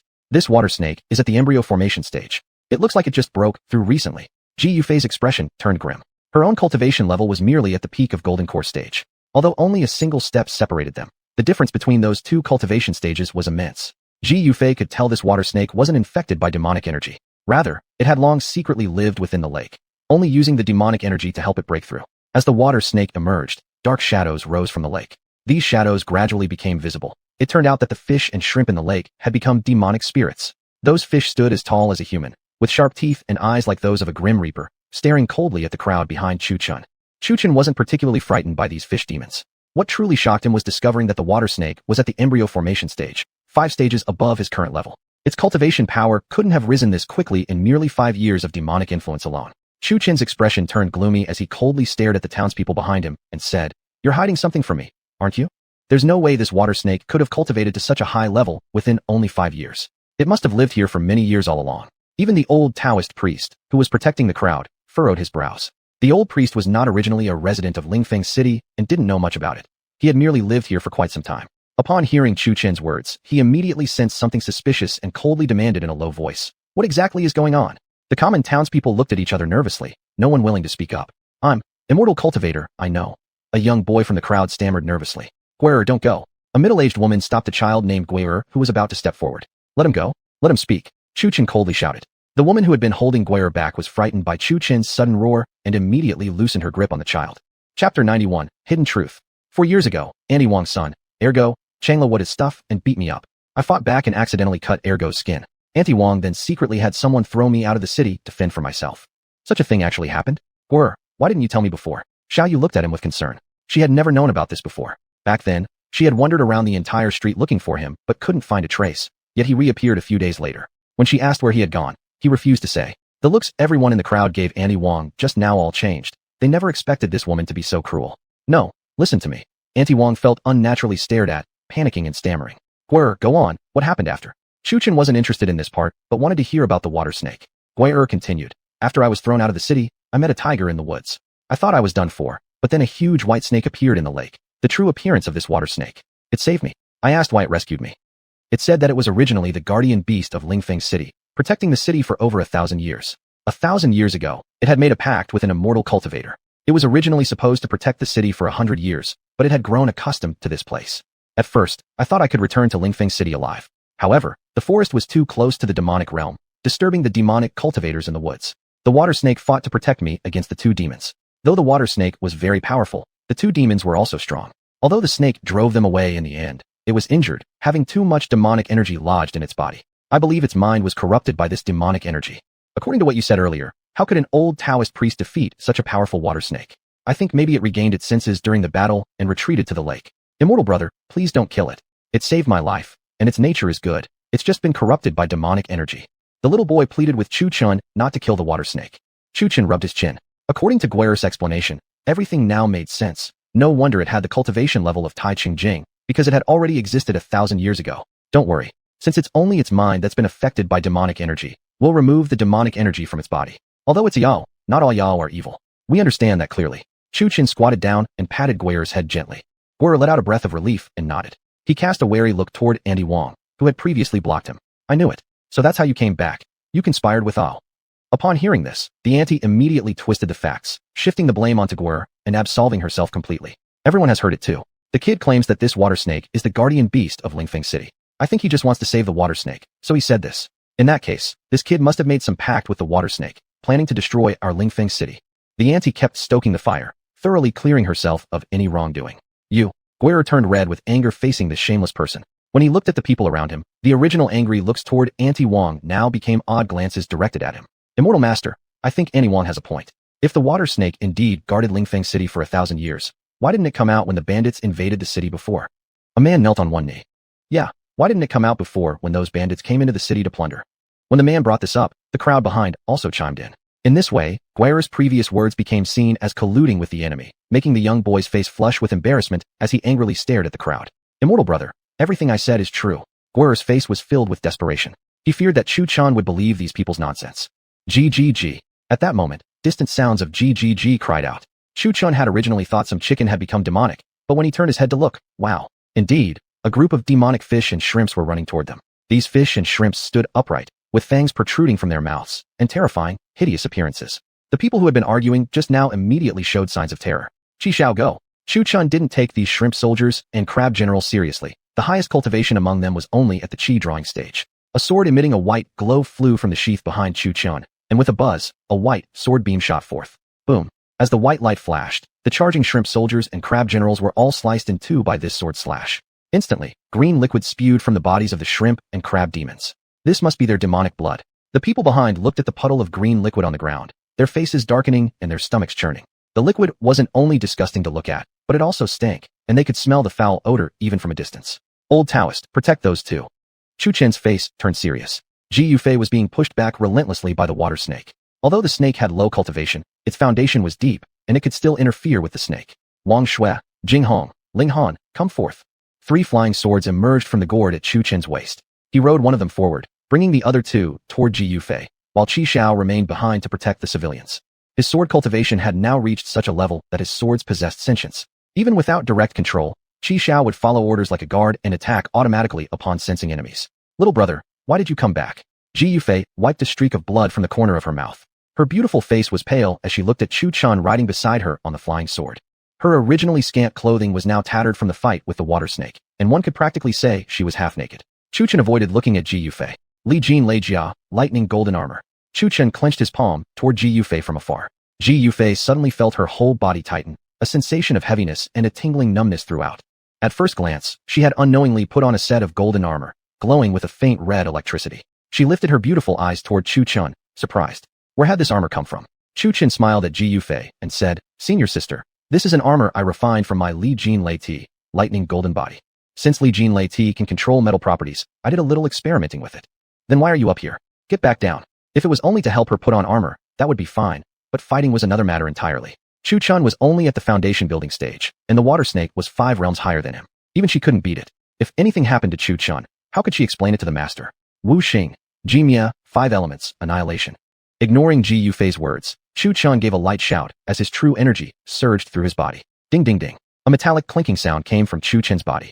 Soon, he too wore a set of golden armor, with even fiercer, roaring, crimson lightning flashing across it. Compared to Ji Yufei's armor, Chu Chen's appeared different. In addition to the flickering crimson lightning, faint vines could be seen interwoven within his armor. Around Chu Chen floated 3 earth attribute shields, circling around him. His right hand was wrapped in flames while his left hand was covered in ice. His whole appearance was extremely flashy and imposing. What kind of look is this? Ji Yufei couldn't understand Chu Chen's appearance. Hee, pretty cool, right? Chu Chen grinned, very satisfied with his outfit. Originally, the Wu Xing Jimia tea covered his body in flickering lights of 5 colors, not very attractive. Only after modifications did he achieve this appearance. Get back down. This Yao snake at Tai Ching Jing can kill you with one move. You're no match for it. Ji Yufei scolded. Senior sister, I never said I wanted to kill it. Chu Chen then explained everything Guer had said. Ji Yufei frowned. No wonder it has Tai Ching Jing cultivation. Then what do you intend to do? Senior sister, as you've said yourself, we shouldn't judge things only by their appearance. Not all Yao are evil. So, I merely wish to purify the demonic energy within it. A determined glint flashed through Chu Chen's eyes. Ji Yufei was startled, looking at him in a new light with admiration in her eyes. Truly, he was teachable. After hearing Chu Chen's explanation, even without being told, Ji Yufei wouldn't kill the water snake now. If it wasn't guilty, why kill it? Little brother, you step back first. I'll handle the snake. If you stay here, you'll only hinder me. I know you want to help, but this Yao is too powerful. You should go back down now. Ji Yufei pleaded earnestly. She was well aware of how terrifying the Tai Ching Jing level was. If the Yao had been at a slightly lower stage, say, for example, at the Ding Yuan Jing, she would have allowed Chu Chen to give it a try. Though he might not defeat it, at least he could distract it. But against the water snake, 5 entire cultivation levels above him, even she herself couldn't beat it. How could she allow Chu Chen to stay? Just a slight pressure from the water snake would pin Chu Chen to the ground. Huh, you're quite something, kid. Where did you find such a powerful Yao at Tai Ching Jing? Chu Chen heard Long Kaiyer's surprised voice echoing inside his mind. She looked at Chu Chen and asked, Kid, why aren't you leaving? What are you doing here? Her eyes turned instantly to shock. Don't tell me you're planning to fight it. Chu Chen nodded without hesitation. Have you lost your mind? It's 5 realms above you. Why aren't you running? Are you here to die? Long Kaiyer exploded in anger. Had this kid's mind gone haywire? Couldn't he see the huge gap in power levels? Or have you been getting a bit too confident in your recent cultivation? Do you think you're invincible now? Senior Kaiyer, I'll retreat if I really can't fight it, but I can still use my flying swords to interfere. Interfere? Interfere with what? Just get out of here now. Did you see that girl over there? If something happens to you, others will have to worry about protecting you. Staying here only drags her down. Long Kaiyer immediately materialized beside Chu Chen in soul form, yelling furiously at him. Then what should I do, Senior Kaiyer? Chu Chen wasn't foolish. He naturally knew that if he stayed, his senior sister would have to protect him while fighting, but he really wanted to contribute somehow. This, Long Kaiyer said helplessly, having no better idea. I'll pass you a set of talismanic formulas to use for support. Her perspective was broader than Chu Chen's. Though Ji Yufei seemed fine at first glance, Long Kaiyer could tell that her true energy was nearly depleted. If things continued like this, everyone here would undoubtedly die. Chapter 92 by Su. Step back. With a sharp cry, Ji Yufei acted before Chu Chen could react, delivering a palm strike that sent Chu Chen flying backward, while she herself quickly retreated after expelling him. As the two were conversing, the water serpent suddenly launched a sneak attack, swinging its tail violently. With a loud boom, a huge trench appeared within Lingfeng City, 5 zhang deep. Chu Chen, pushed back by Ji Yufei's palm, landed among the crowd.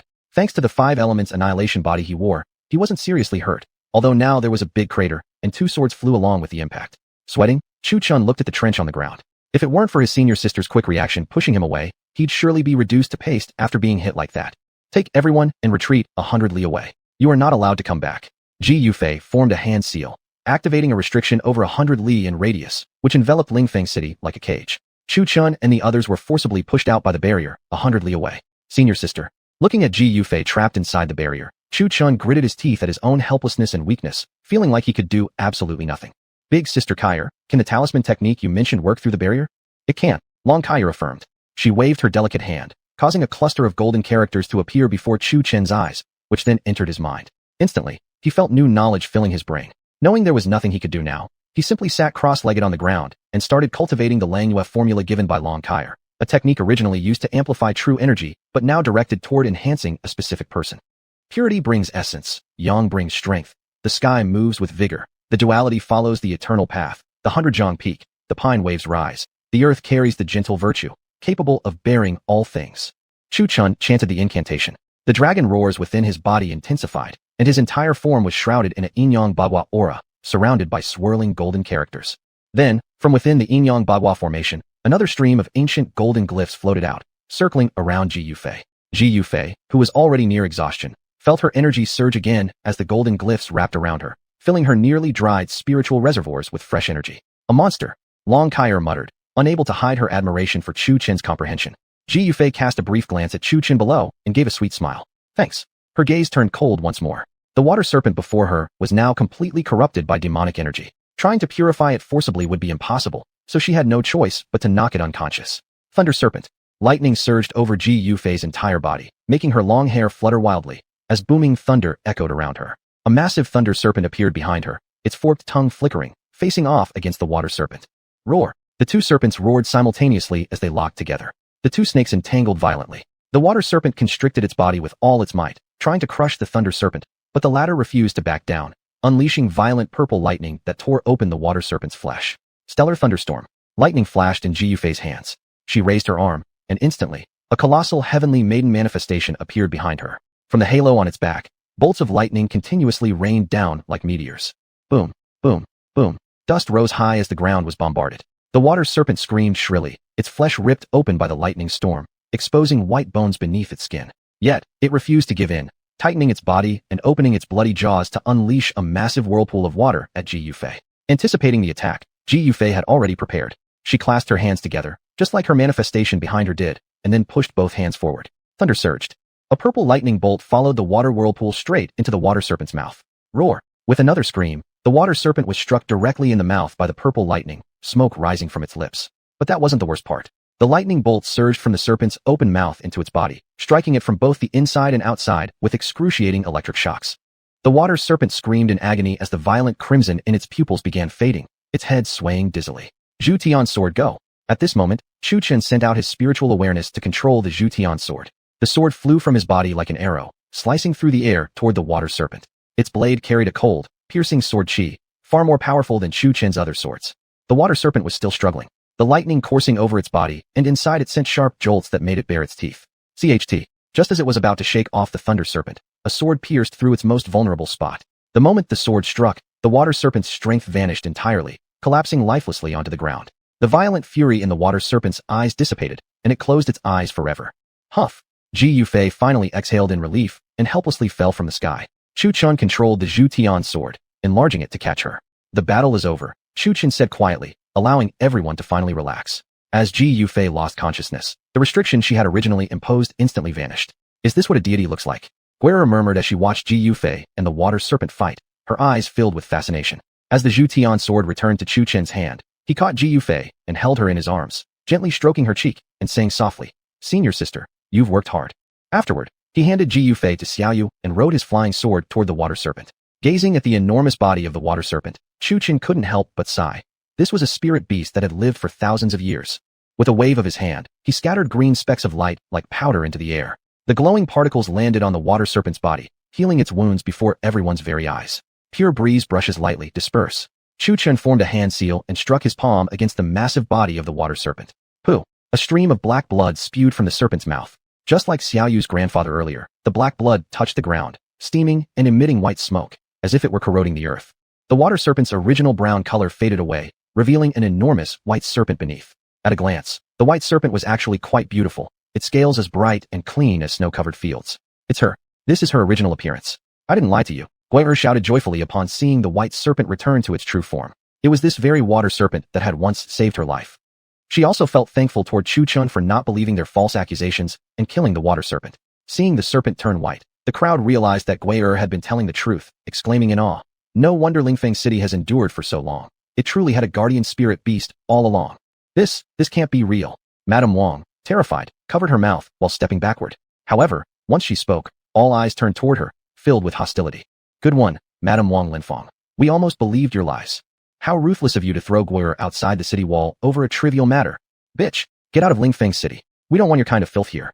The crowd spoke in loud, angry voices. Had Gui'er not spoken the truth, they would have mistakenly thought she conspired with monsters. Lingfeng City couldn't possibly allow such a person to remain. Leave. Out with you. We won't tolerate your kind in Lingfeng City. The people shouted furiously, demanding that Wang Linfang leave Lingfeng City. Fine. Fine. I'll leave right away. Forced backward, Wang Linfang glared at Gui'er with burning fury. When she saw Chu Chen approaching in the distance, she quickly fled without a second glance. She would rather escape than risk being killed. Chu Chen watched Wang Linfang disappear into the distance, inwardly scoffing coldly. Serves you right. Thank you for saving us, Immortal. Without your help, Lingfeng City would have been destroyed tonight. City Lord Zhao Zilong knelt before Chu Chen, bowing deeply. Thank you for saving us, Immortal. The crowd of over 1,000 followed suit, kneeling behind him. If you must thank anyone, thank my senior sister. She is the one who saved all of you. Chu Chen replied as he took Ji Yufei from Xiao Yu's arms, holding her horizontally in his arms. Chu Chen formed a hand seal and looked toward the severely damaged Lingfeng City, murmuring, "Pure breeze brushes lightly, renewal of vitality."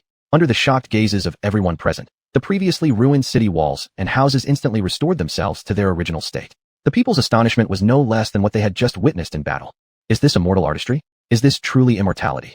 Xiao Yu and Gui'er stared at Chu Chen, their mouths gaping wide enough to fit 5 eggs, as he magically restored Lingfeng City to its former glory. However, just then, the white serpent on the ground moved slightly, causing the citizens who had been about to return to halt their steps. Although they knew Gui'er said the white serpent was their guardian, after the recent battle, many still felt uneasy, fearing they might become food the moment they stepped into the city.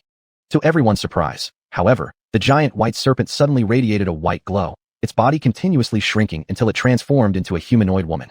The woman's fair skin was as smooth as jade, her lively phoenix eyes sparkling, her lips red and full. Her appearance was refined and stunning. A jet-black waterfall of hair cascaded behind her, adorned with an emerald hairpin. She wore a simple white dress that accentuated her perfect figure. I am Baisu. Thank you, Senior Immortal, for saving my life. The woman floated forward and deeply bowed to Chu Chen. Chu Chen studied the white-robed woman for a moment before asking, "You are that water serpent?" "Yes." The woman responded with a graceful bow, her voice filled with elegance, no longer resembling the violently raging beast of earlier. "You are the guardian spirit beast of this city?" Chu Chen asked again. "Yes. Many years ago, a cultivator saved my life. He asked me to protect this city for 100 years, but since this was where he was born, I chose to stay and wait for him to return." The woman, Baisu, replied gently.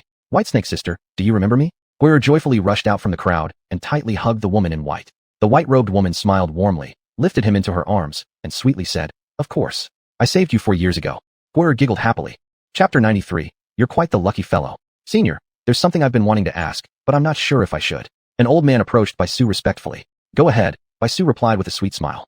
"When those bandits attacked the mountain years ago, why didn't you intervene?" There was anger in the old man's eyes. Back then, the bandits had invaded the city, raped his wife to death, and kidnapped his daughter. This was the deepest wound in his life. Baisu looked ashamed. "I sensed disturbances in the demonic realm back then.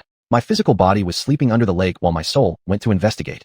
Baisu wanted to apologize deeply, but if apologies could bring the dead back to life, she wouldn't hesitate to say it. She bit her finger, summoned her true essence, and formed a red pill in her hand. She handed it to the old man. "I'm sorry. If I had known those bandits would enter the city, I wouldn't have gone to investigate the demonic realm. As compensation, this Ling Shou pill can help you recover 50 years of your lifespan. My wife and daughter are already dead. What use do I have for this pill?" The old man suddenly roared, his eyes turning red as tears of grief flowed down. He hated the bandits, but he hated his own weakness even more. If only he had been stronger back then, his wife and daughter wouldn't have died. He still remembered the pleading look in his wife's eyes from the bed while he was held down by the bandits, watching helplessly as they violated her. His daughter was already 18 back then, a blossoming young girl in her prime. He still remembered the desperate look in her eyes when the bandits took her away. It was unbearable to imagine what kind of cruelty she had suffered. Now that his wife and daughter were gone, there was no hope left for him. And now she gives him a pill that adds 50 years to his life? Wasn't this an insult? Baisu felt a little panicked, but she was helpless besides her guilt. The dead cannot be brought back to life. The only thing she could offer was this pill, made from her own essence blood. Hee-hee-ah. The old man suddenly burst into mad laughter and quickly pulled out a guard's sword. "Stop!" Chu Chen rushed to stop him, fearing he might lose control and kill someone. However, the man took a few quick steps backward with the sword, then placed the blade against his neck. "Wait for me. I'm coming." Without hesitation, he slashed across his own throat. Blood spurted out. His eyes turned pale and he collapsed into a pool of blood. Chu Chen, who was about to stop him, also withdrew his hand. Perhaps this was simply fate. Rather than living a life worse than death, it would be better to end everything at once.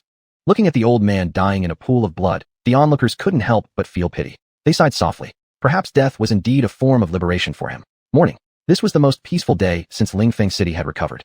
The townspeople were either stunned by what happened last night or felt pity for the old man's suicide. In fact, he was quite a kind person, barely in his 40s, but his hair turned white overnight after the bandits invaded the city.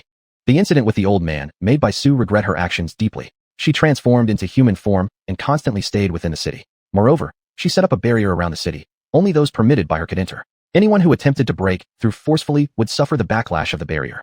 After last night's events, Chu Chun was invited to reside within the city lord's mansion, with a separate room specially arranged for him. Why only one room? Those who understand, understand. Ji Yufei, due to her depletion last night, was still unconscious. It was actually Chu Chun who carried her back. Currently, Ji Yufei lay on the bed in a light blue gown, tightly hugging Chu Chin's arm like a little girl. His arm was squeezed between her two soft mouths. Frustrated beyond belief, Chu Chun wanted to move but was too afraid to do so. His mind was burning with an internal heat wave. He shut his eyes tightly and recited the Qingxin method hundreds of thousands of times, yet the flame inside him refused to subside. As for who changed her clothes, naturally, it was the maids of the city lord's mansion. Chu Chun wouldn't have dared to even think of touching her. You little fellow, you sure have quite the luck. Long Kaier was especially curious and gossipy when she saw Chu Chun lying next to a woman. Normally quite aloof, she ran right out at this moment. Big sis Kaier, please don't tease me, Chu Chun frowned. He had tried multiple times to retrieve his arm from Ji Yufei's grip, but each attempt only led to her hugging even tighter, squeezing the arm harder between her two peaks. Tisk, TSKS, should I say you're weak in the kidneys, or just say you have amazing self-control? With a natural charm like this, how could you not be tempted? Long Kaier teased, raising her eyebrows. Kaier Jia, what are you talking about? She's my senior sister. If she finds out I had any inappropriate thoughts, she'd skin me alive. Besides, Kaier Jia, your body isn't bad either. Kakik, Long Kaier burst into laughter, finding it amusing that the boy was now showing interest in her. How interesting. Indeed, there was no denying that Long Kaier's appearance was no less impressive than Ji Yufei's. Ji Yufei exuded a seductive sexiness, while Long Kaier possessed a charming and lively cuteness mixed with purity. By the way, why is this young lady holding onto your arm so tightly? Long Kaier looked at Ji Yufei lying on the bed and Chu Chun, who was half lying and half sitting beside her. I wish I knew too. Chu Chun muttered, obviously the most troubled. Could it be, she has feelings for you? Long Kaier's eyes sparkled, thinking it very possible. Knock knock knock. Master, the young lady Baisu requests an audience. Outside, Baisu, dressed in a white robe, knocked gently on the door and gracefully bowed. Upon hearing the knock, Chu Chun didn't hesitate and tried to pull his arm free, but unfortunately, due to his limited cultivation, his arm remained tightly trapped in Ji Yufei's embrace. Baisu was the one Chu Chun had asked the city lord to summon, mainly to inquire about the demonic realm. Come in. Chu Chun, unable to free himself, could only shout helplessly. Creak. The door slowly opened. Seeing the scene inside, Baisu looked puzzled, as if suddenly realizing something, and a blush quickly spread across her face. Maybe I should come back later. Oh no, don't go. Chu Chun realized Baisu had misunderstood the situation and quickly called out to stop her. Baisu, who had already turned to leave, peeked her head back in, casting a curious glance at the two. Is this really okay? No. Senior, it's not what you think. Chu Chun, barely able to move one hand, responded nervously. Oh. Baisu, looking somewhat adorable and confused, hesitated for a moment before stepping into the room, still glancing at them with strange eyes. Chu Chun coughed dryly and put on a serious expression. Senior, we came here mainly to investigate the demonic realm. Helping you cleanse the demonic aura was just a small favor. I hope you can share what you know. Baisu brought her delicate hand to her lips, pondering. Truthfully, I don't remember much. The demonic energy has affected my mind for years, causing me to forget many things. That's fine. Just tell me whatever you remember. I remember, As Baisu tried to speak, a splitting pain shot through her mind. She crouched on the ground, clutching her head, while fragmented memories flickered through her consciousness. Senior, Chu Chun cried out in alarm. The suddenness of the incident caught him off guard. Why had she suddenly collapsed in pain? Oh, I'm fine. Baisu stood up, her face pale, still holding her head. With a look of guilt, she whispered, lowering her gaze. I'm sorry, but I may not be able to help you. My memories of the demonic realm are completely gone. How could this be? Chu Chun frowned, suspecting that the prolonged influence of demonic energy might have erased her memories. The more he thought about it, the more likely it seemed. Originally hoping to obtain useful information from Baisu, he now had no choice but to make the dangerous trip to the demonic realm himself. After all, that place was no ordinary territory for monsters. It was truly a domain of demons. I'm sorry. Baisu lowered her head in guilt, almost burying her face in her chest. Forget it. I'll just go there myself. Chu Chun sighed lightly. Senior sister, be good. Let go for now. Wait for me to come back, okay? Since Ji Yufei had tightly grasped his arm, Chu Chun gently tried to soothe her like one would a little girl, even patting her head. True enough, Ji Yufei slowly released her grip. It worked. Chu Chun looked at Ji Yufei with mild surprise. He was very curious about what she had experienced in the past. He knew for certain that Ji Yufei hadn't hugged him out of romantic affection, but rather from fear, as if she were terrified of losing him the moment he let go. That suggested that she must have lost someone or been betrayed before, which made her cherish everyone close to her so deeply. Though Chu Chun didn't know her past, It must have been extremely dark. However, to Bai Su's eyes, this entire scene seemed strangely intimate, like a husband soothing his wife. Her mind drifted into some unexpected imagery, and a blush once again colored her cheeks. Chu Chen looked at the daydreaming Bai Su and couldn't help feeling puzzled. Ahem. Startled by his cough, Bai Su's face flushed slightly as she wondered what she had just been thinking. Do you need anything else? Bai Su, behaving humbly like a servant, didn't know if it was her natural grace or merely cautiousness. Chu Chen glanced at the still sleeping Ji Yufei before lifting his gaze to Bai Su. I'll need you to take care of my senior sister. I'll personally go to the demonic realm. Oh, alright, yes. Understood. Bai Su blinked in surprise before nodding. By the lakeside, Chu Chan gazed at the shimmering water and beyond it to the demonic realm. From the Tian gourd flew the Qi Shao sword. Hold on, are you really going like this? Long Kaier hurriedly stopped him. That guy truly had guts. Demons hated cultivators the most. Without any disguise or suppression of his spiritual aura, he might as well be going there to die. What's wrong? Chu Chun had just started to mount the sword when he quickly stopped himself. What do you think? You're just going to fly there openly like this? Long Kaier was instantly speechless. Asterisk, he actually asked me what's wrong? Next thing I know, pigs will be flying to the sky. Asterisk. What's the problem? Chu Chen still didn't understand what was going on. Oh, come on. Haven't you considered that if a cultivator like yourself flies straight into the demonic realm, you might get ganged up on? The demonic realm despises cultivators the most, and yet you plan to openly fly there on your sword, as if you want them to know you're there investigating them. Long Kaier couldn't help but get angry. Usually he was smart, so why now? Of all times, did his brain seem to fill with water? Oh right, that's true. Then how should I do it? I don't have any technique to hide my spiritual aura. Chu Chen looked troubled. You don't have one. But why didn't you think to ask me for one? If Long Kaier could have manifested a physical form, she definitely would have smacked the back of Chu Chen's head to shake some sense out of him. That's true too. Senior Sister Kaier, I'd like to ask you for a skill that can conceal spiritual aura. Can you give me one? At this moment, Chu Chen looked like an idiot. Long Kaier inhaled sharply and calmed herself down.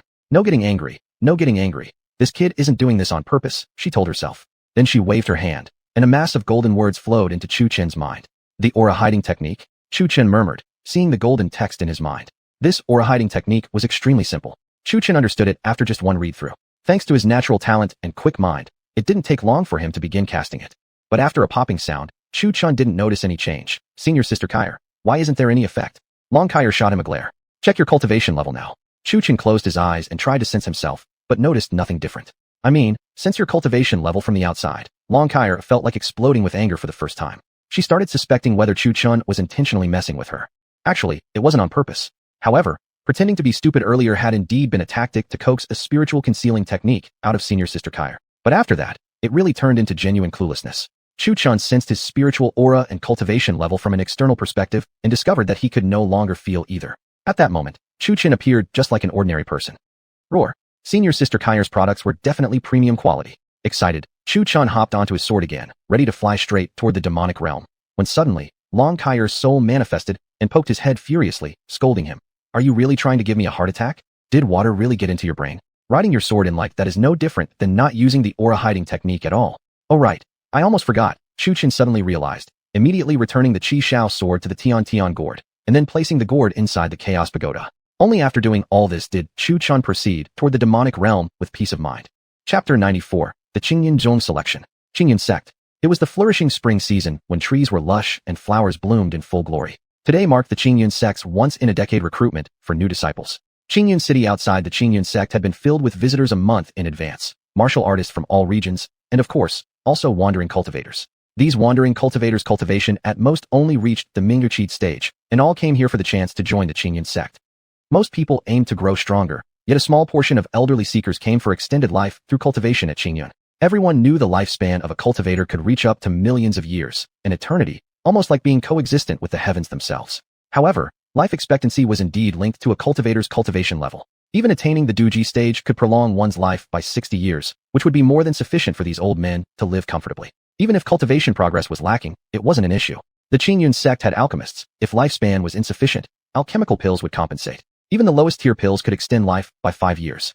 On this day, the visitors in Qingyun City all turned their gazes toward the Qingyun sect. Situated at the summit of Qingyun Mountain, Qingyun Hall radiated a 7-colored halo under the sunlight. Boom, boom, boom. At the outskirts of Qingyun City, a white stone gate stood upright amidst the Qingyun Mountains. Gold-plated characters spelling Qingyun Sect were embedded on the gate. As a thunderous rumble echoed, the gate began to open slowly. However, even though the gate was only partially open, countless martial artists and wandering cultivators rushed forward headlong to squeeze through. Among the crowd was a white-clad woman wearing a veil, looking at the open gate with shining eyes, her heart filled with excitement. Yet, she did not rush in hastily. Instead, she waited calmly until the stone gate fully opened and then slowly walked in. However, the moment she crossed the threshold, her entire body felt as if suddenly weighed down by something heavy. Furthermore, she realized that her cultivation abilities had been sealed.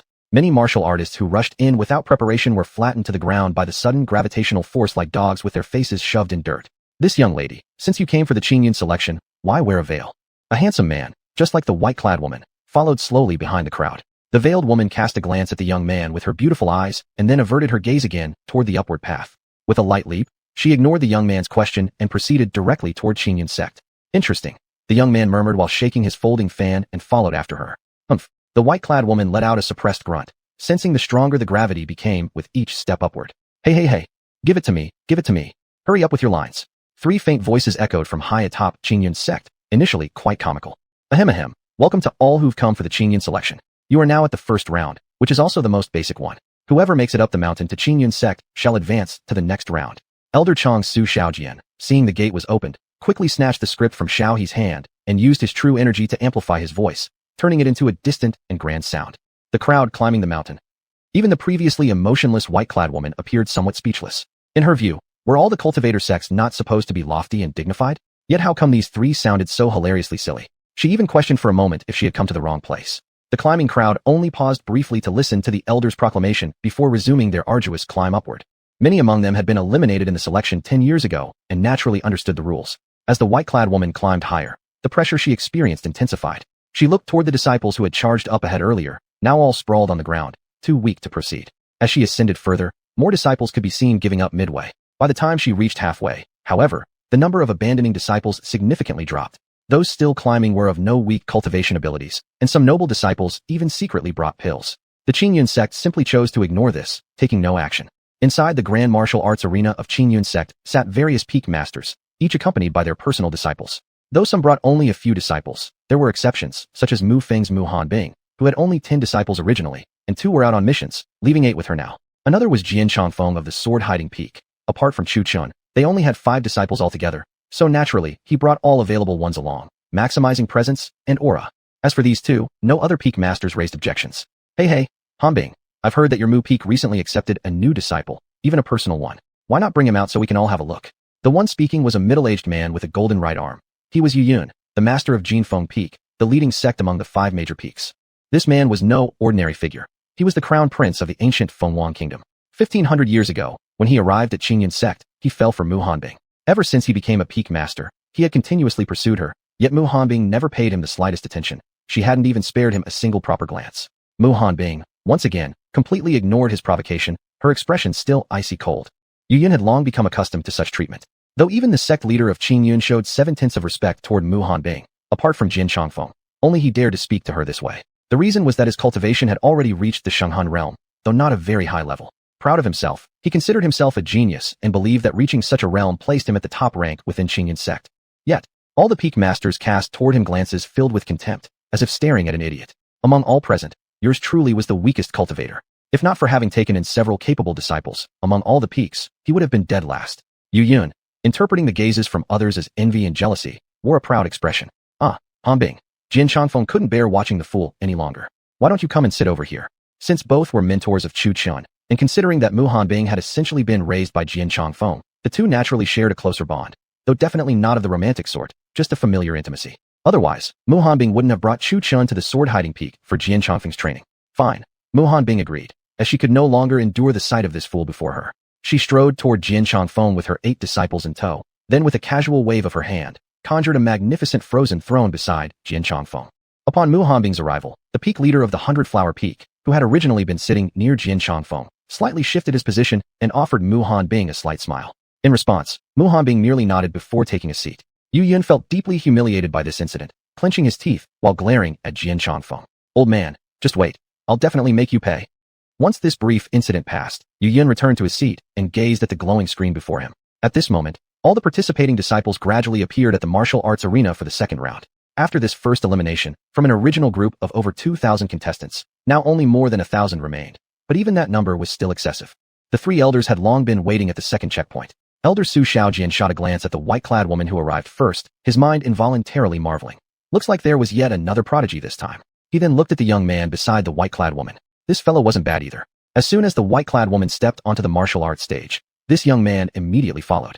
Both clearly possessed formidable strength. For the second round, announced the elder, what you face now is a spatial portal. Inside, your task is to hunt the monsters. The beasts on each floor vary in level and carry different score tags. You must defeat these monsters to collect their score tags. Whoever acquires the highest score will be the winner, and the 500 with the lowest scores will be eliminated. If you are killed within, you will not truly die, but will instead be eliminated and disqualified from the recruitment. He waved his hand, and in front of each contestant instantly appeared a swirling portal. Without hesitation, the disciples stepped into the portals. Miss, how about we join forces? The young man said. Before he could finish, the white-clad woman had already stepped into her swirling portal without turning her head. Fascinating, the young man murmured, slightly lifting the corner of his lips, before snapping his folding fan shut and stepping into his own portal. Whoa! Upon arrival, the white-clad woman found herself inside a forest. Before she could even catch her breath, a golden-horned rhino roared fiercely and charged toward her. Seeing this, the woman's eyes narrowed. At the last moment, she leaped, flipping through the air and narrowly evading the charging beast. Channeling the water attribute true energy into her palm, she struck at the rhino before it could escape, delivering a palm blow. Boom! The charging rhino was suddenly knocked off its feet, tumbling onto the ground. As golden light particles floated off, a small white tag appeared where it once lay. The white-clad woman picked up the tag and examined it briefly before storing it away. This should be the score tag. She looked at the other illusion beasts within the woods. She formed a hand seal. Then a water serpent emerged from the formation mark on her chest, striking the white-furred monkey perched on a nearby tree. Screech! Before it could react, the monkey instantly transformed into another small white tag. The woman collected the tag and continued hunting over a dozen more illusion beasts in the area, each one dropping a white tag. The white tags represented 1 point each. This illusion realm consisted of 5 floors, each containing illusion beasts of increasing strength. The stronger the beast, the higher value score tag it would drop. Clearly unwilling to waste her time on low-level beasts, the white-clad woman lifted her gaze toward distant mountains. Over 1,000 disciples were scrambling upward like swarming bees. Observing this, she leaped high and vanished in an instant. She reappeared once again at the foot of the mountain. Looking up at the towering peak that pierced the clouds, the woman realized this was the path leading to the second level. Miss, what a coincidence. We meet again, said a young man's voice. He hadn't just arrived. His teleportation had also brought him to the foot of the mountain. His purpose here was clearly someone specific. Upon seeing the white-clad woman, he approached her with a smile while gently fanning himself. The woman, wearing a veil over her face, remained expressionless as she cast a brief glance at him before continuing to follow the crowd toward the second level. As she stepped into the second level, the woman surveyed her surroundings. There wasn't a trace of greenery here. It resembled the aftermath of a forest fire. Burnt trees lined the landscape, with illusory serpents occasionally flicking their tongues from the branches. Roar! A black panther engulfed in flames suddenly lunged toward her with lightning speed. The woman barely had time to react before she was slammed backward with a loud thud. Yet she didn't crash to the ground. While airborne, she steadied herself. Although she had sustained minor injuries from the impact, she was otherwise unharmed. Wiping a streak of blood from the corner of her mouth, her eyes hardened into icy coldness. She raised her delicate hand, summoning a sword made of water attribute energy. Without hesitation, she slashed the sword toward the distant black panther. However, the panther wasn't helpless either. As expected, it dodged the attack with a swift sidestep. The slash she launched wasn't merely a sword chi, but a strike infused with pure water attribute true energy, also capable of inflicting damage. After dodging the sword, the beast's face contorted in rage as it sprang left and right with terrifying speed toward the woman. The woman remained composed, showing no fear. When the panther leaped into the air for a pounce, she suddenly flipped her palm and struck straight toward the panther's abdomen. The black panther never got a chance to even cry out. Golden light particles rose from its body before engulfing it entirely. In the air, the black panther transformed into a red badge. The woman caught the badge and tucked it away. Beast badges on this second level were worth 3 points each. At this point, her total score had only reached 18, a very small number. The water sword in her hand transformed into a gentle flow before vanishing entirely. In the second level, she had already slain over 20 illusion beasts, but her total points only amounted to 99. Looking at the score badges inside her ring, she sighed helplessly. Only this much? Chapter 95, 9-cent spirit wine. The white-robed woman looked toward the distant snow-covered peaks, each layer with a mountain that led to the next level. With just a light tap of her toes, she dashed through several flashes and arrived at the foot of the mountain. Looking up, one could vaguely see snow falling on the peak. Compared to the crowd gathered at the foot of the first mountain, more than 200 people were already missing at the second layer. Yet still many were determined to keep climbing upward. Although the score gained here was still minimal, it was higher than the first level. As long as one hunted enough spirit beasts and collected the tokens, there was still a chance, albeit a much slower method. When the white-robed woman arrived at the third layer, she couldn't help but feel slightly astonished at the sight. The first layer was a forest, the second resembled the aftermath of a burned forest, while the third was a vast snowfield, completely white as far as the eye could see. The white snowfield was still falling with heavy snow, like salt being sprinkled through the air. Up close, visibility barely reached 10 jong, as the blizzard completely obscured the path ahead. It seems not only have the spirit beasts become stronger, but the environment has also grown increasingly harsh. She tightened the clothing around her body. Although this was still inside the space, the snowfield was no different from the outside world. If anything, it was even colder. Because the third layer's sky was dark and heavily snowing, she couldn't see a single soul anywhere she looked. Rattle, rattle. At that moment, the sound of dragging iron chains rang across the snowy field. The white-robed woman couldn't help but frown. In such a snowy place, where did the sound of chains come from? Turning her head, she saw a giant white wolf staring intently at her. Wrapped around the wolf's legs was a chain, and at the end of the chain was a man lying on the ground, spitting out blood foam, his eyes rolled back.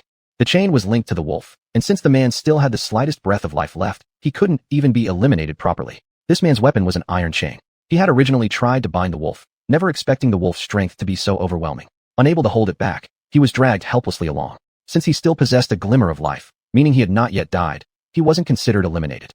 Roar! The white wolf gazed down at the veiled woman in white and let out a fierce roar, the sound like rolling thunder. Fortunately, the white-robed woman had already increased the distance between herself and the wolf the moment she noticed it. Water art, water toad.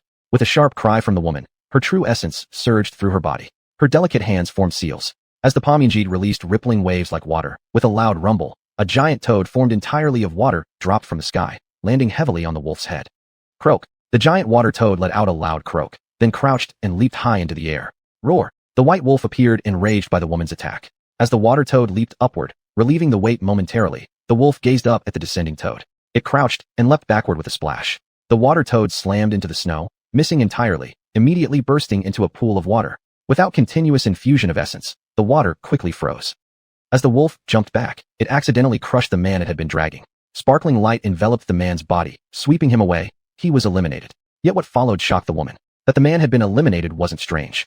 The shocking part was that after being eliminated, he transformed into a pile of score tokens like a spirit beast. Looking at them, there were roughly more than 20 white tokens, more than 30 red ones, and 5 blue ones. Roar. Still astonished, the white-robed woman was met by another furious roar. The wolf launched itself toward her, its massive claws gleaming with cold menace. Go! Seeing this, the woman leapt back and sideways, retreating while simultaneously waving her delicate hand. 5 water arrows formed from thin air and shot straight at the wolf's head. Whoosh, whoosh, whoosh.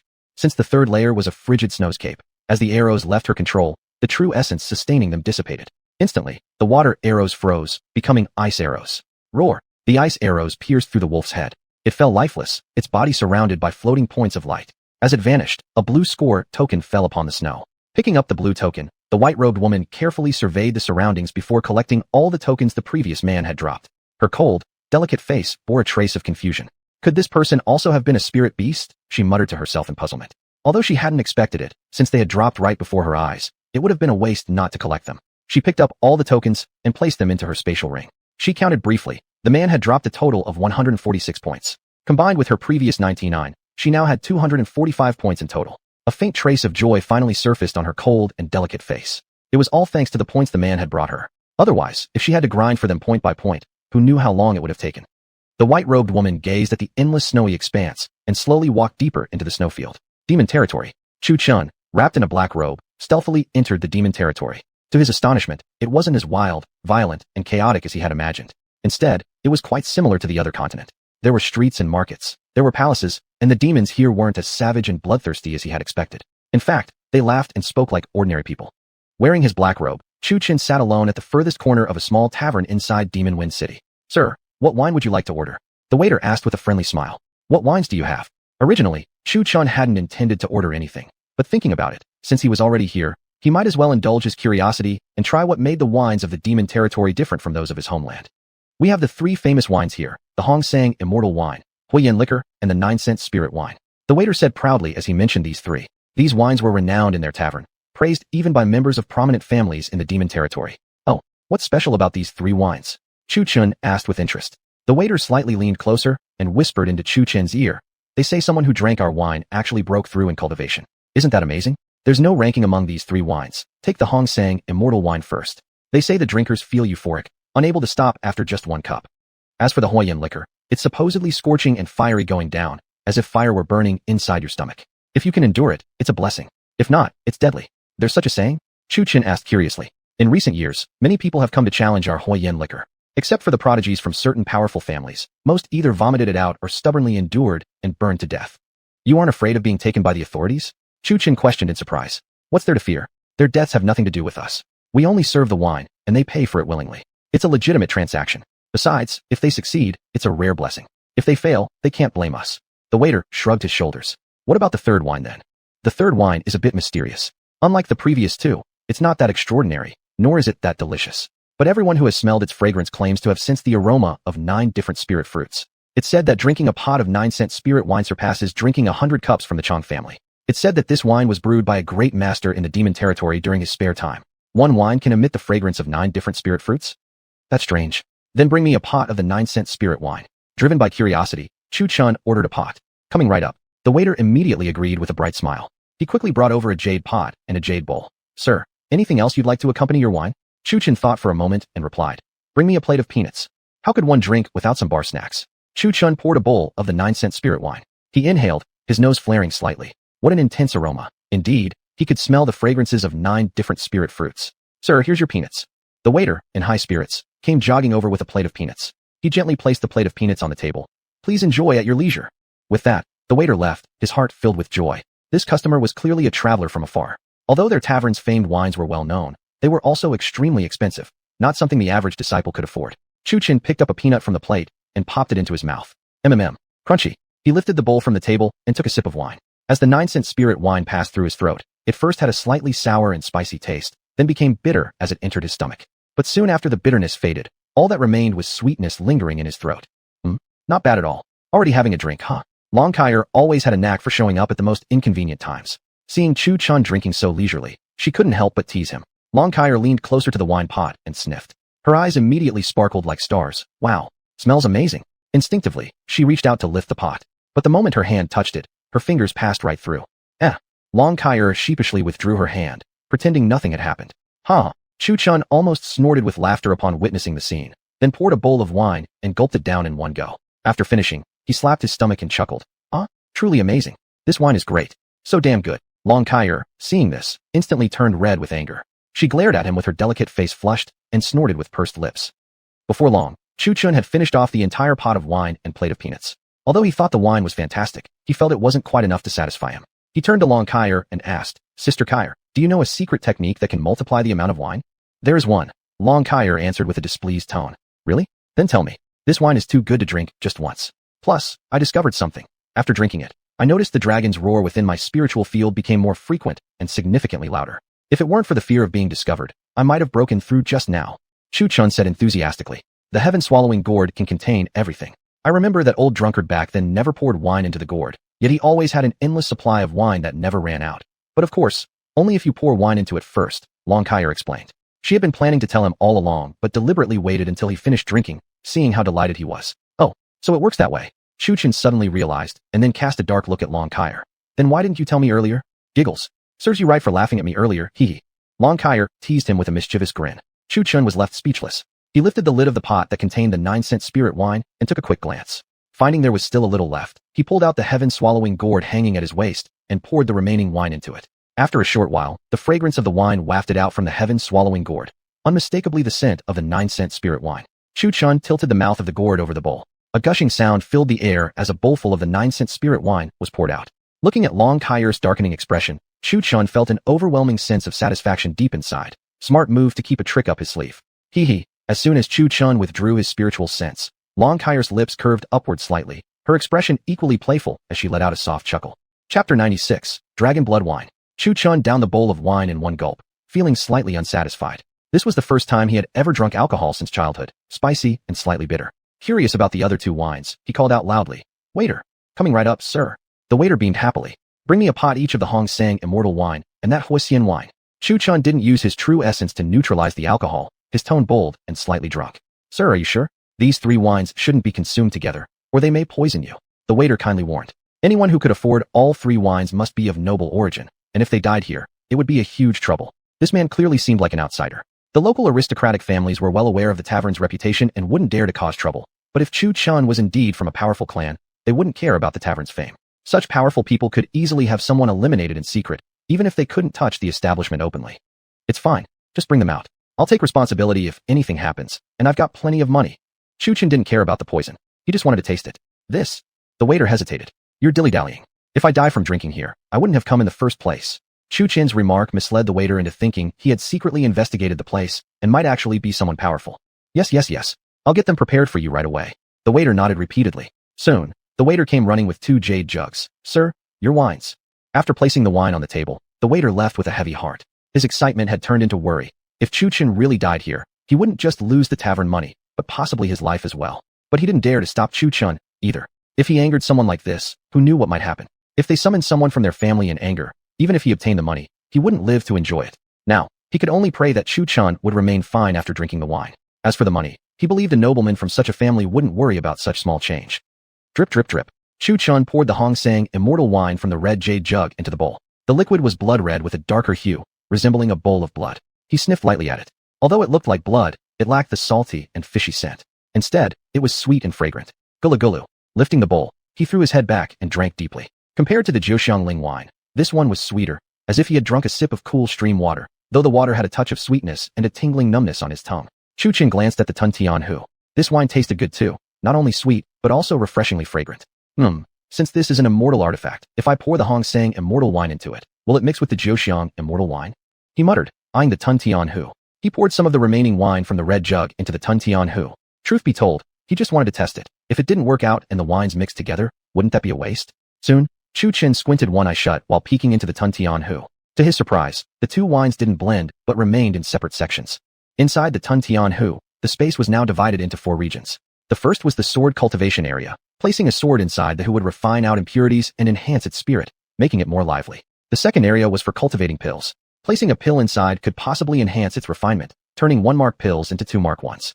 It was like an automatic pill refining furnace. The third region housed living beings, whether human or spirit beasts, unless they exceeded the gourd's level in cultivation. The fourth section was specifically for wines. Now the wines had condensed into 2 droplets, one as clear as water, the other like a droplet of blood. Though small, when poured out, the droplets would never be completely emptied, an amazing property of the Tun Tian Hu. In addition to these 4 regions, the Tun Tian Hu still contained vast empty space. These 4 zones were like tiny ants in the vastness of the cosmos. Otherwise, it wouldn't have been named Tun Tian Hu Heaven-Devouring Gourd. Finishing off the rest of the Hong Sang immortal wine in the red jade jug, Chu Chin exhaled deeply and turned his gaze toward the other jade jug sitting beside it. The second jade pot was of celadone porcelain, with a flame pattern etched onto its surface. For some reason, Chu Chin always felt the wine radiated a scorching aura ever since it had been brought out, warping the surrounding air.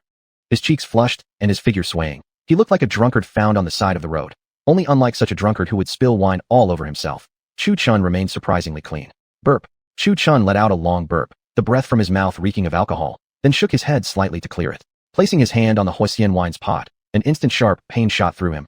The sensation quickly jolted him fully alert. What he thought might be a prick turned out to be scalding heat. As the Huosian wine remained longer on the table, the scorching heat radiating from the pot grew stronger and stronger, as though it wasn't a pot of wine but a raging fire. Is this really wine? Chu Chin muttered, puzzled. This was the first time he'd encountered something so hot. It had naturally sparked his curiosity. Earlier, the waiter had said drinking this wine would make it feel as if flames were burning over your body. Those strong enough to endure it would gain body-refining fortune, but those who couldn't handle it would simply die. I'll try it myself to see if this wine really is so miraculous, Chu Chin mumbled. He held the pot despite the burning sensation, pouring the wine into the bowl. Without him even trying to smell, a sharp stench immediately hit him. As the wine poured out, ripples formed in the air around it, as though fire burned in the open sky. Compared to the contained heat in the bottle, this poured-out wine felt even more real. Though it looked like ordinary water, each moment it exuded a growing sense of heat around it. Gazing at the bowl for a moment, Chu Chin hesitated no longer. He firmly gripped the clay bowl and downed it all in one gulp. The Huosian wine tasted cool as it entered his mouth, just like a sip of stream water, but as the liquid slid past his throat and into his insides, a change began. Instantly, every inch of Chu Chin's skin turned bright red. His throat, his whole body, burned as if engulfed in flames.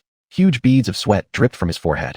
As his skin grew hotter, the air around him twisted. Surprisingly, his clothes didn't catch fire from the heat. Instead, the air shimmered and warped through the fabric.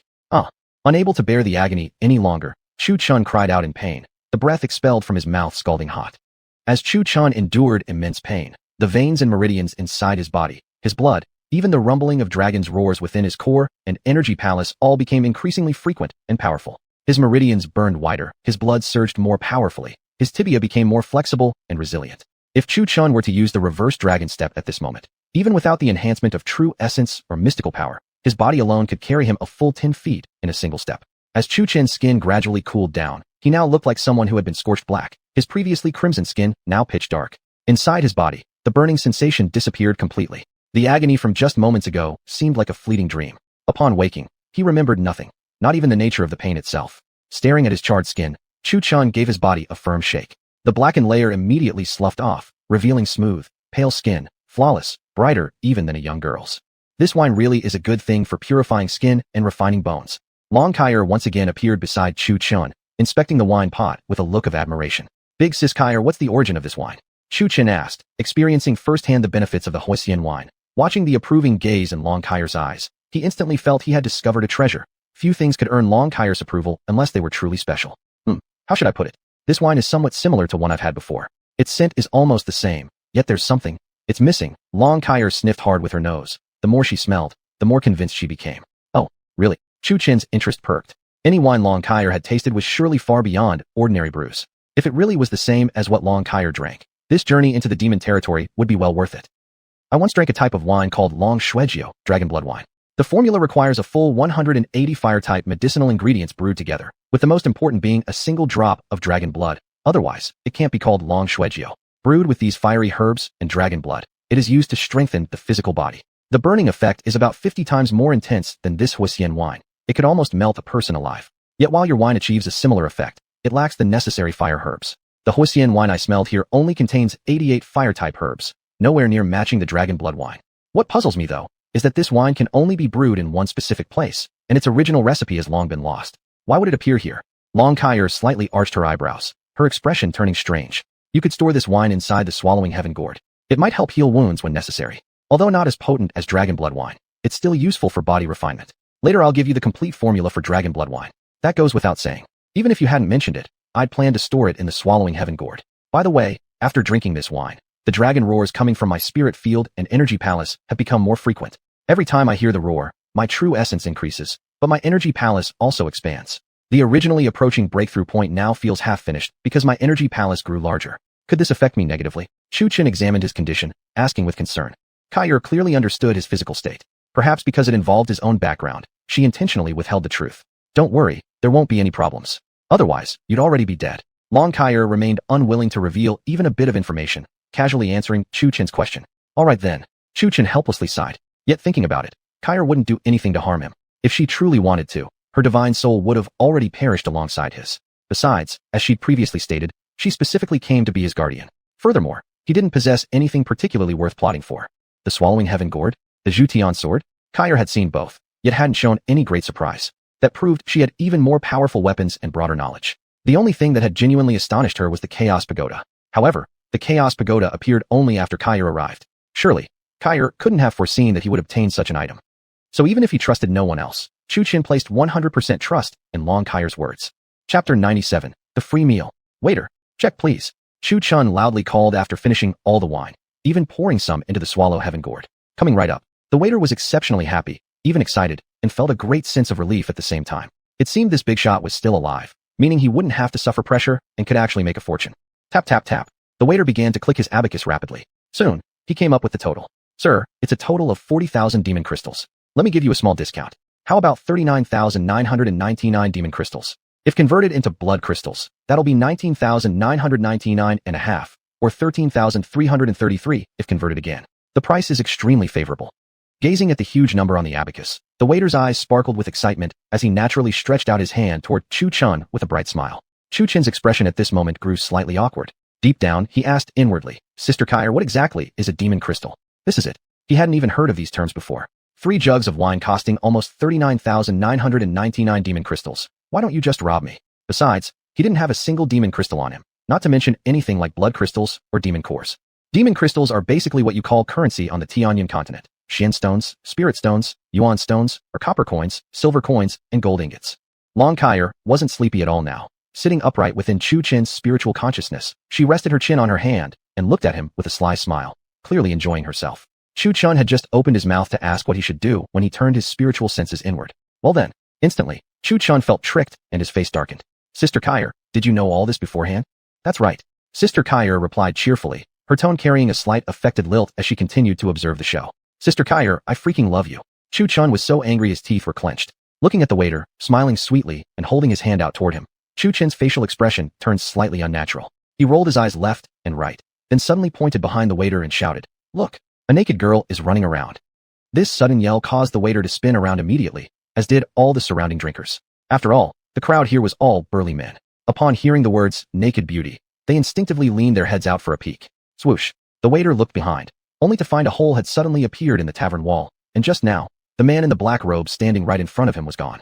The waiter froze for a moment, then realized too late that he had been tricked. The man actually dared to dine and dash, and he had ordered nothing but the tavern's most famous wines. The waiter quickly shouted, "Catch the thief. Someone is running out on their tab." Well, this roar did not go unnoticed. The entire tavern, and indeed the entire Demon Wind City, heard it clearly. It was obvious that the waiter's voice had been infused with demonic energy, making it especially loud. Outside on the street, some people rushed forward in response to hearing about a thief, while others wore expressions of eager onlookers, watching the direction Chu Chun had fled. Wow, nowadays someone's actually bold enough to dine and dash at the Drunken Wind Tavern. He must be an outsider, unaware that the Drunken Wind Tavern is supported by powerful families within the Demon Wind City. Now there's bound to be some good drama to watch. Doesn't know the meaning of fear. How many years has the Drunken Wind existed? It thrives because of the support of the 5 great clans.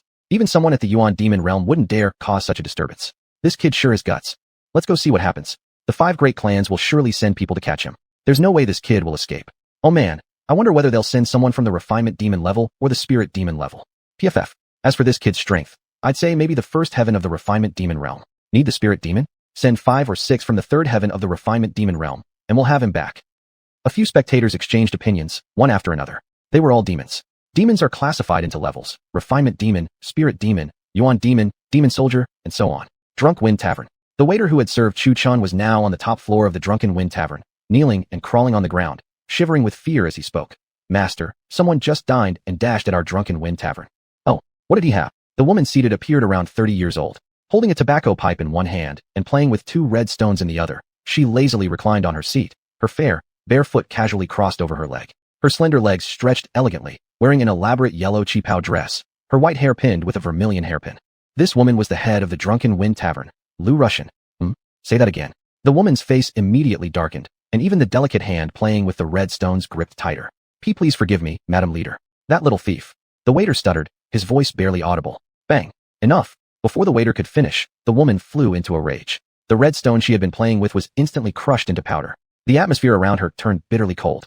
It's me." The waiter's face looked ghastly. Deep inside, he had already resigned himself to death.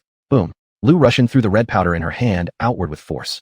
The intense power left tiny dents in the tavern's wooden floor. "You deserve to die," Lu Russian said coldly, tightly gripping the waiter's throat, staring at him murderously as though ready to tear him apart limb from limb. Ugh. The waiter choked in her grip, desperately struggling with his arms and legs. Crash. Fool. Lu Russian tossed the waiter aside like a rag doll onto the ground. But she couldn't kill him yet. The only one who had seen the free meal thief was him. He was still useful for now. Find him. Even if you have to dig up the ground 3 feet deep, bring him to me. If our tavern's people can't handle it, go borrow men from the 5 great clans. Lu Russian calmed herself slightly, though her voice remained freezing cold. Her ample chest heaved violently in anger. Why yes, right away. The waiter rolled down from the top floor in a panic, quickly gathering manpower to track down Chu Chun, the Baongshan eater. Bang. Lu Russian slumped back into the reclining chair, angrier still. She smashed the armrest with one slap. Daring to come and eat free at my Drunken Wind Tavern. What a brave heart he has. Crack. Damn it. As the armrest shattered, the chair underneath her was woven from wicker. With the broken support, the chair's structure gave way, sending Lu Russian tumbling onto the ground. From a cold, regal queen reduced to a comical spectacle with one vulgar exclamation. Outside the city, a black-cloaked figure was running desperately through the woods. "Big Sister Kyre, I really freaking thank you. TSK, where is that thief running? Surrender immediately, and maybe we'll leave you a complete corpse." Chu Chun glanced behind at his pursuers, his reverse dragon steps accelerating further. He muttered curses inwardly. "Come on. Hurry. Hurry. Come catch him, Big Sister Kyre." Showed no concern for Chu Chen's safety at all, wearing the face of a pure spectator happily cheering. "Big Sister Kyre, I'm totally screwed because of you. These people chasing me behind, I don't even know their cultivation levels. If I stop, I won't even have a chance to resist," Chu Chen complained while running frantically. "Why so? I think you can actually take them. These people behind are probably at most refinement demon cultivators, roughly equivalent to your foundation formation, 5th heaven." Long Kyre glanced casually at the pursuing demon cultivators and answered offhandedly. Really? Chu Chen remained half convinced. Kyre was often too kind to him, so he had to stay alert. Still, she wouldn't take it to the point of killing him. Thinking this, Chu Chen suddenly slammed on the brakes. He turned around and glared fiercely at the demon cultivators behind him. "I'm done running, damn it. Run? Why did you stop? Didn't your 2 long legs run fast enough? What? Did you plan to fight us then? That brat could really run. I'm exhausted." The 3 men stopped before Chu Chun, gasping for breath. After regaining their breath, the three demon cultivators resumed their scornful expressions. Though Chu Chen showed no cultivation aura, from his previous sprint, he appeared weak. Now that he had stopped, it was obviously out of exhaustion, a last act of desperation. Facing their aggressive postures, Chu Chen silently asked, "Big Sister Kyre, don't you betray me this time?" "Rest assured I won't. I roughly calculated. If you use true Yuan energy, you can defeat them. If you fight purely physically, you won't die, but you'll suffer injuries." Long Kyre enjoyed her pranks, but never abandoned him at critical moments. Otherwise, how long would Chu Chen keep running? He should better take the opportunity, with no one else around, and use his true Yuan to kill these three. Chu Chen glanced around, noticing only the three men before him. He understood Kyre's meaning. His expression hardened. True Yuan energy surged throughout his body. Clang. The Qishao sword appeared in Chu Chen's hand, gleaming coldly with white light. "A cultivator." The three shouted simultaneously in shock. Their expressions quickly twisted. "Didn't expect you to be a cultivator. Nice disguise." Clang. As the man shouted, he hurled a spear directly at Chu Chen's face. Tink. Chu Chen swung his sword, cleaving the incoming spear. Phantom Demon Palm. Haha. Dot. Another man leaped high from behind Chu Chen, forming a magic seal midair. A giant black hand smashed downward toward Chu Chen. Blazing palm. Chu Chen had been prepared. He thrust his palm forward, releasing a massive flaming hand. Boom. The two palms collided and neutralized each other. The explosion sent Chu Chen flying backward. The Phantom Demon Palm had proven superior. After all, his opponent's cultivation level was 2 tiers higher, and there were 3 of them. "Take this, Mad Demon Palm." Before Chu Chen could recover, the third attacker struck again, sending a huge red palm yin crashing toward him. Humph. One hand parts the moon. Chu Chen raised his sword stance, true Yuan surging. The Qishao sword gleamed with a thin layer of pale purple sword energy. Virum. He slashed the sword forward. The pale purple sword energy cut through the incoming red palm, annihilating it completely, then rushed directly toward the man who had unleashed the Mad Demon Palm. Boom. The man naturally wouldn't stand still to be struck. He jumped aside just in time. The pale purple sword energy sliced through over a dozen trees before finally dissipating with a thunderous explosion against a distant mountaintop. The man stared at Chu Chen, fear in his eyes. If he had taken that last sword blow, the consequences would have been unimaginable. Didn't expect this kid to be a sword cultivator too. Chapter 98, Earth Dawn. The three men stood tense and grim-faced, staring at Chu Chen. If it were an ordinary low-level cultivation expert, they could easily crush and kill him. However, encountering a sword cultivator made things tricky. Sword cultivators were not unique to the cultivation world.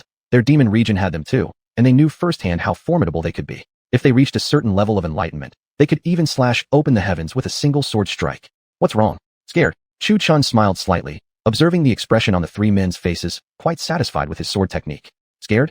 I don't even know how to write that word. One of the men's face gradually turned savage. He clasped his hands into a seal, and a flute, covered in demonic runes, appeared in his grasp. Sonic devastation. Whoosh, whoosh, whoosh. The man blew the flute, sending violent vibrations rippling through the air. A surge of immense demonic energy blasted straight toward Chu Chen. Chu Chen's soul trembled, racked with tearing pain as if being split apart. He clutched his head and crouched on the ground, howling in agony, his consciousness hazy, his vision blurred. Blazing demon fist. Phantom demon shadow. The other two men attacked from left and right. The one on the left tightened his fist, crackling with demonic energy, while the one on the right moved like a specter, zipping swiftly to Chu Chen's side. Bang! Hiss! Chu Chen was first struck in the back by the left man's fist, spewing a stream of blood. Immediately afterward, the right man arrived with a dagger, slicing across Chu Chen's chest. Blood sprayed again as the blade carved across Chu Chen's torso, revealing bone beneath the flesh. Had it not been for his robust body, that cut alone might have pierced his internal organs. Internally, the demonic sound continued assaulting his spirit. Externally, fists and daggers rained down on him. Chu Chen's face turned deathly pale, staggering backward, barely able to keep standing. Pooh! Another mouthful of blood spilled out, his eyes bloodshot, consciousness wobbly, vision distorted.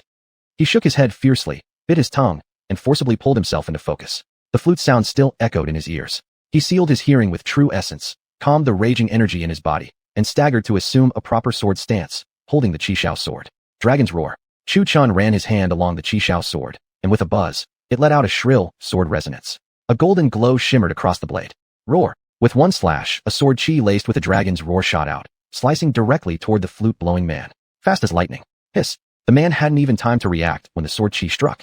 In an instant, it shredded him into a red mist. A living man was now nothing but blood splatter. But that wasn't all. Buzz. The remaining two stared in horror at the pool of blood on the ground. Before they could even react, 2 streaks of violet sword chi descended.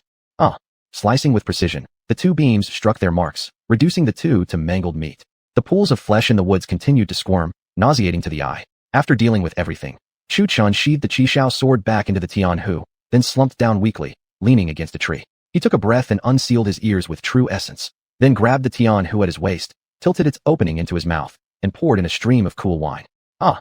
With the scream came a visible reddening across Chu Chen's entire body. The surrounding air shimmered from the intense heat radiating from him. Relying on the strength of the fire saliva wine, Chu Chen crossed his legs, began cultivating the Heaven and Earth 5 Elements Bagua Longevity Sutra, and donned the Emu battle robe. His entire body turned bright green, not very attractive, perhaps, but the healing effect was real. His internal organs rapidly mended. Soon, even the gashes across his chest vanished. When he was mostly healed, Chu Chen let out a long breath. This fight could be called defeating a higher-ranked opponent, 2 levels higher, in fact. While he had done similar things back when he was still in the Qi condensation stage, those Qi condensation experts had been far inferior in power to him. After entering the foundation building stage, though, every small advancement became a chasm, so defeating someone above your level was vastly more difficult than before. As cultivation advanced, even battling equals was sometimes impossible. After that, it all depended on how profound one's resources and hidden trump cards were. Dududud. Suddenly, the sound of horse hooves reached Chu Chen's ears. He channeled true essence into his eyes and activated the golden eye technique of fiery vision. His eyes turned gold, flames flickering around the sockets. Looking out, he saw hundreds, if not dozens, charging straight in his direction. Could they be after me? I only drank a barrel of wine. Chu Chen muttered resentfully. Seeing that the approaching group still had some distance to cover, Chu Chen didn't hesitate. He activated the reverse dragon step and bolted. He'd really been screwed hard by Kyer this time. What are you running for? Long Kyer looked perplexed. Not running means waiting to die? Chu Chen shouted while running. You sure talk easy while standing there, don't you? If I didn't run, with a dozen people coming at me each stabbing once, I'd be crippled at best, dead at worst. Have you trained yourself so hard your brain's fried? Don't you remember the 5-element vanishing methods Master Mu gave you? Long Kyer rolled her eyes. The 5-element vanishing methods? Right. How the hell could I forget something like this? If Long Kyer hadn't reminded him, Chu Chen nearly wouldn't have recalled. When he had passed the trial and joined the Mu Peak, Mu Hanbing had given him a vanishing method matching the 5 elements body cultivation technique, something he had never used to this day. Chu Chen dug through his memory and retrieved it.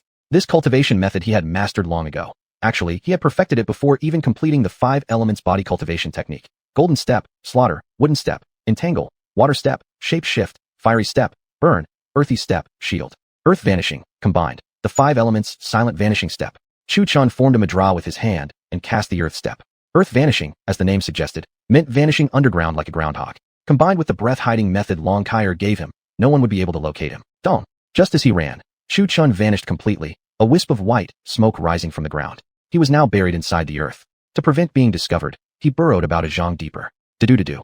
Chu Chen could feel the earth above vibrating violently. Soon it stopped. Chu Chen guessed it must have been that group riding horses passing by. To avoid exposing himself and getting killed, even after the tremors stopped, he waited underground for quite some time before sticking his head out again. Ho! Chu Chen glanced around, relieved that there was no longer any threat nearby. Grr! But a tiger living in the forest just happened to walk by and spotted the sudden appearance of a human head, curiosity driving it to check closer. Ah damn! Chu Chen winced. What rotten luck! Barely escaped a pack of wolves, only to run into a tiger.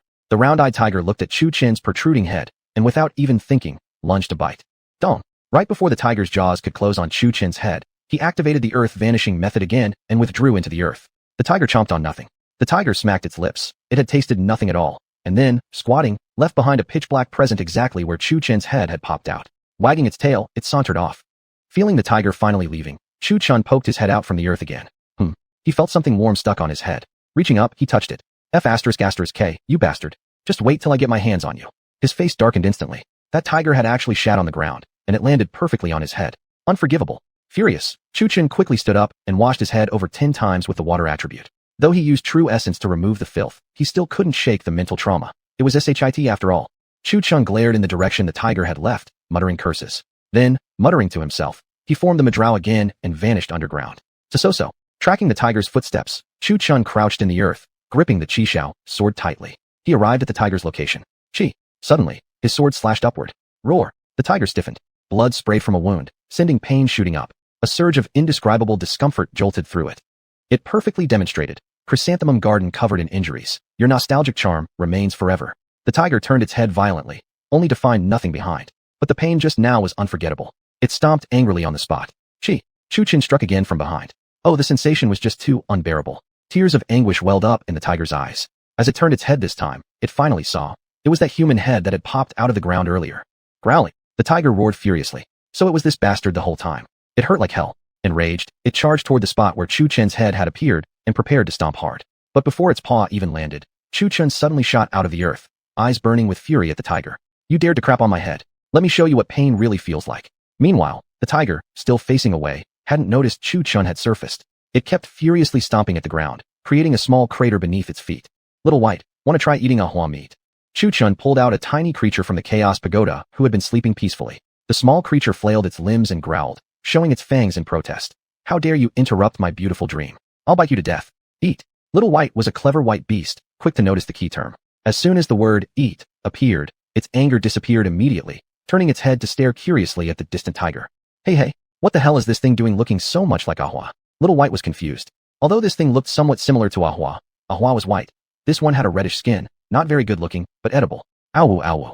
Little White's eyes sparkled with stars, its tiny paws constantly reaching toward the tiger, as if trying to stuff it into its belly and eat it up. As Little White's howling rang out, the tiger, originally still stomping on the ground angrily, suddenly stiffened, sensing the presence of a human behind it without knowing when he had appeared. Roar! Instinctively, the tiger roared furiously at Chu Chun, hoping to scare him off. The wounds from the two sword strikes still bled, and each movement brought unbearable pain. Little White, however, showed no fear at all. With a fierce expression, teeth bared at the tiger, it emitted an aura of pressure only spirit beasts and Yalshog could sense. Uffed. The tiger, overwhelmed by this oppressive aura, collapsed flat on the ground with all four legs spread wide, trembling violently from head to toe, terror striking directly into its very soul. Chu Chun felt puzzled. Why did the tiger suddenly sprawl down like that? He picked up Little White for a closer look. Everything seemed normal, except its fur was now even smoother and softer, even cuter than before. Even Chu Chun, a tough and grown man, couldn't help but feel a bit of affection. He playfully tapped Little White's little nose before quickly starting a fire to roast something. Speaking of food, Little White actually got to work diligently, scurrying around collecting dry leaves and branches suitable for burning. Having eaten grilled meat so many times before, Little White clearly remembered. You must cook it over fire to make it delicious, and to make a fire, you needed firewood. So off he went to gather some. Chapter 99 Gushinyun. Now that Chu Chun had cultivated the fire attribute true essence, he really didn't need this kind of thing anymore. Starting a fire was effortless, not even a drop of true essence needed. Whether it was using the quenching fire technique or his South Heavenly Will body, all could be used for roasting meat.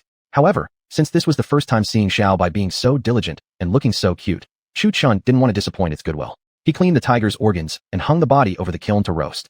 The tiger meat sizzled as it cooked, soon dripping with oil. Chu Chun took out the Tian swallowing gourd and poured some Hong Sang immortal wine onto the meat. This wine was sweet and should serve as a great seasoning. Then a small red gourd emerged from the Tian swallowing gourd. Chu Chun opened the gourd stopper and sprinkled some white powder on the meat. This was coarse salt he'd purchased before. After refining it into fine salt using cultivation techniques, the taste was exquisite when sprinkled on meat. Since the red gourd remained within the Tian swallowing gourd, the refined salt supply was inexhaustible. Ow! Xiao Bai, the greedy little glutton, twitched its nose at the scent of roasting meat. Its little paws waved restlessly as it tried to climb out from Chu Chun's embrace. If not for Chu Chun holding it back, it probably would have leapt straight into the fire pit to grab a bite. Chu Chun wasn't about to let this little fellow get scorched into idiocy. All right, Chu Chun, inhaling the enticing aroma, placed Xiao Bai on his lap and tore off a piece of the leg meat, handing it over. Seeing the meat, the little creature couldn't help drooling, and without caring about its heat, took the meat in both little paws and began to gnaw away. Ahua, come try it too. Chu Chun pulled Ahua from the Tian swallowing gourd. Now shrunken to the size of a small cat, Ahua blinked with wide eyes. Seeing the leg meat Chu Chun offered, it didn't hesitate either, hugging the meat tightly with both paws and chewing away. The two little beasts sat on Chu Chun's legs, chewing the tiger meat vigorously. Shredding sound. Since the tiger had 4 legs, Chu Chun snapped off another leg to try himself. The taste was indeed excellent, the roasting timing spot on. The tiger meat was neither dry nor tough, but instead soft and tender, still moist with juice. Great. Chu Chun's cooking skills had improved, and he was quite satisfied. Ow, ow. While eating, Xiao Bai chattered to Ahua about something. Originally quite happy chewing the roast meat, Ahua's stomach suddenly turned violently after what Xiao Bai said, forcing it to vomit the meat out. Puzzled, Chu Chun asked Xiao Bai, what did you say to it? Why did it throw up? Did I roast it badly? Then I won't cook it next time. Upon hearing this, Xiao Bai's previously smug expression immediately changed. Its little paws waved around. Seriously, you really got me there. Fine, I'll tell you already. You just can't joke around with roast meat anymore. Xiao Bai pointed at the meat in its paw, then pointed at the white tiger. Chu Chun took one look and understood. It turned out that Xiao Bai told Ahua, this is tiger meat. Ahua couldn't bring itself to eat anymore upon hearing that. As tigers themselves, it couldn't do something as despicable as eating its own kind. Afraid Chu Chun would use the roast meat thing against it again, Xiao Bai emitted a flash of golden light and instantly moved to Ahua's side. It let out a couple serious howls. Under the threat, Ahua reluctantly finished off the remaining leg meat, unable to deny how fragrant it was. After finishing, Ahua even let out a satisfying burp. Roar! Help! Help! Somebody save me! In the pitch-black night, a bear's roar and a woman's voice calling for help echoed through the woods. The sounds came from behind Chu Chun. Now at foundation building stage, Chu Chun's hearing was far better than ordinary people. He heard the trees crashing in the forest, and the sound was drawing closer. He guessed that the woman must have seen the firelight here and was running toward it. Ahua, you guard Xiaobai carefully. If anything happens to it, I'll turn you into stew. His tone carried a hint of threat. Hearing that, Ahua was unconvinced. Guard it? More like it was protecting him. But Ahua knew Chu Chen didn't know how powerful Xiaobai really was, so it simply put on a show by increasing its size. Naturally, Xiaobai hopped onto Ahua's head and gave its head a few oily pats, looking rather pleased. You can do it. Counting on you. Ahua had no complaints about Xiaobai sitting on its head. First, it couldn't beat Xiaobai in a fight. Second, due to bloodline suppression, Ahua felt deep soul-level fear towards Xiaobai's bloodline.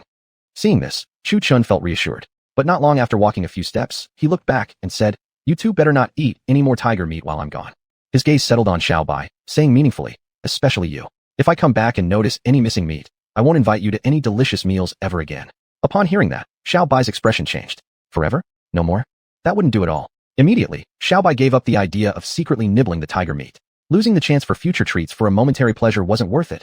Not worth it at all. Xiaobai shook its head, turned its gaze away from the tiger meat, and sat cross-legged like a human, closing its eyes and putting its palms together. Chu Chen, seeing this, felt both amused and exasperated. He hadn't expected this little fellow to be so entertaining.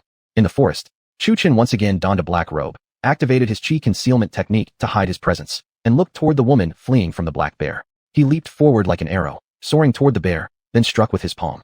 Boom. The bear was slammed and sent flying, collapsing immediately. There was a sunken palm print on its left ribs. Now, even with just 1/10 of his physical strength, Chu Chen's body alone weighed 10,000 jin. This was largely thanks to his two masters. Mu Hanbing had relentlessly tempered his bones and body, while Jian Changfeng had made him wear bracelets and rings on each finger and wrist to enhance his grip strength. Each ring weighed 5,000 jin, and each bracelet 10,000 jin. The escaping woman suddenly noticed that the noise behind her had ceased, so she relaxed slightly. But when she turned around, she was instantly terrified, finding that a figure in black robes had somehow appeared in front of her. Scared, she fell to the ground, leaving a puddle of yellow liquid beneath her. "Young lady, don't be afraid. I've killed that black bear." Chu Chen lifted the robe to reveal his true appearance. Contrary to rumors, the so-called demon looked no different from a human. He inwardly grumbled, "Seeing how frightened you are, you peed yourself. Is my face really that terrifying?" Upon realizing he was human, the woman relaxed again, though slightly annoyed. "What the hell? Wearing a black robe at night? Who are you trying to scare?" Without context, one might think it's a ghost. The woman stood up and straightened her clothes, feeling a bit chilly down below. She forced a smile and bowed to Chu Chen, saying, "Thank you, kind sir. I shall repay even a drop of kindness with a gushing spring." So saying, she headed straight toward the distant firelight. What a strange young lady. Chu Chen scratched his head, puzzled. At that moment, another shriek came from the firelight. The woman quickly threw herself into Chu Chen's arms, ignoring any notion of propriety between men and women, clinging tightly to him. Because she saw a tiger roasting by the fire, first chased by a black bear, and now at night, a tiger actually built a fire? Have tigers become so clever now that they can make fire to attract people's attention? "Miss, could you please let go?" Chu Chen was completely trapped by her embrace, unable to move even his hands. He felt helpless. "No, there's a tiger over there." The girl tightened her grip, pressing her chest so close against Chu Chen that he could hardly breathe. "Miss, at least let me use my hands," Chu Chen groaned. "Holding onto me like this, I can barely stand steady. If we fall over, it'd be so embarrassing." "All right. The woman loosened his hands, then hugged him tightly again. Chu Chen gave her a glare, then picked her up with both arms. Even as he carried her, she wouldn't let go, so Chu Chen could only allow it. After all, she was scared. He understood. Still, the way they were embracing was a bit awkward. Holding the woman, Chu Chen walked toward the firelight. When they reached the campfire, Chu Chen set the woman down, but she still clung to him tightly. Helplessly, Chu Chen said, "Miss, you can let go now." Slowly, the woman released him. But the moment she saw the huge tiger again, she rushed back into his arms. Ahua shrank. At Chu Chen's command, Ahua's huge body shrunk to the size of a kitten. "Miss, you can let go of me now. They're just my two spirit beasts. There's nothing to be afraid of." Woof! Slowly opening her eyes, the woman saw the huge white tiger had transformed into a tiny kitten, alongside another small white-furred, fuzzy creature with a pair of horns on its head. How cute! The woman's previous fear was swept away by the cuteness of the two little beasts. After releasing Chu Chen, she eagerly embraced the two little animals. "Ow!" Xiaobai reacted quickly, dashing onto Chu Chen's shoulder as a streak of golden light, warily watching the woman. Ahua, however, wasn't as lucky. It was hugged tightly by the woman, sandwiched between her bosoms, nearly suffocating. Chu Chen understood why Xiaobai looked so cautious. The woman was hugging Ahua, stroking its fur affectionately with her delicate hands. Ahua's fur was almost pulled out in clumps. Cough, cough. "Miss, why are you here in the woods in the middle of the night?" Chu Chen asked, puzzled. Surely he hadn't just saved someone without finding out who she was. "And why are you here in the woods at this hour?" The woman didn't even turn her head, her full attention on Ahua, cuddling and petting it affectionately. I'm here to train." Chu Chen casually made up an excuse. I just came out to play and got lost in the forest. I forgot how to get back." Wow, this woman really doesn't plan her lies at all. "Come out to play?" Get lost. Is that really possible? By the way, thank you for saving me. I don't even know your name. The woman continued. However, when the woman turned her head to look at Chu Chun, she froze instantly. Her small mouth slightly opened as she stared at his clearly defined jawline and his handsome, heroic face. He was a real hunk. At this moment, her heart gave a little thump. What's wrong? Chu Chun looked at the stunned woman and showed a faint smile. But that smile triggered it. Her face unknowingly turned red, her mind nearly steaming. If not for her strong self-control, she might have even bled from her nose. Since when did the devil race produce such a handsome young man? As far as she knew, devil race women all had angelic faces and devilish figures. Even if they weren't pretty, their figures were second to none. Men, on the other hand, were mostly big, burly guys, or had become effeminate from their cultivation methods, practically like she-male creatures. But Chu Chin's appearance was something she'd never seen before. Not only was he handsome, his physique was perfectly proportioned, not overly muscular, nor too feminine. Earlier, it had been too dark to see properly, and after arriving by the campfire, her attention had been entirely on Ahua, so she had never really looked at Chu Chun. But as she looked now, her heart fixed itself on Chu Chun, her face blushed bright red, as if steaming off. This young sir, I don't even know your name yet. Where are you from? Are you married? The woman blurted out all her questions at once. Chu Chun looked at the woman, puzzled. Why was her face so red? Could this actually be the devil race's true form? It didn't seem much different from humans. Lu Xiao. I grew up in the mountains and am not married, Chu Chun answered one by one. Although the questions were strange, after all, she was from the devil race. Something out of the ordinary was only natural. Lu Xiao? Lu Xiao, what a great name. My. Cough. I mean, my name is Gu Xinyun. Young sir can just call me Xiaoyun. The woman, ever since laying eyes on Chu Chen's face, had trouble speaking properly, her words stumbling out. Chapter 100. In an era of turmoil, who can remain unscathed? Gu Xinyun. Chu Chen silently memorized the name. Chu Chun tore off the last tiger leg from the roasting rack and handed it to Gu Xinyun. Miss, where are you from? Gu Xinyun saw the piece of meat offered by Chu Chun, grabbed it without hesitation, and took a big bite. Her mouth full of dripping, she wolfed it down greedily. Chewing hastily, she mumbled, the Gu family in Liuli City, about 100 miles away. The Gu family. Chu Chun noted it again silently. Sir, I just descended from the mountains and don't know much about the current situation in the demon territory. Could you explain a little? Gu Xinyun looked at Chu Chen's attire. Are you really from the mountains? Chu Chun tugged at his white robe and awkwardly smiled. Found it. See, there's even a hole here. Chu Chun deliberately pulled open the tear in the chest area from today's battle, revealing a large hole in the fabric. Pooh. The girl didn't look, but once she did, she caught sight of Chu Chen's well-defined six-pack through the hole. His physique was stunning, and her face suddenly flushed red as two streams of nose blood uncontrollably gushed out. Miss, what's wrong with you? Chu Chen looked at this demon girl strangely. Why had she suddenly started bleeding? Could she be injured? Gu Xinyun realized her embarrassment, wiped her nose with her hand, her face bright red. Cough. Nothing. Maybe I've been a bit overheated lately. Gu Xinyun felt delighted with Chu Chen's obliviousness.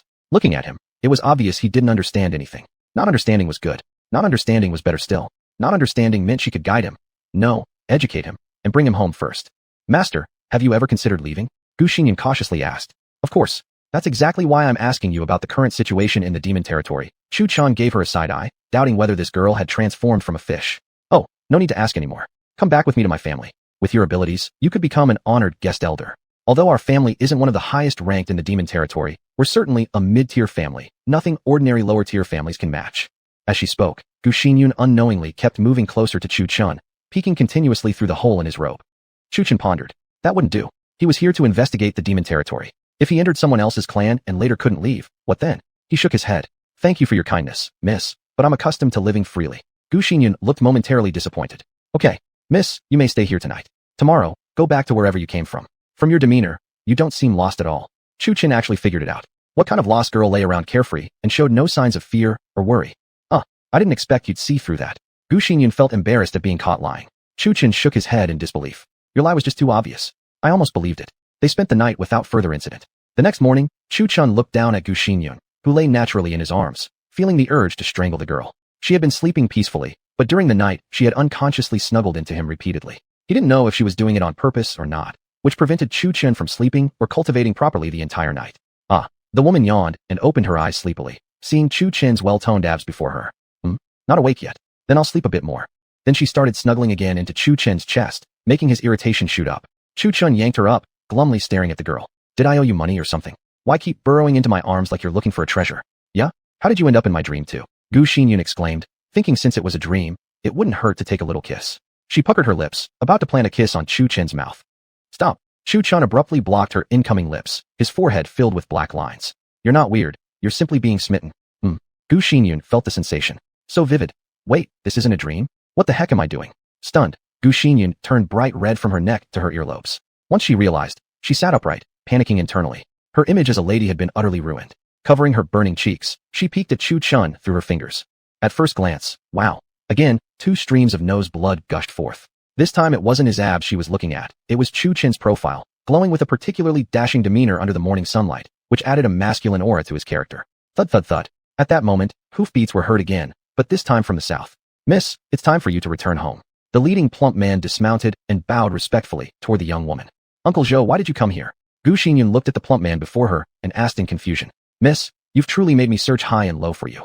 Luckily you're safe, otherwise I wouldn't know how to explain to Master Gu. Next time, please don't run away from home again. Zhou Tong wiped his tears and snot with his sleeve. I'm not going back. I don't even look up to Lu Yixing. I just can't understand why father insists I marry him.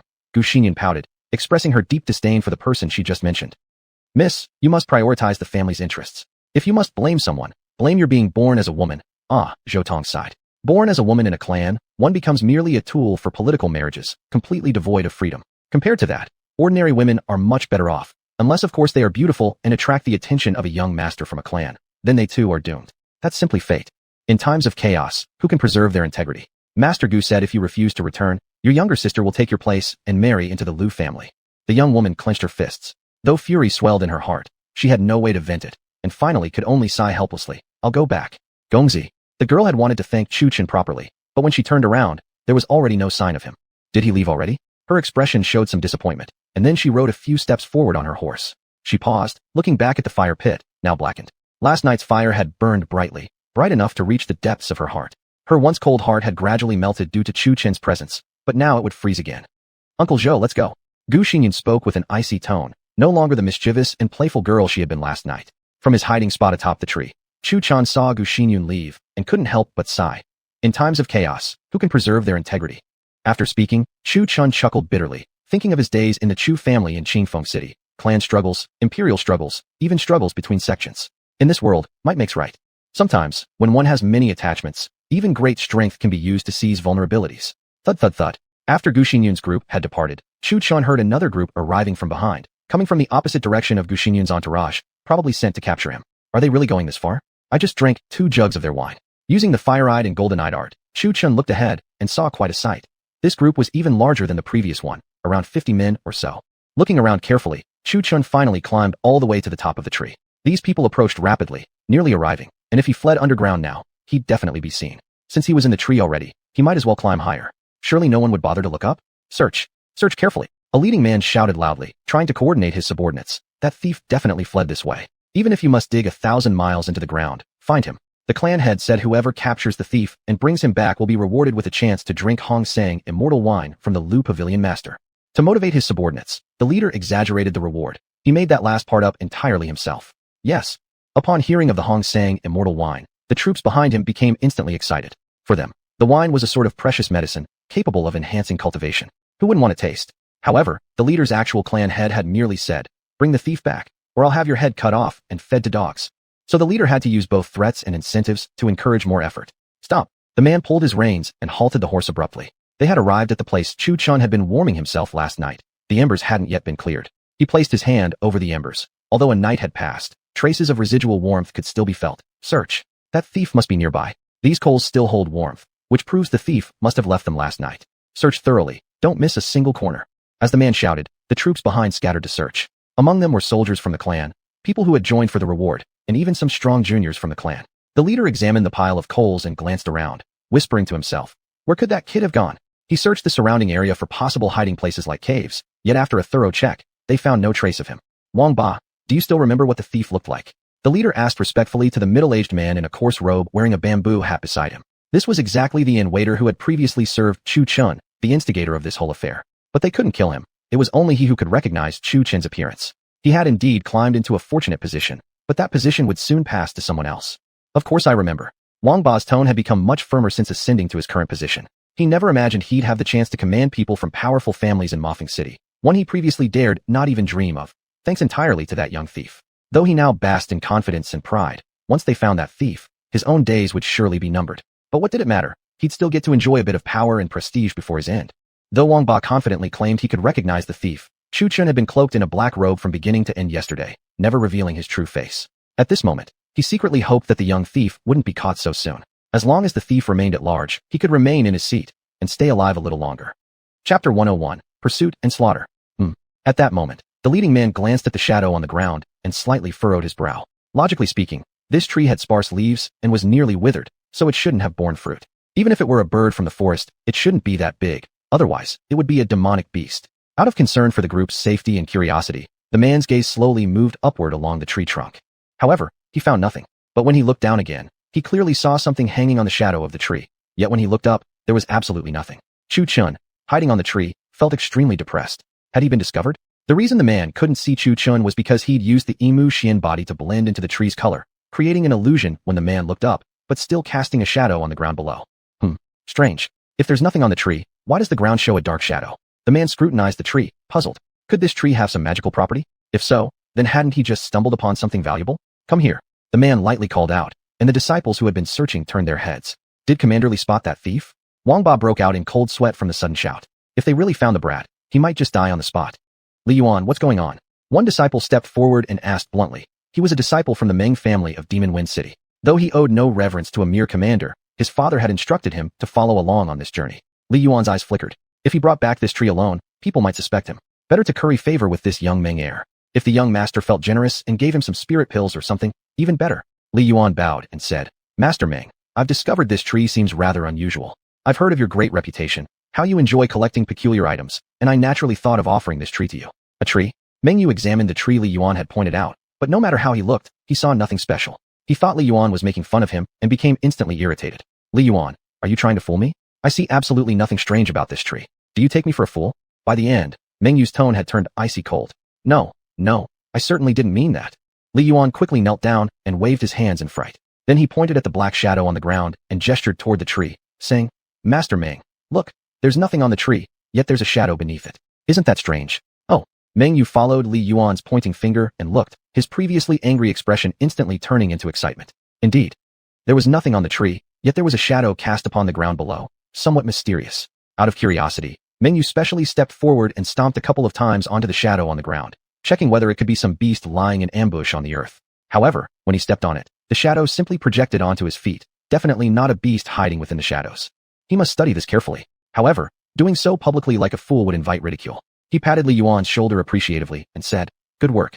Dig up this tree. We're going to take it back and plant it in our Meng family's courtyard. Later on, I'll study it thoroughly. Meng Yu casually tossed a small pouch. Seeing this, Li Yuan quickly caught it, opened the bag, and looked inside. Wow, it was actually a magic crystal. Besides serving as the currency of the demon race, magic crystals were also excellent for cultivation. A magic crystal contained far more demonic energy than any magic stone or bloodstone combined. Today was a lucky day indeed. Who would have guessed this Meng family heir would be so generous? All right, everyone, Li Yuan called out. Since Master Meng favors it, we must uproot this tree. Remember, don't cut it down. He tucked the pouch away and motioned to the soldiers to help pull it up. Even he himself got involved in the effort. Other disciples and demon cultivators who hadn't joined in helping watched them with strange expressions but remained silent. The Meng family, after all, was one of the top 5 families in Demon Wind City, boasting immense power and even rumored to have an expert at the Yuan demon stage. Seeing this, Wang Ba breathed a sigh of relief. Cold sweat had broken out on his forehead earlier, but now all was well, just a false alarm. Crack. In no time, the tree firmly rooted in the ground was pulled out entirely by 5 or 6 demon cultivators, leaving a huge pit more than 5 meters deep. Chu Chun held tightly to the tree, his eyes filled with gloominess as he glared at the people below. What the hell was wrong with these people? Why would they uproot a perfectly good tree like this?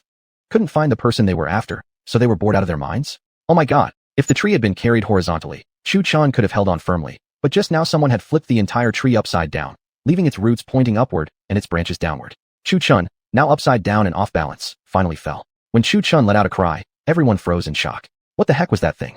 How could it be so dark? They stared for 2 or 3 seconds, puzzled, until suddenly someone shouted, What are you all standing around for? Catch him. Upon hearing Li Yuan's shout, the others finally realized the truth. At first glance, it turned out to be a person wearing a black robe. Realizing the truth, the entire group rushed forward like a swarm, each one moving at incredible speed. Chu Chun, seeing this, had no choice but to activate the reverse dragon step, enhanced by true essence, and quickly retreat backward. Wang Ba, isn't this the brat who skipped out on his tab? Li Yuan realized he had been tricked and directed all his anger toward Wang Ba. This black-robed figure was almost certainly the same thief. He just wanted to confirm it. Wang Ba stared at the retreating black-robed figure, his face dark as storm clouds. He nodded grimly. Yes. Get him. Damn it, he actually dared to trick me. Upon receiving Wang Ba's confirmation, Li Yuan roared furiously and charged forward with the speed of lightning. At this moment, Chu Chun was locked in fierce battle with the pursuing demon cultivators. He no longer cared about hiding his identity. He unleashed all his techniques and true essence without restraint. Xiaxiwixiu. 7 flying swords burst simultaneously from the devouring food, slicing viciously through the charging demon cultivators. Chu Chun was now fully clad in a golden set of armor. Inside the armor, vines coiled throughout, linking everything together. Flames surged in his right hand while ice water gathered in his left, and a rock element shield surrounded his body. Chu Chun had activated his 5 elements annihilation body. Thunder Serpent. Fire Spirit Talisman.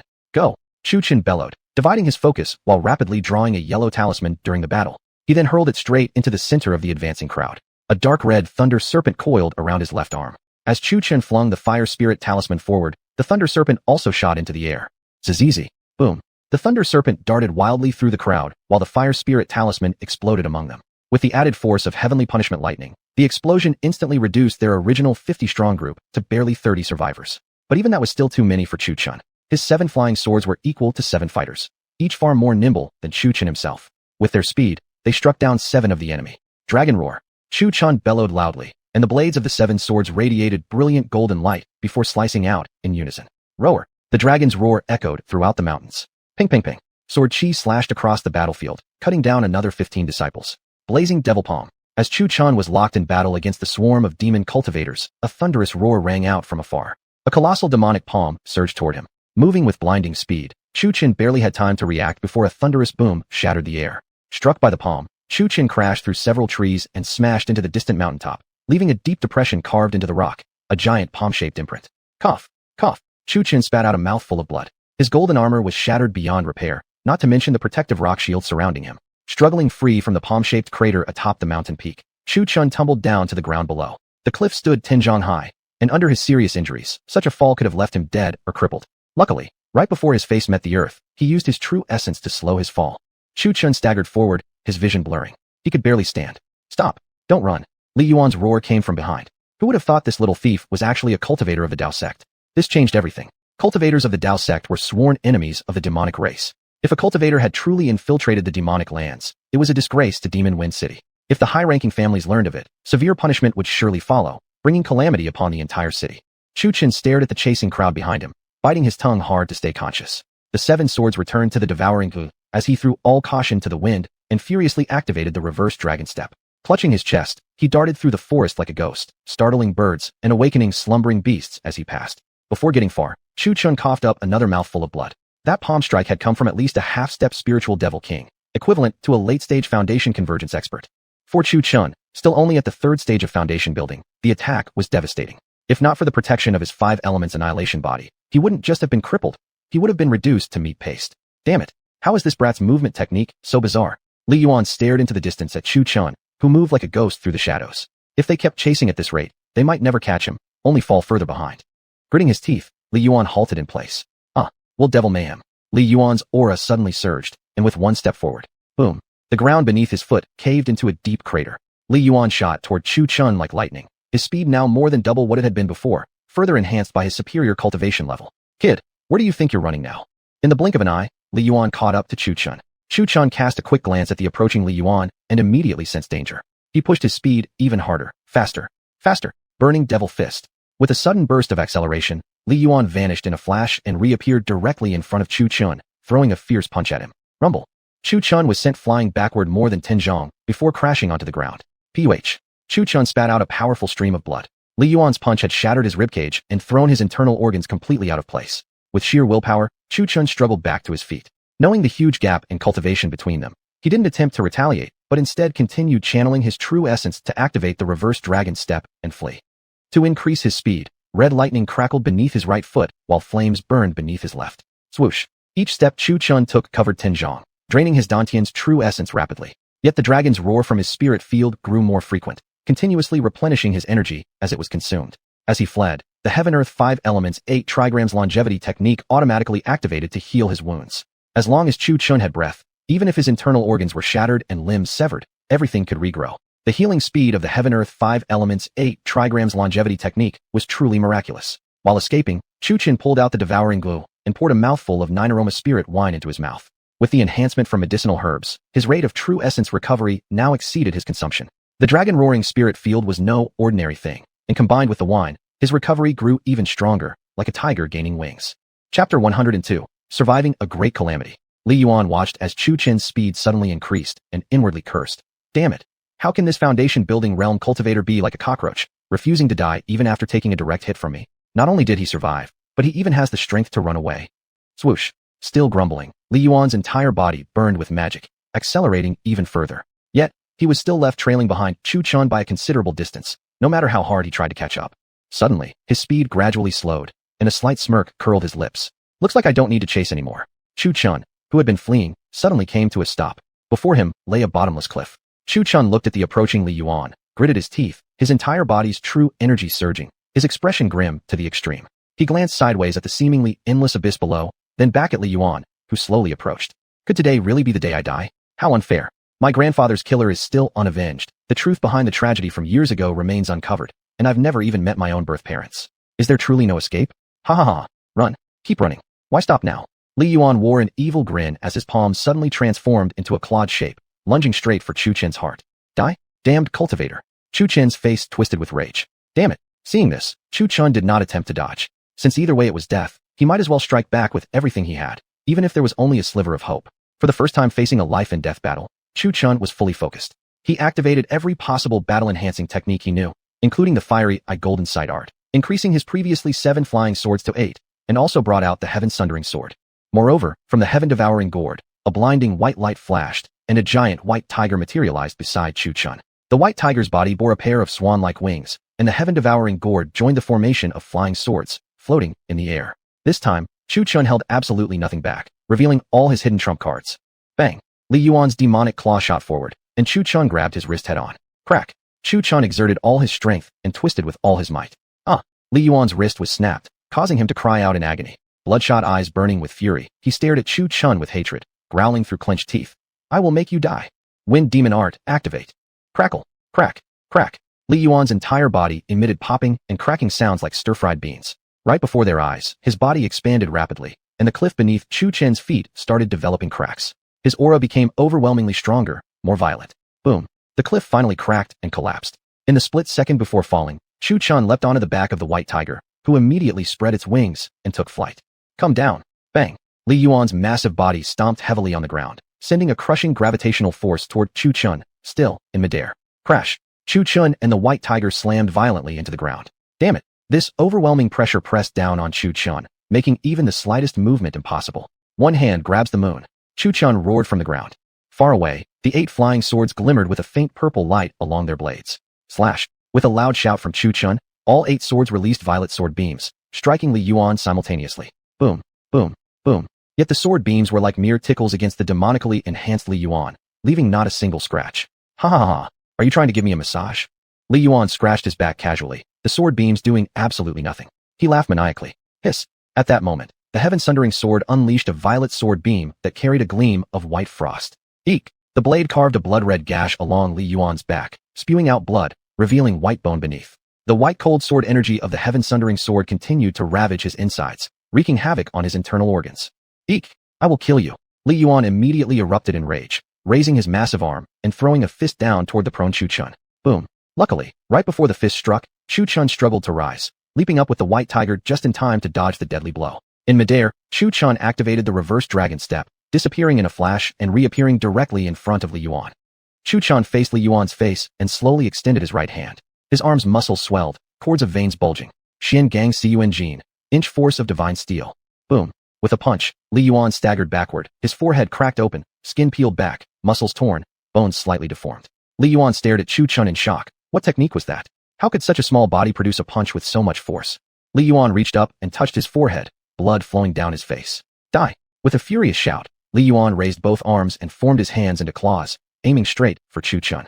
Chu Chen dodged, but due to the immense size of Li Yuan's palm and its incredible speed, a fierce gale erupted, sending Chu Chen flying. Luckily, Hua caught him midair. Xiao Chen, don't get stuck fighting too long. People are approaching from behind. They're all in the spirit demon realm. You can't handle them, Long Kaier said after determining things had gone on long enough, quickly halting her actions. She hadn't spoken earlier on purpose, to train Chu Chen. Even though Chu Chen was only at the peak of the demon building realm, if he used all his hidden techniques, he could Vanchang resist a foe for a while, but only resist. After all, it wasn't easy to kill a demonic cultivator equivalent to the Gingyun Jing, considering their monstrous regeneration rate. The wound left by the heaven-sundering sword on Li Yuan was visibly healing at a rapid pace. Training was training, but she wouldn't let him throw his life away. However, Long Kair noticed 5 or 6 demonic cultivators of the spirit demon realm approaching from behind, clearly no match for Chu Chun. Even though Long Kair was only a sliver of a soul, her spiritual awareness was 1,000 times stronger than Chu Chen's. Plus, as Chu Chen's cultivation level had improved, her soul had become more stable, allowing her to contribute a bit more than before. Chu Chen naturally understood Long Kair's intentions. Getting hit was also a form of training. Only through life and death experiences could one develop a stronger will. Jia Kair, what should we do now? Chu Chen asked while dodging attacks. Jump off the cliff. Below is a large river, deep enough not to kill you from the fall, Long Kair said hurriedly. Are you sure? Sure. If you're afraid of dying from the fall, you can activate the 5 elements oblivion body. Hurry, they're almost here. Ahua, Wang Shui, Qi Xiao, Jing Hong, Han Ling, Hong Yi, Hong Chun, Fan Shun, the heaven-sundering sword, return. Chu Chun grabbed the heaven-devouring gourd beside him and recalled Ahua and the 7 flying swords. The heaven-sundering sword vanished into his body and retreated into the Chaos Pagoda. Unsettled, Chu Chun even placed the heaven-devouring gourd inside the Chaos Pagoda as well. After completing these actions, Chu Chun activated the 5 elements oblivion body without hesitation and jumped straight off the cliff. However, as he leaped and descended slightly, Chu Chun felt a sudden tightness in his body. He was tightly clenched in Li Yuan's grasp. Oh no! Long Kair gasped in alarm, realizing this time things had perhaps gone too far. Pung! Li Yuan mercilessly slammed Chu Chun hard onto the ground, leaving him bloodied with countless broken ribs. Pung! Pung! Pung! Yet Li Yuan was still not satisfied. Tightening his fists, he alternated heavy punches downward at the fallen Chu Chun. Pooh! Pooh! Pooh! With every punch, Chu Chun bounced like a spring, each time spewing forth blood. Chu Chen's consciousness grew hazy, his entire body mangled beyond recognition. He thought this would be the end. Yet Li Yuan still felt unsatisfied, clenching his fists once again and swinging downward. Pung! Pung! Pung! Pung! Pung! Pung! With 7 punches continuously smashing into him, Chu Chun finally slipped into unconsciousness. The 5 elements oblivion body he had activated just before the jump was shattered, his entire skeletal system and internal organs crushed. Blood continued to spill from his mouth, his eyes rolled back, and his face turned deathly pale. Li Yuan tightly gripped Chu Chun, watching as he resembled a dead fish, and was certain he had perished. Then, without hesitation, he flung him toward the cliff. Due to the strength, Chu Chun hit the cliff wall on the other side as he fell. This battle had left Chu Chun clinging to the very last thread of life, but not dead. After hurling Chu Chun off the cliff, Li Yuan walked away without looking back. For a long moment, a splash was heard from the bottom of the cliff. Chu Chun had landed in the river below, sinking toward the bottom before gradually floating up. Chu Chun remained unconscious. Miss, perhaps you should escape with Ling Yun. A group of people slowed their pace on an open grassland. These people happened to be the men who had arrived to take Gu Xian Yun back to the clan. Zhou Tong, the leader, hesitated before finally speaking up gently. However, Gu Xian Yun, whose heart had long been numb, could no longer hear Zhou Tong's words. Escape? Where could she run?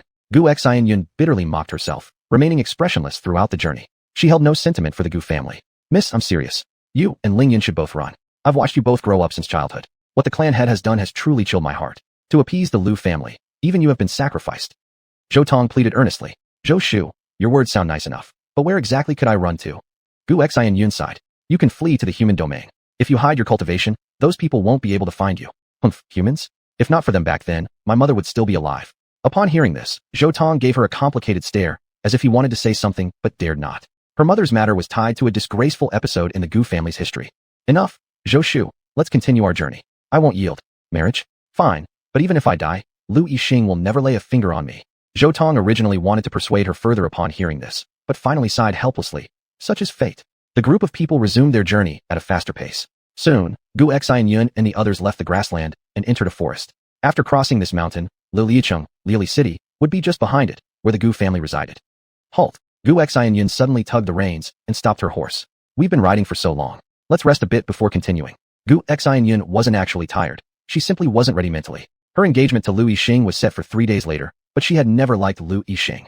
Although he was handsome and talented, he lacked the boldness and vigor a real man should possess. It wouldn't be quite right to say he was effeminate, but he was certainly somewhat delicate and soft. Besides, his arrogance and aggressiveness were also not the type she favored. It was even said that Lu Yixing was a notorious womanizer who frequented pleasure houses often. If he spotted a beautiful woman on the street, he wouldn't hesitate to force himself upon her. To be married off to such a man, she was 100 times unwilling. Zhou Tong naturally understood Gu Xian Yun's feelings. He called out to the people behind, "Rest here." Gu Xian Yun walked to a small stream and scooped up a handful of water to drink. She slightly furrowed her eyebrows. Why did this water carry a hint of blood? Miss, Zhou Tong hurriedly ran over. What's wrong?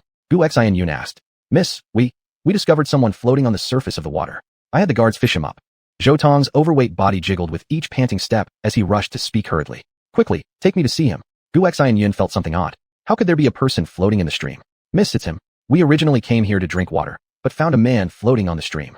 When the guards saw their young mistress arriving, he hurriedly explained. Gu Xianyun stepped closer. Something about the person's silhouette looked strangely familiar. You, come over and turn him over. Yes. The guard stepped forward and flipped the body over. Miss. Zhou Tong had intended to say something, but when he turned around, he saw Gu Xianyun's slightly parted mouth, revealing astonishment. It's him. This person was none other than Chu Chun, who had fallen from the cliff. Although his body was battered beyond recognition, after drifting for so long in the water, the Heaven Earth Five Elements Bagua Eternal Life Sutra inside him automatically repaired his body. His originally bloodied and disfigured face had somewhat recovered, now revealing his facial features faintly. Chapter 103 Cheating? When Gu Xinyan saw that the person was Chu Chun, she didn't care how dirty his blood-stained clothes were, and directly rested his head on her lap. She placed her jade-like hand near his philtrum and felt a faint puff of warm breath. He's still alive. Gu Xinyan was immediately delighted, almost shouting out loud. Miss, do you know this person? Zhou Tong looked at Gu Xinyan with a puzzled expression. From her reaction, he could tell that this person must have a special connection with her. I do. His name is Lu Xiao. He's an old friend of mine. Originally, Gu Xinyan had wanted to reveal the truth, but thinking again, she feared Zhou Tong might try to stop her, so she made up a story about being an old acquaintance. An old friend. Zhou Tong muttered softly to himself. Old friend indeed.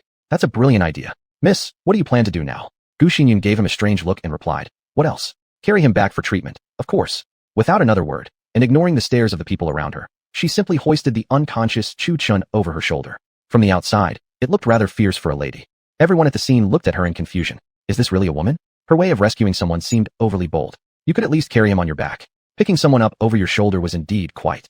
Ignoring the surrounding gazes, Gu Xinyan placed Chu Chun on the horse like a piece of cargo. As she rode, Chu Chun bounced up and down on the horse. If Chu Chun were awake at this moment, he would probably say, I truly thank you from the bottom of my heart. Qingyan sect. The white-robed woman arrived at the 4th level of the trial realm. The beasts here were of the 4th rank, and their attacks were far stronger than those on the previous 3 levels. The white-robed woman gazed at the scorching 4th level. Looking upward, well, what do you know, it was a volcanic crater. However, there wasn't only one volcano on this 4th level. Countless volcanoes surrounded the area, and the entire space on this level was intensely hot. The moment the white-robed woman arrived at the 4th layer, sweat soaked her entire body, perfectly outlining her voluptuous figure. Her face was flushed red, not from anything else, but just because of the extreme heat. She had already lost track of how many illusion beasts she had killed back on the 3rd level. Opening her spatial ring, she sorted through the spoils. She now had a total of 500 points, more than 50 white tokens, over 40 red tokens, and hundreds of blue tokens. Aside from some clothing, the rest of the space in her ring was filled with these score tokens. Now she finally understood why that man's tokens had fallen earlier. When someone was eliminated by another person rather than a beast, their token would be dropped. Back in the 3rd level, many disciples had discovered this. Their focus was no longer on fighting the illusion beasts, but rather on attacking other disciples, leading to numerous betrayals and conflicts. By the end of the 3rd level, nearly half the people had been eliminated. Even she had eliminated a few. It wasn't always her actively seeking to steal other people's tokens. Sometimes others targeted her instead, attempting to seize her tokens. Naturally, she retaliated, and thus earned herself a few points. Most of the tokens she had obtained were blue ones worth 6 points each, so the majority of her points came from them. In truth, she had only killed about 10 illusion beasts. Roar! Just as the white-robed woman was observing the 4th level, a furious roar suddenly echoed from afar. Boom! Boom! The ground trembled. The white-robed woman raised her gaze toward the volcanic crater and saw a bear completely engulfed in flames charging toward her. With every step, the ground vibrated slightly. Judging from its speed and size, it seemed as massive as a monster from ancient legends. Roar! In a short while, the fiery bear approached within 2 zhang of the white-robed woman. It let out a roar and suddenly leaped forward, pouncing toward her. Despite its large body, it moved with shocking speed. The woman's eyes narrowed sharply. With a thunderous sound, a claw from the flame bear ripped through her shoulder. Blood flowed from the wound, and the torn fabric revealed glimpses of white skin. She looked at the enormous flame bear before her with alarm. If she hadn't dodged quickly enough just now, she would have been hit and eliminated. This is a beast of the 4th level? So strong. The woman suppressed the pain in her left arm as blood dripped from the wound, and flipped her hand, trying to summon her water sword. Zizi. Yet before she could summon her water sword, the surrounding heat evaporated the water instantly, turning it into a wisp of steam. That meant her water-based energy was completely useless here. In other words, her abilities were effectively crippled. Her eyebrows furrowed. This situation was certainly not favorable for her. At this moment, she wanted to retreat to the 3rd level. Water evaporates in heat, but freezes in the cold. Cold areas benefit water, while hot environments clash directly with it. However, each level only had an upward path and no way back down, leaving her uncertain about what to do next. The white-robed woman glanced around and realized there wasn't a single disciple nearby. They were almost all on the 3rd level. Only she had foolishly rushed up here. I should be able to summon an assistant, right? That wouldn't count as cheating, would it? She asked tentatively, not entirely sure who she was speaking to. It might have been someone like Lanling Wang hiding in the surroundings. After looking around cautiously, she reached between 2 towering rocks, pulled hard, and dragged out a small white creature. The little white creature was still asleep. Wang Kai, wake up. I've got something you like best to eat. She grabbed the creature's ear and yelled into it. Instantly, Wang Kai was stunned, its head buzzing. Then its expression turned excited. Food. Where? Slap. While Wang Kai was looking around, the white-robed woman gave it a smack on the head, instantly waking it up. It looked at her in confusion. What's going on? The white-robed woman pointed at the flame bear in the distance and said, see it? Attack it. It's stolen the thing you love most to eat. Wang Kai gave her a strange look. That big? You want me to fight it? Do you think I look that stupid? I'll give you meat if you kill it, the woman said coolly. Did you say something? Actually, whether there's food or not doesn't matter anymore. I just don't like the look of it either. Woof. Wang Kai jumped from the woman's arms, landed on an open space, and visibly grew larger in an instant. At first glance, this didn't look like a dog at all. It was clearly a white wolf. Its current size was almost equal to the flame bear's. Whether it could win or not wasn't important, just that its size was large enough. Roar. The flame bear noticed the sudden appearance of the white wolf and roared furiously, its flames burning even more intensely. Even from a distance, the woman could feel the heat burning her skin. Woof. The white wolf also let out a furious howl. You want to challenge me to a shouting match? You roar, I roar. We can't lose in terms of presence. The white-robed woman glared at the white wolf, confronting the flame bear from afar. You idiot. Do you think nobody knows there's a wolf here? Don't waste time. Hurry and finish it off, she shouted at the white wolf, her tone clearly showing a trace of anger. Seeing her fury, the white wolf felt a bit intimidated. Damn it, fine, I'll stop howling already. The white wolf quickly raised its paw and smacked the roaring flame bear. Roar, cough, cough. The flame bear's roar was interrupted by the white wolf's slap. Its fierce yell suddenly choked back into its throat.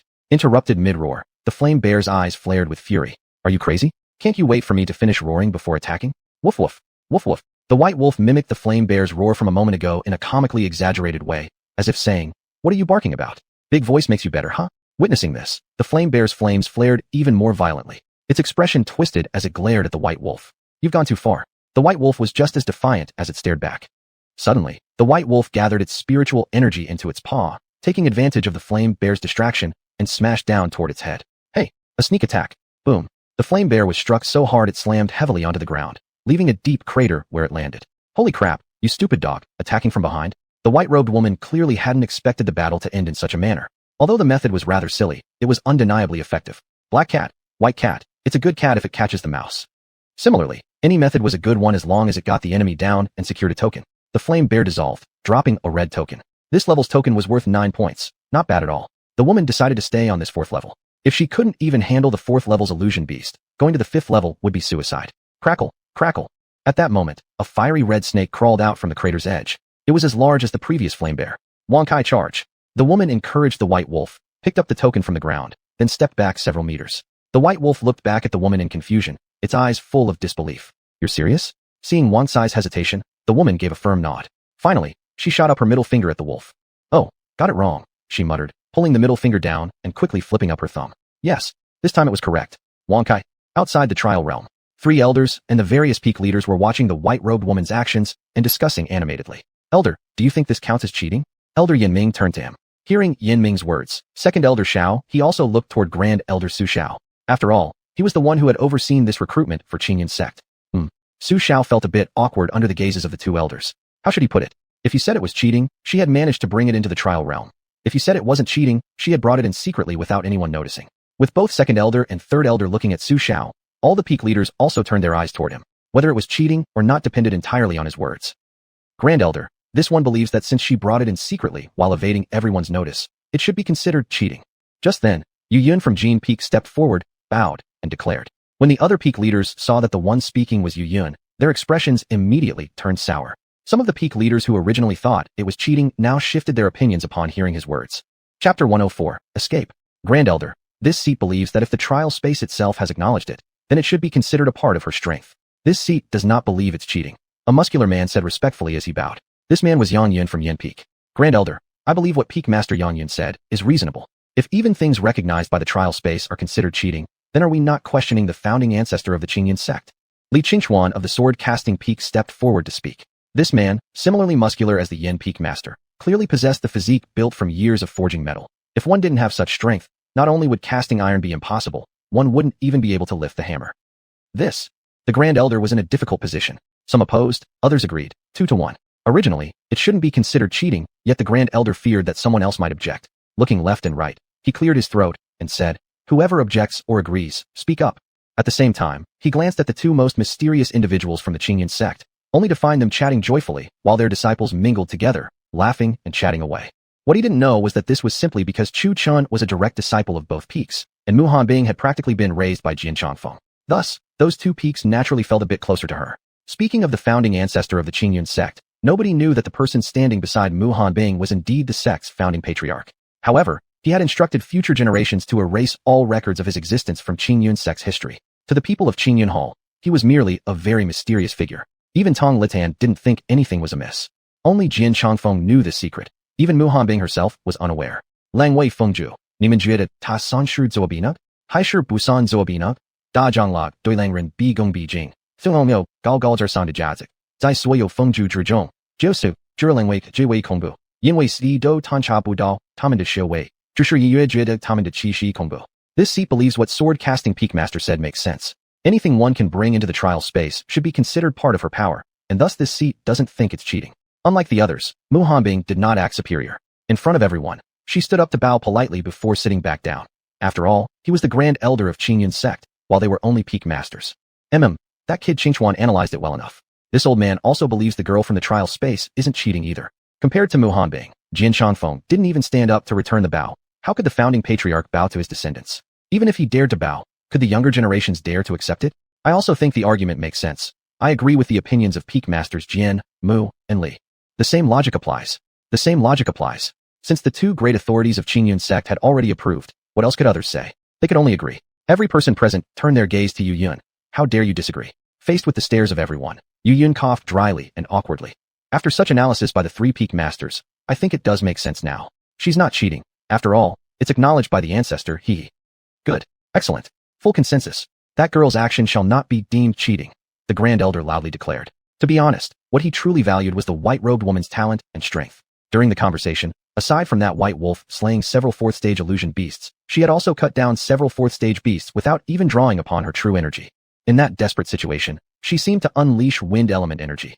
If he wasn't mistaken, this woman not only possessed formidable strength, but also possessed two high-quality spiritual roots. Such a promising talent couldn't be discarded easily. If she didn't pass this selection, what if she went to another sect later? Would that mean creating a powerful enemy for their own sect? Therefore, when the decision passed unanimously, he felt rather pleased. Inside the trial space, the white-robed woman waved her jade-like hand, releasing countless wind blades toward the flame-covered lion emerging from the volcano's crater. Pung pung pung. Roar. The fire-clad lion roared in pain as the wind blade struck it. Golden lights rose from its body, enveloping it, and a red merit token appeared on the ground. Who? At this moment, the white-robed woman's face turned rather pale. After consuming too much of her inner energy, her body could barely take it anymore. She looked up at the sky, which had long been dyed a burning red from the volcanic heat, and sighed. Sigh. When will this ever end?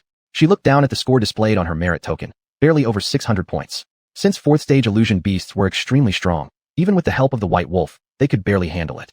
After such a long time, they had only managed to kill 10 of them. Hey, girl up ahead, hand over that merit token. At this moment, a voice of a male disciple rang out from the mountain entrance. Turning her head, the white-robed woman saw a muscular man carrying a big saber. His appearance was extremely rough, like a mountain bandit. Peak of Gingchi period? The white-robed woman covered her mouth in surprise, her eyes briefly flashing with shock. She hadn't expected that this man, who looked so ferocious, was actually a wandering cultivator. Now the white-robed woman bit her red lip, not knowing what to do. Should she run? She had this thought. Both of them were at the peak of Dingshi period. Previously, she wouldn't have been afraid of someone like him, but now she had already exhausted too much of her true energy and was practically powerless for battle. Wang Kai, let's go. Without waiting for the man to attack, the white-robed woman chose the most straightforward way. She leaped up, jumped onto the back of the white wolf, and rode deeper into the fourth level. Run? You think you can escape? Seeing this, the man's expression turned ferocious. He swung his big saber and slashed a red arc of saber chi toward the white-robed woman, who hadn't gone far yet. Boom. The fiery red saber arc shot toward the white-robed woman. Wind blade. Seeing this, the woman's pupils constricted. She swiftly waved her hand and unleashed 4 or 5 wind blades to dispel the saber chi. This clearly demonstrated how overbearing that slash was. Humph. The man let out a cold snort. His aura surged as he crouched, charging with force. His legs created a cracking sound as he launched himself forward like an arrow, leaving a small crater in the ground from the power of his leap. Whoosh. You want to run? Not a chance. Soon, the muscular man caught up with the white-robed woman. With a sinister grin, he raised his fiery ba-dal high with both hands.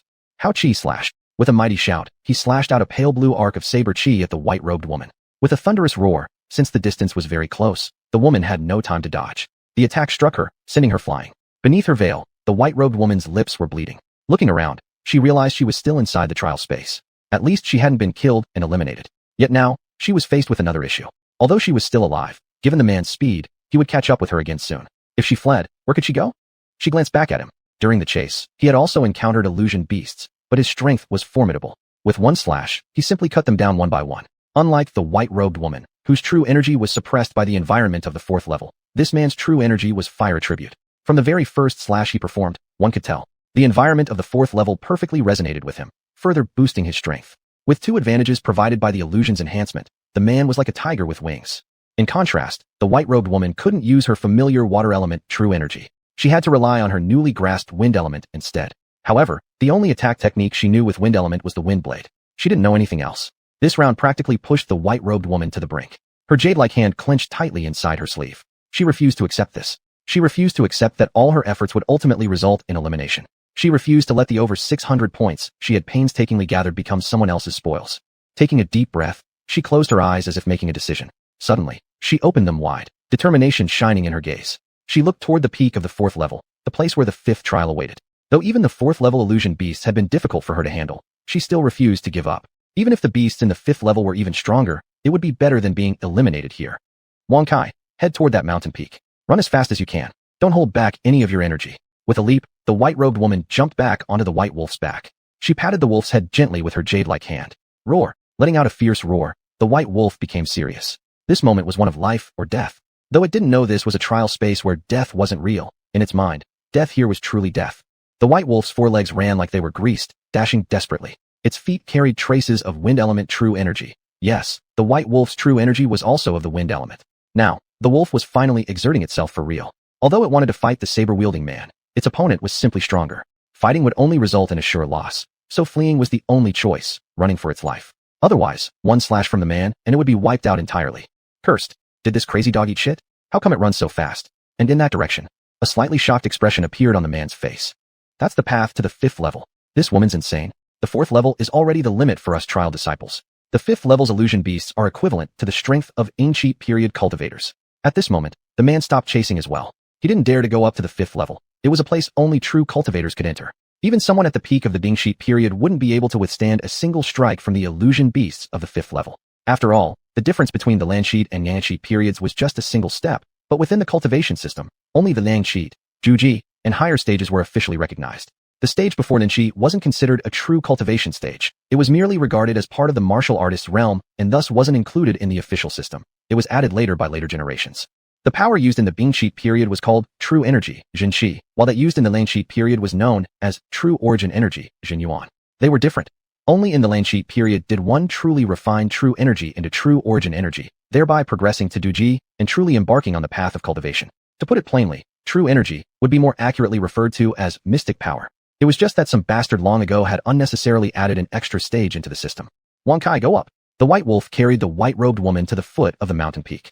Though she hadn't seen the man chasing after her, this only made her feel more uneasy. Too much silence wasn't necessarily a good thing. She feared he might be hiding somewhere nearby, waiting for her to let her guard down before striking her with a deadly blow. Roar! Letting out a fierce roar, the white wolf charged up the mountain without hesitation. Although it didn't know what awaited at the summit, it obeyed its master's command without question. Gathering wind in its legs, it soon entered the 5th level. Chapter 105. A moment of great danger. The woman in white rode on the back of the white wolf, frowning as she looked at the scene of the 5th level. It was actually a desert? Crack. Boom. A streak of lightning tore across the dark sky, accompanied by a thunderous roar that echoed across the heavens. Instantly, howling winds rose, lifting the yellow sand from the ground and forming whirlwinds across the desert.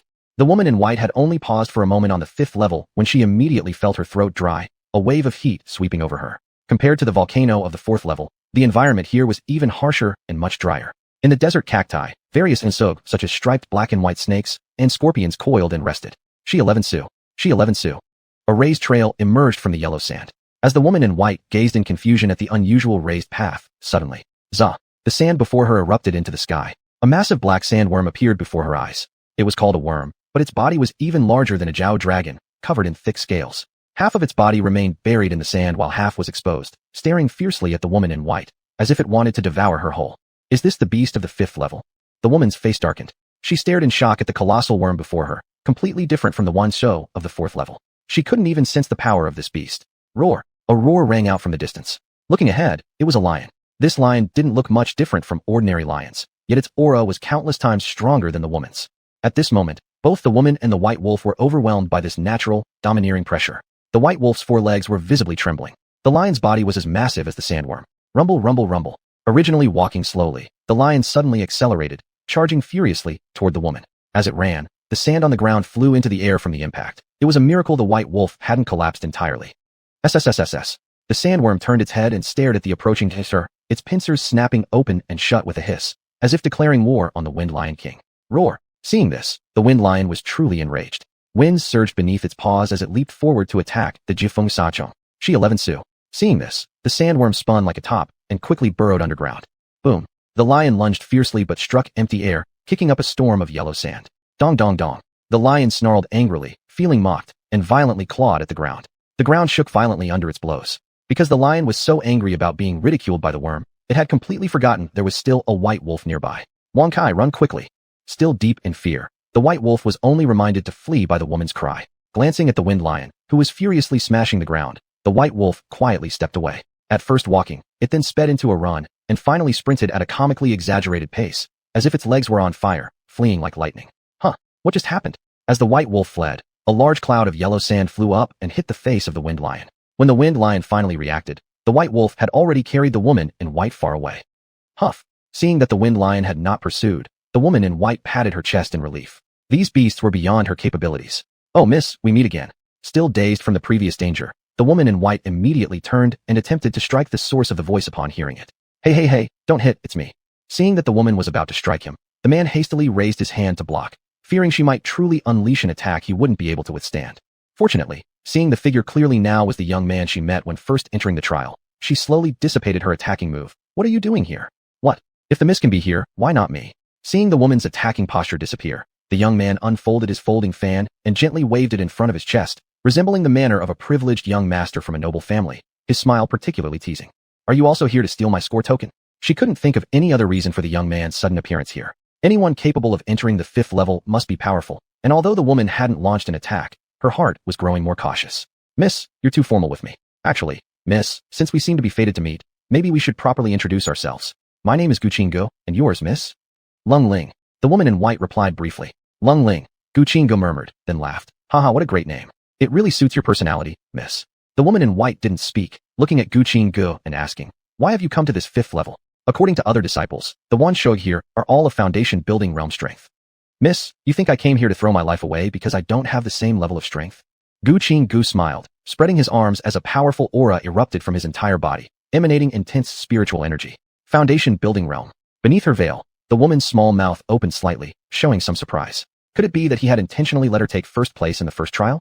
No wonder as soon as she had stepped onto the finish line, he had followed closely behind, almost immediately. It turned out his strength was this formidable. What do you think? Surprised, aren't you? Although Guqinggo couldn't see the woman's face, he could hear the astonishment in her tone. A hint of satisfaction appeared on his face. This was exactly the reaction he had hoped to see. Guqinggo now carefully studied the woman and asked, Miss Lung, why do you always wear this veil? Could you kindly remove it and let me see? The more the woman concealed, the more curious he became. Whether she was beautiful or ugly under the veil mattered little. He just wanted to see what lay beneath. Wang Kai, let's go. The woman in white ignored Guqinggo's request. Not knowing whether he was friend or foe, she felt it better to keep her distance.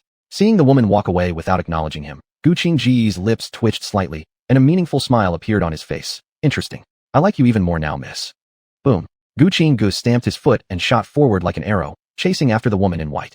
Miss Lung, judging from the situation, this 5th level is incredibly dangerous. One small mistake could get you expelled. How about we partner up? Working together, I could protect you. With a single leap, Guqinggo darted in front of the woman until he was practically shoulder to shoulder with her. But he knew his limits and didn't attempt to sit directly on the white wolf's back. Wang Kai, run faster.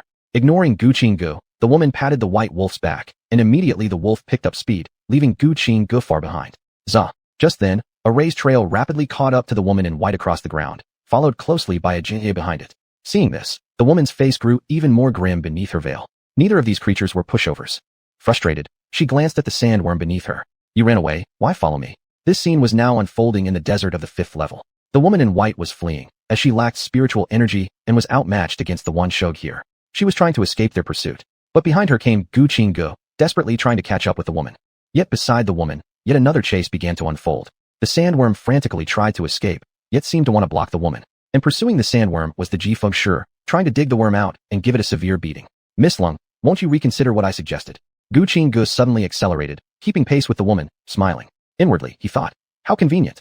These two Unshug just so happened to show up right in time for me to show off in front of Miss Lung. Meanwhile, the woman in white had no solutions for dealing with these two beasts. Damn it, I barely escaped from you, and now you're following me again. If you can help, then go ahead and do so. There was no end to this chase. Better to finish them all at once.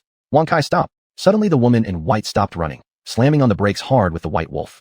Rumble, rumble, rumble. The moment the woman in white stopped, yellow sand erupted violently from the ground. A massive black sandworm appeared before her, its pincers snapping open and shut, its face extremely terrifying.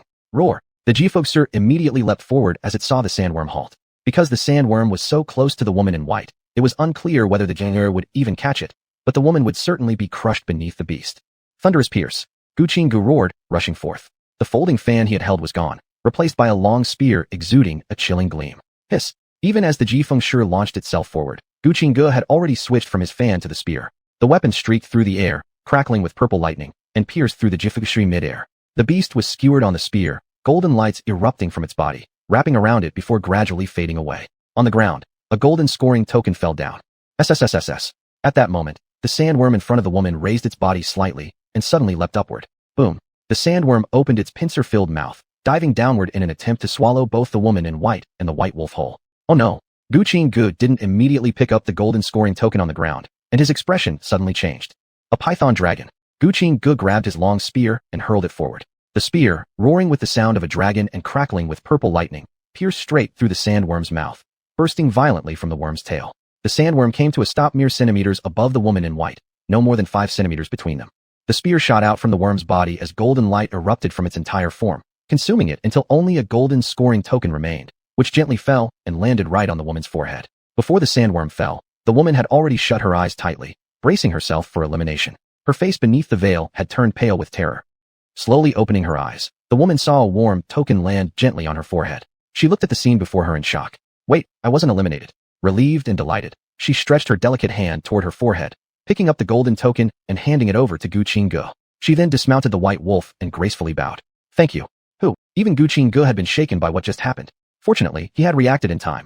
If not, Lung Ling would have already been eliminated. Gu Qingge picked up the golden scoring token dropped by the Jifeng Shi and held it tightly in his palm for a moment before handing it to the woman, smiling faintly. You're welcome. Here. The woman looked slightly startled. Was he giving it to her? What about you then? She refused to accept it. After all, this was her fault, and Gu Qingge had been the one to save her. She had no reason to take the scoring token. Chapter 106, Lucky. Gu Qingxiu shoved the 2 Jifeng talismans he held into the woman's hands and said, just consider these 2 talismans as a gift from me. As for me, with so many illusion beasts in this 5th level, who cares about a few points? Besides, I already have more than 1,000 points. If you don't mind, how about we team up? 1,000 points. Upon hearing this, the woman's face instantly turned to shock. That must mean the other disciples also had quite a few points. Poor her, she only had a little over 600. After a moment of hesitation, she accepted the 2 Jifeng talismans. Why refuse when someone offered them freely, especially since he had over 1,000 points already? Team up. The white-robed woman glanced around at the illusion beasts. There was no way she could deal with them alone. She nodded. Fine. Seeing this, Gu Qingge smiled slightly. This strategy was known as pretending to let go in order to seize later. He had already made up his mind. For every illusion beast they killed afterward, he wouldn't take any points. He would let the woman win first place. He knew the other disciples' situations quite well. The most anyone else had was 400 or 500 points at most. His more than 1,000 points were mostly accumulated in the 5th level. Each beast slain in the 5th level awarded 12 points. Killing 10 of them earned 120 Jifeng. So then, cooperation it is. Gu Qingxiu extended his hand, his intention clear. The white-robed woman didn't extend her hand to shake, only nodded. Seeing this, Gu Qingxiu awkwardly pulled his hand back, but didn't get angry. He had expected this outcome from the beginning. Winning over a woman must be done step by step. Rushing too fast would only backfire. Doing it just right was sufficient. 1 hour has passed. The second trial has ended. After a long time, the voice of Elder Chang Lao Su Xiao echoed through the trial space, ethereal and distant. Oh, it's already over. Gu Qingxiu was currently enjoying the thrill of the battle.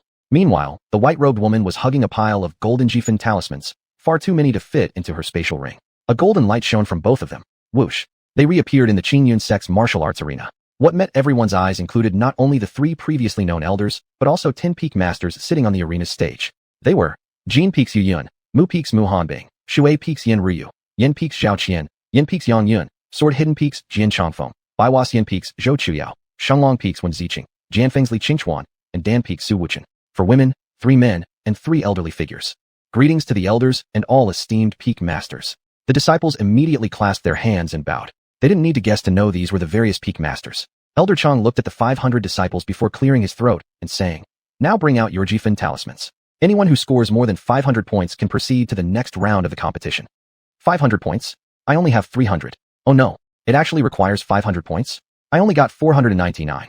I was just a little short. At Elder Chang's announcement, the disciples started murmuring among themselves. Those who hadn't reached 500 points left the scene on their own. The rest who reached or exceeded the threshold remained. Obviously, those with more points would pass. Those with fewer points could only hope for luck. Like any examination scoreline, those scoring high would naturally advance, while those with lower scores relied on fate. Qingyun sect recruited only 100 new disciples each year. Excluding the 200 who had already left, there were still 300 disciples left on the scene. They had to continue to the 3rd round for final selection. Those left out of the 3rd round would leave the sect, but anyone who entered the 3rd round's advancement competition would receive a Qi gathering pill even if they ultimately didn't join Qingyun sect. There was a condition, though. Their rank had to be relatively high. Otherwise, if every one of the 300 received a Qi gathering pill, Qingyun sect would surely go bankrupt. As the remaining 200 people left, the more than 300 who remained each took out their Jifan talismans and placed them on the ground in front of them. At this moment, the white-robed woman appeared somewhat clumsy, hugging her pile of golden Jifan talismans. Glancing around her like someone protecting food, she waited until she saw no one paying attention to her before placing the pile of golden Jifan talismans on the ground in front of her. With a burst of spiritual energy pouring into her spatial ring, a green light flickered and more Jifan talismans appeared on the ground before her. White, red, blue, crimson, and quite a number of golden talismans covered the ground. Once this scene unfolded, all the disciples present, except Gu Qingqiu, turned their attention to the white-robed woman with expressions of shock. What the hell? Who is she? Look at those golden Jifan talismans. Those must be talismans from the 5th level, right? What the? They really are. Where did she get so many golden Jifan talismans?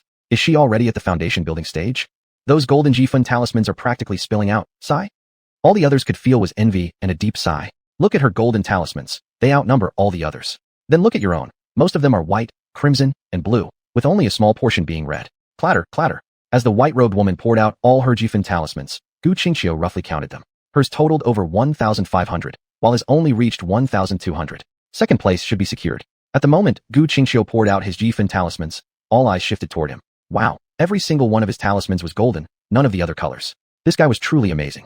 Still, though they were all golden, they weren't as many as the white-robed woman's. Though falling short of hers, his display still provoked envy from everyone present. Su Xiao watched the two reveal their talismans and couldn't help twitching his lips. Wow, I turned my eyes away for a while. And where on earth did you two get so many golden Jifan talismans? Though he knew both were exceptionally strong, witnessing such a pile of golden talismans still came as a shock. Elder Chang glanced at everyone, and, noticing all disciples had brought out their talismans, gathered his true essence into his eyes. Veins around his eyes bulged, and his normally black pupils turned entirely white as his true essence activated. This was Elder Chang's ultimate skill, an ability he had developed himself called True Vision, somewhat similar to the fire-eyed and golden-sighted art, which required cultivation to activate. Only by channeling his true essence could the True Vision unleash its power. With a sweep of Elder Chang's True Vision, he memorized the points of every disciple. Most disciples scored around 600 to 700 points. Except for the white-robed woman and Gu Qingqiu, the only other remarkable one was a woman dressed in yellow. With refined features, she carried a cold aura on her face. Her Ji-Fun amounted to 857. Undoubtedly, first place belonged to the white-robed woman, second to Gu Qingqiu, and third to the yellow-dressed woman. After this screening, more than 50 disciples descended from the mountains. They barely reached 500 Ji-Fun, exactly on the borderline, thus having to give up. Su Xiao looked at the remaining 250 disciples and said, "Congratulations. You've passed the second test. The third test will assess your combat skills. You can fight illusion beasts, but cultivators pursuing immortality and strength must struggle against the heavens, the earth, and the Tao itself." Besides Qingyun sect, there are 7 other sects and numerous small cultivation sections. In the future, when rare secret realms appear, conflicts and even killings are unavoidable. The cultivation world is no different from the martial world. You must strive for opportunities yourselves. The sect is merely a temporary stop, not your ultimate destination. Don't think you're strong just because you defeated some illusion beasts. Humans possess intelligence. Thus, the third round will involve one-on-one challenges. As Su Xiao spoke, he waved his hand. The enormous martial arts arena now bore dozens of varying-sized fighting stages. Looking around, one could count exactly 124 arenas. Elder Chang looked down at the disciples and said, You must triumph within these 124 arenas. The defeated will be eliminated. Among the remaining 25, further screening will eliminate those lacking talent and strength, who may try again next year. Besides the top 25, you must continue competing until only the top 10 disciples remain. Only these 10 disciples will have the chance to choose their preferred peak to join. Have you all understood? Elder Chang's gaze turned icy cold as an overwhelming 5-element pressure spread. Understood. All disciples bowed in unison, answering in one voice. Swish, swish, swish. With another wave of his hand, Elder Chang caused all the golden Jifin talismans in front of the disciples to flash with light before vanishing entirely. This sight left the crowd in awe. This was true immortal magic, true arcane technique. All right, let's delay nothing further. Ahem, better to start immediately. Elder Chang spoke too quickly, accidentally choking on his own saliva, coughing awkwardly several times. The disciples exchanged speechless looks. Truly an immortal? How come he appeared so ridiculous? Soon, a wooden board appeared before each disciple. Written on each were numbers like 1, 2, 3, 4, 5, and so on. Every disciple received a unique number. One held 2, another 5, someone even held 210. The number on your board indicates your matchup opponent. For example, Disciple 1 will fight against Disciple 2. Everyone understands? The last one automatically advances, facing no opponent. No opponent? The white-robed woman clenched the board tightly in her hand, which read number 215. Begin. With a loud shout from Elder Chang, everyone hurried onto the fighting stages. Only the white-robed woman remained standing in place, standing alone in the wind, disheveled and out of place. The disciples looked at her strangely. Everyone else was ready to begin, so why were you still standing there? Everyone glanced around at the martial arts platforms. On all 124 stages, 2 people stood facing off against each other. The expressions on their faces turned strange again. Could their luck really be this good? In the first round, she had actually received a bye, but aside from envy, most people felt relieved. It was fortunate they hadn't drawn her as an opponent. Judging from her Jifin talisman, her strength must be formidable. If they had to fight her, they would surely lose. However, the disciple who faced Gu Qingqiu wore an unhappy expression. The fastest match to end was certainly Gu Qingqiu's stage. As Gu Qingqiu released only his foundation building stage aura, that disciple immediately surrendered out of fear. In his heart, the disciple bitterly muttered, "Fight? How exactly am I supposed to fight?" Besides Gu Qingqiu's stage, the second match to finish was that of the yellow-dressed woman. Compared to Gu Qingqiu, she was more straightforward, knocking her opponent unconscious with a single punch, simple and brutal, without any unnecessary flourishes. Chapter 107, Choosing the Peak. Half an hour later, as Gu Qingqiu's and the yellow-dressed woman's matches ended, the other stages gradually determined their outcomes. Some pairs matched evenly in strength and took longer to fight, while others spent half an hour cautiously testing each other, hesitating to make a move. In this round, 124 disciples were eliminated, along with the remaining 24 victors. There was no way around it. The rules were the rules. Even if you won, even if you were dissatisfied, there was nothing you could do. The world would never always favor you. No matter how unwilling you might be, you couldn't just go and fight the elders of Qingyun's sect. In the end, the 124 disciples could only helplessly descend the mountain, returning from where they came. Elder Chang looked at the remaining 100 disciples and smiled with satisfaction. Congratulations. You have successfully advanced. From now on, you are all disciples of Qingyun's sect. The upcoming battles will no longer be elimination matches. This next round is only for determining rankings. The top 10 may choose the peak they wish to join. Of course, you also have the right not to participate in the competition. Those ranked beyond the top 10 will simply wait to be chosen by the peak masters. You will have no choice. The disciples exchanged uneasy glances. After 2 rounds of selection, their spiritual energy and inner chi were nearly exhausted. Most of them were simply satisfied to be accepted into Qingyun's sect. As for which peak master they joined and how strong they were, they knew absolutely nothing. I wish to withdraw from the competition. My spiritual energy is too depleted. At that moment, one disciple raised his hand cautiously. Granted. Elder Chang glanced at that disciple. His talent was merely average. Thank you, Elder. The disciple secretly exhaled in relief. Since he was not sent back down the mountain, he didn't really mind which peak he joined. It was all within Qingyun's sect anyway. Elder, I also wish to withdraw. Same with me. I also. One stone stirred up 1,000 waves. As one disciple withdrew from the competition, the rest of the disciples gradually gave up as well. Only 10 people remained silent on the battlefield, their silence implying they would continue fighting. Elder Chang sighed. In truth, this third round was quite useless. However, the top 10 would each receive a reward of a cultivation manual and 2 spirit gathering pills. Now, coincidentally, exactly 10 people remained. What was there to fight for? As he spoke, he shot a glance at Yen Ming. The idiot had been the one to suggest this third round. In previous years, there were only 2 rounds. Strange things happened every year, but this year's idiot was clearly the most ridiculous. Third elder, Yen Ming naturally noticed Elder Chang's gaze, but he simply turned his head, pretending not to see, whistling to himself. Su Xiao was furious. Oh well, you were the one who proposed it, yet you still embarrassed this old man. With exactly 10 people here, the match hadn't even started but was already over. Wasn't this utterly absurd? Elder Chang felt embarrassed by the current situation. He nudged second elder Xiao He. What a joke. His nudge meant nothing but air. He turned his head and looked. Heavens, the man was already gone. Who knew where? Old 3.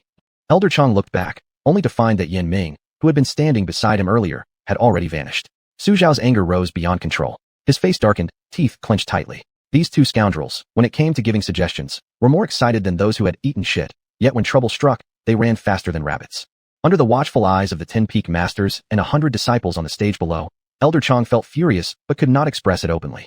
With no choice but to swallow his pride, Elder Chang forced a smile and said, "Since you don't wish to participate in the third round, I won't push you. After all, you've gone through 2 rounds of selection and your spiritual energy and inner chi are nearly depleted. That's understandable." Elder Chang then looked at the 10 disciples who had not spoken yet and continued, "You few may now choose the peak you wish to join. Let's start with the young lady in the white robe and veil. Although you received a bye in the final round, based on your talisman, you have the highest score."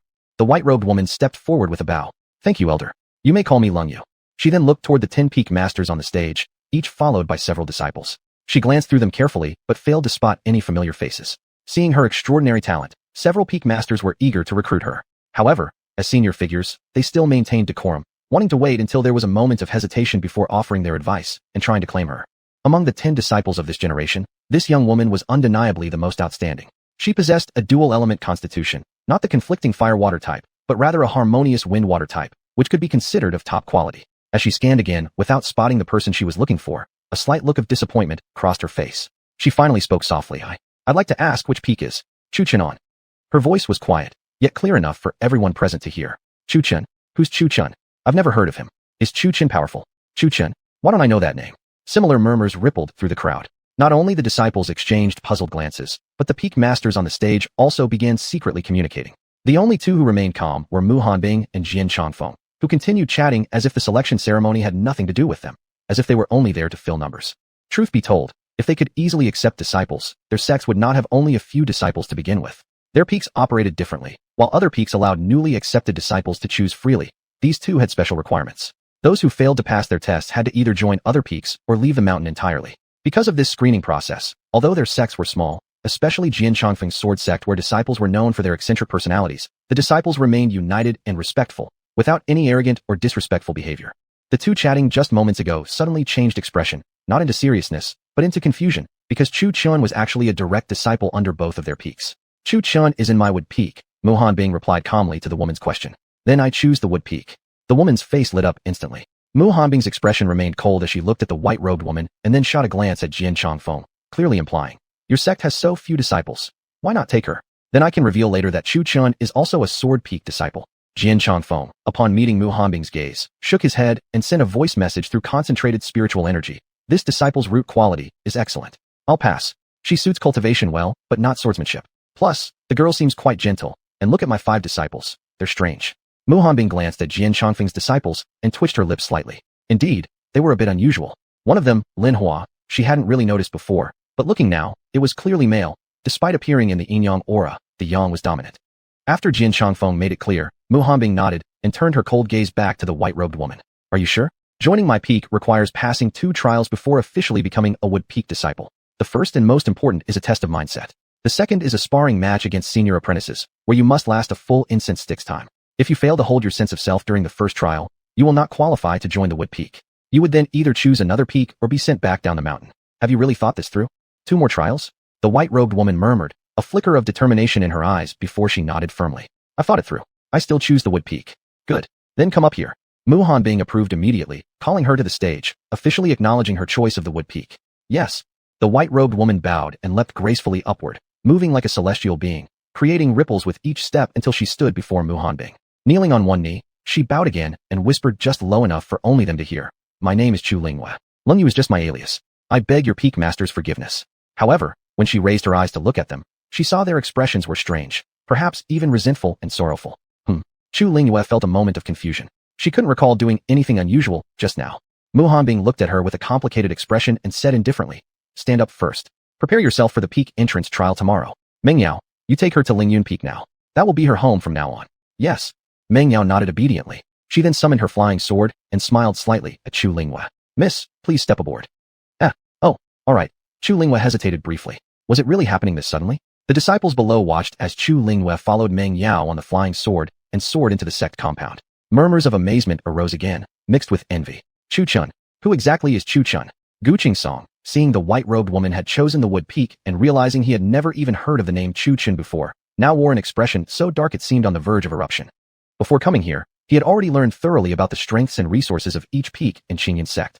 His older cousin was part of the gold peak, and he himself had come here specifically to join that very peak. He had expected to get in smoothly. But now, to his disbelief, this woman had instead chosen the wood peak, an unexpected move he never saw coming, especially given her refined, noble appearance. Although the wood peak was counted as one of the 5 great peaks of Qingyan sect, in reality, it was quite weak in both power and resources, only offering 5 spirit stones as standard allocation. Gu Qingsong was well aware of this, and certainly wouldn't choose such a peak for himself just for the sake of one woman. One could certainly appreciate beautiful women, but one must not sacrifice their own future for one person alone. If he gained strength, there would be no lack of beauties in the future. Among the female disciples present, many were very attractive already. Whatever, just a woman. Gu Qingge forced himself to suppress his frustration and anger. After all, they would still be within the same sect. It no longer mattered which peak she chose. There would be other chances later. No need to rush now. Chapter 108, Matters of the Past, Part 1. About the time it takes to finish a cup of tea passed, and the preliminary selection ended perfectly. 100 disciples had each chosen a different peak. This time, Hidden Sword Peak welcomed 3 disciples, all women. All 3 young ladies were very delicate in appearance. Though the 3 possessed talent, they were of mortal roots. In the cultivation world, those with such roots were considered incapable of cultivation. Not that it was entirely impossible, only that progress would be slow, and there was an upper limit to their potential. With no better options, they were sent to Jian Changfeng. Jian Changfeng felt pity for the 3 women and could not bear to send them away, so he accepted them. Though they might not excel at cultivation, he still had to test their wisdom. If they were sharp-minded, they could become sword cultivators. Even if not, he would still teach them cultivation techniques. After all, cultivation of sword and cultivation of immortality were not that different. He would match each disciple accordingly. Because the number of disciples was small, he taught each one personally. Even more importantly, he emphasized character. If someone was too proud or arrogant, whether or not they suited cultivation or sword techniques, he would send them off the mountain. Azure Cloud Sect. Wood Peak. Meng Yao took Chu Lingyue to the Worship Dan for registration. Worship Dan was also called Registration Hall, where disciples of Azure Cloud Sect received their talismans. After registration, each disciple could receive spirit stones monthly. White willow fluff flies, red peach petals fall, amidst the oriole's song, spring returns again. Chu Lingyue's beautiful eyes shone with delight as she gazed at the peach blossoms dancing in the sky. She murmured, "This is Azure Cloud Sect? This will be my home from now on." Lingyun Peak, truly a beautiful name. Looking at this scenery, her heart was filled with joy. Cultivation world scenery indeed far surpassed the mundane world. She looked at the peak next to her mountain and saw many bamboos growing on it, equally beautiful. The peak beside her was exactly where Chu Chun resided, the bamboo peak. However, she was still wearing a veil. Though she was thrilled to have entered Azure Cloud Sect, she hadn't seen the person she longed to meet yet. Inside, she mused, perhaps I haven't officially entered Wood Peak yet, not worthy enough. Seeing Chu Lingyue staring toward Bamboo Peak, Meng Yao spoke softly, that's Bamboo Peak. Chu Chen lives there, but she is currently away. Maybe you'll see her in 2 years. Away. Chu Lingyue's brow furrowed slightly in disappointment. She had gone through such great efforts to enter Azure Cloud Sect, yet he had already left and wouldn't return for 2 years. But prepare for tomorrow's test now. If you fail, Master won't accept you. There's even a chance you'll be sent away today. Meng Yao spoke bluntly, unlike how she spoke to Chu Chen. Her tone was sharp, as if she held a grudge against Chu Lingyue. Chu Lingyue didn't mind. She thought all cultivators acted this high and mighty way. After all, she was the eldest daughter of the Chu family. She had seen all sorts of people. Thank you, senior sister, for reminding me. Though Meng Yao's attitude wasn't very friendly, Chu Lingyue still bowed politely. Meng Yao glanced at her, nodded slightly, then summoned her flying sword and flew toward Wood Peak.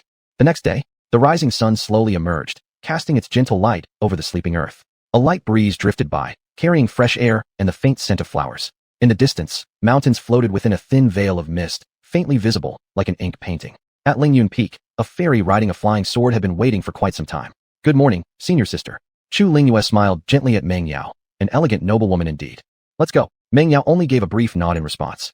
At this time, upon Wood Peak, except for Chu Chun and Ji Yufei, the remaining 7 disciples had already gathered. Swoosh. Before long, Meng Yao flew toward Wood Peak on her sword, with Chu Lingyue behind her. Greetings to senior brothers and sisters, greetings to master. Meng Yao bowed respectfully to her seniors and Mu Hanbing. Greetings to everyone senior, greetings to master. Seeing Meng Yao bow, Chu Lingyue also clasped her fists in a salute. Why did you choose Wood Peak? Mu Hanbing stared at Chu Lingyue, her voice icy cold, exuding an air of noble aloofness. I want to become stronger. I want to catch up with someone. Although the question startled her slightly, Chu Lingyue still truthfully replied. A dual spirit root, not bad at all. Both are Jiping roots. Your talent is good. Mu Hanbing remained cold and expressionless. There are 2 trials for Wood Peak selection. The first and most important is the trial of 3 emotions and 3 desires. The 3 emotions, family love, friendship, love. The 3 desires, hunger, greed, life and death. This trial primarily tests your heart and mind. The second trial is a match with your senior peers after emerging from the teleportation formation. Lasting a full incense sticks time is considered passing. Having said that, Mu Hanbing waved her delicate hand, and a spatial portal appeared before Chu Lingyue, resembling a door to the trial realm, a swirling vortex. Chu Lingyue looked at the crowd, hesitated for a moment, then stepped through the portal. Outside the space, a glowing screen displayed 9 solemn faces. Chu Lingyue's first trial, the trial of emotions, took place in Muqing. As the scenes unfolded, astonishment flickered across the disciples' eyes. Lu Changfeng tightly clenched the black spear in his hands. This scene was the one Lu Changfeng most wished to forget. The image showed a woman dressed in plain robes suspended midair, sword in hand, facing a colossal dragon Jiao. As the footage progressed, the woman was pushed back again and again, finally collapsing to the ground pale and bloodied. All watching shed glistening tears. Chu Lingyue within the space sobbed uncontrollably. The woman was her mother, Lu Qingyao. This was a recreation of the day Lu Qingyao fought the Jiao alone. Gradually, the scene changed, revealing a tall, indistinct figure. Because this memory was from Chu Lingyue's childhood, the figure's identity wasn't clear. The figure cradled Lu Qingyao's wounded body, weeping bitterly. He didn't even react when the Jiao attacked him, perhaps lost in his overwhelming sorrow. The figure and Lu Qingyao were both sent flying by the Jiao's strike, crashing heavily onto the ground. From the footage, even when both fell, the mysterious figure still held tightly onto Lu Qingyao. As the scene shifted again, it showed another 8 figures arriving. Each of the 7 among them released a sword strike that swiftly killed the Jiao. The one Chu Lingyue remembered most was the man wielding a sword. His sword mastery was extraordinary, nearly cleaving the Jiao in half with a single stroke. After eliminating the Jiao, the blurry figure and the 8 others carried her mother's body away. Helpless and frail, Chu Lingyue watched the 9 figures leave. How much she longed to see her mother, yet at that time, she was merely a child of 3 or 4, hidden away by her mother in the shadows. After the scene ended, the entire space plunged into darkness. Before Chu Lingyue could recover from her grief, the space shattered like broken glass. She arrived at a very familiar place, the Red Leaf Town, where she had once met Chu Chun. The scene was recreated exactly as it once had been. Soon enough, Chu Lingyue passed the trials of the 3 emotions, Qingqing, Youqing, Aoqing. Except for the first one concerning her mother, the subsequent scenes of Guqing and Iqing involved Chu Chun. To Chu Lingyue, Chu Chun was both friend and lover. The Youqing scenes depicted the wolf extermination and the slaying of Chun Bai Li. The Iqing scenes were when Chu Lingyue brought Chu Chun to the Chu family home. It was precisely these events that transformed Chu Lingyue's feelings for Chu Chun from friendship into love. As the vision shattered once more, Chu Lingyue found herself in a dense forest. Birds sang, insects chirped, and mountains rolled endlessly with streams flowing between them. Yet in such beauty lay hidden danger, as phantom beasts roamed. Roars of lions echoed. Each step of a great ape trembled the forest. As time passed, Chu Lingyue stood bruised and pale. Not long after, a vortex-like gate appeared before her. At the sight of the vortex, all her injuries and fatigue vanished. Even her sealed cultivation power returned. Upon realizing this, Chu Lingyue sighed in relief. Within the space, she had remained for about 40 days. She relived her mother's death, the moments of Oqing and Echik, and then battled fiercely in the forest with her physical body for over 30 days. At last, she had cleared the first stage of the trial. After calming her nearly shattered mind, Chu Lingyue slowly stepped forward through the vortex. Your mind is steady. You have passed the first trial, Mu Hanbing remarked indifferently. Hearing those words, Chu Lingyue finally felt at ease. As the saying goes, external illnesses are easy to cure, internal afflictions are difficult to heal. This also applied to the cultivation of one's heart. Shaking away the sorrow in her mind, Chu Lingyue bowed toward Mu Hanbing. Master, please arrange the second trial as soon as possible. Very well, Mu Hanbing agreed after seeing Chu Lingyue's vigor, then turned her gaze to Meng Yao. According to tradition, the challenger for the test should have been Chu Chun himself, but unfortunately, Chu Chun was currently absent. Originally, Mu Hanbing hadn't expected to accept a disciple. Unexpectedly, because of Chu Chun, she had received one this year. Exceptionally talented, with commendable temperament. Master, allow me, said Yun Chun, who had not spoken for some time, now stepping forward with a bow. Old 8, let me do it. Even Lu Changfeng, usually a man of few words, made a rare plea. Mu Hanbing glanced at Yun Chun, then shifted to Lu Changfeng, letting out a deep sigh for reasons unknown. Changfeng, you shall go. Finally Mu Hanbing called upon Lu Changfeng to proceed. Master, Yun Chun wanted to say more, but was finally stopped by Mu Hanbing. Forget it, junior brother. Let senior brother take the challenge. These years, senior brother hasn't had an easy time. Today can be considered as resolving a long-held grievance, Lin Ji softly said, patting Yun Chen's shoulder. This, Yun Chen looked toward Lu Changfeng, who had already stepped forward to face Chu Lingyue, and finally sighed. Chapter 109, Matters of the Past, Part 2. According to seniority, you should call me uncle, Lu Changfeng said, plunging his long spear fiercely into the ground, his voice filled with anger. Uncle. Chu Lingyue looked at him in confusion. Your mother, Lu Qingyao, is my elder sister. If you pass the assessment and join Mu Feng, she would be both your mother and your senior apprentice sister. Lu Changfeng paused, his expression turning sorrowful. Back then, it was me who held your mother. She was my beloved elder sister. But because of your good-for-nothing father, she left Qin Yun's sect in disgrace, even choosing to shatter her cultivation to be with him. But you are innocent. I won't hurt you. No matter what, you are my sister's child, my niece. This match was originally supposed to be with junior apprentice brother Chu Chun, but he's away. I'm here to fight you to finally resolve my grief from all these years. You look very much like her, at least 8 parts resemblance. Your talent is quite good too. Just like her, you also possess dual wind-water dual spirit roots, and they're of the highest quality. I see her shadow in you. Chu Lingyue simply stood opposite him, listening as Lu Chanfeng rambled on. So this person before her was actually her uncle, and her mother was none other than the Mu Feng sect's senior apprentice sister. Still reeling from the shock, Chu Lingyue slowly regained her composure, but found it difficult to fully accept the revelation. Out of nowhere, she had gained an uncle. However, the assessment was ongoing. Passing it was the priority. You're Chu Lingyue, right? After you pass the assessment, I'll take you to pay respects to your mother. I carried her body back and have kept it preserved at Xingyu Peak, where I live. So saying, Lu Chanfeng pulled his spear from the ground, pointing the tip at Chu Lingyue. His eyes turned sharp. Be careful. Clang. He raised his spear and lunged fiercely at Chu Lingyue. From a distance, Chu Lingyue's pupils contracted, and she sidestepped just in time. Yet the spear's tip still grazed her sleeve. Chu Lingyue stared at Lu Chanfeng in shock. Somehow, something about her so-called uncle felt off. He started talking non-stop as soon as he arrived, and then suddenly attacked with a spear strike before she could prepare. Fortunately, she reacted quickly, otherwise she would have been impaled by that blow. Buzz. Before Chu Lingyue could fully recover from that last strike, the gleam of Lu Chanfeng's spear was already approaching once more. Water illusion art, spirit eagle.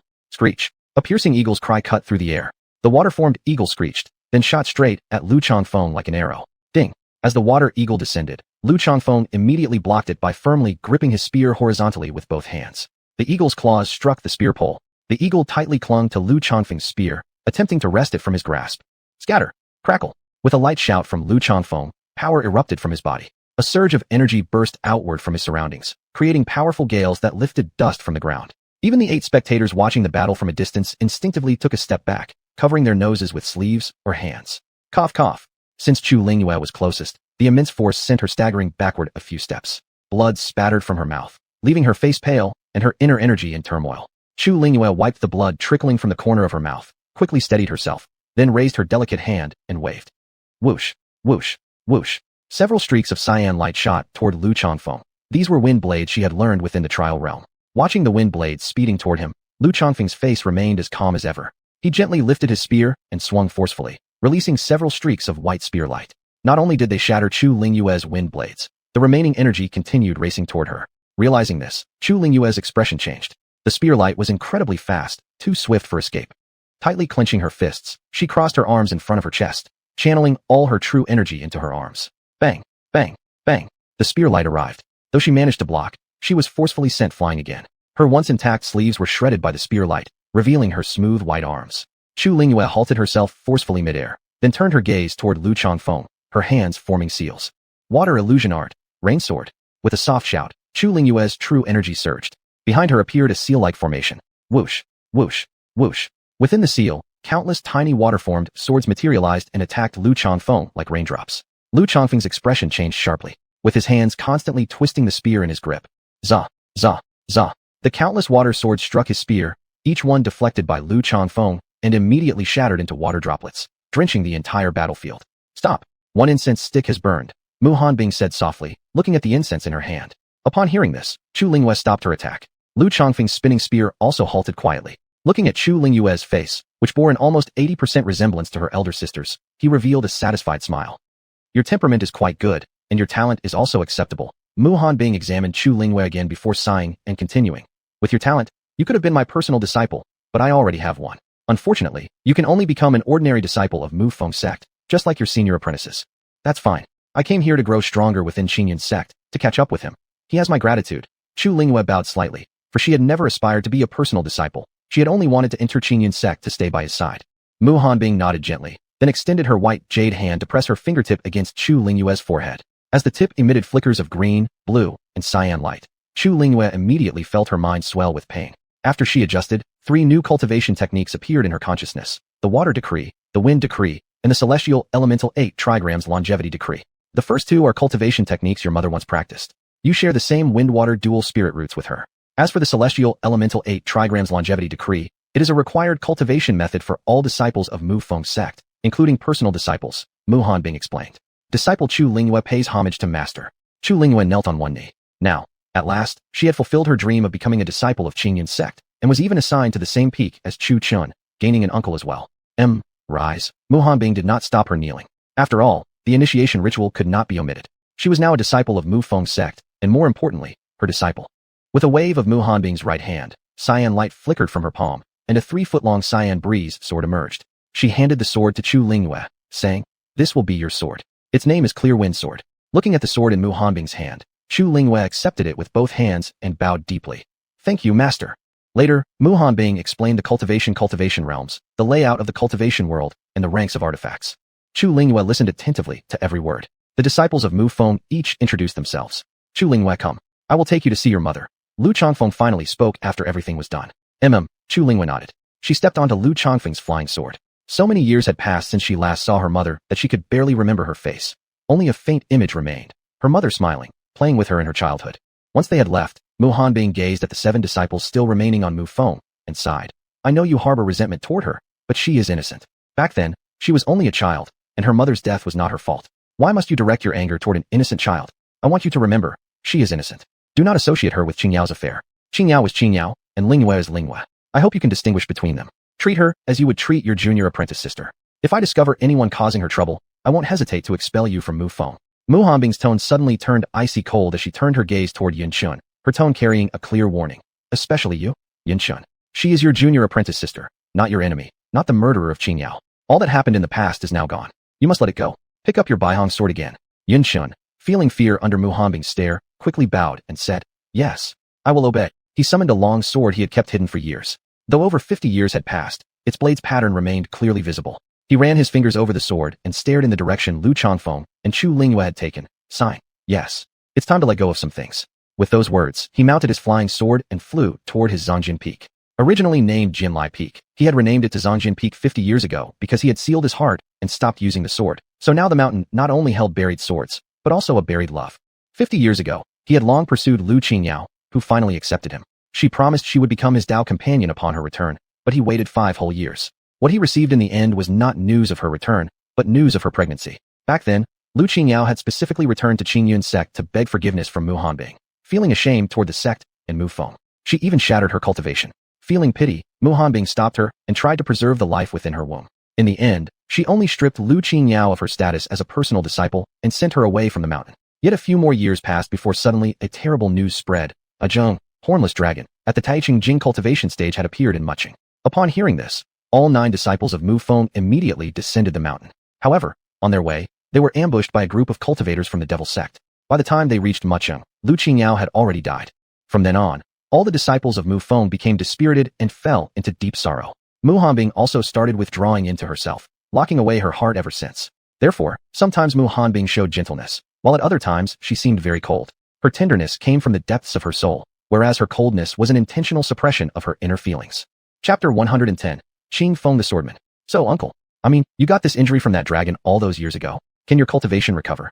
Chu Lingyue stared at him, stunned. Lu Changfeng nodded and said, "It can heal.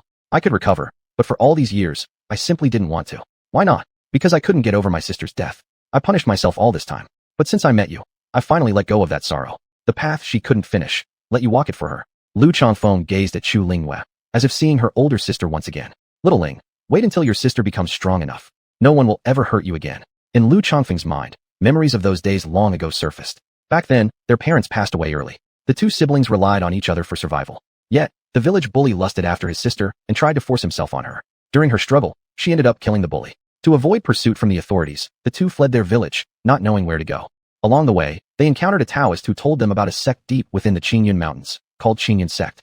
Through hardships and perilous journeys, the siblings traveled from their distant village all the way to the Qingyun Mountains. Near starvation, they finally met Mu Hanbing. At the time, the sect known as Muchong had just been founded, with not a single disciple yet. Thus, the siblings became his disciples. Since Lu Qingyao possessed such high talent, she became his personal disciple. After that, many disciples joined the sect. Lu Qingyao treated each of them as her own younger brothers and sisters. The disciples of Muchong deeply respected her.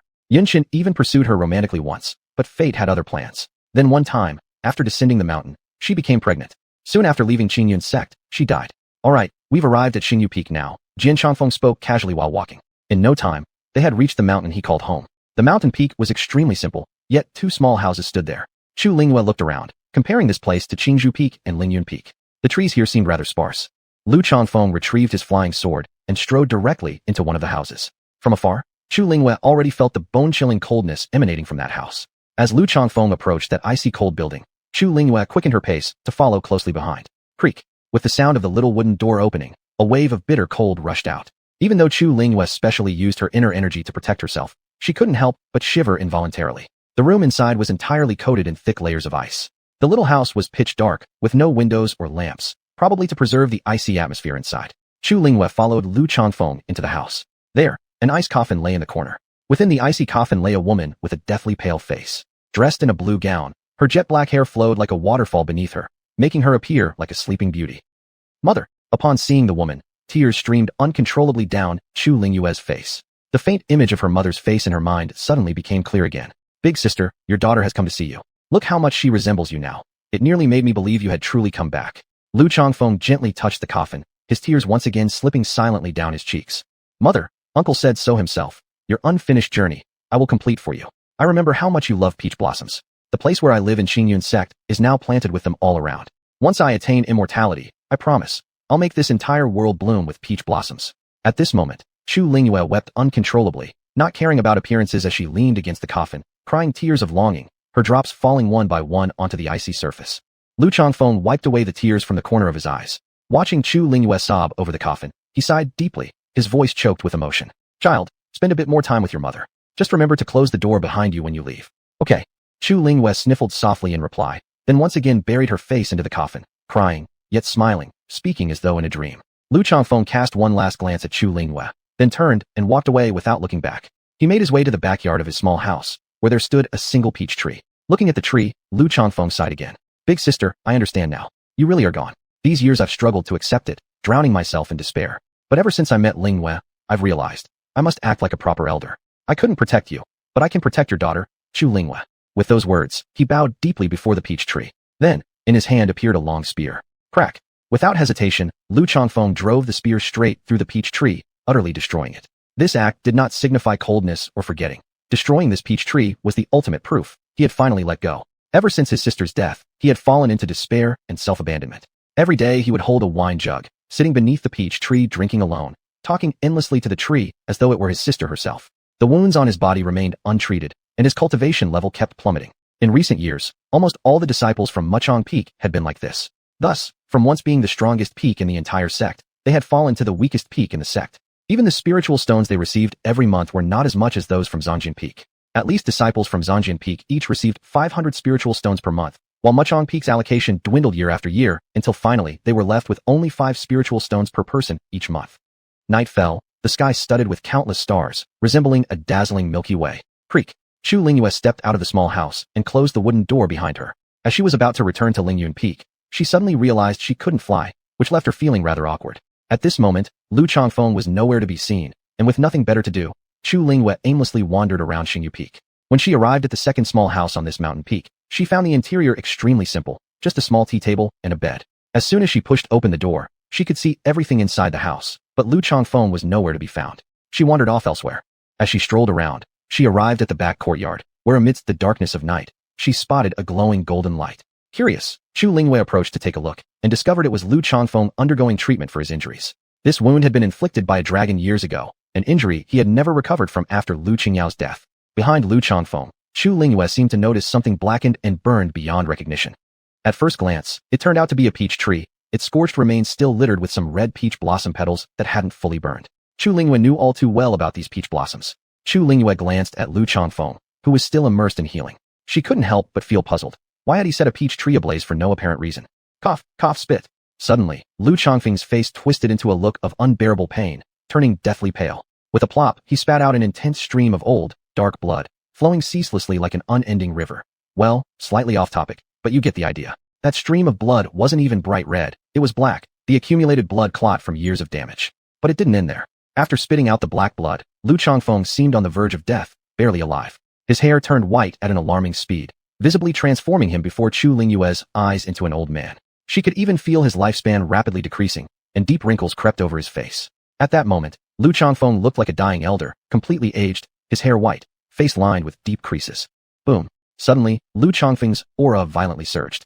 His spiritual energy rippled through his entire body. Instantly, his previously white hair turned black again at an observable rate, and the wrinkles on his face gradually vanished. Lu Changfeng once again transformed back into his original youthful appearance. This technique was known in the Tiandi Wuxing Bagua Changxing Ju as breaking before establishing. At this moment, his aura was even more powerful than before. Then came a sharp pop sound, as Lu Changfeng's cultivation Ningjit suddenly skyrocketed. From Taili Jing first layer, he surged forward into Yuan Ing Jing first layer, breaking through 9 layers of cultivation in one go. Yet Lu Changfeng's breakthrough didn't summon heavenly tribulation, because he was not breaking new ground. He was merely returning to his original strength.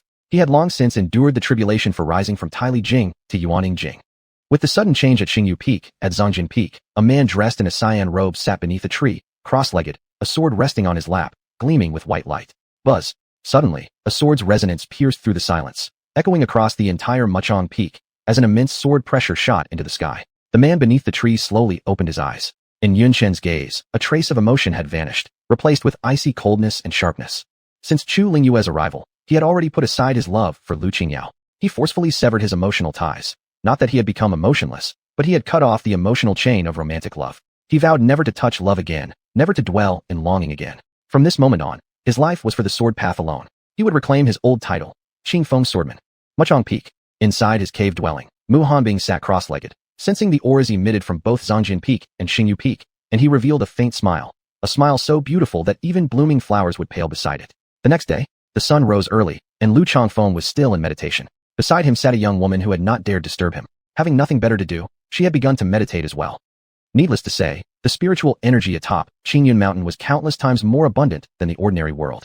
Just one night of cultivation had pushed her from the peak of Angqi Jing, condensed qi stage, all the way to Langqi Jing, cultivation energy stage. She had even begun to understand the Tiandi Wuxing Bagua Changxing Ju. Among the techniques, there was one called Yujiang Su, the flying sword technique, which taught how to manipulate a sword to fly. Chu Lingyue roughly grasped the technique and found it somewhat simple. Basically, one only needed to channel spiritual energy into the sword to fly. Yet while it seemed simple, executing it proved difficult.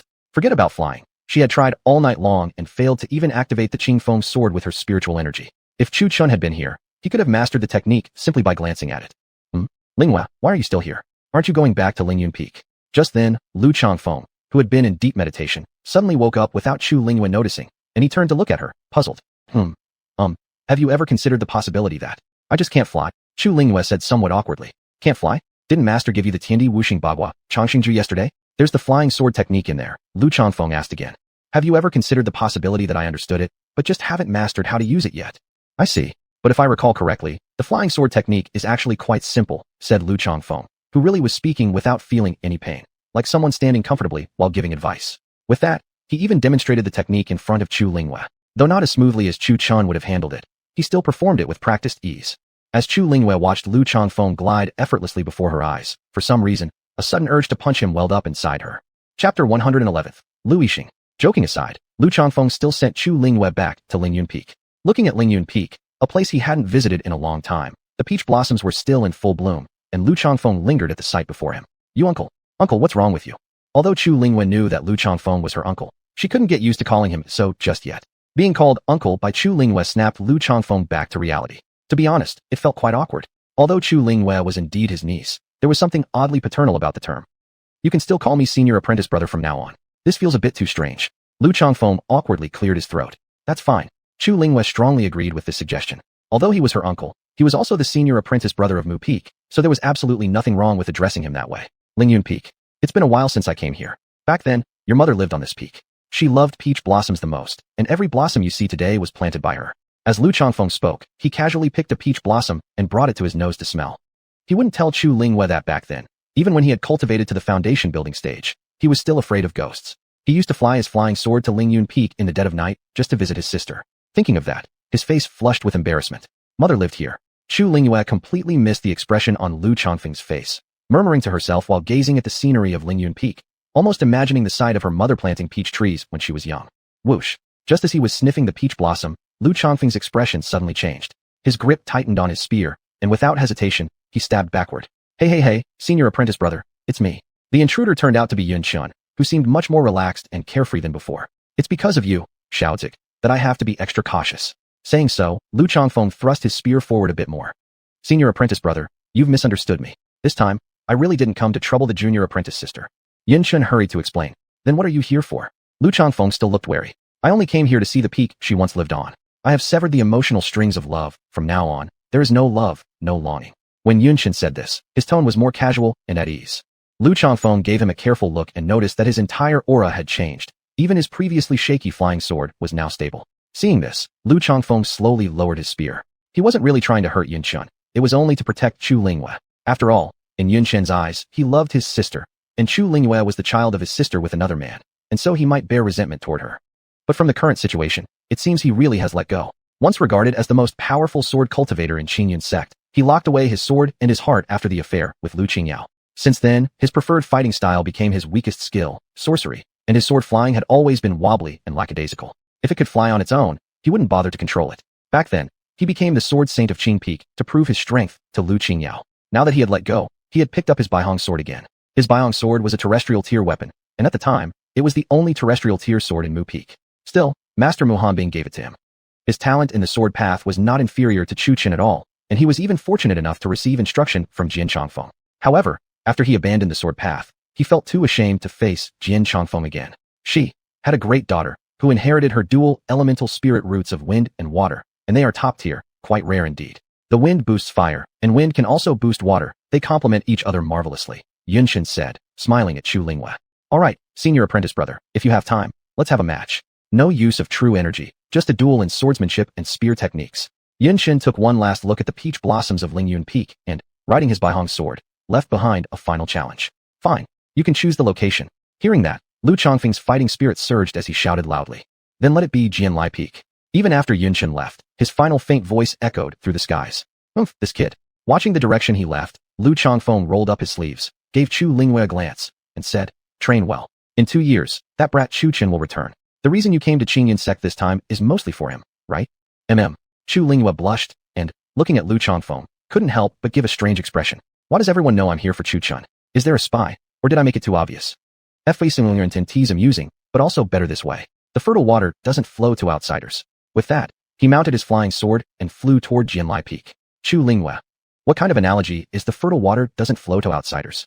The demon domain. Mid-tier clan, the Gu family. A young man was lying on the bed. This person was none other than Chu Chun. His fingers twitched slightly. Crackle, crackle. Sounds erupted all over his body like popping beans. Ugh, where am I? Chu Chun looked around at the unfamiliar surroundings. He remembered being knocked out by Li Yuan and thrown off a cliff. How had he ended up here? Creak. Instinctively, Chu Chun turned his head toward the sound. The wooden door to the room opened, and the sunlight outside was glaringly bright. Chu Chun instinctively raised his hand to shield his eyes. Master, you're awake? A familiar voice spoke. Chu Chun raised his eyes and saw a woman in green clothes entering gracefully, holding a wooden basin. Wasn't this none other than Gu Xinyun? Ow! Chu Chun tried to sit up, but the movement pulled on his wounds, causing him to wince painfully. With a helpless expression, he asked, Miss, was it you who saved me? Gu Xinyun nodded, twisting the cloth between her hands to wring out the water. How long have I been unconscious? Chu Chun asked again. 2 days, Gu Xinyun replied, then moved to wipe Chu Chin's body with the towel. 2 days, Chu Chin exclaimed in shock. Looking down at the fresh clothes he was wearing, he quickly asked, and who changed my clothes? Who else? Me. Gu Xinyun replied without hesitation. You? Chu Chun completely forgot about his pain, staring at Gu Xinyun's small hand holding the towel, feeling an overwhelming sense of guilt. He scooted quickly to the corner of the bed, like a helpless woman facing forced advances. Oh no, I'm not pure anymore. So she must have seen it all. Chu Chin's heart sank, as if he had suffered a great injustice. Seeing her act so naturally and extend her hand to wipe his body confirmed it. This was no joke. Gu Xinyun looked at Chu Chun strangely and waved her small hand in front of his face. What's wrong with you? Did you see everything? Chu Chun couldn't help but blurt out in a poetic, refined tone. Well, look at this competitor, unfazed. With a simple she filled the room with unbearable awkwardness. Upon hearing this, Chu Chin's eyes nearly rolled back into his head, almost passing out from embarrassment. Forcing the pain aside, he snatched the towel from Gu Xinyun's hand and said, I'll do it myself. No, you're still injured. Gu Xinyun grabbed the towel back from Chu Chun, determined to continue helping him. Oh geez, she hadn't even touched my abs yet. Still, Chu Chin's abdominal muscles did feel pretty good under her hands. But as she said that, the two once again sank into awkward silence. Miss, thank you for your kindness, but let me handle it. Chu Chun tried to snatch the towel from Gu Xinyun again, but was nimbly dodged, his hands grasping at empty air. Wife, I've come to visit you. At that moment, a sleazy voice came from outside. Creak. The wooden door, which had been closed, was quietly pushed open again, and a man walked in with a big grin. That smile quickly froze upon seeing the sight before him. A woman and a man in a room together, with the man looking as if he were being forced into something by the woman. The atmosphere inside the room fell silent, so silent that a dropped needle could be heard. Meanwhile, Chu Chan took advantage of the distraction and snatched the towel back, casually wiping himself down without yet realizing the seriousness of the situation. You two chat. Doesn't concern me. That would be Chu Chen's response. The man's frozen smile quickly turned into a dark expression as he glared coldly at Chu Chun. Who the hell are you? Chu Chun looked up in confusion, momentarily at a loss for words. Gu Xinyan, I know you don't want to marry me, but do you really have to humiliate me like this? The man gritted his teeth as he glared at Gu Xinyan. He didn't mind sleeping with brothel girls, but he absolutely hated the idea of having a used bride. Oh, Master Lu, why aren't you at the brothel today? Got free time to stop by here. Gu Xinyan had always loathed Lu Yixing greatly, but due to pressure from her family, she was to marry this man tomorrow, someone she found disgusting. So now, she wanted to make him angry. She wanted him to feel her disdain. Gu Xinyan, just to avoid marrying me, are you throwing away your virtue for some random street urchin? Get out. You spend every day at the brothel. What makes you think you have the right to question me? As for me and him, we are merely old friends. Gu Xinyan emphasized each word, her teeth clenched tightly. You're finished. Your entire Gu family is finished. I'm going to tell your father right now. This engagement is off. Bang. He slammed the door shut and stormed out. Miss, maybe I should just leave. Chu Chin said timidly. Not a chance. You're staying right here, and you better behave yourself. Gu Xinyun, no longer caring about decorum or restraint, exploded in a furious shout. Chu Chin quickly nodded, his heart pounding. Damn it, this woman really is fierce. Whoever marries her will have bad luck for sure. Miss, could you please step outside for a moment? I need to heal my wounds. This demonic cultivation method is quite unique. It will absorb all the surrounding spiritual energy, Chu Chin said, making up an excuse on the spot as he needed time to recover. At this point, Gu Xinyun had also calmed down a bit. She eyed Chu Chun suspiciously before picking up the wooden basin and walking out. If others were to find out that the precious daughter of the Gu family had personally served someone like a maid, washing and tending to him like that, who knows what they'd think. Chapter 112, The Cloud Curtain. Senior Sister Kyer, is she far away now? Chu Chun, alone in the room, asked silently in his heart. She is not from the demon race, Long Kyer replied after a long pause. What do you mean? Chu Chin looked slightly puzzled. She is an ordinary human, neither demon nor demon cultivator. Her bloodline carries no demonic energy, Long Kyer observed, watching Gu Xinyun, who had already walked far away. Are you trying to say she was captured, or that she's hiding here on her own? Neither. Although she is not from the demon race, nor is she a demon cultivator, her bloodline does contain a trace of demonic power, something she herself may not even be aware of. You're saying she's a product of a union between a human and a demon? Chu Chin found it a bit absurd. The demon and human races had always been bitter enemies. How could a human woman fall in love with someone from the demon race? Nothing is absolute. In fact, the demon race is just another race. Their bloodlines are merely different. But they still appear human, so it's not really surprising, Long Kyer said, clearly unbothered by such a scenario. Looking outside through Chu Chen's eyes, Long Kyer seemed to be thinking about something before she glanced at him and said, never mind. You focus on healing yourself for now. After his initial shock, Chu Chen realized that Long Kyer's explanation did make some sense. If demons were just another race with a different lineage but still resembled humans, it wasn't really something worth being astonished about. A dark aura surrounded Chu Chen's entire body, within which a faint dragon's roar could be heard. As he practiced his breath-hiding art while healing his injuries, otherwise exposing his true spiritual energy in this place would mean certain death. Cracking and popping sounds accompanied the visible healing of his wounds. Both bones and internal organs were rapidly mending. Even so, Chu Chen still wasn't fully satisfied. His wounds were healing, but his vital energy hadn't yet recovered. He pulled out the Tian swallowing gourd hidden within the Chaos Pagoda, opened its mouth, and took a generous swig of the 9-cent spirit wine. Feels great. Once again combining the breath-hiding art with spiritual energy to heal. This time his stagnant energy surged, and his bones made a series of cracking noises. Back in the main hall of the Gu clan, a muscular man stormed in alongside another slender, effeminate-looking man, entering the residence of Gu Yunyang, the hall master of the Gu clan. Bang! The muscular man slammed the table furiously and roared. Gu Yunyang, who would have thought your daughter would be so impure? She even found some random man outside and slept with him just to avoid marrying into the Lu family. We Lu clan don't want such a woman anymore. Bang! Li Chan, do you know what you're saying? What an audacity. Gu Yunyang had been annoyed enough to begin with, being ambushed by Li Chan uninvited, but to insult his daughter like that? Isn't it clear what your daughter did? The two opposing auras exploded, and the nearby tables and chairs flew about chaotically. What did my daughter do? My daughter is perfectly pure and has no need for you to speak ill of her. Don't think that because our Gu clan has shown respect to your Lu clan that we're afraid of you. If a fight breaks out, it remains to be seen who is stronger. Fight? Do you even deserve to? I don't care. My daughter is now considered tainted, so the Lu clan demands an annulment of our engagement. Li Chan, have you finished saying what you wanted? What has my daughter done to you that you must insult her like this? Perhaps you're still unaware, but your daughter brought another man back with her, suddenly spoke Lu Yixing, who had remained silent until now. Just recalling what he had seen earlier filled him with anger once more. Zhou Tong, Gu Yunyang suddenly roared.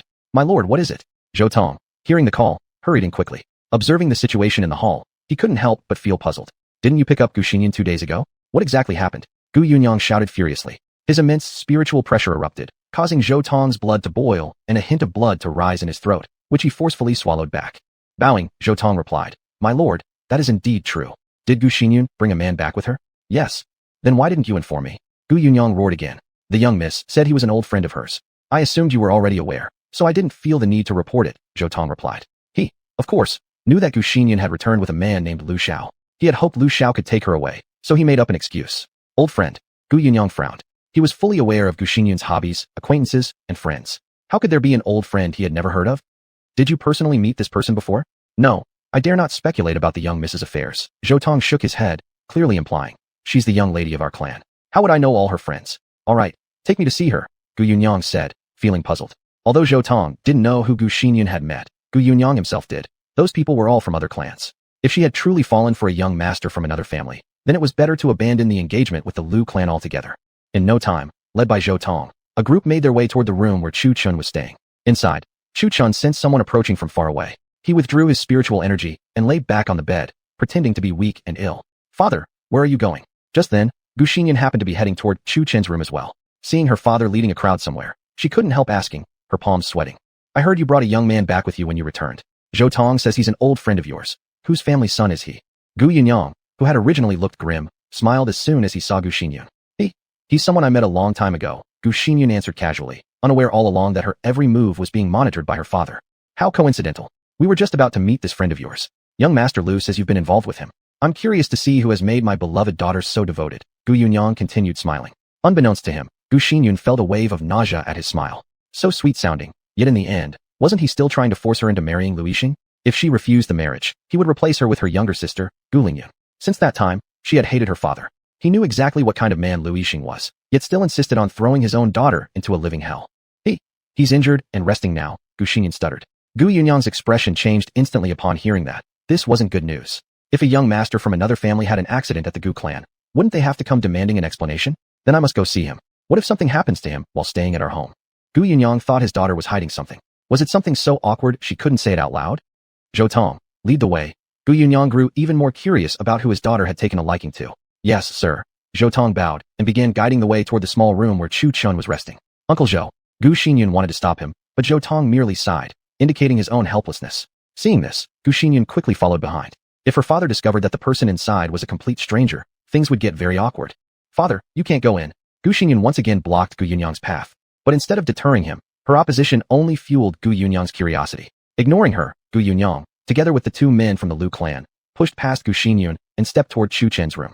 Creak. The sound of the wooden door opening revealed a pale-faced youth in white robes. Upon seeing the young man lying in bed, Gu Yunyang's face immediately darkened. His earlier smile vanished completely, replaced by cold anger. This was a person he had never seen or even heard of before. "Who are you?" Gu Yunyang's aura burst out violently, pressing heavily onto Chu Chun. Bang! Chu Chun, previously lying calmly on the bed, was sent flying into the wall by the crushing force, sliding down along it, and spitting out a mouthful of blood. Swoosh! In a flash, Gu Yunyang appeared before Chu Chun, grabbing him by the throat and coldly demanding, "Tell me, who are you really?" That his daughter had been defiled by some unknown ruffian infuriated him. "Father, why are you doing this?" Gu Xinyan's expression changed instantly. She rushed forward, grabbing her father's arm, trying to pry it loose. "I am Lu Xiao. Do you even know who my master is?" Chu Chen's eyes were bloodshot as he glared up at Gu Yunyang. Given how strong Gu Yunyang was, if he crushed his throat, it would mean death. Chu Chen had to come up with a plausible story right away. What he was thinking was, earlier, he had claimed to have grown up in the mountains. Since there were reclusive masters living deep in the mountains among the human race, surely there would also be such hermits in the demon realm. Whether they existed or not no longer mattered. First he needed to make up a name and use it to bluff for now. Hearing that, Gu Yunyang's harsh expression slightly softened as he loosened his grip on Chu Chen's neck and coldly demanded, "Speak. Do you know Yunmu? He is my master. I grew up in the mountains. My master raised me." Chu Chun lied smoothly, without batting an eyelid. The reason hermits were called hermits was precisely because no one knew who they were. Yunmu? At the mention of the name, Gu Yunyang's face turned pale with fear, and the two men from the Lu clan behind him wore the same terrified expression. How could they not know who Yunmu was? There were rumors that this person was a demon sage cultivator. During the previous great war between humans and demons, some had the rare fortune of witnessing this expert in action, though afterward he retreated into seclusion again, which was why his name had spread widely throughout the demon realm. A demon sage cultivator, someone of such might that even some high-ranking demon clans might not possess. Just how formidable he must be. Are you really Yunmu's disciple? It's said that the cultivation technique he practices focuses on body refinement. During battle, he doesn't reveal even a trace of his cultivation. If you truly are his apprentice, your physical strength should be extraordinary, Gu Yunyang said, half believing, as he eyed the young man before him. If it was really true, and he had offended this youth, then Tengu families wouldn't be enough to atone. Chu Chen observed the expressions on the people's faces and inwardly rejoiced. Could there really be such a person? And coincidentally, he also cultivated body refinement without revealing his power? Could coincidence go this far? Was this some animated cartoon? Still, since he seemed to have fooled them, Chu Chen breathed a sigh of relief. As for body refinement techniques, he himself had been among the best at Qingyun's sect, cultivating Shengying Su Shou, Xianwu body and sword 4 cultivation. He was no novice when it came to physical martial arts either. Chapter 113, Disciple of Yunmu. If you don't believe me, remove your demonic aura protection and let me throw a punch at you to prove it. Chu Chen was quite confident in his strength. Even without using his spiritual energy, he could already deliver a punch weighing 15,000 jin, and at full power, it could reach 1 million jin. That's 500 tons. Gu Yunyang and Lu Chan exchanged glances. Hatred was gone from their eyes now. If this person truly was a disciple of Yunmu, they would have to try their best to please him. Fine, come on then. Gu Yunyang dissipated his protective demonic power and stood tense and ready before Chu Chen. Well then, are you ready? My punch might be a bit painful. Boom. Pooh. As Chu Chen spoke, he clenched his fist tightly and punched straight into Gu Yunyang's abdomen. He had only used the force of 5,000 jin, yet Gu Yunyang was sent flying instantly, snapping 5 or 6 trees before coming to a stop against one, sliding down its trunk. From a distance, Gu Yunyang rolled his eyes back and passed out, foam spilling from his mouth. Is he really that weak? I should have only used 500 jin. I didn't know Wishiu were this feeble. How come Li Yuan's body was so tough, like ox hide? Gu Xinyun covered her mouth in shock, staring at Chu Chen. She had only heard that he killed a black bear in the forest before, but hadn't seen it herself. Judging by his strength, she guessed it must have died in one punch. As Lu Chan and Lu Yixing looked on, they froze for a moment upon seeing Chu Chen send Gu Yunyang flying. Then Lu Chan quickly pulled Lu Yixing to the ground and knelt before Chu Chen. It seemed his words were true indeed. A young boy with such strength, he had single-handedly launched Gu Yunyang into the air. Gu Yunyang was a demonic warrior. Even without his powers, he was still formidable. Hearing Chu Chen's earlier words, saying he could have done it with only 500 jin of force, implying he could go far beyond that. 10,000 jin, maybe even more. If they knew Chu Chen's ultimate strength could reach 1,000,000 jin, they'd likely soil themselves on the spot. After all, even Yunmu's most powerful strike was only half 1,000,000 jin. We were blind and ignorant before, disrespecting you like that. We never knew you were a disciple of Yunmu. Please forgive us, forgive us. Father and son quickly kowtowed to Chu Chen repeatedly, begging for mercy. With such strength alone, they had no hope of victory. If Yunmu arrived himself, they'd truly suffer. But after throwing that punch, Chu Chen seemed to have stumbled upon a new revelation. Until now, he'd always used spiritual energy and sword cultivation, completely forgetting how powerful his physical strength had become. After this strike, he felt his strength might actually be a bit excessive. Honestly, with that punch, you might end up seeing the world in all colors. Hitting the ground with such force could collapse the terrain within hundreds of miles. Chu Chen clenched his fist. This strength was better than sword cultivation. So then, why bother cultivating at all? Cough cough. Of course, that was just a figure of speech from Chu Chen. He'd still need to cultivate, still need to train the sword. Physical strength became increasingly difficult to enhance further as one progressed, whereas sword cultivation and general cultivation still offered vast room for growth. Moreover, if one wanted to surpass current strength limits, the only way was through deeper cultivation achievements. Simple physical training was practically useless. As an apology, take this, our family's most precious blood pill. Lu Chan respectfully presented a box to Chu Chen, his attitude completely humble. If they could gain the favor of Yunmu's apprentice, they'd earn the protection of a demonic marshal. Establishing a good relationship was extremely important. Luckily, they hadn't offended him too badly before. Thinking of this, he cast a pitying glance at Gu Yunyang far away. Not only was he beaten up, but now he'd offended this young fellow as well. That was unfortunate. If this kid was vengeful and told his master, once Yunmu got angry, even 10 daughters wouldn't be enough to compensate. Chu Chen looked at the offered blood pill, hesitated slightly, then accepted it. Glancing at the two still kneeling, he said indifferently, "Enough, you may rise." The father and son exchanged a glance before slowly getting up. Then, they apologized profusely and fawned over Chu Chen again. Why, you're really the apprentice of Yunmu? Xinyu naturally had also heard of Yunmu, someone she deeply admired.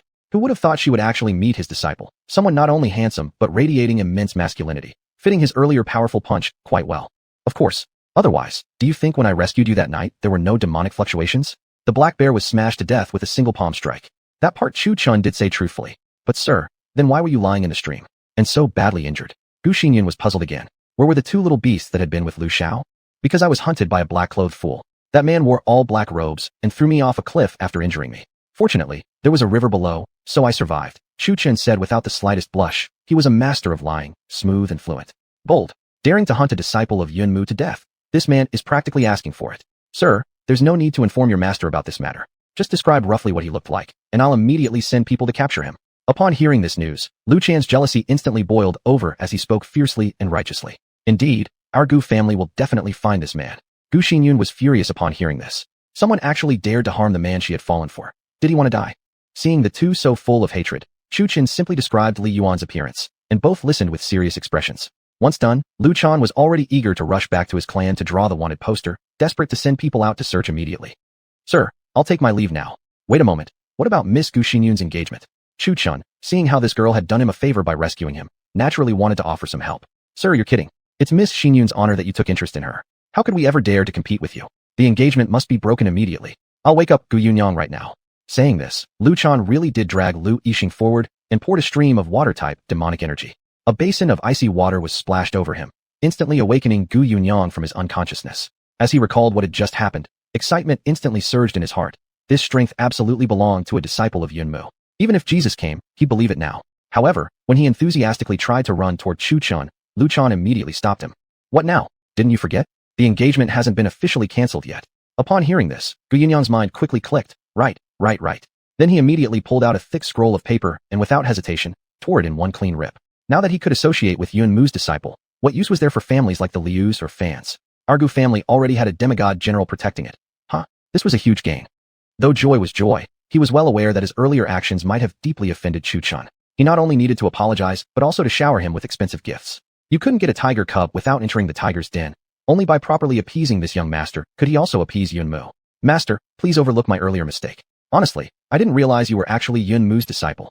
Afterward, Gu Yunyang rushed forward with great excitement and knelt down with a loud thud before Chu Chun, abandoning all dignity. This young master's happiness was what truly mattered. If he were angry, annihilating the entire clan would be minor. Worse, he might even leave nothing left. Your grip earlier still makes my throat a bit sore, and I am still injured. Chu Chin's meaning was obvious. Was it too much to ask for a small token? Oh dear, look at me.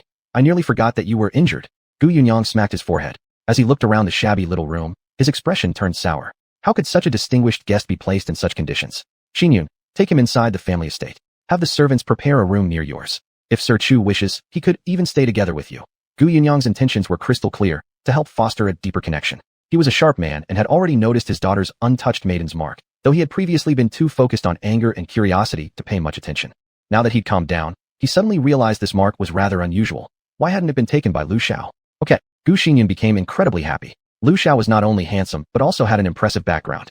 I don't think it's necessary for me to live with Miss Gu. A room nearby would be enough. Chu Chun responded skillfully, maintaining just the right distance while also subtly squeezing them for more favors. Having a teacher was a blessing, especially with such a strong background. Actually, Chu Chun indeed had 3 masters. One of them was particularly enigmatic, someone whose spiritual awareness knew both human and demonic matters. Because of this, Chu Chun had started to suspect his parents must be extremely powerful, and his family undoubtedly elite. Wait a moment. Just as Gu Xinyun reached for Chu Chen's hand, Gu Yunyang suddenly shouted again, startling Chu Chun into nearly wetting himself. What now? Chu Chun played his part perfectly, drawing admiration from Long Kair. He truly was a natural-born actor. I happen to have a demon blood pill that can aid Master Chu in healing. Gu Yunyang pulled out a wooden box from somewhere and handed it to Chu Chun. Upon seeing it, Chu Chun secretly sighed in relief. He thought something far worse had been coming. Hesitating slightly, Chu Chun said, wouldn't that be inconvenient? It's the Gu family's most treasured pill, after all. What's the problem? Take it. This kind of thing is nothing to our Gu family. At first, Gu Yunyang was somewhat reluctant to give it away, but, fearing Chu Chun might refuse, he decided to act generous and handed it over. Chu Chun, playing the game of feigned reluctance leading to acceptance, handled it brilliantly. Even Long Kair, hiding within his spiritual awareness, wore a satisfied smile, a smile so wide it nearly refused to close. Chu Chun took the 2 wooden boxes, and with a mere swipe across his body, they vanished from sight. Seeing this, both were somewhat taken aback, but quickly calmed themselves. After all, he was the disciple of a great master, someone whose abilities couldn't be compared to ordinary men. Possessing strange treasures within his body wasn't all that surprising. Let's go. Gu Xinyun smiled brightly. Now, not only had she escaped the unwanted marriage to Lu Yixing, the man she despised, but she'd also managed to befriend a disciple of Yunmu. Truly, it was a perfect double blessing. Chapter 114, 50,000 Jing. Knock knock knock. Who is it? Gu Xinyun was cultivating when she heard someone knocking at the door. Sister, it's me. A light and lively voice came from outside the door. Upon hearing this, Gu Xinyun felt a little disappointed. It was her younger sister Gu Lingyun's voice. She had hoped it was Lu Xiao coming to see her. Lu Xiao had been living next door to her for the past month, but she hadn't seen him come to visit even once. Every time she went to see him, he used the excuse of being in retreat. Today, she had thought maybe Lu Xiao had finally come to his senses, only to find it was her own sister, who had been in retreat for quite some time. Outside the room, Gu Lingyun pouted slightly, and seeing her sister didn't open the door for so long, she simply pushed the door open herself. Gu Lingyun was 1 year younger than Gu Xinyun, but she looked more like a clever and mischievous little girl. Seeing her sister looking rather down, Gu Lingyun cast her a strange glance and teased, haven't seen you in a few days, and you already look gloomy? Gu Lingyun started right off with some teasing banter. Because she had been in retreat for the past few months, she didn't know anything about her sister being set to marry Lu Yixing or about Chu Chun. Gu Xinyun's expression softened as she saw her sister's playful expression, and she smiled slightly. Why are you out of retreat already? Gu Lingyun giggled, stepping back 2 paces, her body suddenly brimming with magic energy. Boom! A massive force radiated from her. The pressure from it, though not intended for attack, still made Gu Xinyun, who stood nearby, feel as if she were struggling to breathe. Well, afterward, Gu Lingyun withdrew her force and smiled playfully. You broke through? Surprise showed on Gu Xinyun's face, her lips slightly parted. Of course, Gu Lingyun's pretty face was brimming with pride. Oh, by the way sister, there's someone living in the room next to yours. It's been empty most of the time. Why is someone there today? Gu Lingyun asked curiously. Ah, you wouldn't know? Our family has a very important guest, Gu Xinyun said, her face becoming gloomy again at the mention of Lu Xiao. What happened during these few months I was in retreat? Gu Lingyun looked as though she wished nothing more than some good drama to unfold. Gu Xinyun told Gu Lingyun everything in detail. Gu Lingyun's face soon darkened in anger. How could father do such a thing? How is Lu Yixing even worthy of you? Then her expression turned playful again, as she teased. Did my sister fall for that young man? Gu Xinyun nodded slightly with a blush on her cheeks. She saw no reason to hide her feelings. Lifting her head, she asked, little sister, do you have any ideas? Wow, whoever this young man is must be quite something to win my sister's heart. What's his background? Gu Lingyun's face showed her curiosity. Earlier, when Gu Xinyun had explained, she only mentioned Lu Xiao's name, not his background. A disciple of Yunmu. Yunmu? The reclusive voicite, level expert Yunmu. Hearing the name, Gu Lingyun's expression turned shocked, her mouth wide open. Yes, they say Yunmu cultivates in physical techniques, and his punches can deliver 50,000 gene of force. He punched father so hard he flew out, which must be true. No one would dare to impersonate Yunmu's disciple. Actually, Gu Xinyun wasn't too concerned about Lu Xiao's identity. She simply liked the Lu Xiao who had saved her that night. So he's the one staying in the room next to yours. Gu Lingyun glanced in the direction of the room beside Gu Xinyun's, clenching her fists eagerly. Since he was a disciple of Yunmu, how much fun it would be to spar with him. You better not do anything reckless. Gu Xinyun noticed her sister's excitement and warned her. Oh come on, not even one stroke of the marriage brush yet, and you're already taking his side? The more Gu Xinyun said, the more curious Gu Lingyun became. Little sister, I say it for your own safety. Even father, a Wushu, level expert, was blasted away with one punch. Imagine how powerful he must be. Don't go picking a fight and making a fool of yourself. Gu Xinyun tapped her sister lightly on the forehead. Gu Lingyun wore a face of complete disbelief. But then her expression shifted into a spectator's excitement, and she asked, by the way, sister, have you not gone to see him once in this past month? I did go see him, but he always said he was in retreat, Gu Xinyun said with a hint of displeasure. Truthfully, Chu Chun really had been in retreat the entire time. According to Kaier, those 2 pills were extremely valuable, not only for Boishu cultivators, and thus Chu Chun had been cultivating in the Chaos Pagoda the whole time, though he kept his spiritual signature hidden using a concealment technique. In fact, after taking the blood magic pill, his previous internal injuries, which had not fully healed, had completely recovered. And after taking the blood pill from Lu Chan, his cultivation level had soared rapidly. A full month inside the Chaos Pagoda equated to a whole year in the outside world. Now Chu Chun had reached foundation building 5th stage, a full 2 levels above his former cultivation level. Moreover, he had been practicing 2 martial arts techniques he had taken from the Chu family within the Chaos Pagoda. Though called martial techniques, they could also be performed using only the physical body. In other words, what regular people would call Kung Fu. Chu Chun had mastered both the Shingang fist and the Yin Yang fist, achieving a unity between martial arts and cultivation. Though martial artists could not wield magical techniques, cultivators could employ martial skills. Knock knock knock. Chu Chun was cultivating inside the Chaos Pagoda when he heard a knock at the door. Instinctively, he nearly shouted that he was in cultivation, but then he hesitated. He had come out for training, not isolation.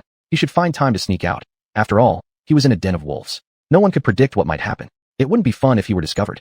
Creak. Before Chu Chun could open the door, he heard it pushed open. Seeing the woman enter, Chu Chun smiled and said, I've just ended my retreat and was feeling a bit tired. I was actually going to look for you to go out for a stroll.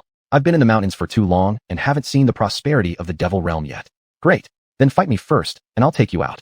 Since Gu Lingyun and Gu Xinyun were twins and looked very similar, Chu Chun didn't immediately recognize her. Chu Chun noticed this woman's aura was slightly stronger than Gu Xinyun's, so he asked, Are you Xinyun's younger sister?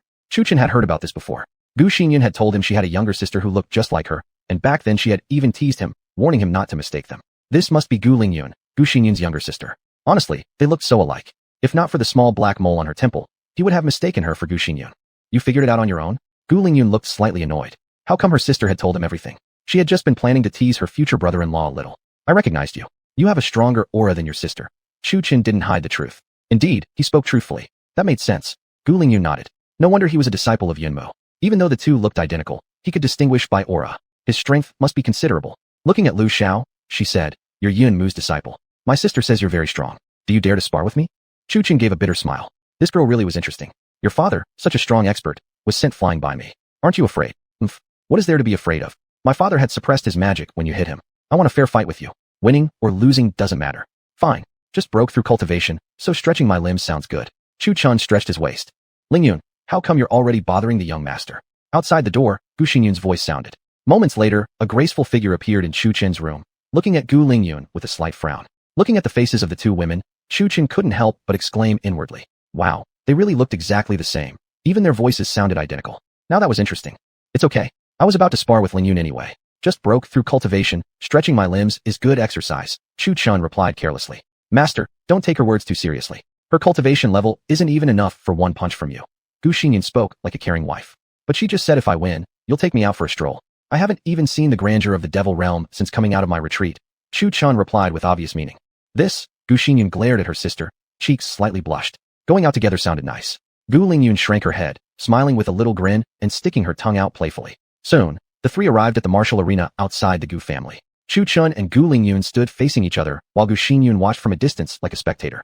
Hearing that Yunmu's disciple was about to spar with Lingyun, many Gu family members rushed to the arena, eager to witness the strength of Yunmu's disciple. Crack crack. Chu Chun stretched his limbs. In this battle, he couldn't use any spiritual energy, only physical strength.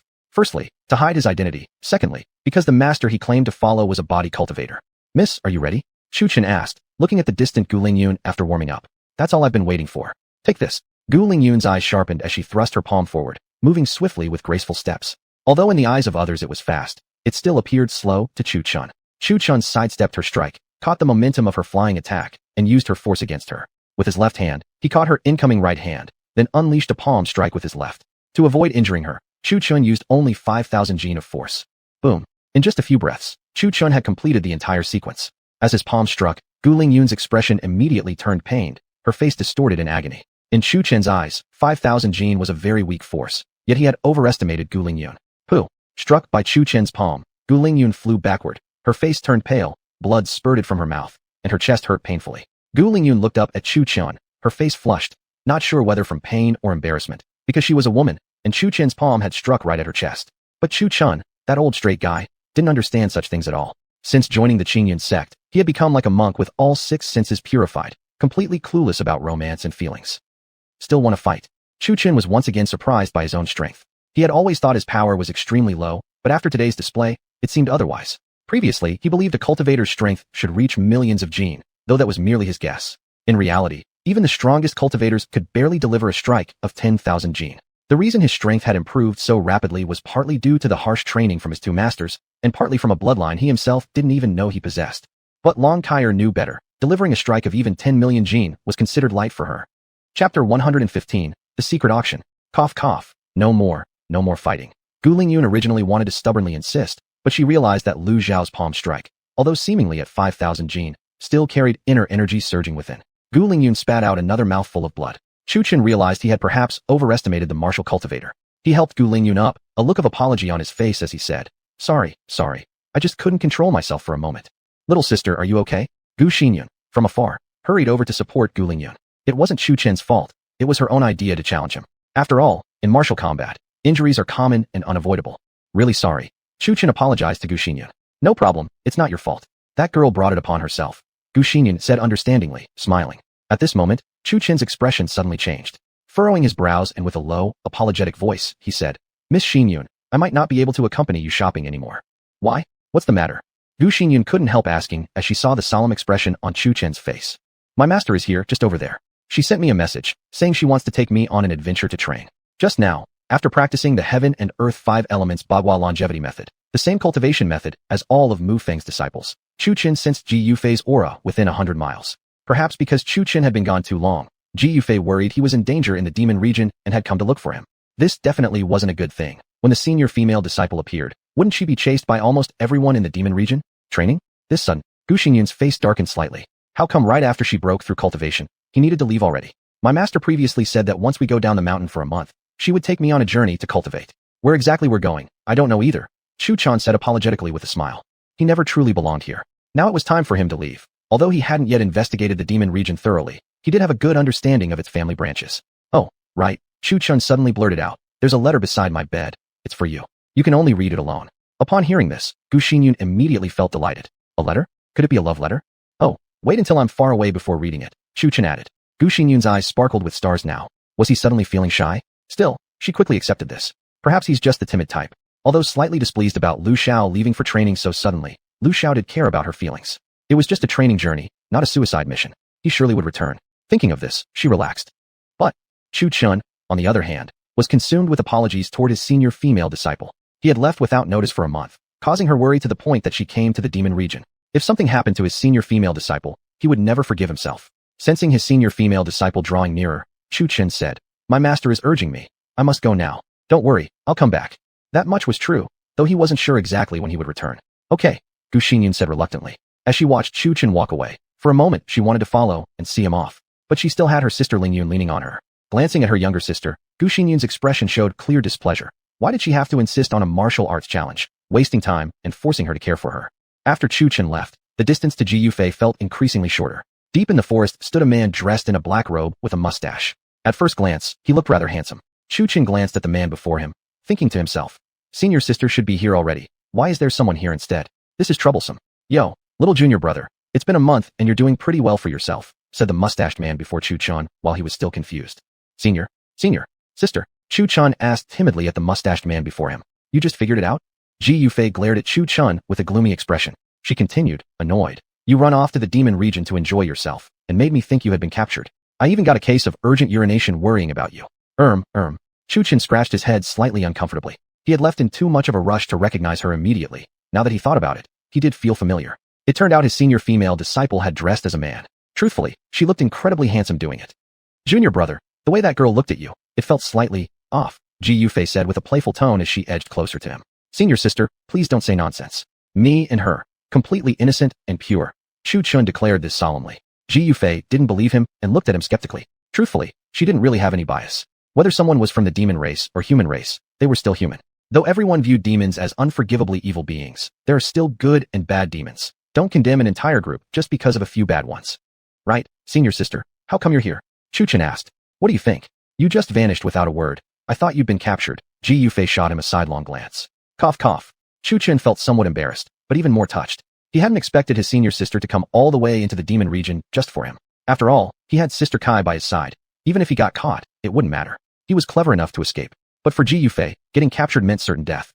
"Senior sister, where are we going next?" Chu Chen changed the subject. He hadn't forgotten. They came out for training after all. Ji Yufei glanced around. When she saw nobody nearby, she finally leaned close to Chu Chen and whispered, "When I first arrived in the demon region, I heard that there's an auction happening in Demon Wind City. There's a rumor about a secret cultivation ground inside. We should go check out the auction first." A secret cultivation ground. Chu Chen felt slightly shocked. Secret places like that weren't rare, and treasures always appeared inside whenever one opened. "Let's go. First we'll go see Demon Wind City." With that, Ji Yufei grabbed Chu Chen's hand and started heading toward the city. "Wait!" Chu Chen suddenly shouted. "What's wrong?" Ji Yufei looked at him, puzzled. Chu Chen hesitated for a moment before finally asking, "Senior sister, can you teach me how to disguise myself?" Ji Yufei frowned slightly as she looked at him, puzzled at first. But thinking it over, it really was necessary. Not only because the auction for the human region would require disguise. Without it, even if they bought good treasures, they'd be robbed. But also because of their special identities. If exposed, they'd be done for. Definitely necessary. Fine. Ji Yufei simply agreed. Then she took out a piece of membrane, molded it in her hand slightly, and finally helped place it on Chu Chen's face. Chu Chen touched his cheek and found that he didn't really feel anything. However, from Ji Yufei's perspective, Chu Chen now looked entirely different. The facial disguise she created for him was crafted according to her personal preference. Originally not unattractive to begin with, wearing the mask made him stunningly handsome, absolutely dazzling to the eye if walking down the street. Chu Chen glanced at the dreamy look on his senior sister's face, finding it somewhat strange. He then produced a bronze mirror from somewhere, looked into it, and was immediately horrified. Chu Chen looked at his senior sister with dark lines across his face. With this appearance, every single person on the street would surely turn their heads to look. "Senior sister, can I change the look a bit?" Chu Chen weakly asked. "No, this looks good. Although you were already good-looking originally." Ji Yufei, fearing Chu Chen would feel hurt, especially added the last part. Chu Chen. "Fine, just another case of an older sister bullying her junior brother." Soon, the two of them walked along, chatting and laughing. Nobody else was in the forest, yet Ji Yufei's expression had already darkened considerably. What an idiot. I thought you were disguising yourself to avoid exposure. Turns out it's just because you forgot to pay your bar bill. Chu Chun, being considerate, specially took out the heaven-devouring gourd to let his senior sister taste the wine from the tavern. However, Ji Yufei didn't normally drink. When she did, she went into a drunken frenzy. Had it not been for Chu Chun keeping watch, she probably would have started stripping for a dance routine right then and there.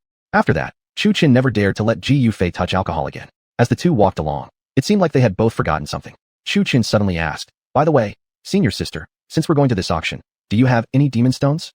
Ji Yufei's reply came in the form of a playful smile, consisting of just 2 words, "None." Chu Chun shot her an incredulous glare. If you have no money, why the hell do you still go to an auction? However, though Ji Yufei was broke, Chu Chun wasn't. Over the past few days, he hadn't been idle while staying at the Gu family mansion. The Gu family was quite generous, offering a large amount of demon stones as a gift. Now walking down the street, Chu Chun's appearance was truly dazzling. Though he might not achieve a 100% turning head rate, 99.9 was close enough, and mostly among women. Chu Chun's handsomeness was almost unbearable, while Ji Yufei, dressed as a man, was also incredibly attractive. As the two strolled along, many women approached them to strike up conversations, causing the local men in Demon Wind City to grind their teeth in frustration. All the Demon Region women possessed angelic faces with devilish bodies. No man could resist. As they continued to gather information, they finally arrived at a place. The auction here in Demon Wind City was managed by the Dark Gate sect, merely for profit. The Dark Gate was clearly a group of assassins, and besides killing, they needed money too. Otherwise, how could they afford to maintain their assassins? Hence, they opened an auction house. And they weren't afraid of being raided either. Within Demon Wind City, the Dark Gate auction had roughly equal power with the Drunken Wind Mansion. Even if people knew it belonged to the Dark Gate, they dared not cause trouble. The Drunken Wind Mansion relied on the backing of the Demon Wind City family, yet the Dark Gate was supported entirely by their own resources. Rumor had it that this was just a branch. That meant other cities in the Demon region likely had branches of the Dark Gate as well. You can imagine how deep their foundation must be. Without even considering that, the Dark Gate's assassins weren't someone you'd want to mess with. They were all ruthless individuals. "Sir, are you here to buy or to sell?" A plump middle-aged man at the auction entrance asked with a fawning smile.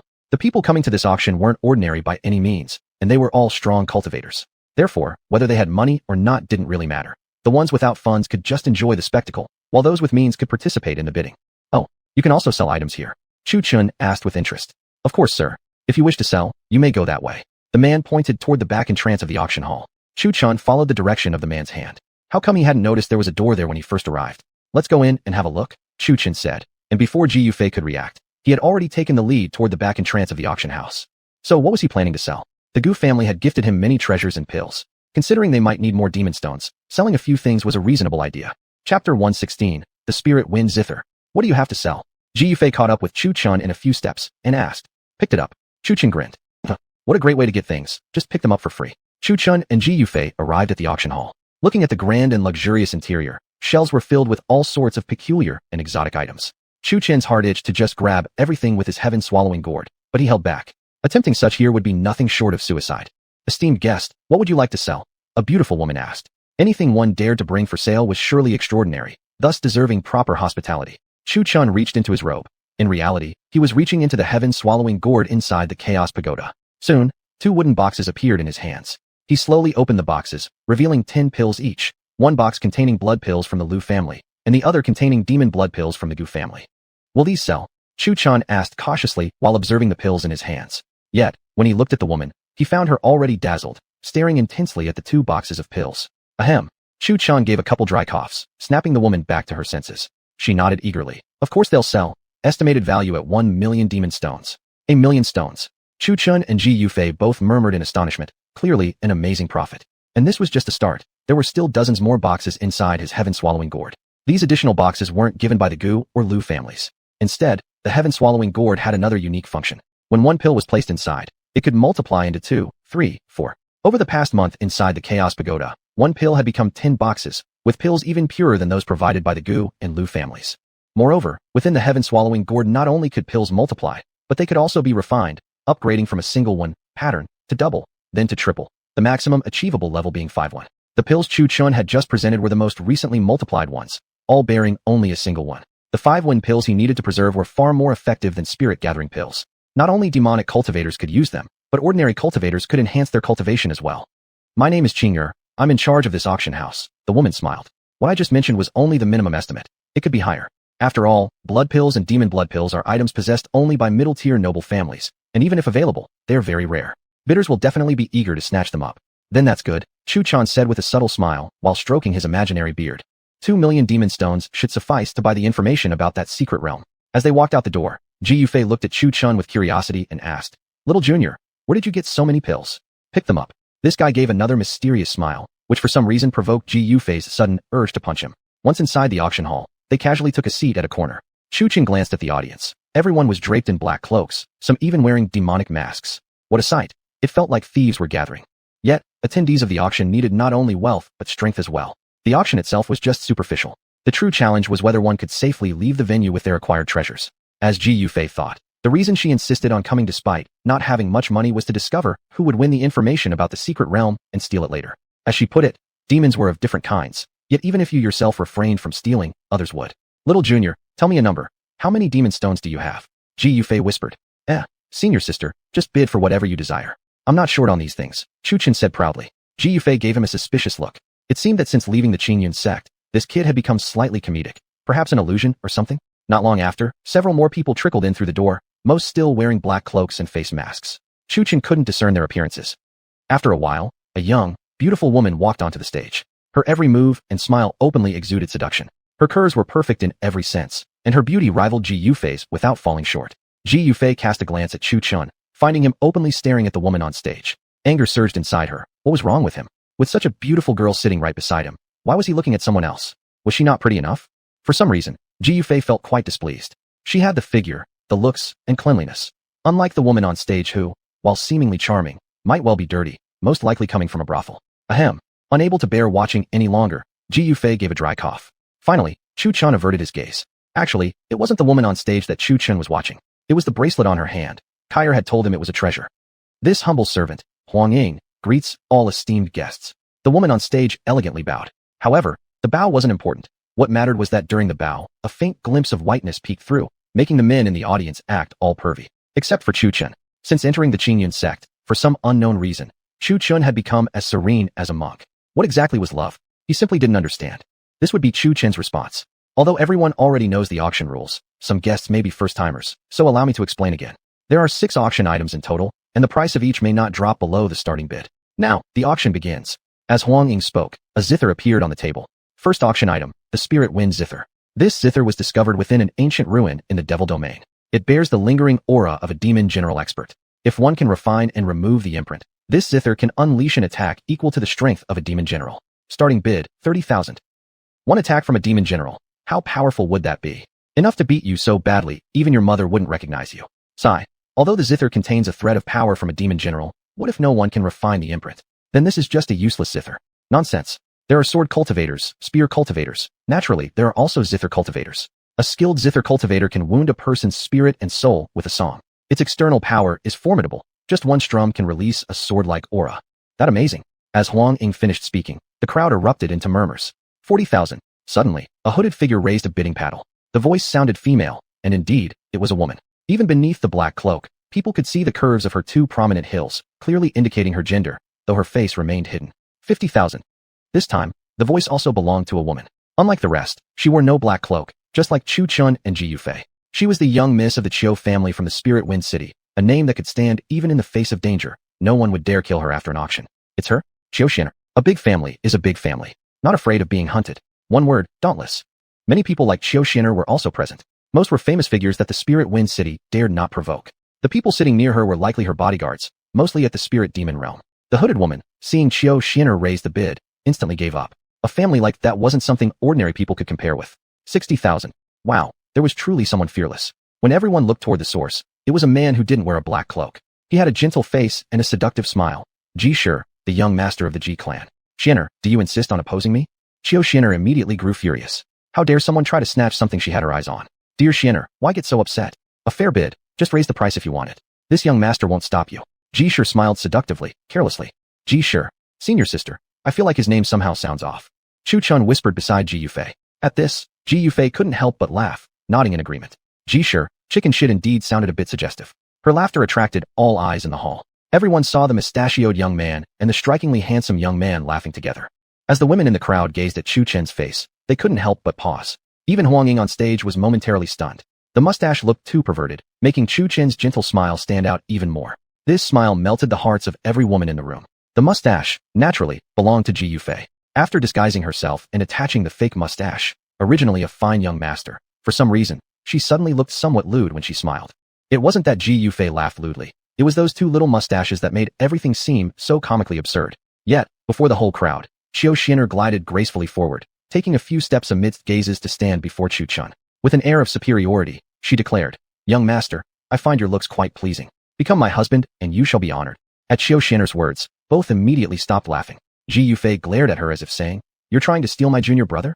Cough cough. Chu Chun regained his composure, coughing dryly. He lifted his gaze to look at Qiu Xian'er. She was indeed beautiful, but lacked curves in all the right places. Her build was much like Meng Yao's, and with her haughty attitude, Chu Chun wasn't impressed at all. "Miss, we're incompatible. I don't like having to look up to someone." "You." Qiu Xian'er's anger flared immediately. She thought, "This is your honor, to be chosen by this young miss, and yet you don't even show respect? This young miss will give you one more chance." Qiu Xian'er still carried herself with arrogance, her eyes fierce, clearly showing, "My patience has limits." "I'll say this again, I refuse." Chu Chun casually replied. What was a woman anyway? Could he eat her? She was only delaying his chance to earn money.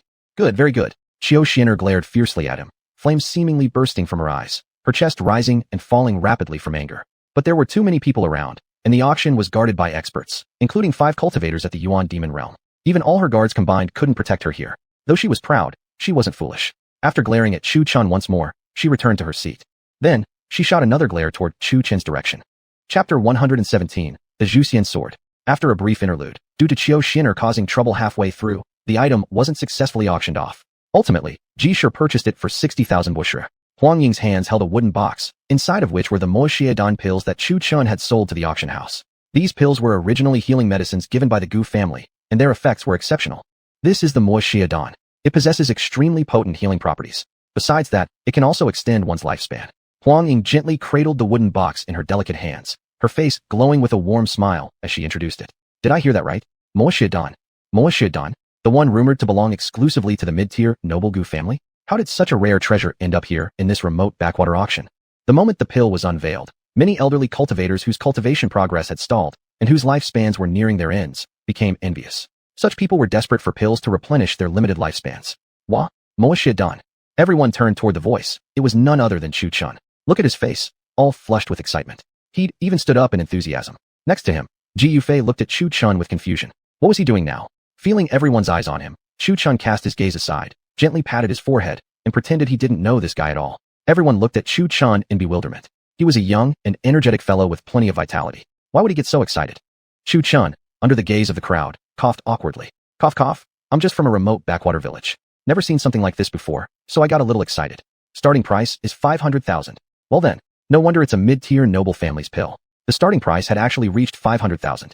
But in fairness, this wasn't unreasonable. When considering its uses, the healing effects were almost negligible. Many Buoshu relied on refining their bodies, so recovery abilities were naturally fast. The main point was the extension of lifespan. One pill might grant 10 years, and this was an entire box, probably containing 7 or 8 pills. Though the potency might decrease if consumed too often, it would still add a few extra years. 1 pill 10 years, 2 pills maybe 9 years, and so forth. In that context, this starting price was practically a steal. Wealth can be regained, but life once lost is gone forever. 600,000. A raspy-voiced old man raised his bidding plaque. He looked worn and haggard, and wasn't even wearing a hood. Nowadays, not wearing a hood was a symbol of status. After all, who would willingly hide under a hood for no reason? It looked hideous. Those with power and influence didn't care to conceal themselves. If needed, they'd simply fight. 700,000. It was yet another elder who spoke. Indeed, it was mostly elders bidding for the Moxiedan, hardly surprising. Who else would be willing to waste money on something that extended life? Lin Shan, are you trying to compete with me? The old man who first bid cast a displeased look, a vast and oppressive pressure emanating from him, heading toward Lin Shan. The elder known as Lin Shan was unfazed. Fair competition. If you want to bid with Woshi, don't try intimidation here. This is the Dark Gate auction. If anyone wants to cause trouble, they'll only end up dead. Good, very good. Lu Zhu's expression darkened as he glared at Lin Shan. What he said was true. This was a Dark Gate auction. Anyone bold enough to cause trouble would meet an extremely unpleasant end.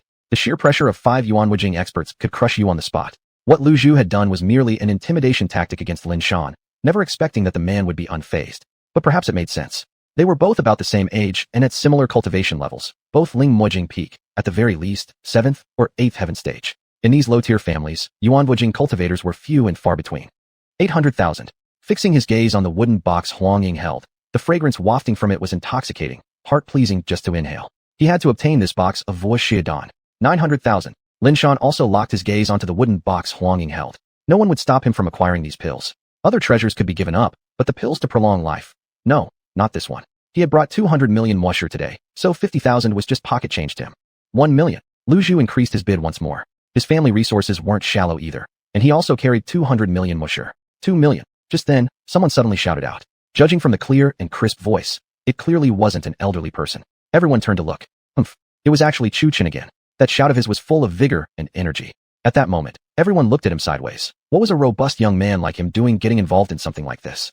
Cough cough. Chu Chen cleared his throat, saying, well, I've just never tasted a moishe dan before, and I thought I'd bid to try one. You know, out of curiosity. Well then, Chu Chen had just stunned everyone without actually killing anyone. While others were buying to extend their lifespans, was he really trying to purchase them as if they were candies to taste? Ling Shan and Lu Zhu were the two whose faces turned the darkest. They had been shouting furiously, necks and faces red, and then Chu Chen suddenly jumped in, raising the price directly to 2 million, an increase of 1 million all at once. Have you lost your mind? Ji Yufei looked at Chu Chen, unable to figure out what he was up to. What are you doing now? Senior sister, just stay quiet. Watch me. Then he flashed a sly smile. Yet, to the women present, it was anything but sly. It melted their hearts once again. Even the haughty Qiu Xian'er twitched her red lips slightly, the corners of her mouth barely lifting. Undeniably, Chu Chen was still incredibly handsome to look at. Ji Yufei couldn't help swallowing hard when she saw him. After all, he was her own creation. How could she not feel a flutter? Young one, are you really going to do this? Do you even know who I am? Lu Zhu, no longer able to bear it, began pulling rank. Chu Chen glanced at him, then turned to Huang Ying on the stage and asked, can I retract a bid if I want? Huang Ying gave him a polite smile in return. No. See? She said I can't. Want it? Then just raise the bid. Chu Chen looked at Lu Zhu with indifference. If you dare to cause trouble here, the Yuan Imojing experts wouldn't mind paying you a visit for tea at your place. The two old men looked at Chu Chen like this and, for some reason, couldn't help but feel the urge to punch him. Chu Chen's indifference was clearly a provocation, an outright challenge. Yet they were powerless against him. 2 million and 1. Lu Zhu shouted loudly, having only added a single coin in the end. Lu Zhu, do you even have a shred of dignity? Just adding 1 coin.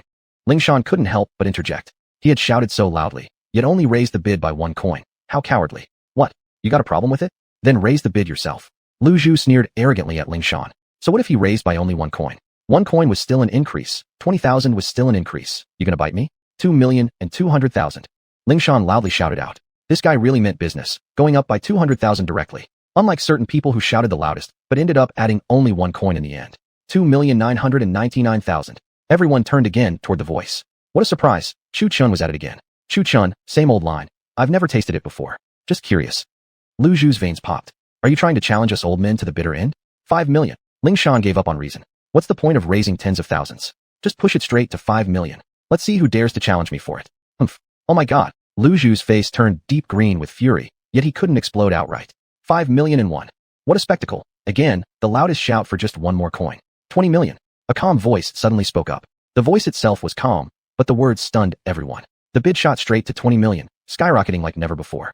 It was like haggling over a 100-coined item, and suddenly someone offers 1 coin and says take it or leave it. Once again, everyone turned to look. Chu Chen was sitting in the left corner of this table, and naturally, the right corner was occupied by Qiu Xian'er earlier. The young miss didn't disappoint. She just raised the bid straight to 20 million. All the eyes watching her were sidelong glances. What exactly are you doing now? That little brat wanted to buy them like candies, but don't tell me you're taking them as laxatives in case of constipation. I'm just curious. I bought them to look at. Perfect. Elegant and original language, perfectly reflecting arrogance and pride. While others buy to consume, I directly buy for display. This girl is truly one of a kind. Miss Qiu, as you can see, we are already so old and in dire need of a pill. Would you please be considerate and lower your bid? They dared not provoke the Qiu family. The Qiu clan's foundation was stronger than the other 4 families combined. These 2 were the lowest ranked, with even their grand elders only at Ling Mo Jing level, while 3 others had reached Yuan Mo Jing.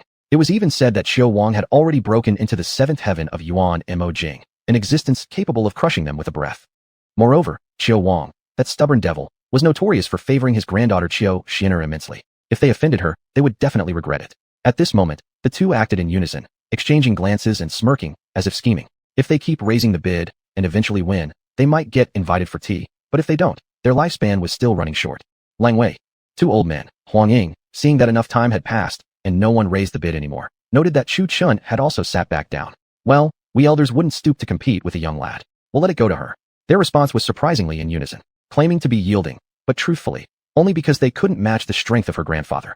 20 million once, 20 million twice, 20 million thrice. Huang Ying paused, noting that no further bids appeared. She finally brought down the hammer decisively. Sold. As the auction of Mo Shui Dan concluded, A group of robed figures carefully carried a sword and placed it on the table. Sword chi swirled. People sitting far away could still feel a formless pressure. The third item is this sword named Zhu Xianjian, a relic left behind by ancient experts. It was discovered in the Lingyun ancient region of the Devil Domain. Even after hundreds or even thousands of years, its sword aura remains sharp and powerful. From the moment this sword appeared, Chu Chun had fixed his eyes on Zhu Xianjian, which now lay on the table. He himself possessed a sword called Zhu Tianjian. This one on stage was Zhu Xianjian. Though only differing by a single character, the difference between them was enormous. One capable of slaying immortals, the other of slaying heavens. Though the sword's might could not match Zhu Tianjian, it still sent shockwaves through Chu Chun, a swordsman by cultivation path. If there were any blacksmiths present, they would certainly recognize it as a royal-grade weapon. Unfortunately, although Chu Chun wasn't a blacksmith himself, his perception of sword might surpassed even that of the Yin-Yang sword. From this, Chu Chun deduced that it was indeed a royal-grade weapon. Its aura might not rival Zhu Tianjian, yet it clearly outclassed the Yin-Yang sword, not by a massive gap, but enough for Chu Chun to draw his conclusion naturally. Chapter 1, 18 Ling Fei. Zhu Xian Sword. The name alone sounds impressive, but I wonder how powerful it really is. This sword exudes a sharp aura. A man wrapped in a black robe stared deeply at the sword energy radiating from the Zhu Xian sword. He himself was also a swordsman. I heard this sword was forged from celestial meteoric iron, and its starting bid is 10 million. As the crowd murmured in discussion, Huang Ying on stage finished introducing the Zhu Xian sword and directly announced its price. 11 million. Just then, an old man wrapped in a black robe raised his bidding sign, shouting loudly. Chu Chun sensed the sword aura around the elder and naturally knew that the old man was also a swordsman. In fact, there were quite a number of sword cultivators present. Even those who weren't sword cultivators mostly wielded swords as their weapons, nothing else, just because swords had style and were convenient to carry. The coolest ones even had waistbound swords or sleeve-hid swords. Big Sis Kaier, between the Zhu Xian sword and the Zhu Tian sword, which one has better material quality? Chu Chin squinted as he stared at the Zhu Xian sword and curiously asked. Long Kaier shot him a glare before answering slowly. It's true the Zhu Xian sword is made from celestial meteoric iron, but celestial meteoric iron has many grades. The material of the Zhu Xian sword is the lowest grade among celestial meteoric irons. Still, it's incomparable to ordinary earthly meteoric iron. The Zhu Tian sword is an imperial sword, while the Zhu Xian sword is merely a royal tier sword artifact. So, tell me, which is stronger?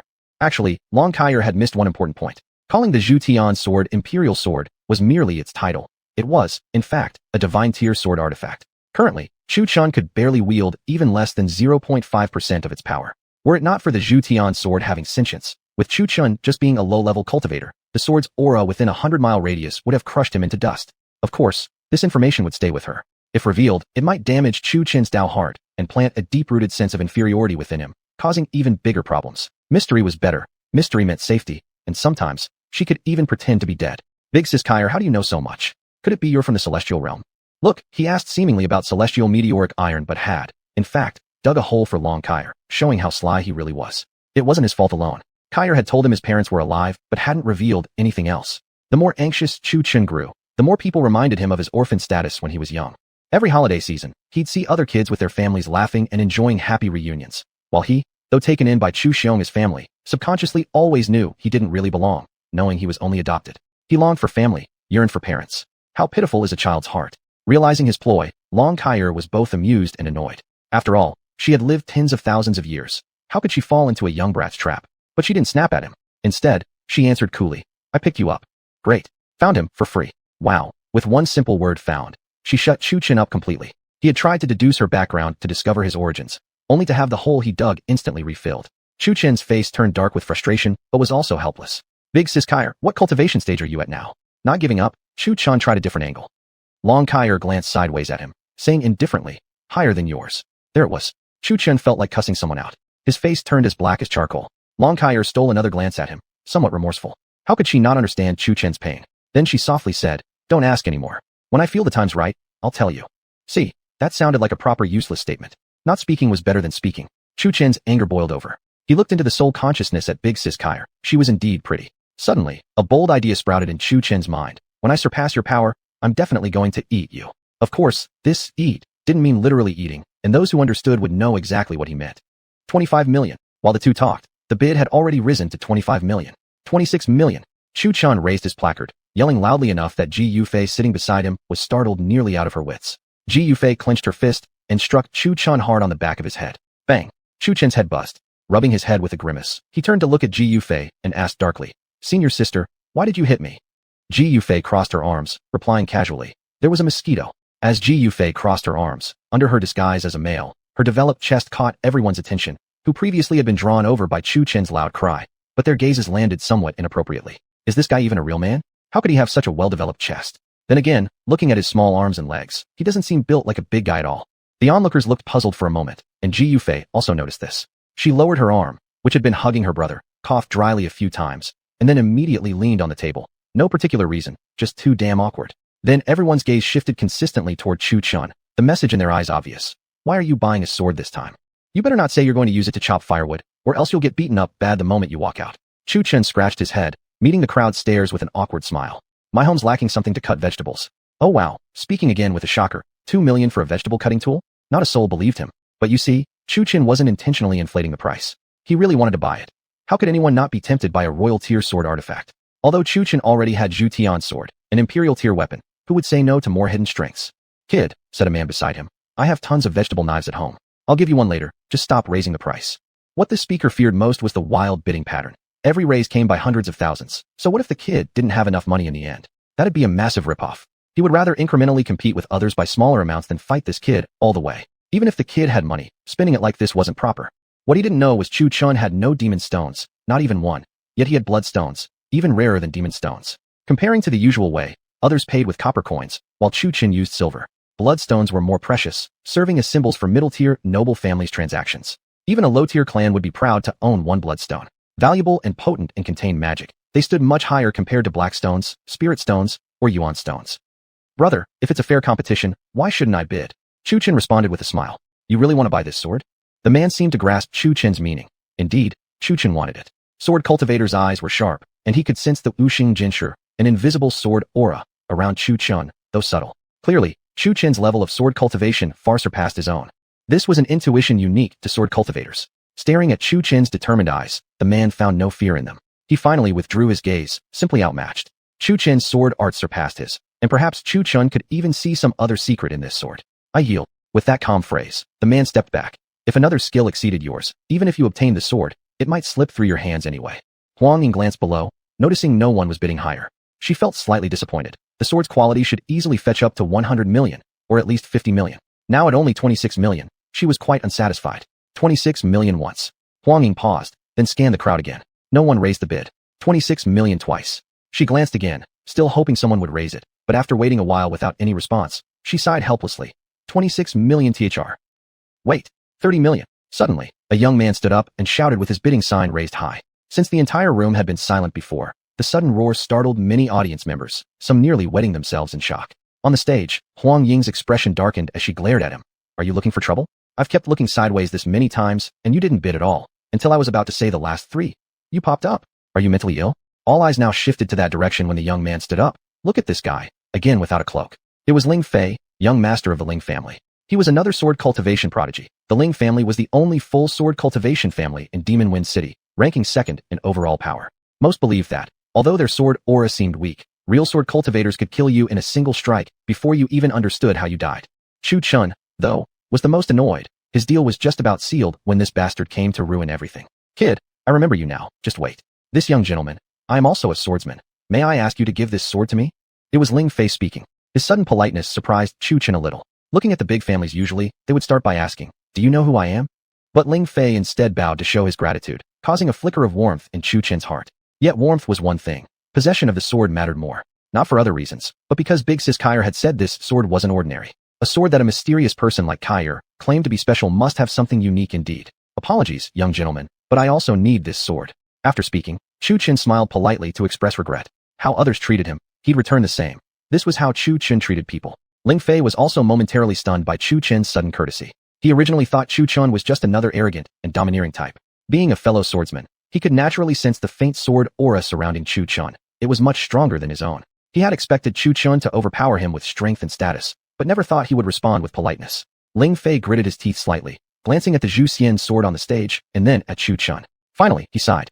Losing a sword, but befriending someone of this caliber seemed more worthwhile. Swords could be found everywhere, but someone this powerful who was also willing to lower his own stature, that wasn't easy to come by. Senior brother, Ling Fei called out to Chu Chun, this sword is yours. Let's call it a gesture of friendship. How about? Ling Fei cupped his hands toward Chu Chun from afar and smiled. Good. I accept this friendship. My name is Lu Xiao, Chu Chun declared loudly and generously. Just like what Ling Fei had said, in this kind of world, it wasn't easy to meet someone like this. Making friends was always better than creating enemies. Lu Xiao, Ling Fei muttered to himself, memorizing the name. Everyone present also remembered the name, especially the women. 40 million. Since bidding couldn't be retracted, one could only raise it higher. Chu Chun feared someone might jump in with another bid, so he directly increased it to 40 million. In the end, Huang Ying double-checked several times to confirm no one else was bidding, before striking the final gavel. At the same time, she also etched the name Lu Xiao into her memory. Chapter 119. The Phoenix appears in auspicious splendor. We're here. Ji Yufei tugged at Chu Chen's sleeve and whispered, Disciple brother, where did you get so much money from? Considering Chu Chen's reputation for once skipping out on a meal without paying, she specifically asked this question. Although she could probably handle a Yuan Mo Jing expert on her own, drawing the attention of everyone in the city wouldn't be fun. So better safe than sorry. Best to ask first and avoid unnecessary trouble. Picked it up, Chu Chun replied with a mysterious smile. Looking at his grin, Ji Yufei felt a surge of anger rise inside her. Her tiny hand clenched into a fist, and she gave him a punch on the head. In an instant, a steaming bun-like lump appeared on Chu Chen's head, releasing wisps of white steam. There was just no helping herself sometimes. He deserved it. That's exactly what Ji Yufei would say. With the Zhujian sword successfully bid for by Chu Chun, a snow-white gown suddenly appeared in Huang Ying's hands. Upon closer inspection, a vividly embroidered golden phoenix could be seen carved upon its surface. As soon as the dress emerged, it captured everyone's attention. Its sheer beauty could be described as surpassing even heavenly craftsmanship. The women in the crowd were practically glowing with excitement, and even Ji Yufei, standing beside Chu Chun, was staring intently at the dress in Huang Ying's hands. A love for beauty exists in everyone. Cultivators are no exception. After all, you're cultivating to become an immortal, not a monk. Monks must rid themselves of all worldly attachments, but immortals may have cultivation companions. Whoa, that dress is beautiful. Long Kaier, who had previously been lazing around inside Chu Chen's consciousness, cried out in excitement at the sight of the dress, her eyes sparkling with interest. The reaction nearly made Chu Chen's ears ring. If even Long Kaier found it amazing, it was undoubtedly stunning. Although Chu Chen didn't really understand a woman's heart, he wasn't blind either. He could tell just how gorgeous the dress was. This dress was handcrafted by a famous tailor. It's called the Auspicious Phoenix. Starting bid, 15 million spirit stones. Each subsequent bid must increase by at least 100,000. Huang Ying briefly introduced the dress. Other than its beauty, there was little else to speak of. But even so, it was worth every penny. Not for anything else, but simply because it was easy to earn money from women. The men in attendance showed little interest, while women in the crowd practically glowed with desire, including even Ji Yufei beside Chu Chun. Even the usually aloof Qiu Xianer couldn't take her eyes off the dress. 2 million. The voice naturally belonged to Qiu Xianer. For such a beautiful dress, she was determined to win it. 2,110,000. This voice came from a young woman seated beside Ji Shi. With her hair tied up in little ponytails and an exquisitely refined face. This was Ji Shui, Ji Shi's younger sister. Born from a prominent family, hers was also a household of considerable wealth. 2,200,000. This voice, too, belonged to a woman, and also one who did not wear a hood. She was Lu Lu from the Lu family, a proud and haughty young lady. The three women now stared at each other, the tension between them rising. 2,500,000. At that moment, another woman stood up with a bidding plate and called out in a melodious voice. All three turned to look. This voice belonged to Lu Linger, the daughter of the Lu family, one of the 5 great clans that had not yet appeared on stage today. Being a woman herself, she too had set her heart on this outfit. In fact, today she had come especially prepared with 300 million in funding, confident she could afford the purchase. Now, the only family not bidding was the Ling family. Not because they lacked funds, but because the Lings had only one sole heir, Ling Fei. To the outside world, the Ling family stood on par with the Lu family at the bottom, primarily because their strength was comparatively weaker and their cultivation resources not particularly profound. However, as a sword cultivation clan, the Lings did not rely on cultivation levels alone to determine power. Therefore, some people believe the Lings actually should rank as the second strongest clan. Little senior brother, could you help me bid for it? Ji Yufei also had her heart set on this dress and now spoke up with slight embarrassment, considering how Chu Chun had once proudly claimed, whatever you want, just tell me. I've got it. But now Chu Chun found himself in a dilemma. He had plenty of bloodstones, more than a few hundred million, in fact, all locked away in the heaven-swallowing gourd. No, his issue wasn't about funds. The real headache was that Kaier Sr. also wanted this dress. This really put things in a delicate position. If he bought it, whom would it go to? If he bid for it, Ji Yufei, unaware of Long Kaier's existence, would assume he had bought it for her. That kind of misunderstanding would make things very awkward indeed. With both women wanting the dress, this was not going to be easy. Besides, whether he could actually win the bidding was also uncertain, with the top 4 great clans' beauties already fiercely competing. Such days really brought on a headache. Senior sister Kaier, you're already stunning. Why don't you just let someone else take this dress? Chu Chun now switched to his persuasion mode. I'll give you a complete cultivation technique if you buy it for me. Long Kaier was sharp as a tack. Did he really think he could talk her out of this? This was the first time in her life she had ever seen a dress this beautiful. There was no way she was letting it go. Okay then. Instantly, Chu Chun completely flipped his stance. Still, he was puzzled. Why did senior sister Kaier even want this dress? Was it really just for its beauty? But that couldn't be right. Being in a spiritual form, who would she even be wearing it for? Oh right, he forgot. Even spirits wouldn't be able to see her unless she wished otherwise. Only Chu Chen could see her. Unless she herself chose otherwise, no one else would see her either. That dress is a treasure. I only need a single thread from it, and that thread will help me mend my soul. Long Kai and naturally saw right through what was going on in Chu Chen's mind and explained casually. Upon hearing that, Chu Chen instantly understood. No wonder the dress was so extraordinary. If only a single thread were taken, then the dress itself could still be given to Ji Yufei afterward. That sounded pretty good. 50 million. This kid suddenly shouted out, drawing strange looks from everyone in the room. Are you out of your mind? You're a grown man, fighting over a dress. Everyone stared oddly. Could this guy have a fetish for cross-dressing? So handsome already, yet if he wore women's clothes, who knows what kind of scene that would be? The crowd's glances shifted from awed to curious. Lu Xiao, everything must involve you. You, a grown man, actually fighting over a woman's clothing? Don't you feel ashamed? Spoken by Lu Linger, the Lu family's daughter. Though Lu Xiao was undeniably handsome, looks aside, it was still highly unusual for a man to bid on a dress. But you know what? Except for the first item, Chu Chen had participated in the last two auctions too. Fair competition. Why can you bid, but not me? Chu Chen shot her a glance. She might not have royalty in her blood, but she sure had the arrogance of a princess down pat. Chu Chen hated that kind of person the most. But you, Lu Linger, stamped her foot in frustration, unable to think of a rebuttal. Indeed, it was an auction, and fair competition was fair. 60 million. Although Qiu Xian'er and Ji Shui were proud and aloof, they weren't stupid. Whatever the reason, it was fair competition. Others had their reasons for bidding. 70 million. What a guy. Ever since Chu Chen entered the bidding, the amount increased by the 10 million. The voice belonged to Ji Shui. 90 million. Chu Chen shouted, and as soon as his bid came out, all eyes turned again toward him. Others were bidding incrementally, adding 10 million each time. But he jumped straight by 20 million. How rich must you be to spend 90 million on a single dress? Isn't that overdoing it? A woman bidding is one thing, but you, a grown man, spending 90 million on a dress? That's hard to justify. Just that, Qiu Xian'er hadn't finished saying billion before her mouth was covered by a guard beside her. Miss, please remember our mission today. Spending 100 million on a dress isn't worth it. You've already spent 20 million on the devil blood pill just now. If you spend another 100 million on this dress, we'll be short on funds for the next item. According to my estimation, that item will cost at least 150 million. The guard dared not offend Qiu Xian'er too much. He simply covered her mouth and explained. Purchasing that piece of intelligence was master's order, and they must try to control the miss a little. Upon hearing that, Qiu Xian'er calmed down from her excited state. What the guard said made sense. Her purpose for coming here was indeed specific. She had to secure the secret realm's intelligence. Fine, this lady will be generous and give it to you all. Look, even when giving up, she remained arrogant. Since Qiu Xian'er had not fully spoken her price, the attempted bid was invalid. Thus, the current highest price remained at 90 million. 90 million, Ji Shui murmured to herself. That figure was already beyond her budget. Every family in attendance had brought 1 or 200 million with them, and all had come here with specific purposes. Any more bids? Huang Ying on the stage smiled sweetly. This dress had fetched a price far beyond her expectations. Originally, she had thought the highest possible would be 50 million. Never did she imagine an additional 40 million. As the main auctioneer for this round, she'd earned quite a commission. I'll leave it to you. Truthfully, I'm really curious what you'd look like in women's clothing. Ji Shui gave up as well. Her objective was the secret realm's intelligence. These words were directed toward Chu Chen, a grown man bidding on a dress. How could that not attract attention? After Ji Shui spoke, everyone present wore an expression of intrigue, making Ji Yufei beside Chu Chen stifle her laughter so hard her face turned red. 90 million once. Each auctioneer would say this line, hoping someone might raise the bid again. However, after waiting a long time with no further action, the dress finally was sold to Chu Chen at 90 million. Thank you, junior brother.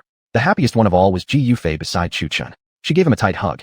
Chu Chen's whole body stiffened, nearly losing his breath as something soft and unknown pushed against his chest. But from the audience's point of view, two grown men had suddenly embraced each other out of nowhere.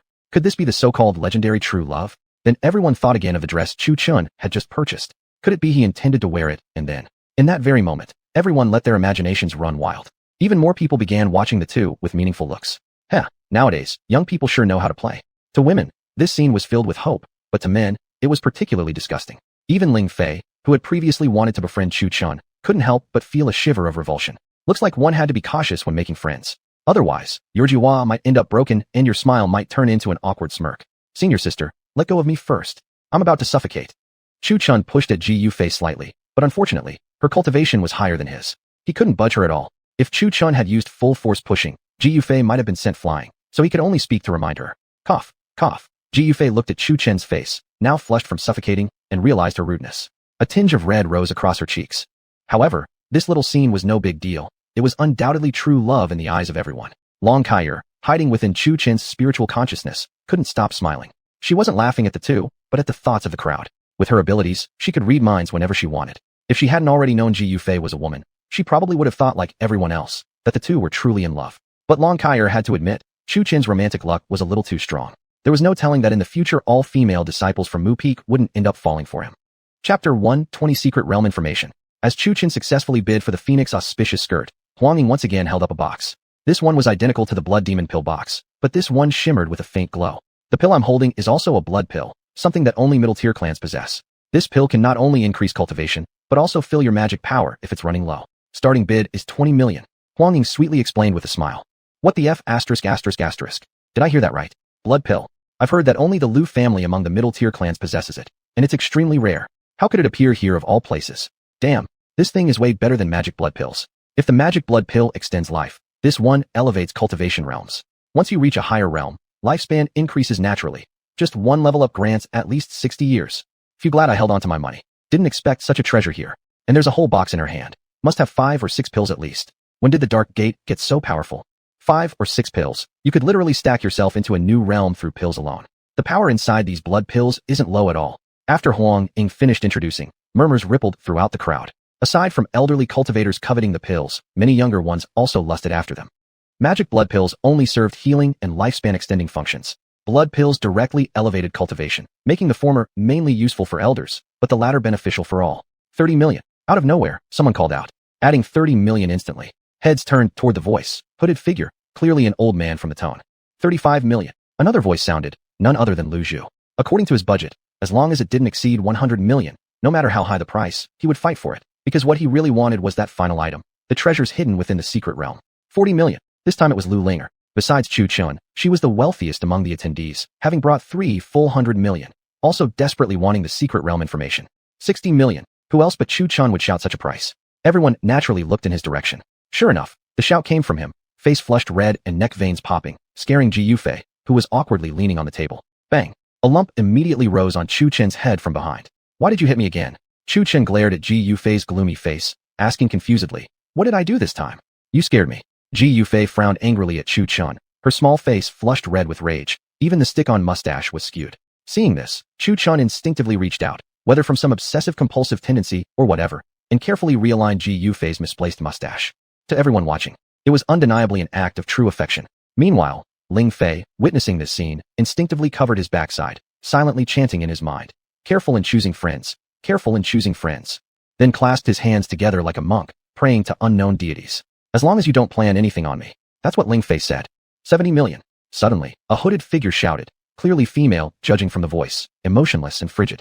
The Ji siblings exchanged a glance toward the direction of the voice, then looked at each other with knowing eyes. Could it be elder sister came too? No words were exchanged, but the meaning passed between their gazes clear enough. The most gifted and most feared member of the entire Ji family, Ji Ling Shuang, the older sister of these two siblings. Rumored that at 18, she had already reached refinement demon realm's second order. Demon cultivation ranks are fewer, not comparable to ordinary cultivators, as each stage generally requires 10 to 100 years to cross. They glanced again, unsure, and shook their heads. Identifying someone by voice alone was difficult. 80 million. Still Chu Chin placing the bid. Ji Yufei looked puzzled. Why bid higher on something he meant to sell? Little senior brother, why did you raise the price again? Ji Yufei asked, confused. Happened twice already. Couldn't make heads or tails of it. Chill. Chu Chin gave a mysterious smile, murmuring just 2 words. Chill? What does that mean? Ji Yufei frowned. A secret.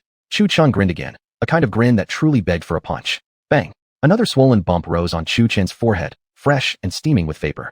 Rubbing his head, Chu Chin slowly explained. Means I make more money. You don't even understand this? Oh, so that's how it is. Ji Yufei looked at Chu Chin with sparkling eyes, surprised her little senior brother actually had a talent for merchant swindling. He was becoming harder and harder to read. Seemed honest before, but somehow his personality changed, becoming more and more of a jester day by day. As the saying goes, a person with a conscience can make some money, but one without a conscience will only earn even more. This phrase describes exactly those unscrupulous merchants.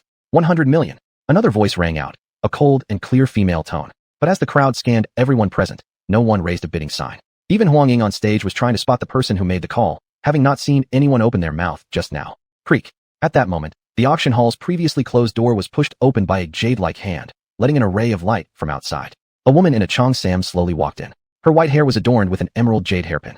Around 30 years old, she carried a unique charm, with a curvaceous figure that caused the men present to involuntarily swallow hard. Her long, slender legs subtly peeked out from under the cheongsam, with every step, incredibly captivating. She was none other than Lu Russian from the Zui Feng Lu. As Lu Russian scanned the auction hall, She noticed there were no available seats left, except for a few spots vacated by men who stared at her with greedy eyes, making her stomach churn with disgust.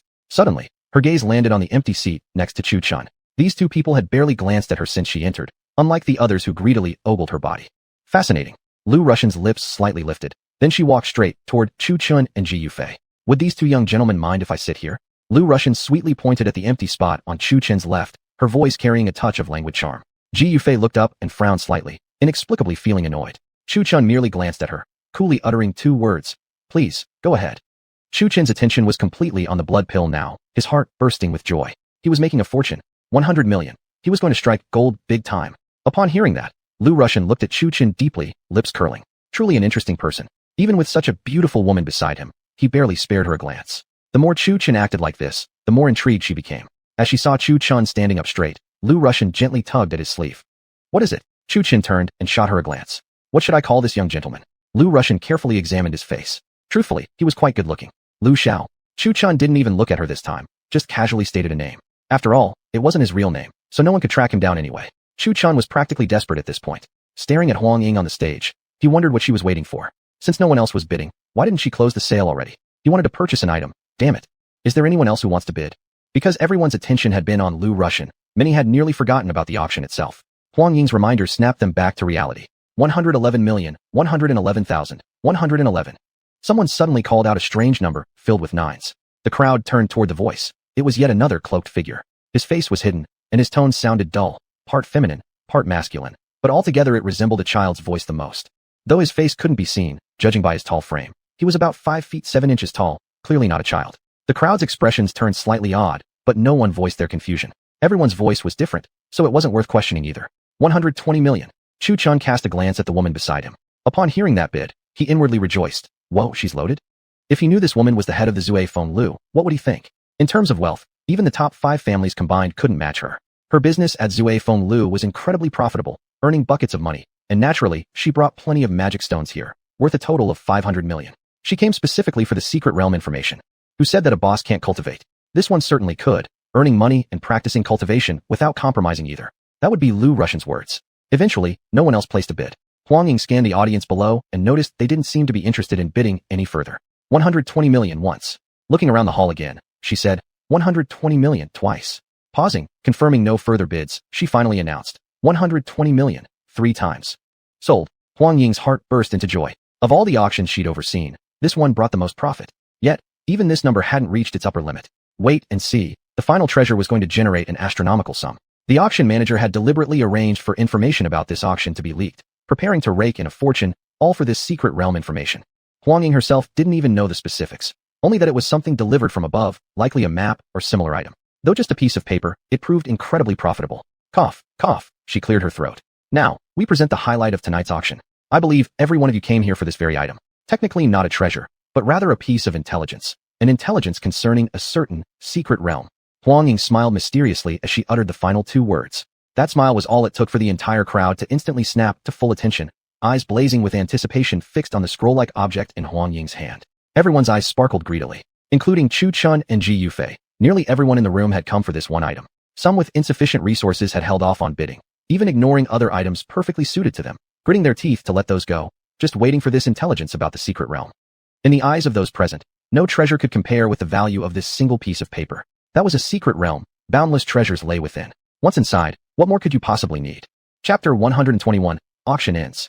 The starting price is... At this point, Huang Ying suddenly paused, smiled slightly, and caused everyone present to grow anxious. 100 million, Huang Ying said with a calm tone, announcing a shocking price. The crowd gasped audibly. 100 million? What a merchant. Even more ruthless than the master of Drunken Breeze Pavilion. With that price, why don't you just rob them? Lu Ruyan. Even Chu Chun, who had 800 million bloodstones, sucked in a breath.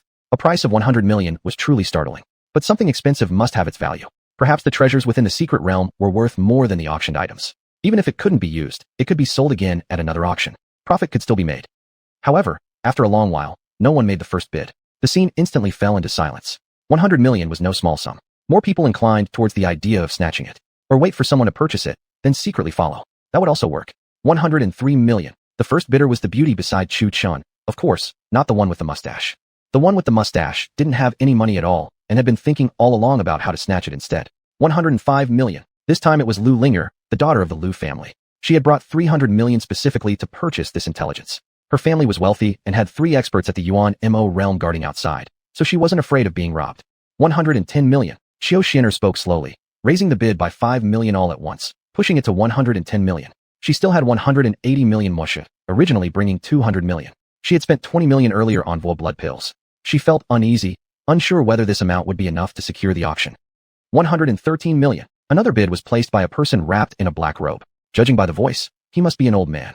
Strangely, this person's aura seemed odd, and people couldn't sense his presence unless they saw him. 120 million. It was the black-robed woman who had bid on the Mo blood pills earlier. Her voice was cold and emotionless. Upon hearing this voice, the Ji siblings exchanged glances again. The first time they might have misunderstood, but the second time there was absolutely no mistake. They were certain this was their elder sister Ji Lingshuang.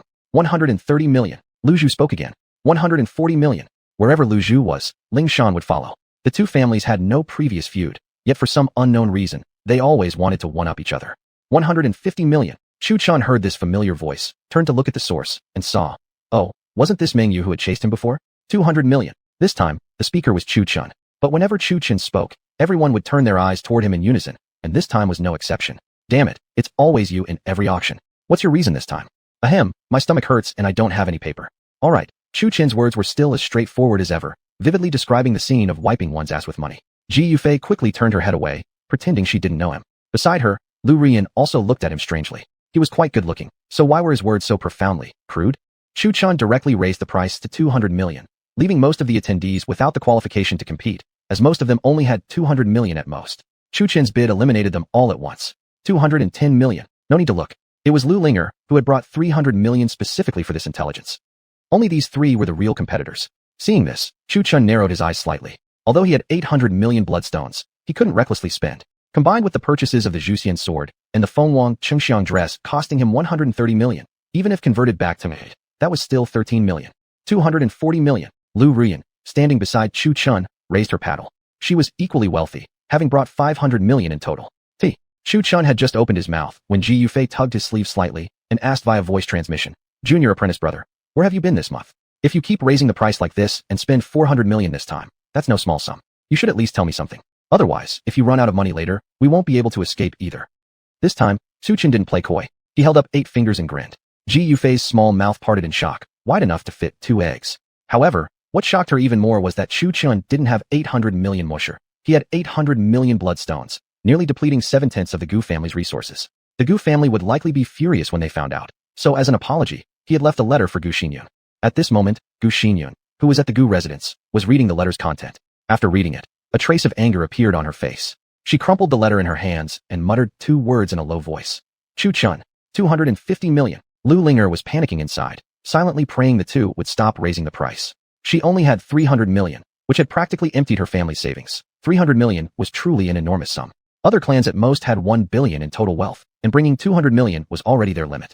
300 million. Lu Rian beside Chu Chun raised her paddle. Chu Chun couldn't help glancing over, secretly thinking, "You really are rich," jumping straight to 300 million. 400 million. As soon as Chu Chun spoke, everyone turned their eyes toward him. Lu Rian nearby raised her eyebrows slightly. The looks everyone gave Chu Chun weren't just strange, they were astonished. "You really are impressive." Others raise bids by tens of millions incrementally, but you directly add another 100 million at once. Hearing Chu Chun's bid, Ji Yufei beside him covered her forehead. What a wastrel. Even if you have 800 million, you shouldn't spend like this. You already spent 130 million on the Zhuxian sword and the Fengwang Qingxiang dress. Spending another 100 million would make it 530 million.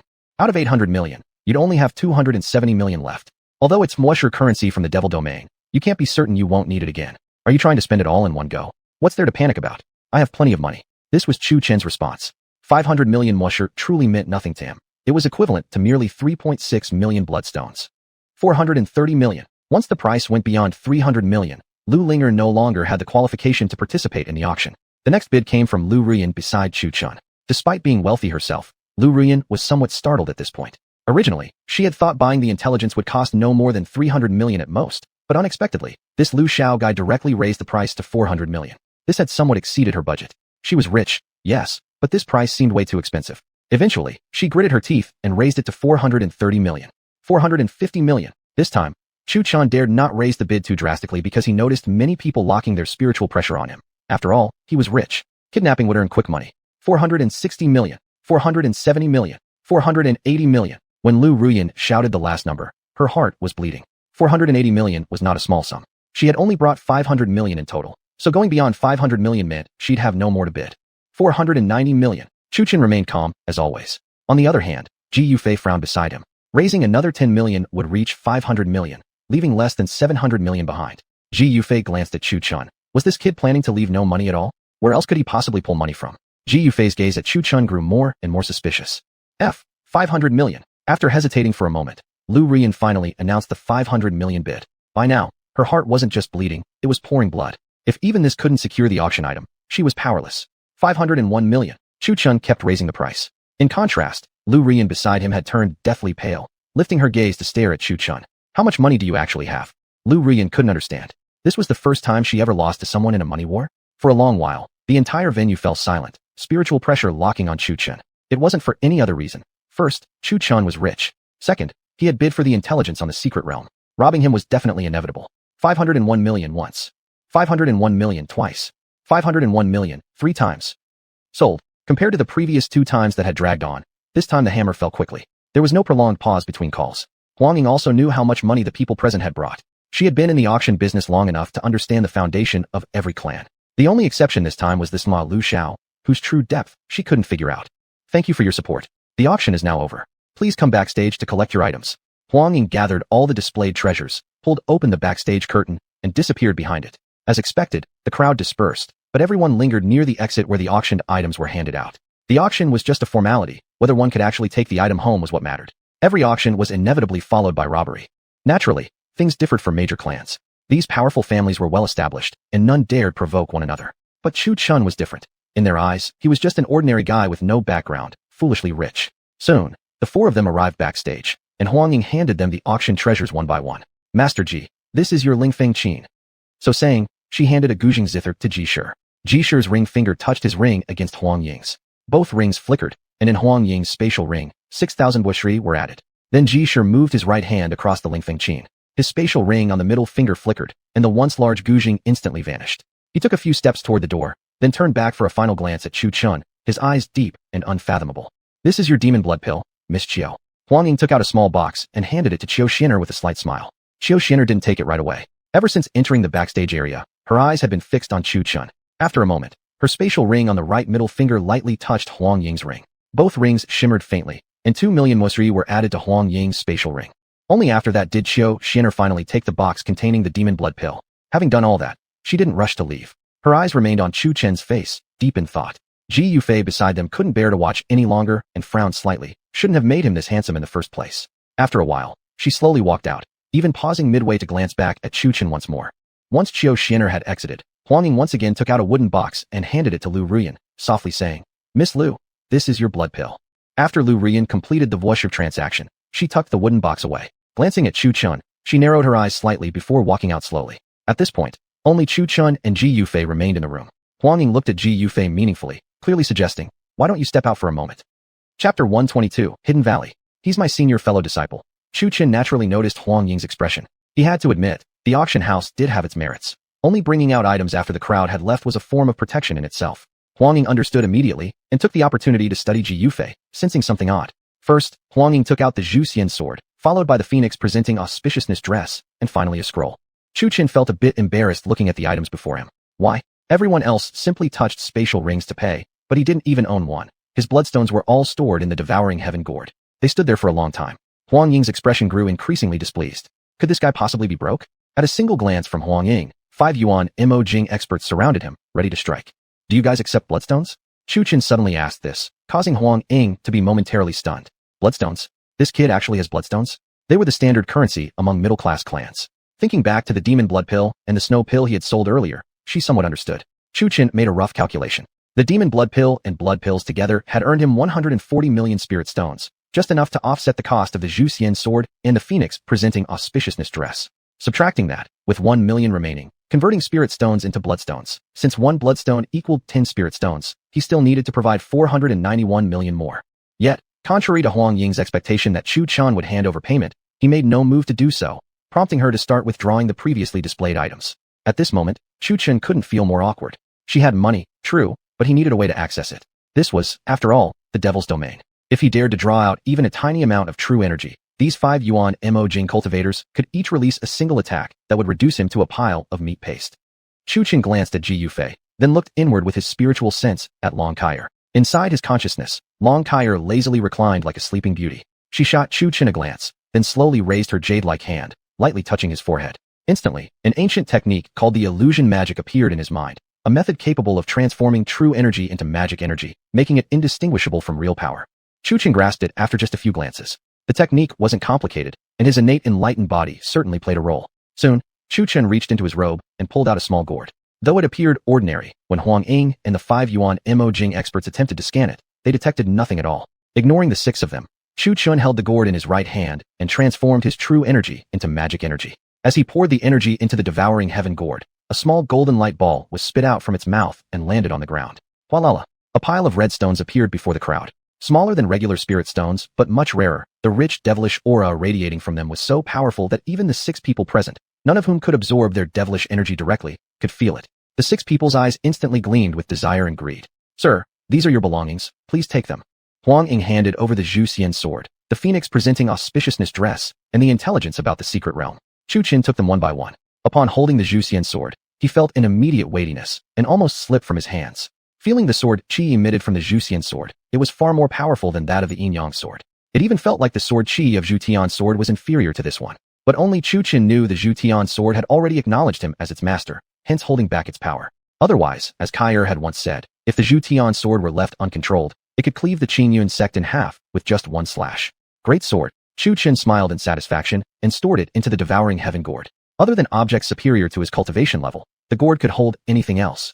Next, he picked up the phoenix presenting auspiciousness dress for inspection, noticing at first nothing special about it. However, upon further examination, he discovered a single thread hidden in the phoenix's belly radiating a strange, subtle aura. He could see it clearly only because he had cultivated the fire eye and golden eyes technique. Otherwise, no one else would be able to detect it. It must be the thread Kaier had spoken of, the one capable of nurturing the soul. Chu Chen put the entire dress into his robe. Surprisingly, even with a huge garment, his stomach showed no sign of bulging.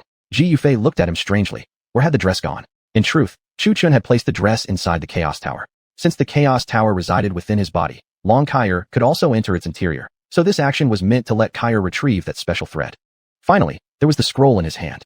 Chu Chen cast a glance around. With no one else present, and Ji Yufei counted as an ally, she didn't count.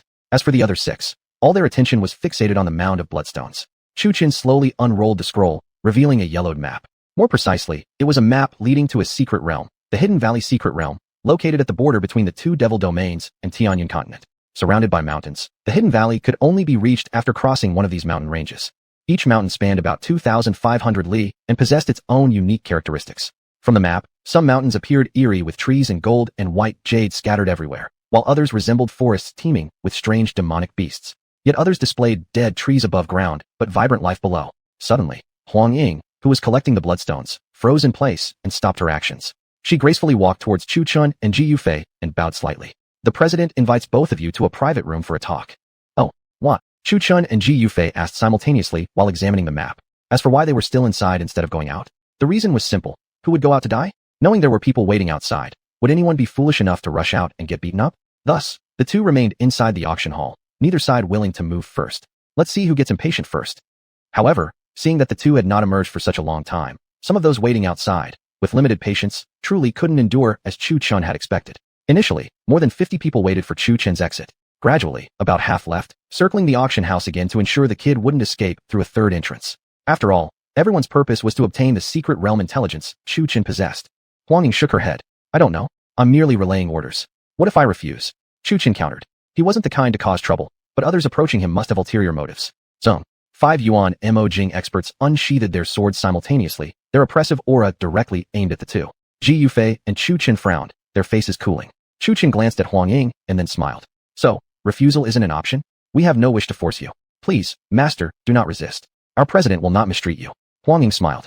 This sudden shift in tone caused Chu Chen's expression to darken immediately. Initially, the two had stayed inside merely for shelter, yet now they found themselves in a dilemma. Leaving would invite attacks, potentially even from the 5 Yuan Mo-Jing experts present. But refusing meant complying with the summons to meet their president, and nobody could tell what intentions their leader might have. Chu Chen gritted his teeth, his expression turning icy as he ground out coldly. Fine. Lead the way. What Chu Chen hated most was being threatened, especially when his freedom was at stake. Seeing this, Huang Ying smiled slightly and gestured forward. Chu Chun and Ji Yufei followed behind, the latter especially on high alert, vigilantly watching their surroundings, particularly the 5 Yuan Mo Jing cultivators behind, fearing any sudden assault. After a while, under Huang Ying's lead, the two passed through a waterfall and entered a hidden grove. Indeed, this place was a world apart. Even Chu Chun, constantly wary of threats, couldn't help but glance around curiously. The grove was alive with birdsong and flowing streams, brimming with natural serenity. Were it not for Chu Chun secretly utilizing the fire eye and golden eyes technique, he might have mistaken this place for a genuine forest. To be more precise, this location was a pseudo-illusion rather than a real environment.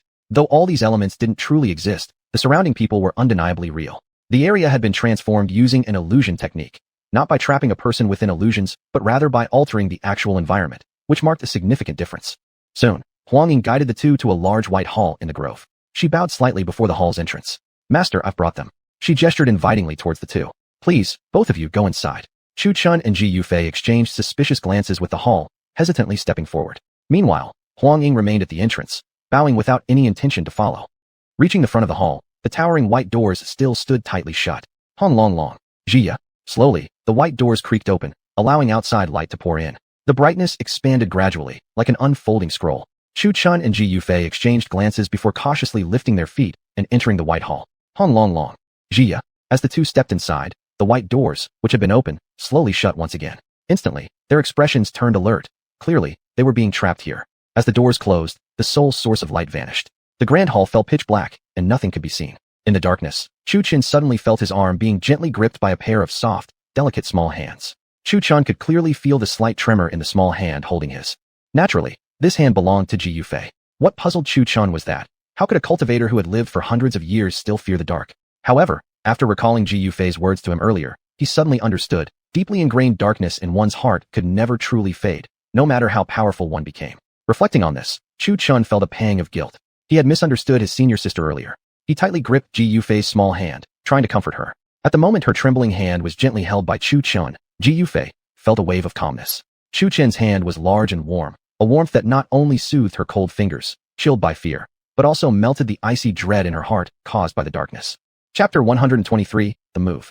Sung Tsing Tsing. Just at this moment, the candles on the walls suddenly flared to life. 1, 2, 3. The previously dark palace instantly became bright. Chu Chun glanced at Ji Yufei beside him and noticed her face had turned pale, probably frightened just now. He tightly gripped and gently squeezed her hand.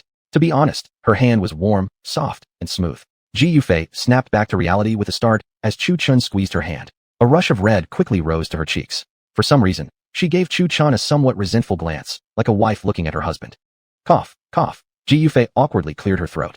Realizing his mistake, Chu Chun, like a startled bird, immediately let go of Ji Yufei's hand, turned his face sideways and whistled casually, pretending nothing had happened. This reaction amused Ji Yufei, causing her to cover her mouth and giggle softly. She hadn't expected her junior martial brother to have such a cute side. As the candles continued to light up, both of them clearly saw the interior of the grand hall. On the throne at the front sat a woman dressed in cyan robes. She didn't seem imposing at all, as if she were an ordinary person sitting there. However, her eyes sparkled with intelligence and she gazed down disdainfully, like a queen surveying insignificant ants below. Chu Chun felt uneasy being stared at by the woman. Focusing, he realized the person seated on the throne was none other than the leader of the secret guild. Chu Chun's expression turned grave once again. His voice carried a sharp tone as he questioned, "This is how you said you wouldn't trouble us?" Upon hearing that, the woman on the throne smiled gracefully. "My apologies to both of you for inviting you in this manner. I truly feel regretful," she said and lightly leaped down from the throne. With graceful steps, she landed before Chu Chun and Ji Yufei and bowed slightly. "I have a rather impolite request to make of the two of you. Why would you think we would help you?" Ji Yufei stared coldly at the woman. Qing'er smiled faintly, resembling a charming fox. With a few delicate and fluid steps, she silently appeared behind Ji Yufei. Sniffing slightly beside her, she said, "What a naturally seductive bone you have. Pity though, dressing as a man doesn't suit you very well." Qing'er spoke with a coquettish, delicate voice full of allure. Her tender hands lightly wandered across Ji Yufei's body, finally lifting her chin for a better look while her lips curved into a slight smile. However, both Chu Chun and Ji Yufei changed expressions at once. "What exactly do you want? If I'm not mistaken, the two of you bought this secret realm's map to go into the realm yourselves, correct?" Qing'er spoke teasingly, her tone sweet and soft. "Obviously, or why would I spend 500 million for it?" Chu Chun interjected with evident annoyance on his brow. Qing'er dropped her playful manner, turning serious. "I only request that you two fetch an item for me from the secret realm." "Why should we help you?" Chu Chun coldly asked again. Giggle giggle. "If I expose your cultivator identity, you'll have more than just a few people waiting for you at the gate. So you've known all along." Then why invite us here? Wouldn't killing us earn you merit? Chu Chen's face darkened, maintaining a frosty tone. Naturally, cultivators like you are the enemies of the entire devil domain. But our secret guild doesn't belong to the devil domain. Simply put, we are merely merchants. Whether cultivators or devils, we deal only with money, not identities. Moreover, I still have matters I need your help with. Qing'er finished and softly smiled once again. Chu Chan gritted his teeth. Thinking carefully, if she really exposed his cultivator identity, it wouldn't just be in the Wind Demon City. He could face persecution throughout the entire devil domain, which might even trigger a great war between humans and demons. After hesitation, a sharp glint flashed in his eyes. All right, speak. What item do you want? Decisive. Qing'er chuckled. It's simple. What I need is a green jade hairpin, she said and pulled the hairpin from her head, handing it to Chu Chun. The hairpin I need you to find is similar to this one, except it has a dragon head carved on it instead of the phoenix on mine. Chu Chun accepted the hairpin from Qing'er's hand and took a good look, imprinting its appearance into his mind. He found nothing unusual about it. There's no need to look further. It's a regular hairpin. Originally, there were two, but the dragon-headed one was left behind in the Valley of Serene Immortality. That hairpin was the one I personally placed on my elder brother's head. Unfortunately, after he entered the Valley of Serene Immortality, he never emerged again. I believe he must have perished within, so I hope you both can retrieve his hairpin as a keepsake for my longing. As she spoke, her expression gradually turned melancholic. Even Ji Yufei couldn't distinguish between truth and pretense. But while acting can be imitated, genuine emotions in the eyes cannot be falsified. Now may we leave? Ji Yufei's eyes flickered with a sharp gleam. Of course, Qing'er smiled, her eyes curving like crescent moons. Boom, boom, creak. The white door rumbled open once more, and bright light from outside poured in, slightly dazzling. The two turned to leave, when Qing'er suddenly said, wait. At her words, both Chu Chun and Ji Yufei turned back warily. What else? Qing'er suddenly smiled faintly and softly said, since you two are doing me a favor, I naturally must ensure your safe exit. Chu Chun and Ji Yufei exchanged glances. Please follow me. Before the two could respond, Qing'er strode directly toward the back mountain. After a brief hesitation, they hurried to follow. Outside, the auction venue was guarded. Although this woman was not trustworthy, they had no choice but to trust her, at least for now. If she truly needed their help, she definitely intended to escort them out safely. You actually trust us this much? Aren't you afraid we'll escape? Chu Chen asked doubtfully. Since leaving the hall, this woman's expression had remained calm, as if she was certain they wouldn't dare to flee. Yet, in response, Qing'er simply offered a slight smile, saying nothing else. This made both Chu Chun and Ji Yufei feel even more uneasy. However, they didn't dare to act recklessly. Those with visible strength weren't frightening. It was those whose power was unfathomable that were truly terrifying. Anyone who could become the guild leader must possess exceptional abilities, not just a simple merchant on the surface. Out of concern for each other's safety, Chu Chun and Ji Yufei held back their impulses. If it were just one of them alone, they might have tried to fight their way out. Being controlled like a puppet was never a pleasant feeling. Soon, Qing'er led the two toward a cave. Pointing at it, she smiled slightly. Enter through this cave, and you'll emerge on the other side into a mountain range. Chu Chun and Ji Yufei exchanged glances. Chu Chun activated his fire-eyed king technique and looked into the cave. Indeed, there was an exit ahead. He gave a nod to Ji Yufei. Checked. No problem. But Ji Yufei was watching him with growing curiosity, surprised that her junior martial brother actually had an eye technique. The more Ji Yufei looked at Chu Chun, the less she could discern about him. The young man was hiding many secrets. Let's go. Ji Yufei withdrew her gaze and walked straight into the cave. If it was safe, then there was no issue. After entering the cave, Ji Yufei whispered, Junior brother, are you really going to help her find the hairpin? Of course not. Why would I help her? Chu Chin gave her a sidelong glance, clearly irritated. She dragged me here under threat, now expecting me to search for something for her? Maybe she lives in a dream. In Chu Chin's mind, having been threatened in, being safely let out was already an equal exchange. Besides, this was the devil domain. Without an important mission, would he risk entering here with his current strength, just to get himself killed? He wasn't stupid. Seeing this, Ji Yufei wore a pleased smile. Her thoughts aligned exactly with Chu Chen's. Watching the two disappear into the cave, Qing'er's lips curled into a slight smirk before softly parting. Gu family. Gu Xinyan. Her words drifted into the cave as Chu Chun was walking forward. Upon hearing the name, Chu Chen's body stiffened, and his face turned slightly grim. Xiao Chun, what's wrong? Somehow, Ji Yufei had begun to call him Xiao Chun, an oddly affectionate name. She spoke of someone who once helped me, senior sister. I'm afraid this time I won't have a choice but to look for it. Chu Chin gave a bitter smile. He wasn't helping the Gu family. He was helping Gu Xinyan. That girl had a pitiful past. More importantly, she saved his life, and now he had to return the favor. Moreover, while he wasn't a saint, he wasn't heartless either. Accepting the benefits from the Gu family, he couldn't simply vanish without a trace. Still, it must be said, the Gu family helped him out of interest in Yun Mo, while Gu Xinyan helped him without seeking anything in return, and now it was time for him to extend a helping hand to her too. He was setting up a move in a larger game, though this particular piece had been placed at the most inconspicuous spot on the board. And that letter was the first step he'd placed on the board. Gu family. At this very moment, Gu Xinyan had entered her father's room. Ever since reading the letter, her expression had remained cold. She walked toward a bookshelf inside the room, followed the instructions written on the envelope, and pushed the shelf with all her strength. Boom, boom, boom. When the shelf moved, Gu Xinyun's face lit with surprise before quickly turning gloomier. The reason she dared to enter was because Gu Yunfei had left. Otherwise, she wouldn't have dared enter her father's chamber directly. In the past, nothing unusual had been noticed when entering, yet now pushing the bookshelf revealed an inner secret. A hidden passage lay behind it. Tap, tap, tap. Slowly entering the narrow passage, every step she took echoed. The corridor was tightly sealed, and as soon as she entered, a chilling breeze swept across her skin. The deeper she moved in, the darker it became, until the light from the outside completely vanished. Hu! Ji Yufei flicked her finger, summoning a small flame that trembled slightly, casting faint light upon the dark passage. Gu Xinyun had already used up a stick of incense worth of magical energy, her face turning pale and blood trickling from the corner of her mouth. She was the weakest cultivator in the family, lacking even enough power to sustain a small flame. Gritting her teeth, she continued pouring magic into the tiny flame. Cough, cough. Gu Xinyun's magic was completely drained, and she coughed up a streak of blood. The small flame gradually flickered out. Fortunately, her efforts were not in vain. The end of the passage was finally in sight, and the flickering light from a fire could be seen from afar. At the passage's end, within the shadows cast by the firelight, stood not only a cage, but also a figure. Chapter 124. Yunxian, Yunxian.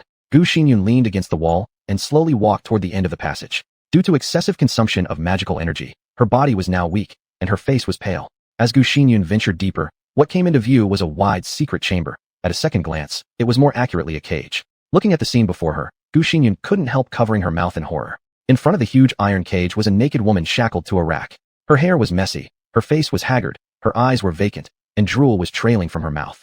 Now she would laugh and cry intermittently, now wear an expression half furious and half helpless. Gu Yunfei, I'll never forgive you, even in death.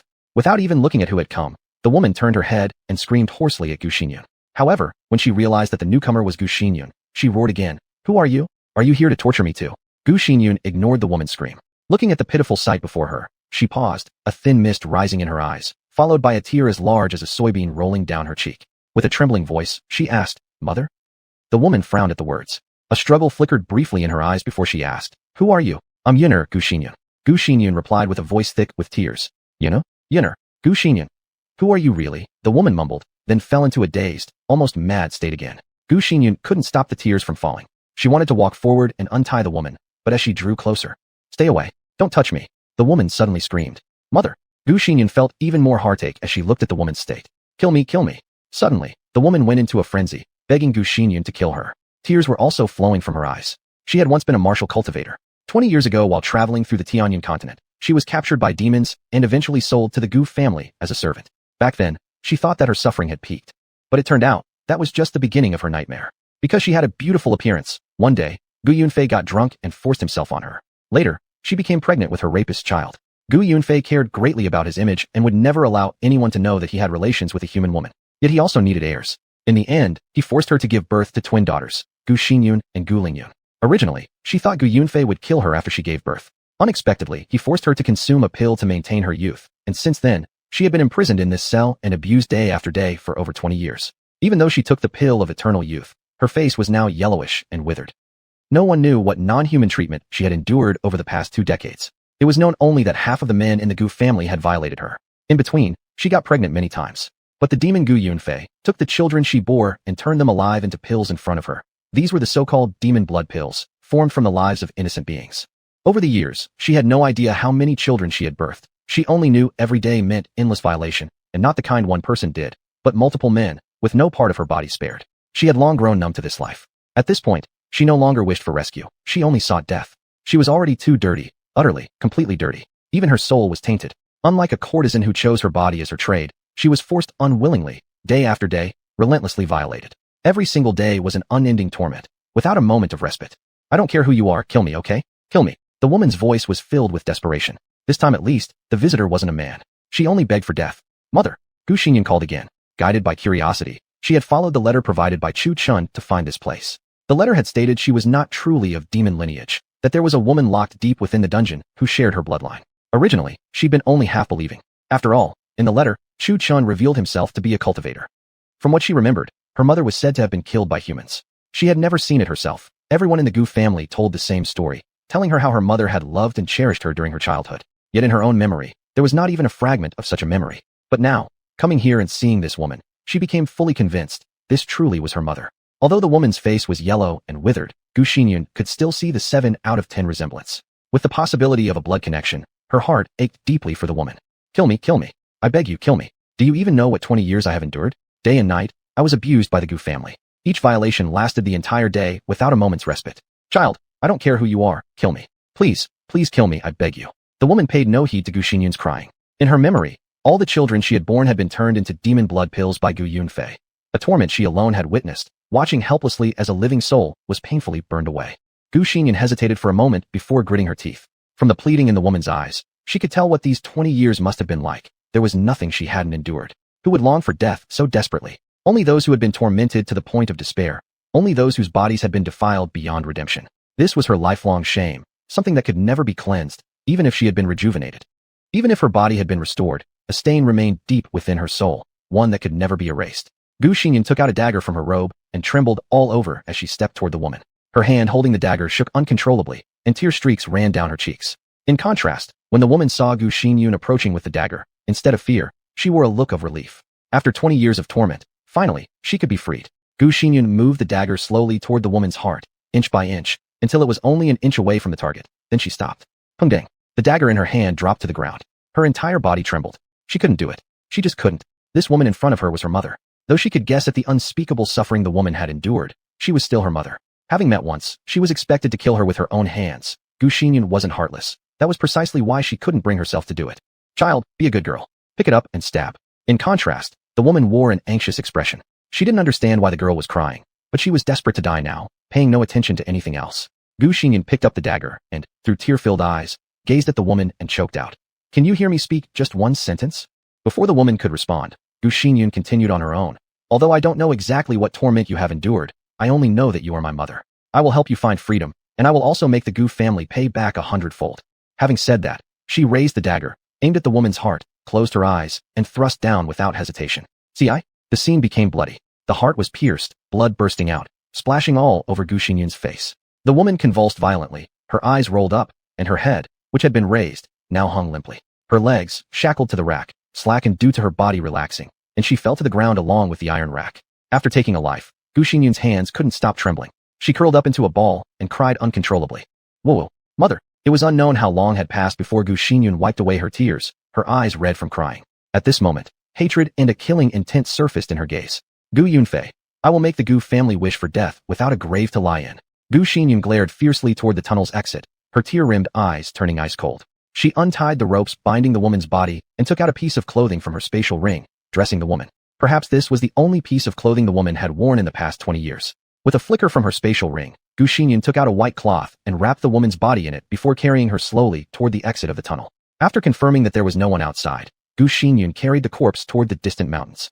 Gu Xinyun arrived at a quiet grove. She dug a deep pit, buried the woman inside, and then took some bricks to erect a simple tombstone.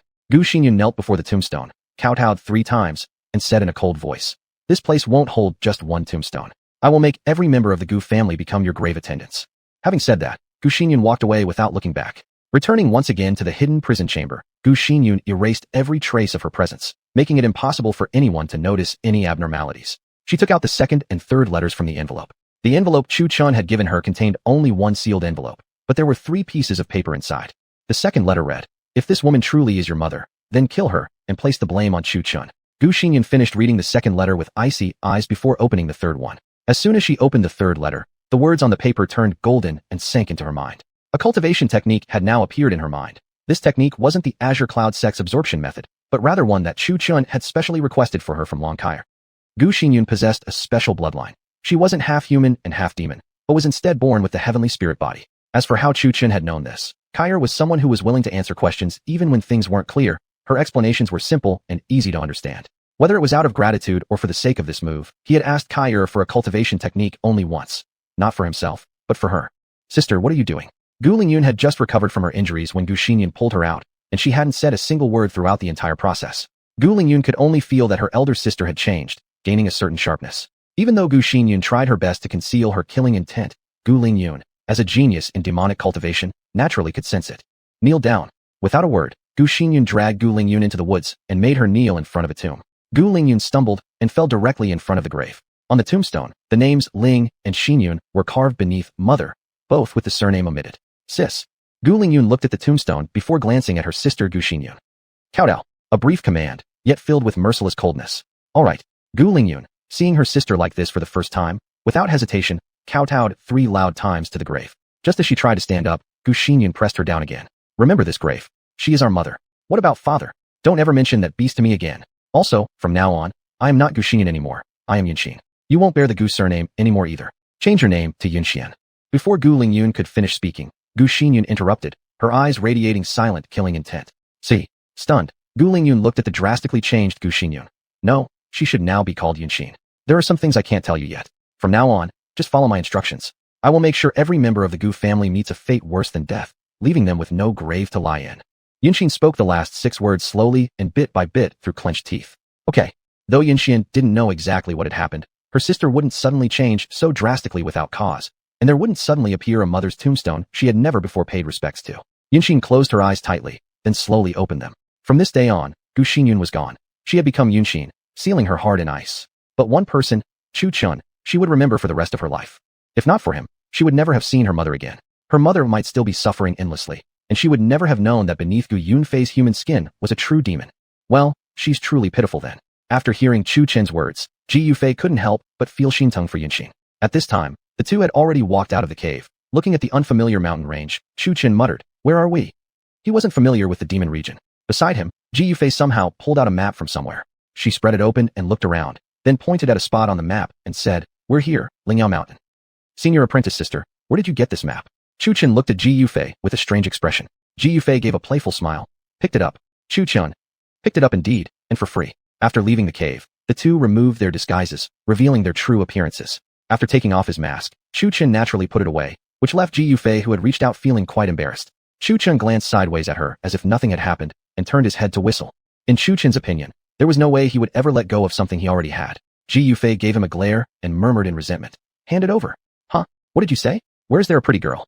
Chu Chen immediately feigned ignorance so much that Ji Yufei was stunned. "What talent?" Ji Yufei raised her thumb. It seemed like she wouldn't get back what Chu Chen held in his hand. She felt furious, her chest rising and falling dramatically. Bang! Another bump rose on Chu Chen's head, yet he still wore a smiling expression, pretending to know nothing. Just one sentence from Chu Chen, not giving up no matter what. His specialty was precisely being persistently stubborn. Ji Yufei glared at him, but indeed, after removing the face mask, Chu Chen seemed even better looking. "Do you know who I am?" From a distant part of the forest came a woman's startled cry. As soon as Chu Chen heard it, why did this voice sound so familiar?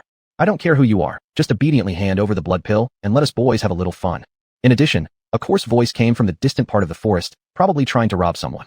"Let's go have a look." Ji Yufei was also the kind who thrives on chaos. She pulled Chu Chen into the forest.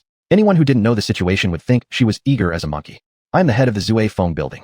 Don't you fear being hunted by the major families of Demon Wind City?" The woman held her sword, pointing it at 5 or 6 men who kept approaching, retreating step by step with a pale face, blood oozing from the corner of her mouth. She had intended to find the buyer of the secret realm information, but on the way, she encountered a few mountain bandits unaware of her strength. Finding herself outmatched, she had swallowed a blood pill, but instead of defeating her enemies, this revealed to them the fact she possessed a blood pill, causing them to chase even more determinedly. Certainly, the blood pill was a good item. It could enhance cultivation and replenish magic power. Most importantly, it was something owned only by mid-tier clans. Though she had extensive connections, she couldn't reach people from mid-tier clans. Therefore, the blood pill was extremely valuable to those from low-tier families. "Head of the Zue Feng building, do you think I was raised in fear?" A thin-faced, sharp-cheeked man on the left said disdainfully. "And even if you were the head of the Zue Feng building, who would know out here in this remote mountain area?" "Ha ha, exactly as our leader said." As they spoke, a group of people advanced steadily. The woman looked at the 5 or 6 men in front of her. Most of them were in the 1st or 2nd level of demonic cultivation, with the strongest being at the peak of the 2nd level. However, she had just reached the 3rd level, completely unable to take on them. "Is that her?" Chu Chen and Ji Yufei arrived, and, seeing the current scene, couldn't help exclaiming in shock. Wasn't she the woman who had sat beside him at the auction? Senior apprentice sister. Chu Chen looked at Ji Yufei, his eyes conveying everything. "Save her." Ji Yufei replied without hesitation, then added, "You do it.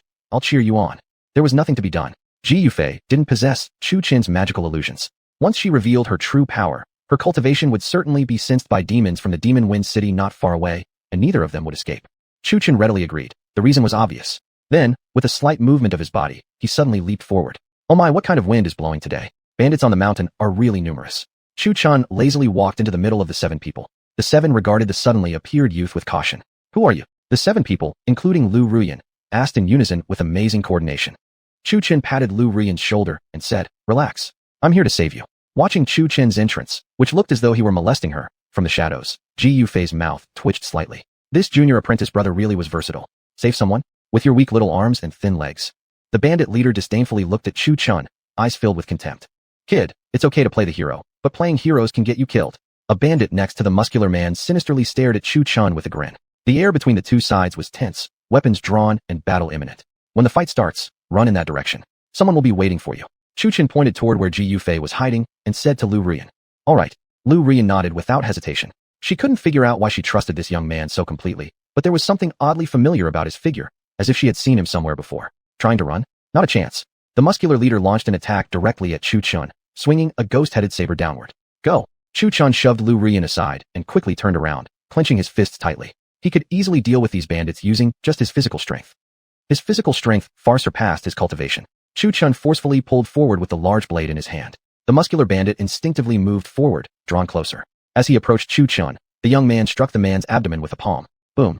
Caught off guard, the bandit was sent flying by Chu Chun's blow, crashing into a distant tree before sliding down its trunk. Since he was shirtless, his back scraped against the rough bark, leaving a red trail of blood along the trunk as he slid down. You idiots, what are you doing? Get him. The bandit leader, only using 10% of Chu Chun's power, hadn't fainted from the blow but felt a sharp pain in his stomach, shouting for the other bandits to join in. Apex King Spear. Sky-sundering slash. Burn him to death. The last man shouted the loudest, though his move name sounded rather comical. Jump.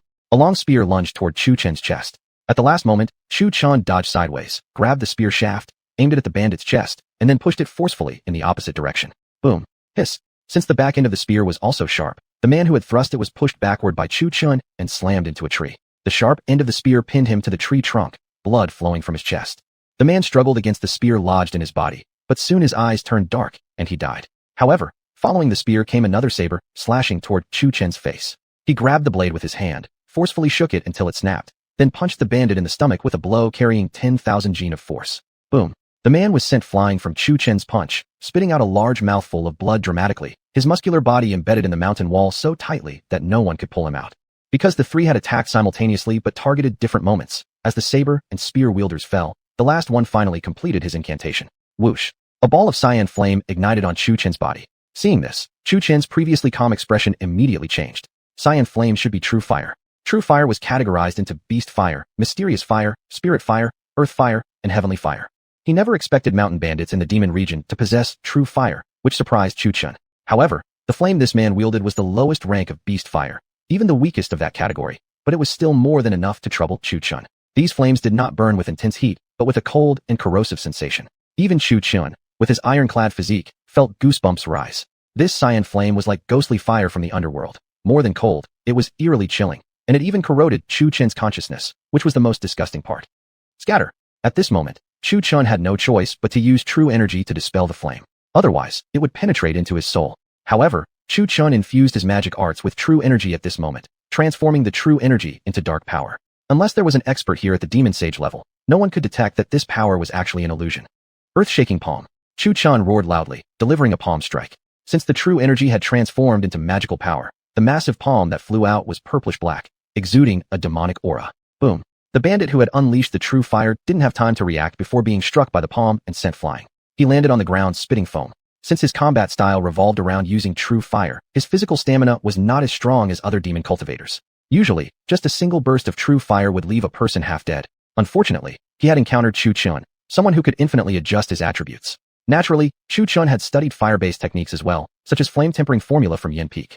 Damn you. Dot. At that moment, the man Chu Chun had first knocked away with a palm strike, now holding twin blades, instantly appeared behind Chu Chun. Hiss. The man was too fast. Chu Chun barely reacted in time. Luckily, Chu Chun's body was resilient enough to prevent a fatal blow, though he was still badly injured. The bandit's blade carved a deep groove along Chu Chun's back, exposing bone and letting blood flow down like a stream. Watching from the shadows, Ji Yufei tightened her small hands with a worried expression, sweat forming in her palms. Chu Chun instinctively touched his back, looked at the blood on his hands, and his face instantly turned icy cold. You deserve to die. Chu Chun spoke coldly, each word deliberate and sharp, as he abruptly turned to glare at the man behind him. The man licked the blood from his blade with a gloomy expression. Noticing Chu Chun's gaze, he smirked wickedly and leaped forward like a ghost. The blade's light flashed again, slicing straight toward Chu Chun's head. Die. The man's grin twisted into something more grotesque. However, when he swung his blade down, the Chu Chun before him turned illusory, and his strike landed on empty air. His expression instantly changed. Curse it, it's you. Chu Chun had somehow appeared behind him. Leaping upward without hesitation, he unleashed a punch with all his strength. Boom. The blow sent the man crashing to the ground, creating a deep crater in the earth shaped like a human body. Stunned by the impact, the man immediately lost consciousness, but Chu Chen had no intention of letting him off so easily. Pung pung pung pung pung pung. Chu Chen dragged the man over, straddled him, and alternated his fists in relentless strikes to the bandit's chest, each blow faster and harder than the last. In no time, the man's body lay shattered and disfigured beyond recognition, flesh scattered everywhere. Boom. Chu Chen threw his final punch with full power, deepening the crater further. At this point, the man wasn't even recognizable as a human anymore. His blood and flesh were already mixed with the soil. Who? Chu Chen steadied his turbulent energy and slowly remarked. It's true. My temper has been a bit more fiery lately. From a distance, Ji Yufei watched in stunned disbelief. Was this really her junior apprentice brother? So powerful. Looks like her concern was unnecessary. At this moment, Chu Chen walked toward the man who had used true fire and pointed his finger at the corpse. A ball of cyan flame floated out slowly and then drifted into his forehead. It was a fire-extracting technique Kai'er had temporarily taught him. As long as he took the true fire's essence, it could become his own. After finishing, he took out the Tian flask, tilted it to his lips, and took a sip of wine, his body refining fire's saliva wine. As soon as it went down, his entire body felt as though engulfed in flames, and his skin flushed bright red. The deep gash across Chu Chen's back healed rapidly before the eyes, gradually leaving no scar at all. After being tempered by the fire saliva wine, his skin became even fairer and his overall appearance more refined and handsome. Chapter 126. The Invisible Man. Thank you, young sir, for saving my life. May I ask your name? After Chu Chen recovered from his injuries, Lu Rian approached him in haste once the battle ended, thanking him profusely. Naturally, she had noticed that he had consumed the Huoyan liquor from her Zi, Yifeng Lu, and she suspected in her heart that he was the small thief who had previously dined and dashed. However, considering he had just saved her life, it would be quite unreasonable to then betray him, so she decided to treat each matter separately. Just a small effort, no need to thank me. My name is Chu Chen. After Chu Chen recovered, he slowly stood up, smiling as he walked toward Lu Rian. Looking closely at Chu Chen's face, Lu Rian recalled the image of him fighting moments ago, and a blush crept onto her cheeks. Well, it wasn't hard to understand. Guozhou men were either burly and rough or handsome, yet gloomy looking, but Chu Chen was different. He exuded heroic spirit in his brows and eyes. When had Guozhou women ever seen such a man? They especially admired masculine, vigorous men like this. Lu Rian silently memorized Chu Chen's name and smiled, saying, My name is Lu Rian. I'm the leader of the Zui Feng Lu. Pooh. Upon hearing this, Chu Chen spat out the Jiuxiang immortal wine he had just sipped, looking at her in astonishment. Zui Feng Lu, its leader? I drank one I stole from her house right in front of her. Seeing this, Lu Rian covered her mouth and smiled. She hadn't expected the gallant man just now to also have such a comical side. Putting on an expression of concern, Lu Rian asked, Young sir, are you all right? Cough, cough. Nothing, I just choked. Seeing Chu Chen's flustered expression, Lu Rian couldn't help feeling delighted. This guy was just too amusing. Young sir, if you want a drink, you're always welcome at my Zui Feng Lu. I'll treat you. Lu Rian smiled, her eyes curving like crescent moons. The way she spoke those words held deep implications. Xiao Chen, are you all right? At this moment, a slim and graceful woman approached from afar. Lu Rian stole a glance at her, and then at herself, feeling somewhat inferior. She believed her appearance and figure were not inferior to the woman's, but she still felt as though something were lacking. Looking at the two chatting and smiling, Ji Yufei felt something blocking her heart, though she didn't know why. Ji Yufei glanced at Chu Chen's back and noticed that the deep gash he'd received earlier had vanished without leaving even a scar, which startled her once again. How had he recovered so quickly? Even the healing ability of someone cultivating the heaven and earth 5 elements trigram longevity scripture wouldn't be this fast, right? If she asked, Chu Chen wouldn't know the answer either. He assumed it was the merit of the Huoyan liquor and the heaven and earth 5 elements trigram longevity scripture, as well as his Mu Xian tea working secretly in the background, but that wasn't really the case. The key actually lay within his own body. Of course, Long Kai'er naturally knew this, but she wouldn't tell Chu Chen because it involved his true identity. Since you're all right now, you should return first. It's not safe for you to remain here alone. Ji Yufei, feeling displeased, gave a direct order of dismissal. Lu Rian looked at her meaningfully for a moment, then leaned close to Chu Chen, her voice slightly pleading. Young sir, would you please do me a small favor? Chu Chen stepped back a step, frowning slightly as he asked, What is it? Lu Rian lowered her voice and said, Young sir, I heard that someone bought information on a secret realm at the auction, and I suspect that person will pass through here. When they do, we can rob them, and then the three of us can go treasure hunting in the secret realm. Although Chu Chen had recognized Lu Rian didn't know that these two were the same people who had sat at the same table with her during the auction. No need. I just saw two people passing by here. I've already killed them. Their treasures are all with me. Miss, you may go back now. Wow. Chu Chen lied so smoothly, without even turning red or his heart skipping a beat. Hearing this, Lu Rian's face lit up with joy. Is that true? That's great. Quickly, show them to me. I also want to go treasure hunting in the secret realm. Chu Chen and Ji Yufei exchanged glances, staring at her strangely. Miss, we're not that close, are we? And why on earth should I show you anything? What's wrong? Lu Rian looked from Chu Chun to Ji Yufei and noticed both were giving her strange looks, leaving her feeling confused as well. Miss, is that appropriate? We don't even know you. Chu Chun looked at her strangely. Lu Rian blinked at Chu Chun, then smiled playfully and said, but we know each other now, don't we? Chu Chun. Ji Yufei. At this moment, both of them only wanted to say one sentence.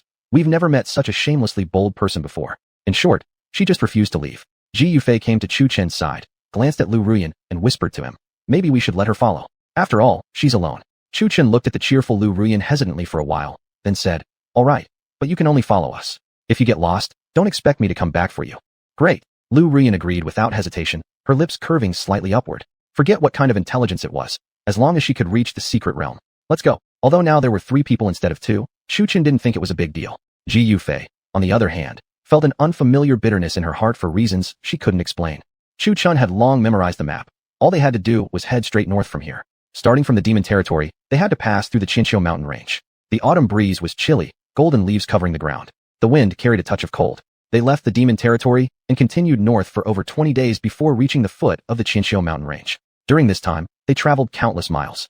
Gradually, Lu Rian had blended into the pair, and the 3 of them walked together, chatting and laughing all the way. Chu Chun raised his eyes and gazed at the Qinqiu mountain range ahead. After crossing this mountain, they would arrive at the Hidden Valley secret realm. The Qinqiu mountain range was shrouded in mist, obscuring the path ahead. Chu Chun gently rubbed his hands over his eyes. His eyes immediately emitted golden rays of light, with golden flames flickering around the eye sockets. This was the fire-eyed and golden-sighted technique taught by Elder Kyer, capable of seeing 1,000 miles afar, avoiding all obstacles, and possessing an additional ability, X-ray vision. However, as a noble gentleman, Chu Chun had never used this secret technique on women. Follow closely behind me. Saying this in a calm tone, both Ji Yufei and Lu Rian curiously studied his eyes.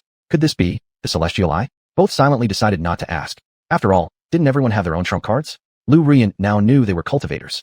However, for her, whether they were cultivators or demonic cultivators didn't matter, they were still humans. Nothing particularly unusual. The demonic domain's low-ranking and mid-tier families were merely referred to as demonic cultivators. Actually, they simply cultivated demonic energy and were not truly demons. The genuine demons were the royal family of the demonic domain, beings like them never having even seen royalty. What the human race truly hated was the demon itself, not necessarily the demonic cultivators. Although some demonic cultivators were hated, not all were evil. The deeper they went into Qinqiu Mountain, the thicker the mist became. Eventually, they each took hold of one of Chu Chen's hands, one on each side. Although it seemed somewhat awkward, there wasn't another solution unless Chu Chen placed them inside the devouring heaven gourd. If he did that, should danger arise, he'd have to face it alone, risking being instantly killed, trapping them inside. Chu Chen wouldn't resort to absorbing them into the devouring heaven gourd unless absolutely necessary, mainly because the gourd's ability to hold living beings was a secret best kept from others. Passing through the mist, the 3 finally entered Qinqiu Mountain, where the fog gradually thinned. The trees within Qinqiu Mountain were extremely peculiar. White vapor drifted from the patterns on the bark. Because the mountain had been cloaked in mist for years, it appeared much darker compared to an ordinary forest, like the underworld. From time to time, eerie wailing sounds echoed, making the atmosphere extremely creepy. Both women tightly clung to Chu Chun. Ghosts didn't scare them, but they feared the eerie atmosphere that felt extremely oppressive, as if ghosts could drift out at any moment. Wah! Ghost! Out of nowhere, Chu Chun suddenly shouted.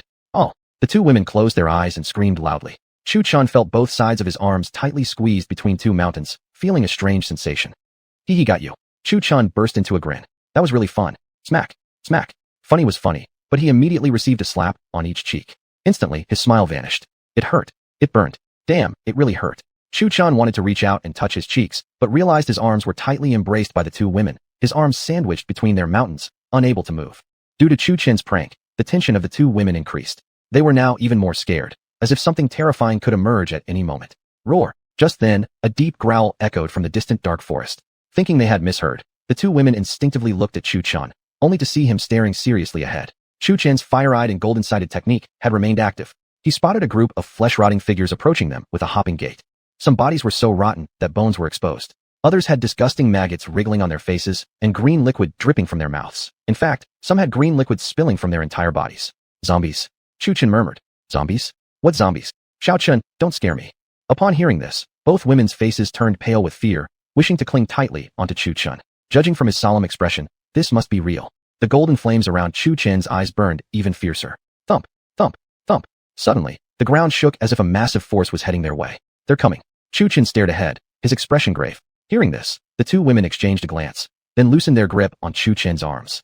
Ji Yufei summoned a sword radiating faint purple light, with purple lightning flickering around the blade. As for Lu Ruyan, she held a lute in her hand, from which dark purple demonic energy swirled. Chu Chun summoned the Qishao sword and gripped it firmly. His entire body was enveloped by the 5 elements annihilation body. Though he wasn't the strongest among the 3, he had the most hidden trump cards.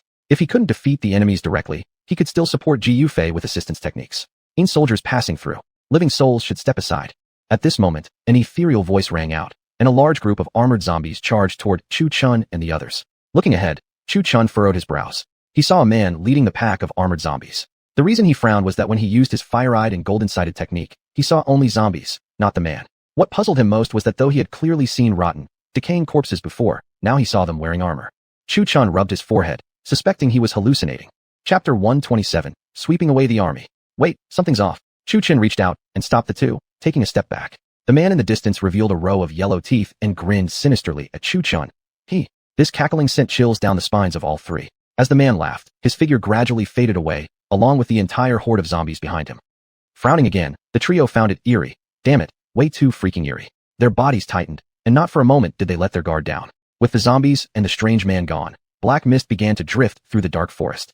Although it resembled demonic energy, this mist was cool and chilling instead of violently raging. As the black mist covered them, their vision immediately vanished. Even those standing inches apart could no longer see each other, with only pitch-black darkness before their eyes.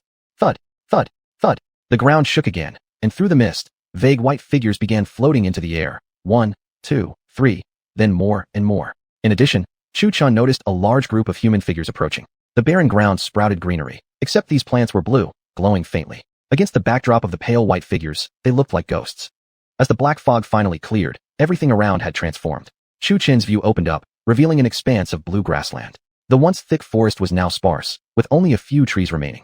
Each tree bore only a handful of deep blue leaves. Both the leaves and the warped trees carried strange patterns. Turning his head, Chu Chun spotted an arched stone gate.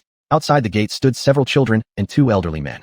Most peculiar was a woman dressed in a strange skirt, wearing a white cat-faced mask, seemingly playing with the children. Chu Chun couldn't even sense her presence. Meanwhile, the 2 women who had been beside him were gone. Looking at this bizarre scene, Chu Chun's expression turned grave and his brows knitted tightly. Senior sister, Lu Yan. Chu Chun shouted twice, his voice echoing in the forest, but there came no response. At that moment, the masked woman who had been playing with the children suddenly turned to look at Chu Chun. Behind the cat mask, her eyes shimmered with an eerie magic gaze that sent tingles down Chu Chen's scalp. This is no place for humans to come. Her voice echoed as though speaking directly into Chu Chen's soul. What place is this? Chu Chun raised his foot, preparing to step inside the gate. Wake up. Suddenly, a familiar female voice rang out. Chu Chen's mind shook, and for a moment, he found himself back where the black fog had first risen. Guard your heart and mind. Don't let the negative energy drag you into illusions. Long Kaier frowned as she looked around. The situation was truly troublesome. And Chu Chun was already like this. How much worse must it be for Ji Yufei and Lu Yan? After a long while, the black mist gradually dissipated, and their vision slowly returned. Chu Chun saw a group of rotting zombies hopping toward them. Ji Yufei and Lu Yan wore vacant expressions, walking like the undead straight toward the zombies. In an instant, Chu Chun rushed forward, grabbed both women, and released a burst of his true energy. Wake up! The shock cleared their dazed states. Staggering, they regained some clarity. Not caring about gender differences at this point, Chu Chun simply wrapped one arm around each woman. Inside his consciousness, Long Kaier couldn't help but whistle inwardly. Not bad, kid. Seems like I won't need to worry about this anymore. This guy really has his share of romantic luck. What happened to me? Ji Yufei was the first to awaken, hardly surprising, given her higher cultivation level. Looking down, she found herself cradled in Chu Chen's arms. For some reason, this made her feel safe. Glancing toward Lu Yan on the other side, held similarly, stirred a sense of displeasure in her heart. Lu Yan soon stirred too, her hand massaging her forehead as she felt dazed. In the illusion she had just fallen into, it had turned into a romantic scene involving Chu Chun. That was simply too awkward. And now, finding herself in Chu Chen's arms again, she instantly curled up, like a frightened bird, her cheeks rapidly flushing red. Once Chu Chun confirmed both were safe, he gently set them down and turned his gaze to the zombies that were still approaching. Behind the zombie horde floated countless white figures. A cold wind blew, raising goosebumps on the trio. What were we doing just now? Both women asked simultaneously, completely oblivious to the approaching zombies. Chu Chun pointed at the advancing zombies, one more disgusting than the next. Their flesh hung in rotting strips, with maggots squirming on their faces and greenish fluids oozing from mouths, noses, and ears. If I hadn't stopped you just now, you two were about to get intimate with them. Even at a time like this, Chu Chun couldn't resist a joke. The 2 women followed Chu Chen's indication and saw the large swarm of disgusting zombies approaching. Remembering what Chu Chun had just said, a chill instantly rose within their hearts. Then why didn't you get affected? Ji Yufei looked at him with puzzlement. Who said I wasn't? Otherwise, I wouldn't have stopped you two from going there. You even licked that thing just now. Chu Chen spoke casually, honestly trying to lighten the heavy, icy atmosphere. Ugh. Ji Yufei bent forward and frantically dug at her throat, terrified of having ingested any maggots. Stop it, I was kidding. You were just about to do it. Smack. In response to Chu Chen's teasing, Ji Yufei slapped him hard across the face. Now one side of Chu Chen's cheek bore a large, fiery red slap mark. Want me to give you another slap, so both sides will match? Lu Rian, who had always been a joker herself, looked at Chu Chen somewhat cutely. For some reason, this refined and aloof senior beauty seemed to have turned into an airhead out of nowhere. Yet the adorable contrast between the matured image of Lu Yan and her current silly demeanor was actually quite cute. Long Kaier glanced sideways at the three joking around. Of all times, they were still doing this. If I had a physical body, I'd join in too. This would be Long Kaier's heartfelt words. Roar. A fully rotten zombie suddenly lunged forward. The three immediately scattered. Hiss. Unable to decide whom to attack among the three, the zombie simply opened its mouth and spat a green liquid toward Chu Chen directly in front. What the hell? Out of the three of us, why attack only me? Chu Chen's expression changed as he swiftly dodged sideways. The green fluid flew past and struck a nearby tree. Z. The green substance began eating away at the tree trunk, emitting hissing sounds and white smoke. Chu Chen's expression worsened considerably. This thing was quite troublesome. Forget snow, draw forth. Virum. A fully snow-white sword flew out from the heaven-swallowing gourd, piercing forward with its tip aimed at the zombie. Uft. Forget snow pinned the zombie's head to the tree, yet its body still kept moving, continuing to hop straight toward Chu Chen. Chu Chen furrowed his brows. Undead? Unkillable.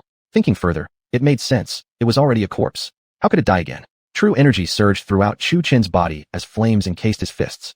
Burning fist. Chu Chen threw a powerful punch, sending the zombie flying away through the air. But even after landing, its body still continued hopping forward. Chu Chen felt a sudden urge to pee. Glancing sideways at Ji Yufei and the others, he realized they weren't faring much better either. After all, there wasn't just one zombie, there were dozens. While Chu Chen had been fighting a single one, Ji Yufei was up against a whole group of zombies. She was helpless against them too, whether using thunder, chopping limbs, or even blowing them up. The zombies would regenerate regardless. That was incredibly disgusting. Pure flame. Long Kaier calmly reminded. Chu Chen's eyes lit up. Right, pure flame. How could he forget such a thing? Who? Chu Chen clicked his fingers, igniting bluish flames on his fingertips. But rather than emitting heat, these flames radiated a creepy chill. Quenching palm flame. Surrounded by blue true fire, Chu Chen struck his palm forward at the zombie. Boom. AAA.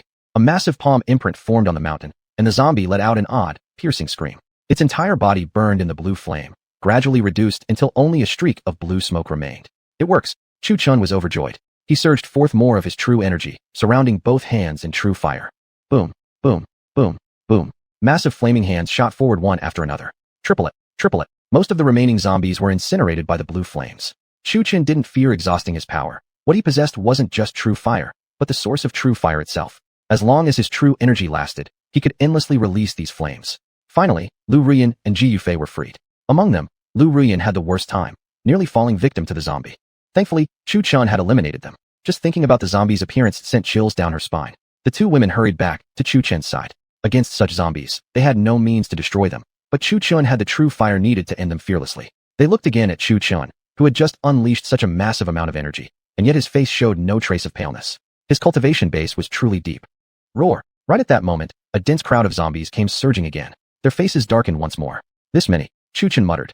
His energy reserves were immense, but this was too much. Fighting one after another would eventually exhaust even him. Got any more tricks? The two women turned their eyes toward Chu Chen. Among them, he was clearly the one with the most hidden strengths. Of course, clenching his teeth, Chu Chen nodded. He pulled a sword from his robes. The blade bore eerie golden patterns etched across it. The two women, merely looking at the sword in Chu Chen's hand, felt an whooshing jianqi tearing through their bodies. You two back off. Better yet, fly up into the air. I'm about to release a major move. Chu Chen gripped the Zhu Tian sword with both hands, raising it vertically in front of his chest, slowly closing his eyes. Who? A wisp of cyan-colored flame wrapped around the blade of Zhu Tian. His entire body's true energy surged into the sword as though pouring into an endless abyss. Ji Yufei frowned, and then mounted her flying sword, lifting off. Pull me up, I can't fly. Lu Rian, seeing this, hopped about with small steps. Ji Yufei glared at her and shook her head, helping Lu onto the flying sword. Boom. A sudden explosion erupted from Chu Chen's body. His eyes slowly opened, revealing golden irises wrapped in golden flame. His entire appearance looked awe-inspiring and powerful. Zheng. Chu Chen suddenly plunged the Zhu Tian sword into the ground. I named this sword move the strongest, called Horizontal Sweep, 1,000 troops. As Chu Chen roared out the final word, the ground cracked with a bang and split open. Boom. Dust and debris flew everywhere. From Chu Chen as the center, a powerful cyan-colored sword aura suddenly spread outward, spanning about 10 miles. Who? With the sword aura flying across, both trees and rocks exploded into pieces.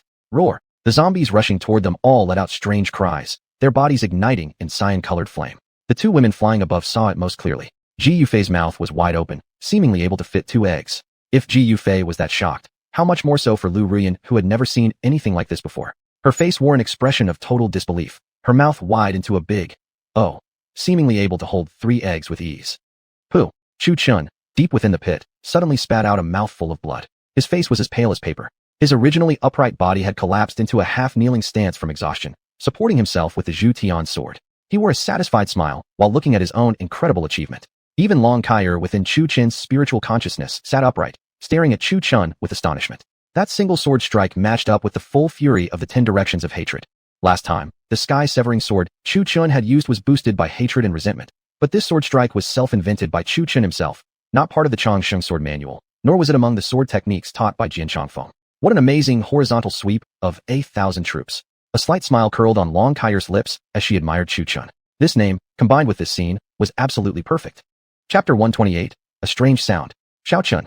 When Ji Yufei saw what happened, her face changed, and she quickly stepped forward to support Chu Chun. Xiao Chun, are you okay? Lu Ruyan looked at Chu Chun somewhat dazedly and weakly asked. Chu Chun pulled out the Zhu Tian's sword and shoved it back into his robe. This action startled Ji Yufei, who thought for a moment that Chu Chun was going to commit suicide. But the bloody scene never came. After everything was over, Ji Yufei gave Chu Chun a puzzled look. Chu Chun grinned at the two girls. Senior sister, am I awesome or not? Awesome. That was Lu Ruyan speaking. She raised a thumb and smiled gently. Since I'm so amazing, how about giving me a kiss? Chu Chun was lying on the ground, staring at his own mouth that had just spoken. His expression froze. What the hell was going on? That voice wasn't his. It was Long Kaier, temporarily controlling Chu Chen's mouth to speak.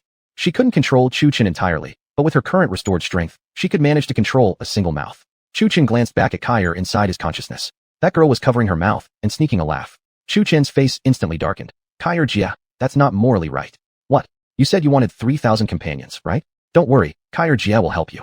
Long Kaier smiled playfully. Pa. Chu Chen's cheeks were slapped twice again, and this time, the attacks were perfectly in sync.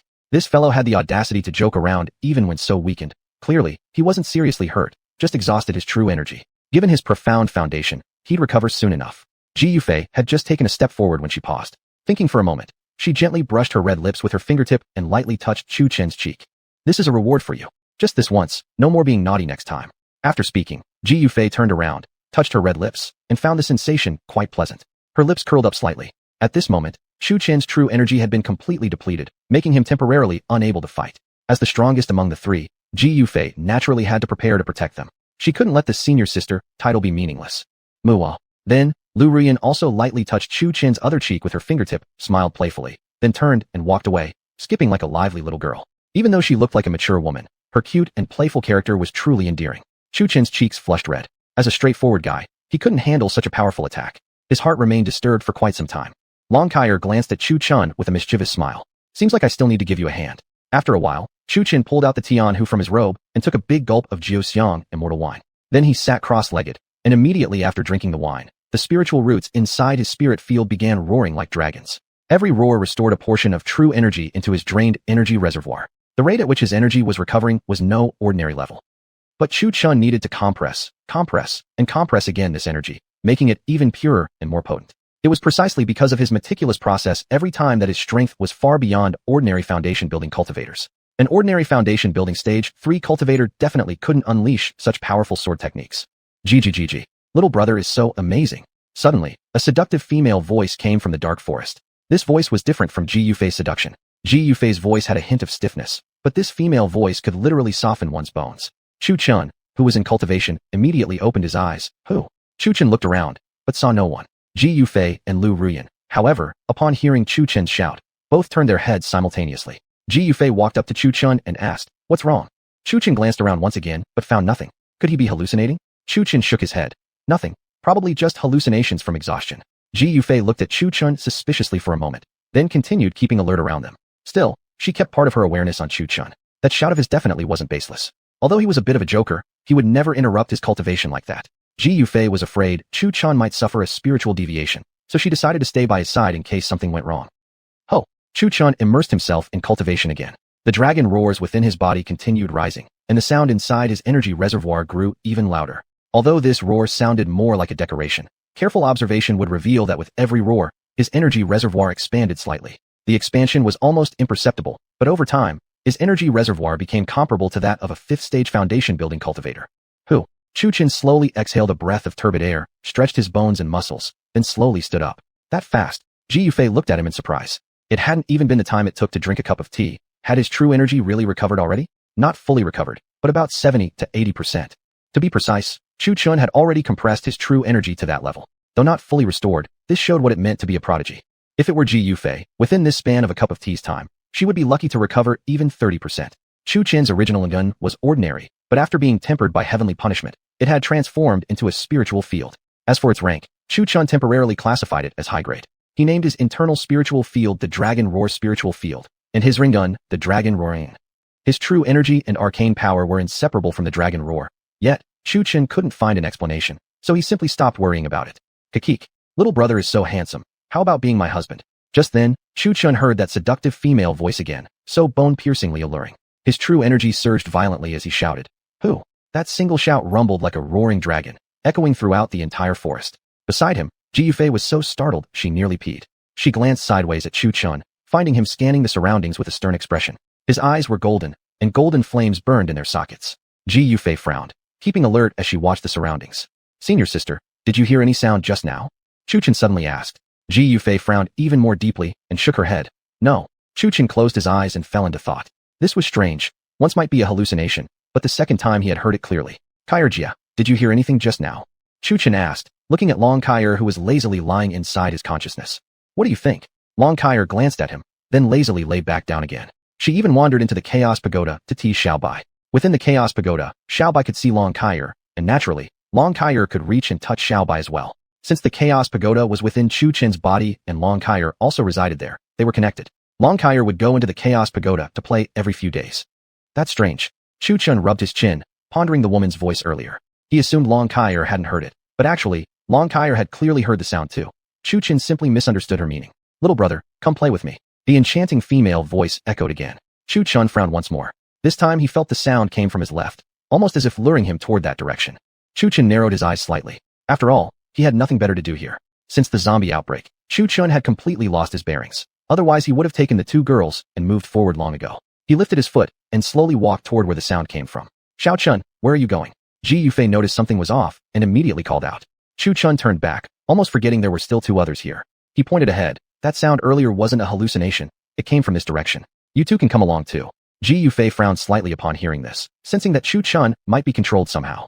Otherwise, why would he suddenly decide to go now? Yet, looking at his sharp, clear eyes, he didn't seem to be under control at all. Ruyan, come. Ji Yufei called out to Lu Ruyan. Coming. Lu Ruyan ran over quickly, afraid that if she moved too slowly the others would leave her behind. The two mounds beneath her robes bounced as she ran. Did you find a way out? Lu Ruyan arrived beside Ji Yufei, panting heavily. Ji Yufei glanced at Chu Chun and pointed toward the distance, explaining. Not really. He said there was a sound coming from that direction. Huh. Lu Ruyan gave Chu Chun a strange look. Sound? What sound? I've been standing here the whole time and didn't hear anything. Ji Yufei shook her head. I didn't hear anything either, but let's just follow and see. With that, she grabbed Lu Ruyan's hand and quickly followed after Chu Chun. Come on, hurry up. The voice sounded again just then. Chu Chun frowned. This time, the voice sounded even closer. He quickened his pace forward, and the two girls behind followed closely. The deeper they walked, the darker and more sinister the forest became. The air turned icy cold. Even Ji Yufei had to put on a cloak, as did Lu Ruyan. The two of them now looked like walking bells, their slender figures tightly wrapped in heavy cloaks. Sure, walking forward, Chu Chun couldn't help shivering slightly. He put on a green robe made entirely of leaves, none other than the wood battle robe. He was actually using it to guard against the cold. The most expressive ones were, of course, the two girls. Chu Chun wearing green clothes looked particularly eye-catching. Of the three, only Chu Chen's clothing could be described as unique. Little brother, come here to me. The female voice in Chu Chen's mind had been calling him all along. According to logic, it should be coming from somewhere nearby, yet there was absolutely nothing around. As the three walked forward, they arrived in front of a cave. Chu Chun felt that the female voice inside his mind was indeed coming from this cave. Just as Chu Chun wanted to lift his foot and step in, Ji Yufei suddenly grabbed him. Wait, something's off. What's wrong? Chu Chun glanced sideways. Ji Yufei narrowed her eyes, sensing something strange. She asked, what exactly did you hear? I heard a woman's voice calling me. Since I was idle, I thought I'd come check things out. At this moment, Chu Chun once again reverted to his usual, simpleton-like self, mostly because he himself was curious about what the hell this thing was. Plus, that voice kept echoing in his mind annoyingly without disappearing. It was simply ridiculous. Idle? Come check things out. Upon hearing these words, Ji Yufei felt an overwhelming surge of anger. For a long while, I thought you were going to do something important. But turns out you're just bored out of your mind wanting to come have a look? Chu Chen's reason made Ji Yufei inexplicably want to punch someone. Annoyed, she even lifted her delicate little fist ready to strike. Seeing Ji Yufei about to hit him, Chu Chen quickly said, No, mainly because that voice has been constantly calling me inside my head. Chapter 129 Fox Beauty. Upon hearing the voice, Ji Yufei frowned even more. They hadn't heard any sound themselves, meaning the voice had been directed solely at Chu Chen. Could it be that one of the mighty beings residing in this forest had been alarmed by Chu Chen's display of power just now? The more Ji Yufei thought about it, the more convinced she became. If that were truly the case, then Chu Chen would be in grave danger, but it was something they still needed to face head-on. Let's go. We'll take a look inside. Chu Chen himself didn't feel anything alarming, but he remained deep in thought while cautiously scanning his surroundings. Even if danger came, he could just stuff both girls into the heaven-devouring gourd and activate his reverse dragon steps to escape. A flame flickered at Chu Chen's fingertip, not the cyan-colored flame, but the ordinary flame conjured via the fire-tempering technique. The cave was so dark that they could see absolutely nothing, so Chu Chen lit a flame to guide their way. As the three entered the cave, it seemed as if some kind of restriction existed within. Though the flame should have easily illuminated the entire cavern, the fire burned brightly, yet emitted pitifully little light. The small flame barely illuminated the area around the three. Ahead remained pitch black. Gigi. Who's there? Suddenly a female voice echoed inside the cave. Ji Yufei narrowed her brows and became alert, glancing warily around, though no one answered her. The feminine voice carried a seductive tone mingled with eerie undertones. In the pitch-black setting, the sudden sound instantly sent chills down the three's spines. Maybe we should just go back out. Lu Rian couldn't bear the oppressive atmosphere anymore and weakly spoke. Ji Yufei herself also felt unnerved by the heavy atmosphere. She glanced at Chu Chen, only to see him intently staring ahead as if he saw something there. Ji Yufei smiled awkwardly and said, Let's wait a bit. There must be something up ahead. She wouldn't fear if whatever was ahead revealed itself outright. It was those vague, elusive things that unsettled her most. Gigi, come on, come here. The female voice came again. Boom. Ji Yufei flicked her finger, unleashing a wisp of true energy. Echoes of the cave's walls crumbling reverberated all around. Gigi, what a fiery temper the little lady has. The voice was now teasing and seductive. Who dares pretend to be ghosts and spirits? Show yourself. Ji Yufei yelled angrily, her voice reverberating throughout the entire cave. It's just ahead. Chu Chen suddenly spoke. His expression grew tense, and he now held a wooden sword in his hand. Don't be fooled by its wooden appearance. This weapon was of the highest grade Saint tier, very powerful indeed. A swirl of red flame wrapped around Chu Chen's wooden sword. His gaze sharpened. Wong. The wooden sword emitted a sharp metallic-like ringing sound. Chu Chen held the sword in front of his chest, fully prepared. His eyes gleamed golden as golden flames burned around his sockets, a scene exuding immense presence. Flames of purification. Burn everything away. With that shout, he slashed forward. What he sent forth wasn't exactly a blade force, but rather a blazing flame. Screech. The flame blade suddenly transformed into a fiery phoenix, shrieking loudly. Wherever the phoenix flew, the cave lit up. However, rather than exploding, the flaming phoenix was instead seemingly swallowed by an invisible force until it vanished entirely. Chu Chen's eyebrows knitted tightly. Logically, this cave shouldn't have been this deep at all. However, they'd already walked for a quarter of an hour, and not only hadn't they reached the end, but they still hadn't even made it halfway through. Just how deep did this cave go? And who had dug it? Now, even more curious, the trio continued onward. Roughly an hour later, they finally noticed flickering light up ahead. As they approached, they saw an old woman with an extremely bizarre appearance slowly stirring a pot of soup. How could there possibly be an old woman here? Chu Chen raised an eyebrow and became even more cautious. Young sir, ladies, would you like some soup? The old woman's voice was raspy as she scooped a ladleful of green soup into a porcelain bowl. Looking at the bubbling green liquid, none of them felt like drinking it at all. No thanks, old lady. May I ask why you're cooking soup here? It was Ji Yufei who spoke this time, politely declining the soup. Both Chu Chen and Lu Rian also shook their heads in refusal. Upon this, the old woman continued stirring the soup, muttering, Old name's Ming. Forgot my name. As she spoke, one of her teeth dropped into the soup. The old woman quickly picked it up and shoved it back into her mouth. At the sight, the three felt a wave of nausea. Granny Ming, we're going ahead first. You continue your soup. Chu Chen simply couldn't bear to stay another moment. He felt grateful he hadn't tasted the soup, as did the two women. Passing where the old woman had been making soup, darkness enveloped them again. Gigi, big brother is so slow, you haven't arrived yet. This time, the voice wasn't just for Chu Chen. All three could now hear it. The old woman who had been stirring the soup behind them heard the voice and revealed a strange grin. Her face underwent subtle transformations, eventually turning into a snake's head, occasionally flicking out its snake tongue. When it was done, she changed back, mumbling, No one can save you. She resumed stirring her soup and even spat into it occasionally. However, the liquid wasn't transparent saliva but green liquid, more resembling poison. The trio continued walking forward and soon saw a large gate, or rather, a gate frame. There was a plaque above, but it had no inscription. On either side of the frame burned green torches. As the three attempted to step through the gate, the space on both sides distorted.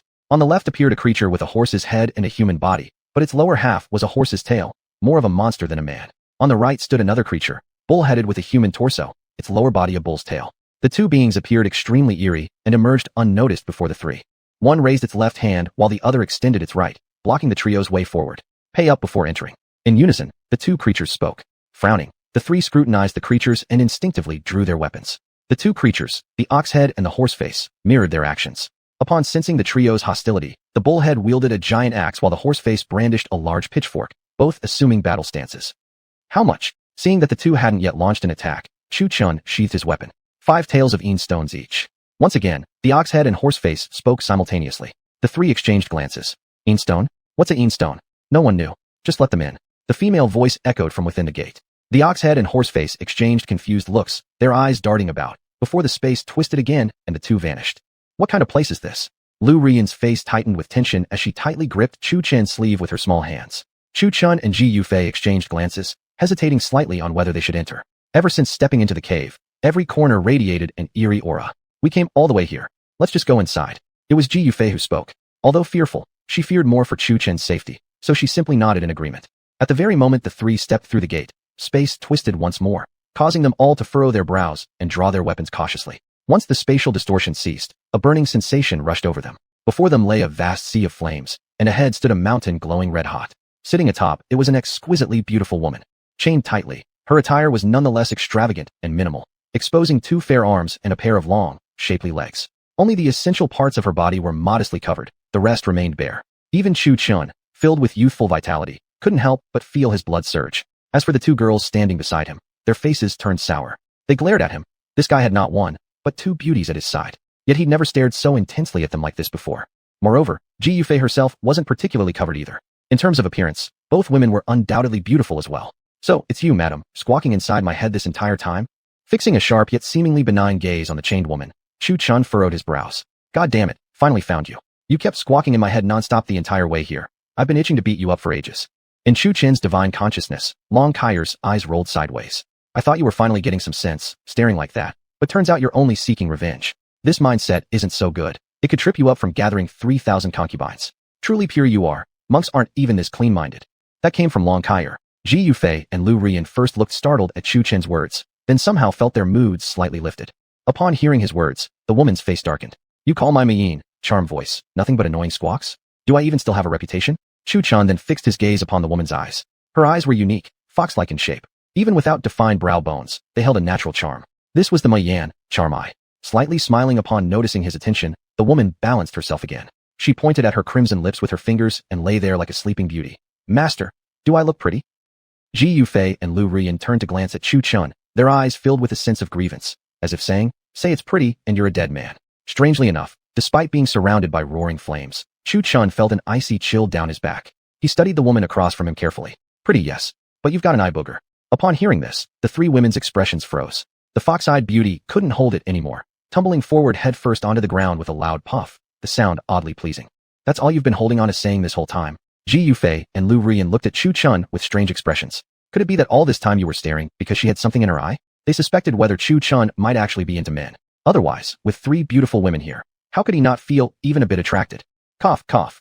The fox-eyed woman across coughed lightly twice and stood up, slightly bowing. She had intended to seduce Chu Chun into rescuing her, but apparently, he was a bit too much of a tough and straightforward guy. This tactic didn't seem to work well at all. My name is Humiliation. Might I ask the young master to release this humble servant? Why should I release you? Chu Chun looked at her with confusion. Internally, he was furious. He originally came here thinking that maybe there would be some sort of inheritance for him, or perhaps some treasures. Yet here you are, chirping nonstop, making me come all this way just to save you? Chu Chun was immediately unwilling. Better to keep you locked up.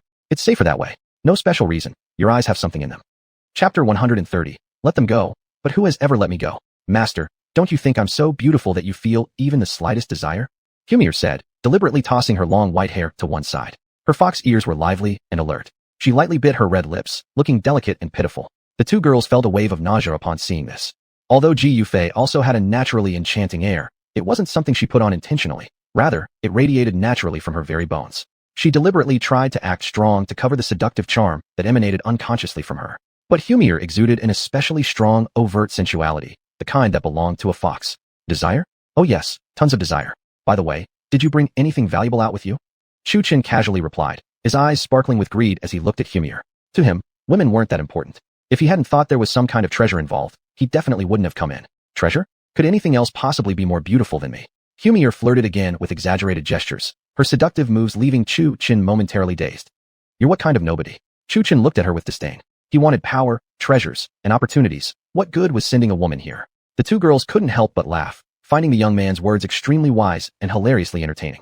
In that case, Humier's eyes, which had been captivatingly alluring, suddenly transformed, her pupils becoming flower-shaped, radiating a faint pink glow.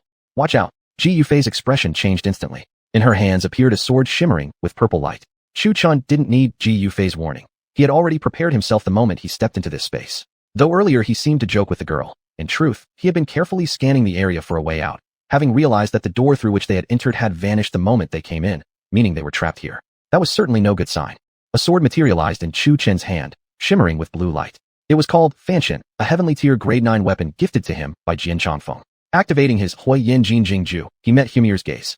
The corners of Humier's red lips curled upwards. Boom, boom. Suddenly before the three of them appeared a massive peach blossom imprint, which exploded like a wide-open mouth. Pooh! Caught completely off guard by the blast, the three were thrown backward and spat blood. Looking at their ragged state, Humier lifted the corners of her red lips, smiling seductively. Since you're unwilling to save me, then become my nourishment. Her two fox ears perked straight up. Her flower-like pupils began to spin again, and many wooden swords appeared around her body. Whoosh, whoosh, whoosh. The wooden swords shot forth in unison. Wall rising 1,000 feet. Chu Chun slammed his fist into the ground. With a rumble, a stone wall appeared in front of them, blocking all the flying swords, each of them embedding firmly into the wall. Thousands of rays of lightning. Ji Yufei wasn't idle either. If you want to kill us, we'll drag you down with us even if we die. Ji Yufei raised her sword with her fair hand, pointing it toward Humier. As she extended it, an array formed overhead of Humier's head on the opposite side of the fire, its runes flashing. Crack! Boom! The array gathered into a gray thundercloud filled with purple lightning, which struck downward at her. Unfazed, Humier smiled sweetly, lifting her hand to wave the purple lightning away using the energy of the 5 elements. Seeing this, Ji Yufei's expression turned grim as she began forming another magical seal. Thousands of rays of lightning. She cried out, releasing it again. Roar! The thundercloud hanging above seemed to pour rain as it released constant lightning strikes. Scatter! Still calm, Humier simply raised her hand and dispersed the thundercloud in one wave. Pooh! Ji Yufei was struck by the backlash and began spitting blood non-stop. Imu battle armor. Chu Chun countered by forming a Imu battle armor out of true energy and draped it over Ji Yufei. Dang! A melodious pipa sound rang out. Meanwhile, Lu Rian hadn't been idle. A pipa appeared in her hands, its notes carrying a sword-like energy slicing toward Humier. Scatter! Humier raised her hand again, unleashing an invisible force to silence the sound. Dang dang dang. Refusing to give up, Lu Rian recklessly kept playing the pipa, as if she had an endless supply of magical power, sending more sword-like notes slicing toward Humier. Fancy tricks. With disdain in her eyes, Humier raised her hand, unleashing an invisible force that erased the sword-like energy once again. Pooh! Lu Rian, too, suffered a backlash, blood streaming from her as she continued to cough. Single hand cuts the moon. Chu Chin raised his sword, slashing powerfully. A white sword wave, crescent-shaped, shot toward Humier. Without even looking, Humier lazily raised her hand and emitted an invisible force again. However, the scene of the sword energy dispersing didn't appear. The crescent-shaped sword wave still sliced fiercely toward Humier. Seeing this, Humier's expression changed. The flower-shaped pupils in her eyes spun rapidly once again. Boom! A peach blossom imprint suddenly appeared in front of the crescent sword wave. When the blade sliced through the seal exploded in midair, neutralizing the sword wave along with it. Lightning Law Sovereign. Ji Yufei cried out fiercely. Her body surged with true energy as her aura rapidly intensified. Her originally black hair turned purple, and behind her appeared a grand, ethereal goddess figure, her exact likeness. This is the external manifestation of the Tao. Chu Chun had seen Ji Yufei unleash her external Tao form before, but back then he had stood too far away. Now, standing beside her, he truly felt the immense power radiating from the manifestation, as if an invisible mountain was pressing down on his body. Thunder Arrow. Ji Yufei made the motion of drawing an arrow. Behind her, her external Tao form held a purple bow, drawing a thunderous purple arrow. Whoosh! As Ji Yufei released, a massive purple arrow shot toward Humier. Seeing this, Humier's lips curled into an amused smile. She lazily waved her hand, sending forth a wave of pinkish force. A thunderous boom rang out as the purple arrow was nullified. How could this be? Ji Yufei covered her mouth, disbelieving. Although this wasn't her strongest strike, it was still quite powerful. Could it really be neutralized so easily? Among the three, she had the highest cultivation base. If even she couldn't succeed, they might only have death awaiting them. Senior sister, draw the arrow again. I will lend you my strength. Chu Chin clenched his teeth, deciding not to hide anymore. Since heavenly lightning wouldn't work, then how about the heavenly punishment thunder? Ji Yufei glanced at Chu Chun but, not understanding what he intended, obeyed nonetheless. Her Tao manifestation raised its bow once again, drawing a purple lightning arrow. Don't fire yet. As Ji Yufei was just about to release the arrow, Chu Chun interrupted urgently. Yet the final word left something to the imagination. Lu Rian, who was still suffering from backlash nearby, shot Chu Chun a glance. Chu Chun had no time for distractions now. He raised his hand, fingers together. Between the tips of his index and middle fingers flickered a bolt of dark red lightning. Chu Chun imbued this crimson lightning into Ji Yufei's Tao Manifestations arrow. The moment the crimson lightning touched the arrow, Ji Yufei's expression turned deathly pale. She could clearly feel the ruthless might of this thunder. Fire! At Chu Chun's command, whoosh, the originally purple arrow turned a dark crimson, slicing through the sky with an immense roar as it shot straight toward Humir. Humir lifted her hand to destroy it. Yet as soon as she saw it, even she felt helpless before the brutal power of the crimson lightning. Rattling, Humir formed hand seals with both hands, dragging the chains bound around her wrists. Her two pure white hands surrounded by pinkish energy conjured forth a massive magical formation, hoping to block the arrow. But the moment the formation touched the arrow, the pink barrier shattered like glass. It couldn't even withstand the arrow's impact. Its power had already been halved before contact. Please, don't kill me. I beg you, I'm wrong. Humir fell to her knees, begging desperately as the arrow approached. But when the bow is drawn, how can the arrow turn back? Even if Ji Yufei wanted to recall it, she couldn't. The arrow had been infused by Chu Chen's power and was simply fired using her Tao Manifestations bow. You won't get out alive if you kill me. Only I know the weak spot of this place. Seeing her imminent death, Humir's face turned pale as she cried out frantically. Stop! Chu Chun raised his hand, halting the crimson arrow. It hovered only 3 centimeters from Humir. Any closer, and death would have followed immediately. Even at 3 centimeters away, Humir could feel the savage thunder power radiating from the arrow. Crack! Chu Chun crushed the arrow in midair with a wave of his hand. Judging by Humir's current appearance, she seemed unlikely to attack again. He glanced at Lu Rian and saw her face was pale and weak. With a flick of his finger, he sent a green battle robe to wrap around her. Lu Rian felt a massive life force nurturing her injuries, gradually soothing the raging energy within her caused by backlash. Now speak. Why were you chained here? Chu Chun fixed Humir with a serious gaze, no longer playing around as before. Humir breathed a sigh of relief as the arrow vanished. Her previous seductive aura had completely faded. She lowered her gaze slightly and said, I am originally a fox spirit of Qianqiu Mountain. I have never left the mountain, nor have I committed any evil acts. 100 years ago, a Taoist priest passed by this mountain. I merely used some minor sorcery to drive him away from the mountain, but he called me a demon and said that as a demon, I would eventually commit evil acts. My cultivation path focuses entirely on illusionary techniques, so naturally, I couldn't resist him. Therefore, he sealed me here, making me suffer nearly 100 years of torment. Each time someone passes by this mountain, I use illusions to lure them in, hoping someone could rescue me. If they couldn't save me, they'd only become nourishment for me. At this point, Humir's expression showed a trace of anger.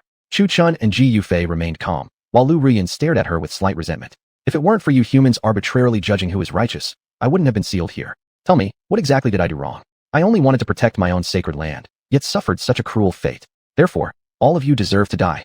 Humir transformed into a furious roar as she spoke, the bitterness deep inside her heart unknown to anyone. Fox spirits naturally possess only one tail. As their cultivation power increases, they grow a second, third, fourth, and eventually 9th tail. On that day, she had just advanced to become a 9-tailed fox spirit, surviving heavenly tribulations to transform into human form. Unfortunately, a Taoist happened to pass by. She had intended to simply drive him off the mountain, but unexpectedly, the Taoist defeated her under the name of eliminating demons and sealed her here. Even so, you shouldn't have killed all of them. If they couldn't rescue you, why didn't you let them go?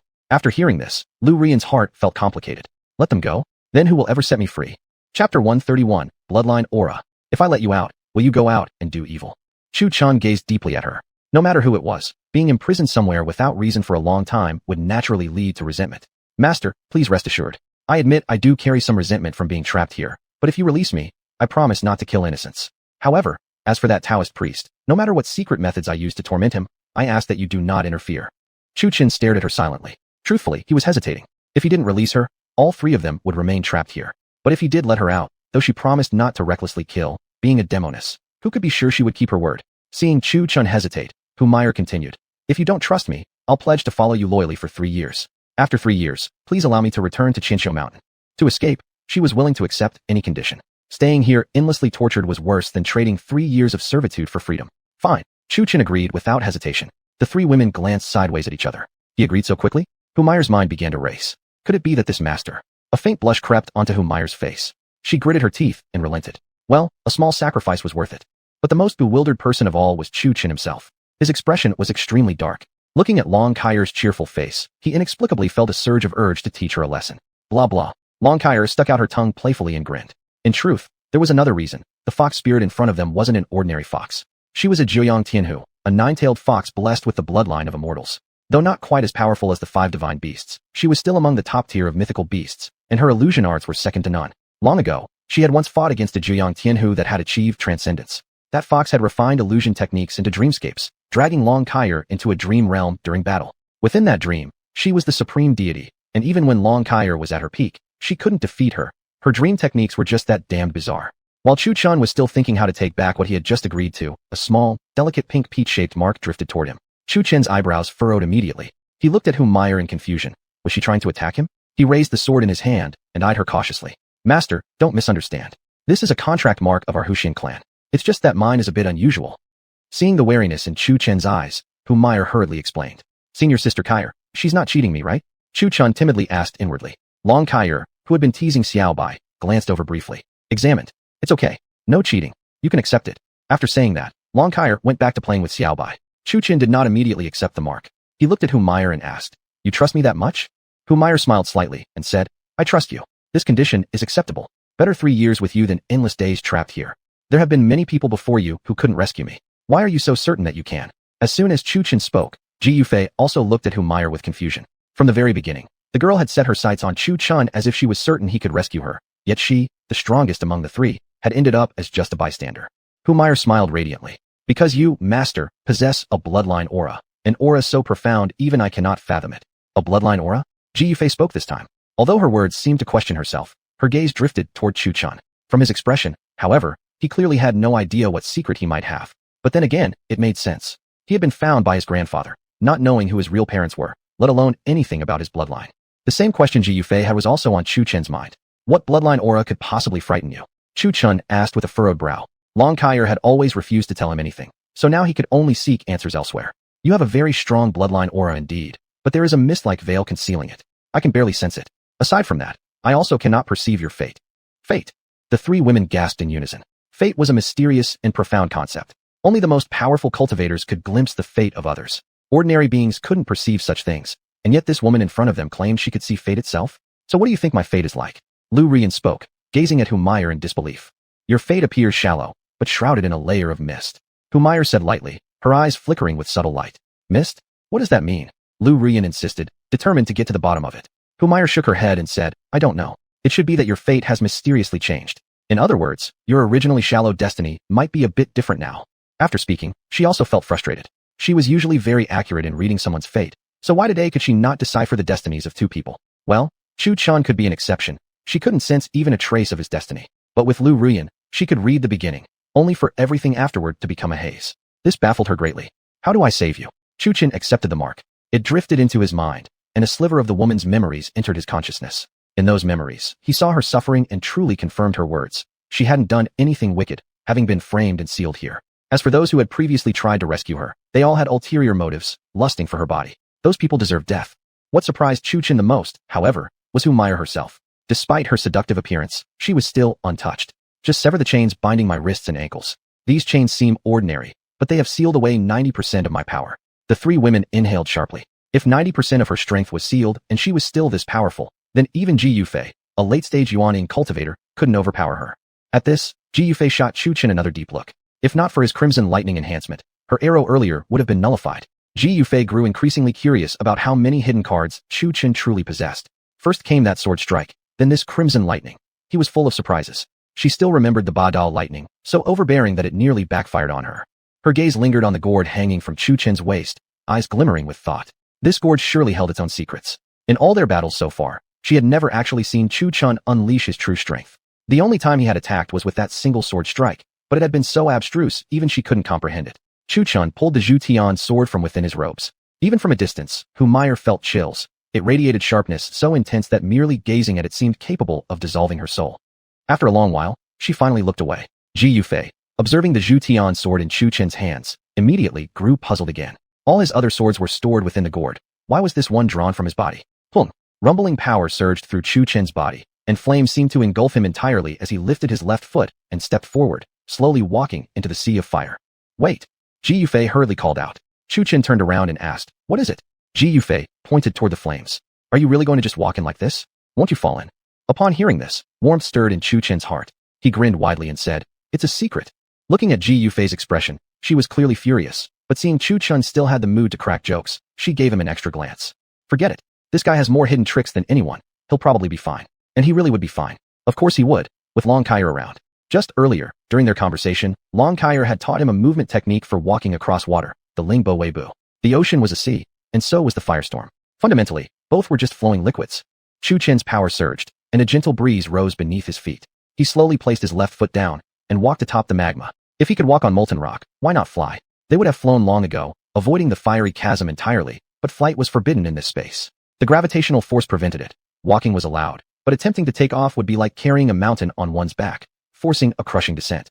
Hence the spectacle of Chu Chun striding across the sea of fire. With one step, Chu Chun noticed no aerial suppression force was acting on him, and joy immediately filled his heart. It seemed the Taoist priest who laid this formation had specifically placed anti-flight wards to keep rescuers away, but had never imagined someone could actually walk across the magma itself. A smile broke across Chu Chen's face, not just from his own joy. Humiliation, on the other side of the flames, also felt elated. None of the people who had come here before could cross this fire sea. Even with great power, they couldn't rescue her simply because they couldn't approach. Now, seeing Chu Chun not fall into the magma but instead calmly stepping atop it, as if he were a savior descending upon her plight, her heart soared. She had been trapped here for 100 years, exactly a century. Finally, there was hope for freedom. With each step Chu Chun took, a small forbidden formation materialized beneath his foot, a sight that made both Humiliation and Ji Yufei pause again, giving Chu Chun yet another deep stare. When Chu Chun finally stopped, he had reached Humiliation's side. Standing face to face, he gazed at her beauty, so mesmerizing it nearly made him reach out to touch. Earlier from afar, he hadn't been able to see clearly. Now up close, even his iron-willed, straightforward heart couldn't help but race. Except for her most private areas, her skin was fully exposed, flawless and soft, like congealed cream. Her slender white eyelashes fluttered, adding to her seductive charm. Most captivating were her two soft, furry ears. Looking at them, Chu Chun had a sudden urge to pet them. Chu Chun was looking at Humiliation, and Humiliation was also looking at Chu Chun. Humiliation gazed at this man standing a head taller than her, towering, well-built, with sharp, clearly defined features, and an exceptionally handsome face exuding heroic spirit between his brows. She had seen men before, but those who had come to rescue her previously all had lustful intentions, desiring her body. Their appearances weren't necessarily ugly, but they were nothing special, plain-looking, average. Yet Chu Chun before her now, seen up close, gave her a feeling of a racing heart. Though she was a fox, she had passed the celestial tribulation, and transformed into a human woman. Facing such a handsome man like Chu Chun, she felt a little overwhelmed. Cough, cough. Ji Yufei couldn't bear to watch any longer. Seeing the two exchanging such affectionate glances, one might know they were here to rescue someone, but someone ignorant of the situation might think they were about to do something else entirely. Moreover, Ji Yufei didn't know why, but she felt an uncomfortable, sour sensation building up inside, like something had lodged in her chest. Chapter 132 Old Taoist. The two of them snapped back to reality at the sound of Ji Yufei's dry cough. Just bear with it. It might hurt a little, Chu Chun said seriously, his eyes showing no trace of lewdness whatsoever. Foxmire kept staring at Chu Chen's face, and the more she looked, the better looking he seemed. Without realizing it, a faint blush crept onto her pretty face. Ji Yufei was watching them with a sidelong glance, and Long Kaier's eyes were equally skewed when looking at the pair. Ming Ming Jiu Shu Zai Jiu Run, Zima Ganjui Shang Le Huojian, Oichiajer Soa de Shru Sima Hulong Dritsu. Chu Chun then raised the Zhutian sword in his hand, and picked up one of the chains, about to strike. You're starting already. Ji Yufei looked on in puzzlement from afar. You aren't using anything else? You're just going to chop directly? Chu Chun took the chain in his hand, and swung his sword downward. Clang. One chain was cut through as easily as slicing tofu, and Foxmire didn't even have time to react. Looking at the broken chain in Chu Chen's hand, Foxmire's beautiful eyes widened. It's broken? Just like that, it's severed? So easily. Watching Chu Chen's action, Foxmire was momentarily thrown into confusion. This chain had bound her for 100 years, and no matter what she tried, she couldn't break free.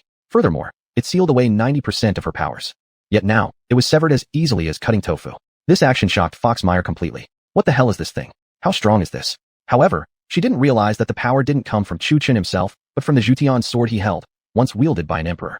If a sword can't even cut mundane chains, how could it bear the title of Emperor's Sword? Across the sea of fire, Ji Yufei was equally stunned, her eyes wide as saucers. Chu Chen might not have recognized the chain's peculiarity, but she could. Even if she couldn't recognize it exactly, she could guess that the chain must be extraordinary. After all, it was capable of binding Foxmire. The chain's rank must not be low, and to sever it would usually require powerful secret techniques, or the same Ba Dao lightning enhancement as before. Yet, Chu Chun had simply cut it through with one stroke, even more smoothly than slicing tofu. What's wrong? Chu Chun noticed the three of them all staring at him with wide eyes, and asked curiously. He naturally knew the chain was no ordinary item. Otherwise, would he really bring out the Zhutian sword? The Zhutian sword was his last resort, and generally wasn't used. In his opinion, it was only natural for the Zhutian sword to cut the chain so effortlessly. After all, It was a sword used by an emperor. If it couldn't even cut something like this, it wouldn't deserve the title of Emperor's Sword, but should rather be renamed cheap. Yet while Chu Chen knew it was an Emperor's Sword, others didn't. Of course they would be surprised. However, Foxmeyer, watching his calm and indifferent expression like cutting vegetables, coughed dryly a few times. Nothing. I just didn't expect you to be so strong. Chu Chen casually replied, then proceeded to cut the remaining chains. Suddenly, Foxmeyer revealed a cruel smile. Her entire body felt relaxed, and freedom was finally hers. 100 years. Mother K, locked up for a whole 100 years. Old Taoist, I will make you suffer. Foxmeyer suddenly burst into laughter, her aura exploding powerfully. Bam! The shackles on her hands and feet were all shattered by her demonic energy. As her aura rose, the entire space began to violently shake. Ha ha ha, Old Taoist, I'm finally free. Her aura piercing and fierce, she struck with one palm and shattered the mountain that had imprisoned her for 1,000 years. She scooped Chu Chen into her arms, then raised her hand and cast a pink peach blossom seal, covering the two women. The two women's expressions changed as they struggled to get free. But no matter how hard they struggled, it was all in vain. Foxmeyer, you broke your promise. Chu Chen's voice was cold while being held in her arms. At Chu Chen's words, Foxmeyer paused in confusion. When did I ever break my promise? You. Chu Chen glanced at the two women trapped under the plum blossom seal. I was breaking this space. This seal is to protect them. What were you thinking? Foxmeyer smiled slightly with a different charm. The three of them were momentarily taken aback. So it was to save people? Well then, never mind. Foxmeyer seemed to also realize she'd overacted slightly. It's just, smiling suddenly, then placing a peach blossom seal on them. Anyone would suspect that it's a betrayal, right? Heaven and earth. Chan Kun, essence of all things, 10-mile peach blossom, 3 lifetimes, and 3 worlds. Foxmeyer hugged Chu Chen with one hand while raising her other hand, 2 fingers together in front of her chest, silently reciting incantations. Most awkwardly of all was Chu Chen, who looked just like a woman being held by a man. Boom. The space collapsed, rocks fell, and plummeted into the fire sea, creating crimson waves as the seal containing the two women floated them over to Foxmeyer. With a booming sound, 9 long white tails swayed behind Foxmeyer like those of a divine being. Even within the protective seal, Ji Yufei could still feel the oppressive aura radiating from Foxmeyer, not directly aimed at attacking her, but enough to make her breath labored. Break! Foxmeyer raised her finger and pointed it toward the sky. Boom! The space exploded, and all of them, including Chu Chen, were enveloped by a plum blossom-shaped mark. As the space collapsed, the cave suddenly began shaking violently, and outside, the bull-headed and horse-faced guards lifted their weapons, aiming them at the entrance, eyes wary. Inside the cave, the elderly man who had been cooking porridge suddenly twisted his face into a look of rage, snapping his eyes open, a cold gleam flashing in them as he stared toward the door. The space within the door twisted violently, gradually taking shape into 4 figures, 3 women and 1 man. The bull-headed and horse-faced guards were instantly terrified. Weren't these the exact 3 who had entered just now? The 4th figure was someone they naturally recognized as well. After all, they had been guarding this door for so long. The one sealed inside was none other than the barely clothed Foxmeyer before them. You guards did a fantastic job, Foxmeyer said coldly, her voice trembling, who knew whether from excitement or rage. The bull-headed and horse-faced guards lifted their weapons and swung downward to strike. But less than an inch above the 4's heads, both the attackers and their weapons transformed into peach blossom petals and then faded away, leaving not even a trace behind. Boom, boom, boom. Suddenly, the cave trembled violently, and Chu Chen and the others exchanged glances, sensing something massive rushing toward them. Foxmeyer's Taohua, like pupils glowed with glaring pink light, her expression turning icy cold. Let's go, we have to leave first. Before Chu Chen could react, Foxmeyer scooped him up in a princess carry, while Ji Yufei and Lu Rian were once again covered by the seal. In an instant, the 4 figures dashed rapidly toward the cave entrance. Wanna run? No way. An old snake demon blocked their path, his eyes cold as he examined the 3 newcomers. These 3, clearly weak, how did they manage to free her? I never expected you, an old snake, to be under his command too. Have you forgotten how your entire snake clan was destroyed by him? Do you even deserve to call yourself one of your people? As Yao, from the same forest, how could she not recognize this old snake demon? 100 years ago, if one spoke of Foxmeyer's and the old snake demon's tragedy, that Taoist priest had arrived on the mountain under the guise of justice, nearly wiping out the entire snake clan. Practically all the monsters of Qianqiu Mountain faced death. If it hadn't been for her cultivation level, she wouldn't merely have been sealed but would have died long ago. Sealing her had been because the Taoist couldn't kill her, only seal her away to drain her power. And now, this snake demon from Qianqiu Mountain was actually guarding her imprisonment? How could she not be enraged? Back then, since she had a high cultivation level, she had been the head of Qianqiu Mountain and had often protected the snake clan. Who would have thought they would betray her like this? Everyone says snakes are cold-blooded, but now she understood just how cold-hearted they could be. Snake clan? What about the snake clan? I promised him. I agreed to guard you for 500 years, and in return, he offered me a treasure that can help me ascend to the immortal realm. Compared to that, what does my clan even matter? The old snake demon roared furiously, releasing a surging aura around him, a pitch green flame enveloping his entire body. He glanced at Chu Chun in Fox Meyer's arms, narrowing his eyes slightly, and then said, "You scold me? You were trapped by that Taoist for 100 years, tormented by humans for a century. Yet now, you're actually siding with them? They're different. Humans can also be good and evil." Fox Meyer replied coldly, her tone tinged with irritation. "Different? To me, all humans deserve death, you included." The snake demon's aura surged outward, scales sprouting on his forehead and arms, his entire figure transforming, his arms merging and elongating into a pitch-black serpent body. As his body expanded, the previously narrow cave was instantly shattered from within. Seeing this, Fox Meyer also erupted with demonic energy, her powerful aura directly overwhelming the great snake, revealing 9 divine tails behind her back. 9 tails? Even after being sealed for so long, you still retain such power. The great snake's pupils flickered with a flash of panic. If her power was still at its peak, how could she fight? They were simply not on the same level. As the cave shattered, Fox Meyer and the others burst outside. Looking at the scenery before her, Fox Meyer felt a wave of sorrow surge in her heart. The place where she had once lived had become this ruined site. Even the forest lacked any trace of Yao or animals. Instead, it was dark and sinister, like a ghostly gateway. How could this be? The great snake murmured to himself as well, seeing how much Qianqiu Mountain had changed. Within a cave deep inside Qianqiu Mountain, a monk sat cross-legged inside a hidden dwelling, his body radiating boundless malevolent energy. There was a shining swastika mark on his forehead, not glowing with holy Buddhist light, but instead with eerie and sinister darkness. The old monk abruptly opened his eyes, his pupils also swirling with violent killing intent. He waved his hand and instantly changed his appearance, now dressed in Taoist robes, holding a feather duster, and wearing a kind, gentle expression, completely devoid of his earlier ferocity. The old Taoist leaped forward, rushing rapidly in Chu Chin's direction. The 2 demons locked in confrontation suddenly stiffened, simultaneously raising their heads and staring toward the same spot. A golden light flickered, and the monk, now transformed into the old Taoist, suddenly appeared before the 2 demons. He glanced at the 2 demons, narrowing his eyes as he observed Chu Chun, who was being carried in Fox Meyer's arms. Surprisingly, he couldn't see through the young man's cultivation level, yet he was merely at the foundation building stage, nothing to worry about. The old Taoist then looked toward the 2 women wrapped in the peach blossom mark. When his gaze landed on Ji Yufei, he licked his lips, a greedy expression spreading across his face. So this one possesses the Ansheng Moigu, innate seductive bones. Interesting. She'd fetch a fortune if sold to a brothel. Ji Yufei felt uneasy under the old Taoist's stare. The greed in his eyes angered her. It was the same invasive look she'd seen in other men's gazes. When he turned his eyes toward Lu Ruyan, a trace of shock flickered across his face. Didn't expect another little girl from the Moju demon race. Interesting. Truly damn interesting. Chapter 133, Battling the Evil Monk.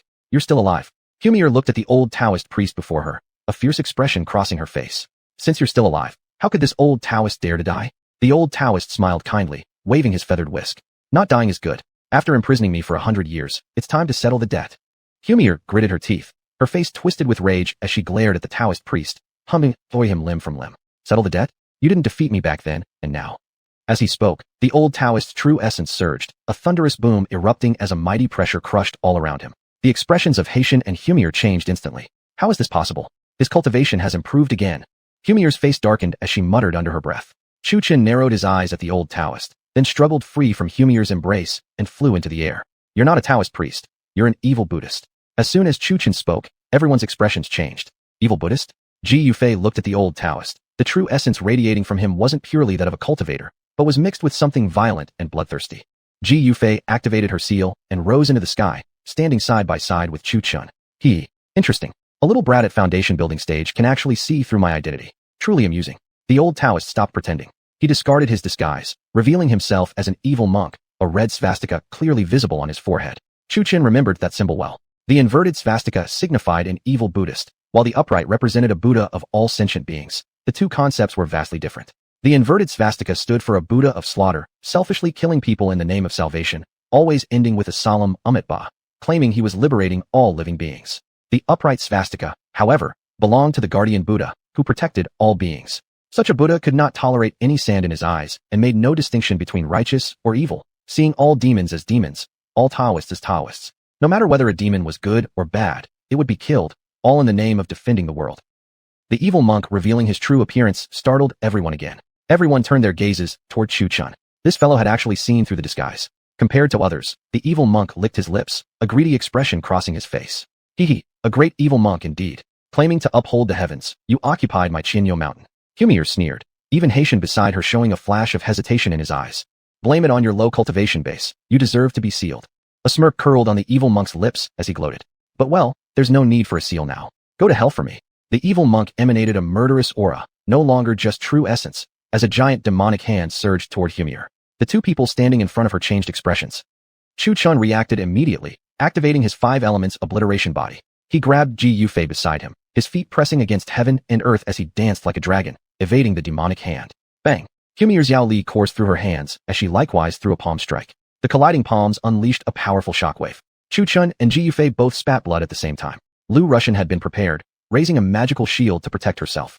But even with that, the two cultivators' power was too great, causing even her to cough up blood despite her preparations. Trees and stones around them were shattered by the shockwave, revealing its sheer power.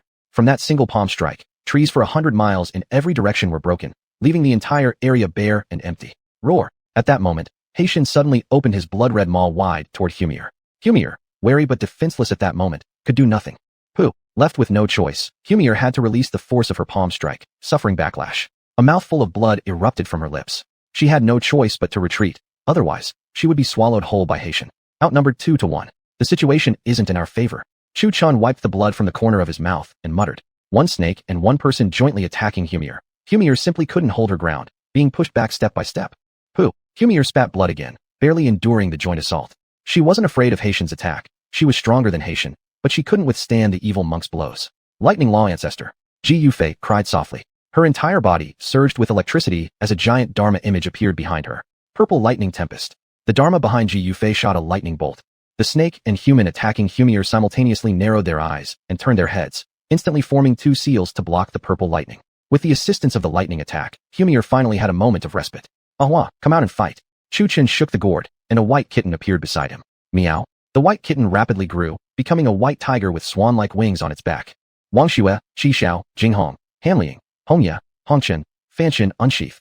Wang. 7 flying swords simultaneously flew out of the Tianhu, making the onlookers raise their eyebrows in surprise. Everyone was shocked that Chu Chun could control 7 flying swords at once, and what amazed them even more was that none of the swords were of low quality, except for Qi Xiao, which was a spirit tier sword. The remaining 6 were all earth tier or heaven tier.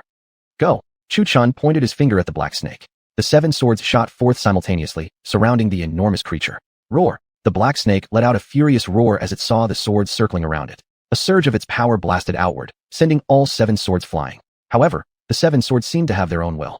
After being scattered, they immediately regrouped and resumed encircling the snake, sticking to it like an unshakable medicinal plaster. Peach Blossom Falls. Taking advantage of Chu Chun and Ji Yufei's distraction of the black snake, Humir launched a sudden and unexpected attack. The peach blossom mark in her eyes rotated, and a giant peach blossom seal appeared above the evil monk's head, crashing down. Very well then. Gate of the Netherworld. The evil monk radiated a dense aura of death, shattering the peach blossom seal above his head. Suddenly, a gate of hell appeared behind him, and a group of zombies poured out, charging toward Humir. Seeing this, Humir's heart recoiled in horror. These zombies were hideous, one worse than the next. Not only were they ugly, they were disgusting, especially the white wriggling maggots crawling on them. Petal-like energy whirled around Humir's slender jade hand. Another mark appeared, and she pushed it forward. A deafening boom erupted as the swarm of zombies exploded into flesh and blood. However, even after being blown apart, the zombies began to reassemble before everyone's very eyes. On Chu Chen's side, the 7 swords continuously attacked the black snake. Meanwhile, Ji Yufei's Dharma image launched arrows from above. The black snake was forced into retreat step by step. Heaven's thunderstorm. The two shouted in unison, then exchanged glances afterward. Unexpectedly, they even used the same name for their technique. Chu Chun raised his right hand in front of his chest and softly commanded, Thunderfall. Boom. A dark red bolt of lightning fell from the sky. Roar. Caught off guard, the black snake was struck by the divine punishment lightning, scorched inside and out, and several of its scales were blown off. Would step, strangle, crackle. The ground suddenly erupted as numerous vines shot up and tightly bound the writhing black snake. Water step, morph. A water spear suddenly formed in Chu Chen's left hand, now covered in frost. Go. Chu Chun threw the water spear with full force. Whoosh. Mid-air, the spear instantly froze and pierced straight through the belly of the black snake. Boom. Ji Yufei formed a hand seal. A huge thundercloud gathered above the black snake, and lightning once again struck it, leaving it scorched and battered. Chu Chen's punishment lightning was powerful, though his cultivation base was low. In contrast, Ji Yufei had a high cultivation level, but her lightning was only purple, so the damage inflicted by both on the snake was roughly equal. Activating the reverse dragon step, Chu Chun instantly closed the distance, arriving before the snake and throwing a punch. I may not match you in martial techniques, but in brute strength, you're all weaker than me. Boom. As Chu Chen's fist landed, the snake's writhing body stiffened. An indentation in the shape of a fist formed on its head, and the entire massive serpent rolled onto the ground, lifeless. Ji Yufei twitched her lips. How strong is he? She felt like she didn't even need to act anymore. Chu Chun was simply pounding the snake into the ground, sending scales flying everywhere.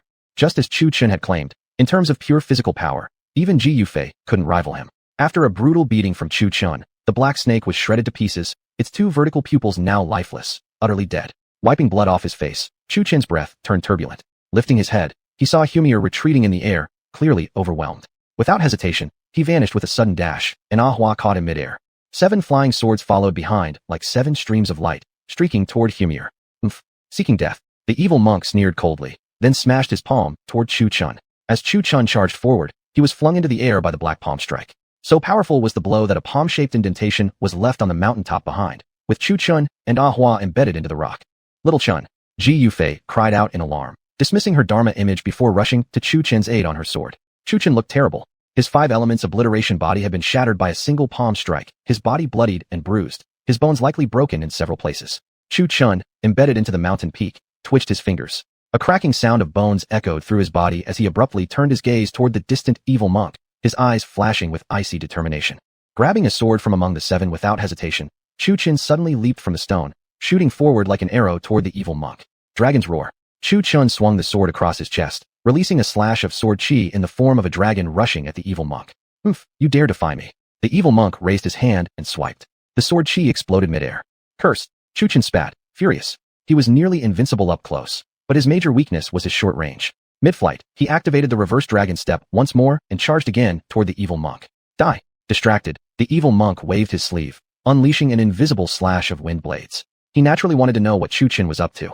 This black snake served as a perfect example. Although his cultivation was high, Chu Chun's physical strength was incredibly overwhelming. Once closed the distance, he could do nothing but take the beating. The strength of ordinary cultivators was very weak. At most, their punches could weigh up to 10,000 jin, who would go out of their way to cultivate their physical bodies for no reason.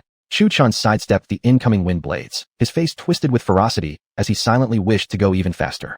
Though Chu Chun himself had not yet arrived, the 6 flying swords, excluding the one in his hand, surrounded the evil monk once again, launching relentless attacks.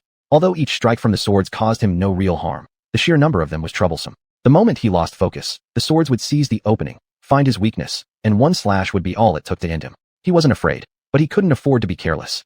Between the 6 swords and Humir's attacks, he was gradually pushed back.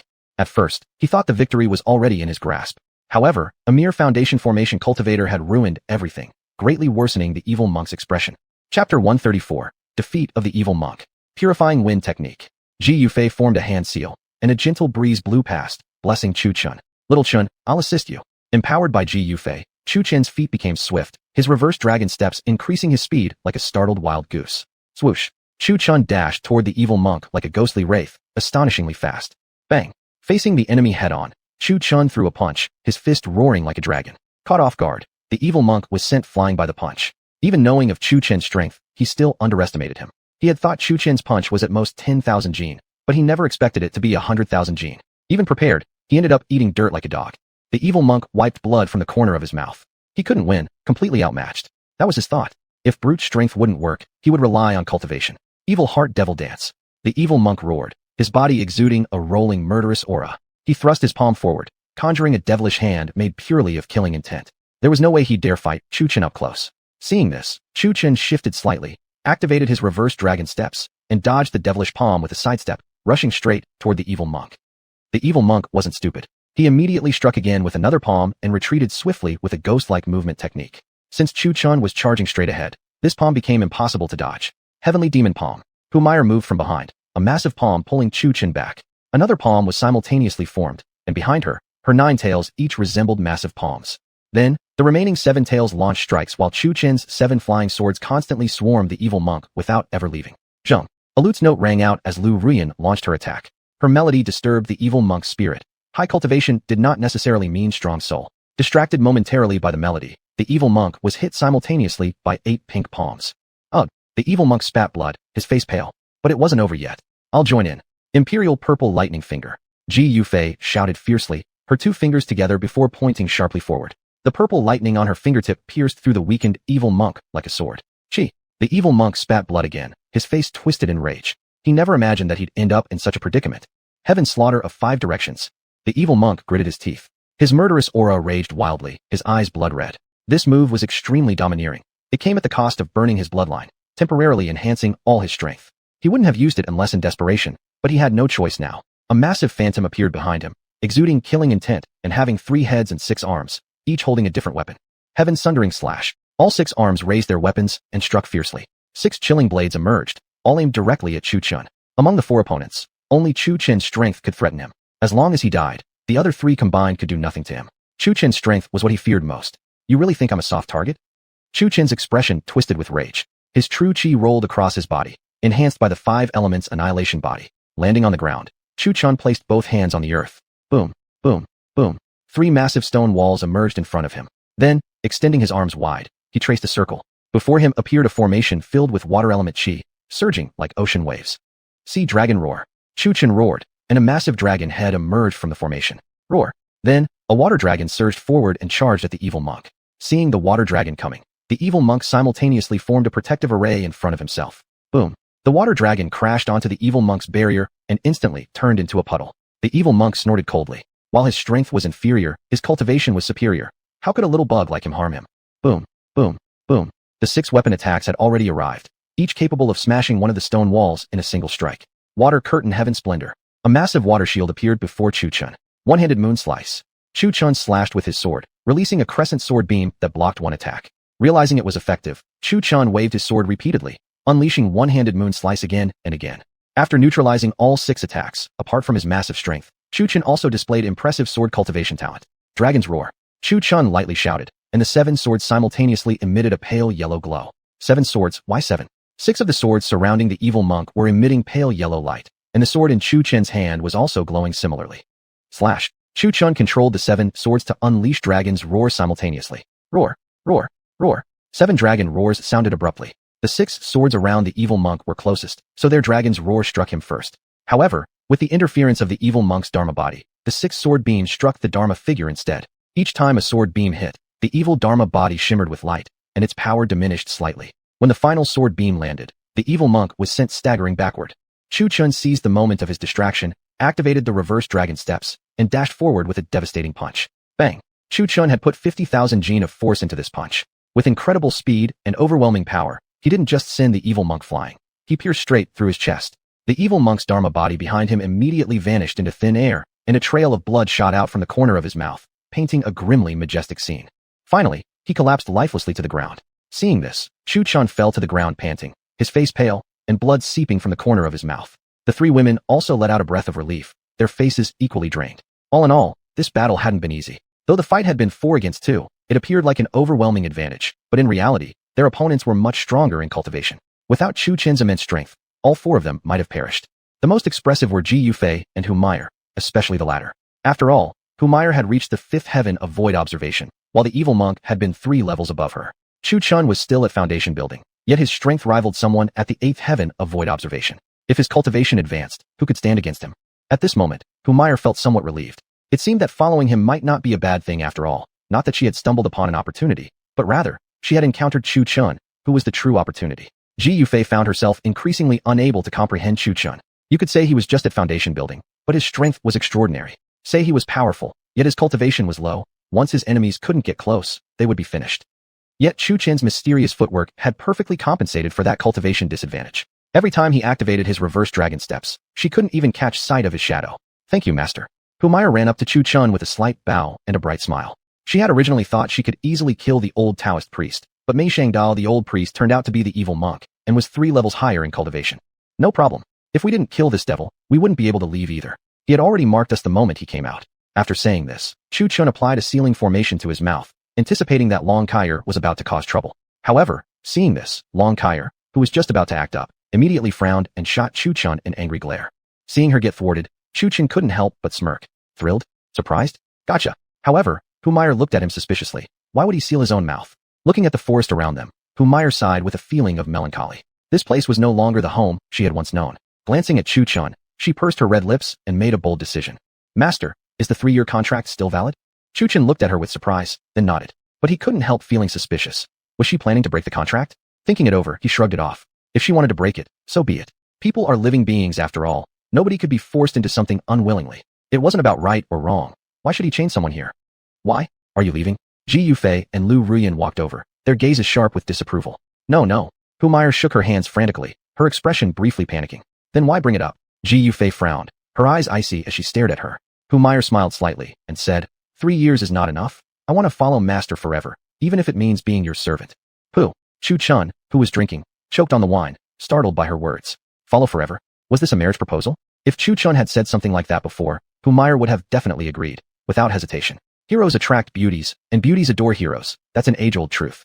Without his current strength, even 3 days would have been difficult for her. In the end, it all came down to his power. Back when he was in the Chu family, looked down upon by Lin Yellow, now that he had attained such strength, becoming famous was just a matter of time. Master, what do you think? Humire meekly asked.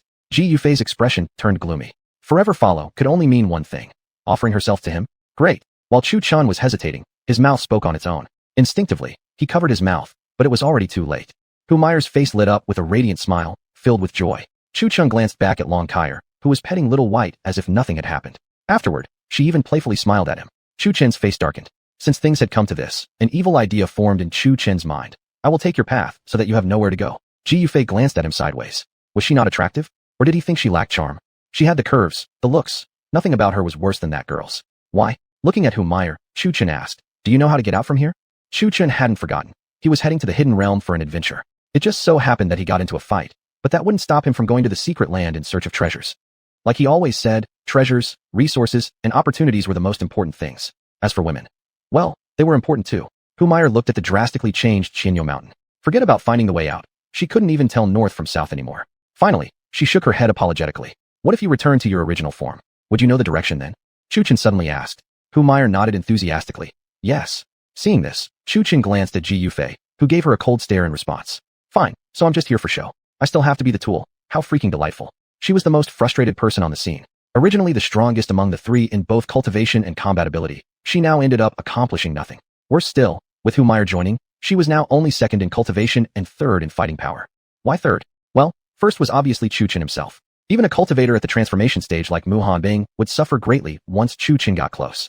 Ji Yufei was quite curious. How exactly had Mu Hanbing trained Chu Chen? How could she have raised such a freak? Feng Lingju. Evil spirits disperse. Ji Yufei held the Yun Lei sword high, her entire body suspended midair, surging with wind-type spiritual energy. Her long hair flew like a goddess descending into the world, sacred and noble. Though she possessed a lightning attribute spiritual root, no one ever said she couldn't use wind-type techniques.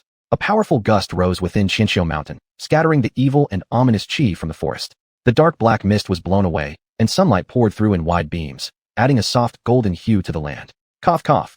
Ji Yufei's face turned deathly pale, blood trickling from the corner of her mouth as her entire body weakened dramatically. This Feng Lingju had drained her spiritual energy completely. Although it wasn't her ultimate move, clearing the entire forest still required massive amounts of spiritual power. Floating weakly in the air, Ji Yufei plummeted like a feather as her energy was completely depleted. Humire leaped up and caught her midair. Their eyes met briefly. Awkwardness filled the moment. Ji Yufei cast a quick glance at Chu Chen below. Why didn't you catch me? I need to recover. That was Chu Chen's response. As Chu Chen worked on healing himself, Lu Ruyan wore the most expressive look of all. Watching the two exchanging what seemed like a loving gaze, she stood there with a silly smile on her face. Thank you. Despite the awkwardness, a word of thanks was necessary. Humire didn't respond but smiled gently, looking at the forest that had now become bright again, reminding her of how she'd lived here when she was young. However, although the forest had returned, none of her old friends remained. Her eyes lowered slightly, and she sighed helplessly. Seeing this, Ji Yufei wanted to comfort her but couldn't find the right words. In the end, both simply sat down cross-legged, sighing together before beginning to heal. Night always came silently. The purified forest was now eerily quiet, absent of chirping insects and birds, a bit unsettling. The lake shimmered under the moonlight. On the distant hill, an unusual tree bore a hanging figure. Indeed, it was none other than Chu Chen. Ji Yufei and the other two had gone to bathe in the lake, and, to prevent Chu Chen from peeking, tied him up and sealed his powers, hanging him on the tree. A breeze blew gently, causing him to sway. All his spiritual and arcane energies were blocked. Chu Chen felt incredibly frustrated inside. He hadn't even thought of peeping, yet the three women still went to all this trouble to suspend him here. Chu Chen glanced at Long Kyer inside his spiritual awareness, and she was grinning widely. Chu Chen's expression darkened even further. The three women in the lake were splashing each other playfully. Ji Yufei looked toward the swaying figure atop the hill and smiled contentedly. Very nice. Zala. Hey, ambush. Lu Ruyan and Humire ganged up on Ji Yufei, splashing water onto her face. You too. Watch this, great water slash. Wahaha. Quick, run away. The image of the three girls splashing around in the lake was rather alluring. Kashi the certain someone couldn't see it. Even though Chu Chen was hanging on the tree, it didn't stop him from cultivating, although he did struggle occasionally. Roar. A dragon's roar pierced through the sky. Chu Chen, who had been meditating, suddenly opened his eyes. Golden light surged from his body as he emanated a mighty aura, his previously sealed spiritual energy beginning to circulate again. Under the moonlight, Chu Chun looked like a deity, glowing with radiant golden light. The three women, hearing the dragon roar, simultaneously looked toward the hill. After all, Chu Chun was still hanging there. If some wild beast had devoured him, they would be in serious trouble. Yet what they saw was a shining golden figure. Just now, Chu Chun had, at a most inconvenient moment, broken through a cultivation barrier and broken both the seal and ropes holding him. Pooh! Suddenly, blood spurted from one of Chu Chen's nostrils. The vivid scene was so intense even he, a straight and stubborn man, felt stirred. The three women's faces flushed instantly, and they all quickly submerged into the water. Cough! Chu Chun cleared his throat, slowly turned around, sat cross-legged under the tree, and muttered softly to himself. A calm heart flows like water. Amit Buddha, I saw nothing. The steamed buns are so white. Seeing that Chu Chun had turned his back, the three girls looked at each other, confused. You know, Humiliation whispered. Do you think Master likes men? Master? Ji Yufei looked at her strangely, feeling something odd. Yes, Humiliation nodded slightly. I have a master-servant contract with him. He is my master, I am his servant. So naturally, I should call him master. That made sense to Ji Yufei in theory, yet still felt a bit strange. If you had a beast contract with a spirit beast, it was normal for it to call you master. But after it took human form and still called you master, well, that image conjured up all sorts of strange thoughts. Why don't you just call him Xiao Chun from now on? Ji Yufei felt uneasy. Why? I think calling him master sounds just fine. There's no reason. Only dogs call people master. You're a human. No, I'm a fox. The night passed in silence. Chu Chen's cultivation had advanced to foundation building stage 5. Thanks to his spiritual root, without even much effort on his part, he'd broken through. It was a truly pleasant feeling. This way, Chu Chen confidently led the way forward, with the three women following behind him. After walking about 10 miles or so, Chu Chen suddenly came to a stop. What's wrong? Ji Yufei looked at him in confusion, then glanced at their surroundings. Huh, something's off. This place looked strangely familiar. It felt like they'd already been here. Cough cough, we went the wrong way. Chu Chen chuckled awkwardly. Ping ping ping. 3 swollen lumps suddenly popped up on Chu Chen's head, still steaming hot. This time, Humiliation took the lead. She knew the Qianqiu mountain like the back of her hand. It was her home after all. She could navigate it with her eyes closed. 3 days quietly passed. There was no denying that the Qianqiu mountain range was quite vast. As they finally exited the mountains, Humiliation turned to glance back one last time, her eyes flickering with emotion. After all, it was the place where she had grown up. It was only natural to feel reluctant to leave. Only after she finished looking did she turn around and continue following Chu Chun and the others. Once outside the Qianqiu mountains, Chu Chun resumed leading again. Holding a compass in his hand, he shook it around while murmuring into the air. From the infinite arises the Tai Chi. From the Tai Chi arise the 2 instruments. From the 2 instruments arise the 4 symbols. From the 4 symbols arise the 8 trigrams. And from the 8 trigrams, all things are transformed. Qian and Kuan decide north and south. Kan and Li decide east and west. Dui governs southeast, Zhen northeast, Sun southwest, Zhen northeast. Qian has 3 unbroken lines, Kuan 6 broken. Zhen is like an upside-down bowl. Zhen is like an overturned bowl. Li is hollow in the center. Kan is full in the center. Dy is incomplete on top. Sun is broken at the bottom. The 3 women could only groan with frustration. Chu Chen rambled like a fortune teller. The truth was, he didn't even understand a word of it. Why was he reciting all this nonsense anyway? Whether he actually led them or not didn't matter. What mattered was projecting a dazzling image of sophistication. These strange sayings had been taught to him in childhood by a feng shui Taoist priest. He hadn't exactly been taught, just listened enough times to remember. And of course, Chu Chen's mind was quite sharp. Boom. The ground trembled slightly, and all 4 looked toward the distance. Within the mountains, a group of people had gathered, their activities unclear. Hey Hanfei, can you do this or not? If not, let me take over. The speaker was a muscular man with a particularly noticeable bald head. We've all been stuck here for over a month. Everyone talks big, but no one managed to open the gate to the hidden realm. Exactly. Even Yun Bing from the Xianling sect tried. If Lin Filong from the Tianjin sect were here, he could easily slice through that gate with one sword strike. Right? By the way, speaking of Lin Filong, I heard the kid recently broke through to the core formation stage, and he's under 30 years old. Core formation stage at his age. I heard that too. Not only did he break through, but he even comprehended sword intent. Whoa, so impressive. The gathered crowd chatted noisily, each boasting their own opinions. Senior sister, I found where the hidden realm is. Chu Chen suddenly exclaimed loudly. However, the 3 girls looked at him with strange expressions. You're just realizing now? We already arrived. Chu Chen's voice had barely left his lips when, boom, everyone's eyes turned toward the 4 of them. At first glance, every single man among the crowd couldn't help but show greed in their eyes as they looked at the 3 women. Looking at the stares they were receiving, the 3 girls felt instantly disgusted. They felt relieved only when with Chu Chen. After all, Chu Chen was safe. Like a monk, how could he be unsafe? Instinctively, the 3 girls moved closer to him. The most eye-catching sight was Chu Chen, the only man among the group of 3 beautiful women. Look at that kid. What a lucky fellow. TSK, too bad though, he's just a foundation building cultivator. But he's so handsome. What good is good looks? I'm also quite handsome, you know. With that, The man dramatically flipped his long, flowing hair. Everyone else on the scene looked on speechlessly. Whoosh. A figure darted like a specter straight toward Humiliation. Among the three women, everyone on the scene was stunned, though all three were beautiful. This one among them was especially different. Miss Immortal, how about you come with me? Once we enter the hidden realm, whatever treasures I collect will all be yours. The man kowtowed before Humiliation like an eager puppy. The crowd all showed disdain. White Xiaochun, give it up. Look at yourself. You look like a bull. Don't scare the young girl. Roll away. Humiliation shouted sharply. Oh, the girl has a fierce temper. I like that. White Xiaochun said, reaching out to lift Humiliation's chin. Instantly, Yao Li surged from Humiliation's body. Boom. White Xiaochun was blasted backward by her force. You. Spitting a mouthful of blood, White Xiaochun's eyes widened shockingly. I don't like any man touching me besides my master. Humiliation spoke in a fiercely commanding tone. Master? What master? Chu Chun looked completely bewildered as he whispered beside Ji Yufei's ear. Ji Yufei shot her a glance, replying coldly. You, of course. What? Chu Chun didn't hear clearly. Humiliation directly wrapped her arm around Chu Chen's and smiled sweetly. He is my master. Everyone's gaze landed on Chu Chun like blades. Caught completely off guard by this sudden revelation, Chu Chun stood frozen stiff. When did I become your master? Chu Chun whispered in confusion. We have a master-servant contract. You're the master, and I'm the servant. Doesn't that make it perfectly reasonable for me to call you master? Humiliation finished with a playful wink. Ji Yufei beside them immediately felt annoyed. She had been there first, so why was Humiliation acting so naturally close? Can't we use a different term of address? This one sounds terrible. No, we can't. Humiliation quite liked this term. There was something especially sweet about it. Come on, be a good girl. Let's go with a different name. Just call me Chu Chun. Chu Chun said gently, patting her head. Humiliation's eyes twinkled as she felt the warmth of Chu Chen's large hand. Her cheeks flushed red and she obediently nodded, looking just like a dutiful wife. Watching this, Ji Yufei's back teeth were practically ground to pieces. I'm not living anymore. And it wasn't just Ji Yufei grinding her back teeth. The same was happening with the group of men behind them. 3 such pretty cabbages were being stolen by a pig. Chapter 136. Gathering of the 8 Sex Geniuses. How interesting. On top of a mountain peak stood a handsome man with a sword in his arms, sneering coldly. Gio. An eagle's cry drew the man's attention. He looked toward the figure riding the black eagle's back and said, Didn't expect to see you here. That's indeed rare. Swoosh, swoosh, swoosh. 3 black shadows simultaneously shot up onto a mountain peak. The shadows transformed into 3 human figures, 3 beautiful sisters who looked exactly alike but differed in temperament. One was seductive, one cold, and the other oddly mischievous. Buzz. A sword shot forth suddenly and firmly embedded itself into another mountaintop. I didn't expect the 3 young ladies from the Bloodshia sect to come out personally. I suppose you're also here for that treasure?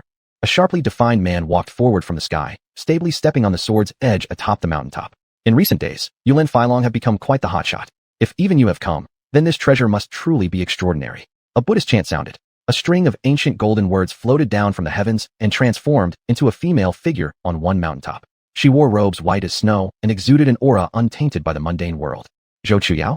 Is your Daoxian sect also getting involved? The man standing on the flying sword narrowed his eyes at the woman shaped from the golden text. So what? Any problem with that? If all of you could come, why shouldn't our Daoxian sect be here? Zhou Chuyao gave him no pleasant expression either. Boom. On yet another mountaintop, a burst of fire suddenly plummeted from the sky, smashing into the peak and leaving behind a large crater. Oh my, are we all here already? A burly man patted dust from his clothes and slowly stepped out from the gray smoke. Su Huang. The group's gazes sharpened. Everyone present had heard of Su Huang's name, famed for his ferocity in battle and his short temper. 6 of the 8 sects have arrived. How could my Frost sect possibly be missing? Though the person had not yet appeared, his voice arrived first, laced with a chilling tone. Crack. Right before their eyes, ice began to rapidly form, the surrounding air temperature dropping sharply. Snowflakes danced in the air as a graceful, slender figure landed on a mountain peak. Dressed in blue and veiled, the woman's true face remained hidden, her expression ice-cold, void of any emotion. The men present leered openly at her figure. Her eyes flickered coldly, and the surrounding temperature plummeted further. The men quickly averted their gazes. Frost sect's Qin Wushuang, as expected, truly domineering. The man standing on the flying sword smiled slightly. Qin Wushuang, only 25 years old, a core-forming cultivator, the white moonlight adored by countless people. Even Lin Filong admitted she outshone him. Everyone gazed at the 8 mountain peaks. One still remained empty. Could it be that the Green Cloud sect's disciples have all died off? The swordsman narrowed his eyes, his face full of contempt. Green Cloud sect? Probably too afraid to show up. Su Huang, that rough giant of a man, twisted his neck, equally dismissive. I heard the Green Cloud sect recently had some monstrous prodigy named Chu Chun, who immediately became a direct disciple despite just joining the sect. Inger of the Bloodshia sect said coolly. Oh, is that so? Zhou Chuyao asked with visible interest. Despite her seemingly gentle appearance, she wasn't exactly innocent either. According to our informants, this Chu Chun from Green Cloud sect has taken discipleship under Mu Hanbing. Mu Feng? Interesting indeed. The gathered people began chattering, eyes fixed on the solitary empty mountaintop. Wushuang, what do you think? Su Huang curiously turned to Qin Wushuang, who had remained silent. Qin Wushuang still had her eyes closed, not bothering to even glance at him. In a cold voice, she replied, I am wide awake. And next time, address me with my full name, or you will die. With that, her aura surged violently. Icy coldness surging towards Su Huang. Even Su Huang, usually unfazed, shivered slightly at the cold pressure, cautiously casting a wary glance at her. Though he was bold, he understood his own cultivation level was the weakest here. Only at the first stage of Unwilling. Among everyone present, only Qin Wushuang and Lin Feilong had cultivation higher than that, at the core manifestation or even core forming stages. The 10 stood aloft like gods looking down on insects as they watched the disciples below straining with brute strength to open the hidden realm's gate, their faces filled with contempt. After all, they were the outstanding newcomers from each sect, having already reached the main Jing within a mere 60 years, some even reaching Guad Jing or core forming stages. Compared to them, those gathered below were nothing but a group of pathetic riffraff. However, all 10 of them focused intently on 2 young women below, the ones naturally standing beside Chu Chun, Ji Yufei, and Hu Meyer. None of the 10 present could sense the depths of their cultivation. TCH. Useless trash, unable to even open 2 gates. Su Huang twisted his neck, then transformed into a fireball and smashed down into the crowd. The crowd, who had been about to get angry, immediately backed away upon seeing it was Su Huang. No one wanted to be anywhere near him. Su Huang, as his name suggested, was violent, hot-headed, and beat people without holding back. He was a genuine madman. Berserker Flame Palm. Su Huang unleashed his true Yuan energy and thrust his palm toward the locked white gate. Boom. This palm sent forth a massive wave of heat. Disciples nearby were burned to ashes. Ingir's eyes flickered with an ancient marking, and a pink energy barrier shielded the 4 of them. Seeing Su Huang act, the crowd wore expressions of astonishment, then excitement. With Su Huang's strike, this gate was surely going to be opened. However, after the smoke cleared, the ancient white gate remained completely intact. Instead, Su Huang's arm trembled uncontrollably from the impact. Everyone's expression towards Su Huang turned somewhat strange. Su Huang failed to pull off his cool moment and felt awkward under their gazes. Didn't expect this gate to be so thick. I only used 1/10 of my strength just now. Su Huang made up a lame excuse. Chu Chun and the others stood far away watching him show off. Fox Mayer and Ji Yufei noticed the peculiar nature of the gate. The harder one struck, the thicker the gate became after each glowing pattern. Unless one could break it outright in one punch, it wouldn't budge. But cultivators at the Ingjir Yun Jing probably couldn't manage it. At most, Su Huang's strength could reach about 3,000 Jing. The 3 women all looked toward Chu Chun simultaneously. Freak, that was what the women were thinking of him. Honestly, Xiao Chun, how many Jing can your punch reach? Ji Yufei poked Chu Chen's shoulder. The other 2 women also looked at him with curiosity. Chu Chen didn't reply, simply raising a finger. 100,000 Jin. The women exclaimed in shock. No, 1,000,000 Jin. Chu Chen shook his raised finger, speaking with a very impressive tone. The 3 women gave him a disbelieving look, thinking he was just bragging. They believed Chu Chen's max strength was at most 300,000 Jin, and that number was already terrifying enough. Boom, boom, boom. Su Huang launched several more Manhua Chen, but the ancient white gate didn't even budge. Now his face was burning in embarrassment. This thing was just too damn hard, completely unbreakable. With everyone's gazes locked on him, he felt his face burn. He showed up so impressively, only to say he couldn't open it? TCH, serves him right. Mayor of the Bloodchiest sect gave Su Huang a disdainful glance, then turned into a shadow and swooshed before the white gate. Phantom Demon Claw. The girl shouted sharply. Swish, swish, swish. Several dark, chilling claws shot out, raising a cloud of dust. Yet, once the smoke cleared, the stone gate's patterns flickered, and it remained undamaged. Not even a single claw mark left behind. There it was again, another failed attempt to show off, ending only in embarrassment. Cough, cough. You guys keep going. Keep going. Mayor awkwardly retreated. She couldn't do anything to this stone gate either. It was just too damn hard. She nearly broke her claws. The 2 women from the Bloodchiest sect atop the mountain frowned slightly. Mayor's claws could tear through Earth-Xian armor, yet left no mark on the stone gate. They exchanged glances in disbelief and transformed into 2 shadowy figures toward the stone gate. After reaching it, they furrowed their brows. Yo Yingzhong. Yo Bing Chen. 2 sharp cries echoed together. One dark black giant hand smashed forward while another dark black fist shot out, exuding a cold, eerie chill. Boom, boom. Still, nothing changed. The massive stone gate remained unmoved. The 2 women exchanged glances with the 6 on the peak and shook their heads. Following the 2 women's gaze, everyone looked up, their faces instantly lighting up with excitement. These people were well known, the most outstanding and terrifying among all the young cultivators. WTF, Lin Feilong also came. That's Ling Hu, Ing of the Liuli sect. Is that Yun Bing of the Xianling sect standing on the eagle? Even the secluded Daoxian sect's holy maiden, Zhou Chuyao, came. Then those 3 girls just now must be the Bloodchiest sect's 3. Yer Yinger Mayor, right? All 3 came. Look at that woman in the blue gown. Isn't she that monster from the Frost sect, Qin Wushuang, who reached the core forming stage at only 25? Wow, now that you mention it, yeah. What kind of wind is blowing today that all 8 sects have come? 8 sects? You sure you're seeing clearly? That's obviously 7. True enough. Where's the Green Cloud sect? Green Cloud sect? Probably too afraid to show up. Among their younger generation, who could stand a chance here? Shouldn't that be so?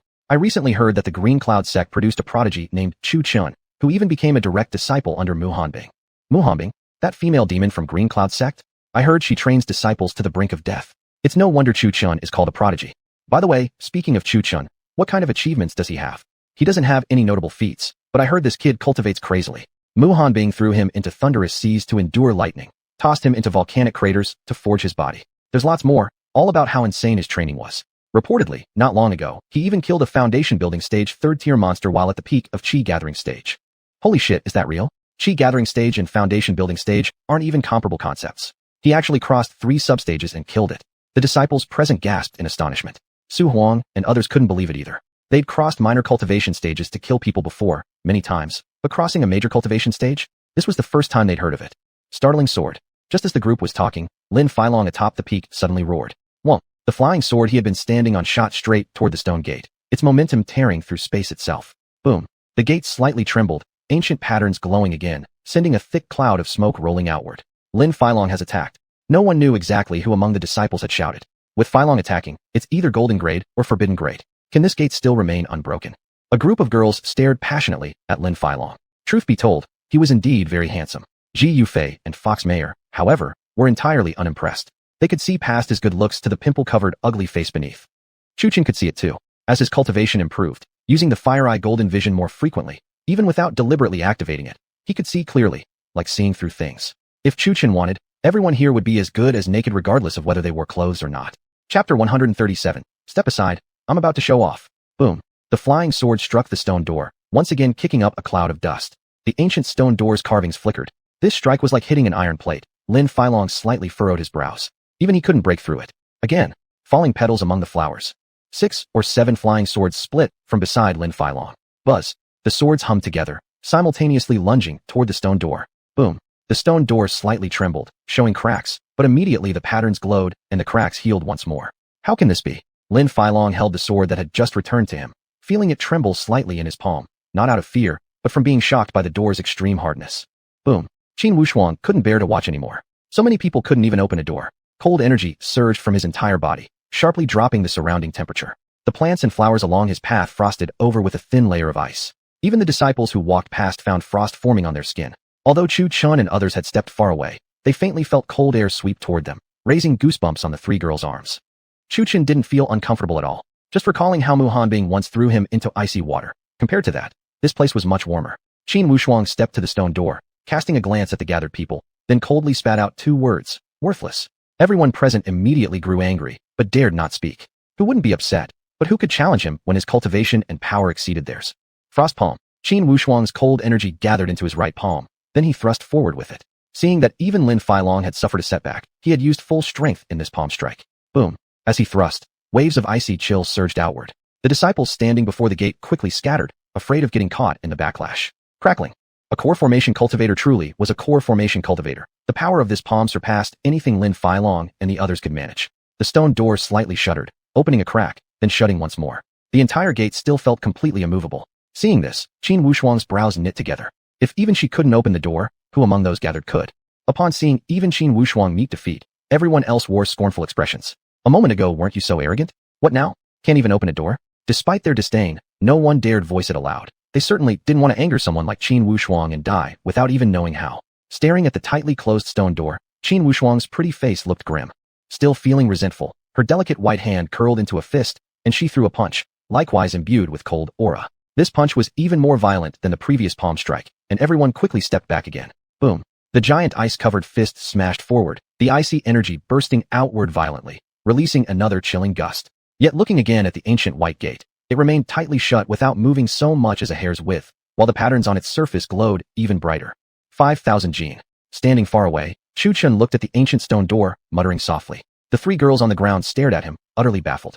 Chu Chun naturally noticed their gazes, and smiled slightly without replying. A faint golden flame lingered at his pupils, though his irises remained unchanged. Now it was Qin Wushuang's turn to look furious. Earlier, when she appeared, she had even shouted the word, worthless. Now if someone of her cultivation couldn't even break through the stone door, wouldn't that make her even more of a worthless person? Combined assault, break it. At this moment, the 3 originally stationed atop the mountain descended as well. They weren't foolish enough to go out of their way and show off.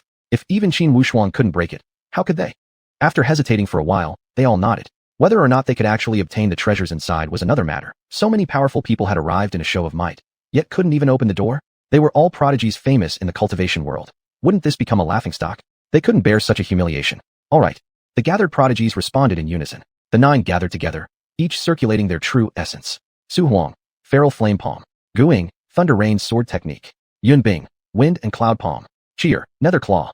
Yaoer, nether palm. Inger, frost fist. Zhou Chuyao, Taoist sky seal. Lin Filong, falling petals among the flowers. Qin Wushuang, frost palm. All 9 unleashed their peak attacks simultaneously. Bang, boom, bang. First, a massive fiery palm slammed into the stone gate. Then came a lightning-covered sword thrust. Next, a great palm from a breeze followed. A few sharp claws flashed. A gloomy palm and a freezing fist were launched together. Then came a giant golden ancient character, murmured from Zhou Chuyao's mouth. Then came Lin Feilong's falling petals among the flowers, and finally Qin Wushuang's frost palm.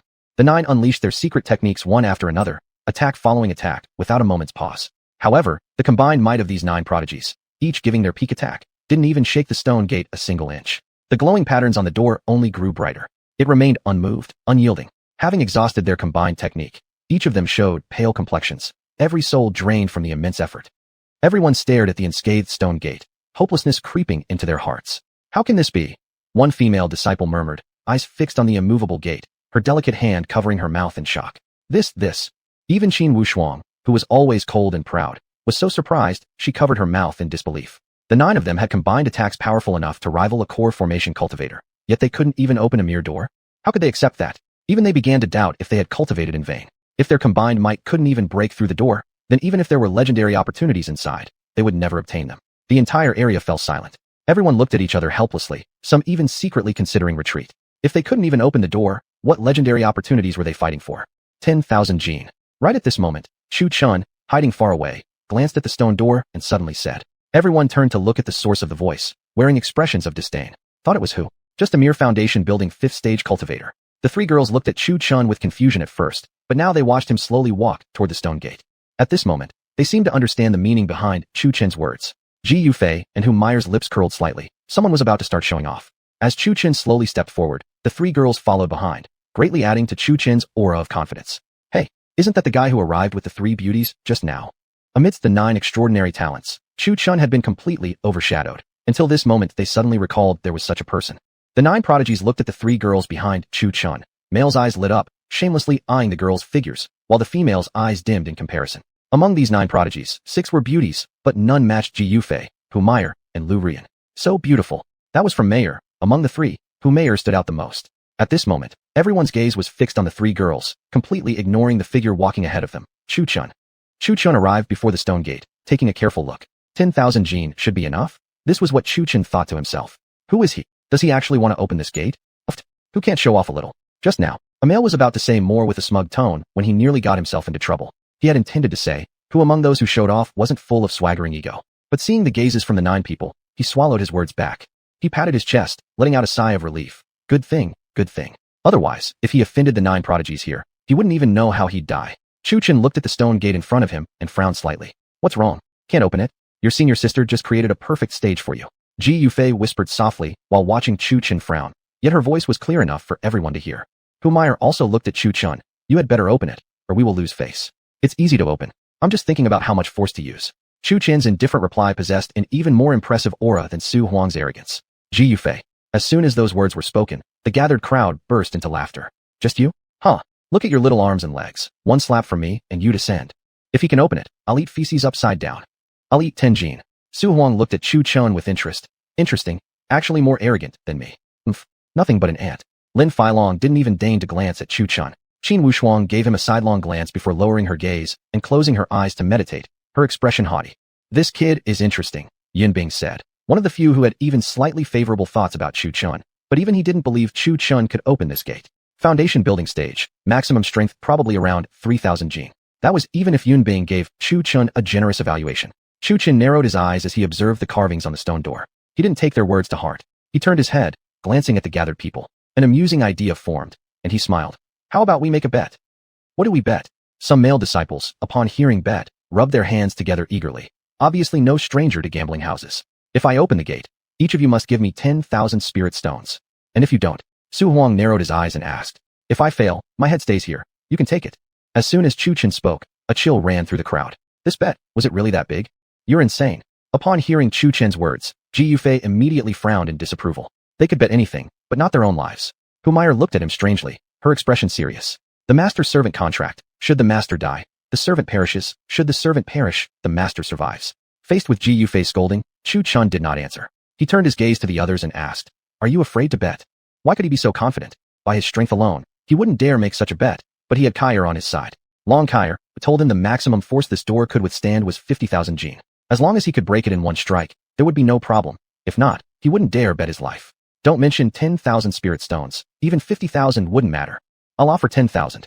11,000. The crowd shouted their bids like in an auction frenzy, not caring in the least they might end up losing money. Kid, I bet 50,000. If you really break it, it'll be yours. Su Huang said with extreme arrogance. The 8 prodigies he could not afford to offend, but who was this insignificant foundation-building cultivator to act smug in front of him? Good, you said it. Chu Chen glanced at the bids in the crowd, adding up to 110,000 spirit stones. This wasn't a small sum at all. What a huge profit. Just watch carefully. Chu Chun turned his back to the crowd, clenched his fists, without a trace of true essence or arcane power, then threw a punch. Boom. The gate trembled, the carvings on its surface instantly dimmed. But no sign of it breaking appeared. How could this happen? Chu Chen stared at the gate in shock, then looked at his own fist. Ji Yufei and Humiliation frowned slightly, immediately surrounding Chu Chun. Ha! Come on, stretch your head out. Everyone sharpened their knives and laughed. Su Huang cast Chu Chen a disdainful glance. Thought he was something, but the result was still the same. Although the result wasn't great, it didn't stop them from enjoying the show. Just a bet. Really, are you planning to kill me? Chu Chen showed fear on his face, taking step after step back. Yeah, that's what you said. Killing you won't be a wasted trip. Your treasures will be ours. And the beauties beside you. We'll also treat them well. That man said, revealing a lustful gaze, licking his lips. What's wrong with you? Ji Yufei was very angry. Even she couldn't understand why Chu Chen couldn't open the gate. I don't know either. Chu Chen's face looked flustered, hands trembling helplessly. As the crowd closed in, he slowly raised the corners of his lips. Clap, clap. Chu Chen clapped his hands, smiling.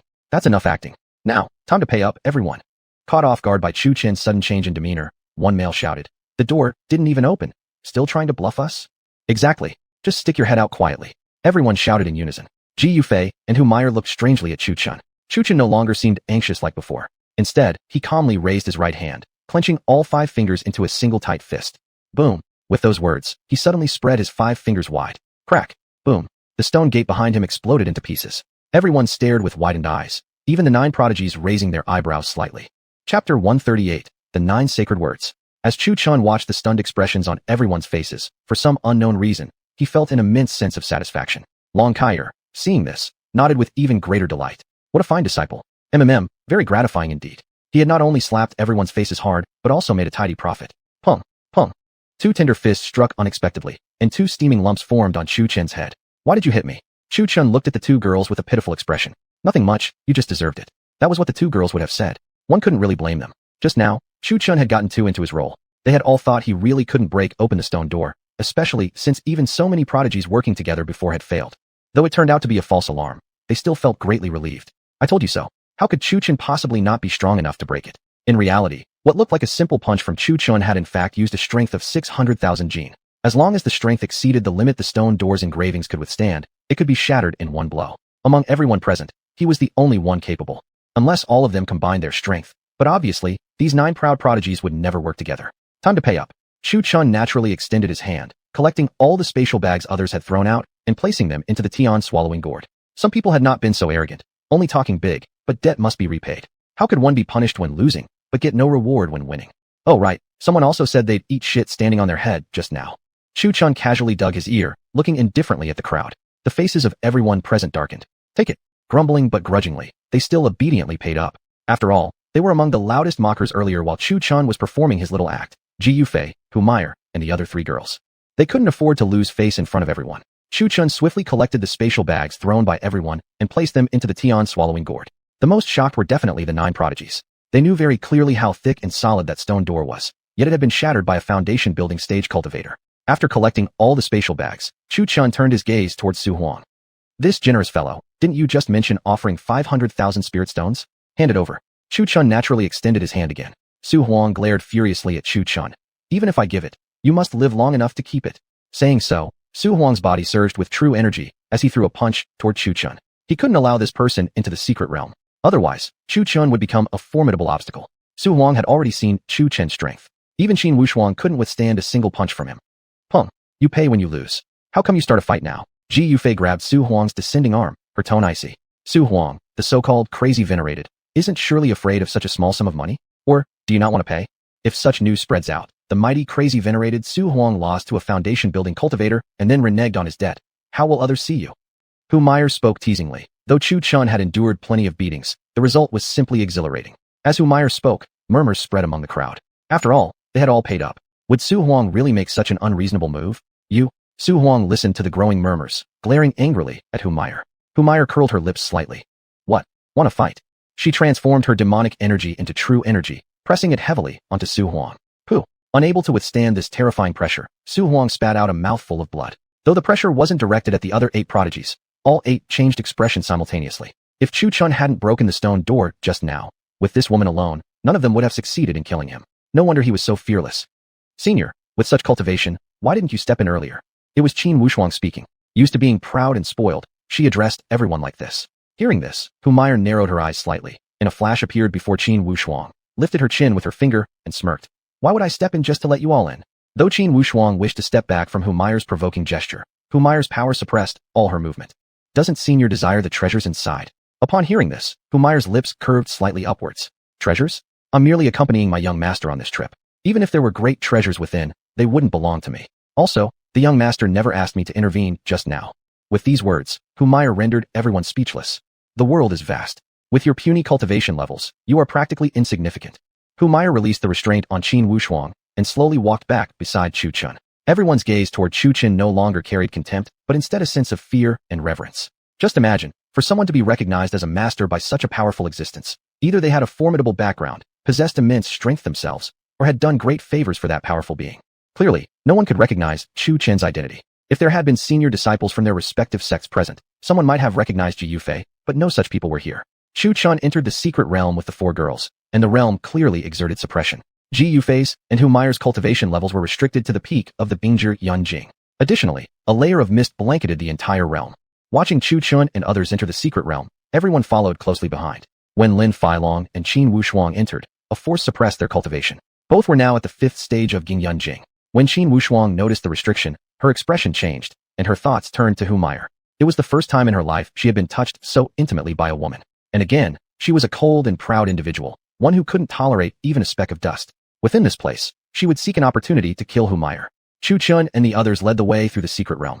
While described as a secret realm, in truth it was a small world, making them feel like mere ants. Within this world existed bizarre and strange beast-like creatures, odd-looking beasts of all shapes, some like 4-in-1s, some 5-in-1s, and even others resembling deer with human faces. There was no limit to what could be found. These creatures here are quite unusual. Chu Chun had never seen such beasts before. These aren't beasts, they're Yishog, unique mystical beasts. Looking at the scene before her, Long Kai was astonished, her expression growing more solemn. Avoid these Yishog. Don't touch them. Long Kai suddenly spoke seriously. Chu Chun didn't ask for clarification but understood. Avoiding was fine. He came here to seek treasures, not to seek trouble. While walking, Chu Chun suddenly felt a stir in the beast fire within his dantian, and his eyes lit up. Could it have detected something valuable? Without even calling out, Chu Chun moved ahead. Ji Yufei and the other 3 girls remained captivated by the scenery before them. Xiao. Ji Yufei tried to grab Chu Chun's hand, but only grasped air, turning her head around. Where did he go? At that moment, everyone from outside had entered the secret realm. A sudden white mist rose within, making it hard for everyone to see anything ahead. Even those standing nearby disappeared from sight. Everyone within the secret realm suddenly felt dizzy and disoriented. When the white mist cleared, they found themselves scattered, separated from the group. Almost there, it's just ahead. Chu Chun kept his focus on the guidance from the beast fire, completely unaware of the rising white mist. Suddenly, Chu Chun felt dizzy, as though the heavens and earth were shifting. Before long, Chu Chun appeared in a forest clearing. Oh man, I'm in trouble. Chu Chun landed on his backside, feeling quite sore from the fall. Looking around at this unfamiliar place, Chu Chun nearly called out for Ji Yufei and the others, only to realize he was completely alone. Huh? What's going on? Standing up and rubbing his sore bottom, Chu Chun noticed the beast fire inside him became silent after being transferred. With no other options, Chu Chun could only wander around in the forest alone. As he walked, Chu Chun noticed golden light radiating from within a cave. What is this? What is this? Chu Chun stood still, then entered the cave. Before him lay an old, thick, yellowed book. Carefully stepping forward, Chu Chun opened the book. It was a guidebook explaining the various Yishog in the secret realm, nothing particularly special. After flipping through it casually, Chu Chun placed the heavy book back and was about to turn around when he heard Long Kai shout. Stop! Upon hearing Kair's voice, Chu Chen immediately became alert, almost forgetting she was here. Her eyesight far surpassed his. Kair's sister, did you find any treasures? Go back and flip through that book again. Turn to page 137. Sure thing. Chu Chen, who was about to leave, quickly ran back, grabbed the book, and flipped it open as Long Kair instructed, turning precisely to page 137. Looking inside, however, he saw nothing and frowned. Didn't I teach you the Flame Eye Insight technique? Long Kair gave him a disapproving look. Right. Chu Chen concentrated his spiritual energy into his eyes, fully activating the Flame Eye Insight technique in pursuit of the treasure. This time, on page 137, the character, Ling, stood out dazzlingly, emitting a golden glow, the very source of the entire book's golden glow. What is this? Poor Chu Chen, lacking experience, had no idea what it truly was. This is the 9-syllable mantra, the Taoist 9-syllable mantra. This thing is far more powerful than that girl, Zhou Chuyao's Taoist heaven character. It can enhance strength, and can also be refined separately into weapons. The 9-syllable mantra? Although Chu Chen didn't understand what it was, from the name alone, he could tell it was incredibly powerful. Chapter 139, Soul-Seizing Bell. Long Kair waved her hand, and a golden light descended.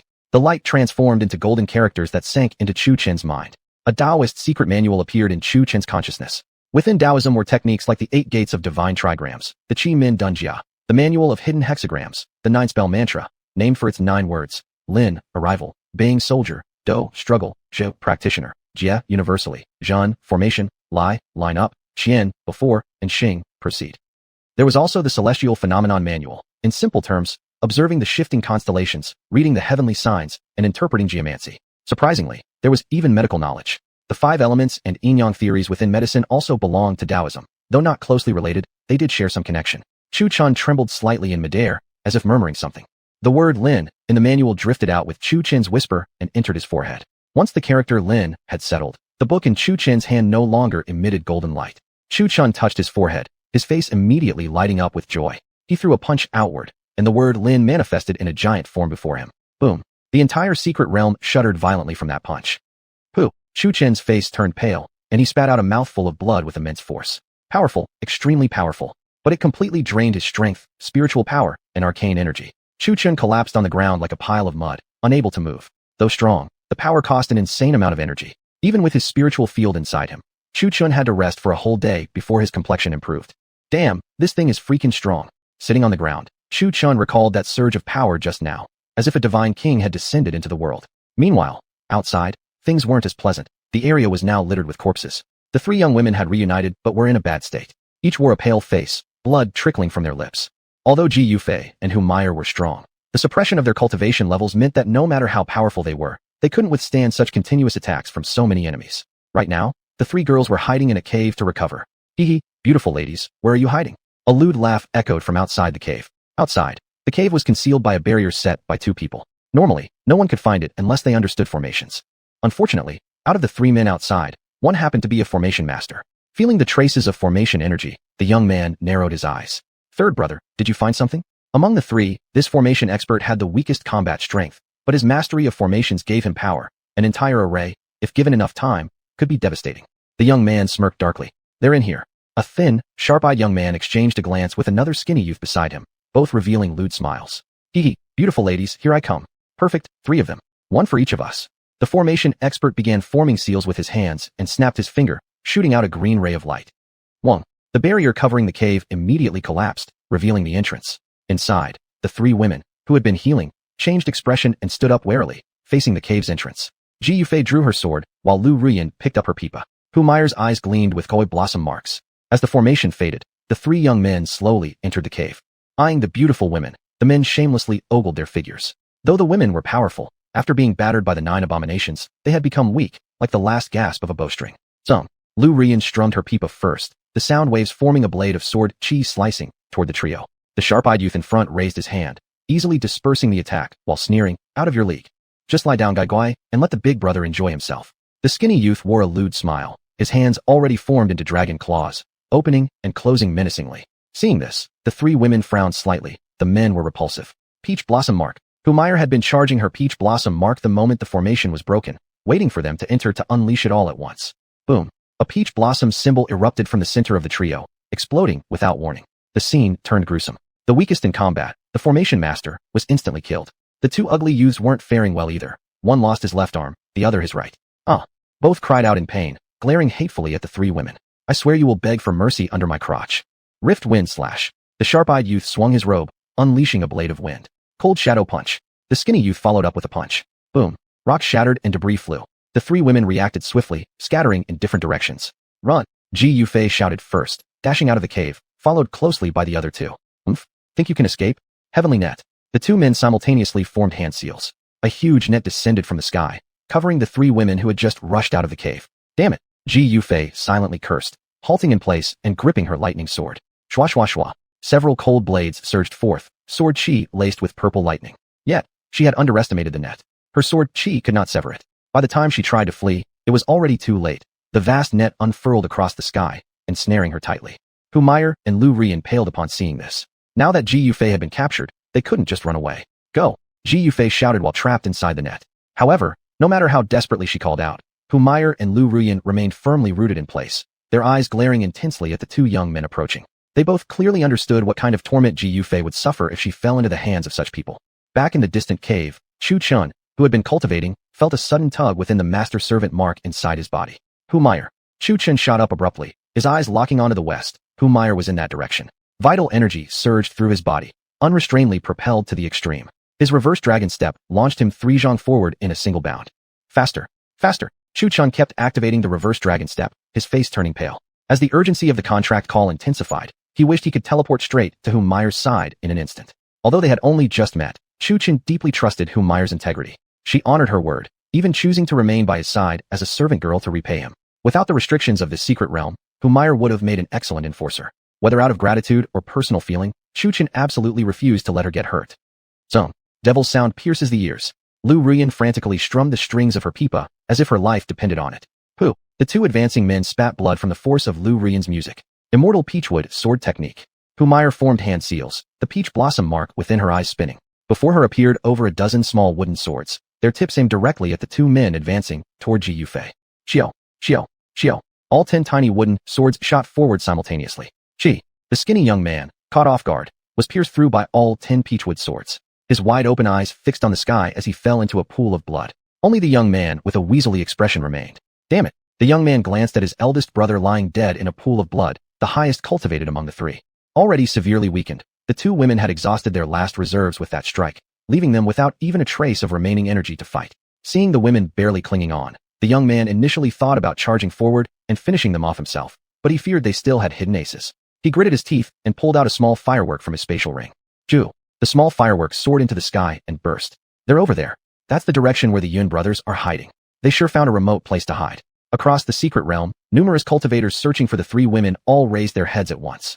Many had allied themselves with Su Huang. That bell belongs to me. Su Huang narrowed his eyes toward the western direction of the secret realm, his entire body surging with vital energy as he took a step forward. The three women's expressions turned grim. Quick escape. The two women rescued Ji Yufei from the net and prepared to retreat. Suddenly, two mighty presences locked onto them from behind. Escape? Just lie down, Guy, and let me have a little fun with you. A scar-faced man wielding a large blade eyed the three young women lewdly, licking his lips. Silhouette exquisite beauties. Imagining the moment you'll beg under my crotch later makes me so excited. Another scar-faced man with a large blade stepped forward, two scarred men, one with a scar on the left cheek, the other on the right. Judging by their skinny figures, they clearly hadn't stopped frequenting courtesan houses. How can such a great occasion exclude me? From the left side of the three women emerged a sword-wielding youth, grinning just as creepily as the rest. The three women's expressions darkened, icy, hopeless despair. All possible paths of escape had been cut off. The men kept approaching while the women kept retreating, forming a tight circle. Hee, I'll take the one on the left. The left scarred man grinned perversely, pointing at Lu Rian. Then I'll take the one on the right. The right scarred man smirked, pointing at Ji Yufei. If you're that nice to leave the one in the middle for me, then I won't be polite. The sword youth lustfully examined Humiliation. The men moved closer, and while talking, they started removing their tops. Utter despair reflected in the eyes of the three women. Chi. However, unlike what they feared would happen, the women opened their eyes and found the three shirtless men on the ground. Each had a blood hole between their brows, eyes wide and lifeless. Eventually, the three collapsed into the blood puddles. Huff, tired to death. Following the sound, the three women looked ahead and saw a tall figure flash forward and stop before them. Upon seeing the person arriving, their eyes immediately lit up, tears beginning to stream down their cheeks. This person was none other than Chu Chun, who had recklessly activated the reverse dragon step the entire way. Fortunately, at the critical moment, his flying sword arrived in time. Otherwise, he wouldn't know how to explain to his master. Chu Chun wasn't in good shape either. His face was pale, and blood dripped from the corner of his mouth. He was in a terrible state. Ji Yufei, overwhelmed with emotion, tightly embraced Chu Chun, tears flowing down her cheeks. If Chu Chun hadn't arrived in time, the three of them would surely have suffered terrible fates. The pursuers hunting them weren't limited to just this group. Quickly escape. Humiliation sensed another group of approaching cultivators, and her expression darkened. Chu Chun had naturally felt the approaching presence as well. Chu Chun carried Lu Rian on his back, then held one girl under each arm and ran while asking, "What exactly happened? Why are they hunting you down?" Ji Yufei didn't hide anything from her allies, pulling a small golden bell from her spatial ring. This bell was golden in color, its surface engraved with strange glowing patterns. This is... Chu Chun felt as if he'd seen this bell somewhere before. The soul-seizing bell. Ji Yufei smiled brightly. After Ji Yufei explained it, Chu Chun finally recalled. It was mentioned in that book he had read back in the cave. This bell was no ordinary item. It was specially designed to suppress souls, and it also had another function, spirit summoning. Simply put, it was used to summon and revive souls. But summoning spirits wasn't simple. It required numerous conditions, harmony between time and place, sufficient luck, and more. Resurrecting someone wasn't an easy matter. Using the soul-seizing bell to summon a soul was akin to stealing from the king of hell himself. One mistake could bring disaster, especially a mysterious change in one's fate, which could be extremely terrifying. Ji Yufei looked apologetically at Lu Rian and Humiliation. "I'm sorry for dragging you two into this." Humiliation and Lu Rian softly smiled, signaling it was okay. If not for her, how could the three of them be embraced like this by Chu Chun? Undeniably, the sensation was truly wonderful. Though they were enjoying it, poor Chu Chun was suffering. Though strong, carrying three people like this was no small feat. At that time, Ji Yufei wasn't the only one who saw the bell. Su Huang had also been nearby. Although a core formation stage beginner, he couldn't deal with her, so he rallied cultivators within the secret realm to help surround her. He offered this deal. Anyone who could capture Ji Yufei alive would receive the treasure. He wanted only the artifact, while allowing them to keep her body. Whichever person captured Ji Yufei first would also receive a 5-pattern spirit gathering pill. With this temptation, the earlier scene took place. Originally, the hunt was solely against Ji Yufei, but as she fled, she encountered Lu Rian and Humiliation. The pursuers weren't completely foolish. Failing to find Ji Yufei, they sought to capture Humiliation and Lu Rian to use as leverage, but they accidentally ran into Ji Yufei directly. Thus, the three women ended up hunted together. Upon hearing this, a cold gleam flashed through Chu Chen's eyes. Su Huang, besides his grandfather, only Mu Feng and the senior disciples from the sword-hiding pavilion treated him as family. Having been deprived of parental affection since childhood, he couldn't bear any harm befalling those close to him. Throughout the journey together, Ji Yufei had always done her best to protect him, standing in front of him no matter what occurred. Thinking of this, a cold, murderous intent surged within Chu Chun. "Xiao Chun, don't act recklessly." Feeling Chu Chen's killing intent, Ji Yufei quickly spoke out. She didn't want to drag Chu Chun into greater danger because of her. Though she'd spent so much time with him, his personality remained unpredictable and hard to fully understand. Chapter 140. Throwing people is also a skillful art. Just wait. Whoever dares to harm someone close to him, Chu Chun would never let him off easily. "Senior sister, don't worry, I know my limits," Chu Chun said, while running at full speed with the three girls in his arms. Ji Yufei glanced at him. Chu Chun looked pretty obedient when he behaved himself. Though he verbally agreed, he had already resolved to make anyone who harmed those close to him pay dearly. Boom. Just then, a fireball fell from the sky and blocked Chu Chen's path. Chu Chun slammed on the brakes, narrowly avoiding collision. Inside, his heart boiled with fury. "Fight all you want, but why are fireballs flying toward me now? Hey, running pretty fast, huh?" A mocking voice came from within the flames. A tall and sturdy figure slowly emerged from the fire. This man was powerfully built, with red hair. Carrying the three girls made it inconvenient for Chu Chun to fight. Instinctively, he took a step back. But once he saw the person within the flames clearly, his eyes turned icy and his entire body exuded murderous intent. "Su Huang, what? Surprised to see me, aren't you?" Su Huang grinned mockingly at Chu Chun. He loved seeing that expression of hatred mixed with helplessness on Chu Chen's face. "Surprised? Damn it, I'm damn too surprised." In Chu Chen's eyes were only icy killing intent. Yet strangely, there was also a trace of excitement, as if he'd just spotted a treasure. Chu Chun hadn't gone looking for him, yet this guy actually came right to him. Putting down the three girls, Chu Chun rubbed his palms together, his eyes lighting up with madness. "Xiao Chun, don't act recklessly." This time it was Lu Rian who spoke. Perhaps because of her low cultivation, Su Huang's aura gave her a feeling of suffocating pressure. Humiliation and Ji Yufei also looked at him with concern. All three of them were seriously injured. If Chu Chun lost the fight, they would all die here too. Although Chu Chun's strength was great, in a fight against Su Huang, he feared Su Huang would not even let him get close. If the fight grew too intense and attracted the other 8 monstrous geniuses, they probably wouldn't survive this place. Yet what they didn't know was that Su Huang alone knew about Ji Yufei's soul-capturing bell. Perhaps planning to eat alone, the other 8 were none of his business, especially since they weren't from the same sect. "Senior sister, don't worry. I won't fight him head-on, but I'll have to trouble you all a bit." Saying so, Chu Chun unfastened the sky-devouring gourd at his waist. The three girls didn't understand what Chu Chun intended to do, and even Su Huang curiously observed him with interest. Seal.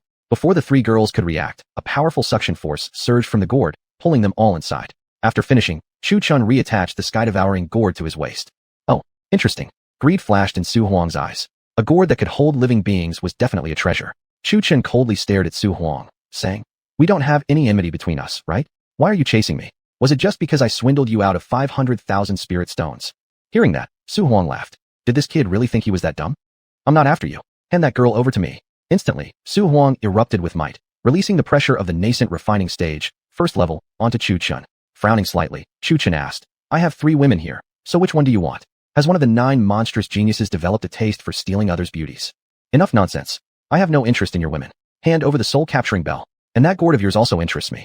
Give them both to me, and I might spare your life." Seeing Chu Chun still pretending to be clueless, Su Huang's eyes flickered dangerously. He indeed had some vendetta with Chu Chun, particularly about the 500,000 spirit stones that had been swindled from him, which really pissed him off, but he wasn't a sore loser. Compared to that, he craved more the soul-capturing bell and the gourd hanging at Chu Chun's waist, both undeniably valuable treasures. Artifacts of the same rank as the soul-capturing bell must be of no low class within the secret realm, while the gourd Chu Chun possessed could actually imprison living beings. Although Su Huang had seen many spatial artifacts before, he had never encountered one capable of that. Soul-capturing bell? What does it look like? How come I've never seen it? Besides, this gourd is an heirloom from my family, so I can't hand it over to you. Without a doubt, Chu Chun's act of feigning ignorance was truly skillful. Damn it, Su Huang, already a hot-headed person by nature, swore loudly, his fist wrapped in red flames as he hurled it straight toward Chu Chun. Upon seeing this, Chu Chun's face lit up with madness. When it came to brute force and hand-to-hand combat, there had yet to be a single person he feared. Whoosh. Chu Chun activated his flame-tempering technique, his own fist also engulfed in flames. Bang. Fist met fist. A mighty wave radiated out from their collision point in all directions. Trees and rocks in the forest were immediately uprooted or shattered by this violent shockwave. Bang. Bang. Bang. They exchanged a few more blows in hand-to-hand combat. With a thunderous noise, both were forcefully repelled by each other's strength. Su Huang's face grew extremely grim, his fists hidden in his sleeves subtly trembling, and the bones in his arms were already broken. Pain. Such unbearable pain. It felt as if his fists had smashed into a steel plate, rock solid, and had even been repelled by the backlash. He glanced at Chu Chun, who stood there calmly, as if nothing had happened. Chu Chun stretched his limbs and suddenly stepped forward with his right foot. Boom. The ground beneath Chu Chun's foot cracked, forming a deep crater, as he shot forward like an arrow straight towards Su Huang. Su Huang's pupils constricted. Flames surged across his body, forming a flaming armor around him, while he crossed his arms in front of his chest. Bang. Chu Chun's fist arrived in an instant. Compared to the previous punch with 5,000 gene of force, this time Chu Chun showed full respect to Su Huang, delivering a punch with 10,000 gene of strength. Ugh. Even though Su Huang had braced himself in a horse stance, he was still blasted backward by the sheer power of Chu Chun's punch. The fiery armor that covered his body was nothing more than decoration, completely shattered by that punch. Su Huang smashed through countless trees before finally being stopped by a giant tree. After such a brutal impact, his bones were broken all over, and blood gushed from his mouth. It wasn't entirely his fault. Chu Chun had already left, but he insisted on chasing after him. The fact that Chu Chun hadn't gone looking for him was already a mercy. Besides, he was indeed a rare talent, knowingly challenging Chu Chun's immense strength head-on, only to reap what he sowed. You wait. Spitting out a mouthful of blood, Su Huang, who still didn't even know Chu Chun's name after all this time, could only flee in embarrassment. Where do you think you're going? Chu Chun activated the reverse dragon step. In the blink of an eye, he had already caught up with Su Huang. Su Huang's heart filled with terror. What kind of martial technique was this? What kind of speed? This speed and power. How could they belong to a mere foundation-building stage cultivator, still determined to fight to the death? Then did you think about the consequences when you incited others to hunt down my senior sister? As he spoke, Chu Chun's pair of smooth yet strong hands quietly grabbed Su Huang's leg. Not knowing what Chu Chun intended to do, Su Huang found out the moment his head slammed into the ground. Chu Chun yanked him back by his leg, steadying his stance with waist and legs combined, and grabbed the other leg with his free hand. Bang, bang, bang. Holding Su Huang by both legs, Chu Chun swung him left and right, slamming him into the ground repeatedly. Since both legs were held, each slam hit the ground head first. The ground was left with 2 deep craters. Why 2? Because each swing was first to the left, then to the right, naturally leaving 2 craters. Had anyone been here, they would have winced just watching. Su Huang's teeth, nose bridge, everything had met the ground in a rather intimate fashion. Alas, he was a cultivator. No matter how brutal the beating, he wouldn't die. If an ordinary person had been thrown around like that, they'd either be dead or crippled. But in reality, Su Huang was already crippled, beaten black and blue, with several ribs broken. Huff. Chu Chun threw the unconscious Su Huang aside and exhaled deeply. Throwing people is also a skillful art. After that, Chu Chun opened the sky-devouring gourd, and 3 glowing orbs flew out, transforming into 3 elegant figures. Xiao Chen, are you okay? Ji Yufei looked at Chu Chun with deep concern. Chu Chun pointed at the Su Huang lying on the ground. That silhouette and those clothes looked strangely familiar. Since Su Huang was face down, the three women felt a strange sense of unease. When they turned him over, the three of them couldn't help but twitch their mouths. It seemed their worry had been somewhat unnecessary. That was totally me. Chu Chun cast a glance, beaming with pride.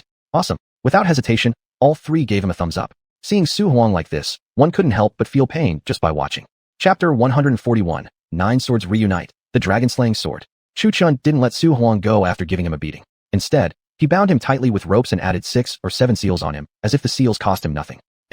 Chu Chun stuffed a piece of cloth into Su Huang's mouth. At this moment, tears were streaming down Su Huang's face. No one could tell whether it was from irritation or rage. Chu Chun was quite clever after all. He couldn't possibly let Su Huang escape. If he ran off and gathered a bunch of people to come after him later, things wouldn't be fun anymore. Chu Chun carried one woman with each hand, while carrying Ji Yufei on his back, and that bastard Su Huang was hanging on the left side of Humir. Wherever Chu Chun went, he drew eyes uncontrollably. Even while walking, he couldn't forget to carry 3 women on him. Only he could make such a stylish display. Afterward, Chu Chun arrived in front of a cave and gently put the 3 women down. Humir willingly took the Su Huang she was holding and hung him onto a tree. The wind blew him, causing him to swing back and forth. The 3 women entered the cave, which was exactly the same cave Chu Chun had visited before. There was still a book resting on the stone table. With a wide sweep of his hand, Chu Chun draped a lush green cloak over each of the 3 women, an ethereal wood battle cloak. With these, they barely needed to focus on healing injuries and could simply focus on recovering their true energy. At this moment, Chu Chun sat cross-legged at the entrance of the cave, cultivating. Why didn't he go inside? He was on guard duty. Everyone else was seriously injured, while he alone remained intact. Besides, as the only man on the scene, he bore the responsibility to protect them. For a long time now, it had always been them protecting him. This time, it was his turn to protect them. Boom. Chu Chun suddenly snapped open his eyes, activating his Fire Eye and Golden Vision technique. Far away, he spotted a beam of light rising from the center of the secret realm. A strange celestial omen. Definitely a treasure must be emerging. Chu Chun's eyes sparkled. He had just risen to his feet, ready to dash forward, but ultimately sat back down with his legs crossed. He couldn't possibly leave the 3 women behind here. Otherwise, the same sort of thing might happen again. Chu Chun couldn't bear the thought, so he obediently remained, waiting. This kid actually has some sense of responsibility, though he might miss out on a great opportunity. Long Kai'er whispered inwardly as she caressed Xiaobai. Roar. In the central region of the secret realm, a dragon's roar soared into the sky. Long Kai'er, who had been stroking Xiaobai, abruptly changed expression, her heart jolting. Then she displayed a tragic smile. It seems this opportunity can only be taken by him. Although she said these words with her lips, her expression was filled with sorrow. Eventually, she sighed helplessly, no one knew why. Gazing at the center of the secret realm, Long Kai'er murmured, "If your power can help him grow, your death won't have been in vain." An hour later, the dragon's roar still echoed in the skies. The 3 women had mostly recovered, stepping to the mouth of the cave and glancing toward the heart of the secret realm. This is... The 3 women stared in awe at the distant celestial omen, completely unaware of Chu Chun, who sat in cultivation. His expression kept shifting, sometimes furious, sometimes grief-stricken. Finally, Chu Chun suddenly opened his eyes wide. His pupils had turned vertical like a dragon's, but after a while, they returned to normal. Chu Chun held his head, not understanding why the dragon's roar had stirred such complex emotions in his heart. Rage and sorrow mixed together. Let's go, we'll take a look too. Something this grand must mean an opportunity is at hand.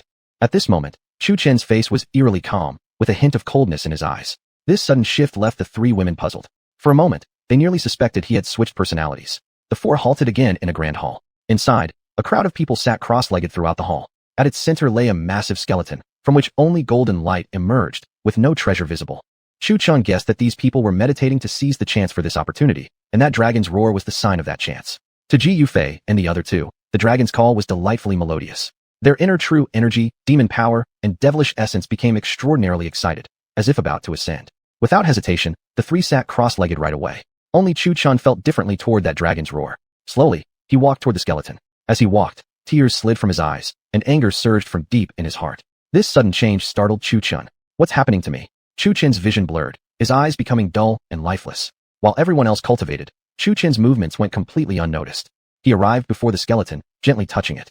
Tears kept streaming from his eyes. At that moment, a drop of blood drifted from the skeleton and slowly vanished into Chu Chun's forehead. Chu Chun, who had previously looked lifeless, snapped awake, his whole body burning with pain. This pain, far beyond what fire liquor could bring, was tormenting his meridians, blood, and very bones as Chu Chun roared as if gone mad. Yet, the people inside the hall remained immersed in cultivation, as if none of them had even heard Chu Chun's agonizing cry. Chu Chun's face twisted in pain, his complexion turning pale, as large beads of sweat poured down continuously, his entire body's clothing burnt to ashes. At this moment, Chu Chun's body had grown significantly, not only in height, but also in facial features. The childishness on his face had vanished, replaced by maturity, transitioning from a boy to a young man's appearance. Chu Chun was now 23 years old, yet he still looked like a boy. This transformation completely altered his appearance and aura. His spiritual fields, energy reservoirs, and true energy had all undergone immense changes. Upon closer inspection, one could even notice scale-like patterns on his skin, translucent in nature. As Chu Chen's entire body transformed, his cultivation level also rose. Foundation building stage, 6th layer. Foundation building stage, 7th layer. Foundation building stage, 8th layer. Foundation building stage, 9th layer. Foundation building stage, peak layer. Finally, he reached the peak of foundation building cultivation, and his power stopped rising. Chu Chen slowly descended from midair. His previously burnt clothing now reappeared on his body, a white robe. Only this time, embroidered into the white robe was an azure dragon. Chu Chen gradually regained his senses, staring at the changes in himself, a wave of shock rising in his heart. As his consciousness recovered, the scale-like, transparent substance on his skin retracted. His surging energy also stabilized. In his mind, he asked, "Big Sister Kair, what happened to me just now?" Long Kair smiled faintly, though the smile seemed oddly strained. "You just absorbed a drop of dragon blood, and this skeleton here was formed from the bones of a deceased azure dragon. Big Sister Kair, I lost consciousness earlier. Why would I absorb a drop of dragon blood?" Chu Chen's mind was a blur, completely unaware of what had happened moments ago. He clearly remembered being with his senior sister, but how did he end up beside the skeleton so suddenly? Moreover, he noticed that his field of vision was higher, his strength somehow changed. What startled him the most was that his cultivation level had jumped from foundation building 5th layer to foundation building peak. However, he knew all of this was due to the drop of dragon blood. A hint of sorrow and anger resounded in his dragon's roar. His internal bloodlines and bones had become much stronger. Looking at Chu Chen's transformation, Long Kair sighed softly, saying nothing. Chu Chen couldn't figure out why the dragon blood entered his body. It felt as if he was passive while the dragon blood acted on its own. Why? Could this have something to do with his origins? But how was his origin connected to dragons? He certainly couldn't be a dragon himself, right?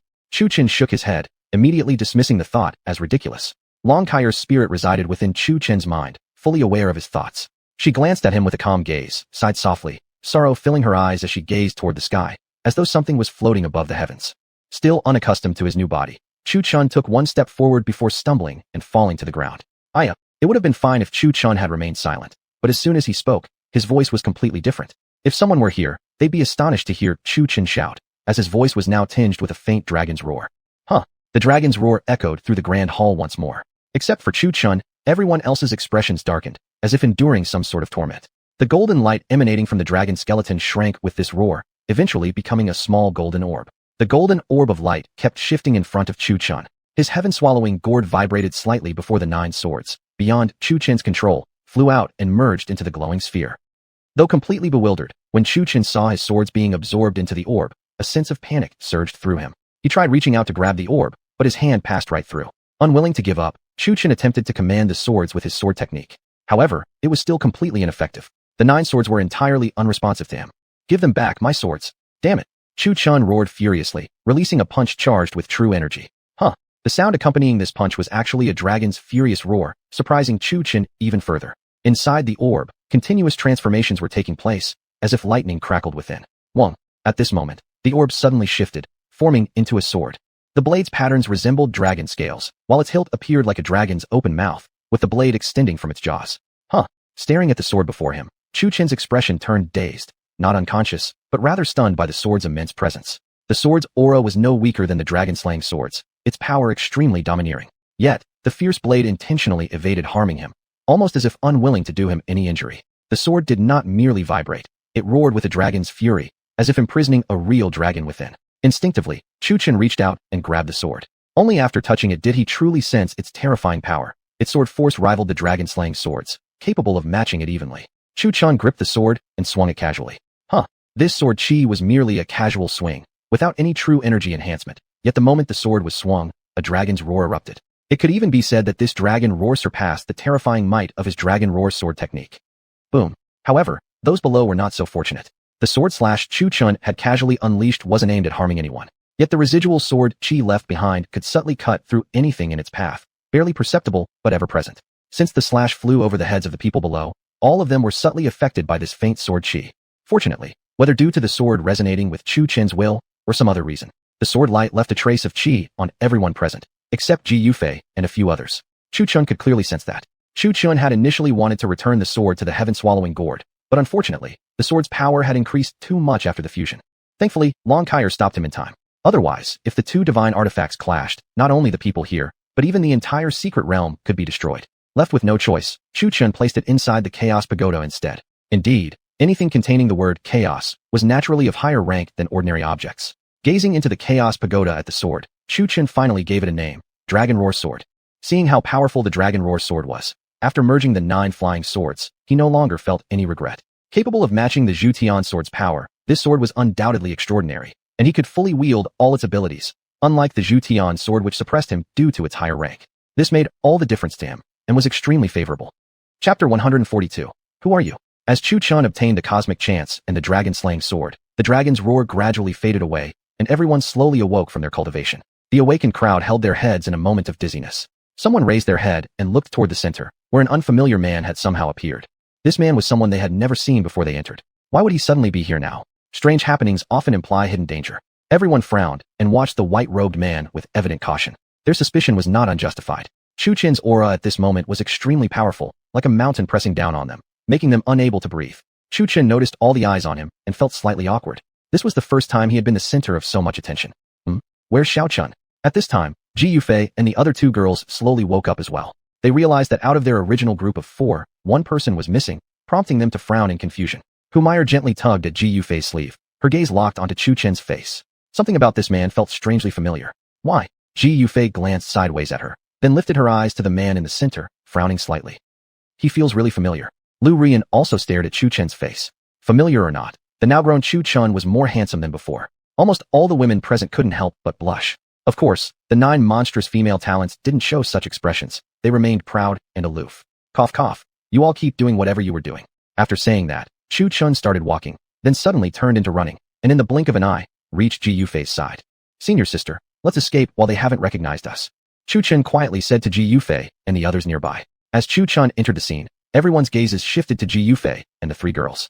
Most bewildered of all was Ji Yufei herself. Was it really directed at her? Moreover, he had just called her senior sister. Ji Yufei looked puzzled at Chu Chen, her red lips parting slightly as she asked, "Who are you?" Now it was Chu Chen's turn to be confused. He hadn't realized yet that both his appearance and aura had undergone tremendous change. This question caught Chu Chen completely off guard, making him feel slightly startled. He waved his hand in front of Ji Yufei. Did gaining an opportunity cause you to lose your memory? Lu Rian pushed Chu Chen aside forcefully, looking at him with deep suspicion. Who exactly are you? Where's Xiao Chun? Xiao Chun had vanished, yet a strange man had appeared. This naturally caused Lu Rian's imagination to run wild. When Lu Rian said this, Ji Yufei's eyes flared with killing intent, her gaze sharply locked onto him. Wong. Without hesitation, Ji Yufei drew her lightning-sundering sword and placed it at Chu Chen's neck, making Chu Chen almost lose control of his bladder. Chu Chen instinctively raised both hands, nearly squatting down and hugging his head. Pointing at himself, Chu Chen said, "Senior sister, it's me." Chu Chen. Pointing at himself, Chu Chen said, "Senior sister, it's me." Chu Chen. Nonsense. Tell me, where did you put my junior brother?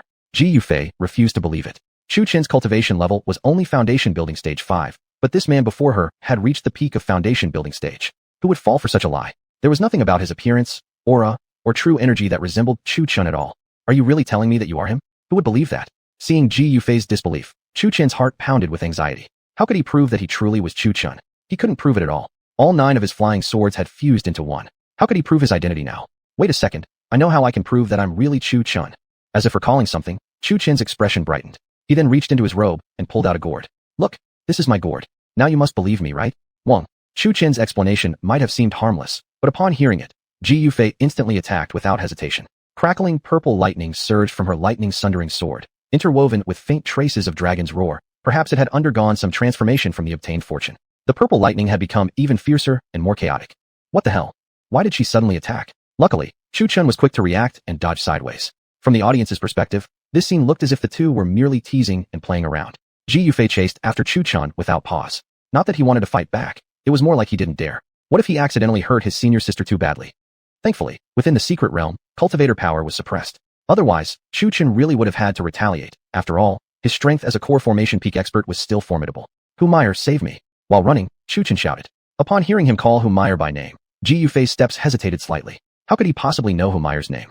You bastard. Give my junior brother back to me. Her eyes filled with icy coldness, her entire body radiating with overwhelming killing intent as she wildly poured out her true energy. If Ji Yufei wasn't such an imaginative person with a wild imagination, she wouldn't have even considered that this could be Chu Chen. He was actually being thought of as someone who'd killed Chu Chen, stolen his memories, and now dared to appear before her with the audacity to speak of it. And then, she intended to kill him for it. Lightning palm of the thunder god. Purple lightning wrapped tightly around Ji Yufei's hand as she struck forward, launching an attack directly at Chu Chun. Boom. Chu Chun, while fleeing, received a solid palm strike from Ji Yufei. Although Ji Yufei's cultivation level had been suppressed, her combat prowess remained impressive. That palm strike made Chu Chun grimace in pain. Chu Chun could tell Ji Yufei wasn't just playing around. She was dead serious. His face instantly darkened. This was really bad. If even the devouring heaven gourd failed to convince her, he doubted even pulling out the Zhu Tian's sword would help. How could he possibly prove he was truly himself? As the two engaged in this chase, Chu Chun caught a glimpse of Humire, who was watching them with keen interest. Suddenly, a thought struck him. If a servant could recognize the master, then surely the master could also summon the servant. Chu Chun immediately located the contract mark within his body and activated it with his true energy. Humire, who had been watching the frantic chase between the two, suddenly arched a delicate brow. The contract mark was responding, and the direction of the call was coming straight from Chu Chun himself. Master! Humire suddenly cried out. Everyone in the hall turned to look at her, and as Qin Wushuang looked at Humire, a flicker of coldness passed through her eyes. Huh. The two chasing each other turned their heads simultaneously, looking toward Humire. Chu Chun paused for half a second, silently giving her a thumb up in his heart. Good job, little fox. What did you say? Ji Yufei might have had a lot of earwax, as she didn't quite catch Humire's words and asked again. Humire blinked in astonishment, staring at Chu Chun with disbelief. She had clearly felt the contract mark respond to this man's call, but it had only been a short while since she last saw him. How come he looked like a completely different person now? Throat tight. Humire wasn't entirely convinced this white-robed man was Chu Chun, but if they kept fighting like this, things would surely go wrong. If it really was him, then everything would be a mess. Furrowing her brows, Humire stepped in front of Chu Chun, still uncertain as she asked, "Are you really my master?" "Definitely." Chu Chun nodded his head rapidly like a drum beater. "Then how can you prove it?" Although the contract mark was present, his transformation was just too drastic. She had to be cautious. Upon hearing that, Chu Chun gave her a sideways glance. Here we go again. Chu Chun thought for a moment. Since they were bonded by contract, he had access to all of Humire's memories, so proving his identity should be easy. "I remember your heat." Before Chu Chun could finish his sentence, Humire's face flushed red, and she quickly covered his mouth with both hands. She had a feeling that the rest of his sentence would have been extremely embarrassing. Contracts and other things could possibly be forged, but not the memories embedded within the contract itself. Whoever possessed that knowledge could only be the true master. Chu Chun's face turned red from Humire's tiny hand over his mouth, not from what he saw, but because she covered it so tightly that he almost couldn't breathe. However, Chu Chun did something incredibly bold, an act that even Long Kaier found heartening. Despite being tightly restrained by Humire, Chu Chun couldn't resist sneaking out his tongue to lightly lick her palm. What did this prove? That this kid was finally growing up. 10,000 beauties by his side were no longer a distant dream. At that moment, Long Kaier's imagination began to run wild. What would it look like if Chu Chun led 10,000 beauties into battle? Well, Chu Chun was turning into a flirt, while she was the one acting serious. Still, it had to be said, while generals usually led 30 or 50,000 soldiers into battle, if Chu Chun took 3,000 beauties with him, the scene would certainly be a sight to behold. The enemy would probably be bleeding before the battle even started. Yes, nosebleeds by the hundreds. After all, those soldiers who lived on the battlefield for years might not even see a woman, let alone touch one. Meyer, what's the verdict? At this point, Ji Yufei approached with her sword, observing the deep blush on Humire's face with a touch of curiosity. Why was she blushing now? Humire nodded. It's him, definitely him. Ji Yufei furrowed her brows, gave Chu Chun a sidelong glance, then looked back at Humire, still unwilling to believe. Appearance could be altered, and even one's aura could be disguised, but cultivation couldn't simply skyrocket overnight to foundation-building peak. Humire slightly trembled her lips. Contract mark. After a brief check, Ji Yufei sheathed her thunder-sundering sword and withdrew her intimidating aura, then stared at Chu Chun in disbelief again before asking, "You really are Chu Chun?" Phew. Seeing this, Chu Chun heaved a sigh of relief. Finally, they believed him. Once she believed him, the rest would be easy. He would slowly tell them the story, playing the role flawlessly, for acting was his specialty. How did you change so much? Ji Yufei pinched Chu Chun's slim arms and legs, then even gently pinched his cheeks. He had truly grown out of his childish features. He was genuinely handsome now. Even more handsome than the fake face he once wore with that human skin mask. Chu Chun glanced around the hall. Many gazes had already locked onto him. He cleared his throat slightly. This place isn't safe for long. I'll explain everything later. Locking onto him was one thing, but someone else had already developed murderous intent. The fact that Chu Chun had changed so drastically meant he must have obtained tremendous luck and opportunities. Wasn't that something worth coveting? Ji Yufei gazed deeply at him and could sense the surrounding aura as well. Ever since Chu Chun revealed his identity, the gathered crowd no longer felt this young man was mysterious. Since everyone here had come to seize treasures from the hidden realm, why not kill him and claim the fortune? Moreover, even before everyone entered the chamber, someone had noticed that Chu Chun's gourd was no ordinary item. It was definitely a rare treasure. This kid was extremely mysterious. He probably carried countless secrets on him. Otherwise, how could he have gained such immense fortune? At this moment, a large group of people had already started rising and slowly approaching the fore. Go! Chu Chun remained as bold as ever. Without waiting for the three girls to react, he grabbed one with each hand and carried another on his back, then activated the reverse dragon step, sprinting out recklessly. What the hell is going on with you? Even while fleeing, Ji Yufei still wanted to understand the situation with Chu Chun. That's a long story. While running, Chu Chun replied with a meaningful tone. Then make it short. Ji Yufei was somewhat furious. Regardless of whether or not this man truly was Chu Chun, she had to figure out what had happened. She needed to return the original disciple to her master. After a moment's hesitation, Chu Chun decided to tell everything. He himself didn't understand what was going on anyway. Chapter 143, Chaos Unleashed. After listening to Chu Chun's explanation, the three women all cast skeptical sidelong glances. This stroke of luck Chu Chun spoke of was just too absurd, so much that the three women didn't know whether to believe it or not. It wasn't just them doubting. If he hadn't experienced it himself, he wouldn't have believed it either. But reality was just this absurd. Where do you think you're going? Just then, a large group of dark figures surged from behind Chu Chun. Leading them was none of the 8 demonic prodigies. Why 8? Because one was missing, Su Huang. Where was he? Still hanging on that tree. Wind Thunder Palm. It was Yun Bing riding on a flying eagle who made the first move, unleashing the Wind Thunder Palm without warning. The technique got its name because the palm strike launched toward Chu Chun came with a mighty gust of wind, and within that wind crackled wild blue lightning. The blue lightning ranked one level lower than Ji Yufei's purple lightning. The palm strike wasn't particularly fast, yet wasn't slow either. However, Chu Chun, blessed with the dragon's blood, was no longer the man he used to be. His senses and reflexes had vastly improved. Chu Chun took a single step with reverse dragon step and leaped an astonishing 30 feet away, creating great distance between himself and the others. Chu Chun stood stunned. When did reverse dragon step become this powerful? 30 feet in a single step? This was incredible. After the shock came joy. 30 feet in one step. What a massive leap. Trying to escape? Formation, Immortal Binding Sword Array. The one who spoke wasn't Lin Feilong, but the sword-holding young man named Guing. He originally had no intention of getting involved in this chaos, but the secrets Chu Chun possessed were just too tempting. He raised his sword before his chest, his entire being radiating immense aura. His long hair danced in the wind, eyes gleaming with an air of sinister energy. Shoo, shoo, shoo. The sword in Gu Ying's hand multiplied into 7 blades.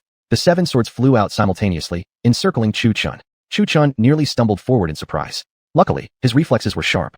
Giggle, little big brother, don't leave just yet. After he was surrounded, 3 graceful figures appeared before him. What's more, the 3 were identical. Had Chu Chun been in a daze, he might have thought they were mere illusions. But he was completely lucid. These 3 were the Bloodshia sect's 3 holy maidens, the triplet sisters. Giggle, take this, Yin Claw. Mayor giggled, sending a black claw lashing toward Chu Chun at ghostly speed. Boom. Chu Chun was sent staggering backward. A claw-shaped bloody gash tore across his chest, deep enough to reveal bone. Had it not been for his incredibly strong physique, this single strike might have pierced straight through him. KGH. Chu Chun coughed out a mouthful of blood, forcing himself to steady mid-flight. He couldn't afford to crash into a tree behind him. He still had someone strapped to his back. His gaze turned cold as he looked left and right. All escape routes were completely blocked. Ready to fight? This question was aimed at the 3 women. Ready. The 3 answered in unison. Then fight we shall. Chu Chun roared. After placing the 3 women down, he took out the Dragon Cry sword from his robes and slashed a mighty strike forward. Witnessing this sword strike, the 3 women were once again shocked. This sword was of no low quality. A fine sword. It was Lin Feilong who spoke. Eyes glinting with greed, he stared at the Dragon Cry sword in Chu Chun's hand. As a swordsman himself, he could easily tell this sword was no ordinary treasure. Like swordplay? Let me test your skills. He stomped hard on the ground. The flying sword beneath his feet shot into his grip. Come. With an ugly sneer, Lin Feilong dashed down fiercely, sword raised toward Chu Chun. Bang! Blades clashed, sword met sword, and sparks of sword chi flew. Powerful sword energy surged between them, spreading violently. Several low-level disciples were instantly crushed into blood mist, scattering into the air. To watch this fight, one needed the strength to survive, otherwise, it was simply asking for death. Fascinating. Lin Feilong smirked, amused. Never had he imagined that this mere foundation-building cultivator could surpass even his sword skills. He began to regard him with new eyes. Bang! Bang! Bang! They pushed each other away with force, then charged in once more, hacking sword against sword. Arctic Palm. As the two fought, Qin Wushuang suddenly launched her Arctic Palm toward Humiliation without warning. Strike. Boom. In an emergency, only Ji Yufei could be relied on. Her sword cleaved through the Arctic Palm, dispersing it completely. Humph. Qin Wushuang was entirely unsurprised at the outcome. That was just a test move. Ice Age. Qin Wushuang shouted. Her true energy surged, and the surrounding air temperature plummeted. A thin layer of frost began forming on the ground. Huh. She exhaled. Even the breath in front of her face was icy. Now, half her face was covered in frost. She resembled a snow queen descended into the world. Boom. A wave of frigid energy burst outward from her body. Dada, dada, dada. The surging cold air was laced with ice spears, scattering in all directions, some embedding into trees, others piercing the disciples on the battlefield. This move could be described as killing 1,000 enemies at the cost of 800 allies. Half of the cultivators on the field were either frozen solid or impaled by the ice spears. See, those who could be called prodigies were never ordinary people. Ordinary cultivators could never unleash such a large-scale attack. Peach Blossom Seal. Responding to Qin Wushuang was the fox-like Humiliation with her Peach Blossom Seal. Before Qin Wushuang, who was charging her ultimate move, appeared a massive peach blossom. Boom. The flower exploded violently, petals scattering through the sky like a blooming spectacle in the midst of winter. Truly a beautiful scene. But beauty aside, someone's expression wasn't so pleasant. You're still alive. Humiliation looked surprised at Qin Wushuang. At such close range, she should have been blown to pieces, yet the woman was completely unharmed. Narrowing her eyes, Humiliation clearly saw that during the instant the blossom exploded, Qin Wushuang had created an ice shield in front of her, absorbing all the damage. Such reaction speed and control over true energy even startled Humiliation, despite her 1,000 years of experience. Her expression grew serious. If that was the case, she'd have to get serious now. This was truly a fight to the death. Yao Shadow Fist. Dark energy surged from Humiliation's body as she shot forward like an arrow. After playing a spellcaster for so long, she was finally going all out. Can't kill you from afar? Then I'll get up close and personal. Her speed was like a ghost's, vanishing and reappearing before Qin Wushuang in the blink of an eye, delivering a powerful punch. Bang! However, her fist yet again struck an ice shield. This time, she clearly saw, the shield wasn't formed from quick reaction but rather generated autonomously within this icy domain. Ice Essence Art. Qin Wushuang cast a cold glance at Humiliation, then suddenly radiated chilling energy, forcing the approaching Humiliation to fly backward from the impact. Flying back, Humiliation spat out blood repeatedly. This girl was quite formidable. Peach Blossom Sword. Rustle, rustle. Countless peach blossom petals floated into Humiliation's hands, finally forming into a wooden sword. Don't underestimate it just because it's made of wood. It was extremely deadly. Humiliation raised the wooden sword and charged forward once more. Unfazed, Qin Wushuang summoned an ice sword into her hand and Yingdi Ersam. Several flashes of sword light streaked through the air, and both women were sent flying by the opposing force. Yuyan Claw. The situation was not going well, and Ji Yufei was already facing relentless attacks from the three sisters of the Bloodshia sect. Purple Thunder Sword Art. Ji Yufei shouted fiercely. Behind her, swords formed from purple lightning began to materialize. Boom, boom, boom. Ji Yufei continuously parried the sisters' attacks, each strike more ferocious than the last. Boom. Ji Yufei's true energy surged, and her powerful aura simultaneously repelled the three. She couldn't hold back anymore. Though her cultivation level was suppressed, it was still above theirs. How could she bear being pushed around by three at the 5th stage of core formation? Purple Storm Thunder. Purple lightning coils wrapped around Ji Yufei's body like armor. She lunged toward Meyer, the weakest among the three. Shadow Devil Claw. Meyer remained completely calm, sending out a claw attack that dispersed the lightning. Still, she was pushed back by Ji Yufei's sword strike and coughed out blood. Meyer. Yaoer and Ingner's expressions drastically changed. Meyer was the youngest among the three, and her strength and talent were no match for the other two. Damn it. Their expressions toward Ji Yufei turned hideous. Shadow Devil Palm. Shadow Ice Fist. Of course, the moves were similar, only differing slightly in name. Ingner's move was particularly unique. 2 words were different. Apparently, all her techniques contained the word ice, and her punches came with piercing coldness. A storm of palm strikes and fist impacts filled the sky, and Ji Yufei moved carefully to avoid each one. While defending, she still sought openings to strike back. Retreat.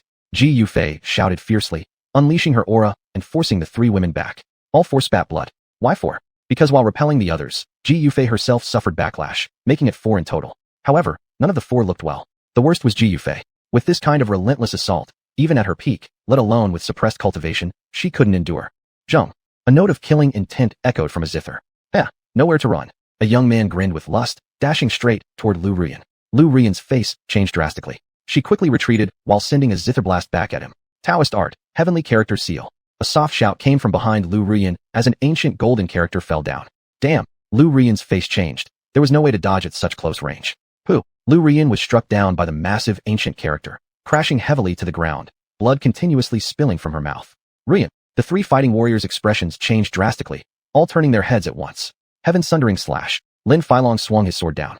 Bang. Chen Chen had just lost focus, and Lin Filong seized the chance. He slashed with his sword. Although Chun managed to block, he was still sent flying backward from the shock. Ugh. Chun was blasted away, crashing onto the ground, his body covered with numerous wounds, each one from a sword. Lin Filong, on the other hand, wasn't faring much better either. Chen Chen's mastery of sword techniques was even higher. Lin Filong could only hold his ground against Chun due to his superior cultivation base. Glacial Sword Art. Qin Wushuang swung her ice sword from across her chest, slashing toward the distracted Humiliation. TSCH. Humiliation's situation mirrored Chen's. Barely blocking the deadly strike, she was sent flying from the impact. Already wearing next to nothing, the sword strike left her tattered and exposed, revealing glimpses of her bare skin. Curses. Humiliation's face twisted with rage. She quickly raised her hand to cover herself as several peach blossom petals drifted past, restoring her garment to its original state, but her wounds remained. Xiaochen Mayor Rian. Ji Yufei lost her focus, and immediately the 3 rushed at her together. Shadow Devil Claw. Shadow Devil Palm.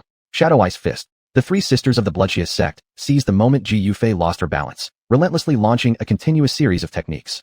Bang, bang, bang. Ji Yufei was forced into continuous retreat, blood spurting from her mouth repeatedly, her face growing pale. Her breaths were chaotic and weak. Yet even so, after staggering only a few steps, she steadied herself again, eyes icy and cold as she stared at the three advancing toward her once more. Ji Yufei slowly exhaled a mouthful of turbid breath, as if making a decisive resolve. ZZZZZT. Lightning wrapped around Ji Yufei's entire body, power surging with each passing second. If the tiger doesn't show its might, will you take me for a sick cat? Huh. Roaring thunder surrounded Ji Yufei, arcs of lightning dancing within her eyes. Purple electricity coalesced into a thunderous armor encasing her body. Her long hair blew wildly, like a sovereign deity of lightning. Her chi soared to a height never before reached. Chapter 144, One-Sided Domination. Chu Chun struggled to stand up, spitting out a mouthful of blood, his expression icy cold. You forced me to unleash my ultimate. Dong. Chu Chun stomped hard on the ground, his entire body bursting with true energy. 5 elements oblivion body. With a loud shout, Chu Chun was instantly clad in a golden armor. His long hair waved wildly, his left hand radiated frost, his right blazed with flames, while crimson lightning surged around his body. Vines wove within the golden armor, and 3 stone shields rotated around him. At the same time, he activated the fiery golden eye technique, his eyes glowing golden, wreathed in golden flames around his sockets. Moreover, the true energy radiating from Chu Chun carried an wuxing weishu, an invisible aura of a roaring dragon. Come again. His expression remained cold as he thrust his sword forward. Mere trickery. Lin Feilong's eyes showed contempt as he too thrust his sword forth. Bang. Clashing sword light against sword brilliance. Boom. Pooh. Chu Chun had infused 10,000 gene of force into his strike. Lin Feilong's hand holding the sword trembled slightly, and a mouthful of blood erupted from his lips. In terms of cultivation, he was superior to Chu Chun. In sword cultivation mastery, they were evenly matched. But in brute strength, he could only take the beating. CII. As Lin Feilong bled profusely, Chu Chun unhesitatingly slashed again, not with sword chi or sword radiance, just a simple slash. A deep, bottomless wound split across Lin Feilong's chest, revealing glimpses of bone beneath. CII. CII. CII. Without the slightest intention of sparing his opponent, Chu Chun kept slashing with his sword. Fresh wounds carved across Lin Feilong's body, blood gushing endlessly. Each time he was struck, Lin staggered back a step.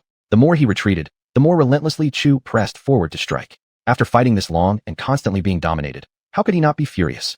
Stop. Don't hit anymore. Lin Feilong hastily halted his moves, his face pale and bleeding from both mouth and wounds, staggering unsteadily.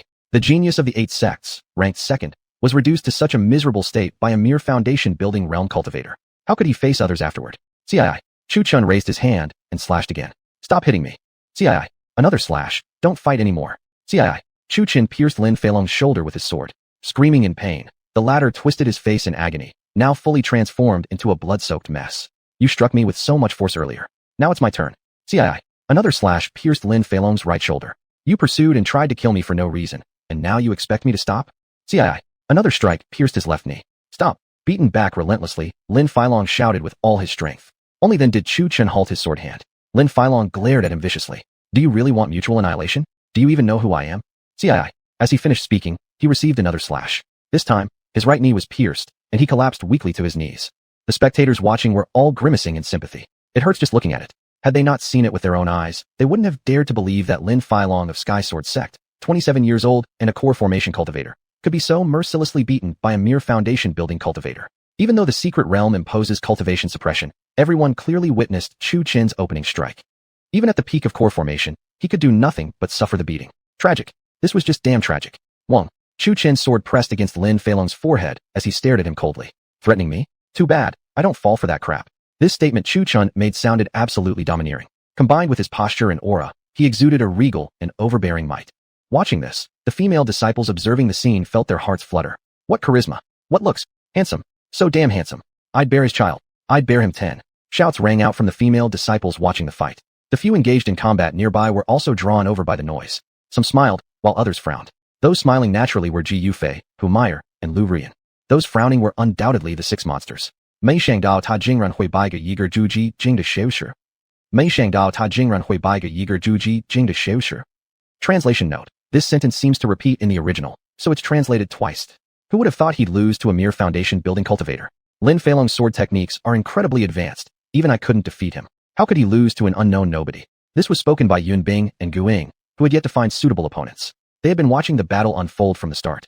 After all, as the saying goes, the mantis stalks the cicada, unaware of the aureole behind. Once everyone had fought each other to exhaustion, they would step in and kill them all. However, the certain victory turned into defeat. Lin Feilong actually lost. Even he himself didn't know how he had lost. Mid-fight, he had simply slipped into a disadvantaged position. Then Chu Chun had chased and hacked at him relentlessly. He had lost. Completely lost. Mutilated by Chu Chen's sword. He had never been wounded this badly before. Die. Chu Chen raised his hand and stabbed. Bang. How interesting. Let me challenge you now. As Lin Feilong was about to be slain by Chu Chun, the sword-carrying lone figure named Guiying shot forward with a single strike, successfully blocking Chu Chen's killing blow. Must it come to this? You can fight me after you kill him. Chu Chen's voice was icy, his eyes sharp as he stared at him. I can't allow you to kill him. Even if you must kill him, do so only after defeating me. Wong. Guiying exerted force, pushing Chu Chen's sword backward. Guiying had expected that his forceful strike would at least sever one of Chu Chen's arms. Unexpectedly, the strike merely knocked Chu Chen's sword aside. Not a single step did Chu Chen retreat. Seeing this, Guiying furrowed his brows slightly. What kind of monster was this? Ding. Guiying lunged again, his sword striking Chu Chen's golden armor, producing a sharp metallic sound. Move. Chu Chun murmured lightly, his body surging with true energy, violently knocking Guiying's blade away. The impact sent Guiying staggering back several steps, his brows furrowing even more tightly. Truth be told, she had never underestimated Chu Chun. She had attacked with full strength from the beginning. Yet, she was stopped by the golden armor on his body. What kind of armor was this? How could it be this hard? But her confusion was unlikely to be answered. Clear wind sword. Still unyielding, Guiying lunged forward with another strike. Chu Chen simply raised two fingers and clamped them around the blade. Guiying wasn't a sword cultivator, and this move was no true sword technique. It was merely a martial formation, far inferior to Lin Feilong's techniques. Miss, we have no quarrel. Why not just watch from the sidelines? Chu Chen's voice drifted calmly. Upon hearing this, the onlookers looked at Chu Chun with confusion. Clearly, this person was a man. Since when had he become a woman, in Chu Chen's words? If questioned, the two would only grow more embarrassed. Chu Chun had always kept the fiery golden eye technique active during the battle to anticipate his enemy's next moves. The fiery golden eye technique allowed one to see the flow of enemy true energy, thus predicting their next attack. Yet just now, Guiying jumped in herself, and upon closer look, her chest was unmistakably flat. This couldn't be blamed entirely on Chu Chun, who asked her to come looking for trouble. The fiery golden eye technique was essentially a form of X-ray vision, although it only saw what Chu Chun wanted to see. Nonsense. Furious, Guiying pulled back her sword and struck again, puzzled. How did he discover her identity?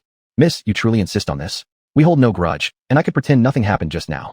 But if you insist on pushing this further, don't expect me to show mercy. His words were filled with warning. Chu Chen didn't wish to offend the other 7 sections.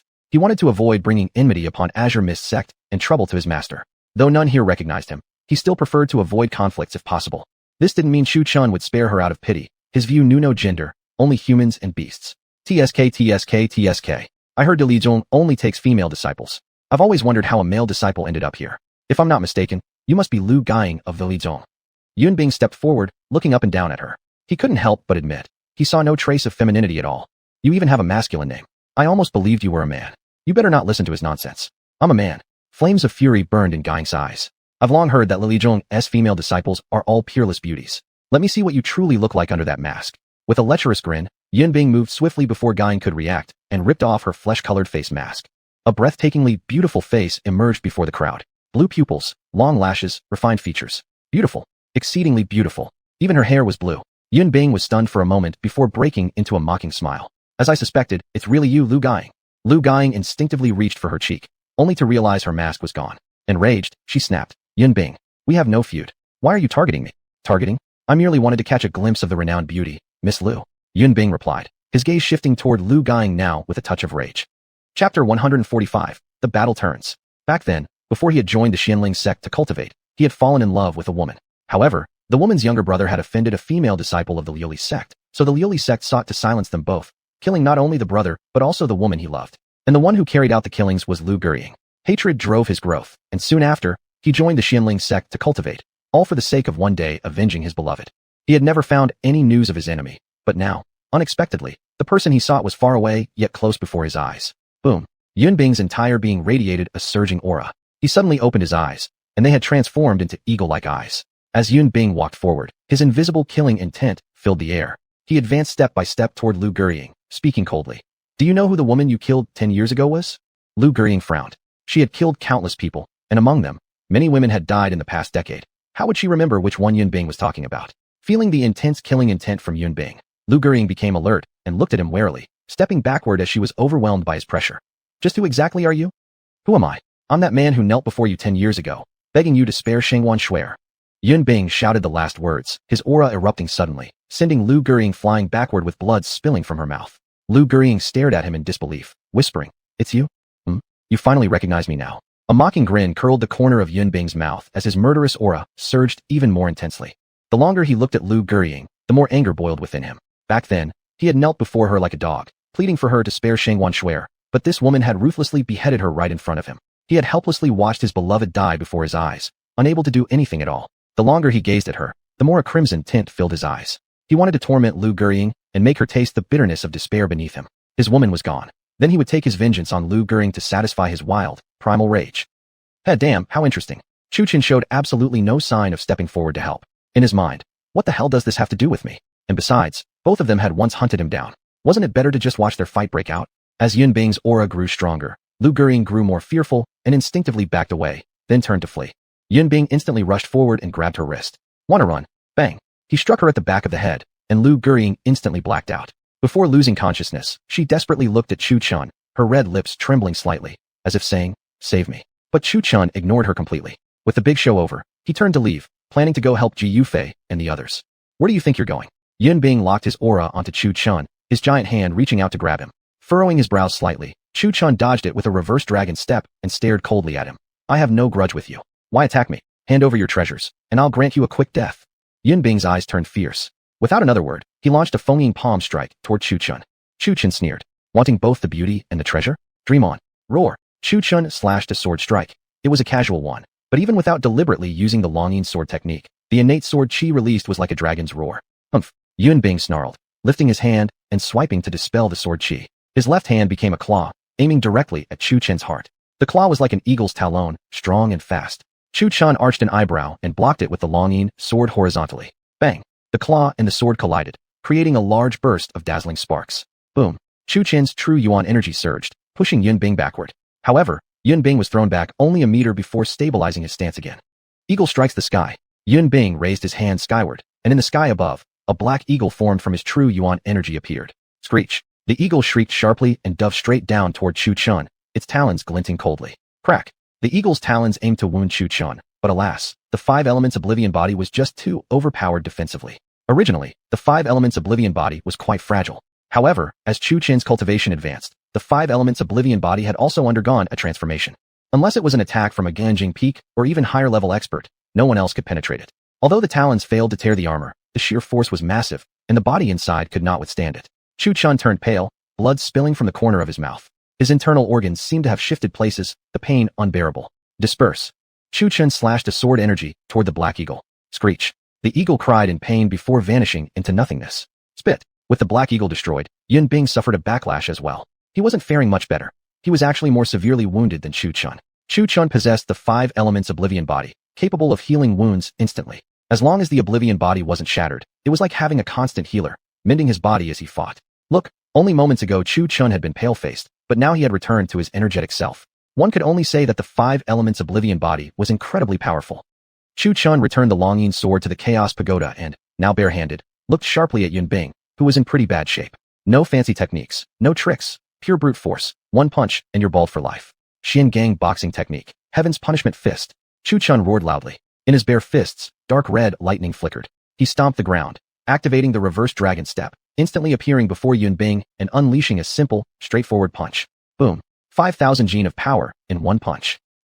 Still not fully recovered. Yun Bing was sent flying by Chu Chen's blow. He smashed through countless trees before finally rolling and crashing onto the ground. His whole body ached, his meridians were severed, his bones shattered. Most intolerable of all, dark red lightning surged within him, continuously corroding his body. This lightning was incredibly badal, and with his current cultivation, he was unable to refine or dispel it. Heaven's punishment lightning invaded his bones, meridians, and even his spiritual roots. As the pain continued, he eventually lost consciousness. Chu Chun walked up to Yun Bing and lifted him up like a small chicken, then patted him down thoroughly. What was he looking for? Any valuable items, of course. He'd take whatever could be used, and anything he couldn't use, he'd sell. Free stuff shouldn't be left behind. Finished, he turned back, glancing at the 2 unconscious figures lying on the ground. Chu Chun looked at Lin Feilong. He had originally wanted to kill him, but thinking again, he decided against it. It was better to avoid trouble. Eventually, he searched him quickly and thoroughly, taking all the valuable items. Long Kaier, within Chu Chen's divine consciousness, glanced at Lin Feilong and discovered a seal restriction inside his body. Good thing Chu Chen didn't kill him. He might have gotten into serious trouble otherwise. Then, Chu Chun approached Lu Gurying, who had been knocked unconscious by Yun Bing, and, regardless of her gender, began to search her as well. Lu Gurying groaned softly, slowly opening her eyes. She felt a hand on her chest, and immediately shot her eyes wide open. What met her eyes was Chu Chun feeling her up. Pervert. Instinctively, Lu Gurying slapped Chu Chun across the face. The sharp, crisp slap caused the entire scene to fall into an awkward silence. Chu Chun was still a bit stunned after the slap. Who wasn't she unconscious? He looked at his own hand, and then at the girl's blushing face. It was awkward. Very awkward. If he tried to explain, she probably wouldn't believe him anyway. Still, whether she believed it or not, he thought he should still try to explain. Cough. I wasn't doing anything, just taking a few treasures.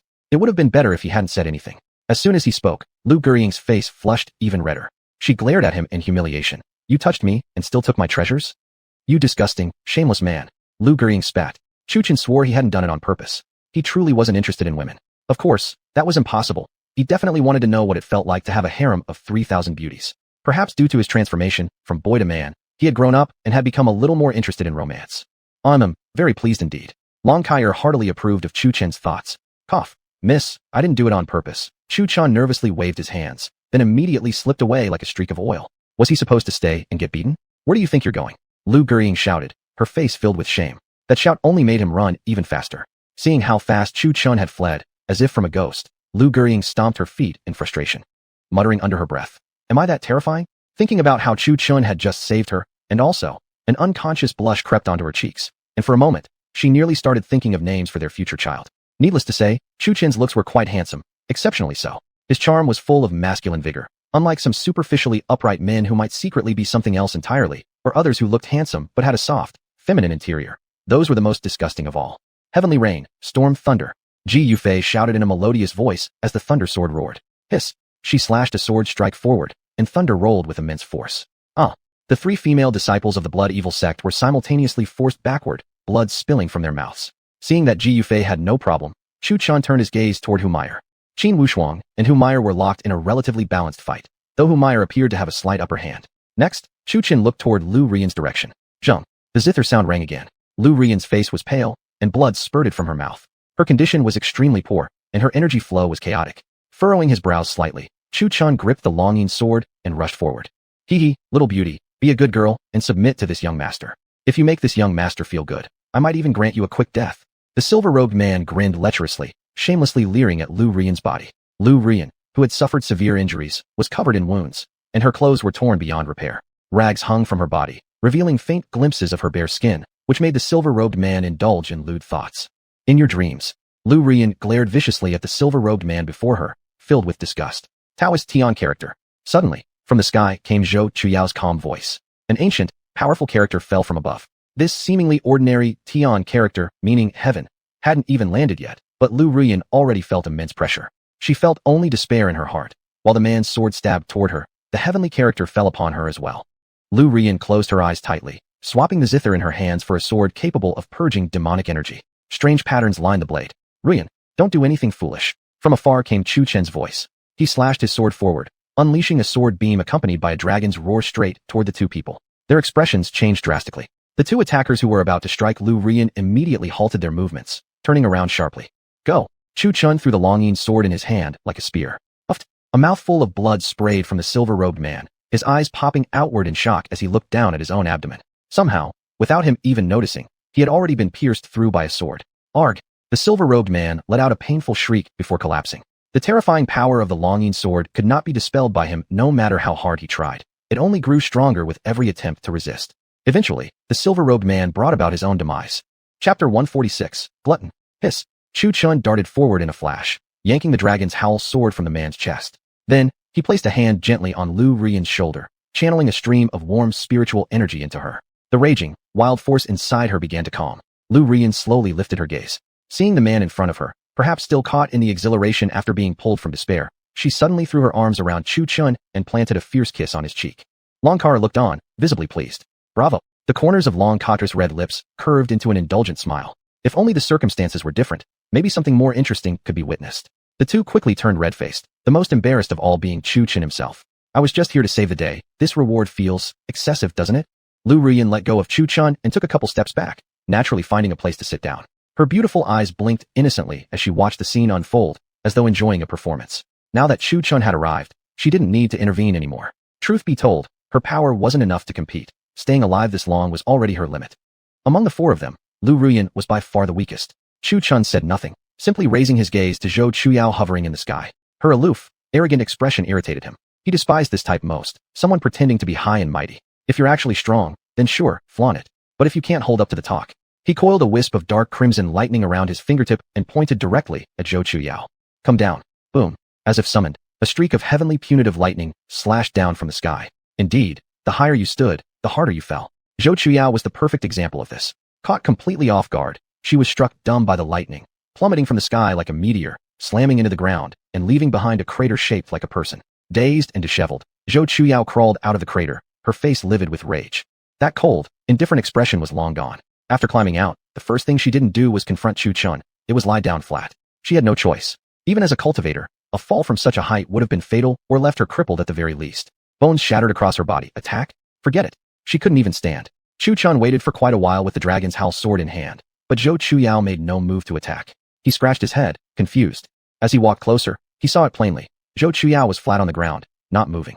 I was wondering why you stopped acting high and mighty. Turns out you've got nothing left, huh? There was obvious mockery in Chu Chin's tone. Lying on the ground, Zhou Chuyao shot him a sharp glare, fierce in her gaze, but unable to move. Seeing she was still conscious, Chu Chun rubbed his chin thoughtfully and glanced around the area. No one else was nearby. He approached her slowly. Seeing Chu Chin drawing near, Zhou Chuyao's expression changed drastically, her face twisted. You don't try anything stupid. At that moment, panic overtook her, a stark contrast to her earlier arrogance. How about you take a little nap first? Chu Chin's words were vague, but carried obvious intent. In truth, he really did want to do something. Asterisk dig for treasure star. This woman must be carrying loads of Taoist heavenly characters on her. After testing the 9-character secret mantra, Chu Chun was now quite curious about the Taoist techniques. They were surprisingly effective. Why suggest she take a nap? Well, if she were conscious, it might be awkward to go through her things. After all, it required quite a bit of searching. It was easier when she was asleep. Without waiting for Zhou Chuyao to react, Chu Chin flicked his sleeve and sent her into a slumber. Quite nice. Chu Chin pulled a book from Zhou Chuyao's person. Opening it, he found the characters glowing with a golden shimmer. These golden letters were the Taoist heavenly characters. Not bothering to pick and choose, Chu Chin simply took the entire book. Then, he grabbed her storage pouch, leaving behind only a disciple badge from the Daoxian sect. Chu Chin still had some sense of professional ethics. Unlike that 3-year guy, who stripped everything away, almost to the point of tearing off their clothes. As Chu Chun concluded his business, Ji Yufei and Hu Mei had finished their fights as well. Opponents knocked unconscious, not killed. Now the 3 women sat cross-legged in a row, meditating and recovering from injuries. The most relaxed of them all was Chu Chun. His wounds healed automatically, like regeneration, and despite the depletion of his spiritual energy, his body was resilient. His spirit fields would replenish everything naturally. Seeing the 3 ladies in recovery, Chu Chun tossed the E with battle robes over them. Asterisk upgraded version star. Could he not upgrade them? After all, he had undergone tremendous transformation himself. His 5 elements annihilation body had been strengthened, so obviously, the battle robes followed suit. As soon as the robes settled onto them, visible progress appeared. Their wounds began healing rapidly, without leaving a single scar. Chu Chun had originally intended to use the Linlang secret art to help them restore their spiritual energy, but after glancing at the surrounding disciples, he gave up on the idea. If he sat down, they would surely launch an attack. They all had witnessed Chu Chun seizing the treasures from the 8 fiends. That's right, Chu Chun had just stripped everyone else of their treasures completely, not even leaving them a single badge. Seeing that Chu Chun was guarding them, the crowd gave up on the idea of Zhang Duo. They had all personally seen how formidable he was. Dared anyone even try to snatch something? One misstep, and they might be turned into blood mist by Chu Chen's fist. As they departed, they couldn't help but turn back for one last look at Chu Chun. None of them knew who he truly was, stunned by his astonishing combat power. Some thought of Qingyun's sect, but quickly dismissed the thought. Qingyun had long since declined centuries ago. If not for their tens of thousands of years of legacy, they might already have been demoted from the 8 great sects to a minor, insignificant sect. Boom, boom. Suddenly, the secret realm violently trembled, as if something had been awakened. Roar. As if summoned by the tremors, a deafening roar echoed from the distant mountaintop, reverberating across the heavens. Boom, boom. The mountain itself was uprooted as a colossal beast slowly rose to its feet. Pitch black across its entire body, its back bristled with coarse hairs like steel spines. Its limbs were as thick as elephant legs. It had no head, yet possessed 4 glaring crimson eyes, mounted above its mouth, which revealed razor-sharp teeth. Drool oozed from its gaping jaws, an absolutely terrifying sight. That is the Tao Dai. Chu Chin's expression changed instantly, blurting it out in shock. He had seen this beast before, not exactly, but rather, in a book inside a cave. It was not a demon beast, but rather a strange beast, a fierce one ranked highly among the strange beast charts. The records described Tao Dai as the symbol of greed. Its mouth was the best evidence, capable of devouring everything. Fond of wealth and shiny treasures, Nothing was off limits for it to swallow. The Taotai in the book was about the size of a sheep, but the one before them was way too big. What is that? That's one huge beast. None of them had ever seen such a monster, all craning their necks to gaze at it in curiosity. Chu Chen's face, on the other hand, wasn't looking so good. A Taotai the size of a sheep was already difficult to handle. This one was even worse. He glanced at Ji Yufei and the others. He wouldn't normally interrupt their recovery unless absolutely necessary, but now, while the Taotai had yet to start devouring everything, they needed to escape the secret realm immediately. Otherwise, they'd end up inside its mouth. Senior sister, Ruyan, Humei, wake up. Chu Chen's expression was panicked, his tone urgent. Because the Taotai had already opened its eyes and looked in their direction. The three girls' eyelashes fluttered as they mumbled, "What's wrong? Run. We need to get out of here now." Without waiting for them to respond, Chu Chen scooped them all up at once, fleeing the scene like lightning. "What's happening?" Ji Yufei, seeing Chu Chen this flustered for the first time, couldn't help but ask. "Taotai." He gave a brief response, sprinting desperately toward the exit of the secret realm. If asked how he knew the way, there was a complete map of the secret realm in that book. The exit lay to the south. Taotai. The three exchanged confused glances at first, then turned pale. They had heard of it before. Glancing back at the massive monster behind them, they nearly swore aloud. This was their first encounter with a Taotai, and definitely their first with one this big. Just a single glance left them drenched in cold sweat, hearts filled with relief. They were so glad they ran fast enough. The Taotai opened its blood-red mouth, forming a whirlpool inside. Mountains, trees, rocks, people, all were being sucked in, and the whirlpool continued to expand, pulling even more into its abyss. Disciples who had been too curious were sucked into the beast's belly, still too shocked to even process what had just happened. Whoosh, whoosh, whoosh. 9 figures darted like arrows, quickly catching up to Chu Chen. Right, those 9 were the other 9 fiends. Their senses were sharper than ordinary cultivators. When danger arose, none outran them. The 9 who had entered proudly were now nothing but a ragged bunch, a comical sight. Su Huang glared at Chu Chen with a twisted face, feeling the most frustrated. He had been stuck hanging on a tree for a long time. As for how he freed himself, he had his own methods, else he wouldn't have been called a fiend. Not only Su Huang, others also wore grim expressions, but there was an exception, Lu Guxian, who turned red-faced whenever she looked at Chu Chen. Heavenly Flame Fist. Even while fleeing, Su Huang didn't forget to strike Chu Chen with a final blow. Chu Chen sidestepped to evade it, his gaze sharp as he glared at Su Huang. However, with a woman in each arm, he was completely unable to fight back at the moment. Chapter 147. Do you really think I dare not kill you? Su Huang. Chu Chen's eyes turned icy cold.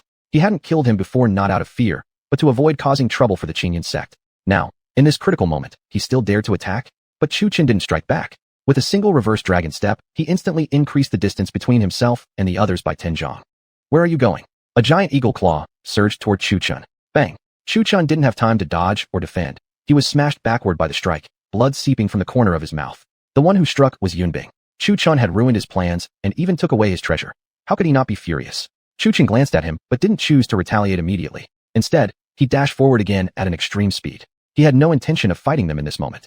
Even if he won, he'd still be swallowed whole and die in the end. Whether winning or losing, the result was still death. He'd rather escape now than waste time on them. You guys can fight. I'm leaving first. Roar. At this moment, the Taotai suddenly roared loudly. The vortex in its mouth expanded again, devouring half of the mountain within the secret realm. Bang, bang, bang. The ground trembled slightly again. Chu Chen lifted his eyes and saw the colossal Taotai steadily walking toward them, its bloodthirsty mouth wide open. Upon seeing this, everyone's expressions changed. Lin Filong glared at the distant Chu Chen, revealing a vicious expression. Clenching his teeth, he shot forth the flying sword in his hand like an arrow. Watch out! Humiliation, who stood to Chu Chen's left, suddenly cried out. She didn't need to remind him. Chu Chen had already sensed the flying sword behind him. Fueled by the reverse dragon step with all his might, he narrowly dodged Lin Feilong's sword. However, Chu Chen's face had turned pale, blood again trickling from the corner of his mouth. Pushing the reverse dragon step to the limit had harmed his foundation, but at this moment, he didn't care about anything else. He only focused on escaping. Once he got out, Chu Chen would settle accounts with each of them. Cursed. Seeing Chu Chen evade his sword, and noticing the approaching Taotai from behind, Lin Filong gritted his teeth, and followed with his entire body pulsating with true yuan. Ghost Ice Fist. Inger, who followed behind Chu Chen, also threw a punch. Their idea, being among the 8 freaks, was to definitely leave Chu Chen here. They knew very well that if Chu Chen escaped, the 2 women harbored by him wouldn't let them off. Outside the secret realm, there wouldn't be suppression of cultivation anymore. Peach Blossom Seal. Humiliation's eyes gleamed as the peach blossom mark rotated. Bang! The punch and the blossom seal exploded in the middle between them. Chu Chen was fine, but Inger wasn't so lucky. Her body was less durable than Chu Chen's. Upon the blast, she was hurled backward, her clothes torn and tattered, revealing a large portion of skin. It's not Humiliation's fault, it was Inger's choice to charge forward. Inger, thrown backward, immediately felt a massive suction force trying to pull her in. The Yair and Mayer sisters sensed something wrong and hurriedly grabbed her hand, trying to pull her away from the suction range. However, as the Taotai moved slowly forward, The sucking force reached their area. Ah! Eventually, the three only left behind a scream before being sucked into the Taoya's mouth. Oh no! Su Huang, who was at the back, changed expression, and then roared with true yuan, surrounding himself in flames. He accelerated, keeping pace with the others. Originally still deliberating how to stop Chu Chen from escaping, the crowd ceased their attacks and fled southward frantically. They were still far from the southern exit.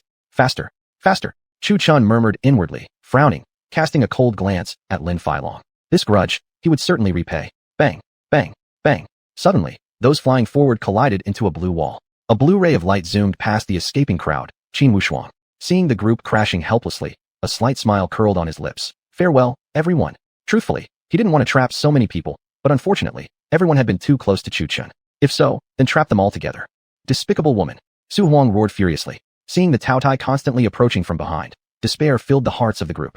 If we can't escape, neither can you. Chu Chen coldly looked at the still not far Qin Wushuang, lips curling slightly. He was the only one who knew the way out. Furthermore, watching the enraged crowd, Qin Wushuang's eyes flickered with mockery. Hiss! Suddenly, a vine jutted up from the ground and tightly bound her. Hiss! Hiss! Hiss! Vines sprouted from the nearby ground, wrapping around her tightly like a bundled zongzi. The vines that bound her flung her back with a violent swing. Where did the vines come from? Chu Chen initiated them.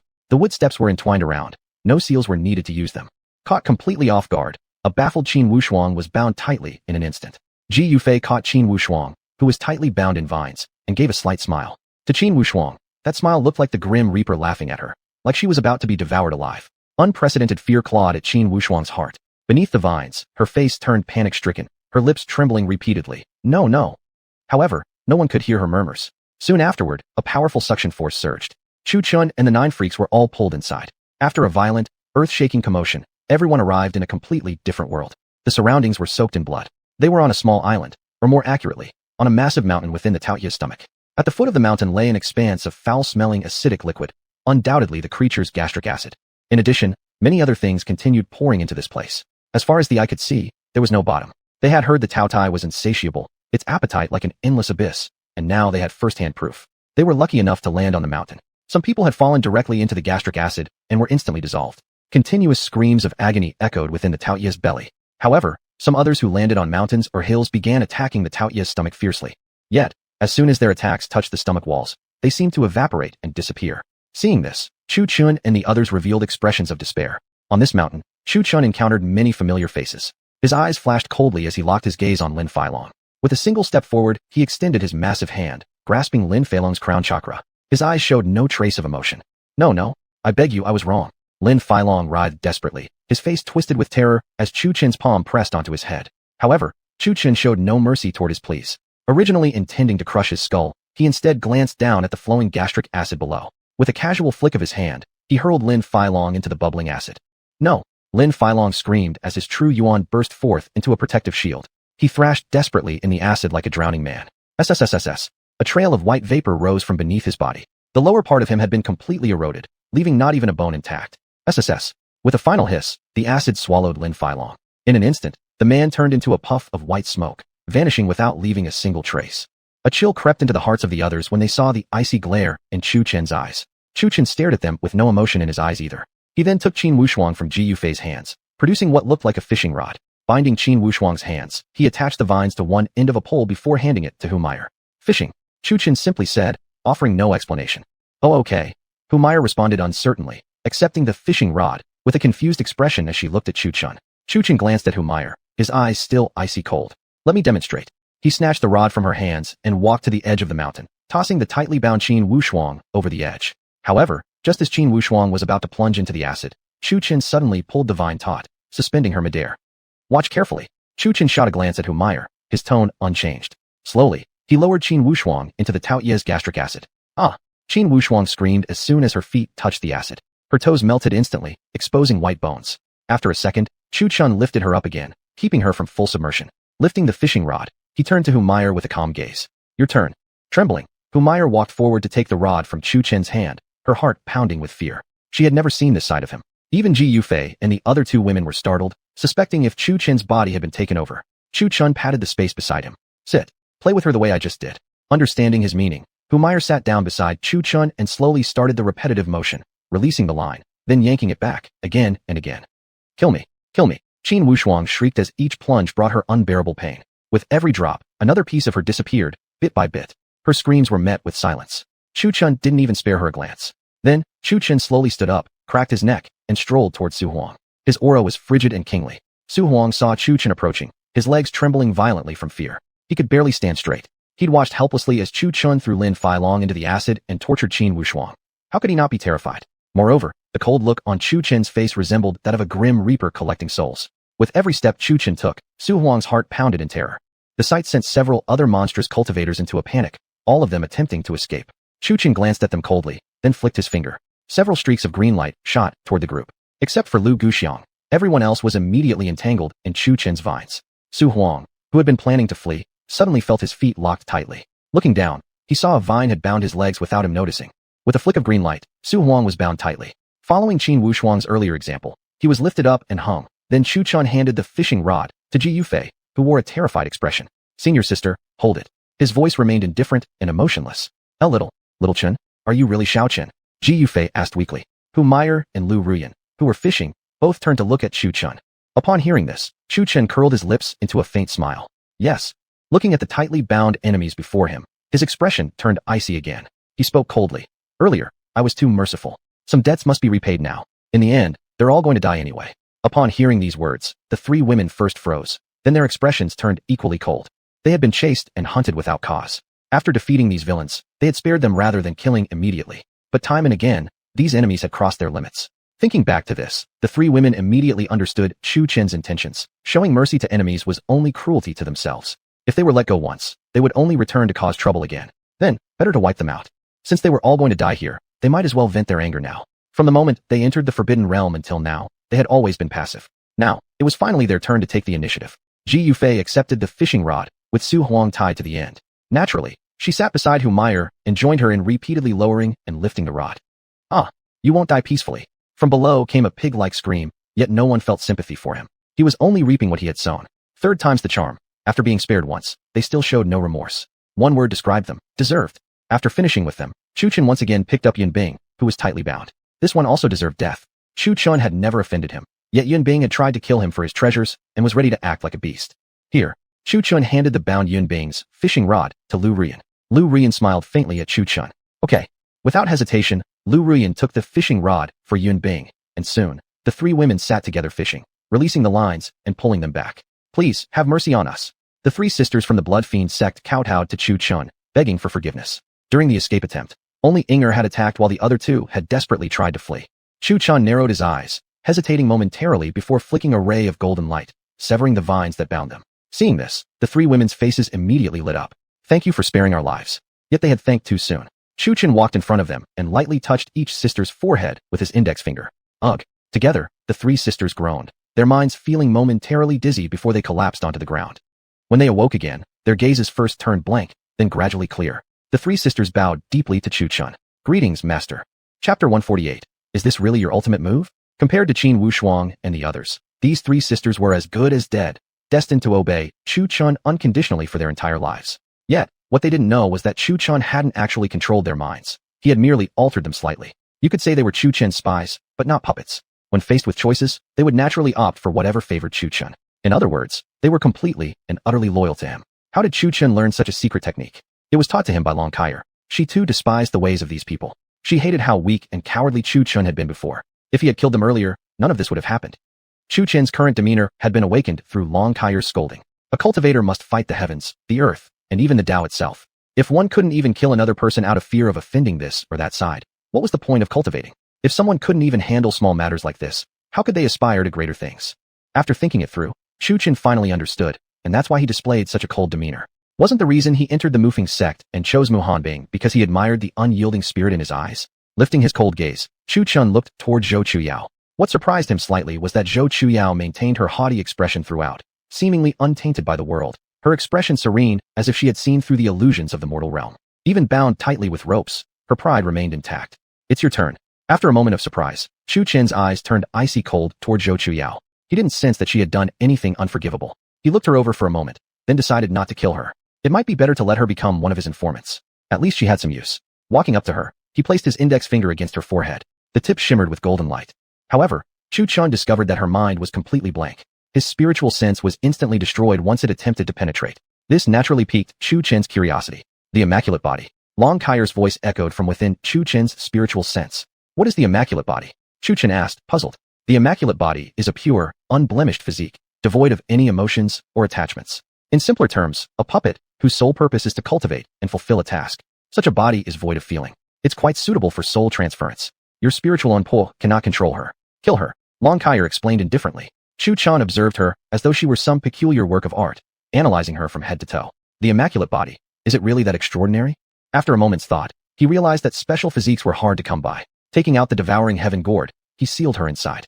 Perhaps one day, he would find a use for her. Until then, it wouldn't hurt to keep her. Long Kai glanced at him, but said nothing.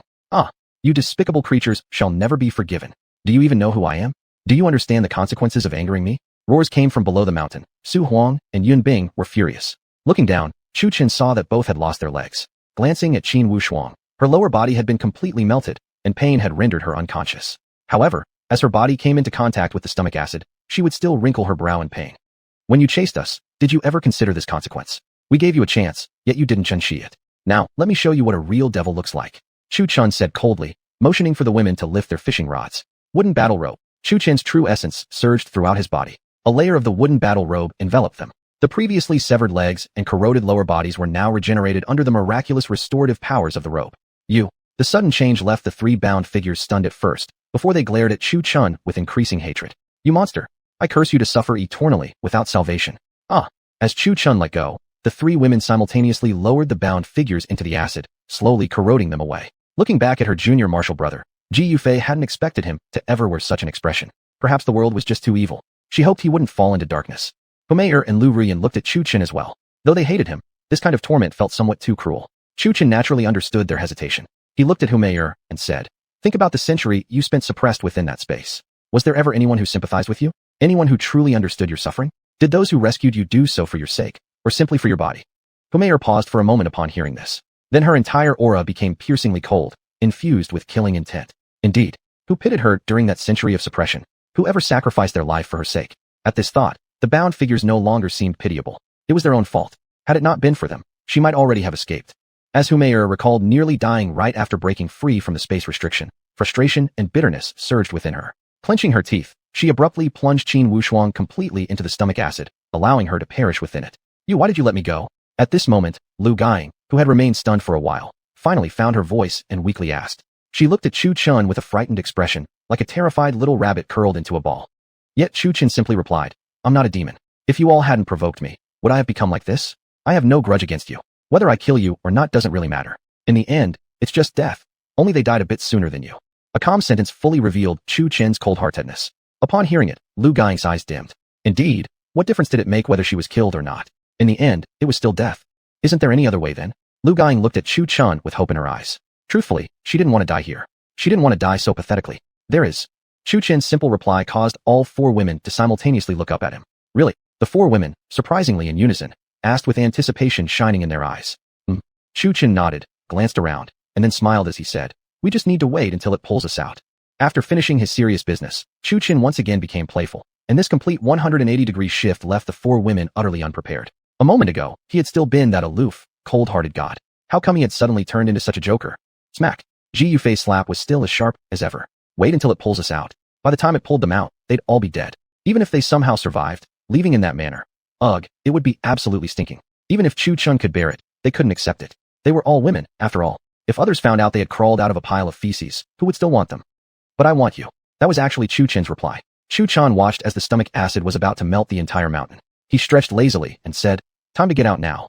This sentence of Chu Chen's once again drew scorn from the four women. Deceiving them once was fine, but trying it again? Did they really look that stupid? However, this time, Chu Chen actually took out the long Yin sword from his chest. Why not the Zhutian sword? No other reason. Too many uncertainties. The long Yin sword was just more reliable. As soon as the long Yin sword emerged, its dragon-like roar echoed throughout the Tao Tai's stomach, as if attempting to devour the Tao Tai itself. Upon seeing this sword, the four women slightly lifted their eyebrows. Was he really going to do this? They looked at Chu Chen expectantly, and Chu Chen didn't disappoint them. Move farther away. I'm about to unleash my ultimate move. A single calm sentence from Chu Chen caused Ji Yufei and Lu Ruyan to raise their eyebrows. They remembered clearly from the last time, during the Ghost Soldiers incident, when his ultimate move was an earth-shattering slash they had both witnessed. However, this time, they were mistaken. Chu Chen exhaled a breath of turbid air, slowly closed his eyes, raised the long Yin sword vertically in front of his chest with one hand, and gathered his full sword essence and true energy into the blade. His robe flapped violently in the wind, and his hair danced as if a sword saint had descended. Roar! Sensing its master's sword force, the long Yin sword let out a sharp dragon-like roar, shaking the Taoye's stomach painfully. Buzz! Boom! As the long Yin sword emitted its ringing sound, a streak of crimson sword chi pierced straight into the heavens. The Taotai, which had been frantically devouring, hadn't even realized what was happening before its crown was pierced clean through. Die! Chu Chen's voice sounded ethereal, as if a deity had descended from the heavens. Boom! Whoosh! As Chu Chun slashed once, the Taoye's massive body was split cleanly into two halves, and Ji Yufei and the others finally saw the outside world. However, the power of this slash didn't stop there.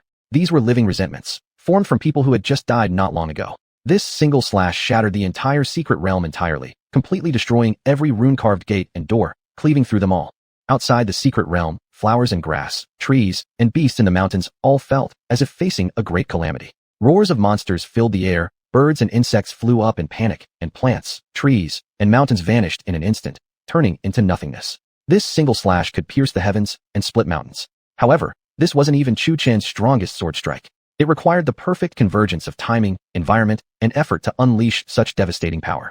Within the mountains, Chu Chun had carved a bottomless chasm with a single slash. The sight left Ji Yufei and the others with wide, astonished eyes. Compared to this slash, the previous 10,000 sword sweep was merely child's play, utterly incomparable. The four women looked at Chu Chun in disbelief, their expressions stunned beyond words. Is this truly your ultimate move? Ji Yufei murmured to herself. Even she wouldn't have been able to withstand that attack. What kind of monster was this guy?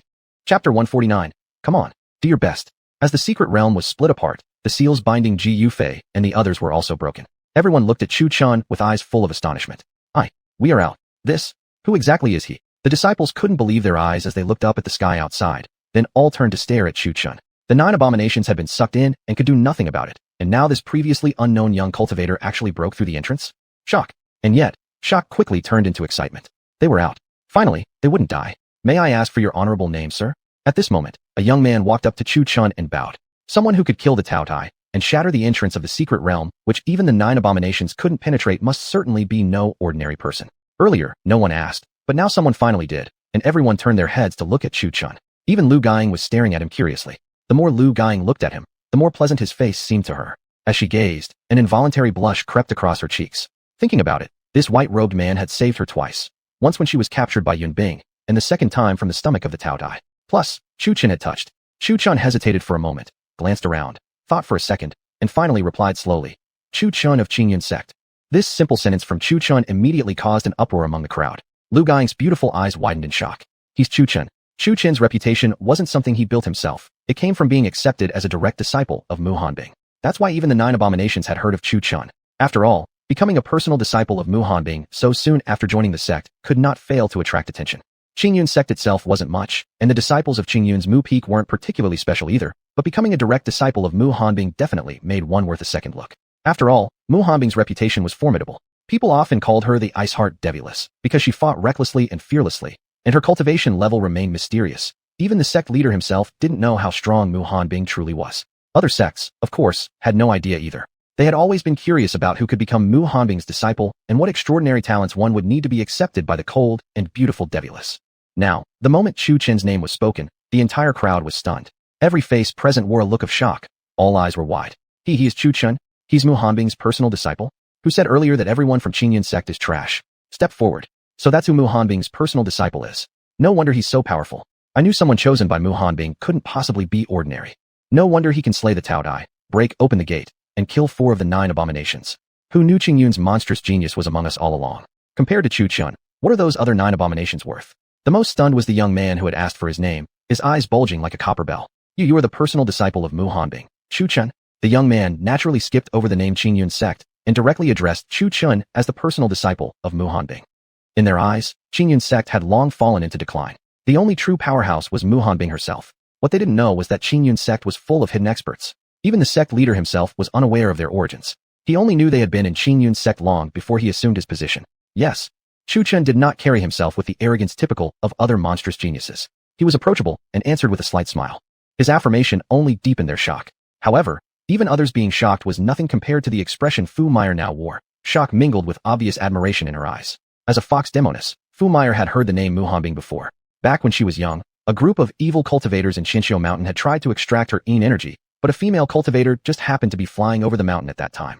Although Fu Meyer was Yao, the female cultivator still rescued her. From that day onward, she had warned Fu Meyer never to commit evil deeds after she grew up. Fu Meyer had kept that promise ever since.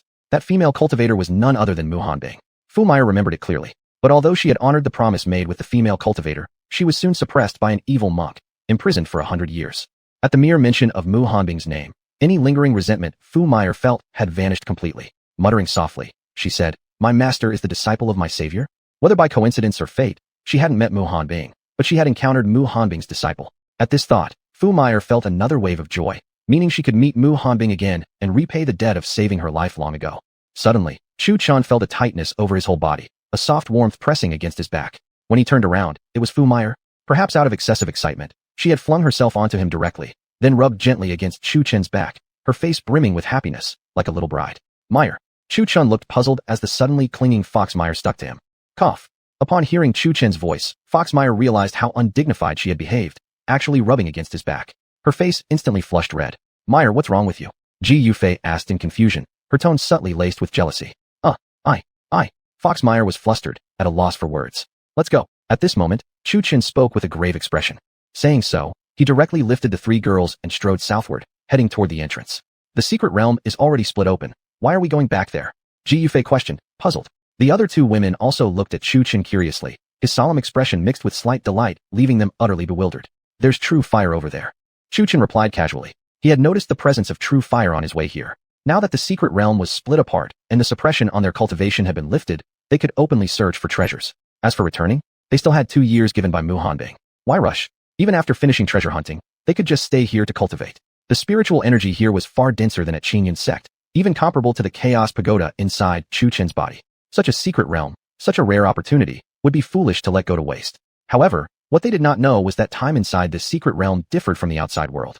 Without day or night within the realm, they had only thought it was less than a single day since entering. But actually, a full year had already passed outside. Hey, something's wrong. The true fire should be nearby. Why can't I find it? Chu Chen stopped again, standing in an open area entirely covered in stones with no trace of plants.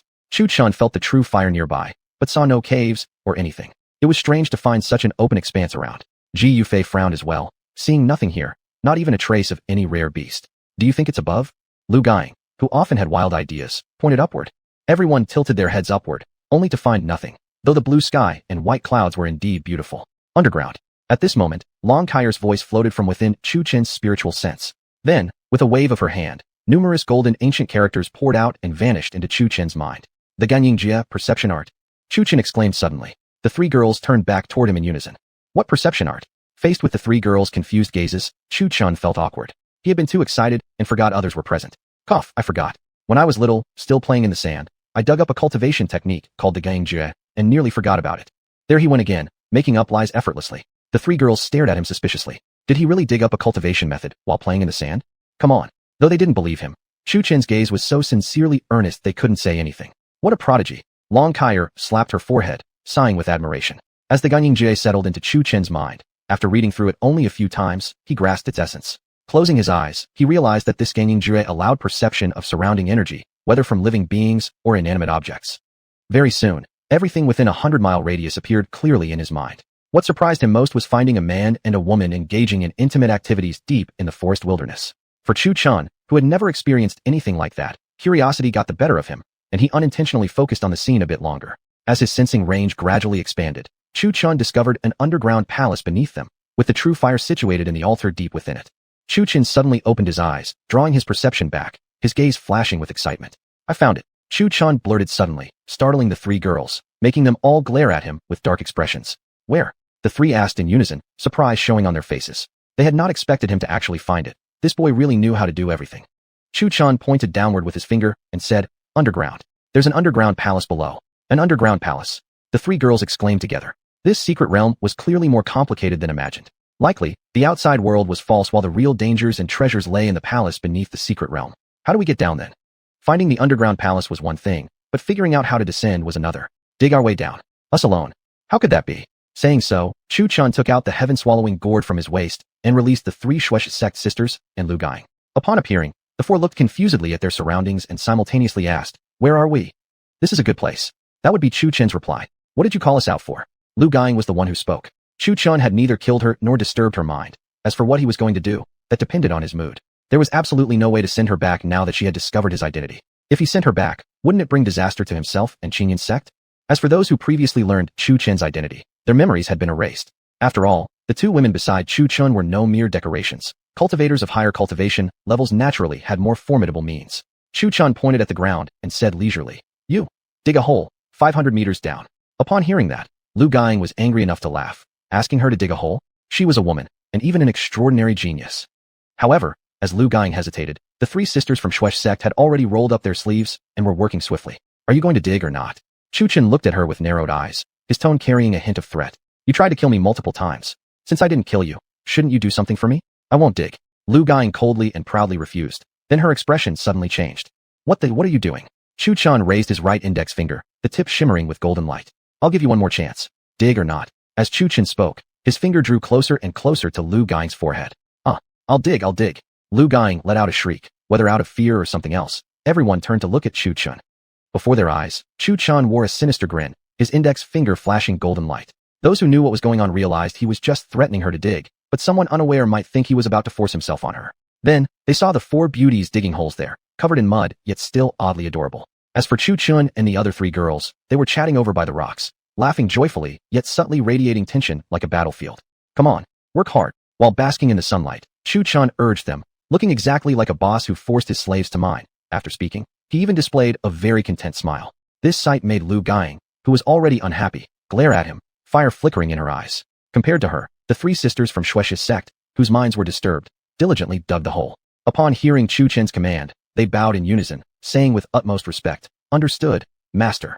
Then, the three worked even harder to dig downward, their excavated soil nearly burying Lu Guiying alive. Chapter 150, The Underground Palace. Ji Yufei watched the three girls diligently digging the hole, feeling somewhat guilty. She said hesitantly, "This isn't very right." The second half of the sentence lingered. "They are freak talents from other sects after all. You're really making them dig for you?" Chu Chen opened his gourd, took a sip of the Hong Sang immortal wine, glanced at Ji Yufei, and spoke indifferently. "Why don't you go instead?" Upon hearing this, Ji Yufei was taken aback, took a step back, and waved her hands, saying, Forget it. Let them keep digging." This scene provoked mocking laughter from Lu Ruyan and Humayer. Night. From above, the bottomless pit seemed endlessly deep until a voice came from inside. "Master, we've reached it." Chu Chen, who had been dozing off, immediately woke up. He peered down into the pit and couldn't help but whistle inwardly. The 500-meter deep pit truly had no visible bottom. Let's go down and check it out." Chu Chen awakened the three girls who were still cultivating. The three girls simultaneously lifted their eyes and in unison asked, "Done digging already?" Chu Chen nodded without saying a word, then leaped directly into the pit. The three girls, seeing this, followed suit without hesitation. Due to the depth of the pit, Chu Chen had no choice but to glide down slowly using his flying skills. He looked up at the three girls slowly descending. From this angle, the view was indeed quite different. Cough cough. After glimpsing the sight, Chu Chen slowly averted his gaze, slightly embarrassed. The three girls, on the other hand, shot him a glare simultaneously, their cheeks flushed red. When the four landed, they had arrived at an underground palace. The sight that greeted them was four dirty and muddy women covered in filth. Looking at the four women, who had once been heavenly beauties, now so unrecognizably dirty, even Chu Chen felt a bit apologetic. But hey, free labor was too good to waste. Concern for delicate beauties? Earlier, these very women were chasing and trying to kill him. Lu Guiying, who hadn't been clouded by emotions, angrily glared at Chu Chen upon noticing his descent. How could she not be angry? A new generation freak talent from the Lioli sect was treated like a laborer. Fortunately, nobody saw this happen, otherwise where would she have the face to show herself afterward? Soft winds blow, life renews, cleanse. Eventually, Ji Yufei could no longer bear the sight, and used her true energy to clean the dirt from their bodies. Though Lu Guiying and others had pursued Chu Chen before, they had since become captives. Captives who should help with chores, yes, but should also be treated decently. As the saying goes, steady streams flow forever. Only when the workers eat well can they have enough strength to work harder. It's the classic strategy of a slap followed by a treat to earn loyalty from these women towards Chu Chen. Sure enough, after Ji Yufei helped cleanse them of the mud, Lu Guiying's fatigue vanished completely, and her previously agitated mood was calmed. "Let's go." Without waiting for the four to even react, Chu Chen sealed them into the Tiantian gourd. Ji Yufei, Humayer, Lu Ruyan. The three women, seeing Chu Chen's sudden action, felt an overwhelming urge to mutter, "Genius indeed." Just as they thought. Use him and pack him up. These four girls were truly treated like tools. Creak. Chu Chen slowly pushed open the palace hall's large door. Dust fell off like salt scattering, causing the three girls to wave their little hands frantically. As the great hall's door swung open, the first thing that appeared before their eyes were piles of skeletons lying messily in all directions.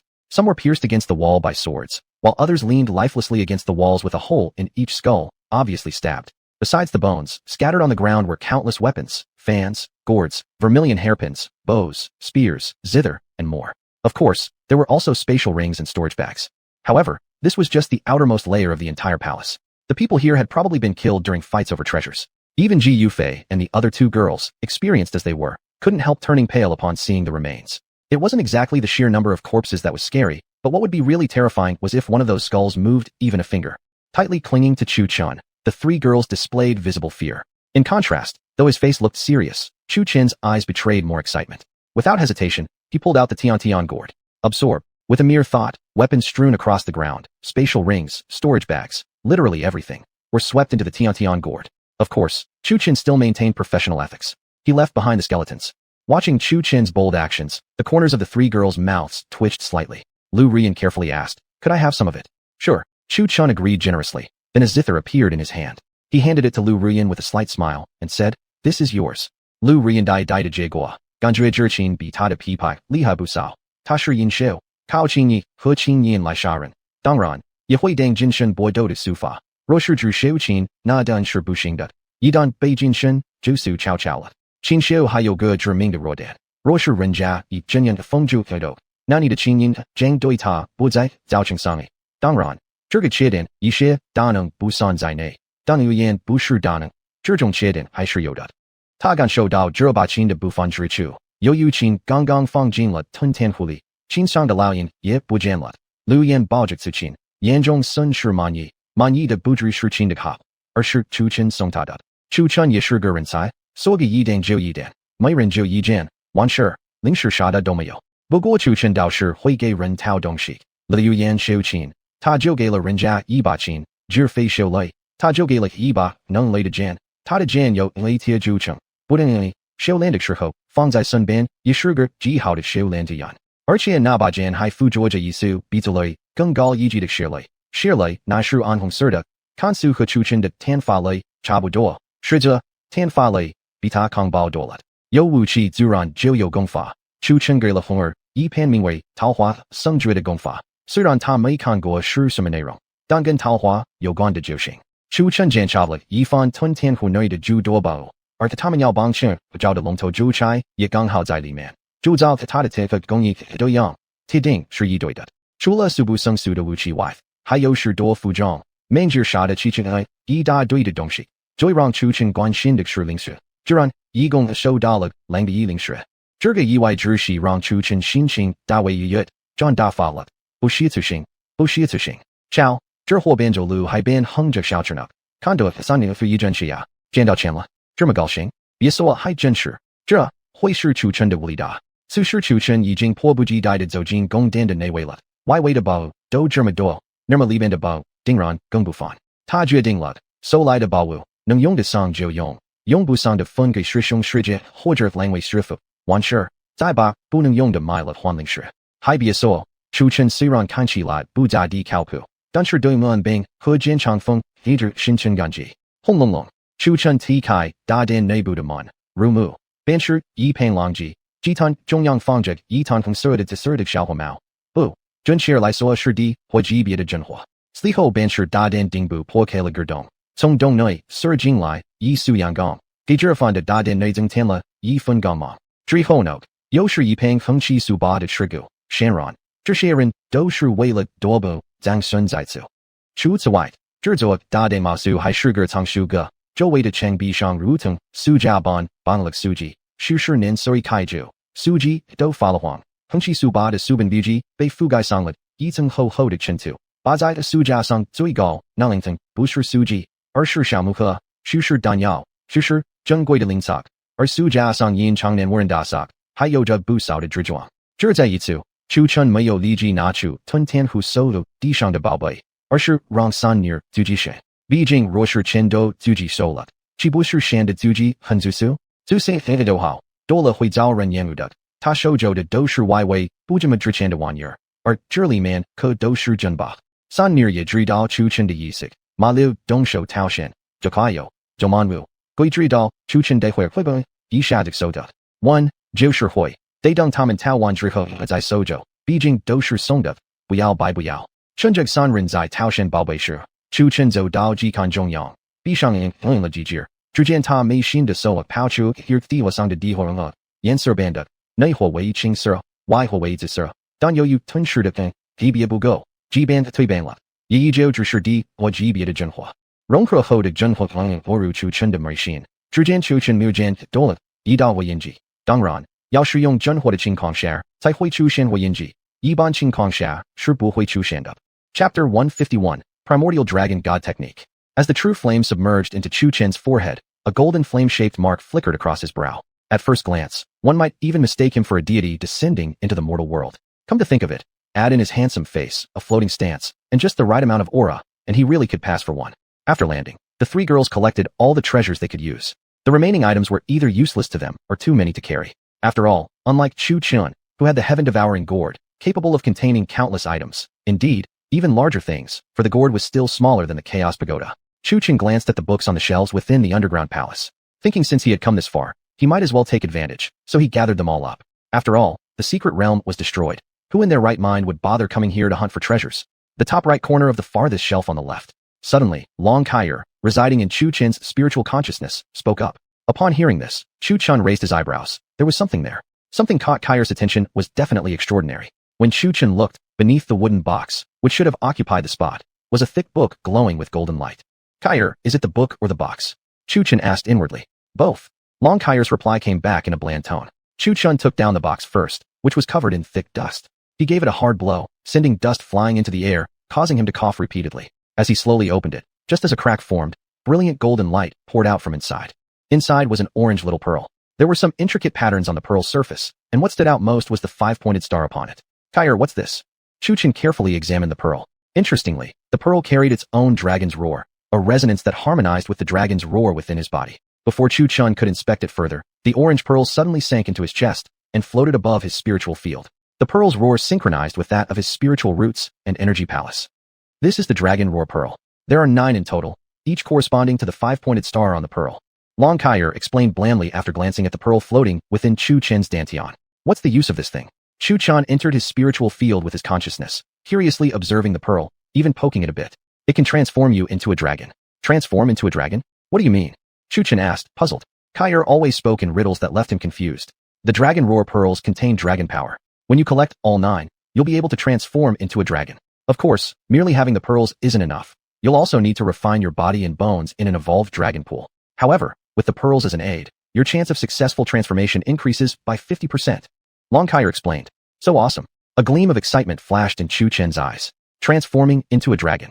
The legendary dragon, capable of soaring across the skies, summoning wind and rain in the sea, commanding immense power.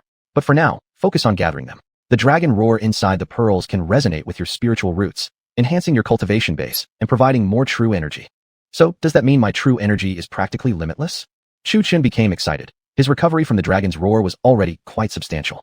With the pearls as an aid, he would be like a tiger gaining wings. Still thrilled, he turned his gaze to the book that had been beneath the pearl box. Perhaps due to being crushed for a long time, the book's cover bore an imprint of the box, surrounded by a thick layer of dust. Chu Chen slowly picked up the book, then blew off the dust. More clouds of dust rose into the air. On the book's cover were large, bold characters. Primordial Dragon God Technique. Furrowing his brows slightly, Chu Chen murmured, what a Badao name. Holding the book, faint dragon roars echoed faintly in Chu Chen's ears. As Chu Chen opened the Primordial Dragon God Technique, before he could even react, all the characters transformed into golden light. As if unsealing a restriction, the glowing words swiftly flew out, transforming into tiny golden dragons that wrapped tightly around Chu Chen's body. Chu Chen struggled and groaned loudly, though no one could hear him. Ji Yufei and the other 2 girls were still picking through the cultivation techniques in the palace, which was huge. Chu Chen was in a far corner of the hall, so naturally, no one noticed. Right now, Chu Chen was rolling on the ground as the golden shalom continued to burrow into his body. His entire body became scalding hot, yet neither his skin nor clothes showed any change. In a short while, as more golden dragons entered his body, a faint golden glow radiated from him. His body slowly floated upward, then descended gently into a seated lotus position. He wore a dazed expression, his eyes blank and lifeless. His consciousness arrived at a desolate land, where yellow sand danced across the sky and thunder roared continuously in the air. Before him stood a towering man facing forward, his back turned toward Chu Chen. Could this be the realm of the primordial dragon god technique? Thinking this, Chu Chen's heart shook with astonishment. For a cultivation technique to possess its own realm was truly extraordinary. That meant this was a method of Ganqing, a secret lineage of cultivation. Senior, Chu Chen softly called out to the tall man in front. The man slowly turned his face around, smiling as he looked at Chu Chen. His long cyan-colored hair fluttered in the wind, and atop his forehead sat a pair of dragon horns. The man slowly walked toward Chu Chen and knelt on one knee. Qinglong pays respects to the Dinsha. Qinglong, Dinsha. Chu Chen felt completely bewildered by the man's sudden display. Before the man could explain further, Long Kaier's voice reached his ear. Do not reveal his true identity. Upon hearing this, the man's heart slightly trembled before he spoke. I was once Qinglong Xiandi. Qinglong is merely a name I use. Once, when the heavens and earth trembled, I obtained a cultivation method and was hunted across the immortal realm. Eventually, I perished here. That method was the primordial dragon god technique. To prevent those from the immortal realm from finding it, I used my final wisp of residual soul to seal it. I have been waiting ever since for a destined soul. As he spoke, a glimmer of melancholy and sorrow flashed through Qinglong's eyes. He looked at Chu Chen, his gaze flickering. And you are that destined soul. You possess the dragon roar bloodline and dragon roar spirit roots, perfectly suited for this method. After hearing this explanation, Chu Chen couldn't help but twitch his lips. He himself was an Oscar-level actor when it came to putting on an act, yet Qinglong's acting was far too exaggerated. Still, from that single address of Danxia, Chu Chen guessed his identity might be connected to dragons. Whether it was the dragon roar within his body, the dragon roar pearl, or even the primordial dragon god technique itself, all the opportunities and treasures he'd obtained so far revolved around dragon energy. If he couldn't figure that out, then Chu Chen really had lived in vain. So what exactly is the use of this primordial dragon god technique? Chu Chen asked, eyeing the man. The uses are countless. It can aid your physical cultivation, cultivating the primordial dragon god body. No matter how severe your injuries, you'll recover instantly. It can also help refine your soul and many other capabilities. As Qinglong explained, he sounded like a street con man, speaking with smooth, exaggerated flattery. But I already have the 5-elemental physical cultivation method. As he spoke, Chu Chen even activated it momentarily. Qinglong glanced at Chu Chen and sneered. This? Once your armor breaks, you might as well have cultivated nothing at all. But the primordial dragon god body is different. It refines the transformation of your bloodline and physique. Even your soul can transform into an immortal soul. Immortal soul? What's that? Poor Chu Chen, lacking knowledge, had no idea what he was referring to. An immortal soul is a higher-level existence than a regular soul. Even if your physical body perishes, as long as your soul remains, the new body you reform will still be the primordial dragon god body. Qinglong patted Chu Chen's shoulder, looking exactly like a fraud from the streets selling secrets. Long Kaier couldn't help but twitch her lips. When it came to smooth talking, Qinglong truly had no equal. Thankfully, this was just a realm. If outside, spouting nonsense like this would earn him a punch flying through the air from this young man. Chu Chen listened and actually believed it. He had no choice but to believe. It was after all a realm of inheritance. Could such a cultivation technique handed down from a legacy really be compared to an old street con man? Moreover, though this man acted rather recklessly, his aura was extremely strong. Chu Chen clearly sensed the man doing his best to suppress his power, careful not to damage Chu Chen's soul. As Qinglong spoke, he even demonstrated before Chu Chen. He floated midair, roaring to the sky. Soon, dragon scales sprouted across his arms and entire body. His figure became incredibly imposing. Although he remained in human form, he now had a tail and scales. His head had transformed into that of a dragon's. Roar! Qinglong let out a dragon's roar, creating spatial vibrations even though Chu Chen was inside the realm. Spit! The dragon roar was extremely loud, causing Chu Chen's 7 orifices to bleed and his soul to tremble. Only after the dragon roar ceased did Chu Chen feel slightly better. He looked at Qinglong walking slowly toward him, his arms and entire body having returned to normal. How is it? Cool or not? Looking quite proud, Qinglong grinned and raised his head. In contrast, Chu Chen looked unimpressed. Eventually, he gave a single thumb up and blandly uttered one word. Cool. Joking aside, that earlier dragon roar had truly shocked him. Just a single roar possessed piercing attack power.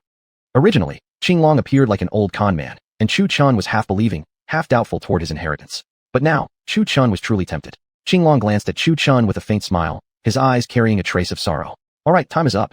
This fragment of my residual soul is about to dissipate. Use this secret technique well. It will be of great benefit to you. Before Chu Chen could even say a word of farewell, Qinglong transformed into a wisp of blue smoke and vanished. Senior. Chu Chen stood staring at the spot where Qinglong had disappeared, a strange sense of sadness creeping into his heart. He had only just met Qinglong, known him for less than a single cup of tea's time, yet inexplicably, he felt a deep pang of sorrow. Sigh? A soft sigh echoed inside Chu Chen's consciousness from Long Kaier. As the residual soul faded, Chu Chen's spirit returned to his body. Slowly opening his eyes, he examined the primordial dragon god technique within his mind, and the more he saw, the more astonished he became. This cultivation method was extremely painful to undergo, yet brought countless benefits. For instance, any damage to one's foundation could be repaired. If one could successfully cultivate this technique, Even without spiritual energy or the wood-type body, it could still restore one's physical form. And most remarkably, just as Qinglong had claimed, the primordial dragon god technique not only refined the body but also strengthened the soul. Looking around, Chu Chun saw that Ji Yufei and the others were still selecting their own techniques, completely unaware of what had just happened to him. Chapter 152, The Cellar Puppet. Rumble, rumble. At that moment, the underground palace began to shake violently, and the ground cracked open. Crack, boom. This sudden occurrence caught all four off guard. One was cultivating the ancient dragon god technique, while the other three were choosing suitable martial arts techniques for themselves. Just when everything was going smoothly, the ground suddenly split open, and they all fell through together. Before their eyes was a pitch-black cellar.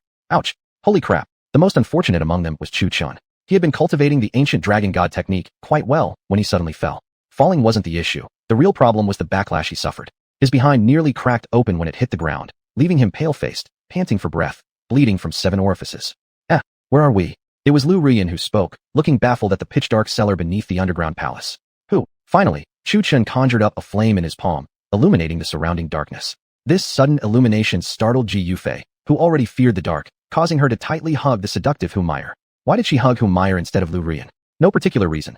First, they were simply closer to each other, and second, aside from Chu Chen's power, Humeyer was the strongest here. What's wrong with you? Ji Yufei covered her mouth in shock upon seeing Chu Chen's pale face and bleeding 7 orifices. Chu Chen looked at her but did not speak, aware only that his face had turned unusually black. He lifted his hand and sent the flame floating into the air, lighting up the 4 people. Afterward, Chu Chen sat down to recover his energy. There was no choice but to recover. This sudden backlash, if left too long, would lead to internal injury or even a disastrous spiritual imbalance. In no time, Chu Chen's face twisted in pain, blue veins popping out on his forehead, arms, and legs. As if enduring great suffering, large beads of sweat rolling down his forehead. Crack, crack. Inside his body, bones broke apart and regrew again. Each cycle of the ancient dragon god technique was accompanied by a dragon's roar echoing within, and a faint layer of dragon scales appeared on his arms. However, these dragon scales couldn't be seen with the naked eye, or even with spiritual vision. Chu Chun was completely unaware of this phenomenon. After several cycles of the ancient dragon god technique, though the process was extremely painful, afterward he felt refreshed and rejuvenated. His meridians felt expanded, and his once slim figure had now become more robust and heroic. Finally, Chu Chun slowly exhaled a breath of stale air. He noticed Ji Yufei and the other 2 girls watching him strangely. When they asked what happened, he answered them one by one. Naturally, he kept to himself any information regarding his identity or connection to dragons, as this was still only a hypothesis. After hearing Chu Chen's explanation, the 3 girls simultaneously remarked, "Weirdo." Calling Chu Chen a weirdo wasn't entirely incorrect.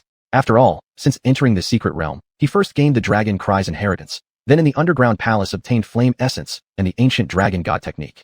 The 3 girls believed that perhaps this secret realm existed especially for Chu Chen. If these 3 girls could have heard Long Kaier speak, her reply would surely have been correct. It wasn't heaven's blessing for Chu Chen, it was specially opened by his family. Dang dang dang. Just then, the dark walls of the cellar suddenly emitted a green glow, lighting up the entire chamber. However, this light did not come from torches, but from runes engraved upon the walls. As the cellar lit up, the 4 saw that beneath it lay an altar, an enormous sunken circle in the ground. The altar contained ancient runes, upon which stood a giant puppet. This puppet had a vaguely humanoid shape, though its head and body seemed fused together. Hiss! Suddenly, the runes beneath the altar flashed red light, like activation of a formation. Crack!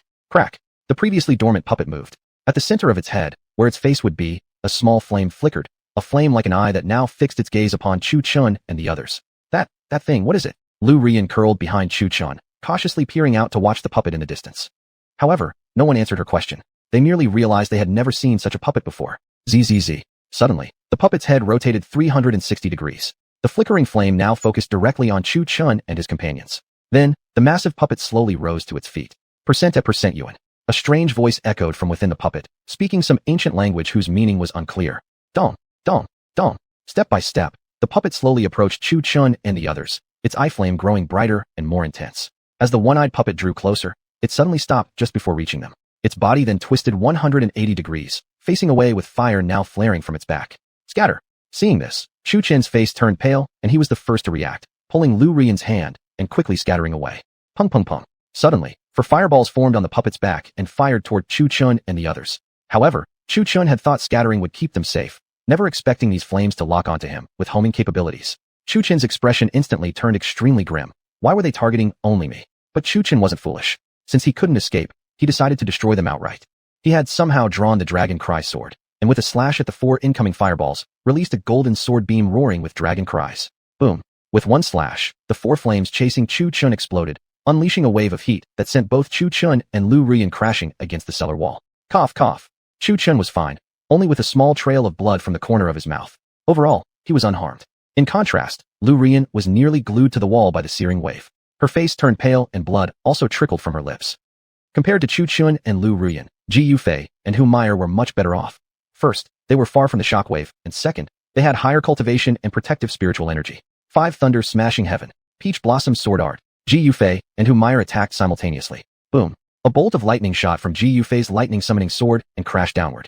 However, this seemingly mighty attack caused no damage whatsoever to the puppet. The puppet's upper body spun 180 degrees once again, its single eye flame focusing on Ji Yufei. Then its 2 massive hands suddenly rose, clapping together as if swatting a mosquito at her. Dodge! Ji Yufei shouted sharply, leaping out first, followed closely by Hu Meyer who was still charging her attack. Xiu xiu xiu. Hu Meyer's peach blossom mark rotated in her eyes, and more than a dozen tiny wooden swords appeared around her, firing out as if money was no object. Ding ding ding. However, they struck the puppet but failed to pierce it, being blocked instead. So thick. All 4 stared in shock. The puppet could even block Hu Meyer's attack. Yanlong Chun. Fire wrapped Chu Chen's fist as he launched a lightning-fast punch toward the puppet. Boom. The flames engulfed the puppet like an open-mouthed dragon, sending it flying backward, crashing into the cellar wall, and carving a deep depression into it. Its body parts scattered as well. Seeing this, all 4 exhaled in relief. This creature not only possessed immense strength, but also used extremely strange techniques. At percent Yuan. The puppet's body emitted strange sounds again, and to their shock, its scattered parts reassembled themselves. How is it possible? Chu Chen stared in shock at the reassembled puppet, shock written across his face. He knew clearly that the previous punch carried 10,000 gene of force. How could it survive such a strike? Hu Meyer pointed at the puppet in disbelief, her eyes wide, already unable to form a coherent sentence. It had just been destroyed, yet now it was alive again. Not only did the puppet reassemble itself, it now slowly approached Chu Chun, its eye flame burning even brighter, as if provoked. At percent Yuan. Speaking strange words again, the puppet suddenly stretched its 2 arms outward, its upper body spinning like a windmill. Hoo. The spinning windmill moved far too fast for Chu Chun to dodge. Chu Chun was slapped by the spinning windmill against another wall, leaving a deep dent. Sliding slowly down the wall, Chu Chun had several broken collarbones from the immense force. Luckily, he still had the ancient dragon god technique. At percent Yuan. The puppet spoke more odd words, and the wind ceased as it interlocked its 10 fingers, leaping high and crashing downward at Chu Chun with full force. Holy crap. Again, Chu Chun's pupils shrank as he looked at the puppet descending from above. Boom. The entire massive puppet came crashing down like a hammer, creating a deafening explosion. The bluestone floor cracked suddenly, fragments flying everywhere, thick smoke billowing. Xiao Chun master. All 3 girls cried out in alarm, their faces full of concern. I'm okay. A strained voice rang out from within the thick smoke. As the smoke cleared, Chu Chun was seen kneeling, both hands holding up to block the giant fist slamming down. His face was flushed bright red from the strain. It was obviously an immense effort. How could he not struggle when he hadn't even finished channeling all his strength to defend against the sudden attack? That's great. The 3 girls saw that Chu Chun was still alive, and their previously anxious hearts finally settled. Get off me. Chu Chun roared furiously, his voice booming with dragon-like intensity. Suddenly exerting force, Chu Chun violently threw off the puppet that had been pressing down on him. Pung. The puppet smashed into the cellar wall, scattering its limbs once again, but as expected, an unexpected surprise followed. The scattered parts reassembled themselves again, while the puppet continuously shouted strange words from its mouth. As its upper body spun 180 degrees, the puppet stood up once more. So, this time, like a ghostly phantom, the puppet suddenly appeared before Chu Chun and threw a punch straight toward his face. Chapter 153, The Rebellion at Dragon's Hollow. Boom. The puppet moved too fast. Once again, Chu Chun failed to react in time and was slapped by the puppet against the wall on the other side of the cellar. His body stuck to the wall like a sprawling character, then slowly slid down. This can't be killed, can it? Ji Yufei covered her small mouth, staring in disbelief at the giant puppet. Zing. Lu Ruyan's zither began to play. The melody sliced through the air like sword chi, aiming at the puppet. Bang, bang, bang. However, the sword chi from the zither failed to inflict any damage at all, let alone a single hair on the puppet was harmed. That said, it wasn't useless. Because of the melody, the puppet had been about to stomp on Chu Chun with one foot, but when the foot was about to land on him, Lu Ruyan's zither sound struck the puppet. The puppet suddenly turned its head toward her, and the foot that had been descending halted midair. At percent Yuan. A strange sound came from within the puppet's body. In a flash, it had already reappeared in front of Lu Ruyan. Boom. Without a hint of pity, the puppet threw a punch. Ugh. Lu Ruyan rolled several times on the ground, blood spilling repeatedly from her mouth. She didn't have the sturdy body that Chu Chun had. This single punch had knocked her unconscious. As the puppet lifted its foot to step on Lu Ruyan, Ji Yufei's blood-infused sword pierced toward it. The puppet, seeing this, without hesitation, swiped a palm outward. However, Ji Yufei did not charge head-on to confront the palm. When the puppet was about to knock her away, she steadied herself midair. Boom, boom, boom. Ji Yufei unleashed several sword beams of blood lightning. Yet, the puppet remained unharmed. While Ji Yufei was still in shock, the puppet slapped her and sent her flying. Fortunately, she was caught by Humiliation. Grass and trees become soldiers. At this moment, Chu Chun, who had been lying on the ground, suddenly roared out a command. Hiss, hiss, hiss. The ground around the puppet suddenly bulged upward. 5 or 6 vines burst from the earth, tightly binding the puppet. One of the vines scooped up the unconscious Lu Ruyan in front of the puppet and placed her beside Ji Yufei and Humiliation. Humiliation caught the two women. Her demonic energy transformed into true essence and continuously flowed into their bodies. At % yuan. Another strange sound erupted from the puppet's body. Whoosh. Suddenly, the entire puppet burst into raging flames, reducing the binding vines to ashes. Thud, thud, thud. The puppet advanced toward Chu Chin once more with heavy steps. Its palm suddenly opened wide toward him. Whoosh. A burning fire sigil flickered in its palm, and a massive fireball burst forth, rushing directly toward Chu Chun. Seeing this, Chu Chin seemed prepared in advance. True essence surged throughout his body as he radiated water element energy. Water spirit power, celestial water curtain. Chu Chin stretched out his arms, and a wall of water formed to block the surging flames. Hiss. As the fire touched the water wall, it evaporated before their eyes. Chu Chun inhaled deeply, his cheeks puffed out. Then, he roared directly at the puppet. Back off. The sound roared like a dragon's growl, shaking the puppet backward. However, this time, the puppet didn't crash into a wall, but stabilized mid-air during its backward flight. Swoosh. The puppet instantly reappeared in front of Chu Chun and threw a punch without warning. Boom.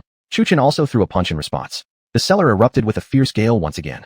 Humiliation used her demonic energy to shield the strong wind, protecting the two women beside her from being blown away. Boom, boom, boom. Chu Chun alternated between his Xiangang fist and Dragon's Roar sword beams, and each time the puppet was pushed back, it got back up again immediately. Fiery eyes and golden sight. Chu Chun really couldn't believe that this thing was indestructible. Try again. With a loud shout, Chu Chun leapt high, both hands encased in fiery energy on his right and watery essence on his left. With his left fist, he smashed down toward the puppet. Boom. The puppet countered with a punch as well, but this time, the water essence was flowing along the puppet's arm. Crack. The puppet's arm froze at invisible rate, the frost crystals spreading from the arm up to its head. Slowly, the giant puppet was completely frozen by Chu Chun. Seeing this, Chu Chun couldn't help but relax slightly. After landing, he tightened his fist and aimed directly at the puppet's head. Ice fist. Boom. The flame burning inside the puppet's skull was shattered by Chu Chun's punch. As the flames extinguished, the previously writhing puppet body instantly fell apart into scattered pieces. After a while, the puppet remained motionless. Earlier in the battle, Chu Chun had activated the fiery eyes and golden sight technique, locating the puppet's weakness. It was the small flame inside its head. So long as that flame was extinguished, the puppet would collapse entirely. Now it appeared to finally be dead. Huff. Chu Chun plopped onto the ground, gasping for breath. With a wave of his hand, he sent a lush green cloak to each of Lu Ruyan and Ji Yufei. The vitality of the wood attribute battle garment continuously nourished the two injured women. After doing all this, Chu Chun sat cross-legged on the ground, calming his mind. His entire body radiated a faint golden glow. Crack, crack. His bones cracked loudly within his body. As he circulated the dragon force from the ancient dragon god technique, his limbs, meridians, and internal channels were constantly refined. His face twisted in a grimace as if enduring immense pain, beads of sweat the size of soybeans rolling down his forehead. Each circulation of the ancient dragon god technique involved reshaping his tendons and bones before regrowing them, achieving a tempered, thoroughly refined effect. Luckily, this wasn't the first time Chu Chun had used it. His second attempt at the ancient dragon god technique was far better than the first. Although it was still painful, he was suffering yet delighted. Spring, summer, autumn, winter, year after year. After healing their injuries, the four of them didn't immediately leave the secret realm, but instead searched it for treasures and cultivation. To be honest, the spiritual energy within the secret realm rivaled that of the Chaos Tower. Lu Ruyan, Ji Yufei, and Humiliation each broke through to a higher minor realm. Ji Yufei successfully ascended from the Golden Core formation to the embryo completion stage. During these 5 months, Chu Chun was the only one whose cultivation hadn't advanced. Because he feared attracting heavenly calamity, he'd been accumulating energy without breaking through. Thus, during these 5 months, he meditated on the ancient dragon god technique, continuously refining his body. At this moment, his physical resilience could withstand a blow from even a nascent soul stage cultivator. With the ancient dragon god technique cultivated, his 5 elements annihilation body had now become auxiliary, since whatever the 5 elements annihilation body could do, he could also use. But through his research, he found that although the 5 elements annihilation body currently had no direct benefit for him, he discovered that he could bestow its effects upon others. At the moment, it seemed there wouldn't be an issue applying it to the 3 women. The treasures they gained within the secret realm were numerous. Incredibly unusual weapons, armor, techniques, and more were available in abundance. The most impressive was undoubtedly Humiliation, who within the secret realm formed a contract with a strange beast, the Azure Spirit Fox. Its exact abilities were still unknown to her, But since both belonged to the fox race, there was plenty they could talk about. Azure Cloud Sect. Boom, boom. The entire Azure Cloud Mountains violently trembled. Cultivators and elders who had been meditating were shaken from their trances. What's going on? Who dares to invade our Azure Cloud Sect? This tremor at Azure Cloud Sect caused the elders and disciples to rush out, riding their flying swords to the sect's gates. Their momentum was tremendous. However, when they looked outside, everything appeared strangely calm. The elders and peak masters furrowed their brows. No one, or perhaps hiding. Come out. Tong Litan, the sect leader, roared loudly. His oppressive force spread outward, covering cities and forests beyond the mountains under his senses. Yet he detected not a single soul. After a while, all looked toward Tong Litan, who remained frowning. They all wanted to ask one question. Where is he? Who dares to attack the Azure Cloud Sect? There's no one. When Tong Litan said this, the crowd's expression stiffened. They had made such a big entrance, only to find no one. If they returned now, wouldn't it be very embarrassing? The elders and peak masters refused to believe him, each spreading their spiritual senses. Yet, as Tong Litan claimed, there really was no one. No one had attacked the Azure Cloud Sect. The scene grew silent. The elders looked behind them at the sea of disciples. Would returning now be too awkward? Roar. At that moment, a dragon's roar came from within the Azure Cloud Sect, shaking the heavens and earth once again with rolling resonance. The sacred dragon peak. Senior Elder Su Zhao's expression turned grim. Looking back, he noticed 3 peaks were missing among the sea of disciples. They were respectively the Wood Peak, the Sword Repository Peak, and the Sacred Dragon Peak. They could understand that the Wood and Sword Repository Peaks hadn't come. They were quite mysterious peaks, rarely participating in group activities. However, it was strange that the Sacred Dragon Peak's master and disciples were also absent. Could it be that it's not someone attacking the Azure Cloud Sect, but rather the dragon-binding ravine becoming unstable? The second elder frowned as he spoke. Roar. Another mighty dragon's roar echoed from within the Azure Cloud Sect. Everyone's expressions shifted dramatically. It's truly coming from the Sacred Dragon Peak. Tong Litan glared toward the Sacred Dragon Peak of the Azure Cloud Sect. It's been so many years, and that creature still hasn't died? For so many years, everything remained calm. Why would the dragon-binding ravine suddenly become disturbed? Everyone murmured among themselves, discussing possibilities, before leading their groups toward the Sacred Dragon Peak. Upon arriving, they saw a pale-faced woman sitting cross-legged beside a bottomless ravine. Around her were numerous disciples, expressions twisted in pain. Constantly, they channeled their strength toward her. Her face was also extremely strained, beads of sweat endlessly dropping down, as if she were sealing something within the abyss. Roar. A dragon's roar came from the ravine. Everyone looked and saw a black, phantom-like dragon bound by countless golden chains of spiritual energy. The black dragon kept twisting its body, trying desperately to break free. Clang, clang, clang. As the shadow of the black dragon struggled, the spiritual chains dragged and clanged loudly. Pooh! The woman sitting cross-legged by the ravine suddenly spat out a mouthful of blood. The disciples around her suffered the same backlash. Clang, clang, clang. As the woman coughed up blood, the black dragon, bound by the chains, broke one of the spiritual chains. With one less chain restricting it, murderous chi surged from the black dragon's body. Bang, bang, bang. All the chains sealing the black dragon shattered. The woman sitting by the ravine spat blood again, her face turning pale as paper. Roar. The black dragon completely broke free from the seal. Its bloodshot, enormous pupils sent chills down the disciples' spines. Oh no. Tong Litan and others' expressions changed drastically. Everyone, join me and reseal it. As soon as Tong Litan finished speaking, 9 elders scattered into formation, encircling the black dragon. All 10 cultivators' spiritual energies surged. Seal. Ancient runes rose around the 10 cultivators. The circle they formed resembled a formation. Fall. Above the formation, a gigantic palm pressed down, pushing the black dragon back into the abyss of the ravine. Roar. The black dragon let out a furious roar, struggling desperately. Dragon power rampaged, its aura erupting.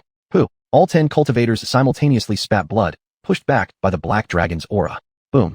Within the ravine, the black dragon rose again, fully shrouded in murderous aura. Its savage, vertical pupils locked onto Tong Litan and the others. You deserve to die. The black dragon opened and closed its giant mouth. Its voice was majestic and deep as it spoke human language. Chapter 154. Su Qing. Abomination. Don't be so arrogant. The great elder roared furiously, his body surging with true energy. A gigantic palm slammed toward the black dragon. Get out. Facing the incoming palm, the black dragon uttered one word, and the giant palm was instantly annihilated. Roar. Opening its blood-red maw, the black dragon spat black flames at the dark mass of disciples behind Tong Litan. Retreat quickly. With one command from Tong Litan, the disciples, who had originally gathered together, scattered in all directions. Even so, some were still caught in the flames. The disciples touched by the black flames screamed in agony, desperately slapping at the burning areas on their bodies. However, no matter how hard they slapped, not even the power of water spirits could extinguish the black flames. In an instant, screams filled the air, and the black fire rapidly spread across their entire bodies. The disciples, who had been hovering in the sky, fell like black meteors on a clear day. At first glance, many disciples failed to dodge in time and were engulfed by the flames. One by one, They were consumed by the black fire and destroyed. With this burning breath, over 50 disciples vanished from the battlefield instantly among the thousands that had been present. Evil creature. Tong Litan's face turned grim as he glared at the black dragon. His body surged with true energy. He raised one hand before his chest, and an ancient mark floated above his brow. Wong. A golden sword emerged from his forehead. Tong Litan gripped the golden sword tightly and thrust it toward the black dragon. Evil creature. Dot. The golden sword pierced through the sky, aiming straight for the giant black dragon. Tong Litan's body radiated true energy, his eyes sharp and icy. Get away. The black dragon roared furiously with a hideous expression, its entire body shaking violently as a mighty aura exploded outward, shaking the Qingyun Mountains once again. Pooh! Since Tong Litan was rushing straight at it, he was struck squarely by the black dragon's shockwave, tumbling backward through the air, blood spurting from his mouth. Master! Everyone cried out in unison, while Su Xiao watched the struggling black dragon with icy, emotionless eyes. Curse! Everyone, join me. At the great elder's command, the other 9 elders surrounded the black dragon once more. All 9 of them poured out their true energy and raised 2 fingers, pointing directly at the black dragon. Xiao. All 9 elders' attacks converged onto the head of the black dragon, eventually fusing into a single golden beam of light. Wong. From the golden light, a giant golden sword slowly materialized, its tip facing downward. Rumbling. As the golden sword slowly descended, the 9 elders formed a formation around the black dragon, and golden chains flew out from the formation, binding the black dragon in every direction. You deserve death. Bound tightly by the golden chains, the black dragon howled and struggled violently. As the great sword descended, the thrashing black dragon was ultimately obliterated by the golden blade. Remember this. I will ensure none of you shall escape death, not even a burial place. After the black dragon's illusion vanished, a solemn, oppressive voice came from the bottomless ravine. Seal it. Wiping the blood from the corner of his mouth, Tong Litan shot 2 fingers together, forming a spell seal toward the bottomless ravine. The other 9 elders did the same. Wong. A massive seal appeared inside the ravine, with red runes spinning continuously. For a while, there was no further movement from the ravine. Everyone relaxed slightly, and the peak masters led their disciples back. The disciples were astonished by the overwhelming might of their sect leader and elders. Although they didn't take part in the battle, they had witnessed it all with their own eyes. What stunned them most was that an actual dragon was truly sealed at the bottom of Kuei Long Ravine. It possessed tremendous power, enough to even overwhelm the sect leader himself. At the same time, they were deeply amazed at how powerful the sect leader and 9 elders must be to manage such a feat. Deep within Kuei Long Ravine, in an altar inside a cave, an old man with messy hair and torn clothes hung midair, his hands and feet bound by chains that occasionally pulsed with golden light. A flicker of sharpness suddenly appeared in the old man's previously dull and empty eyes. He abruptly smirked sinisterly, and a surge of energy violently burst forth from his body. Wallalala. The chains that bound him in the cave actually developed cracks. Damned humans. My master will definitely destroy you all. Ha ha. The old man struggled violently, and suddenly let out a maniacal laugh that echoed throughout the cave. At the edge of Kuei Long Ravine, a group of disciples stared at a white-robed woman in utter disbelief, then glanced back at the ravine. What had happened today shocked them profoundly.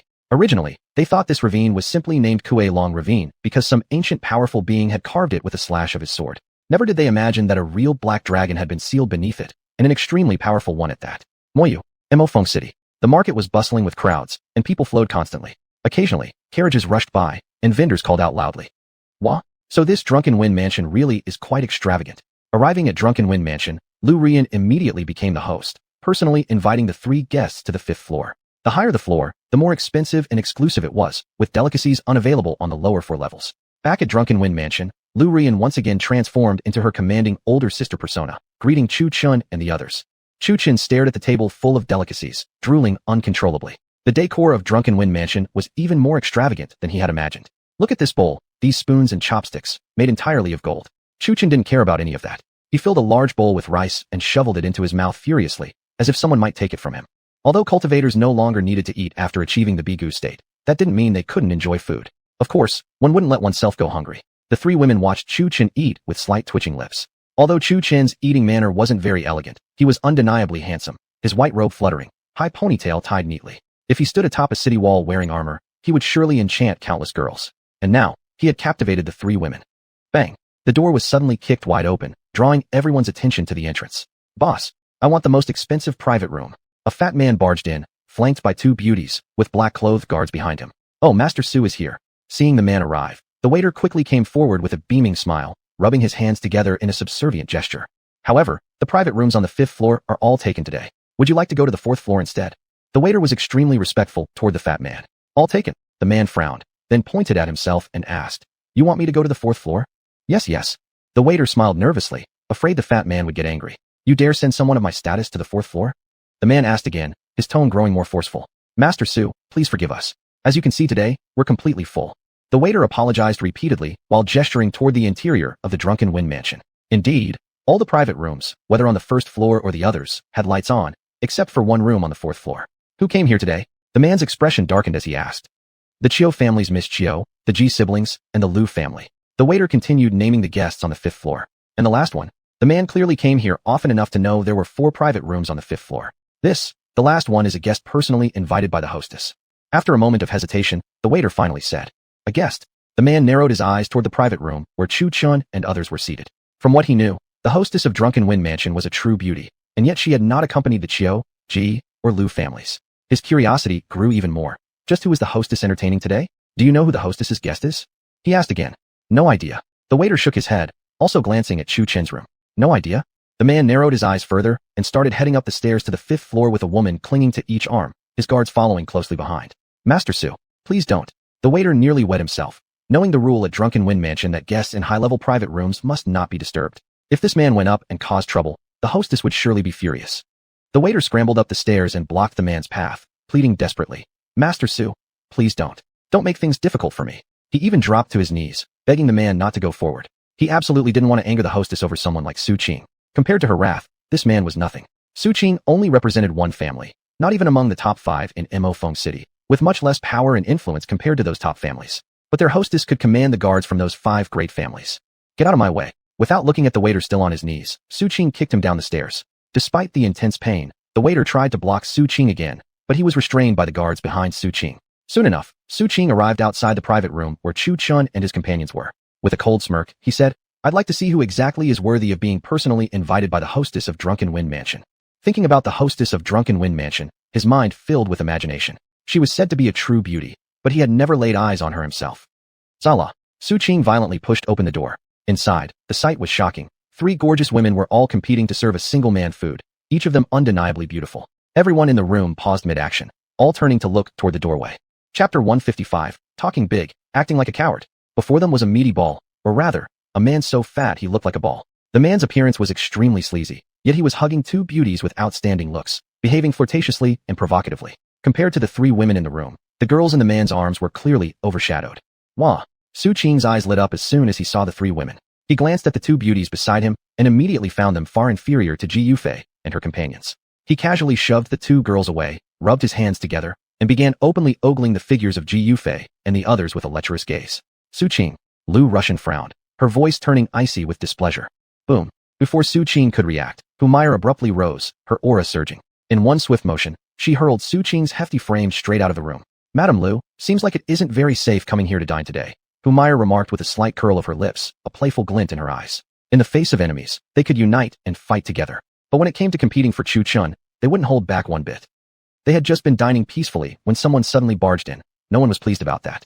At Humillation's words, Lu Russian's expression turned extremely grim. Shooting the waiter a cold glare, she asked icily, Didn't I make the rules clear enough? When someone's in a private room, no one else should be allowed inside. How come this happened? Her tone was sharp, even carrying a hint of murderous intent. Losing a bit of face in front of friends wasn't a big deal, but when Su Qing suddenly opened the door, everyone in the entire Zue Feng Lu had seen what was inside. Luckily, they were just picking food off the plates. If they had been doing something else, they would have been completely humiliated. Thinking about the fact that it had all happened in front of Chu Chen only made her angrier. LL Lord. The waiter stammered as he fell to his knees nervously. I stopped him first, but he kicked me down. It was my failure, my lord. Ouch. Su Qing staggered as he rose after crashing through a wall, blood trickling from his forehead. Rubbing his sore backside and clutching his head, he felt dizzy and disoriented. After regaining his senses, Su Qing looked behind him at the shattered wall and noticed all the diners in the tavern staring at him. Suddenly recalling that he had been thrown out just now, he grew angry. His face flushed red with humiliation, and his temple twitched visibly. Rubbing his sore backside, he glared at Humillation's private room with a mix of fury and mockery. He stuck his tongue out and slowly licked his lips. How disgustingly suggestive he looked, before murmuring, What a spicy woman. I like it. Then his expression turned cold. Get them. At his command, the guards who had tried to help him up immediately brandished their swords and charged toward Chu Chun. Why attack Chu Chun? After all, it was Humiliation who struck him. Because Su Qing was too fond of the girls, especially since the trio was so beautiful and Chu Chun the only male among them. His plan was to kill Chu Chun first, then capture the 3 women. Ridiculous. Lu Russian snapped coldly, her aura exploding outward. The 2 guards rushing forward were instantly blasted away. Lu Russian stared icily at Su Qing, her voice filled with rage. Su Qing, how dare you? The 5 top families in Mo Feng City wouldn't dare defy the Zhe Feng Lu. Yet you, from a third-rate family. Who gave you this audacity? With those words, her power soared again, pressing heavily down on Su Qing. Cough. Due to a lower cultivation level, Su Qing was immediately forced backward, coughing up a spray of blood. Still, he gritted his teeth and struggled to stand, his face dark with fury. Third-rate family? Perhaps once, but not for long. He signaled, "We're leaving." Today he had drunk too much fake wine. It wasn't a good day for showing off. This is it. You're leaving already. I thought he'd be something really big. Everyone stood in shock, watching as Su Qing left just as abruptly as he had arrived. They had expected a fierce argument and a fight, but after all the harsh words, he turned around and just left? Without any warning? What was going on? Talk tough, but act like a coward. Although rash, Su Qing wasn't stupid. If before, he feared the Zue Feng Lu, now his sister had caught the attention of Lu Yixing from the upper-class Lu family, and they would soon become one family. That's why he dared provoke Lu Russian today. But he chose to leave now, to preserve his life. Arrogance was one thing, but his life was another. Right now, no one except his own family knew that an upper-class family had taken interest in his older sister. To others, he remained just a rich kid from a lowly clan. He could wait, let things cool down, and settle the score later. Now inside the Zue Feng Lu, the place was in a mess. Broken cups, jugs, tables, chairs, complete chaos, with a gaping hole punched through one of the walls. However, Lu Russian quickly arranged for servants to clean everything up. Repairing the wall was just a matter of a simple technique. After this brief disturbance, everyone resumed their drinking and chatting happily once again. Yet the topic of conversation was, how dare Su Qing cause trouble at the Zue Feng Lu? Su Qing? Humph, this is quite interesting. How dare a member of a third-rate family cause chaos here at the Zue Feng Lu? Inside one of the private rooms on the 5th floor, a silver-robed man idly toyed with the cup in his hands, speaking with a teasing tone. Brother, in my opinion, anything out of the ordinary must have its reasons. Since when has a third-rate family dared to provoke the Zue Feng Lu? Even if Su Qing is a spoiled young master, he should still possess some sense. The woman before the man took a small sip of wine, her lips tingling from the spice as she playfully stuck out her tongue. Oh, are you saying Su Qing must have some kind of backing? The man seemed intrigued and pressed on curiously. Most likely. Humph, how amusing. Meanwhile, inside Chu Chen's private room, after the brief incident, Chu Chen had already finished his meal heartily. Thank you for the generous hospitality. I think we'll take our leave now. Chu Chen patted his stomach. This meal was the best he had eaten in many years. That soon. At his words, Lu Russian's eyes flickered with disappointment. She understood. Chu Chen and she were not of the same path. One was a demon race and the other a human. She didn't hold prejudice based on race, but there was no way she could leave this place. She had her reasons for staying. Long ago, she had been merely an abandoned child. The previous head of the Zue Feng Lu had picked her up and raised her. Out of both emotion and duty, she must protect this tavern, to preserve the legacy. Besides, being of the demon race, even if Chu Chen himself didn't care about her identity, there would still be many others in the cultivation world who would view her with hostility. After all, in a sense, humans and demons had an ancient enmity stemming from events long past. Legend had it that in ancient times, humanity had been a small and weak race. The demon race, naturally cruel, had frequently bullied the humans. It was only after humans gradually grew stronger that they were finally able to resist and fight back. There were also other accounts. Some say in the ancient times, humanity regarded itself as righteous and sought to eradicate the demonic evil in the world, which led to their mutual hatred. Various versions of this history abounded, but the true truth remained unknown. Chapter 156 Courting Alliances. Meanwhile, Chu Chen left the Drunken Breeze Pavilion with Humayer and Ji Yufei and came directly to the Dark Gate Mercantile Guild. I wonder what brings Sanwei. Note. Seems to be a repetition in the original text here today. Seeing the arrival of Chu Chen and his companions, a woman dressed in yellow robes greeted them with a graceful smile, her demeanor charming and flirtatious. Is your guild leader available? Chu Chen glanced at her indifferently and asked in a calm voice. Who are you exactly, and why are you looking for the guild leader? The yellow-robed woman, Huang Ying, whose seductive posture had initially exuded charm, now carried a hint of alertness and surprise in her tone. Clearly, those who came asking directly for the leader were not ordinary customers looking to make a sale. Thus, the visitors themselves could not be ordinary people either. Lu Xiao. Chu Chen slowly mentioned the name he had used back at the auction. Lu Xiao. Huang Ying's mind momentarily faltered. After all, in the past 2 years, she had overseen not just hundreds, but at least 50 auctions. Furthermore, the name Chu Chen used was from 2 years ago. How could anyone be expected to remember? You may wait here. I'll go inform the guild leader. Given the manner in which Chu Chen had directly requested to see the guild leader, she dared not be negligent. Although she couldn't recall who Lu Xiao was, anyone bold enough to directly seek the guild leader could hardly be anyone ordinary. It was understandable she didn't recognize Chu Chen, even if she remembered the name. After undergoing transformation from his secret realm enlightenment, Chu Chen had changed dramatically. His aura and appearance were entirely different. Truth be told, Chu Chen hadn't intended to come here initially, but since he owed someone a favor, an actual life-saving debt, he had to repay it. More importantly, it was a strategic move, a precaution in case he might require assistance in the future. He wanted to gain the support of the Dark Gate Mercantile Guild for the sake of Yunxin and Yunxian. In other words, the previously known Gu Xinyun and Gu Lingyun. Please follow me. Not long after, Huang Ying hurried back toward the trio and motioned with a polite gesture. Under Huang Ying's guidance, the three of them passed through a waterfall and entered a secluded grove. Seemingly seeing such a space for the first time, Humire showed a hint of astonishment, though she did not speak. Space techniques were indeed profound, just like the evil monk that had sealed her was using a spatial domain. In contrast, Ji Yufei and Chu Chen remained much calmer. They had seen such scenery once before. Though their first time had been terrifying, this time they had a very strong bodyguard with them. Humire. While unsure of exactly what cultivation realm she was in, it was around the Yuan Shun stage, vastly superior to them by an unfathomable distance. Just as before, the trio arrived in front of a large white hall in the middle of the woods. Huang Ying bowed slightly toward the hall's door. Master, the guests have arrived. You may go. Let them enter. From within the hall came a distant feminine voice, ethereal yet firm. Rumbling. The pair of white doors slowly opened, wider than last time, which had only been a small crack. Chu Chun and Ji Yufei now walked in with much more confidence. First, they knew who was inside. Second, they had the same logic as before. They brought a formidable protector. Last time they were on the defensive. This time they had taken the initiative. As soon as the three entered, the two white stone doors slowly closed behind them. Immediately, Humire became alert, instinctively stepping forward to guard the two. Although she had followed them in somewhat absent-mindedly, without understanding the true purpose of their visit, out of loyalty as friends, she still had to protect them. Swoosh. The surrounding walls ignited with blue flames. These weren't actual fire, but illusions conjured through mystical power, meant to give the hall an eerie ambience. Hihihi, Mei Shangdao Arwei, Hai Chun Shu Shou Xinyongna. Inside the hall, no one was visible, yet a seductive feminine voice rang out. Humire's expression grew serious, her nerves taut. Come out already. No need to play mysterious. I've brought the vermilion hairpin back for you. I want to propose a deal. Chu Chun, hands clasped behind his back, spoke with calm composure. No problem at all. A wisp of black mist formed before Chu Chun, and as it dispersed, it revealed a woman dressed in a black dress with a teasing smile. It's been a while, handsome older brother. You've gotten even more handsome.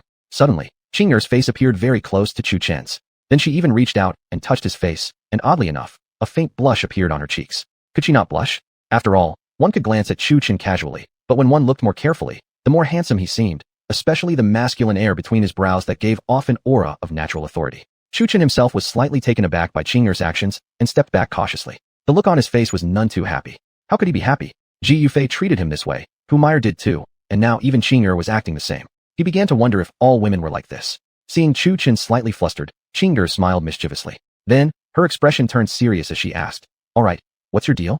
Are you sure you can represent the Dark Gate? Chu Chen questioned. No. Qinger shook her head, then added, But I can do my best to help you on behalf of the guild. Can you reach mid-tier clans in the demon region? Of course. The Dark Gate can contact both mid-tier and low-tier clans. We are independent and not affiliated with any faction in the demon region. Even in the human race, we have our presence. Qinger explained indifferently. Upon hearing this, Chu Chan gazed into her eyes for a moment. Then, with a flick of his hand, a golden glow flashed, and a vermilion hairpin engraved with a dragon's head appeared in his palm. The moment Qinger saw it, she was momentarily stunned. She tried to snatch it, but Chu Chan reacted faster, putting it away. I want you to promise me one condition, and only then will I give this hairpin to you. Speak. Her attention was fully fixed on the hairpin. As long as she could retrieve it, she would even agree to become a servant. I want you to secretly assist the two sisters, Gu Xinyun and Gu Lingyun.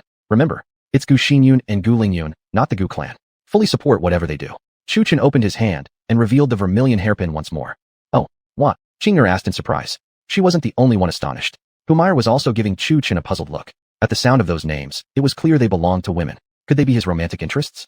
Ji Yufei, however, remained the calmest. Chu Chen had already told her about Gu Xinyun's sisters. To be honest, their story was quite tragic. Just tell me whether you can help or not. Chu Chen didn't answer, but countered with a question. Qinger didn't rush to reply, her eyes flickering as if deep in thought. Will it harm the interests of the demon region? Qinger wasn't foolish. Although they operated independently, troubles were best avoided when possible. She had always been a lone soul, unwilling to get dragged into murky waters. As Chu Chen had described, she could support them, but even with that in mind, she needed to know what they were going to do. If the two sisters aimed to overthrow the demon region, she wouldn't dare to be involved. No, Chu Chen replied firmly. He had never considered the possibility that the two would overthrow the demon region. What he expected was that they would seek revenge against the Gu clan. Eventually, they would take control of it, becoming a minor force hidden by Chu Chen in the shadows, just in case he might need it in the future. In that case, we have a deal. Chapter 157 Returning to Qingyun's sect. The three exited the demonic realm and immediately rode their flying swords toward Qingyun's sect. As for Humire's identity, there was no need to worry about that either. With her cultivation level, she could easily transform her Yao Li, Yao power, into Jing, true essence. Moreover, she had already passed the heavenly tribulation. Though she was Yao, she was in essence human and her power was naturally referred to as Jing, true essence. On their journey, They encountered nothing of significance and returned to Qingyun's sect within a month. Wooden Peak. Disciple greets master. Disciple greets revered master. Chu Chun and Ji Yufei simultaneously bowed to Mu Hanbing with their hands clasped. By the side, Humayr hesitated for a moment, then also clasped her hands and said, "Honored senior, I pay my respects." Mu Hanbing glanced at Humayr, her eyes flickering with curiosity as she asked, "Who are you?" Before she had finished speaking, she looked at Chu Chun and Ji Yufei again. Not waiting for Chu Chun and Ji Yufei to respond, Humayr continued, "Junior is Humayr, a Yao fox who has taken human form. Actually, we share some connection, senior." Oh, Mu Hanbing was not surprised by Humayr being a Yao fox. Rather, she was curious about when she had ever been connected to a Yao. Do you still remember 500 years ago? 500 years ago, during the season when the peach blossoms on Qianqiu Mountain bloomed most beautifully, evil beings should not have appeared at that time. But that night, 3 evil beings did appear. Back then, I was only a weak fox. Unfortunately, I was spotted by those 3 evil beings, who captured me and tried to absorb my yin energy. I was too weak to resist, and if not for you passing by and rescuing me, I would have died there. Since then, I have followed your words and never done anything against heaven and earth, practicing only illusions. However, 100 years ago, I broke this promise and killed many people. I beg senior to forgive me. With that, Humayr knelt directly in front of Mu Hanbing.